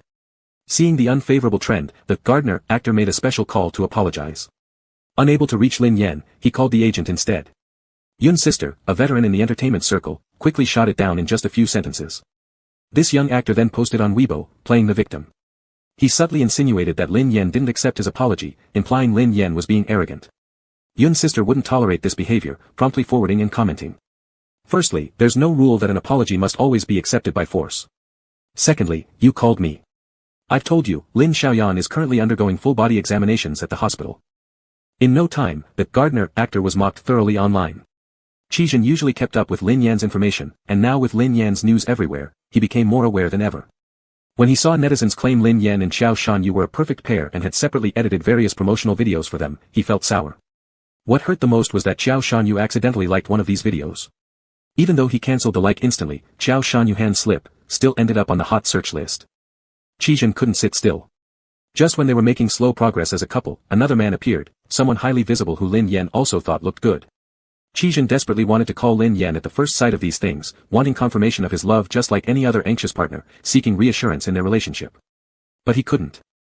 A distant and indifferent person, someone who acts aloof with Lin Yan, would not do something like this. Thus, he shouldn't either. Qiao Shanyu had better really have hand slipped. Isn't he causing trouble unnecessarily? The last time I recorded a show with him, Qizhen was already jealous, and now all over the internet are ships between me and him, I can't even go to bed at night. Yun's sister, looking at the restless man before her, coldly punctured the pretense, have you two done it yet? Lin Yan got stuck. Yun's sister asked incredulously, are you two not adults? Don't you two feel any adult urges, or moments where instinct takes control? Yun's sister couldn't help but suspect, does your doctor have some kind of hidden ailment? Lin Yan stood up in anger, you're talking nonsense. No one could possibly compare to Qizhen. Yun's sister sighed, I was worried about you two when you weren't together. And now that you are together, I'm still very worried. Tell me, you, who has both looks and wealth, and knows how to behave appropriately, never pulling those overly affected stunts, Qizhen has already agreed to be with you, so why doesn't he cherish you? Maybe there was a little liking, but in the eyes of the agent, it wasn't enough. He cherishes me. Lin Yan's voice was small, less like defending Qizhen and more like consoling himself, reassuring himself that it was true, he does cherish him. Given Qizhen's personality, if he didn't care, he wouldn't have taken me to his rented apartment, if he didn't like me, he wouldn't have agreed to date me. Though hard to convince, the agent clearly understood. Lin Yan was deeply entangled, deeply trapped. Without delay, the agent selected for him the job with the highest appearance fee, farthest location, and longest work duration. Upon seeing the notice, Lin Yan immediately rejected it, almost getting his ear pulled by Yun's sister. Work had to be done, and it would last half a month. When Lin Yan visited his boyfriend under the guise of a medical checkup, the boyfriend merely paused momentarily while writing and then replied indifferently, understood. Lin Yan was already upset, so seeing him act this way, he couldn't help asking, do you not feel sad to see me go? Of course, he did. But from every angle, Qizhen had no reason to hold him back. Although Qizhen is exceptionally talented, the gap between him and Lin Yan is not something that hard work alone can bridge. Just the bedroom where Lin Yan sleeps is larger than his entire rented apartment. A single inconspicuous ornament could very well cost as much as Qizhen's yearly living expenses. The last time Qizhen went to a banquet to pick him up, his car looked like junk compared to all the luxury vehicles there, shabby and dusty, even drawing a fleeting look of disdain from the valet. His coldness is not just for show. He really is indifferent about many things and doesn't care. He may not mind the valet's contempt for him, but he cannot ignore the gap between him and Lin Yan. Love is not just about the romantic facade on the surface. A stable, long-lasting, sweet romance absolutely cannot be separated from the mundane necessities of daily life. He couldn't hold Lin Yan back just because he couldn't keep up with him. He couldn't let being with Lin Yan lead to a decline in their quality of life. He couldn't allow Lin Yan to give up his career and lose his brilliance. You're going to work. Irrefutable. Actually, Lin Yan isn't really that clingy, losing focus on work just because of Qi Zhen. It's mainly because Qi Zhen's feelings towards him are so distant that Lin Yan lacks security. Lin Yan stood up, having locked the door before coming in, and now boldly sat on Qi Zhen's lap, wrapping his arms around his neck with a smile. Will you miss me? Giving off an air of not letting go until Qi Zhen says he will. Qi Zhen naturally held his waist, fearing that he might fall off. Yes. After saying this, he added, stop fooling around, get down. Nobody's watching, we can talk about something. I'll be away for more than half a month this time, can you stay at my place for a couple of days? Qi Zhen looked at him curiously. Lin Yan explained, I just bought a new house. The family villa is in the suburbs, which is inconvenient for work, so I got another apartment downtown. It's a new building, with great security, and many celebrities live in that neighborhood. But you know how it is with new houses, they lack vitality. If you move in, you can help make it livable so I don't feel eerie when I move in. Qi Zhen had some interest, simply helping guard an empty house for a few days didn't count as cohabitation or ruin his public image. He feigned helplessness over Lin Yan's persistence and gave a dignified nod. All right. Chapter 133, Modern, 18. Qi Zhen was deceived. On the day he moved in with his luggage, Lin Yan wasn't there yet. On the third day after work, someone appeared on the bed. Probably because it was his own home, Lin Yan was dressed casually and his sleeping posture was relaxed. His beige pajamas were rolled up to his waist, exposing a stretch of smooth, white skin. Qi Zhen embraced him. Soft yet resilient, allowing for any manipulation, a gentle touch would make him collapse into Qi Zhen's arms and yell out in ticklishness.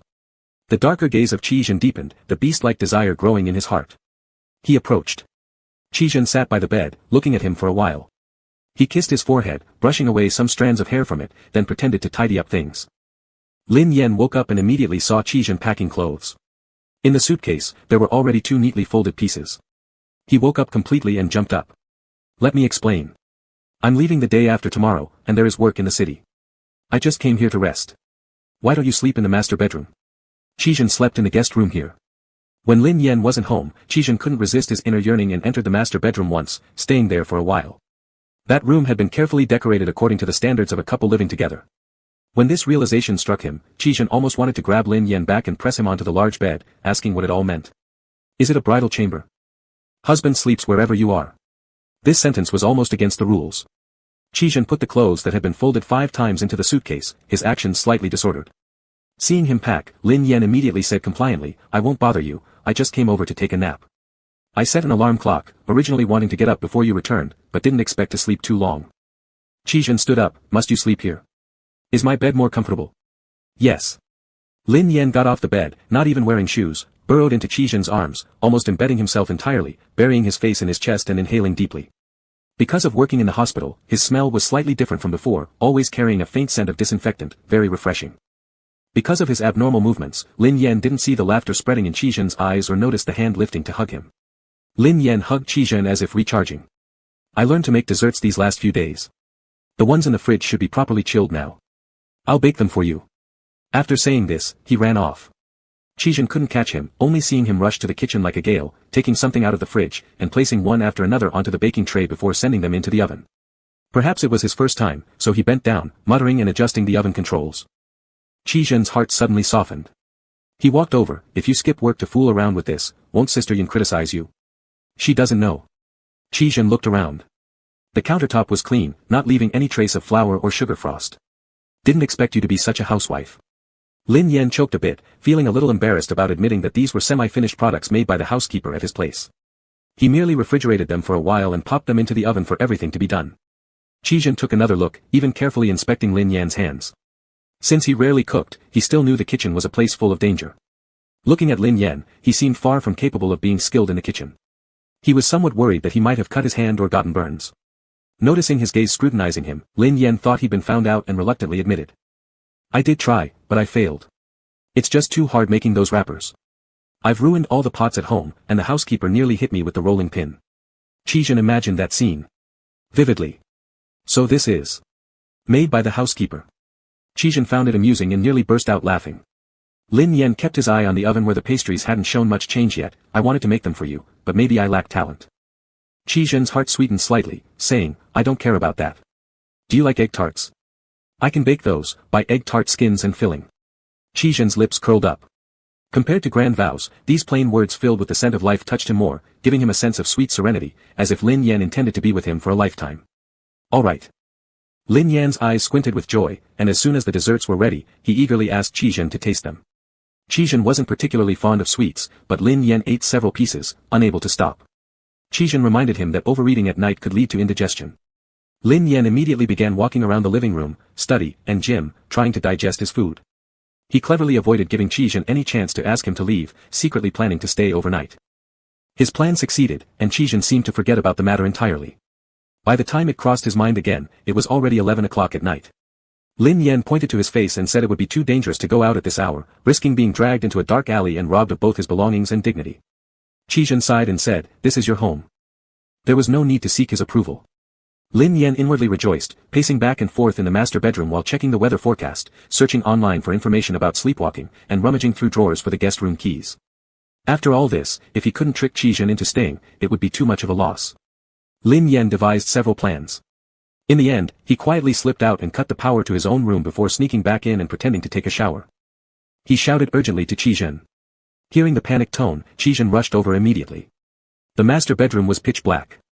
Lin Yan's voice came from the bathroom, trembling, Qi Zhen, is there a blackout? No, don't worry. I do. Qi Zhen's hand rested on the door handle, suddenly remembering something and tightening his throat, are you dressed? Dressed, I'm dressed. Lin Yan had originally planned to be naked, but that would have been too obvious. Qi Zhen opened the door and found Lin Yan's hand in the dark, then carried him horizontally out of the bathroom and placed him gently on the sofa. But Lin Yan refused to let go, gazing up at him with soft, trusting eyes, pure and sincere. Lin Yan wrapped his arms around Qi Zhen's neck, husband. Lin Yan, I woke up too abruptly and saw my husband packing things to return to his family home. Scared me half to death. Chapter 134, Modern Era, 19. Lin Yan had this kind of silent troublemaking ability. Qi Zhen shifted his gaze, asking hoarsely, where are the clothes? Lin Yan told him where they were. Qi Zhen grabbed his phone and shone the flashlight as he went to look for them. There was no way Qi Zhen could watch Lin Yan change. He turned around and poured him a glass of warm water. After estimating that Lin Yan should be done changing, he turned back and set the cup down. Lin Yan had changed into clean clothes and sat obediently on the chair, the clothes he had taken off were piled up next to him. Qi Zhen looked at Lin Yan's feet. They were bare and still wet. He took off his slightly damp shirt and crouched down to wrap his shirt around Lin Yan's feet, wiping them. Lin Yan's face turned red in an instant. You could have used my clothes, why bother with yours? Yours are expensive. This isn't about whether it's expensive or not. Lin Yan, looking at Qi Zhen's cold and ruthless face, felt the warmth of his palms through the clothes holding his feet. His heart tingled, warm, and he couldn't help but ask, are you in love with me? You're willing to use your own clothes to dry my feet. Qi Zhen paused, forcefully massaging Lin Yan's foot. Lin Yan cried out in pain, ow. Hearing Qi Zhen say, cheap ones can just be thrown away afterward without regret. Qi Zhen continued, I'll check the condition of your room, you stay here. No. Seeing it would expose something if inspected. Qi Zhen raised his eyes to look at him, the gaze profound, reflecting the brightness of the house lights. Lin Yan felt guilty, almost thinking he was caught, frantically spinning ideas in his head. I heard a loud bang, which was quite frightening. Don't go check, it's late, let's talk about it tomorrow morning. Qi Zhen glanced at Lin Yan, fully aware of his intentions. Where will we sleep? Lin Yan lowered his voice and moved closer. Can I sleep in your place? I'm introverted and need someone to accompany me. Though there was still a bit of distance, Qi Zhen could feel the hot breath on his face, ticklish yet provoking a fire within. You also know, this is my newly purchased apartment, other rooms might not be clean. Qi Zhen's heartbeat quickened, his breathing grew somewhat rapid, his throat dried as he felt thirsty. Fine. Lin Yan's eyes sparkled like stars. Qi Zhen said, you sleep in my room, I'll sleep in another one. Lin Yan's smile froze on his face. Why was his apartment so big? Why wasn't it a one-bedroom unit? In that case, flooding the master bedroom would leave Qi Zhen with no choice but to cuddle with him on the couch, even hugging tightly because otherwise he'd roll off. Lin Yan gazed down at Qi Zhen. Without his shirt on, he exposed his upper half with a body built beautifully muscular, athletic, and attractive enough to make Lin Yan drool. Unable to resist, Lin Yan nudged Qi Zhen's abs with his toe. As soon as they touched, the muscles beneath tightened. Then his ankle was gripped. Qi Zhen's voice became perilous, Lin Yan. Lin Yan feigned innocence and harmlessness, saying, I'm just looking, nothing else. Qi Zhen didn't release his grip. Lin Yan remained still. The two silently held their positions until Qi Zhen finally backed down, have you had enough? Not quite clear, you're hurting me a bit. Qizhen inhaled sharply, his voice deep and rough, unnatural. Lin Yan, both of us are men, you should understand the danger. I can't see clearly. Such a poor excuse.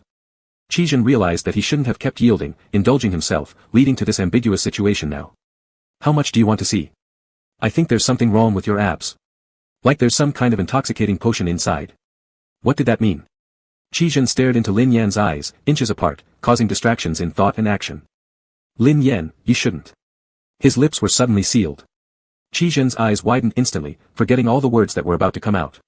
His brain buzzed with only one thought. His mouth feels so soft.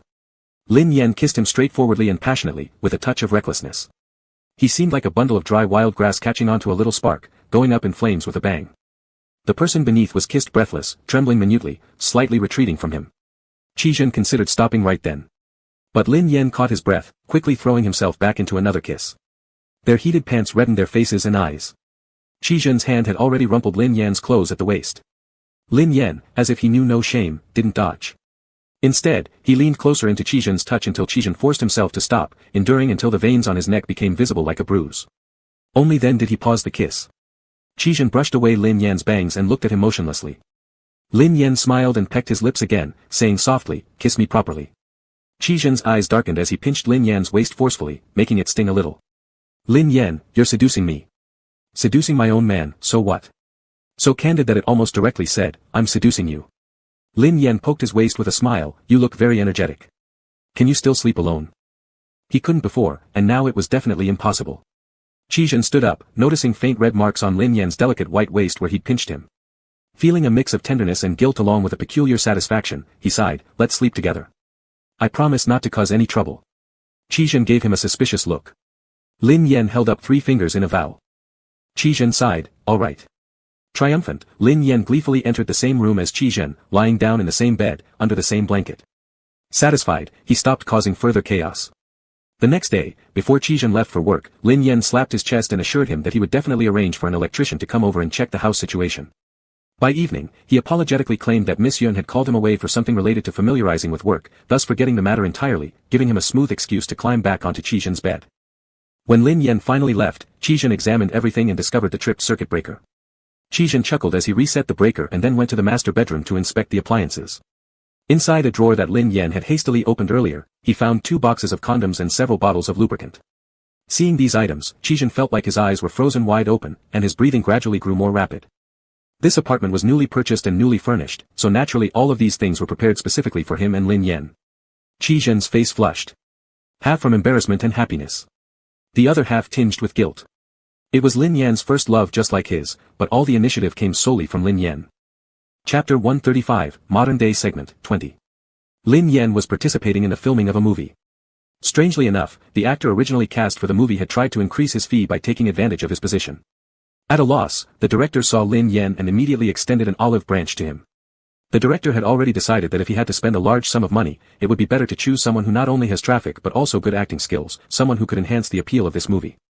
What delighted the director even more was that Lin Yan's price wasn't high at all, far below his expectation. Lin Yan explained to the director that due to poor health, his role in the movie wasn't too demanding. Also, with a few veteran actors present, including an acclaimed film emperor, he expressed a desire to learn from them. After hearing this, the director couldn't help but promise he wouldn't reveal Lin Yan's remuneration for the role. The small-time actor who was still eagerly waiting for his rise in status and pay didn't realize that he had lost his part. Infuriated, he immediately posted a sarcastic tweet. Given his limited fame, no one paid much attention or took it seriously. When Lin Yan arrived, the crew sent people to pick him up. The filming location was at a high altitude. Although most people won't have altitude sickness, the director was worried that Lin Yan might feel unwell. As soon as they arrived, a doctor was arranged to check on Lin Yan. After confirming there were no health issues, the filming commenced. The movie had a modern setting with some suspense. It tells the story of a protagonist meeting a girl in the sacred mountain during a tour, falling in love with her, and gradually discovering that the man had been married multiple times, each time ending tragically for his wives. His entire fortune came from inheritance after the death of each wife.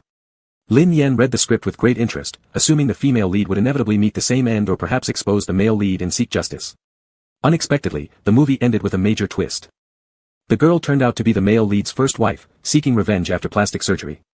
She ultimately drove the man to madness, leaving him dead in the snowstorm of the sacred mountain. Lin Yan played a passionate second male lead, helping the female lead transform and smoothing the way for her in the village at the foot of the sacred mountain. The most explosive scene for this character is a heated argument between him and the female lead. She wants to marry the male lead, but he objects strongly, unwilling to let her throw herself into danger once again. "Teacher Lin, I need to slap you. I'm so nervous." The actress playing the female lead was a newcomer recruited by the director, without much background, but her face, eyes, and overall demeanor exuded extraordinary purity, like an innocent woman from the sacred mountain untainted by worldly concerns. "Don't worry about being nervous, just hit me when the time comes. The effect will be better." The actress hesitated. Lin Yan joked, "The director is so strict, if you fake it, we'll have to reshoot many times. Besides, my legs are more delicate than my face." The actress immediately decided, "Alright, I'll slap you." The director laughed nearby. The movie was filmed over 2 days, and Lin Yan's scenes were nearly done. The director thought about adding more scenes for Lin Yan, planning to include them if they turned out well. Lin Yan agreed. While discussing the arrangement with the director, he noticed a staff member coming to the director, saying, "3 son has arrived." The director stood up. The staff then added, "I don't think he's here for you." The director grinned, turning back to look at Lin Yan with an amused smirk. "He's here for you." Lin Yan. Would it be Qi Zhen? He's bashful. Carrying both anticipation and joy, Lin Yan turned around and instead saw Qiao Shanyu. "Qiao Shanyu." A staff member greeted him, "3 son, you've come." "Yeah." Approaching the director, Qiao Shanyu first greeted Lin Yan, "Teacher Lin," then looked at the director, "Uncle." Lin Yan's eyes widened slightly. The director was Qiao Shanyu's uncle. The director laughed, "I thought you didn't notice me because your eyes were only on Teacher Lin." Qiao Shanyu's ears turned red. "No, it's not like that."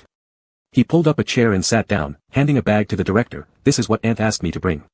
Why send such a simple thing through Qiao Shanyu? The director knew exactly why deep down.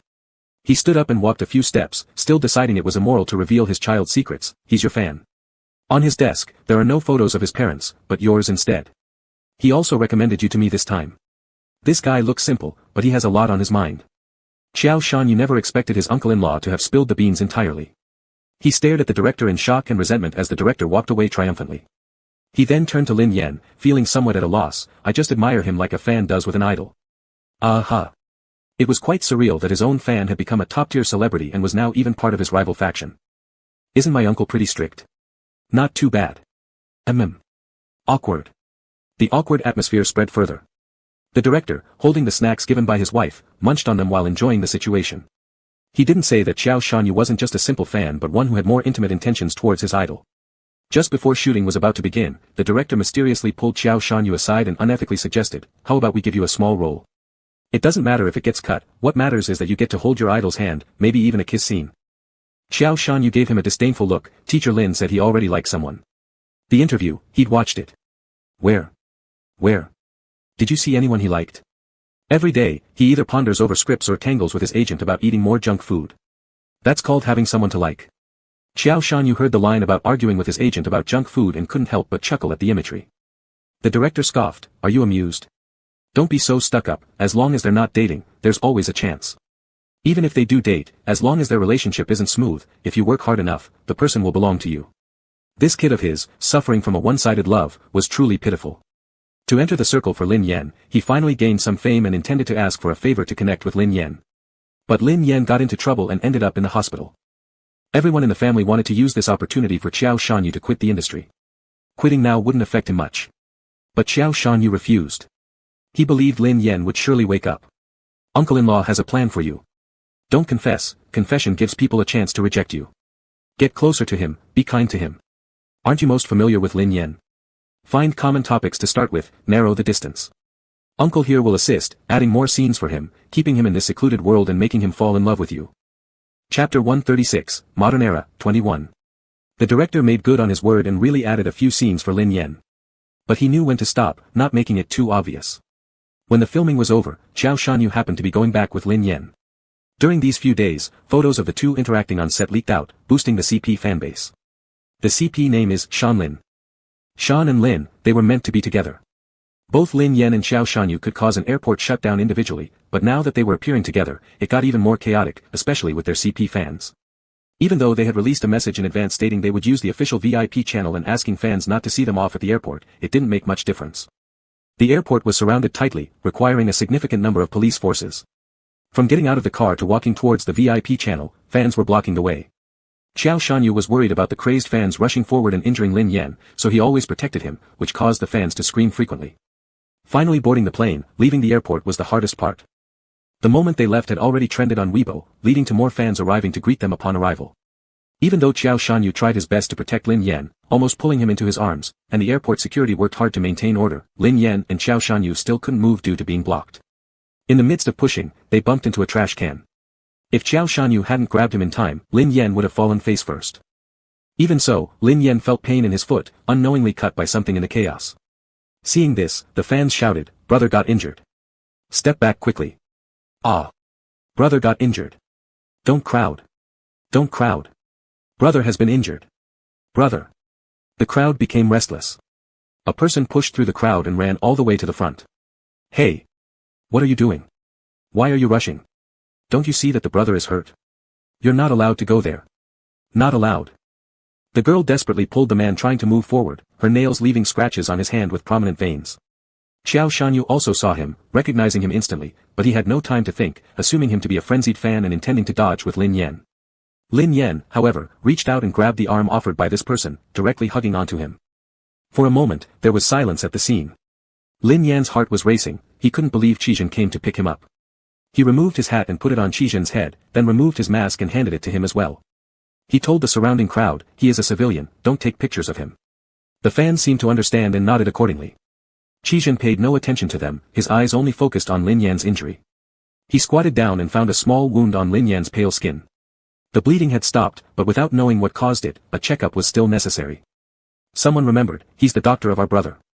With that reminder, everyone recalled, including Xiao Shanyu, who recognized him as the man that once trended alongside Lin Yan on Weibo, although that topic disappeared quickly. Moreover, being a civilian and keeping a low profile, he had temporarily slipped from memory. "I'll take you for a checkup." Qizhen's voice was cold, clearly indicating his displeasure. He bent down, lifted Lin Yan into his arms, and his stern gaze pierced through the crowd under his slightly tilted hat, creating an imposing presence that parted the people around. Qizhen carried Lin Yan out swiftly. Hanging around his neck, Lin Yan buried his face in his shoulder and whispered, "Did you come to pick me up? Am I dreaming? No. Hee hee." His laughter sounded both foolish and happy.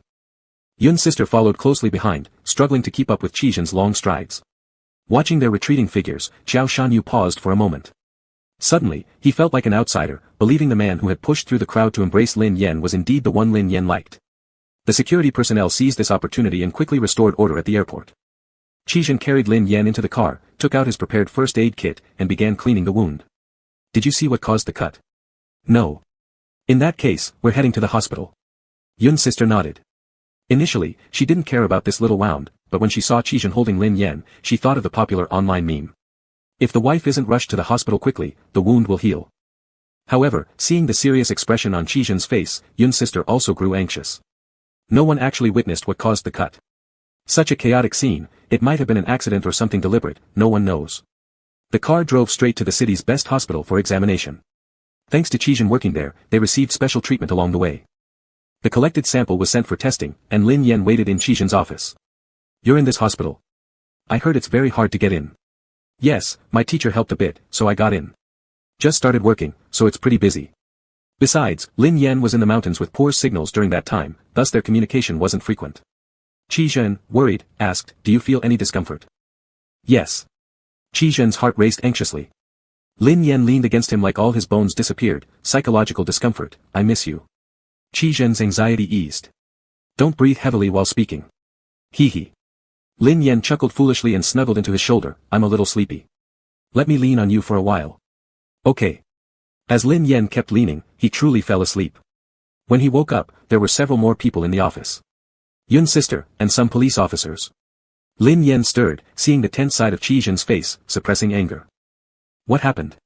Yun's sister said, "The test results are out, there's poison." Lin Yan froze, panic rising from the bottom of his heart. Qizhen held his hand, "The amount isn't heavy, and it's not a fatal poison. Plus, since it was handled promptly, it won't affect you. However, you need to drink more water to fully metabolize it." Lin Yan nodded. The police had already questioned Yun's sister and now they were recording Lin Yan and Qizhen's statements. After finishing, they would go to the airport to check the surveillance. Yun's sister said, "Go back and rest well. Suspend the work of these few days. The culprit will be found." "Okay." Yun's sister stood up, "Then I'll leave first." Dr. Qi, take good care of him. All right. Lin Yan leaned against Qi Zhen. Thank goodness you're cautious and smart. Bringing him here to take the sample for testing. Why could you think of it? Is it because you watch too many TV series? I don't know. Qi Zhen's expression was still serious, just thought about this possibility. The possibility that someone poisoned you. Lin Yan sighed and didn't think much. I should have thought of it too. When I entered the industry, Yun's sister warned me, be careful with everything I touch or eat. Don't drink opened water, even unopened ones must be carefully checked. As Lin Yan kept talking, he realized something unusual. Why did Yun's sister, who usually cared most about these things, suddenly let her guard down and leave him here? Chapter 137 Extra, Modern Times, 22. The news of Lin Yan's injury reached home. Lin Yan hadn't returned yet, but Lin Ju arrived at his new house first, looking grave and throwing an inscrutable glance at Qi Zhen before launching into a tirade at Lin Yan. How old are you? You're not a newcomer to this circle, and yet you're still so careless. How much worry are you going to cause for the family? Lin Yan dared not speak or rebut. Lin Ju said, I've brought over an auntie. For the next few days, you'll stay here, and she'll take care of your daily needs. The auntie standing beside Lin Ju inclined her body slightly towards Lin Yan. Young master. Lin Yan's expression was blank. He had wanted to live as a couple with Qi Zhen, so why did another auntie come? Lin Ju's gaze shifted to Qi Zhen. Is Dr. Qi staying here? Qi Zhen nodded. Lin Yan thought his brother would kick Qi Zhen out in the next second, but unexpectedly, Lin Ju merely nodded lightly without saying anything else. Lin Yan was somewhat surprised. What scheme was brewing in his brother's mind? Lin Yan secretly pulled Lin Ju aside. Brother, why have you suddenly become so nice to Qi Zhen? Your savior, do you expect me to drive him away? Oh, that makes sense. I was happy for nothing. He had thought that Qi Zhen had gained his brother's approval. Lin Ju got angry, his chest aching. When the two of you finally sort out your feelings, then we can talk about whether or not he's approved. Lin Yan nodded casually, understood, understood. Then whispered in opposition, we're already quite smooth. Lin Ju didn't even bother looking at him. He always thought that in the relationship between Lin Yan and Qi Zhen, it was just his younger brother pining unrequitedly. But today, Auntie Yun told him that she felt Qi Zhen liked Lin Yan too. Today's incident was sudden. With so many people around, Qi Zhen had squeezed himself right in front of Lin Yan.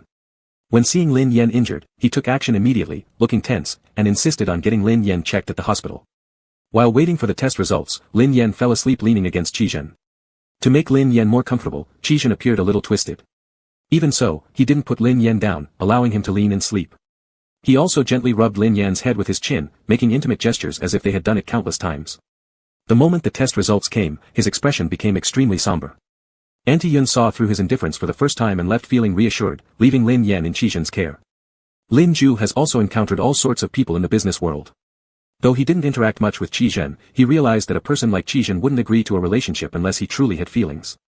But even if he had feelings, it wasn't easy dealing with such a personality. Lin Ju worried about his younger brother. Thank you today. Lin Ju, taking advantage of the fact that Lin Yan was taking a shower, found Qi Zhen. I will be coordinating with the police side. I hope you can take good care of him. I will. Lin Ju looked at Qi Zhen, his face hard to read, fabricating a story. You remind me of someone. Lin Yan used to really like someone, chasing after them relentlessly. After failing to get any response, he got tired and stopped thinking about it, blocked all means of contact, and later whenever mentioning it, he would just smile and say, I've forgotten what he looks like. As Lin Ju spoke, he subtly observed Qi Zhen from the corner of his eye, noticing how his hand unconsciously curled and clenched tightly, a satisfied smirk tugging at his lips. If you like him, don't let him chase you alone. If you intend to bully him, don't think he stands alone. Lin Ju set down the cup. I'm leaving now. Take care of him. The door opened and closed again. Qi Zhen stared blankly at the cup on the table. My brother? Is he gone? The auntie smiled and replied, the master has left. Ah, all right. Qi Zhen, why were you spacing out? Qi Zhen snapped back to reality, didn't say anything, and went to take a shower. After showering, when he came out, he heard Lin Yan on the phone in the room. The voice on the other end was Qiao Shanyu. We've already reported it to the police. I'm calling you to remind you to be cautious as well. Are you hurt? If there's a wound, remember to go to the hospital for a checkup. Okay, I understand. Have they caught anyone? Not yet. Qi Zhen walked in holding a large glass of water. Drink water. Qiao Shanyu on the other end was silent, noting that there was someone with Lin Yan. The voice sounded like that doctor.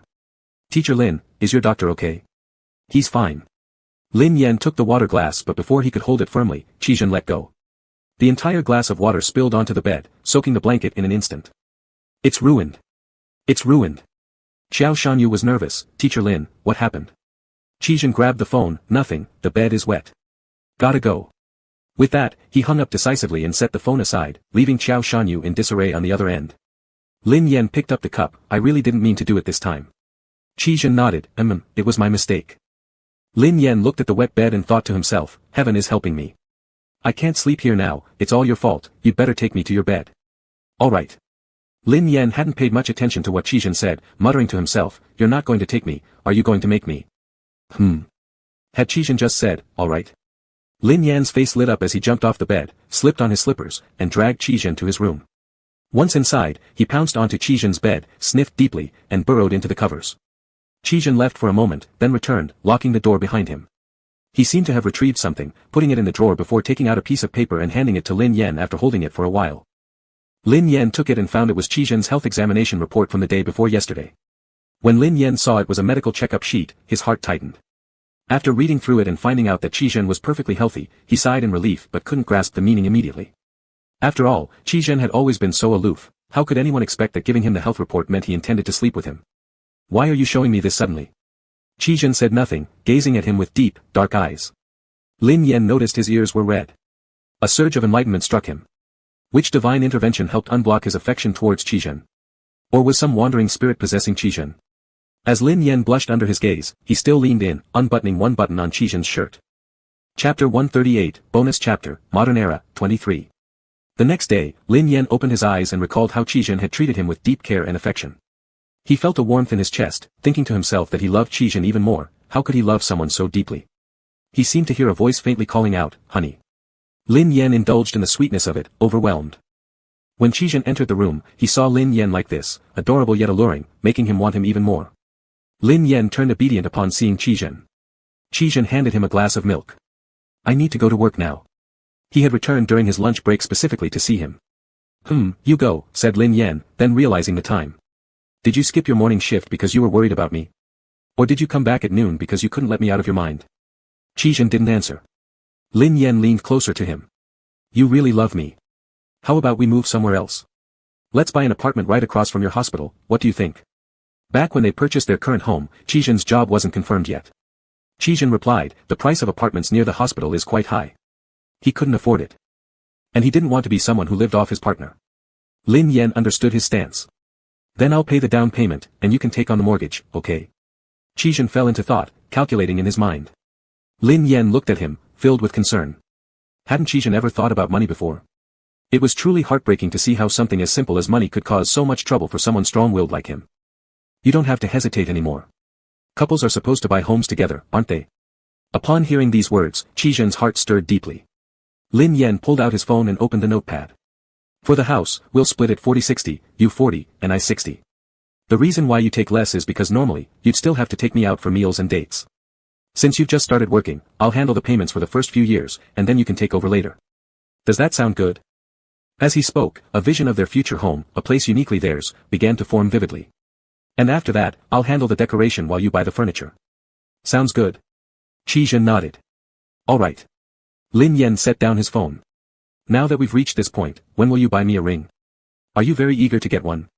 I'm eager for you to give it to me. It's not possible now. If Lin Yan wanted it so much, then surely he wouldn't leave until he got it. Unhappy, Lin Yan pouted his lips but soon consoled himself. Fine, since they were deeply in love, whether or not his memories would return could be taken slowly. After Chijin left for work, Lin Yan immediately set out to look for a new home. Before they finalized anything about the house, the police station called. They had identified the perpetrator. It turned out to be a straightforward case of malicious assault, where the assailant was a fan of the actor who had been replaced by the director. Due to complaints made by the actor in the fan group and on Weibo, the fan decided to act in defense of their idol. During the airport reception, they deliberately attacked Lin Yan. This person has now been detained accordingly. Sister Yun also issued a statement through the studio's Weibo account condemning such behavior and informing everyone that all of Lin Yan's upcoming events would be suspended. Lin Corporation retweeted the statement and gave it a thumbs up. Xiao Shanyu also liked and retweeted it, explaining that the actor in question had demanded excessive pay, which forced the director to turn to Lin Yan. Subsequently, several artists retweeted the message, advocating for rational fandom. When the replaced young actor learned of the situation escalating to this degree, he harshly condemned the actions of his own fans and released a public apology video. In the video, tears streamed down his face, though his makeup remained intact. Many neutral observers couldn't bear to watch. Are you here to apologize or trying to use this opportunity to gain popularity? Do you wear such heavy makeup to sincerely apologize? Thoughts about that night when Hua Fei pushed May's sister. Who is this show for anyway? Your fans are young, ignorant, and brainless, but does that mean you are too? Can't you control them? Being replaced was not because of Lin Yan, was it? You caused harm and still pretend to be a victim here. Although the fans' behavior was highly irrational and unacceptable, if we put ourselves in their shoes, the idol complained about being wronged and sought our support. And then, when we acted on behalf of the idol, they didn't stand up for us at all. Imagine being cursed by the entire internet for 3 days and nights. Truly feels like losing everything. The actor's live stream room deteriorated drastically. Eventually, due to overwhelming criticism, he was forced to shut it down. After the fans' release from detention, they came forward with multiple screenshots of chats showing obvious instigation from the actor. This revelation led to the actor being summoned by the police station for education. Once the matter concluded, Lin Yan found a suitable home, started work again, and carried on with his romantic relationship. He was completely open about buying the house. Whenever someone asked, he immediately said that it was a new home purchased together with his partner. His friends all offered furniture and decorations for their new home. When Qizhen's teacher heard about Qizhen and Lin Yan buying a house together, they also sent over furniture. In the end, there wasn't much left to buy. Qizhen suspected Lin Yan had foreseen all this from the start and intentionally told him to buy the furniture. However, Lin Yan did assign him an important task. Buy the bed. On the day the renovations were completed, Lin Yan stood at the doorway and marveled, "This is our home." His eyes glowed softly yet passionately as Qizhen pressed him against the door and started to fool around. The newly renovated house would have to be cleaned up again the next day. As Lin Yan rested in his arms, Qizhen thought to himself, "I should buy him a ring. Not for any other reason, just because I want to bind him to me. He'll never want anyone else in his life. Only the person in his arms right now. He could buy it first and keep it hidden, not giving it to him just yet." Qizhen gently stroked Lin Yan's hair. Lin Yan stirred slightly, burying deeper into his embrace. Qizhen leaned down and kissed him. "Lin Yan, do you think a simple ring would be better?" Something understated, so Lin Yan could wear it at work without drawing too much attention. Lin Yan mumbled half awake in agreement. "Do you want one?" Qizhen smiled delightedly and kissed his lips. His voice was low and tender. "Honey." Zijin, stop, please, no more." Qizhen froze. Who? Chapter 139, Modern Era, 24. Qizhen has been acting a little strange lately. Moving into the new house should have been a good thing, but for some reason, he always looked somber and as cold as ice. Yesterday, he suddenly wanted to look at his photos from childhood to now. They flipped through the photos over and over, but it didn't seem to make him happy. Instead, he commented that Lin Yan was bound to be popular with a face like that. Lin Yan was proud, "That's natural, many people gave me love letters." "Did you like anyone among those?" Lin Yan shook his head, "No. It wasn't his fault, his family had naturally good looks, his dad was handsome, his mom beautiful, and his elder brother was a school idol. All this led to Lin Yan having rather high standards." Qizhen fell silent for a moment before touching the young Lin Yan in the photos. He looked both naive and charming, like the first bud on the branch of a tree, petals tinged with alluring pink underneath. "You were very good looking when you were younger. Do you have any photos of yourself from when you were young? I'd like to see them."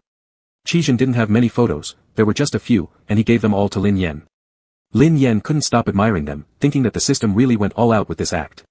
Unfortunately, there were no photos of Qizhen as a child, it would have been so fun to see. Lin Yan impulsively wanted to take a couple of photos of himself and Qizhen together to use as wallpaper on his phone, but it was too easy to be discovered or scrutinized, so he abandoned the idea.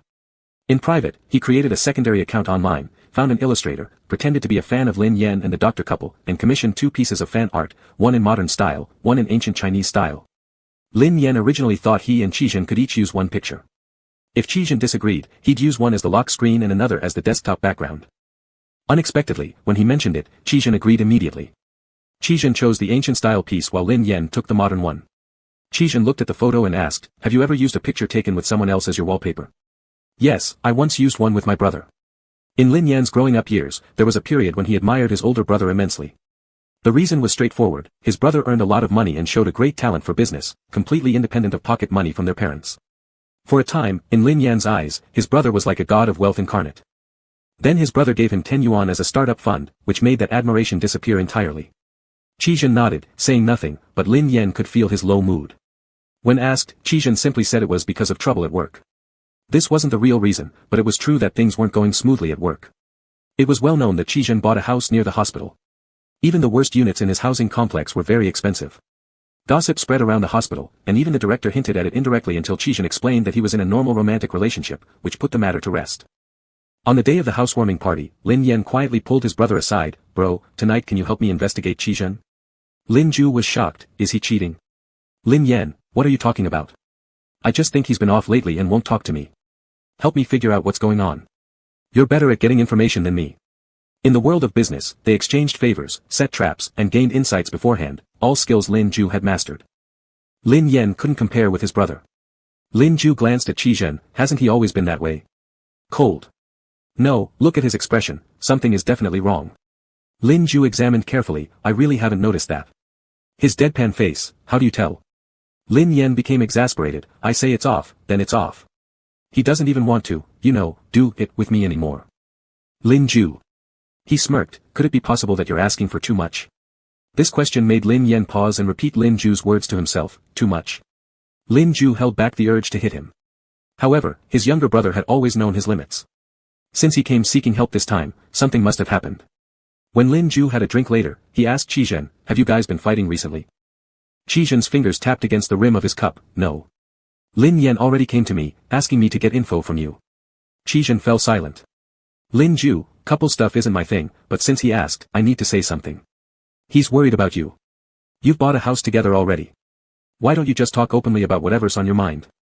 Qizhen, even if you hadn't brought it up tonight, I planned to ask you something. Last time, you mentioned someone Lin Yan liked. What's his name? Lin Ju choked instantly. Realizing something terrifying, could the random lie he made up have become a thorn in Qizhen's heart? Nah. Right? Nah. Right? Lin Ju took a sip of wine and calmly said, I forgot. It was an 800-year-old matter, who can remember? Lin Yan doesn't even like him anymore. If you ask him, he wouldn't even know such a person exists. Just forget about it. How could he possibly forget? Lin Yan had already been calling out another name in bed. Does that person look like me? Lin Ju didn't expect this man to be so stubborn. I've already said I don't remember. Who doesn't experience some youthful infatuation during adolescence? You absolutely shouldn't care about it. But speaking of which, if you care about someone from 800 years ago, what will you do about the people who played mud with my brother when they were naked as kids? And what about the male and female actors who starred alongside him in his career? Do you still plan on living your life normally? Qizhen lowered his eyes to look at the wine glass. Indeed. The scope was too broad. Qizhen had barely managed to believe in Lin Yan's feelings for him, but now he started doubting those feelings again. Was Lin Yan's affection for him just transferred from someone else? Was he just a replacement?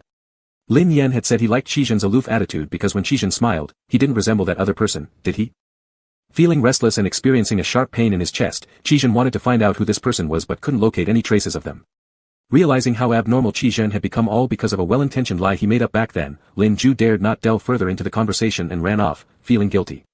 After the housewarming banquet ended and the kitchen was left to the cleaning aunties, Qizhen went to the balcony to collect clothes while Lin Yan snuck up from behind and hugged him, pressing close.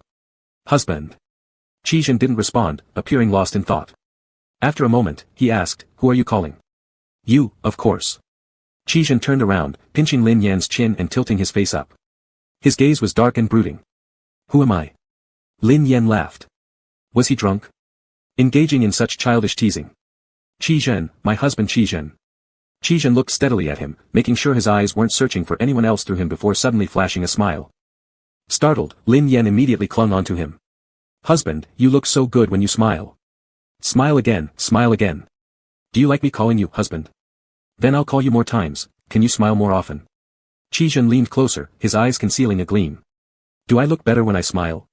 Won't it make me less like someone else? You look good no matter what, and I like everything. Qizhen's smile was tender, his eyes filled with deep affection. Glancing at the cleaning aunties bustling about in the kitchen, he decisively picked him up. Blushing, Lin Yan buried his face in Qizhen's neck, whispering softly, husband. Qizhen closed the door. Call my name. Qizhen. Chapter 140, Modern Times, 25. The next day, Qizhen went to the hospital and noticed that his colleagues were looking at him differently. He didn't pay much attention until he met Dr. Qi from the same department in the cafeteria at noon. The latter said with a disdainful look, Dr. Qi is different since you've gotten close to rich people. Your house is truly big and beautiful. I heard that one painting on the wall costs as much as our entire year's salary. Qizhen ignored him. It wasn't strange that some people from the hospital knew about yesterday's housewarming party. Dr. Qi was older than Qizhen, and they shared similar surnames. QJ worked in the same department, so people in the hospital liked to compare them. Apart from age, Dr. Qi couldn't measure up to Qizhen in any other aspect. He had been upset for a long time and finally got this chance, which he wouldn't let go of easily. I heard before, when you were taking care of the big celebrity, that star treated you well too. Aren't you just hanging on to him? His family sounds extremely wealthy, even a tiny bit of their wealth would be more than enough for you. No wonder you're so eager to stick around. Qi gave him a cold look. If you're not getting food, step aside. Dr. Qi thought he had hit the mark, raising his voice. There were already quite a few people looking over here, but now even more turned their heads to look. They all say how proud and dignified you are, Qi, but it's all nonsense. You rely on your good looks, take advantage of opportunities, get close to them, and let them use you. Does it feel great? As doctors, we should understand what kind of feeling comes from such an experience. Qi looked at him. Are you looking for trouble? Am I the one causing trouble? I'm just speaking the truth. Why are you so uneasy? Afraid someone will find out that you lost your job? If the person is rich and powerful, why would they pick someone like you? Qi stepped to the side and put down his lunch tray. Dr. Qi said, now I get it. I heard that circle is pretty messed up. Isn't it because that celebrity has been ruined by others, so he's... Bang! Qi turned around and threw a punch, striking Dr. Qi's face. His icy gaze was like looking at a dead person. Dr. Qi watched him in horror. Qi eyes frightened him, making him feel like the doctor was used to wielding a knife and killing mercilessly. Finished.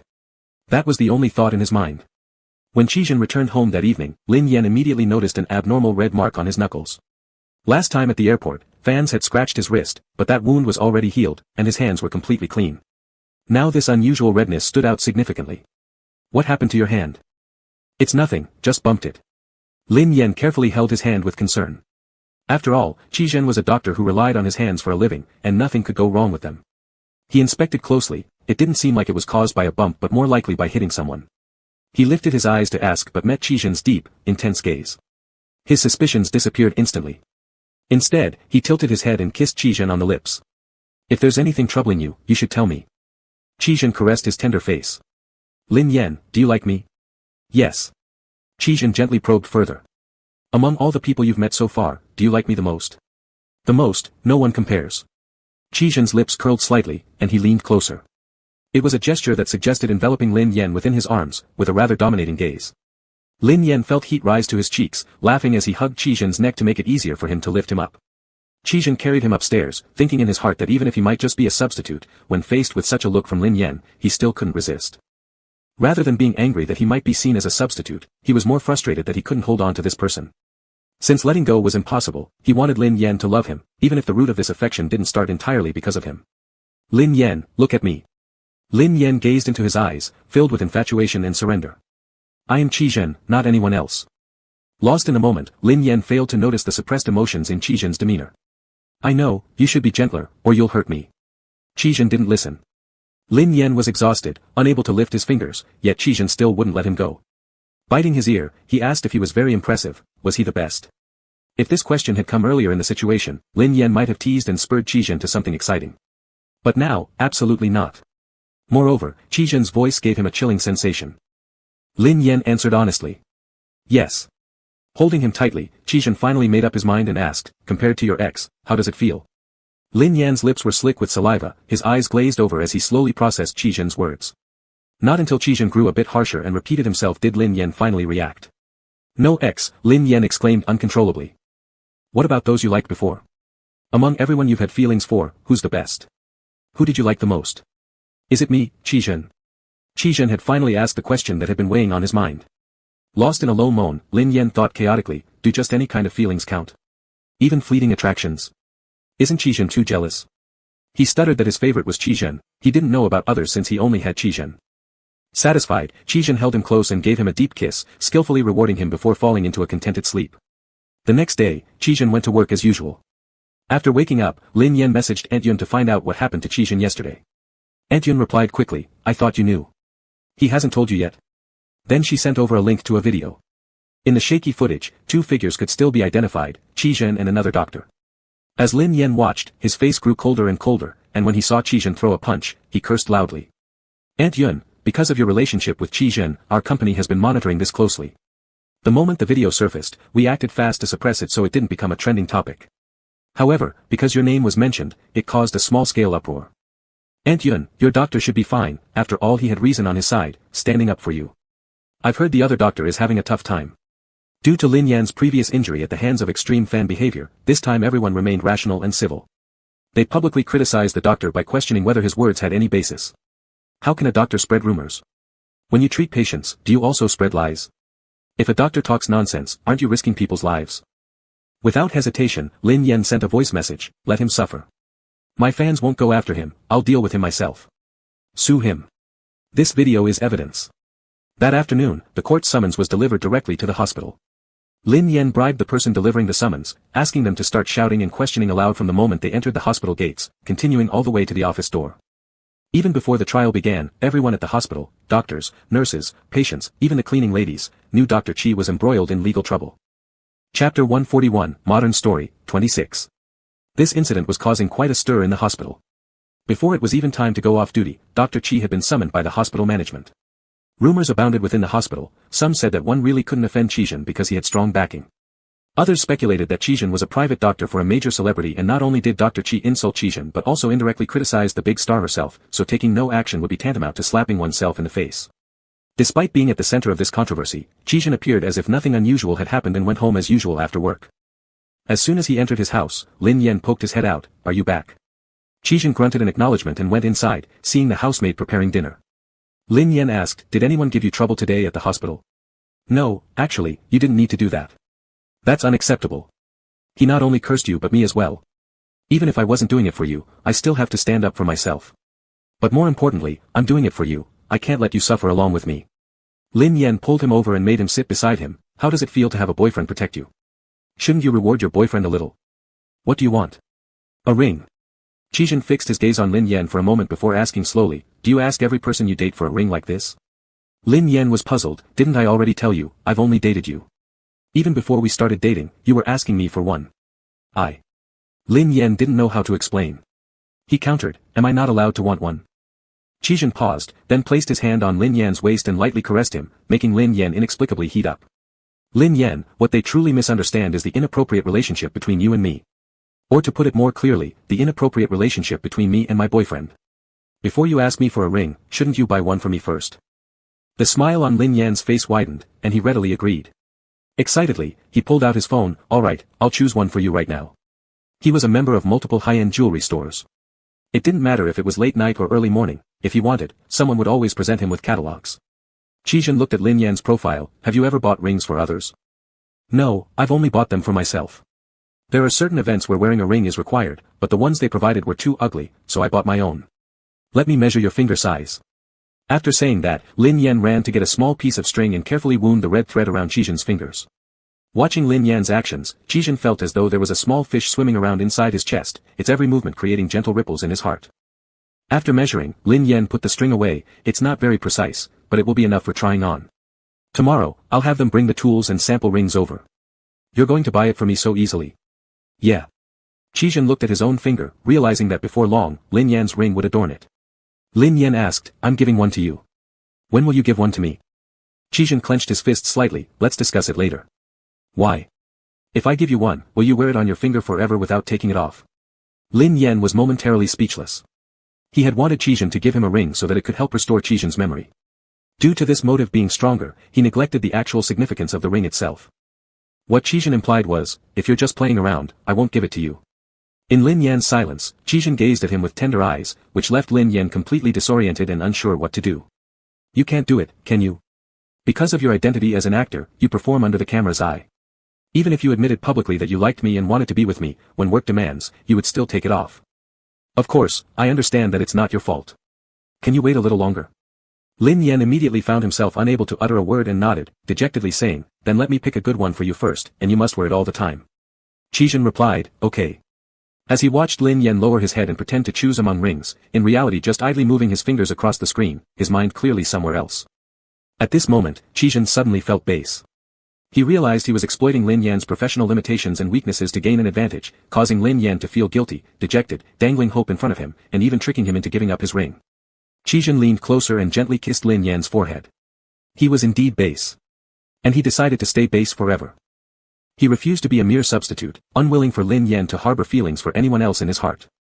He thought that his baseness stemmed from his desire to monopolize Lin Yan. After trying on the sample ring and adjusting the size, the ring was quickly delivered to Qijin's hands. Lin Yan held Qijin's hand carefully and solemnly slipped it on for him. Once it was on, Lin Yan admired Qizhen's hand as if it were a piece of fine craftsmanship. Qizhen's eyes darkened deeply. Suddenly he seized Lin Yan's hand and pulled him into his embrace, kissing him without any restraint or control. It was too easy to elicit a response from Lin Yan, and once he responded, Qizhen led him toward the bed. With frequent sexual encounters these days, Lin Yan couldn't help but complain to Aunt Yun. Aunt Yun rolled her eyes. I suspect you're here just to flaunt your relationship. I'm not. I'm telling you my troubles. He's always gone for so long, and now we've done it several times. I can't handle it. But when I look at him, I can't bring myself to say no. Aunt Yun confirmed. You're definitely here to flaunt your relationship. Lin Yan replayed his words in his mind and realized she was right. He laughed, and then added. But he has been acting a bit strange recently. Your man has always been strange. Despite being crazy about each other, neither would express it with words. He used to just be bad at expressing himself, but lately, it feels like he's competing with someone. Aunt Yun analyzed, maybe he's been inspired by something or saw some model boyfriend and decided to improve his man virtue or something like that. The explanation seemed absurd but logically made sense. Lin Yan chuckled, then he's truly adorable. Aunt Yun shook her head. Damn, love really does blind people. Mr. Lin, are you ready? We're about to start. Today, Lin Yan had work, a CCTV interview. Lin Yan stood up, let's go. The interview revolved around Lin Yan's experience with illness. The host's questions weren't sharp, they gently progressed. When asked about the greatest insight gained from the experience, Lin Yan smiled and said, it felt like a long dream, and after waking up, I view many things more clearly and transparently than before. Host, you were called clear-minded by netizens even before. Are you clear-minded now? Lin Yan replied half-jokingly, well, since I slept for an entire year, I finally woke up. The host laughed, this answer seems a little different from what Mr. Lin said last time. Everyone knew what it referred to. Lin Yan smiled faintly, does everything have to be spelled out so clearly? The person I mentioned naturally includes him. Chapter 142, Bonus Chapter, Modern, 27. Seeing Lin Yan's willingness to continue the conversation, the host naturally couldn't have asked for more. Lin Yan mentioned, I've seen a lot of the comments online. They say he's cunning, taking advantage of the situation, they say my feelings are merely gratitude after recovering from illness rather than true emotions, and so on. But I am fully capable of making distinctions, especially since he isn't my primary doctor, his involvement in my main treatment was limited. The current atmosphere has become a bit peculiar. The clearer and more passionate I express myself, the less it seems to be well received or valued. People seem to think I'm just playing around. However, my expression of feelings didn't occur during a moment of impulsiveness. It is only after enduring the novelty, resisting impulse, and returning to calm that I said I liked him. It's no longer because I saw Qizhen's looks as a temptation, no longer because teasing him seemed fun, and no longer just because he was someone assigned to a task. Together, we've traversed many years, and affection has long been like a steady flow of water, quiet and enduring. I like him regardless of his appearance, identity, or profession, it's because he is who he is. Maybe to many people, he's ordinary, but in my eyes, he shines brightly. Host, are you two together now? Yes, we're together. The host felt excitement internally. Exclusive scoop. The host first expressed blessings before asking again, since you're an actor and your partner is a doctor, will this affect your private life? That's certainly inevitable. In fact, it has already caused him some trouble. So, I hope to use this opportunity to ask everyone not to interfere with his life. After all, I'm just an ordinary person away from the lens, and he's just another ordinary person outside the operating room, no halo necessary. A signal was given by the agent off-screen, indicating that the topic should end here. Today's interview would primarily focus on Lin Yan, as discussing too much personal life could distract the audience and netizens' attention. The interview took place in the morning, and seizing this exclusive scoop opportunity, the interview video was released in the afternoon. Besides reflecting on Lin Yan's recent state, her sensible remarks, and strong character, what the netizens discussed most was Lin Yan's mysterious lover. Known facts, they are already together. He's a doctor, not her attending physician, and his inclusion in her life has recently created disturbances. Netizens listed all the doctors who had been photographed alongside her, eliminating the chief doctors and nurses. This left just one female doctor who was married and had even received a promotion recently. Netizen, could there be something we don't know? Not knowing the doctor is normal, after all, Lin Yan has a brother obsessed with protecting her. Except for the early days in her recovery phase, nothing else gets leaked. I need the hospital insiders to reveal something, I'm dying here. Who exactly is it? Dead serious. Fans shouldn't be looking either, are they not going to unfollow? What's to unfollow? Her husband was unconscious for a year. If he wakes up and needs a woman to take care of him, so be it. Ah. Light cigarette, let's just hope she doesn't get forced to remain single, otherwise, he'd probably join a monastery on the spot. Lin Yan went through what she did. All I want is for her to be okay. Whoever the wife might be, if we approve, we won't object. Netizens flipped through names for a day and night, yet found no plausible suspect. One nervous netizen posted that. I've got a question. Is it right that we automatically ruled out male doctors? Suddenly feels like the answer is becoming clear, though I don't want to admit it. Speaking of male doctors, there's actually one who fits fairly well. No way, right? This speculation isn't good. Online, the game of hunting down identities continued. Chijin came down from surgery at 3 o'clock in the morning. A high-intensity operation had left him exhausted, but when he took out his phone and saw the push notifications, his weariness vanished instantly, replaced by heightened tension. Lin Yen rarely mentions that person. Details inside, click here. Upon seeing the her, Chijin immediately clicked on it without hesitation. After watching the entire interview, he realized Lin Yen was talking about him, her was likely a later editing addition. Suddenly, Chijin felt a new sense of confidence. Lin Yen does like him. Even though their relationship started imperfectly, now, his heart leans more toward her. Several days of irritability were substituted by joy and tenderness. Chijin finally had enough confidence to drive out the shadow of the person in Lin Yen's heart. He would thoroughly expel him, leaving not a trace behind and ensuring Lin Yen wouldn't reminisce about that name. When Chijin returned home, it was still dark outside, and Lin Yen hadn't woken up yet. He quietly climbed into bed but still accidentally startled his sleeping little treasure. Lin Yen slowly opened her eyes and glanced at him, her gaze still hazy with sleep. At that moment, Chijin had an inkling of who she might call. Afraid it would be that other name, he held his breath as Lin Yen snuggled closer into his arms. Why did you come back so late? Were you tired from the surgery?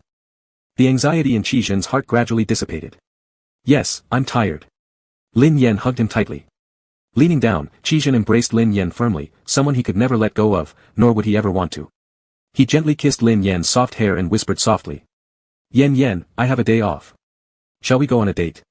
Chijin thought, regardless of whatever Lin Yen shared with ZG, he would bring Lin Yen to create new memories and replace the old ones that had already faded. Lin Yen thought, wow. Finally, I get to hang out with Chijin. Their rare vacation day took them to a horse stable, which belonged to Shin Chongyang.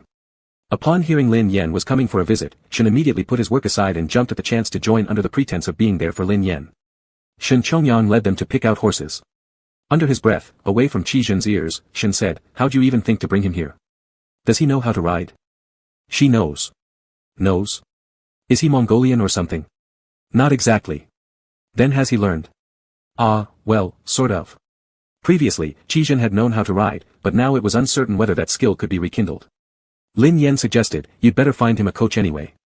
Shen Chongyang sighed sarcastically, muttering, these two lovebirds don't go to amusement parks or cinemas, they come to my horse stable just to smell dung, what great dating ideas. Lin Yen kicked dirt toward Shen. Laughing, Shen Chongyang ran off and arranged a riding instructor for Chijin, picking out a contemporate horse for him. Initially unsure upon mounting, Chijin quickly gained confidence within minutes and, by half an hour later, was galloping freely across the field. Chijin was handsome, with sharp, cold features that looked even more striking while riding a horse. Lin Yen stared dreamily. I want to pull him off the horse and kiss him hard. Shen Chongyang rolled his eyes. In broad daylight, could you behave a little? Lin Yen urged her horse forward to catch up with Chijin when suddenly she noticed someone approaching. This individual recognized her, waved enthusiastically, and ran over. Lin Yen furrowed her brow.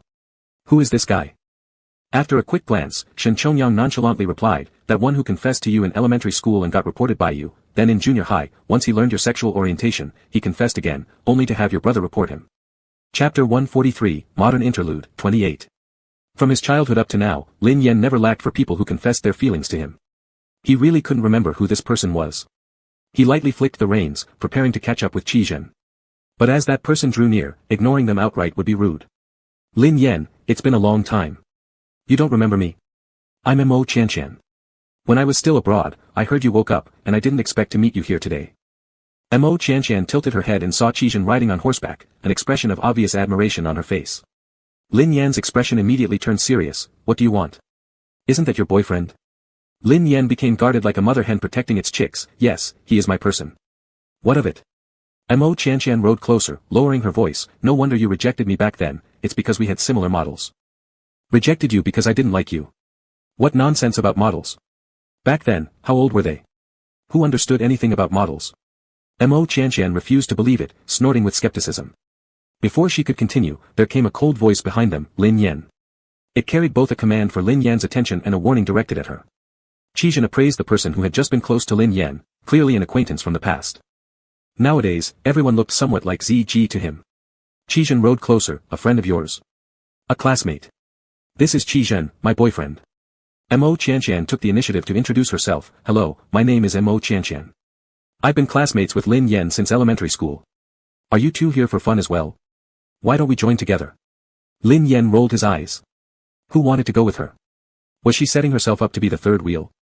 Qi Zhen said simply, fine. Lin Yan's eyes widened slightly in surprise as he stared at Qi Zhen. Even Mo Qianqian felt confused. Why did Lin Yan's boyfriend agree to her? A suspicion arose in her mind. Could he have a crush on her? This wouldn't be good, right?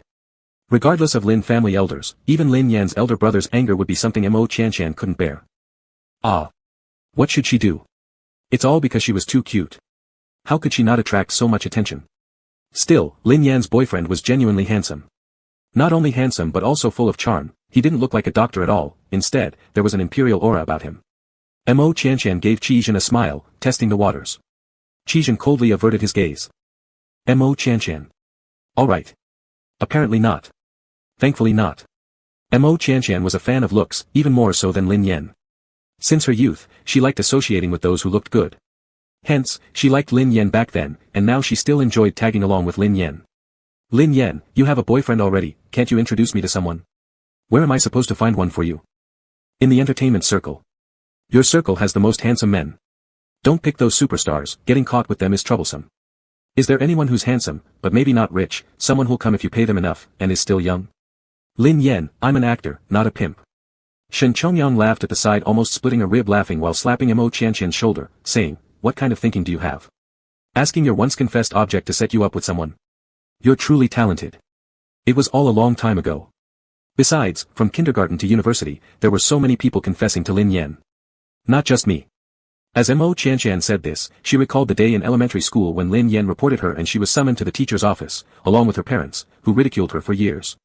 How pitiful, at that tender age, she couldn't tell the ridicule, and confidently declared that she wanted only the handsome little boy, Lin Yan. So many people confessed to you. And I had it worst. Rejection was fine, but escalating it to the parent level? So many people found out. The other day, when Lin Yan mentioned having someone he liked, someone even ran to tell her and asked if she still harbored feelings for Lin Yan. Mo Qianqian angrily retorted, Lin Ju, the overprotective older brother, with him around, who could succeed? I even thought at some point that Lin Ju harbored secret feelings for his younger brother. Lin Yan was destined to stay single forever. Shen Chongyang nearly split his gut laughing again. Lin Yan wanted nothing more than to cover Mo Qianqian's mouth. How can you entertain such absurd thoughts? Shut up. Mo Qianqian wouldn't stop though, babbling on about Lin Yan's school days. Shen Chongyang chimed in occasionally, agreeing with a sentence or two. Lin Yan wanted to interrupt them but stood alone against them. Only when they told stories completely off the mark could Lin Yan argue, arguing until his throat went dry.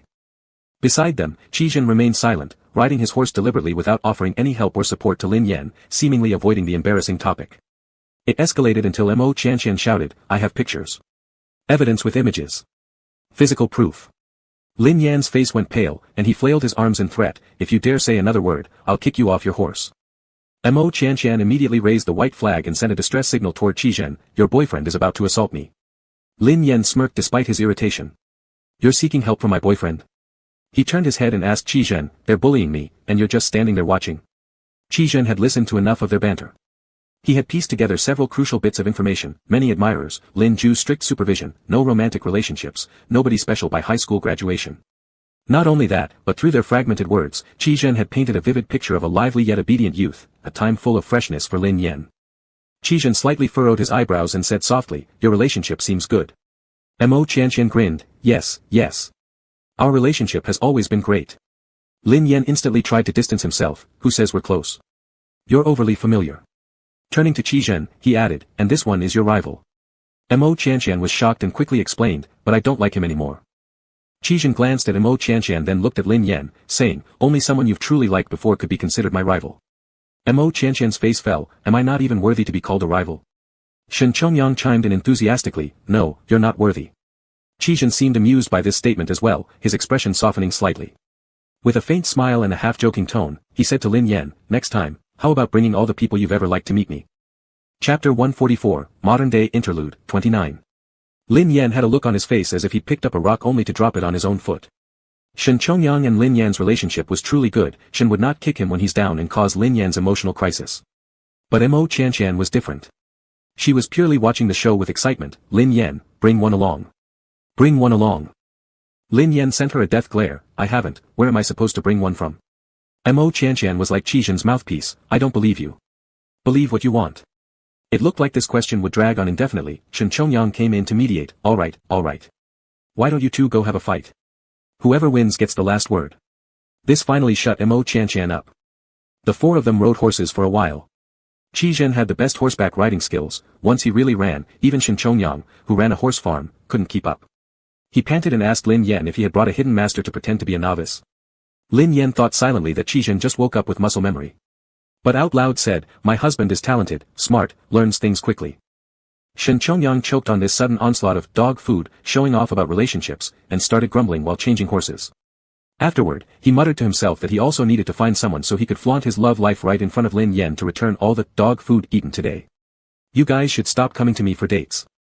Lin Yan burst out laughing, with my fame, where am I supposed to go? Go walk the streets. Tell your brother to buy you a road to crush underfoot. Lin Yan laughed and cursed a few words. I come here and you immediately slack off.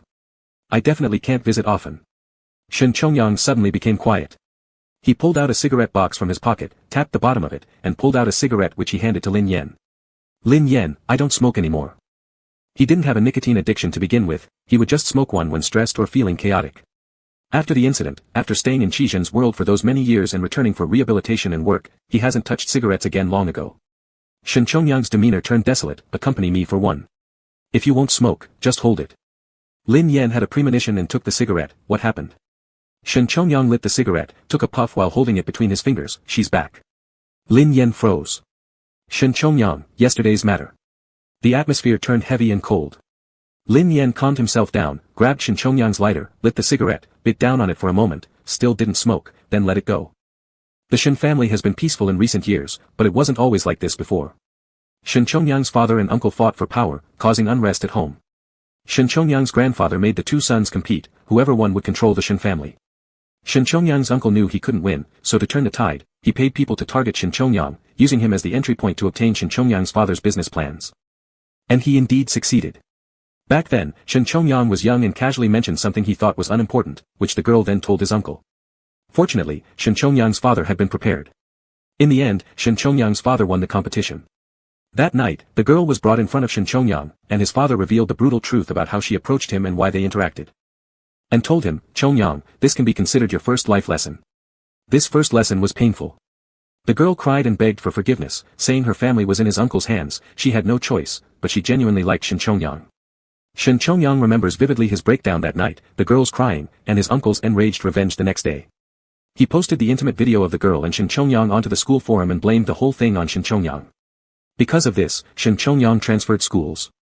Shen Chongyang took another deep puff on the cigarette. The smoke exhaled, but the knot in his heart did not disappear. Before I left the country, she found me once and asked me if there was any need to hate her so much. At the time, I didn't know she thought I had posted the video and stayed silent. She then said, now I hate you just as much. Not long after, the girl's entire family went abroad. This was compensation given by Shen Chongyang's father. Shen Chongyang, at the time, young and naive, thinking it was the end of the world, looking back now, none of us can claim we were entirely right or wrong. They were both victims. Don't know if all these years, she still hates me. Lin Yan knew about this incident and knew that Shen Chongyang had never fully moved on from it, just buried it and pretended to forget. But he didn't know that the girl had visited Shen Chongyang before leaving the country and had such a conversation. The cigarette ash had accumulated for quite a while. Lin Yan said, why don't you ask her? Shen Chongyang chuckled angrily, are you shitting me? Did you come up with this idea by using your feet to think? Then should I go ask her for you? This would be no different than me going myself, right? Lin Yan gazed towards the distant sky. It was getting dark. Only the horizon retained a heavy, deep red. Qi Zhen came out to look for him. He saw Lin Yan and Shen Chongyang standing by the viewing stand. Qi Zhen's hands rested casually on the railing as his eyes casually followed the cigarette smoke. He flicked the accumulated ash from his fingertips. That look was so sensual it made Qi Zhen dizzy and distracted. He climbed the stairs and heard Lin Yan say, so what do we do? Can't forget. Qi Zhen paused in his steps. Shen Chongyang said nothing. Lin Yan's voice carried through, light yet melancholic, what is she doing now? Shen Chongyang's tone was somewhat heavy, she's also studying business.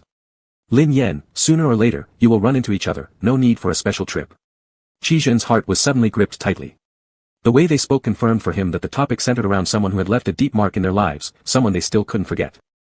Qi Zhen ascended a few steps and saw the two men's backs.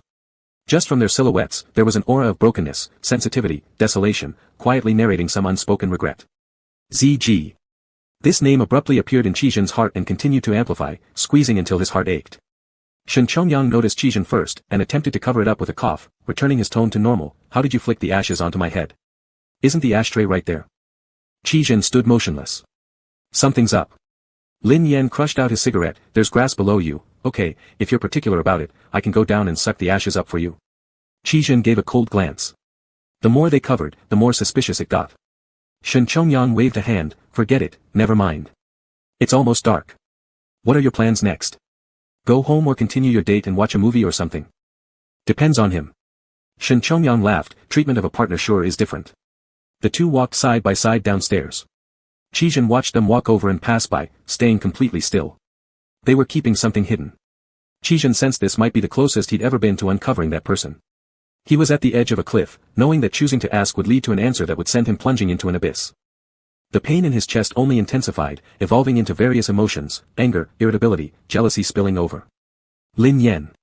Qizhen voiced out. Even if it leads to an abyss. Even if it costs him everything. He had to ask. Who were you talking about just now? The two who were nearly at the bottom simultaneously stopped. Lin Yan didn't turn around. His first reaction was to look at Shen Chongyang beside him. But even just seeing the profile, Qizhen could see the panic, anxiety, and confusion written all over it. It was Shen Chongyang who turned to look at him. Studying his expression. Finally saying, did you hear? Yes, I heard. Shen Chongyang fell silent for a moment, then lifted his hand and patted Lin Yan's shoulder reassuringly, and Lin Yan calmed down.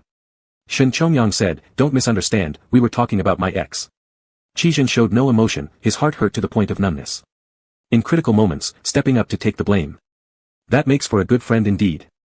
Chapter 145 Epilogue, Modern Edition, 30. Lin Yan, Qizhen, and Shen Chongyang had dinner together before each of them drove home. While Qizhen was getting his car, Lin Yan briefly consoled Shen Chongyang, but Shen Chongyang still remained gloomy. Lin Yan had this matter on his mind and was completely oblivious to Qizhen's silence all the way. It was Qizhen, during the wait at a red light, who glanced at him several times. The more Lin Yan remained unaware, preoccupied with Shen Chongyang's affairs, the more it seemed to Qizhen that he was lost in reminiscence of someone else. Didn't they say that liking him has nothing to do with appearance, identity, or profession, but simply because he is him? Then what now? Qizhen's expression turned grim, his grip on the steering wheel tightening. Lin Yan never realized the impending danger. To him, Qizhen was just driving as usual since he typically doesn't talk much. Once they got home, Qizhen tore away the facade of calm and started kissing Lin Yan right from the doorway. His actions urgent, as if urgently trying to confirm something, consuming something. Lin Yan could never have guessed the true reason, assuming it was jealousy over Mo Qianqian. He inwardly laughed, thinking Qizhen was pretending. However, 2 hours later, he couldn't help but laugh anymore. Lin Yan finally felt how unusually jealous Qizhen was today. It was like being dragged into a swamp. The more you struggle, the faster you sink, pressed harder. Even when he tried to breathe, it was perceived as rejection and backfired. Qizhen asked, why? Why are you avoiding me? Lin Yan had no choice but to give up enjoying his boyfriend's jealousy, quickly explaining that there was really nothing between him and Mo Qianqian. When Mo Qianqian confessed for the first time, he was too young to even understand what liking someone meant. He thought someone had lost something, so he told the teacher. The second time, his brother handled it and had nothing to do with him. And others? What about them? Have you accepted anyone? Crushed on anyone? What kind of stories did you share with him? How many places have you been together? Did you ride horses together? What did you do while riding horses? Did he like you? Would he get jealous like me? No matter how trivial, Qizhen wanted to know everything. Nothing, I haven't accepted anyone, nor crushed on anyone. This is irrational, ah. Lin Yan was pulled back. Qizhen pressed him down asking, baby, are you telling me the truth? Of course. Of course. I'm telling the truth. Lin Yan was close to losing it. Who exactly did you talk about today? Shen Chongyang's ex. Liar. Qizhen concluded Lin Yan was lying. Baby, I'll ask again, who did you talk about today? Du Nianwan. Who is she? Shen Chongyang's ex. Qizhen slightly lowered his eyes, long lashes covering his gaze, lightly kissing Lin Yan's forehead. The hands that were previously scratching at his back and waist, now gently embraced his neck with tenderness. In a coquettish tone, full of affection, husband, please stop being jealous. Though Qizhen promised verbally, he woke Lin Yan up in the middle of the night. When Lin Yan woke up, he snuggled closer to Qizhen's chest. Husband, I love you. Whom do you love? You. Qizhen pursued relentlessly, who am I? Qizhen. Who am I? Qi Zhen. Call me again. Qi Zhen. Call me again. Lin Yan didn't respond, half asleep but sensing Qi Zhen's gentle kisses. Yan Yan, I am Qi Zhen. Lin Yan called out once more, husband, holding tightly onto Qi Zhen's neck, nestling closer to his embrace. Qi Zhen hugged him closely. Qi Zhen is Yan Yan's husband. So who is ZG? Lin Yan's sluggish brain was slow to react. Qi Zhen asked again, Yan Yan, tell me, who is ZG? Startled awake. Qi Zhen eventually revealed the demon haunting his mind these days. You called out this name when we were together. Lin Yan. Awake now. Having understood fully. But simultaneously doomed. How to explain? How can he possibly make Qi Zhen believe that this person he called out is actually him? Lin Yan gradually stiffened. When did I call out? Qi Zhen provided an accurate date. Lin Yan gasped sharply. At this moment, he had no time to think about how amusing it was that Qi Zhen was actually jealous of himself. What came to his mind was how hurt and devastated Qi Zhen must feel after hearing his boyfriend call out another man's name during intimacy. Lin Yan just wanted to console him now. There was no way he could bluff under such circumstances, claiming it was the name of a pet, an enemy, an elder, or a junior. How could he have done such a reckless thing? Why did Qi Zhen even have a diminutive name in the first place? And if so, why didn't he use it anymore? Qi Zhen, observing Lin Yan's expression, realized there indeed was such a person, feeling increasingly disheartened and his voice trembling with barely controlled emotion. Yan Yan, am I his substitute? Do we look alike? No. You're not anyone's substitute. I'm very sure I love you. Lin Yan felt that Qi Zhen was about to cry. He felt like the worst offender. Lin Yan kept kissing him, rubbing his face against Qi Zhen's hand. Qi Zhen, my baby Qi Zhen, since meeting you, all I've had in my heart and eyes is you. Look, I've already given you my ring. Isn't it obvious enough how much I like you? It was. But he wanted more. Qi Zhen tightened his grip on him as if wanting to embed him into his body. I'm afraid one day you won't love me. Lin Yan chuckled twice. Baby, it should be me who's afraid, you're so cold. Qi Zhen propped himself up to scrutinize his expression, leaning down to tenderly kiss him with careful possessiveness. You said you like me. Lin Yan was about to contradict instinctively, but before the words left his mouth, he realized he truly said those things often. When Lin Ju said not to like Qi Zhen, when Sister Yun said not to like Qi Zhen. Was he overheard? That's why Qi Zhen acted so coldly. Lin Yan cursed softly and bit him out of frustration. I like the fact that you're cold to others but fiery towards me. Qi Zhen let out a low laugh and stroked his waist. Do you want me to be fiery towards you? Lin Yan blushed red and wrapped his arms around him. Yeah. Chapter 146, Modern, 31. The next morning, Qi Zhen was going to work. Lin Yan woke up but didn't get up. He lay in bed watching Qi Zhen dress and fasten his buttons. One dressed while the other watched. Lin Yan's gaze was direct, staring intently. Even without any hint of intimacy, it was enough to make Qi Zhen blush. Qi Zhen's ears turned red from being observed, yet he made no sound to stop Lin Yan. He endured the embarrassment with a heart full of sweetness, letting him look as much as he wanted. Not until Lin Yan burst into laughter did Qi Zhen finally turn to him. What are you laughing at? He laughed at himself for being jealous of himself. Now that things had been settled between them, Lin Yan finally felt relaxed enough to reflect on the whole situation. It was hilariously ironic. How could things be so dramatic? In the past, Lin Yan had wanted Qi Zhen to give him a ring to restore his memories and love him again just like before. But after last night, Lin Yan realized whether or not he remembered the past, Qi Zhen loved him just the same. Thus, the importance of the ring faded. But now, he very much wanted to see what expression would come over Qi Zhen's face when he regained his memory and became aware of how he'd been jealous of himself. Lin Yan's eyes twinkled, as though holding stars, beautiful and dazzling. As Lin Yan simply reached out his hand toward Qi Zhen kneeled onto the bed and took it in his own. Pulled gently, he willingly bent down and shared a kiss with Lin Yan. Nuzzling into Qi Zhen's shoulder, Lin Yan murmured, still smells sour. Qi Zhen looked sheepish, stood up, and calmly countered, no, it doesn't. Lin Yan suppressed his laughter, using his long legs to brush against Qi Zhen's, baiting him with, do you want to know about ZG? Qi Zhen was curious. Lin Yan could hardly contain his excitement over watching this drama unfold. If you give me the ring, I'll tell you everything about him, okay? Qi Zhen pretended not to care, not feeling tempted. You must need the ring. Yeah, replied Lin Yan. You were so happy wearing my ring, can't you let me feel the same happiness? Just consider it. Everything. All of it. Qi Zhen absorbed this, thinking even as he got to the hospital. He opened his desk drawer where he hid a ring box. Inside was a simple band, elegant in its minimalistic style, so plain it could easily pass for a mere accessory without arousing suspicion. Knock knock knock. Someone knocked on the door. Qi Zhen put the ring back inside. It was a patient here for a consultation, seemingly healthy, who instead fixated on the ring on Qi Zhen's finger, asking, Doctor, are you married? Qi Zhen pushed the medical record sheet back, replying, You're very healthy. The person said, "Oh," a couple times, thanked him, and picked up their file to leave. Just as it was time to leave, Qizhen received a call from Lin Yan asking if he had met any strange patients today. Standing by the hospital gate, Qizhen spotted a flower shop across the street. Hesitating for a moment, he stepped forward. "I met one, perfectly healthy but insisted on seeing me." Lin Yan couldn't help laughing hard on the other end of the phone. "They really are ridiculous, they've made me laugh till I cried." Listening patiently to his laughter, Qizhen waited for an explanation. "They're my fans. These days, they've been discussing online who my significant other is. They've narrowed it down to you being the most likely suspect, so they've decided to investigate. After seeing, what conclusions have they drawn? That you're not it." Qizhen frowned deeply. Lin Yan laughed loudly. She said, "You're wearing a ring, which suggests marriage." So, she urged everyone not to bother you anymore and intrude on your life, commenting how difficult it was to book your appointments. She tried a month ago because she wanted to thank you in person for taking care of her idol. Qizhen felt rather disgruntled, expecting the exposure of a relationship only to be disproved by a single ring. "Why does looking after my boyfriend require her thanks?" Lin Yan died laughing. Holding a bunch of fresh flowers at the flower shop counter, Qizhen considered buying roses but thought they might seem too obvious and striking, so he asked, "I'm at a flower shop, what kind of flower do you want?" "Are you buying me flowers?" Lin Yan sat up straight instantly. "Roses. Definitely roses, big red ones. Of course you'd send me this." Qizhen. "All right then." After hanging up the phone, Qizhen asked the florist to wrap up a huge bouquet of red roses. Holding it tightly in his hands, the flowers seemed like a fireball reflecting a slight blush on his face.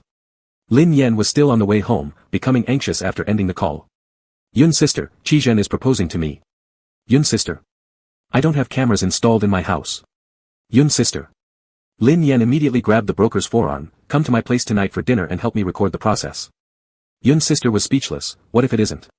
How could it not be? I gave Qizhen a huge temptation yesterday. Just the way he was jealous yesterday. He can't possibly hold back. Yun's sister didn't believe him. "Haven't you already been fully taken by him? You've even given him the ring. What huge temptation do you have left?" Lin Yan shot her a look of, "You wouldn't understand, Qizhen has never bought me flowers. No, we need to turn back to the company so I can freshen up, right?" Yun's sister wanted to kick him out of the car. They were only 200 meters away, no turning back. "I'll help you fix your appearance when we get there. Then, Yun's sister, remember to record me, alright?" Yun's sister was slightly intimidated by his determined tone and unwavering gaze. Alright, alright, alright. As soon as they got out of the car, Yun's sister started fixing him up. Still inside the elevator, Lin Yan asked again, "Do I look handsome?" Yun's sister nodded. "Handsome, handsome, handsome." Lin Yan took a deep breath. Though he had married Qizhen countless times already, this was the first proposal, and he was somewhat nervous. The door opened. Qizhen wasn't at the entrance. Lin Yan walked in, catching the scent of a delicious meal being prepared by the housekeeper. On the coffee table sat a large bunch of red roses, vibrant and fiery. This grandeur. Could it be true that Lin Yan's guess was correct? Where was Qizhen? Was he hiding somewhere to create a surprise, maybe set off some fireworks? Lin Yan approached the flowers but stopped several steps away, turning back to signal to Yun's sister. Yun's sister pulled out her phone and began recording. Lin Yan picked up the bouquet, complaining, "He just left the flowers here and ran off, not even personally handing them to me." Saying this, his face still lit up with joy. Watching this, Yun's sister nearly felt her teeth ache from how sweet it was. Lin Yan started sorting through the flowers, looking for the ring. But he didn't find it. "Yun's sister." Qizhen's voice came from upstairs. Yun's sister immediately aimed her phone at Qizhen, smiling as she said, "I'm crashing your dinner to take some vlogs. Do you mind?" "I don't." Qizhen descended the stairs, standing before Lin Yan, eyeing the roses whose shape had been ruined from being rummaged through. "Are you thinking about dismantling these to put in a vase? Let me help you." And with that, he reached over and took the flowers, swiftly pulling out a few stems. "Find a vase you like." Lin Yan. Yun's sister silently lowered her phone. With the flowers gone, it appeared this wasn't a proposal after all. Chapter 147, Modern Interlude, 32. Sister Yun really managed to have a meal at Lin Yan's place. When it comes up, Sister Yun finds the whole thing both heart-wrenching and amusing. Fortunately, Lin Yan was only disheartened for a moment. Realizing it was a misunderstanding, she happily took the roses given by Qizhen. Sipping on her juice, Sister Yun wondered, is being in love truly this joyous? She felt that if Lin Yan wasn't held back by Qizhen, she could practically fly to the heavens. Lin Yan received the flowers and was very delighted, but, due to her public figure status, she could only take a photo and post it on social media with a little heart emoji. Quickly, someone replied. Since waking up, she has remained in the spotlight. Adding to the proactive exposure of her romance, everyone knows she has a significant other now. Thus, comments were all along the lines of wishing for long-lasting happiness. Among these comments, Lin Ju's comment stood out significantly. Self-purchased? Not bad, still pretty. Shen Zhongyang even replied under that comment, bro, you think like me. Lin Yan almost threw her phone. These dogs. Clutching her phone, Lin Yan glared fiercely as she argued with the two. Sister Yun lightly tossed in a sentence, that movie you were offered before, it's about to start filming. They're casting this week, doing table reads next week, then you'll head to the mountains for 3 months. This news came unexpectedly. Lin Yan, so soon. Just when he started enjoying his sweet, happy life, he was going to be in a long-distance relationship with Qi Zhen. How annoying. Qi Zhen's brow slightly furrowed, also somewhat bothered. He assured himself that he wasn't clingy, and neither was Lin Yan. But 3 months was too long, unbearable for any young couple. Although the table reads wouldn't start until next week and they'd enter the mountains shortly after, preparation work would need to start this week. Lin Yan rushed around, leaving Qi Zhen alone at home. In the future, such a situation might become common. Lin Yan felt apologetic, somewhat worried Qi Zhen might get upset. But Qi Zhen didn't appear upset, instead rubbing Lin Yan's scalp and asking what he needed to bring. He went to check the medicine cabinet at home, saying he would grab some necessities from the hospital for Lin Yan to use in the mountains. Lin Yan lay on his back, my husband is so handsome, I don't feel right leaving you here alone. Still a week away, yet already reluctant to part, getting all touchy-feely. Qi Zhen patted his arm, and Lin Yan refused to let go, not only holding tight but even reaching inside Qi Zhen's collar to feel his pectorals. Won't see these amazing pecs for 3 months. Qi Zhen's eyes darkened, grabbing his hand through his clothes and turning his gaze upon him. Lin Yan met his gaze unflinchingly, looking flirtatious. Qi Zhen, stop teasing. Teasing men will get you asterisk, I know. Qi Zhen fell silent, lust heavy in his eyes, staring at Lin Yan like a beast in need of nourishment. Under this dangerous and deep gaze, Lin Yan became thoroughly entranced, husband, 3 months. Qi Zhen suddenly pulled Lin Yan close, embracing tightly while sharing a deep kiss. Thinking his goal would be achieved, Lin Yan was both excited and bashful, his legs fidgeting uncontrollably. New map unlocked, new map unlocked. With profound laughter lurking in Qi Zhen's deep eyes. Go change your clothes, I'll take you out for dinner. Going out to eat? Yes, I made reservations, it's a very private restaurant. Lin Yan immediately went to change. As described by Qi Zhen, the restaurant was highly private, elegantly decorated, with a grand piano placed in the center of the hall. No barriers were set up, making it apparent someone would perform there. Lin Yan stopped momentarily, struck by sudden enlightenment. Could Qi Zhen possibly intend to propose to him here with a ring? It seemed increasingly possible. Qi Zhen likely thought ZG was his cherished ex-lover. If he didn't do it now, once Lin Yan joined his group, it would be straight into a 3-month wait. Lin Yan didn't believe Qi Zhen had that much restraint. Lin Yan went on high alert, instantly imagining dozens of ways he might be proposed to in this spot. After careful consideration, the most probable method was. Lin Yan's gaze settled on the dish covered with a lid, brought over by the server. Once the lid was lifted, there would surely be a ring underneath. The server placed the plate down, ready to lift the cover. Wait. Lin Yan pulled out his phone, opened the recording function, and pointed it at the plate. Qi Zhen. Okay, go ahead and lift. Slowly, the server revealed the contents, filling the air with aroma and steaming up Lin Yan's lens. Lin Yan stared dumbfounded and confused. Turned out it was really just food.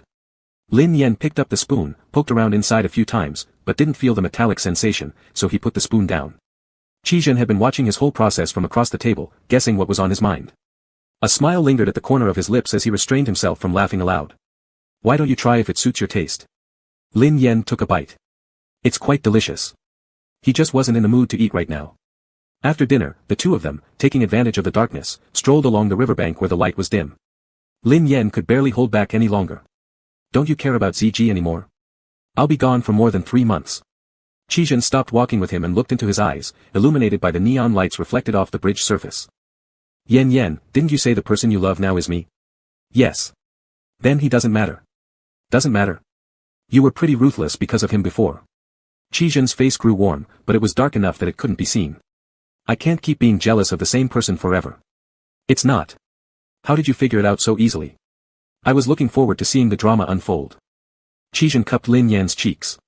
In the city's night under the soft glow of neon lights, amidst the gentle flow of the river, Lin Yan's eyes no longer noticed the city's bustling vibrancy, all he could see was Qi Zhen in front of him, only him.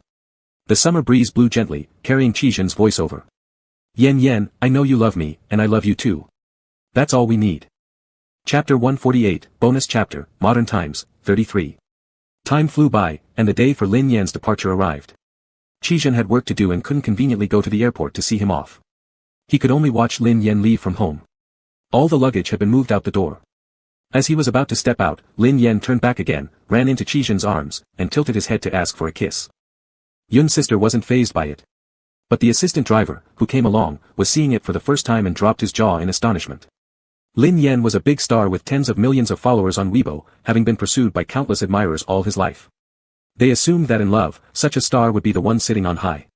But they didn't expect that the one in charge was someone else. Their celebrity acted like someone chasing after affection. Qi Zhen bent down and gave him a quick kiss on the lips. Go quickly, you'll miss your flight. Lin Yan clung on wistfully. Miss me? Qi Zhen nodded. Unsatisfied, Lin Yan continued, you should think of me. If you do, send me a message, any symbol will do, even punctuation.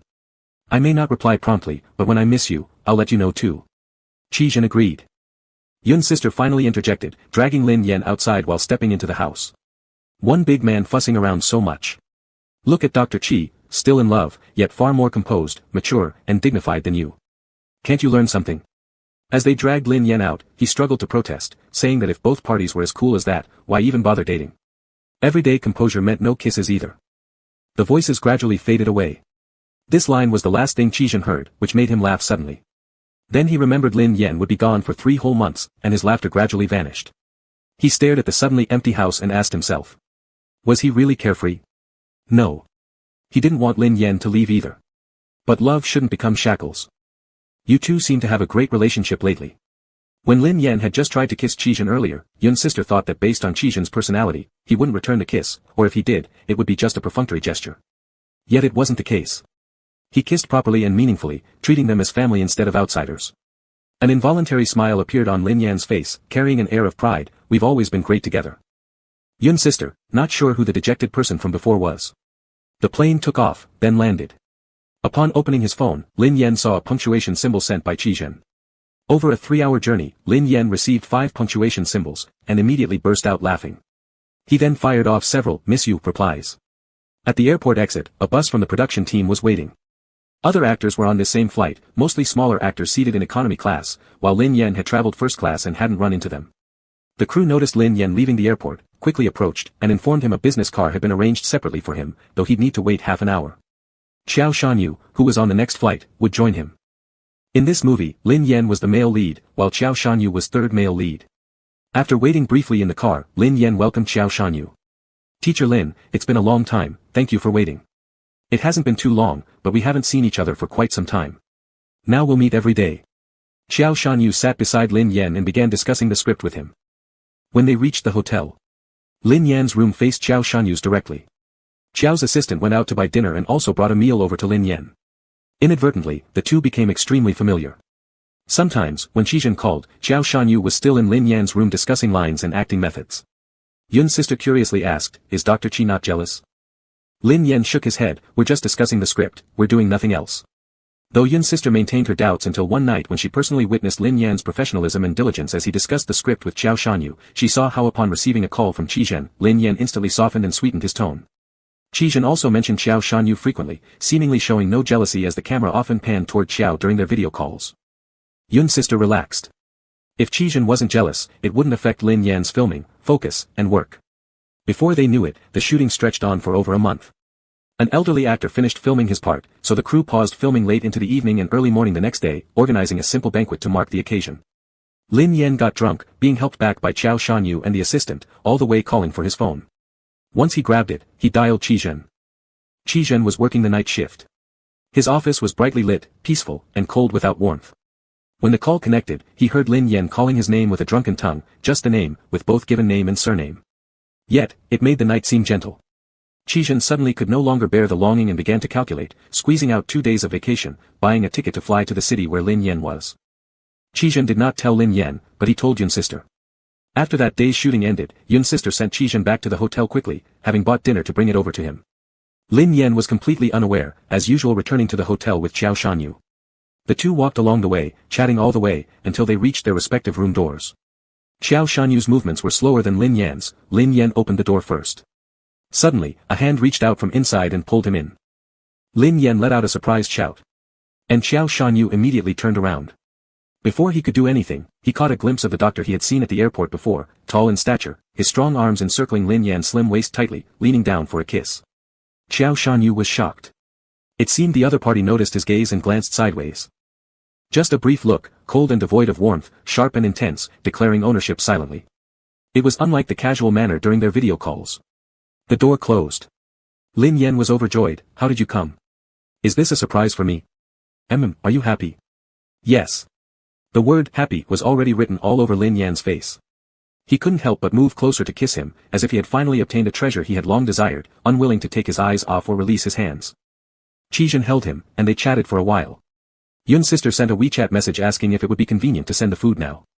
She was afraid that after their long separation reunion, the two might lose themselves in passion. This Yun's sister really understands me. Qizhen worried about the poor soundproofing of the hotel room, here. Lin Yen smiled brightly and slyly, don't worry, the soundproofing here is pretty good. Qizhen furrowed his brows slightly, how do you know?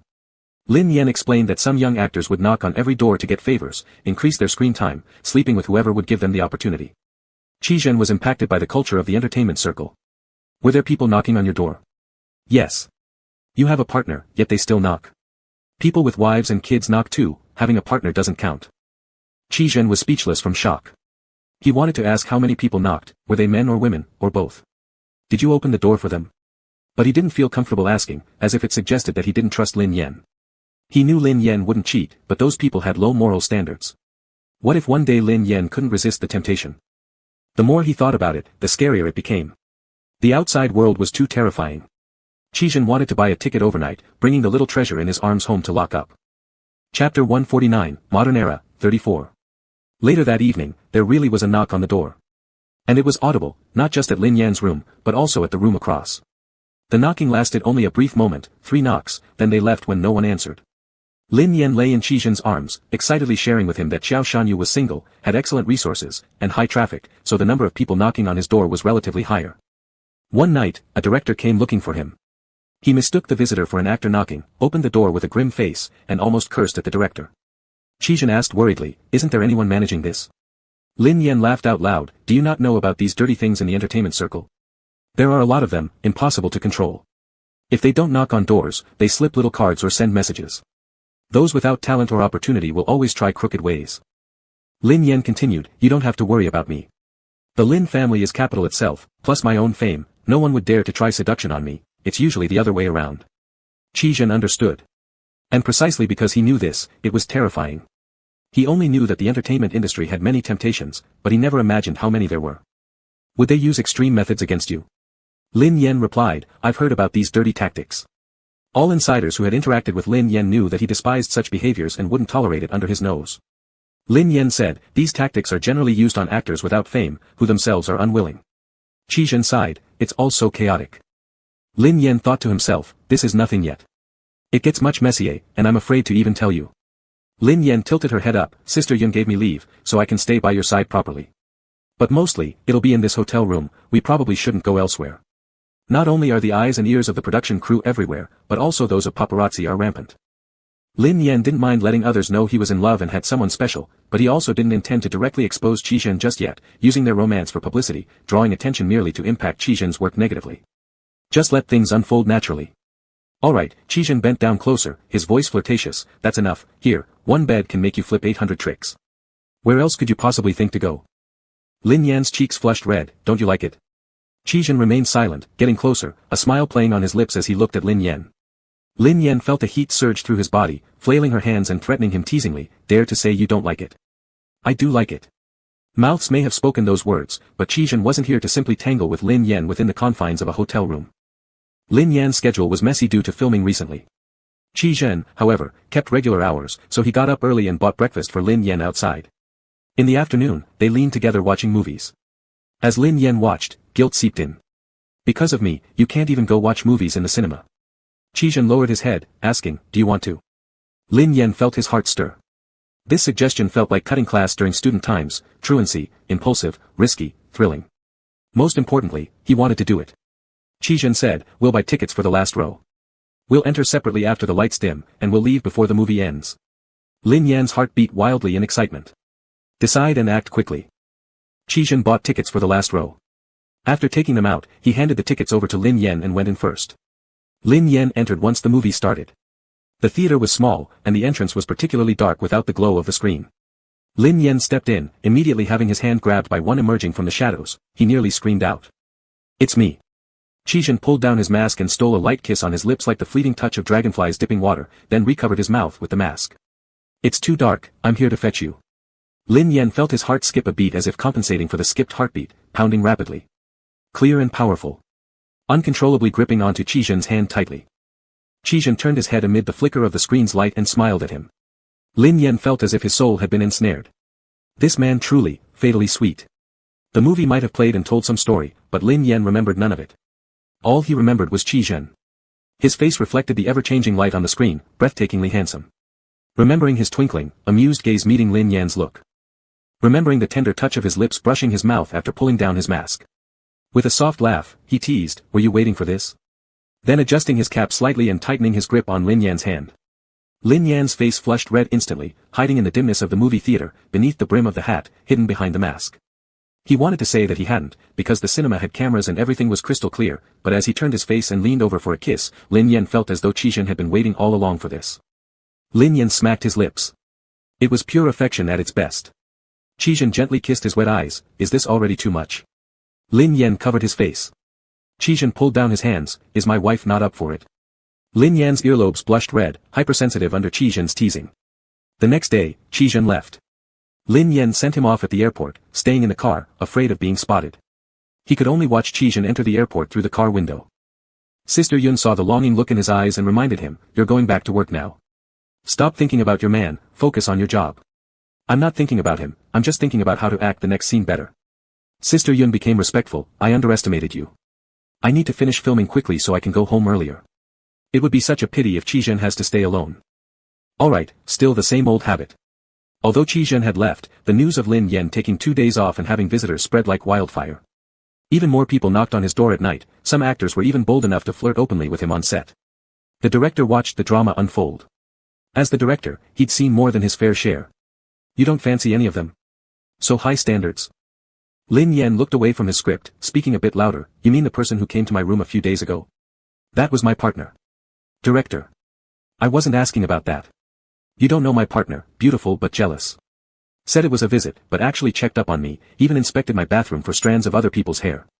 The director understood. This was Lin Yan using him as a warning to those others. Chewing on his cigarette, the director smirked and cursed, "Young punk, even trying to use me." Lin Yan sighed, pretending to lament, "You wouldn't understand my partner, they're so possessive. Once they got jealous, they wouldn't let me near the bed at night. Such a temper." The director chuckled and gave Lin Yan's stool a kick. "Show off somewhere else."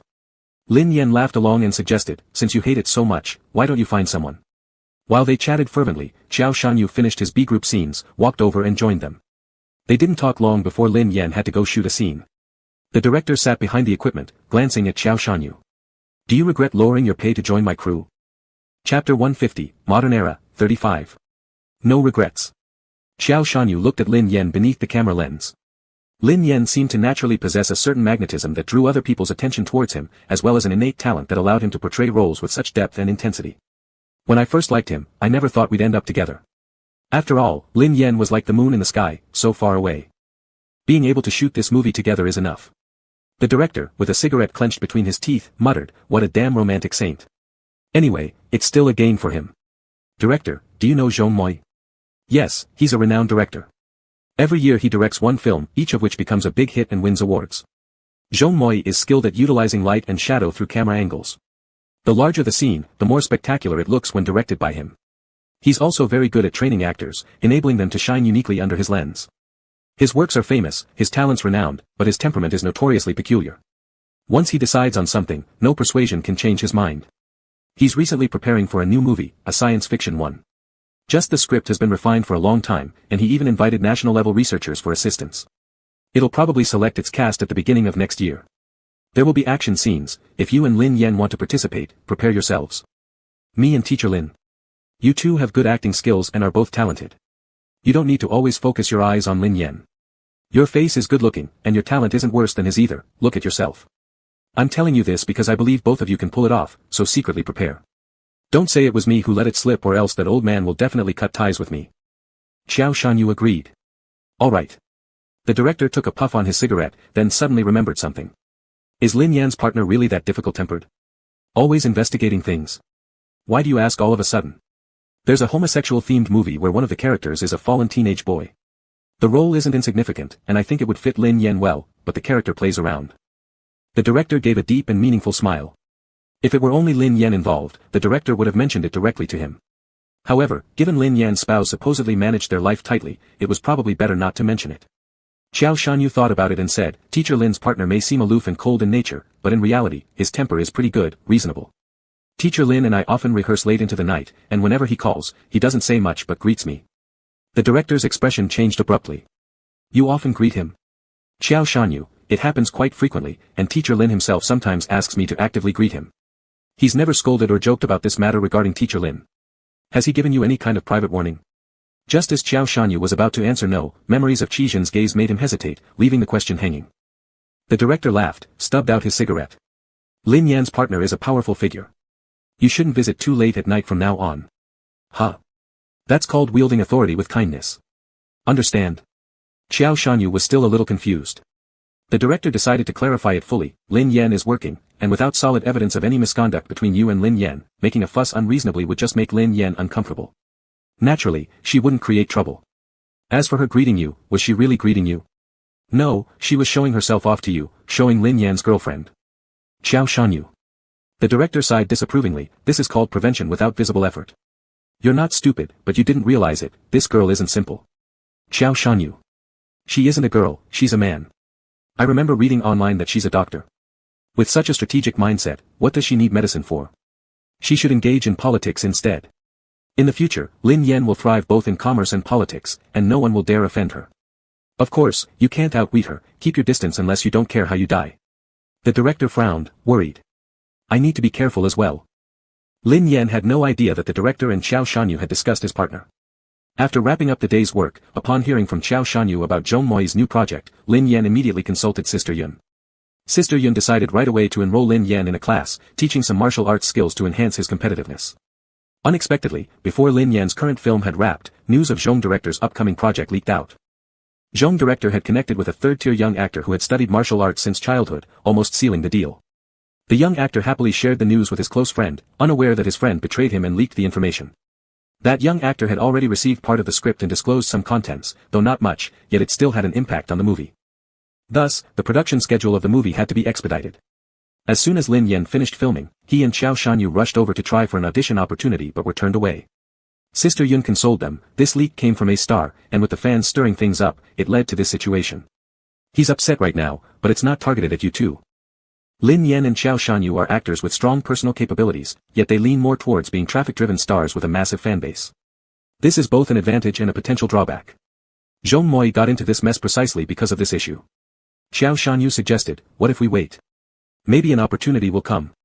Sister Yun paused, then said, this matter might be something Dr. Qi can help with. Lin Yan glanced up. Sister Yun continued, I heard that Director Zhong's aunt, who he's close to, is seriously ill and has been trying to contact a foreign professional medical team. If Dr. Qi could help establish contact, it won't just be an audition chance, it could mean securing a role. Lin Yan frowned. No. The medical team that even Zhong Moi couldn't secure must be incredibly hard to reach. I don't want Qizhen to get dragged into the entertainment circle. Sister Yun understood Lin Yan's intention to protect Qizhen, but this was truly a rare opportunity. Behind Lin Yan's back, Sister Yun called Qizhen. Qizhen remained calm on the phone, inquiring about which medical team was needed. Sister Yun didn't know, having only received hearsay information. Qizhen simply replied, I understand, before hanging up. After a while, Lin Yan's phone rang, and he stepped aside to answer it. His demeanor made it clear that it was Qizhen. Sister Yun felt uneasy. She had gone behind Lin Yan's back, and surely he would be angry with her. I already told you, I came here with Xiao Shanyu to try for the audition. No, it wasn't even my turn yet. You'll just end up waiting. I miss you too. Alright, if you're coming to pick me up. He hung up and looked at his agent. The agent felt uneasy. Lin Yan approached her. Qizhen is coming to pick me up. Don't say anything extra. Chapter 151, Modern Extra, 36. Qizhen arrived at the place. When he first appeared in the corridor, against the light, all people on the corridor could only see that it was a tall person. However, Lin Yan recognized him and walked over to him. Since there were other people around, Qizhen extended his hand to press on Lin Yan's back, pulling him closer for a slight embrace. An audacious yet secretive gesture made Lin Yan feel slightly sweet. To hell with it, he wouldn't wait any longer. He was going to go on a date with this man. Get physical. I'm done, let's go. Qizhen looked down, is Qiao Shanyu also done? Lin Yan was momentarily speechless, no. Otherwise, there was no way to explain why he had hung around without leaving. Then wait, we'll leave together in a while. Lin Yan. Yun, who knew the truth, silently gave Qizhen a thumbs up in her heart. Qizhen was too composed. A few people stood stiffly on the corridor. After 5 minutes. Qizhen looked at Lin Yan, why is no one calling or coming out? Lin Yan avoided Qizhen's inquiring gaze. Qizhen looked at Qiao Shanyu, who also dodged his look. Qizhen turned to Yun, who said, don't look at me. Qizhen redirected his gaze back to Lin Yan. Even though they couldn't see it, they could still sense the weight of his look, which forced Lin Yan to tell the truth. The director wouldn't give either me or Qiao Shanyu a chance for an audition. Why? Lin Yan explained the incident about the leaked script. Qizhen said, that old man isn't very reasonable. Right, I think so too. Actors are getting punished for someone else's mistake. It's simply outrageous. But he's very talented, if I could star in his movie, it would be worth taking an entire year of acting lessons. So you're waiting here. Reluctant to give up. Qizhen, I'll go get you a chair. No need, let's go. Waiting like this won't help anyway. It's fine. Qizhen went to fetch the chair, not long after he came back with Zhong Moe. When Lin Yan saw Director Zhong, a bad premonition settled into his mind, tightening his hand hanging by his side. Director Zhong asked, is this him? They both are. Lin Yan asked, Qizhen, what did you promise him? Yun. Lin Yan's expression darkened, did you tell him? Qizhen said, it was the director who asked me. Qiao Shanyu, go for your audition first. Qiao Shanyu felt quite disoriented after receiving such a favor from Lin Yan, unsure whether he should go or not. Director Zhong was becoming impatient and urged them twice. Qizhen, go ahead. Qiao Shanyu followed Director Zhong away. Qizhen pulled Lin Yan aside and gently explained, he asked me what I do. I told him I am a doctor, and I was fetching a chair, so he inquired about my circumstances. Do you know he has family members who are ill? Yes. Why didn't you ask for my help? I didn't want you involved in this mess, I didn't want to put you in a difficult position. Qizhen lightly pinched Lin Yan's knuckles, I understand your thoughts, but I love you, I'm willing to do anything for you. Moreover, this thing is not difficult, the medical team he wants to contact, I know them. One of Lin Yan's university classmates was in that medical team. Qizhen, the medical team he is looking for isn't great, mine is better. Lin Yan's eyes slightly widened. Is Qizhen this capable? He didn't even know. Qizhen, I gave him 2 options, 1, helping him connect with the medical team he wants. 2, as a research subject entering the research team where I am located. The condition being, giving you the opportunity for an audition. Lin Yan worriedly, once this precedent is set, there might be endless people seeking you out in the future. Regardless of how much money or power they have, the 4 things of birth, aging, illness, and death cannot be controlled. There's always demand for top doctors. Don't think too much, I'll cherish my reputation. Otherwise, when you lose fame and the Lin family goes bankrupt, will I leave you high and dry? Lin Yan's face dropped, who are you cursing? Qizhen proposed, if you don't want me to intervene, then quit show business altogether. How can I? Are you suggesting I live off you? Qizhen teased him, is living off me so bad? Lin Yan's face flushed red instantly and he punched his chest twice. Yun couldn't hear what they were saying, but she could see Qizhen calming Lin Yan down with just a few words and even making him blush and laugh. She watched as such a cool and aloof person was incredibly skilled at soothing Lin Yan. After Qiao Shanyu came out, Lin Yan went in for the audition. Once the audition was over, Director Zhong saw them off, primarily Qizhen. He wanted to take his aunt for an initial checkup with Qizhen first, then decide whether to choose Plan 1 or Plan 2. Director Zhong suggested the next day. Qizhen said, there's no cutting in line. Director Zhong was taken aback. Qizhen continued, all lives are equal. I'm on call this Sunday, you can come when I'm off duty. Upon hearing this, Director Zhong didn't get angry, instead, he thought Qizhen was a pretty decent guy. He glanced at Lin Yan and lowered his voice, you said the first condition was the audition. So, what's the second condition? Such good medical resources, merely exchanged for an audition chance, it seemed like a loss. Don't schedule overly intimate scenes, teach him well. I want Lin Yan to establish himself firmly in the entertainment industry. In the future, whatever projects he chooses should be entirely up to him. Director Zhong smiled. So it turned out that this little boyfriend didn't want Lin Yan to have intimate scenes later on. Director Zhong, then why don't you just let me directly confirm him? He is capable, all he needs is a chance. Director Zhong was somewhat moved. He had seen too much of the insincerity in show business. All sorts of flattery, countless varieties of brown-nosing. So many people claimed admiration, love, and respect, making those emotions increasingly cheap, easy to obtain. In this circle, being liked wasn't so impressive. It was being steadfastly chosen and believed in that made someone more touched. Director Zhong, Lin Yan really has great fortune. Qi Zhen, I am the one with great fortune. Director Zhong. He felt Lin Yan's fortune even more deeply now. Chapter 152, Modern Day Extra, 37. On the way back, Lin Yan kept asking Qi Zhen how he could be so awesome. If you're this good, why didn't I know it all along? No wonder so many hospitals were trying to snatch you up before. But when did you do your research? How come I never knew? Qi Zhen answered her questions one by one.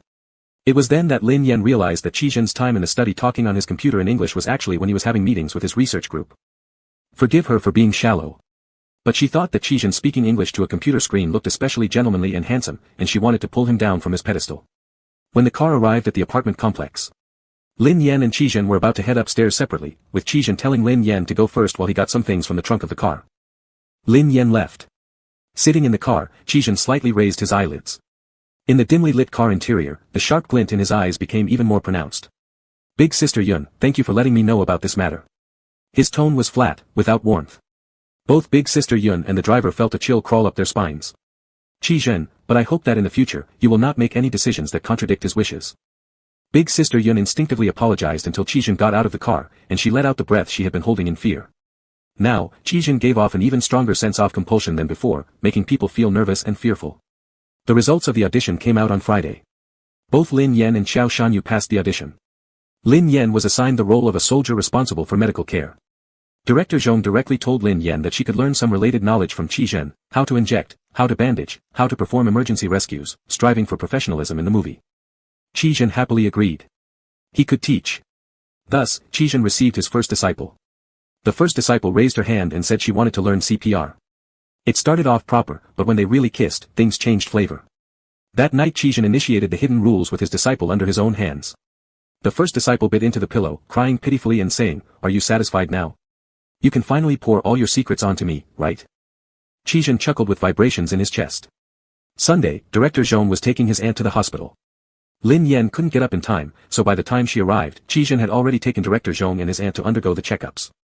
Lin Yan hid in Qi Zhen's office to play with her phone, giving herself quite the feeling of being secretly pampered. After playing on her phone for a while, Lin Yan found it boring. Looking around Qi Zhen's cold, emotionless office, she felt it lacked warmth. She decided to leave him some small marks for him to discover gradually, like digging up treasures. Lin Yan picked up a sticky note on the desk, contemplating what to write. Just then, Big Sister Yun called at the right moment to inquire about Director Zhong's aunt's condition. Lin Yan, I don't know yet. I came late and missed it. Right now, I'm in Qi Zhen's office waiting for them to come back. Big Sister Yun paused for a second, then her tone grew serious after a while. Lin Yan, I heard that doing it too frequently can affect the lifestyle of older people. Do you want to experience incontinence? Lin Yan was speechless. I'm just over 20. Come talk to me about abstinence when I'm in my 30s or 40s.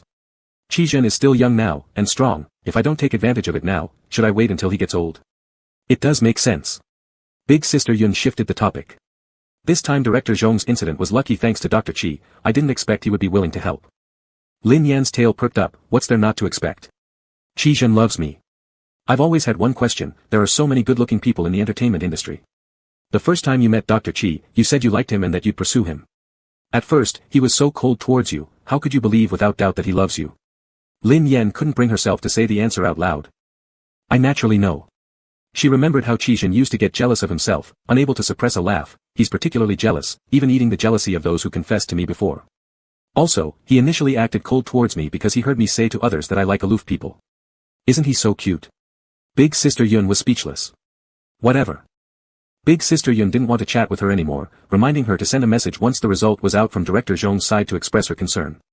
After hanging up the call, Lin Yan carefully picked up something from Qi Zhen's desk, stuck the sticky note onto it, then restored everything back to its original position. Then, she pasted another one underneath the table. Next, she flipped through some books on Qi Zhen's desk. They were full of English words. She couldn't understand them. Most were foreign medical textbooks. Lin Yan drew a big heart on the sticky note with a red pen, filling it in. She casually pulled open a drawer and saw a ring box inside, which made her pause. She thought to herself, no way, not possible. Her heartbeat started to quicken. Her hand instinctively reached out, picked up the ring box, and opened it. There was indeed a ring inside. Lin Yan tried it on.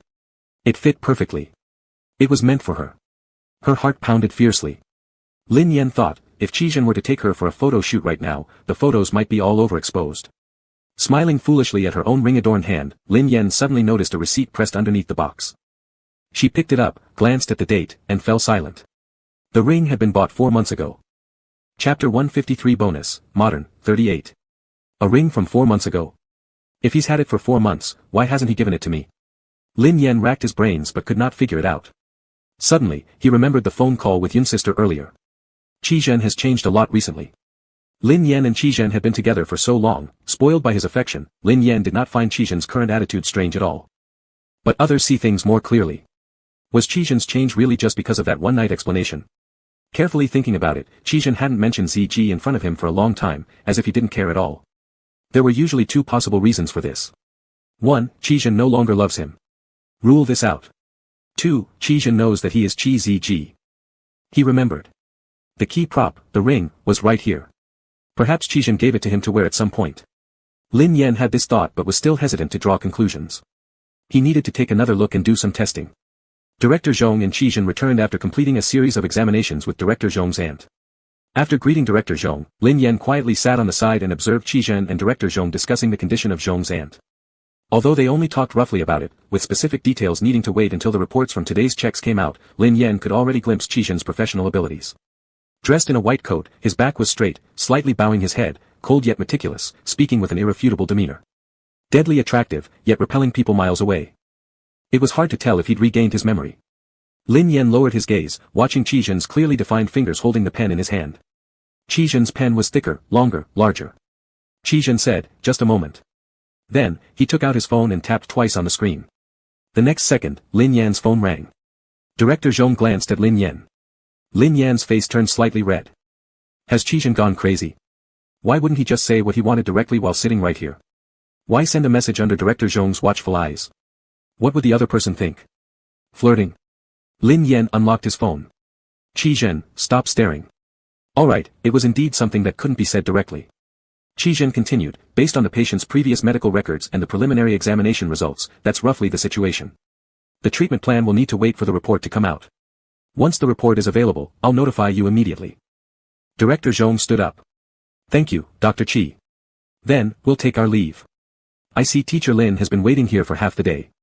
You two seem to have quite a good relationship. Earlier, Qi Zhen had humbly admitted that his medical skills were average, but now there was no such humility, he nodded affirmatively.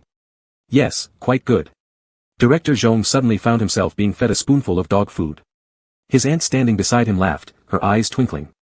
The kind-faced elder even said before leaving, "You two young lovebirds should keep things nice and harmonious." Qi Zhen nodded. Once the office contained only Lin Yan and Qi Zhen. Lin Yan got up, walked over to Qi Zhen, hugged him, and let his hand trailing down the rear end of Qi Zhen playfully.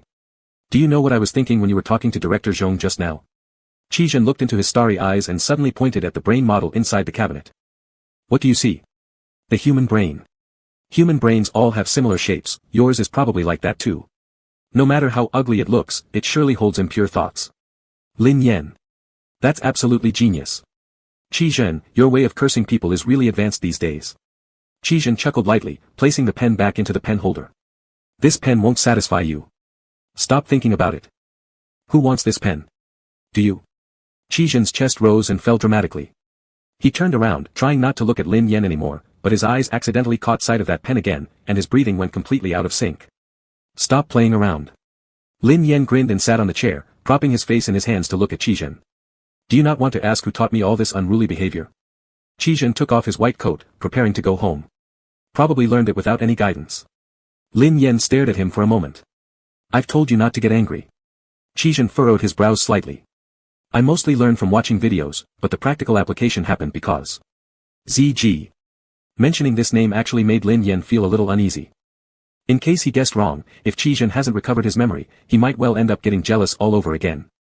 Qi Zhen's gaze wavered slightly. Lin Yan gazed deeply at Qi Zhen, unwilling to miss even the slightest change in his facial expressions. Why don't you react at all now when you hear this name?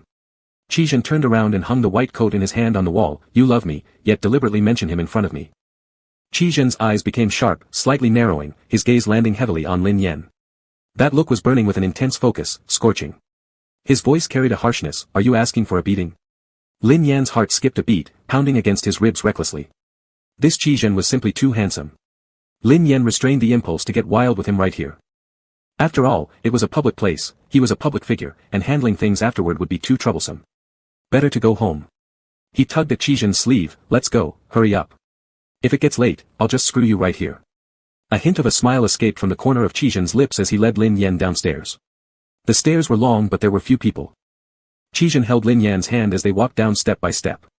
During this time, Lin Yan's earlier thoughts gradually calmed, while his probing intentions resurfaced. Are you jealous? Do you still care about him? Qizhen replied, if I keep caring, how could we possibly continue our life together? Don't you want to know anything about him? Nope, why make trouble for myself? Lin Yan. I must tell you no matter what. Qizhen.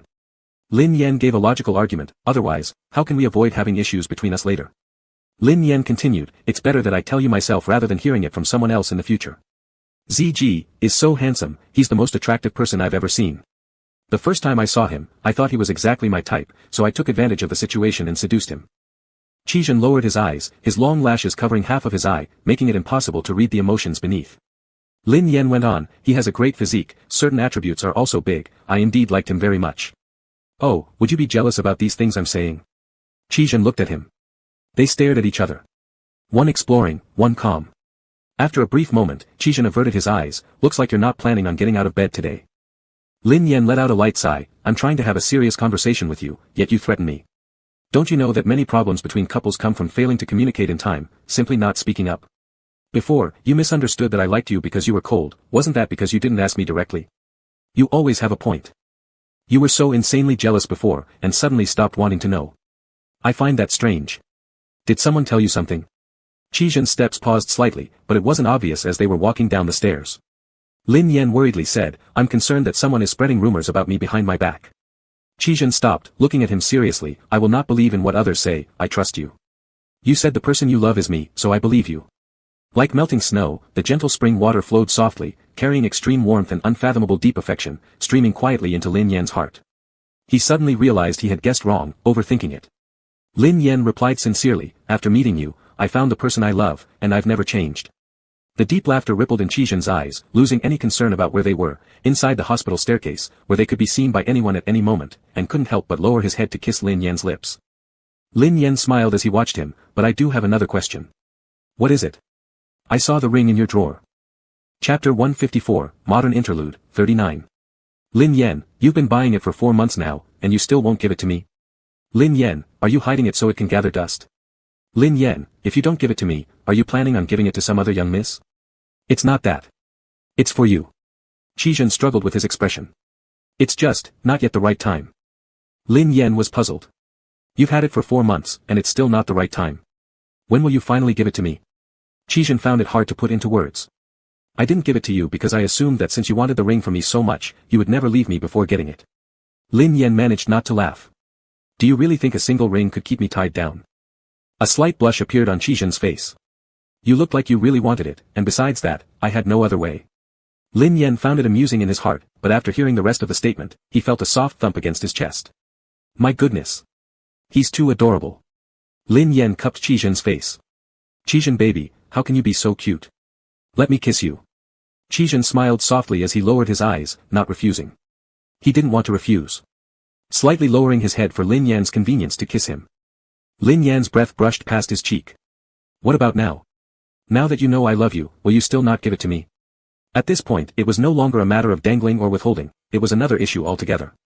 Even before Lin Yan joined the project, during the night when Qizhen bought roses for him, after an evening filled with passion and intimacy, Qizhen picked up the fallen ring from the ground, unable to resist his heart's emotions. He slipped the ring onto Lin Yan's sleeping finger. In an instant, memories flooded his mind like waves. Qizhen remembered all the little moments shared with Lin Yan. Recalling his interactions with a system called the System. Recalling agreeing to the system's proposal, willingly choosing to come early and forsaking the opportunity to join a wealthy and prestigious family. Instead, he became a doctor who could arrive at Lin Yan's side first, a doctor capable of providing solutions instead of feeling helpless about Lin Yan's headaches and fevers. He remembered the system saying, as long as you're willing to give Lin Yan a ring, you will recover your memories. After regaining his memories, Qizhen stared excitedly at Lin Yan lying asleep in bed for a long time.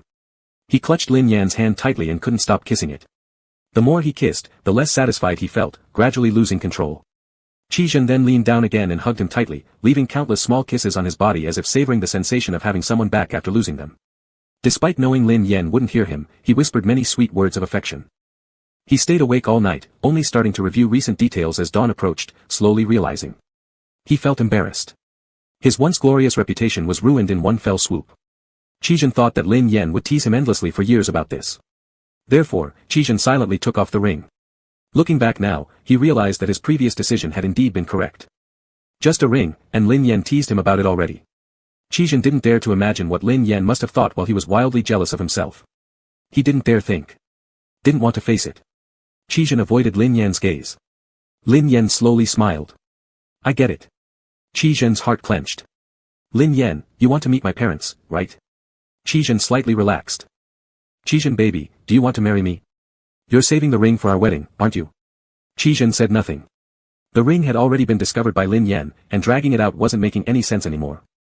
Lin Yan pressed further, do you want to marry me? Qizhen heard his inner response. Yes. The last shred of modesty and reservation inside him crumbled completely. Let it go. Let him laugh. The original purpose of hiding the ring was to lure him into spending their whole life together. Being together with him was the most important thing. They were destined to be a pair, naturally meant to marry. Qizhen nodded. I do. But the law doesn't allow it. Qizhen. The law doesn't recognize our union, we can't register. Qizhen gripped his hand tightly. I acknowledge it. Your former lord acknowledges it. Lin Yan chuckled, and I acknowledge it too. Previously, during Lin Yan's hospital stay, when Qizhen served as Lin Yan's private doctor, he met Lin Yan's parents and had conversations with them. Lin Yan's parents were very fond of Qizhen, even considering appointing him as the Lin family's personal doctor, a proposal that Lin Yan quickly shot down. Lin Yan had made bold claims in front of his real father and mother at that time, I'll definitely win this person over, and later, when I'm sick, I won't have to spend money unnecessarily. He almost got beaten. This time, Lin Yan brought the man he had pursued home. The man was very nervous. Lin Ju didn't see where Qizhen was nervous, but Lin Yan quietly revealed that the memory-retentive Qizhen had asked him last night whether he should wear a tie, then forgot it this morning and asked again. Right now, his palms were full of sweat. Lin Ju glanced at Lin Yan and said in a low voice, if it were you going to meet Qizhen's parents, you'd probably hide at home 3 days in advance, asking me how to handle it. Lin Yan. Lin Ju, even though it's Qizhen meeting our parents, I think you should worry about yourself more. Lin Yan, question mark. When they got home, Lin Yan understood why his brother said that. His parents really liked Qizhen. His mom, Xiao Qi, from now on, Aunt will treat you like her own son. His dad, Xiao Qi has great prospects. If you don't want to be a doctor later, let Lin Ju take you into business. Or if you need any medical equipment now, uncle can sponsor you. Lin Yan reminded them several times that this was their daughter-in-law, not their adoptive son. It was useless. His mom served dishes to Qizhen, his dad toasted with Qizhen. His older brother winked at him from across the table. See? What did I tell you? Lin Yan sighed, glad that he acted early and turned Qizhen into his husband first, otherwise, it would have been awkward. Qizhen just put a peeled shrimp into Lin Yan's bowl, and his father said, Xiao Qi, don't just care about Xiao Yan, eat some yourself. Xiao Yan, dismantle that crab and give some to Xiao Qi. Lin Yan. Lin Yan unhappily ate the shrimp tail, how about letting Qizhen be your son? This daughter-in-law, I want. Chapter 155, Modern Edition, 40. Everyone at the table burst into laughter. Qizhen smiled faintly at the corner of his lips as he picked up a crab.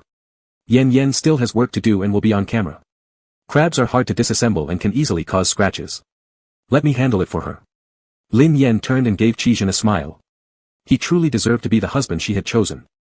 Carefully selected by Yan Yan, it was as if chosen by heaven. Lin Yan's mother said with a smile, you don't need to be so accommodating toward him. Yan Yan, don't take advantage of your large family to bully Xiao Qi. Lin Yan quietly countered, I'm not bullying him, it's always him bullying me. Lin Ju heard this and stepped in to support his younger brother, how has he bullied you? Speak up, and I'll stand up for you. Just. On impulse, they decided to play some adult games. Halfway through, when Qizhen had had enough but Lin Yan hadn't, Qizhen forced him to keep watching in the mirror. It ruined my mirror. The mirror was covered in messy, overlapping handprints. Upon hearing this, Qizhen paused and peeling the crab, his ears turning red. And there's my awu. At that time, Qizhen was very busy with work, and Lin Yan had a bit of resentment towards him. While watching a movie, Lin Yan mentioned something about body conditions and larger-scale performances. Later that night, she practiced with awu. After hearing this, Qizhen started explaining whale mating to Lin Yan. His awu ended up being misused and was eventually thrown under the bed. And Lin Yan didn't fare much better.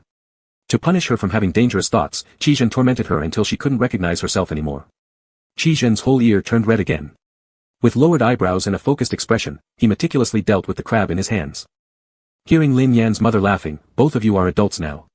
Yet, you're still playing with dolls. If you care so much, let Xiaoqi compensate you for a woo. It's not worth bringing up like this, you have such a petty mind. Alright, Mom will settle this for you. Xiaoqi, you should buy her a new one this week. Qizhen agreed and placed the dissected crab meat in front of Lin Yan. I'll take you shopping tomorrow. Lin Yan whispered softly in Qizhen's ear, forget it. The more mirrors and a wuss we have, the more you'll make trouble for me. The redness that had just faded from Qizhen's ears came back again as he responded quietly, if you weren't reckless, I wouldn't. How is this not bullying me? How could I not be reckless? Qizhen. After the meal, Lin Yan was called into the study by her parents to discuss matters related to Qizhen. Exerting pressure and warning naturally makes people cautious in their actions. Showing favoritism and praising would lead someone to lose control. Lin's father said, Qizhen is a good kid. Since both of you have decided to be together, then live well together. What are you planning to do about the matter between the two of you? Have a wedding? Lin Yan replied, about this matter, I've actually thought it over. I want to register in Qizhen's household registration book. Lin's father gazed at him deeply with a hint of frost in his eyes. Even while enduring her father's penetrating gaze, Lin Yan continued speaking confidently, then we can also arrange for designated guardianship agreements, followed by a wedding ceremony. Even if our domestic laws won't recognize it, I can explore other avenues. A single household registration book. Mutual designated guardianship. Acknowledging each other, taking responsibility for one another. And then host a wedding so that society becomes aware and accepts it. Lin Yan's father asked sternly, have you discussed this with him? Not yet, but Qizhen doesn't dare to go against what I say. Lin Yan's father spoke gently, for years, you told the family that you might not be attracted to girls. Over these past few years, I've never seen you get particularly close to anyone. I thought you might not find anyone you liked. He knows his child best. Older brother Lin Ju is good at business and meticulous. He seems cold on the outside but is warm inside. Lin Yan may appear easygoing on the surface, but he sees things clearly and rarely gets involved in conflicts unnecessarily. However, he isn't one to let others take advantage of him easily, making it challenging for someone to become intimate with him. Lin Yan replied softly, it's not that I haven't encountered anyone worthy, it's just that I haven't given my heart away. Little Yan, I'm just reminding you, the path you've chosen will be difficult. As you just said, normal couples only need to get married, but for you and Qizhen, moving households and setting up guardianship requires a lot of effort and still might not suffice. There are too many steps ahead. Are you not afraid? If Qizhen wasn't someone worth entrusting myself to, then I would be afraid. But because he is, I am unafraid. Lin Yan's father nodded lightly, since you're clear about this, go ahead then. Excitedly, Lin Yan stood up from the chair and took a few steps out, remembering something else and extending both hands, Dad, give me the household registration book. Without the family's household registration book, she wouldn't be able to transfer her household registration. Lin Yan's father's forehead revealed slightly protruding veins, are you really planning to move your household registration today? Lin Yan quickly corrected herself, not yet, not yet. I still want to stay on the family household registration for a while longer. I'll go first. And with that, she slipped away like the wind, not daring to linger any further. Qizhen and Lin Ju were sitting downstairs chatting in front of the TV. Lin Yan furtively glanced at them before sending Qizhen a message to meet her in the bathroom. She headed there to wait for him, and moments later, Qizhen arrived. What's wrong? Did your uncle talk to you about something? Is it because he disagrees with us? Lin Yan smiled, her beautiful eyes curving into crescents, bright and sparkling, utterly charming. Not. It's agreed. Aren't you happy? Her words thrilled Qizhen even more. Agreed? Qizhen asked doubtfully, but his face already betrayed his joy uncontrollably. Before she finished speaking, Qizhen's kiss had already fallen upon her. Caught off guard by the kiss, Lin Yan took 2 steps back until her back pressed against the wall. She tilted her head slightly as they kissed deeply. The empty bathroom magnified the sound of their kisses and sucking, making it louder than the TV outside. Lin Yan's hand reached inside his shirt, feeling sweat. How come you're sweating? Qizhen's cheeks turned slightly red, I got nervous because of you. Lin Yan wanted to laugh and couldn't help herself. Finding him irresistibly cute, she tiptoed to peck his face all over and then boldly touched under his clothes again. Nervous? Lin Yan called him over mischievously, leading him to believe it might be bad news. Ever since knowing he was formally meeting Lin Yan's parents, Qizhen couldn't stop imagining every possible scenario. Because they were Lin Yan's parents, he didn't dare oppose them, putting Lin Yan in an awkward position. He envisioned the worst possibility. Thinking that as long as one condition was met, he would be willing to compromise on everything else. As long as it allowed him to be with Lin Yan, the rest could be given up. Qizhen felt somewhat embarrassed, averting his gaze, that's your parents. No need to worry, they like you. They treat me kindly now, using charm to ensure I won't harm you. Still, once they agree, that's good. Lin Yan couldn't help but think how the once unyielding and authoritative Qi Zhen had been secretly sweating with nervousness just meeting her parents, and the thought made her want to keep him here for another round. You stay here a bit longer before going out. Why? Your lips are swollen from my bites. Qi Zhen glanced at his reflection in the mirror. It was obvious what had happened. Quietly for 2 seconds, he grabbed her neck gently, pushing her in front of the mirror to examine her current state.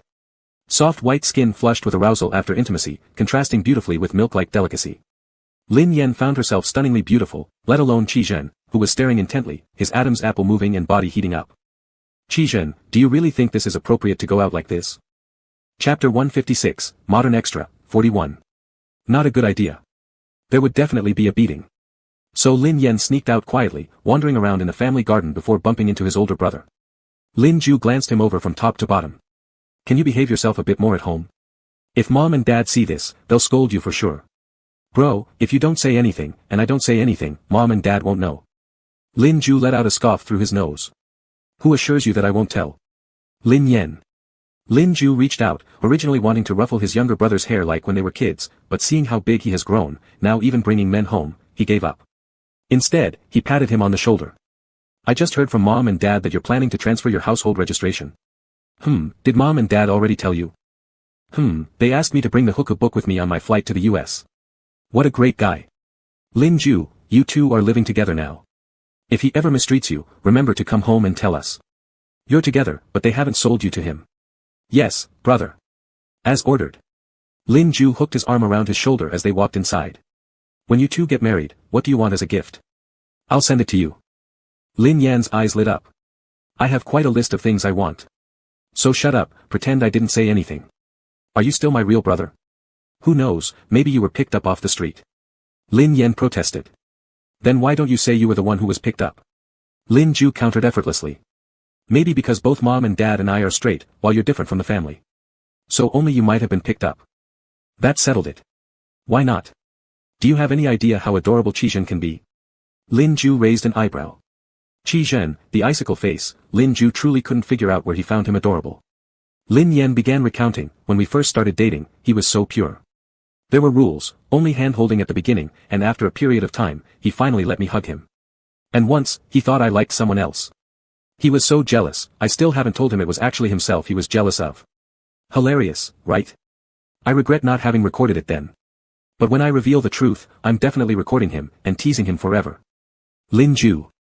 Lin Ju, is this part of those silly games between couples? Excited, Lin Yan rubbed his hands together, eyes gleaming like a predator waiting for its prey to fall into the trap. Lin Ju looked toward the distant night sky.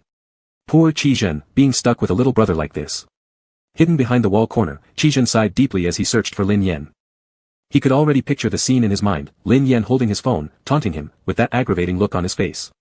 In his heart, Qi Zhen thought, absolutely cannot let him know I've regained my memory. Just as they were about to leave the Lin residence, Lin Yan's father directly informed Qi Zhen about all Lin Yan's plans, transferring the household registration, arranging legal guardianship, and preparing for the wedding, in front of Lin Yan. Lin Yan's father wanted to see Qi Zhen's immediate reaction. First impressions never lie. Upon hearing the news, despite his shock, Qi Zhen's face instantly lit up with joy, and his gaze immediately fell upon Lin Yan. Lin Yan frowned. Dad, this was supposed to be my surprise. Why'd you spill the beans? Are you trying to steal my thunder? Satisfied with Qi Zhen's reaction, Lin Yan's father chuckled twice. You think of another surprise. Lin Yan was irked, muttering the entire way home that he shouldn't have told his father everything, costing him a perfect opportunity. He also complained about his dad, Dad even let my brother take away the audiobook, what a jerk. Qi Zhen laughed so hard his chest trembled, freeing a hand to hold Lin Yan's. It's not that urgent. Since uncle can't accept it right away, let's wait. Even if I can't give you a ring right now, I'll give you something else. Good, good, good. Shall we go buy it now? Qi Zhen tightened his grip on the steering wheel. Let's go home first. Lin Yan was confused, and only when they got home did he understand why Qi Zhen insisted on going home first. The next day, Lin Yan woke up remembering something important. On our way back, you said you'd get me a replacement for the ring, what is it? Qi Zhen presented a red wrist cord with black silk threads woven in, it was unclear what material they were made of, but they shone with a luster under the light. This contains my hair. Your hair. Did you pull it out yourself? You did. Lin Yan was shocked. I didn't. When did I pull your hair? 2 nights ago, right here. Chapter 157 Extra, Modern Story, 42. A red string, as a common accessory, does not easily raise suspicion and can be worn at any time. Therefore, Qizhen chose this one. But if it were simply an ordinary red string, it wouldn't be quite satisfying. So, Qizhen took a strand of Lin Yan's hair from between his fingers, weaving it together with silk threads to make the red string. Lin Yan liked it very much. The red string accentuated the paleness and delicacy of his wrist. Husband, you're so cheeky. Who would have thought that the hair fallen at that moment would end up being woven into the string? Others may not know what had happened, but they both knew clearly in their hearts. Wouldn't you feel like doing something when you see this? Lin Yan said, already thinking about it himself. F*******. Lin Yan hurriedly stopped. Qizhen's breathing had become coarse, aroused by him, but seeing his panicked expression, he couldn't help but chuckle. When selecting those few strands of hair, he did indeed harbor some ulterior motives. Lin Yan took a deep breath, calming down a bit, and began tracing circles on Qizhen's chest, with both defiance and ill intent in his eyes. When we get married, I'll buy a new ring and carve my voice print inside your ring.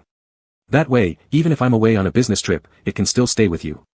Qizhen was drinking water and almost choked hearing these words. If it weren't for the fact that Lin Yan was about to leave for class, Qizhen would undoubtedly throw him onto the couch and give him a good punishment. Lin Yan's classes were for martial arts scenes in a new movie. Every time after these lessons, his body would show signs of bruises and swelling. Although Qizhen didn't say anything, his furrowed brows while treating his injuries showed clearly that he was unhappy and felt sorry for Lin Yan. Clock Director's aunt's illness was transferred to Qizhen's medical research team, serving both as a patient and as a research subject. To follow up on the treatment of the director's aunt, Qizhen even specially flew to America for a period of time. This directly led to Lin Yan complaining about Director Clock, not only affecting their sex life but also influencing their daily lives. Director Clock laughed apologetically, feeling indebted to Qizhen for such a favor yet having contributed little in return. Thus, whenever Director Clock had the opportunity to talk to other big directors, he would subtly recommend Lin Yan. By the end of the year, Director Clock's film entered the stage of makeup testing. As soon as the makeup test photos were released, Lin Yan and Xiao Shanyu became extremely popular. The reason was simple, they were just too handsome. They stood out among the crowd due to their incredible charm. With the increasing attention on Lin Yan, the previously dormant question of his relationship resurfaced. The reason was straightforward, the public always guessed who Lin Yan's legitimate partner truly was. There was no clear answer, so several CP pairings emerged, each acquiring significant fan bases. Including Lin Yan and Qizhen. Online speculations varied widely, some even guessed that Lin Yan had broken up with the earlier mentioned partner. After all, lately, Lin Yan didn't mention his partner often, nor were there visible couple accessories on his person. Instead, there was a red string for blessings, which appeared on his hand and hadn't been removed since then. Until one day, Lin Yan couldn't take it anymore, feigning that he was going to visit Director Clock's aunt, he flew to the US to see Qizhen. On the way back to China, he was caught by fans at the airport. A fan asked, Yan Yan, is the red string on your hand blessed by your mother? Lin Yan smiled, his eyes curving towards the camera phone, no, it was given by my partner. The fans went berserk immediately, pursuing further questions, who is it? Is it still that doctor? Did he come here? Is he around somewhere? Lin Yan only smiled without answering. Soon afterward, another wave of debate over Lin Yan's relationship erupted online. At that time, Lin Yan was attending various commercial banquets hosted by big families. Because pictures of Lin Yan and Shen Chongyang appearing together frequently were taken by paparazzi, Shen Chongyang became one of the suspected partners. Shen Chongyang could only laugh helplessly and ask Lin Yan to restore his reputation. Lin Yan chuckled and reached for a piece of cake. Recently, controlling his sugar intake, he hadn't eaten much of it, but now he felt craving. What kind of reputation do you need? Or are you saying that you want to date someone under the premise of being clean?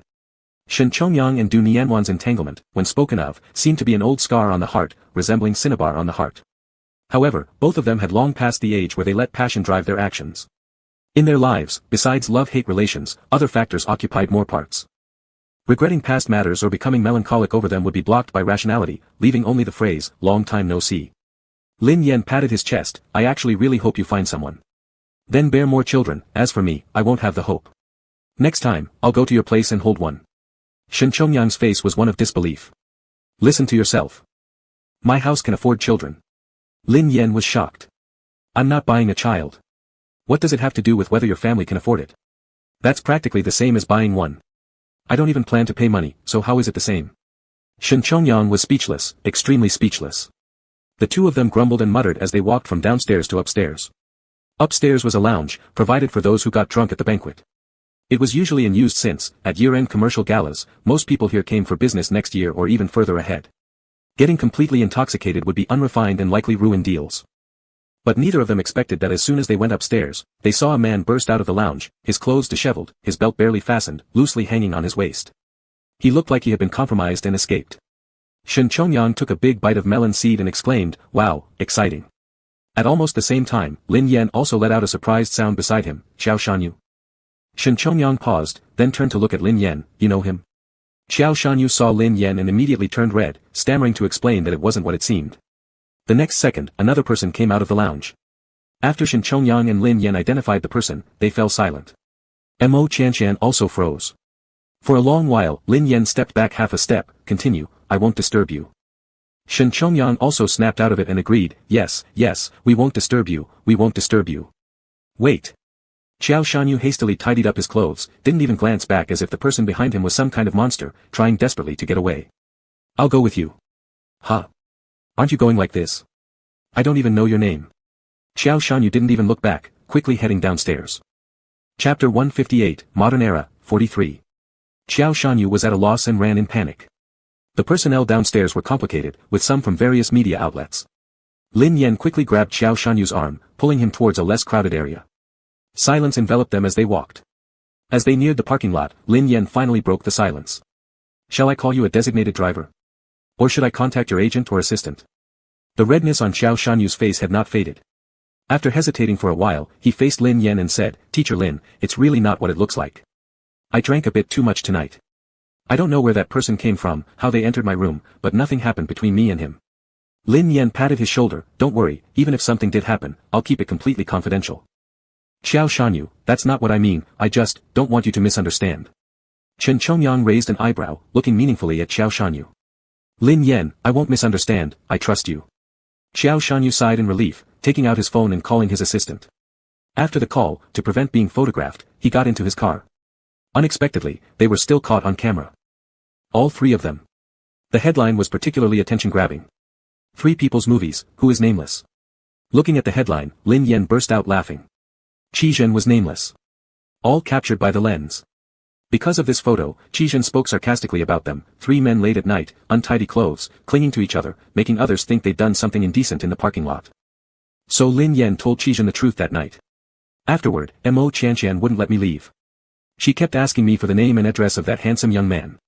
Honest to heaven, how would I know so much? Did he take a liking to Xiao Shanyu? Yeah, he said he really liked Xiao Shanyu's appearance. Qi Zhen showed no concern, as long as he doesn't like you, we're fine. Lin Yan burst out laughing, pinching Qi Zhen's cold face, "I have many fans who like me, what do you think?" Qi Zhen's hand moved to Lin Yan's waist, gently caressing it. Lin Yan felt heat rising to his cheeks, feeling as if the gesture carried suggestive undertones. They can only dream. Lin Yan gave him a kiss, hinting at something else, "You love to be jealous. What will you do if one day you feel jealous of someone you shouldn't?" Qi Zhen's fingers slightly curled before silently pulling back, shifting the blame. "That must be because you misled me." Lin Yan momentarily lost for words, realizing he could not refute. It didn't matter though. That still didn't stop him from teasing Qi Zhen. Lin Yan was already prepared. "Husband, when are we moving our household registration?" After just talking about how to deal with jealousy over inappropriate people, the topic shifts to household registration. With his foot thinking he clearly has bad intentions, Qi Zhen gives him a side eye, "You look like you're about to swindle me. What can I scam you with?" Lin Yan said solemnly, "We've been together for so long. Have I scammed you of anything? You're the one I chased after, and now I'm almost becoming part of your household registration. And you say such things." Qi Zhen turned away, muttering quietly, "Thinking I lost my memory, so you don't mention all those rotten deeds you did to me in the past. What are you mumbling? Are you saying bad things about me?" Lin Yan swung his long legs, straddling Qi Zhen, cradling his face, "Look at me. Are we about to start despising each other?" Qi Zhen was amused by Lin Yan's absurdity. "What do you plan to do if I badmouth you? Bite you to death?" Qi Zhen's hand sneaked under his blouse, touching smooth and tender skin, voice filled with laughter and flirtation, "Where do you want to bite?" Lin Yan supported himself with his hands on Qi Zhen, roughly touching his abs, then moving upward to his chest muscles. Continuing downwards. "Except here, I'll bite anywhere." Qi Zhen pinched his little bottom, "This mouth only behaves when it's sealed. So, do you want me to behave, or not?" Qi Zhen stood up holding him, walking towards the bedroom. "In either case, the mouth needs sealing." Lin Yan laughed, lying on his shoulders, "You're already jealous over this picture.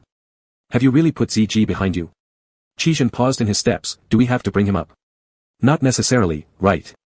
Since his memory isn't likely to return anytime soon, letting him see more plays might be good for him too. It's a form of compensation." Lin Yan said in a grand manner, "I just want to talk this through with you." How could Qi Zhen not understand his little tricks? All right. If he wanted to make a scene, then let's make an even bigger one. Lin Yan had no idea what danger he was about to face. He secretly smiled and prepared to record the conversation on his phone when Qizhen wasn't looking. Qizhen placed him on the bed. Lin Yan took out his phone, getting ready. Suddenly, Qizhen's voice came, "Have you slept together?" Lin Yan froze, his eyes darting around. Qizhen pinched Lin Yan's chin, forcing him to look up. Yan, don't lie to me." Lin Yan's foot started hurting. He forced himself to laugh, putting down his phone. "Let's not bring it up." Qizhen snorted coldly. "Didn't you say you wanted to talk this through?" Lin Yan freed his chin from Qizhen's hand and moved back. "I was just teasing you. Since you don't care about it, what is there for me to say? It would only add to the stress." Qizhen grabbed his ankle all of a sudden. "But I have a lot of questions. Do you love him more or me? Did you call him husband when you were with him? Do I really look nothing like him? When we're together, do you think of me or him?" Qizhen let go of his ankle and picked up a pillow from the bed. "If you miss him so much, go see him in your dreams tonight. I won't bother you too." Lin Yan, scared. "I won't mess around anymore. If you continue like this, I'll just start cursing him." "You seem reluctant. Are you still harboring feelings for him?" Lin Yan felt defeated, having been countered instead. Qizhen smirked inwardly. Who told this bad boy to take advantage of his memory loss and try to bully him, making him look foolish? Lin Yan protested. "Don't overthink it, I like you. Wasn't this initiated by you?" Unable to argue back. "Why did you break up?" Lin Yan took a deep breath. "He's dead." This wasn't exactly a lie. A dead person, right? So why does Qizhen have to keep bringing it up? "Oh, the deceased white moonlight. That means I can never compare then." Lin Yan jumped up at once. You, stop being sarcastic." Qizhen looked at him calmly.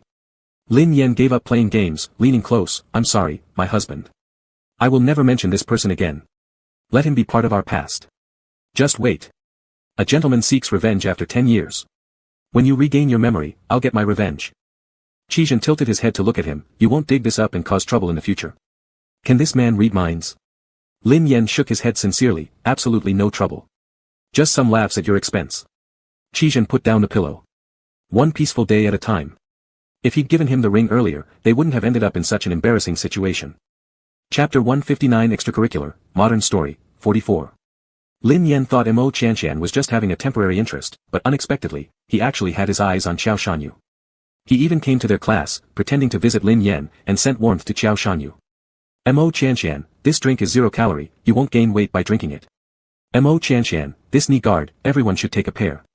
Practice martial arts, but don't get injured. Mo Qianqian, brother are you unable to flip over? Let me help you, don't strain yourself." Qiao Shanyu has never been pursued in such a relentless way before, and now with so many people watching, he felt somewhat at a loss. He pulled the person aside. "Nothing happened that night, I don't have those feelings for you." Mo Qianqian, confused, said, "It's fine as long as I have feelings for you." Qiao Shanyu gritted his teeth, cruelly saying, "I don't like men." Mo Qianqian opened his eyes wide. "Who are you trying to fool? Do you know how accurate my gav is?" Qiao Shanyu.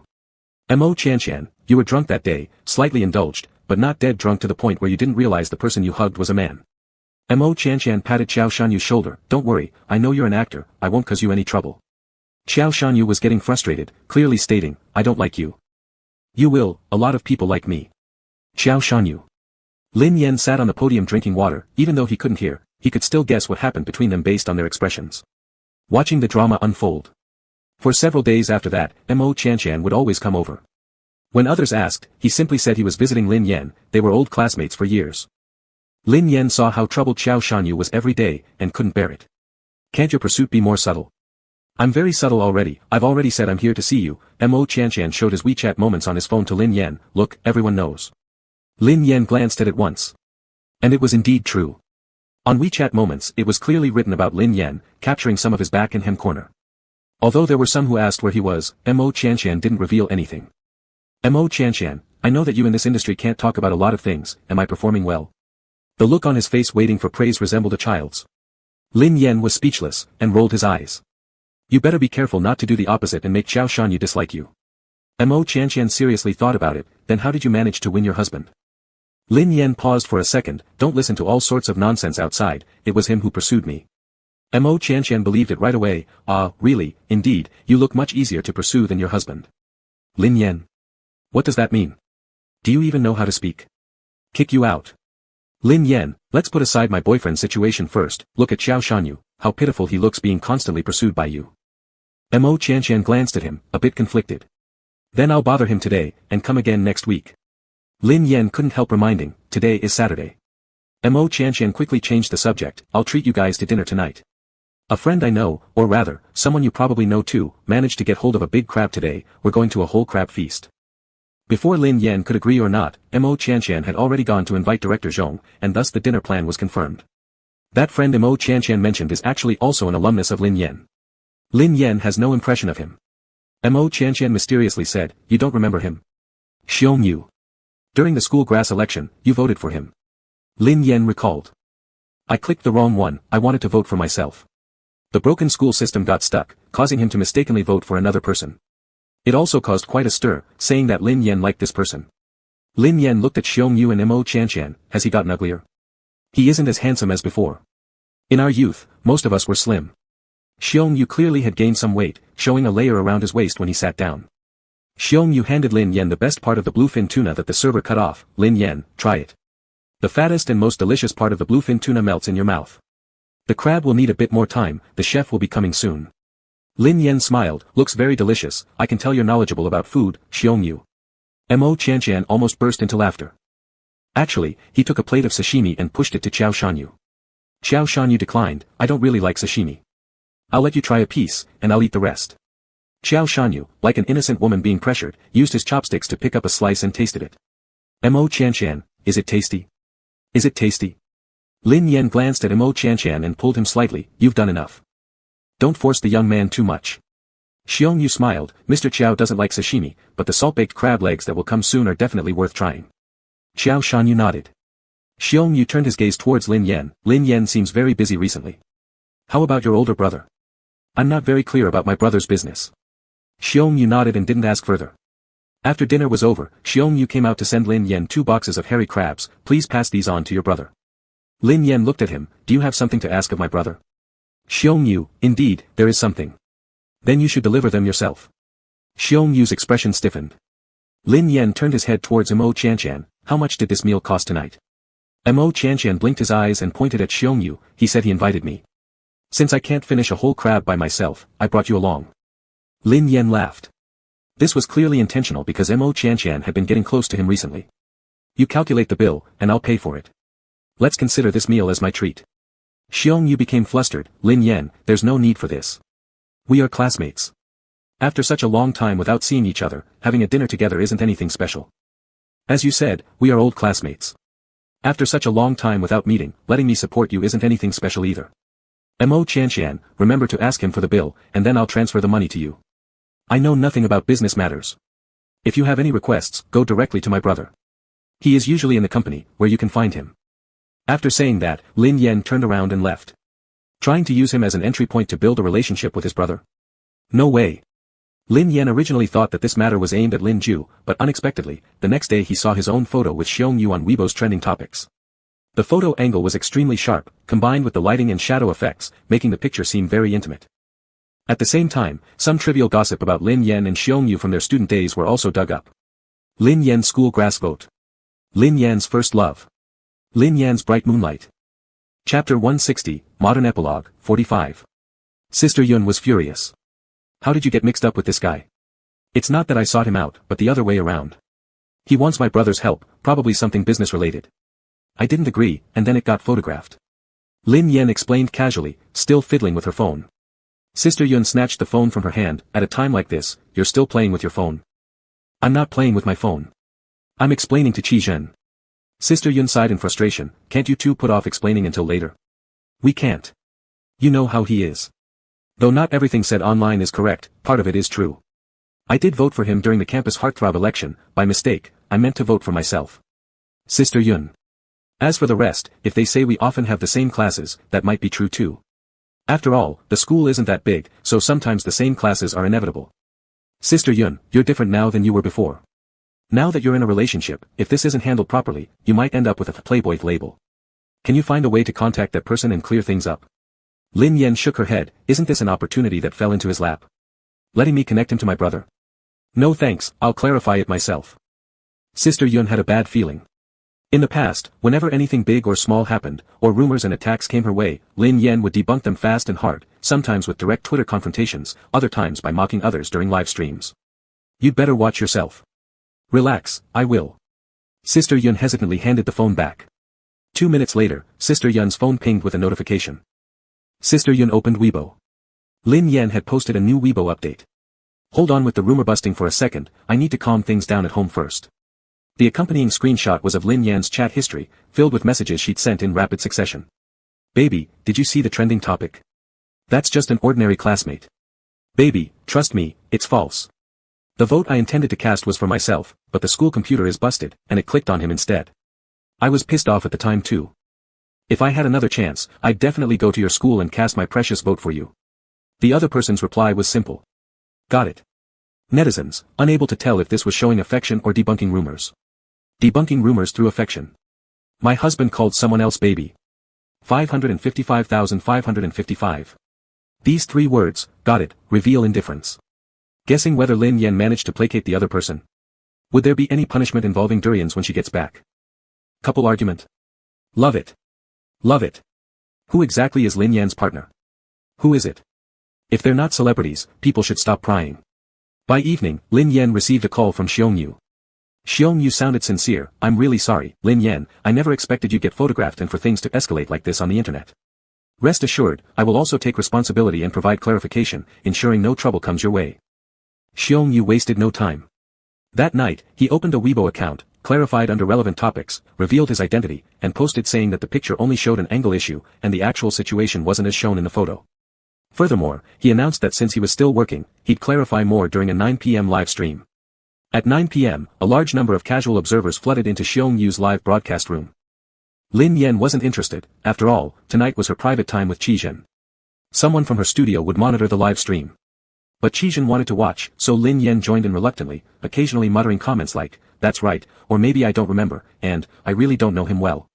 In the live stream, Xiong Yu even pulled out their entire graduating class photograph, pointing to Lin Yan, saying that was her, and pointing to himself, identifying himself. Qizhen suddenly said, he's trying to piggyback on your fame. Huh? Lin Yan blinked in surprise, subconsciously glancing at the live stream viewership numbers. 10 million plus. Just from this one night, the income from the live stream was significant. Qizhen's voice turned slightly cold. He says he's clearing things up, but for the first half hour, he was talking about things from your school days and using it to shift focus to himself. Even pulling out photos of his younger self. Qizhen opened the comment list and scrolled. Many people are saying he's handsome and a rising star. And then he uses this event to further his agenda.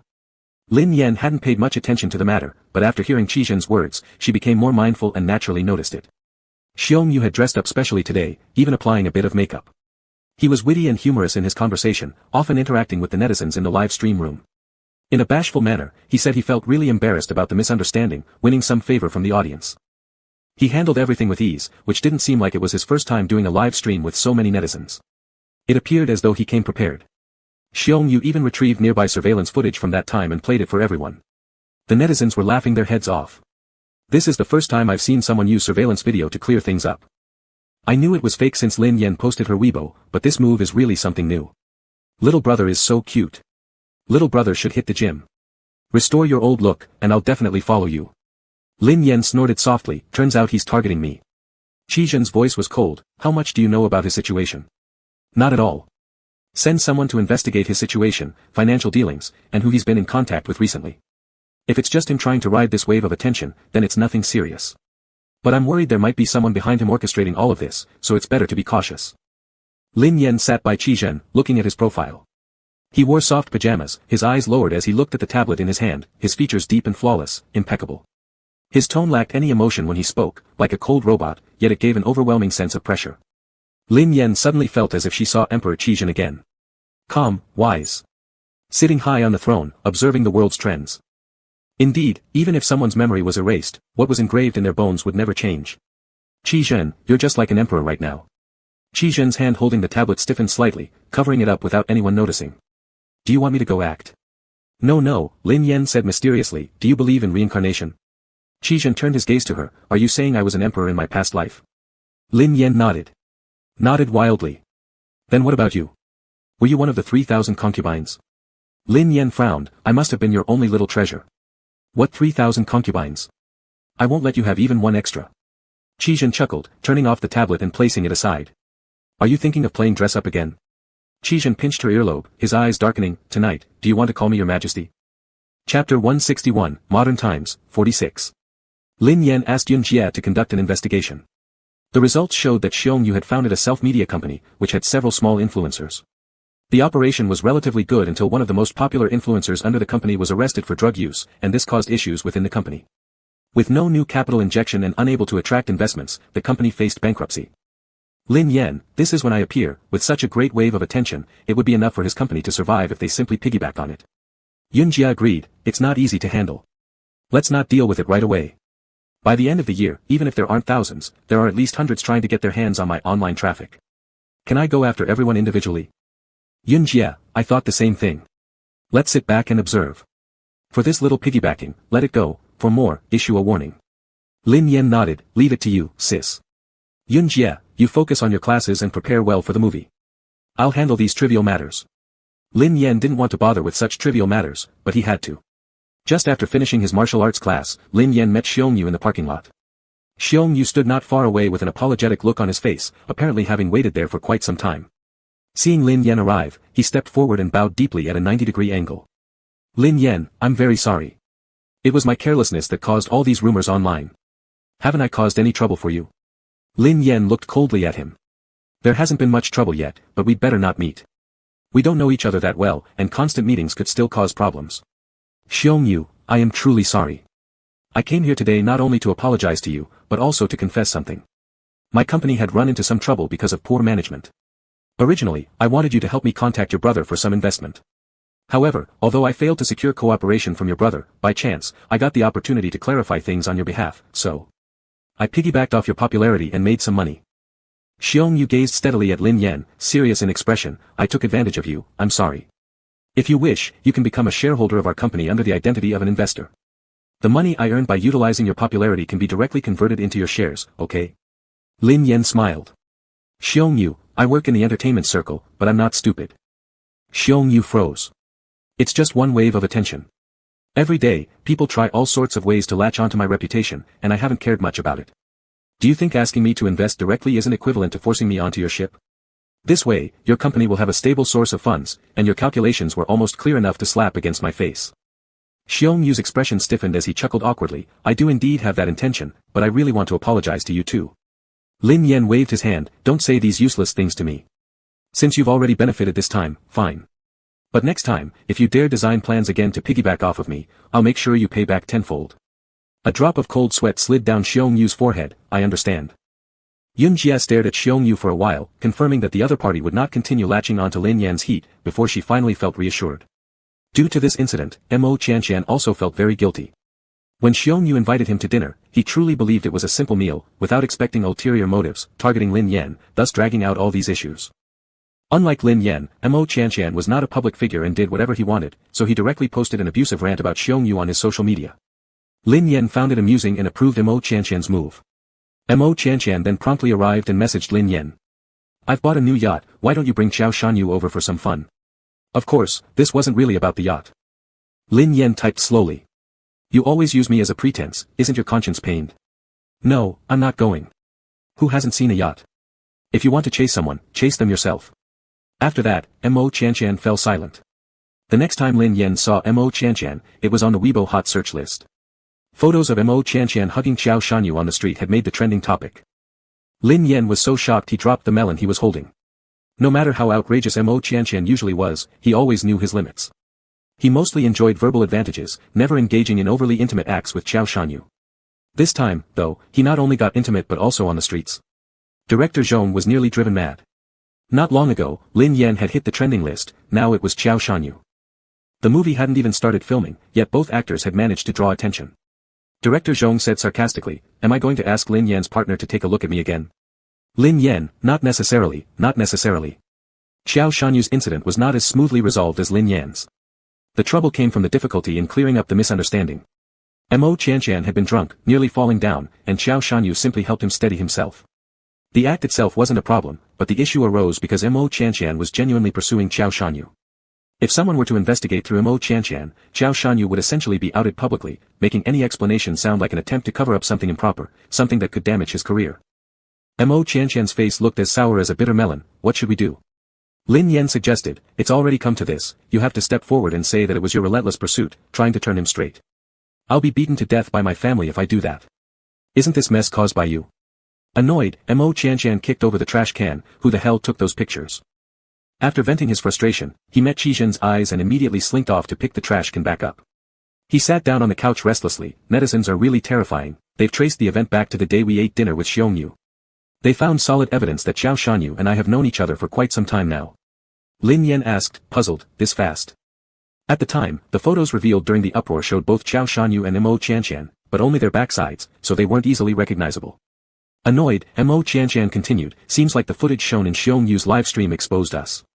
It's frustrating. Lin Yan's expression became subtle. Xiongyu? Yes, I heard he started losing weight and every day he'd stream live and share his progress with netizens, selling meat products, among other things. Now that this situation has surfaced, many people want him to release that day's surveillance footage again. Did he? No. Lin Yan's heart relaxed upon hearing this. Mo Qianshan, I contacted him and offered him 2 million yuan to destroy the footage. Lin Yan. Mo Qianshan, you're trying to make money under the table without me knowing? He didn't even mention anything, and you just handed over the cash, are you rich or what? This, Mo Qianshan feigned innocence, I've heard that your circle handles things this way. Lin Yan shook his head, unable to argue further. How could someone lacking common sense expect to handle romance properly? Chapter 162, Modern Times, 47. The matter between Mo Qianshan and Xiao Shanyu was eventually resolved by a solution proposed by Xiao Shanyu's company. They announced publicly that it was actually relatives and friends of Mo Qianshan who were pursuing Xiao Shanyu. Because Mo Qianshan was Lin Yan's classmate, the boys got to know each other gradually. That night, they were just having drinks together. Mo Qianshan agreed. After the plan was confirmed, Xiao Shanyu's studio started handling it. First, they debunked the rumors, then they diverted the public's attention.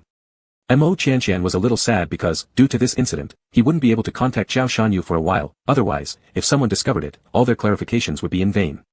What saddened him even more was that Xiao Shanyu would not feel sorry at all, on the contrary, he would probably celebrate happily for being unable to get in touch. Not long after everything settled down, the new year arrived. Lin Yan brought Qi Zhen home for the Spring Festival celebration, and casually shared a photo on WeChat Moments showing the two of them leaning against each other watching fireworks. Mo Qianshan sat in front of the TV, holding his phone wanting to send a message to Xiao Shanyu, but dared not. All he could do was secretly keep an eye on his phone to see Xiao Shanyu like Lin Yan's post on WeChat Moments. Mo Qianshan consoled himself. It's nothing. It doesn't matter, right? Just because I couldn't succeed in pursuing him, so what? He finished the wine in one gulp and saw a message sent by Xiongyu inviting him to a newly opened bar. Mo Qianshan went. When he had 2 cups of drink there, he realized something was off with the place. It seemed to be a gay bar. But by now, Mo Qianshan's brain was already numbed by alcohol, he didn't bother to think too deeply, thinking to himself that it might be fine to go into a gay bar, letting him indulge in some romance. Unbeknownst to him, Xiongyu quietly took a picture of him holding a wine glass and smiling at men, uploading it online. On the eve of the Spring Festival, people were not working and were mostly browsing the internet. The account posting the photo also mentioned Xiao Shanyu and Lin Yan as topics. Within half an hour, the topic began gaining popularity. By 10 o'clock, it made it onto the trending list. Lin Yan didn't expect such juicy gossip to appear on the eve of the Spring Festival, sarcastically remarking on his phone. Mo Qianshan didn't eat New Year's Eve dinner at home on the last day of the year, instead running to a gay bar to chase a few guys. Qi Zhen lightly hit him on the head, reminding him that they were at home, and parents and older brothers were around. If they overheard, Lin Yan would be scolded again.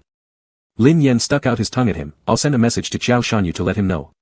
Since Mo Qianshan was exposed going to the gay bar, the previous clarification would have been rendered useless, undoubtedly causing another stir. After Qi Zhen waited for Lin Yan to finish sending the message, he pinched his face. Do you care so much about that Mr. Qiao? I'm a fan of his, and we're shooting together later this year, isn't it natural for me to take a bit more care? Are you jealous too? Qi Zhen, how much jealousy will you consume this whole year? Jealousy over ZG, now jealousy over Xiao Shanyu, do we even need to buy vinegar anymore for our house? Qi Zhen withdrew his hand. He still remembered his own episode of jealousy towards himself. It looked like he'd never get over this. What if I had my first love, would you be jealous or not? Lin Yan immediately became serious, worried, you don't have one, right? They were currently living a honey-sweet life. During the New Year's dinner, Lin Yan was teasing Qi Zhen, urging him to call their parents mom and dad. And very cunningly said that he would be responsible for ensuring their parents received a sealed red envelope for each call. 1 call per envelope, and Qi Zhen should continue calling non-stop, to make more money for their family. But Qi Zhen disagreed, unwilling to damage his son-in-law's good image. Qi Zhen originally wanted to tease him, intending to say he indeed had a first love, making Lin Yan taste some jealousy too. But seeing his worried expression, he felt somewhat reluctant. That instant of sourness and resentment, the pain piercing his heart, Qizhen didn't want Lin Yan to experience. No, I only ever liked you. The acidic water was prepared to overflow, the curse toward the system's dog was almost spoken. But upon hearing these words, all negative emotions instantly disappeared, transformed into a sweet stream flowing deep into his heart. Lin Yan kissed Qizhen loudly on the face. This has to be praised, good man. Good husband. Qizhen chuckled, wanting to return the kiss, but Lin Yan's phone rang again. Lin Yan decisively cut off the call and sat on Qizhen's lap. Ignore it. Let's steal a quick kiss before mom and dad come back. As they were closing in, about to kiss, the phone rang again. Lin Yan frowned. Qizhen patted his butt. Check who it is. Lin Yan reluctantly picked up. Mo Qianqian. Lin Yan answered, hearing loud cries from the other side. Lin Yan. Quick, save me. I almost got penetrated. Lin Yan. Question, what kind of experience is it to rescue someone from a gay bar on New Year's Eve? Lin Yan's answer, wanting to stab someone. Mo Qianqian, with his delicate and tender looks, once in a gay bar, was like putting fat meat into a pack of wolves. Lin Yan didn't go in himself but found 2 security guards outside. After showing them Mo Qianqian's picture, they went inside and dragged him out. He had consumed quite a lot, but Qizhen immediately noticed it wasn't a normal reaction to excessive alcohol consumption. We have to send him to the hospital, Qizhen said to Lin Yan. You sit in the back, don't show your face. If Lin Yan showed up, things would become impossible to explain. Lin Yan agreed and sat in the back seat. As Qizhen just managed to put Mo Qianqian in the passenger seat, he suddenly sensed someone approaching from behind. Turning around, he saw 2 or 3 thugs holding baseball bats, advancing toward them. Where do you think you're taking our prey? Qizhen closed the car door calmly. Lin Yan saw this and became anxious, trying to push open the car door to get out. Just as the door was slightly opened, Qizhen slapped it shut and locked it with the car keys. Qizhen. You bastard. Open the door. Because of the good enclosure of the car, only a faint and unclear sound of Lin Yan's shout came out. Seeing that Qizhen wouldn't pay attention, Lin Yan hurriedly searched for his phone to call the police. The 2 thugs stood not far from Qizhen, pointing their baseball bats at his nose. Be reasonable, give us back the person. Or I'll handle you tonight too.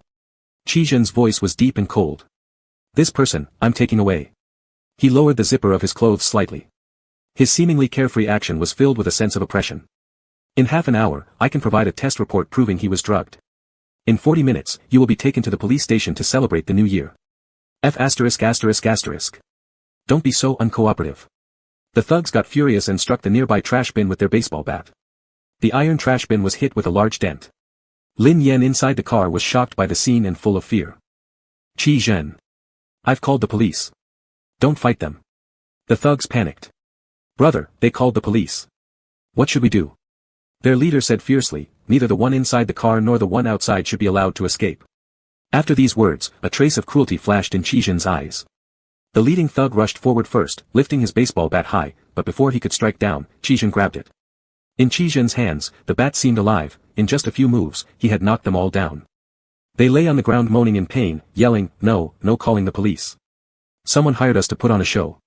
Bang bang bang. Lin Yan slammed his fists against the car door. Qizhen glanced over, seeing that there was no more danger now. He unlocked the car door with the key. Lin Yan pushed open the door. Qizhen blocked the door opening, one hand propping the car door, the other on the car roof. Don't get out. There might be someone taking pictures. Lin Yan didn't move anymore. He didn't look at the people on the ground, only focusing on Qizhen. Qizhen, were you scared? Lin Yan didn't say anything. After a moment, he slowly nodded and grabbed the hem of Qizhen's shirt. Qizhen patted his head, comforting him, it's fine, they're nothing but riffraff. I haven't been hurt either. They said someone instigated them, I'll ask who. Qizhen turned around. Lin Yan suddenly shouted, Qizhen. Qizhen instinctively turned around, ready to console him again and tell him not to be afraid.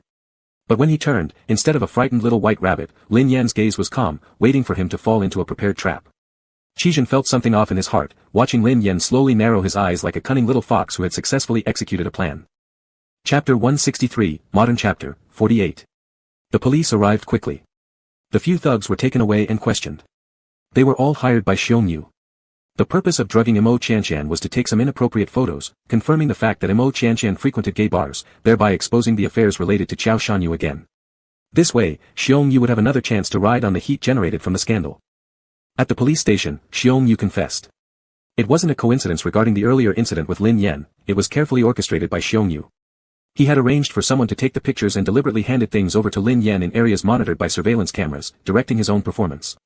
Subsequently, he felt the joy of riding the wave of internet traffic and turned his attention towards Qiao Shanyu and Mo Qianqian.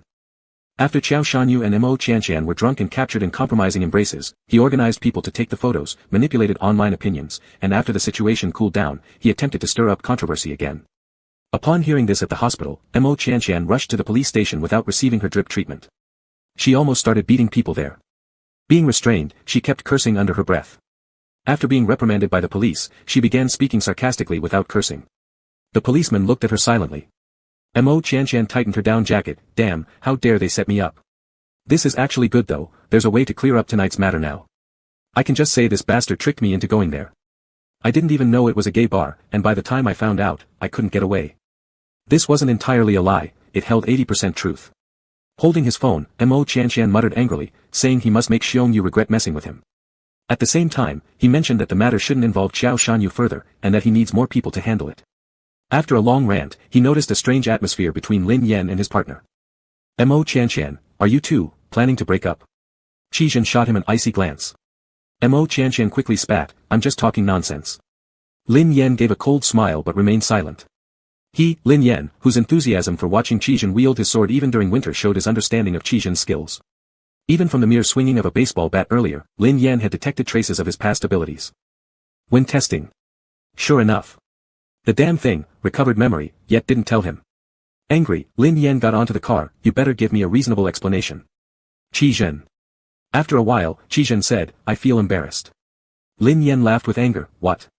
Weren't you waiting for me to recover my memory so that you could see me getting jealous of myself? You've been looking forward to that joke. For this? Just for this?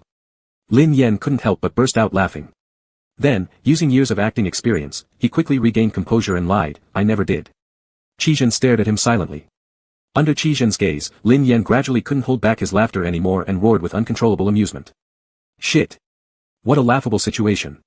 Your amnesia-induced jealousy of yourself was already hilarious at a 100% level, but refusing to admit regaining your memory because of this tops everything at 1,000,000%. Ha ha ha. Qi Zhen shook his head. He knew it. Knew that Lin Yan would laugh this wildly, which made him hesitate in confessing the truth. Waiting for Lin Yan to finish laughing. Waiting. Still laughing. Couldn't stop laughing. Sighing heavily, Qi Zhen remarked, if you keep laughing, we'll be celebrating New Year's Eve outside. Lin Yan nodded, then let's go home, to my place. My parents are still waiting for us at home. Okay. The car started, and Lin Yan continued laughing. There was no end to his laughter. Didn't you think that yours was the only funny story? Have you forgotten when we first started dating, you wouldn't let me kiss you, only holding hands, while you've been intimate hundreds of times? Qi Zhen. Don't talk anymore. Embarrassing. And before, you claimed if I took all my clothes off, you'd recognize me. We've done it many times now. In the hospital, I even revealed my butt to you, and you still didn't remember. Qi Zhen, it's not entirely my fault. Lin Yan, did you secretly put that ring on me which you bought? When did you do it? The day you bought me roses. Lin Yan froze. Fuck. So that day really was supposed to be a proposal. He roughly calculated the time and shouted again, you've been restored to your memory for so long. Mr. Qi, you're really something. You can hold it in, truly remarkable. Just for this reason. I suspect now that you don't want to acknowledge our past relationship, on purpose. A big accusation came down. I didn't. Qi Zhen paused for a moment, very sincerely, sorry, I didn't consider your feelings. Lin Yan snorted coldly, is your apology useful? If apologies were effective, we wouldn't need police officers, would we? Can I trust you now? You even refused to acknowledge me. I acknowledged you. Since regaining his memory, he had never been indifferent towards Lin Yan again. Lin Yan covered his face, why is my life so bitter? Fortunately, I can't bear children, otherwise, how would our motherless family survive? Would our child calling you father also be met with your refusal? It was acting already. Qi Zhen slowly exhaled from his chest, initially feeling at fault but now wanting to hit him. If you didn't think about mocking me all the time, I wouldn't have. What do you mean? Lin Yan's tone sharply rose, are you deliberately hiding things and blaming them on me? When did I say I wanted to see your downfall? I understand, when you entered my world, you found it pleasant, filled with beauties everywhere, regretting and lamenting, thinking that keeping watch over me in the last life wasn't worth it. I didn't. It seems like you absolutely did. Wild accusations. Your directions are confusing. The steering wheel shifted slightly. The car stopped by the side of the road. Lin Yan. Lin Yan became alert. What are you going to do? Qi Zhen, no one will pass here. The road was remote, and it was New Year's Eve, so no one would come. Lin Yan's heart tightened. Overdid it? Are you going to discard the body here? Qi Zhen unzipped his coat. He had a great figure, looking like a professional model in anything he wore. But when he took off his clothes, it looked even better. The clothing moved with his actions, highlighting the contours of his muscles more clearly, sensual. Each time Lin Yan watched him undress, his legs went weak. This time was no different. Unable to stop watching him take off his clothes. Qi Zhen, and before the murder, there will be molestation. Lin Yan scuttled to the door of the car. Why you, don't come closer. Qi Zhen approached, threading his fingers into Lin Yan's hair, holding his head gently but kissing fervently, deeply, yet with some tenderness. The kiss lasted long, hard, as if to prove through it that Qi Zhen's cherished one hadn't changed. After finishing, Lin Yan looked content. Still, stubbornly saying, I won't easily forgive your enchantment skills. Then what? Lin Yan gazed at the near-at-hand Qi Zhen, seeing his own tiny reflection in Qi Zhen's eyes, feeling as if vines were growing wildly inside his heart, creating an itch. He had to admit, upon realizing he regained his memory, he was genuinely angry. But after hearing his explanation and confirming its truth, he found it really amusing. Qi Zhen was really. Lin Yan kissed the corner of his lips. I want to eat you. Qi Zhen's face flushed hot. You're really hard to please. Chapter 164, Modern Chapter, 49. Qi Zhen and Lin Yan had been constantly arguing lately, and this was something even the dogs in the neighborhood knew about. Initially, no one paid attention to their arguments. Until the day Lin Yan was carried away by Qi Zhen on the street, still shouting for help while on Qi Zhen's shoulder. That's when Sister Yun realized. Their relationship was in crisis. Sister Yun thought, it's natural for a man and woman to have emotional friction between them, let alone two men. Arguments often mark the beginning of the erosion of a relationship. Any trivial matter could become a reason for quarrels. Over time, patience wears thin until finally, they reach a point where they cannot tolerate each other anymore and break up. What a pity. In the beginning, Lin Yan loved so deeply he couldn't let go. What a pity. After Qi Zhen fell for Lin Yan, it seemed like he too was completely captivated. As Lin Yan's agent, Sister Yun had to prepare for the worst. If Lin Yan and Qi Zhen broke up, she had to ensure that Qi Zhen wouldn't turn against him or expose any dark secrets about Lin Yan. Sister Yun sighed, troubled by their relationship problems. She knocked on the door, ready to pick up Lin Yan for the script reading at the studio. The housekeeper opened the door with a beaming smile. Miss Yun has arrived. Sister Yun responded as she hadn't yet stepped inside when she heard Lin Yan's voice. Can you not spare me a bite? You don't even want to share food with me now. You're nowhere near as good as Qi Zijie. Sister Yun paused in her steps. Who is Qi Zijie? The third party. Is Lin Yan blatantly talking about being with someone else? Nervously, Sister Yun tiptoed further into the room only to see Qi Zhen looking calm, pushing the food on the dining table farther away. Lin Yan moved around Qi Zhen trying to get it. Qi Zhen held him close, preventing him from touching it. They looked extremely close. Just looking at this scene, it was hard to believe that their relationship was in crisis. But Lin Yan kept bringing up Qi Zijie. If it were Qi Zijie, not only would I eat, but he'd also kiss me. Qi Zhen replied coldly, I'm not. Confused, Sister Yun asked the housekeeper what was going on.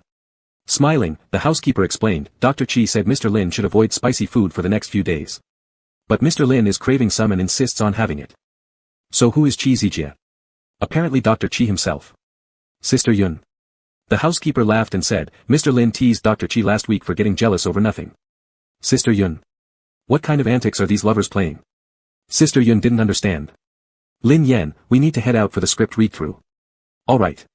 Lin Yan gave a longing look at the plate of spicy braised food before heading upstairs to change clothes. Not long after, his shout echoed from inside, Qi Zhen, where are my socks? Qi Zhen got up, fetched them from the balcony, and brought them upstairs. Lin Yan, I don't want to wear these. They're too thick.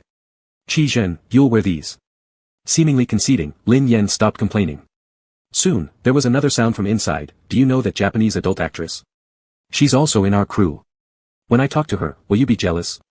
Qi Zhen stayed silent, seemingly not responding. Then Lin Yan continued, of course you will. You even get jealous of yourself. Immediately afterward, shouts of protest came from upstairs, claims of molestation and injustice. By the time Lin Yan came down, his lips were swollen, evidence that they had kissed fiercely inside. Lin Yan then smacked his lips and said to Qi Zhen, this spiced dish tastes great. Qi Zhen slapped his butt lightly but smiled lovingly, clearly unable to be serious or angry, saying, are you irritating on purpose? Sister Yun understood everything now. Nonsense about a relationship crisis. It was just playful teasing. With Sister Yun's discerning eyes, it wasn't just a crisis, it actually seemed their relationship was better than ever. Lin Yan stood by the door putting on shoes, balancing on one foot to slip the shoe onto his heel while grabbing Qi Zhen instead of using the railing. Once the shoe was on, he leaned in and gave him a quick kiss. Qi Zhen wrapped a scarf around his neck. Lin Yan frowned, I don't want to wear it. Lin Yan disliked scarves, feeling uncomfortable with several loops around his neck. The spring chill returns, wear it well. Even though Lin Yan had already raised his hand, hearing those words, he put it back down. Sister Yun rolled her eyes outside the door. Sticky lovebirds. After Lin Yan left the house, Sister Yun asked, is there a problem with your health recently? Why did Dr. Qi suddenly tell you to stop eating spicy food? Lin Yan fastened his seatbelt, nonchalantly saying, too much. Sister Yun. Recently, Lin Yan had been constantly teasing Qi Zhen about the fact that he gets jealous of himself. When provoked, Qi Zhen would throw Lin Yan over his shoulder, toss him onto the bed, and pin him down. Exciting stuff. Sister Yun, who is Qi Zijie? Qi Zhen, Zijie is his nickname. Sister Yun was relieved, as long as it was Dr. Qi, it was all good.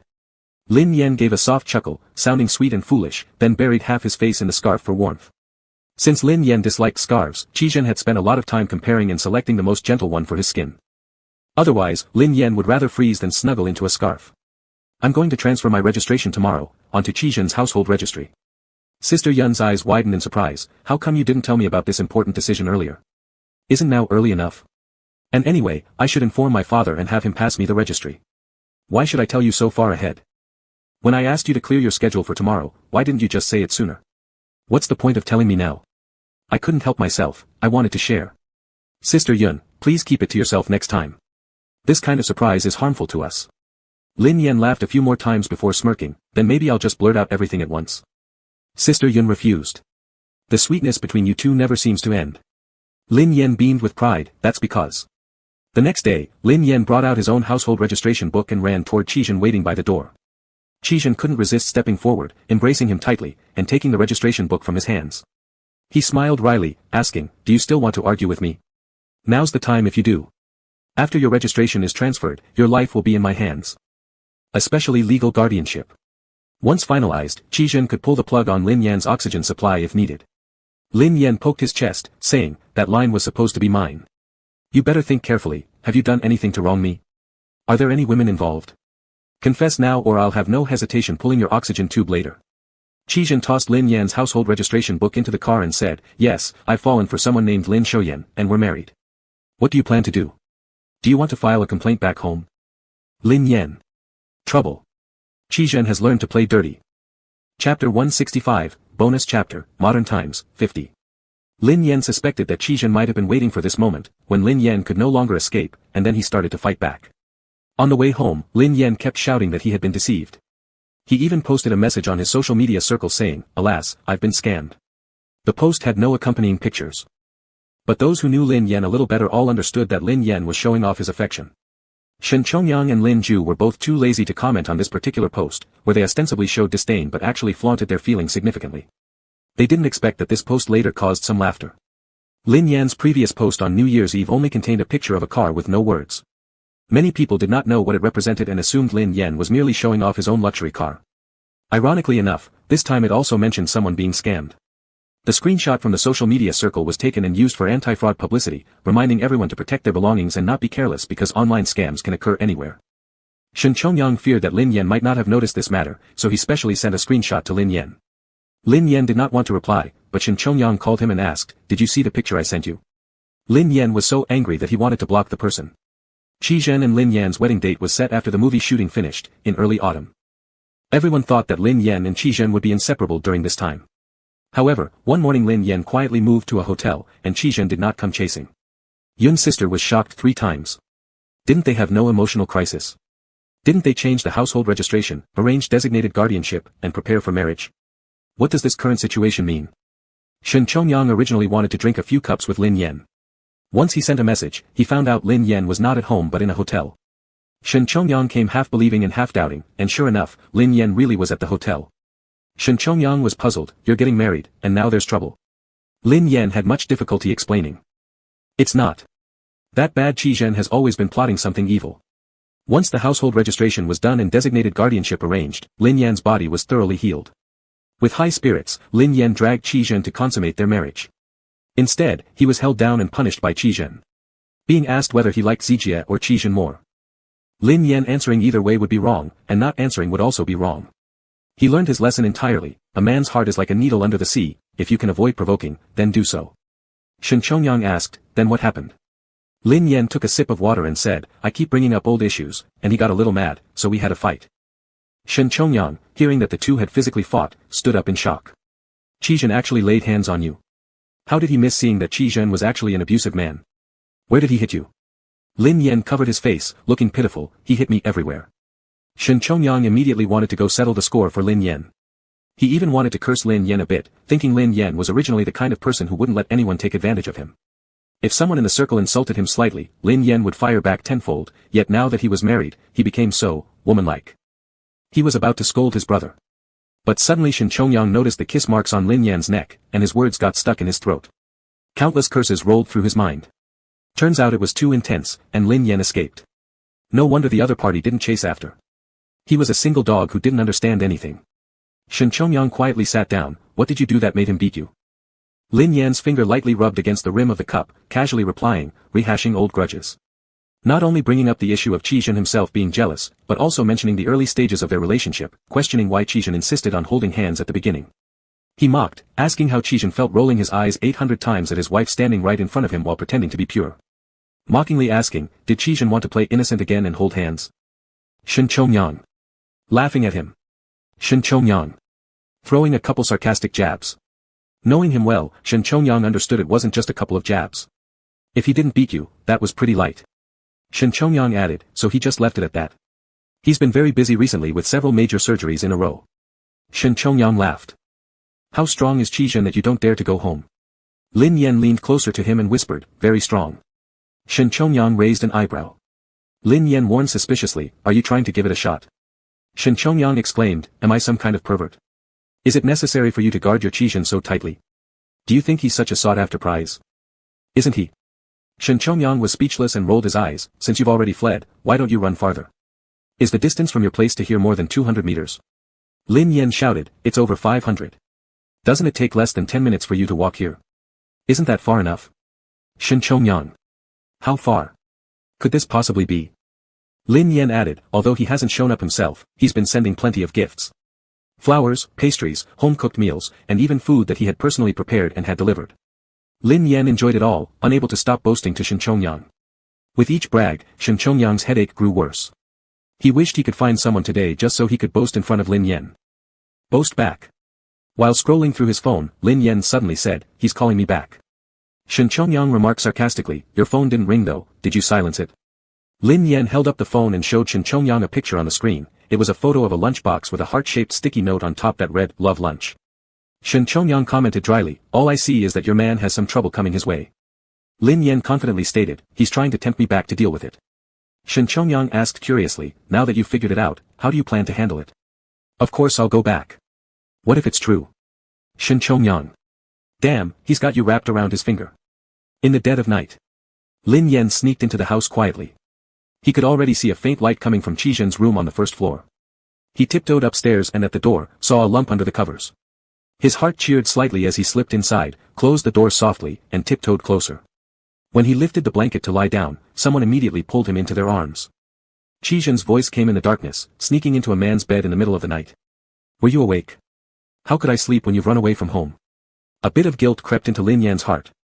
After all, running away because of getting dominated wasn't exactly an honorable moment in one's life. Don't you lock your door when sleeping? I was waiting for you to come back. How were you so sure I'd return today? I never lock it. Lin Yan's heart warmed slightly, and he snuggled closer into Qi Zhen's arms, but he still needed to settle the score. Where did your love lunch come from? From a patient. What kind of patient? An old lady. Lin Yan couldn't help but laugh, tricking me to come back, you're evil. And who's been mocking me for days now? Lin Yan paused, you're not allowed to do that anymore from now on. Qi Zhen opened his eyes, a heavy gaze falling onto Lin Yan in the dim room, making it even more profound. Am I really forbidden, or am I not? This man truly was bad.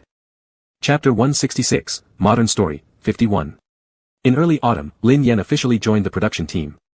He finally understood why industry insiders all said that performing in one of director Zhong's scenes could match a whole semester of acting classes. In Zhong's productions, there were clusters of skilled actors, with 2 national-level actors occasionally thrown in. Moreover, Zhong was strict and decisive, treating the female cast like men and the male actors like beasts of burden. There was no hierarchy, only those who could pass or couldn't pass. Lin Yan had been in the group for just 2 weeks when he collapsed on his bed at night, shouting for his husband to save him. When Lin Yan wrapped up his filming and was about to return home, Qizhen came to pick him up at the airport. Seeing Lin Yan, Qizhen's face turned grim immediately, making Lin Yan fear that he would go settle accounts with director Zhong. Fortunately, with the care of a doctor at home, after some time, Lin Yan recuperated. 7 days later, the movie finished filming. Director Zhong, with his old body, went to the hospital, asking Qizhen to help check his physical condition. Qizhen, I'll examine you. Director Zhong, aren't you from a health checkup center? Qizhen, it's almost the same. Half believing, half doubting, Director Zhong lay down on the examining bed. Qizhen put on medical gloves, wore a mask, and walked over to the bed. Zhong's heart hung in suspense. This. How does it feel so much like murder? The next second, Qizhen pressed the acupoint on Director Zhong's back shoulder, causing him to sweat instantly and scream out loud. After Qizhen released his hand, Zhong almost collapsed and rolled off the bed. Director Zhong, what are you doing? Checking your body. Qizhen's expressionless face made him look more like a murderer. Director Zhong muttered, why do I feel like you're here to take revenge? He paused and said, you're not holding a grudge for Lin Yan, are you? Qizhen didn't say anything, but Director Zhong knew he was right. Dr. Qi, let's be reasonable. Filmmaking isn't easy. Hardship is necessary to create something good. I followed all your requests, no intimate scenes for him at all. The only bit of romance is very subtle. What else can possibly make you unhappy? What else? Is Director Zhong actually asking this? On the day Lin Yan returned, his body was covered with bruises, scratches, and even band-aids on his cheeks. And let's not mention how thin and sickly yellow he looked. Director Zhong raised an eyebrow, so you're complaining? Qizhen didn't answer immediately. Director Zhong, I didn't intend to treat him so harshly, but Lin Yan really is an excellent talent. If I don't refine him, I'd feel terrible. And he's willing to work hard, laughing even while rolling in the mud. That's great. Qizhen glanced at him. From the first day he entered the crew, he kept calling me. With poor signals everywhere, he climbed up to villagers' attics, freezing in cold winds while talking to him on the phone. Complaining about how Director Zhong lacked humanity, snatching chicken legs from his lunchbox claiming they wanted Lin Yan to lose weight. Saying none of the other actors in the group were as handsome as Qizhen.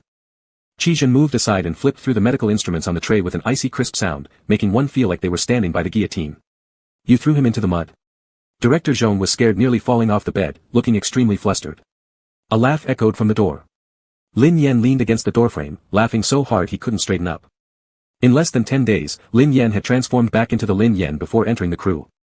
It seemed clear that Dr. Qi really did invest a lot in nursing his little treasure. Cursing, Director Zhong said, you little rat, aren't you enjoying this spectacle? Yes. Lin Yan came to deliver food to Qizhen. Taking a deep breath, Director Zhong laid back, you two stop torturing me already. Hurry up, once the examination is done, I'll leave. I still need to supervise post-production. Lin Yan helped Qizhen, quickly completing a series of examinations for Director Zhong and seeing him off. After sending Director Zhong away, Lin Yan asked Qizhen, there are secrets transactions between the two of you that I know nothing about. You asked him not to assign me intimate scenes. There's nothing wrong with admitting it. Qizhen helped Lin Yan wear the mask, then pulled it down again, holding his face. You can only kiss me. After speaking, he bent down, kissed lightly, and then pulled the mask up, covering it. Lin Yan laughed uncontrollably, I'm an actor. Our actors can't shoot movies without kiss scenes or bed scenes, can we? Well, I'm not an adult film actor. Qizhen took off his white coat, hanging it neatly. You can have romantic lines, but no intimate scenes. Preferably every pair you play should end tragically. Lin Yan burst into laughter, I thank you on behalf of my fans. There's another thing you can't do. What? Qizhen held Lin Yan's hand, the ring on his ring finger was a bit cool, but it quickly warmed up in his palm. Marriage scene. Lin Yan's eyes sparkled with joy. Qizhen used his other hand to brush the hair off Lin Yan's forehead and placed a kiss there. You can only marry me. The wedding preparation lasted nearly a year. Just for the wedding outfits, Qizhen tried on more than 70 sets, Chinese style, Western style, men's, women's, everything. Each time he put one on, Lin Yan's eyes would shine brightly like when he was the little fool kneeling at Qizhen's door, hugging his neck and pulling at his clothes. What should I do? I want to buy every single one for you to wear. I suddenly understand the dominant tycoons in novels who buy high-end custom clothes for their sweet young wives. If you were a female star, I'd have to buy a whole villa just to store all the designer dresses I bought for you. Qizhen's face grew warm as he pushed him away, nonsense. In the end, they settled on 2 sets, one Chinese, one Western, both male versions. Lin Yan thought since this wasn't the first time he and Qizhen got married, he wouldn't feel too emotional or even nervous. But the night before the wedding, he was so anxious that he couldn't sleep, tossing and turning on the bed. The next day, Qizhen arrived at Lin Yan's house to pick him up. As soon as he stepped out of the car, people blocked his way. He faced challenges one after another but was still held up by a game near the entrance. Finally, under Qizhen's direction, his groomsmen threw a bunch of money. While everyone scrambled to grab it, Qizhen dashed to Lin Yan. It felt as if time and space intertwined, as if this scene had happened yesterday. This man, no matter how many times, would cross mountains and rivers to come to him. Lin Yan's heart was racing fast. Amidst laughter and cheers, Lin Yan took the initiative to climb onto Qizhen's back, amidst the clamor of, "So affectionate," and, "Lin Yan, aren't you being too forward?" He let Qizhen carry him downstairs. Lin Yan whispered into Qizhen's ear, "I've married you again." While the surrounding area buzzed with excitement, Qizhen's response cut through the noise clearly. "Lin Yan, I've married you again." The end.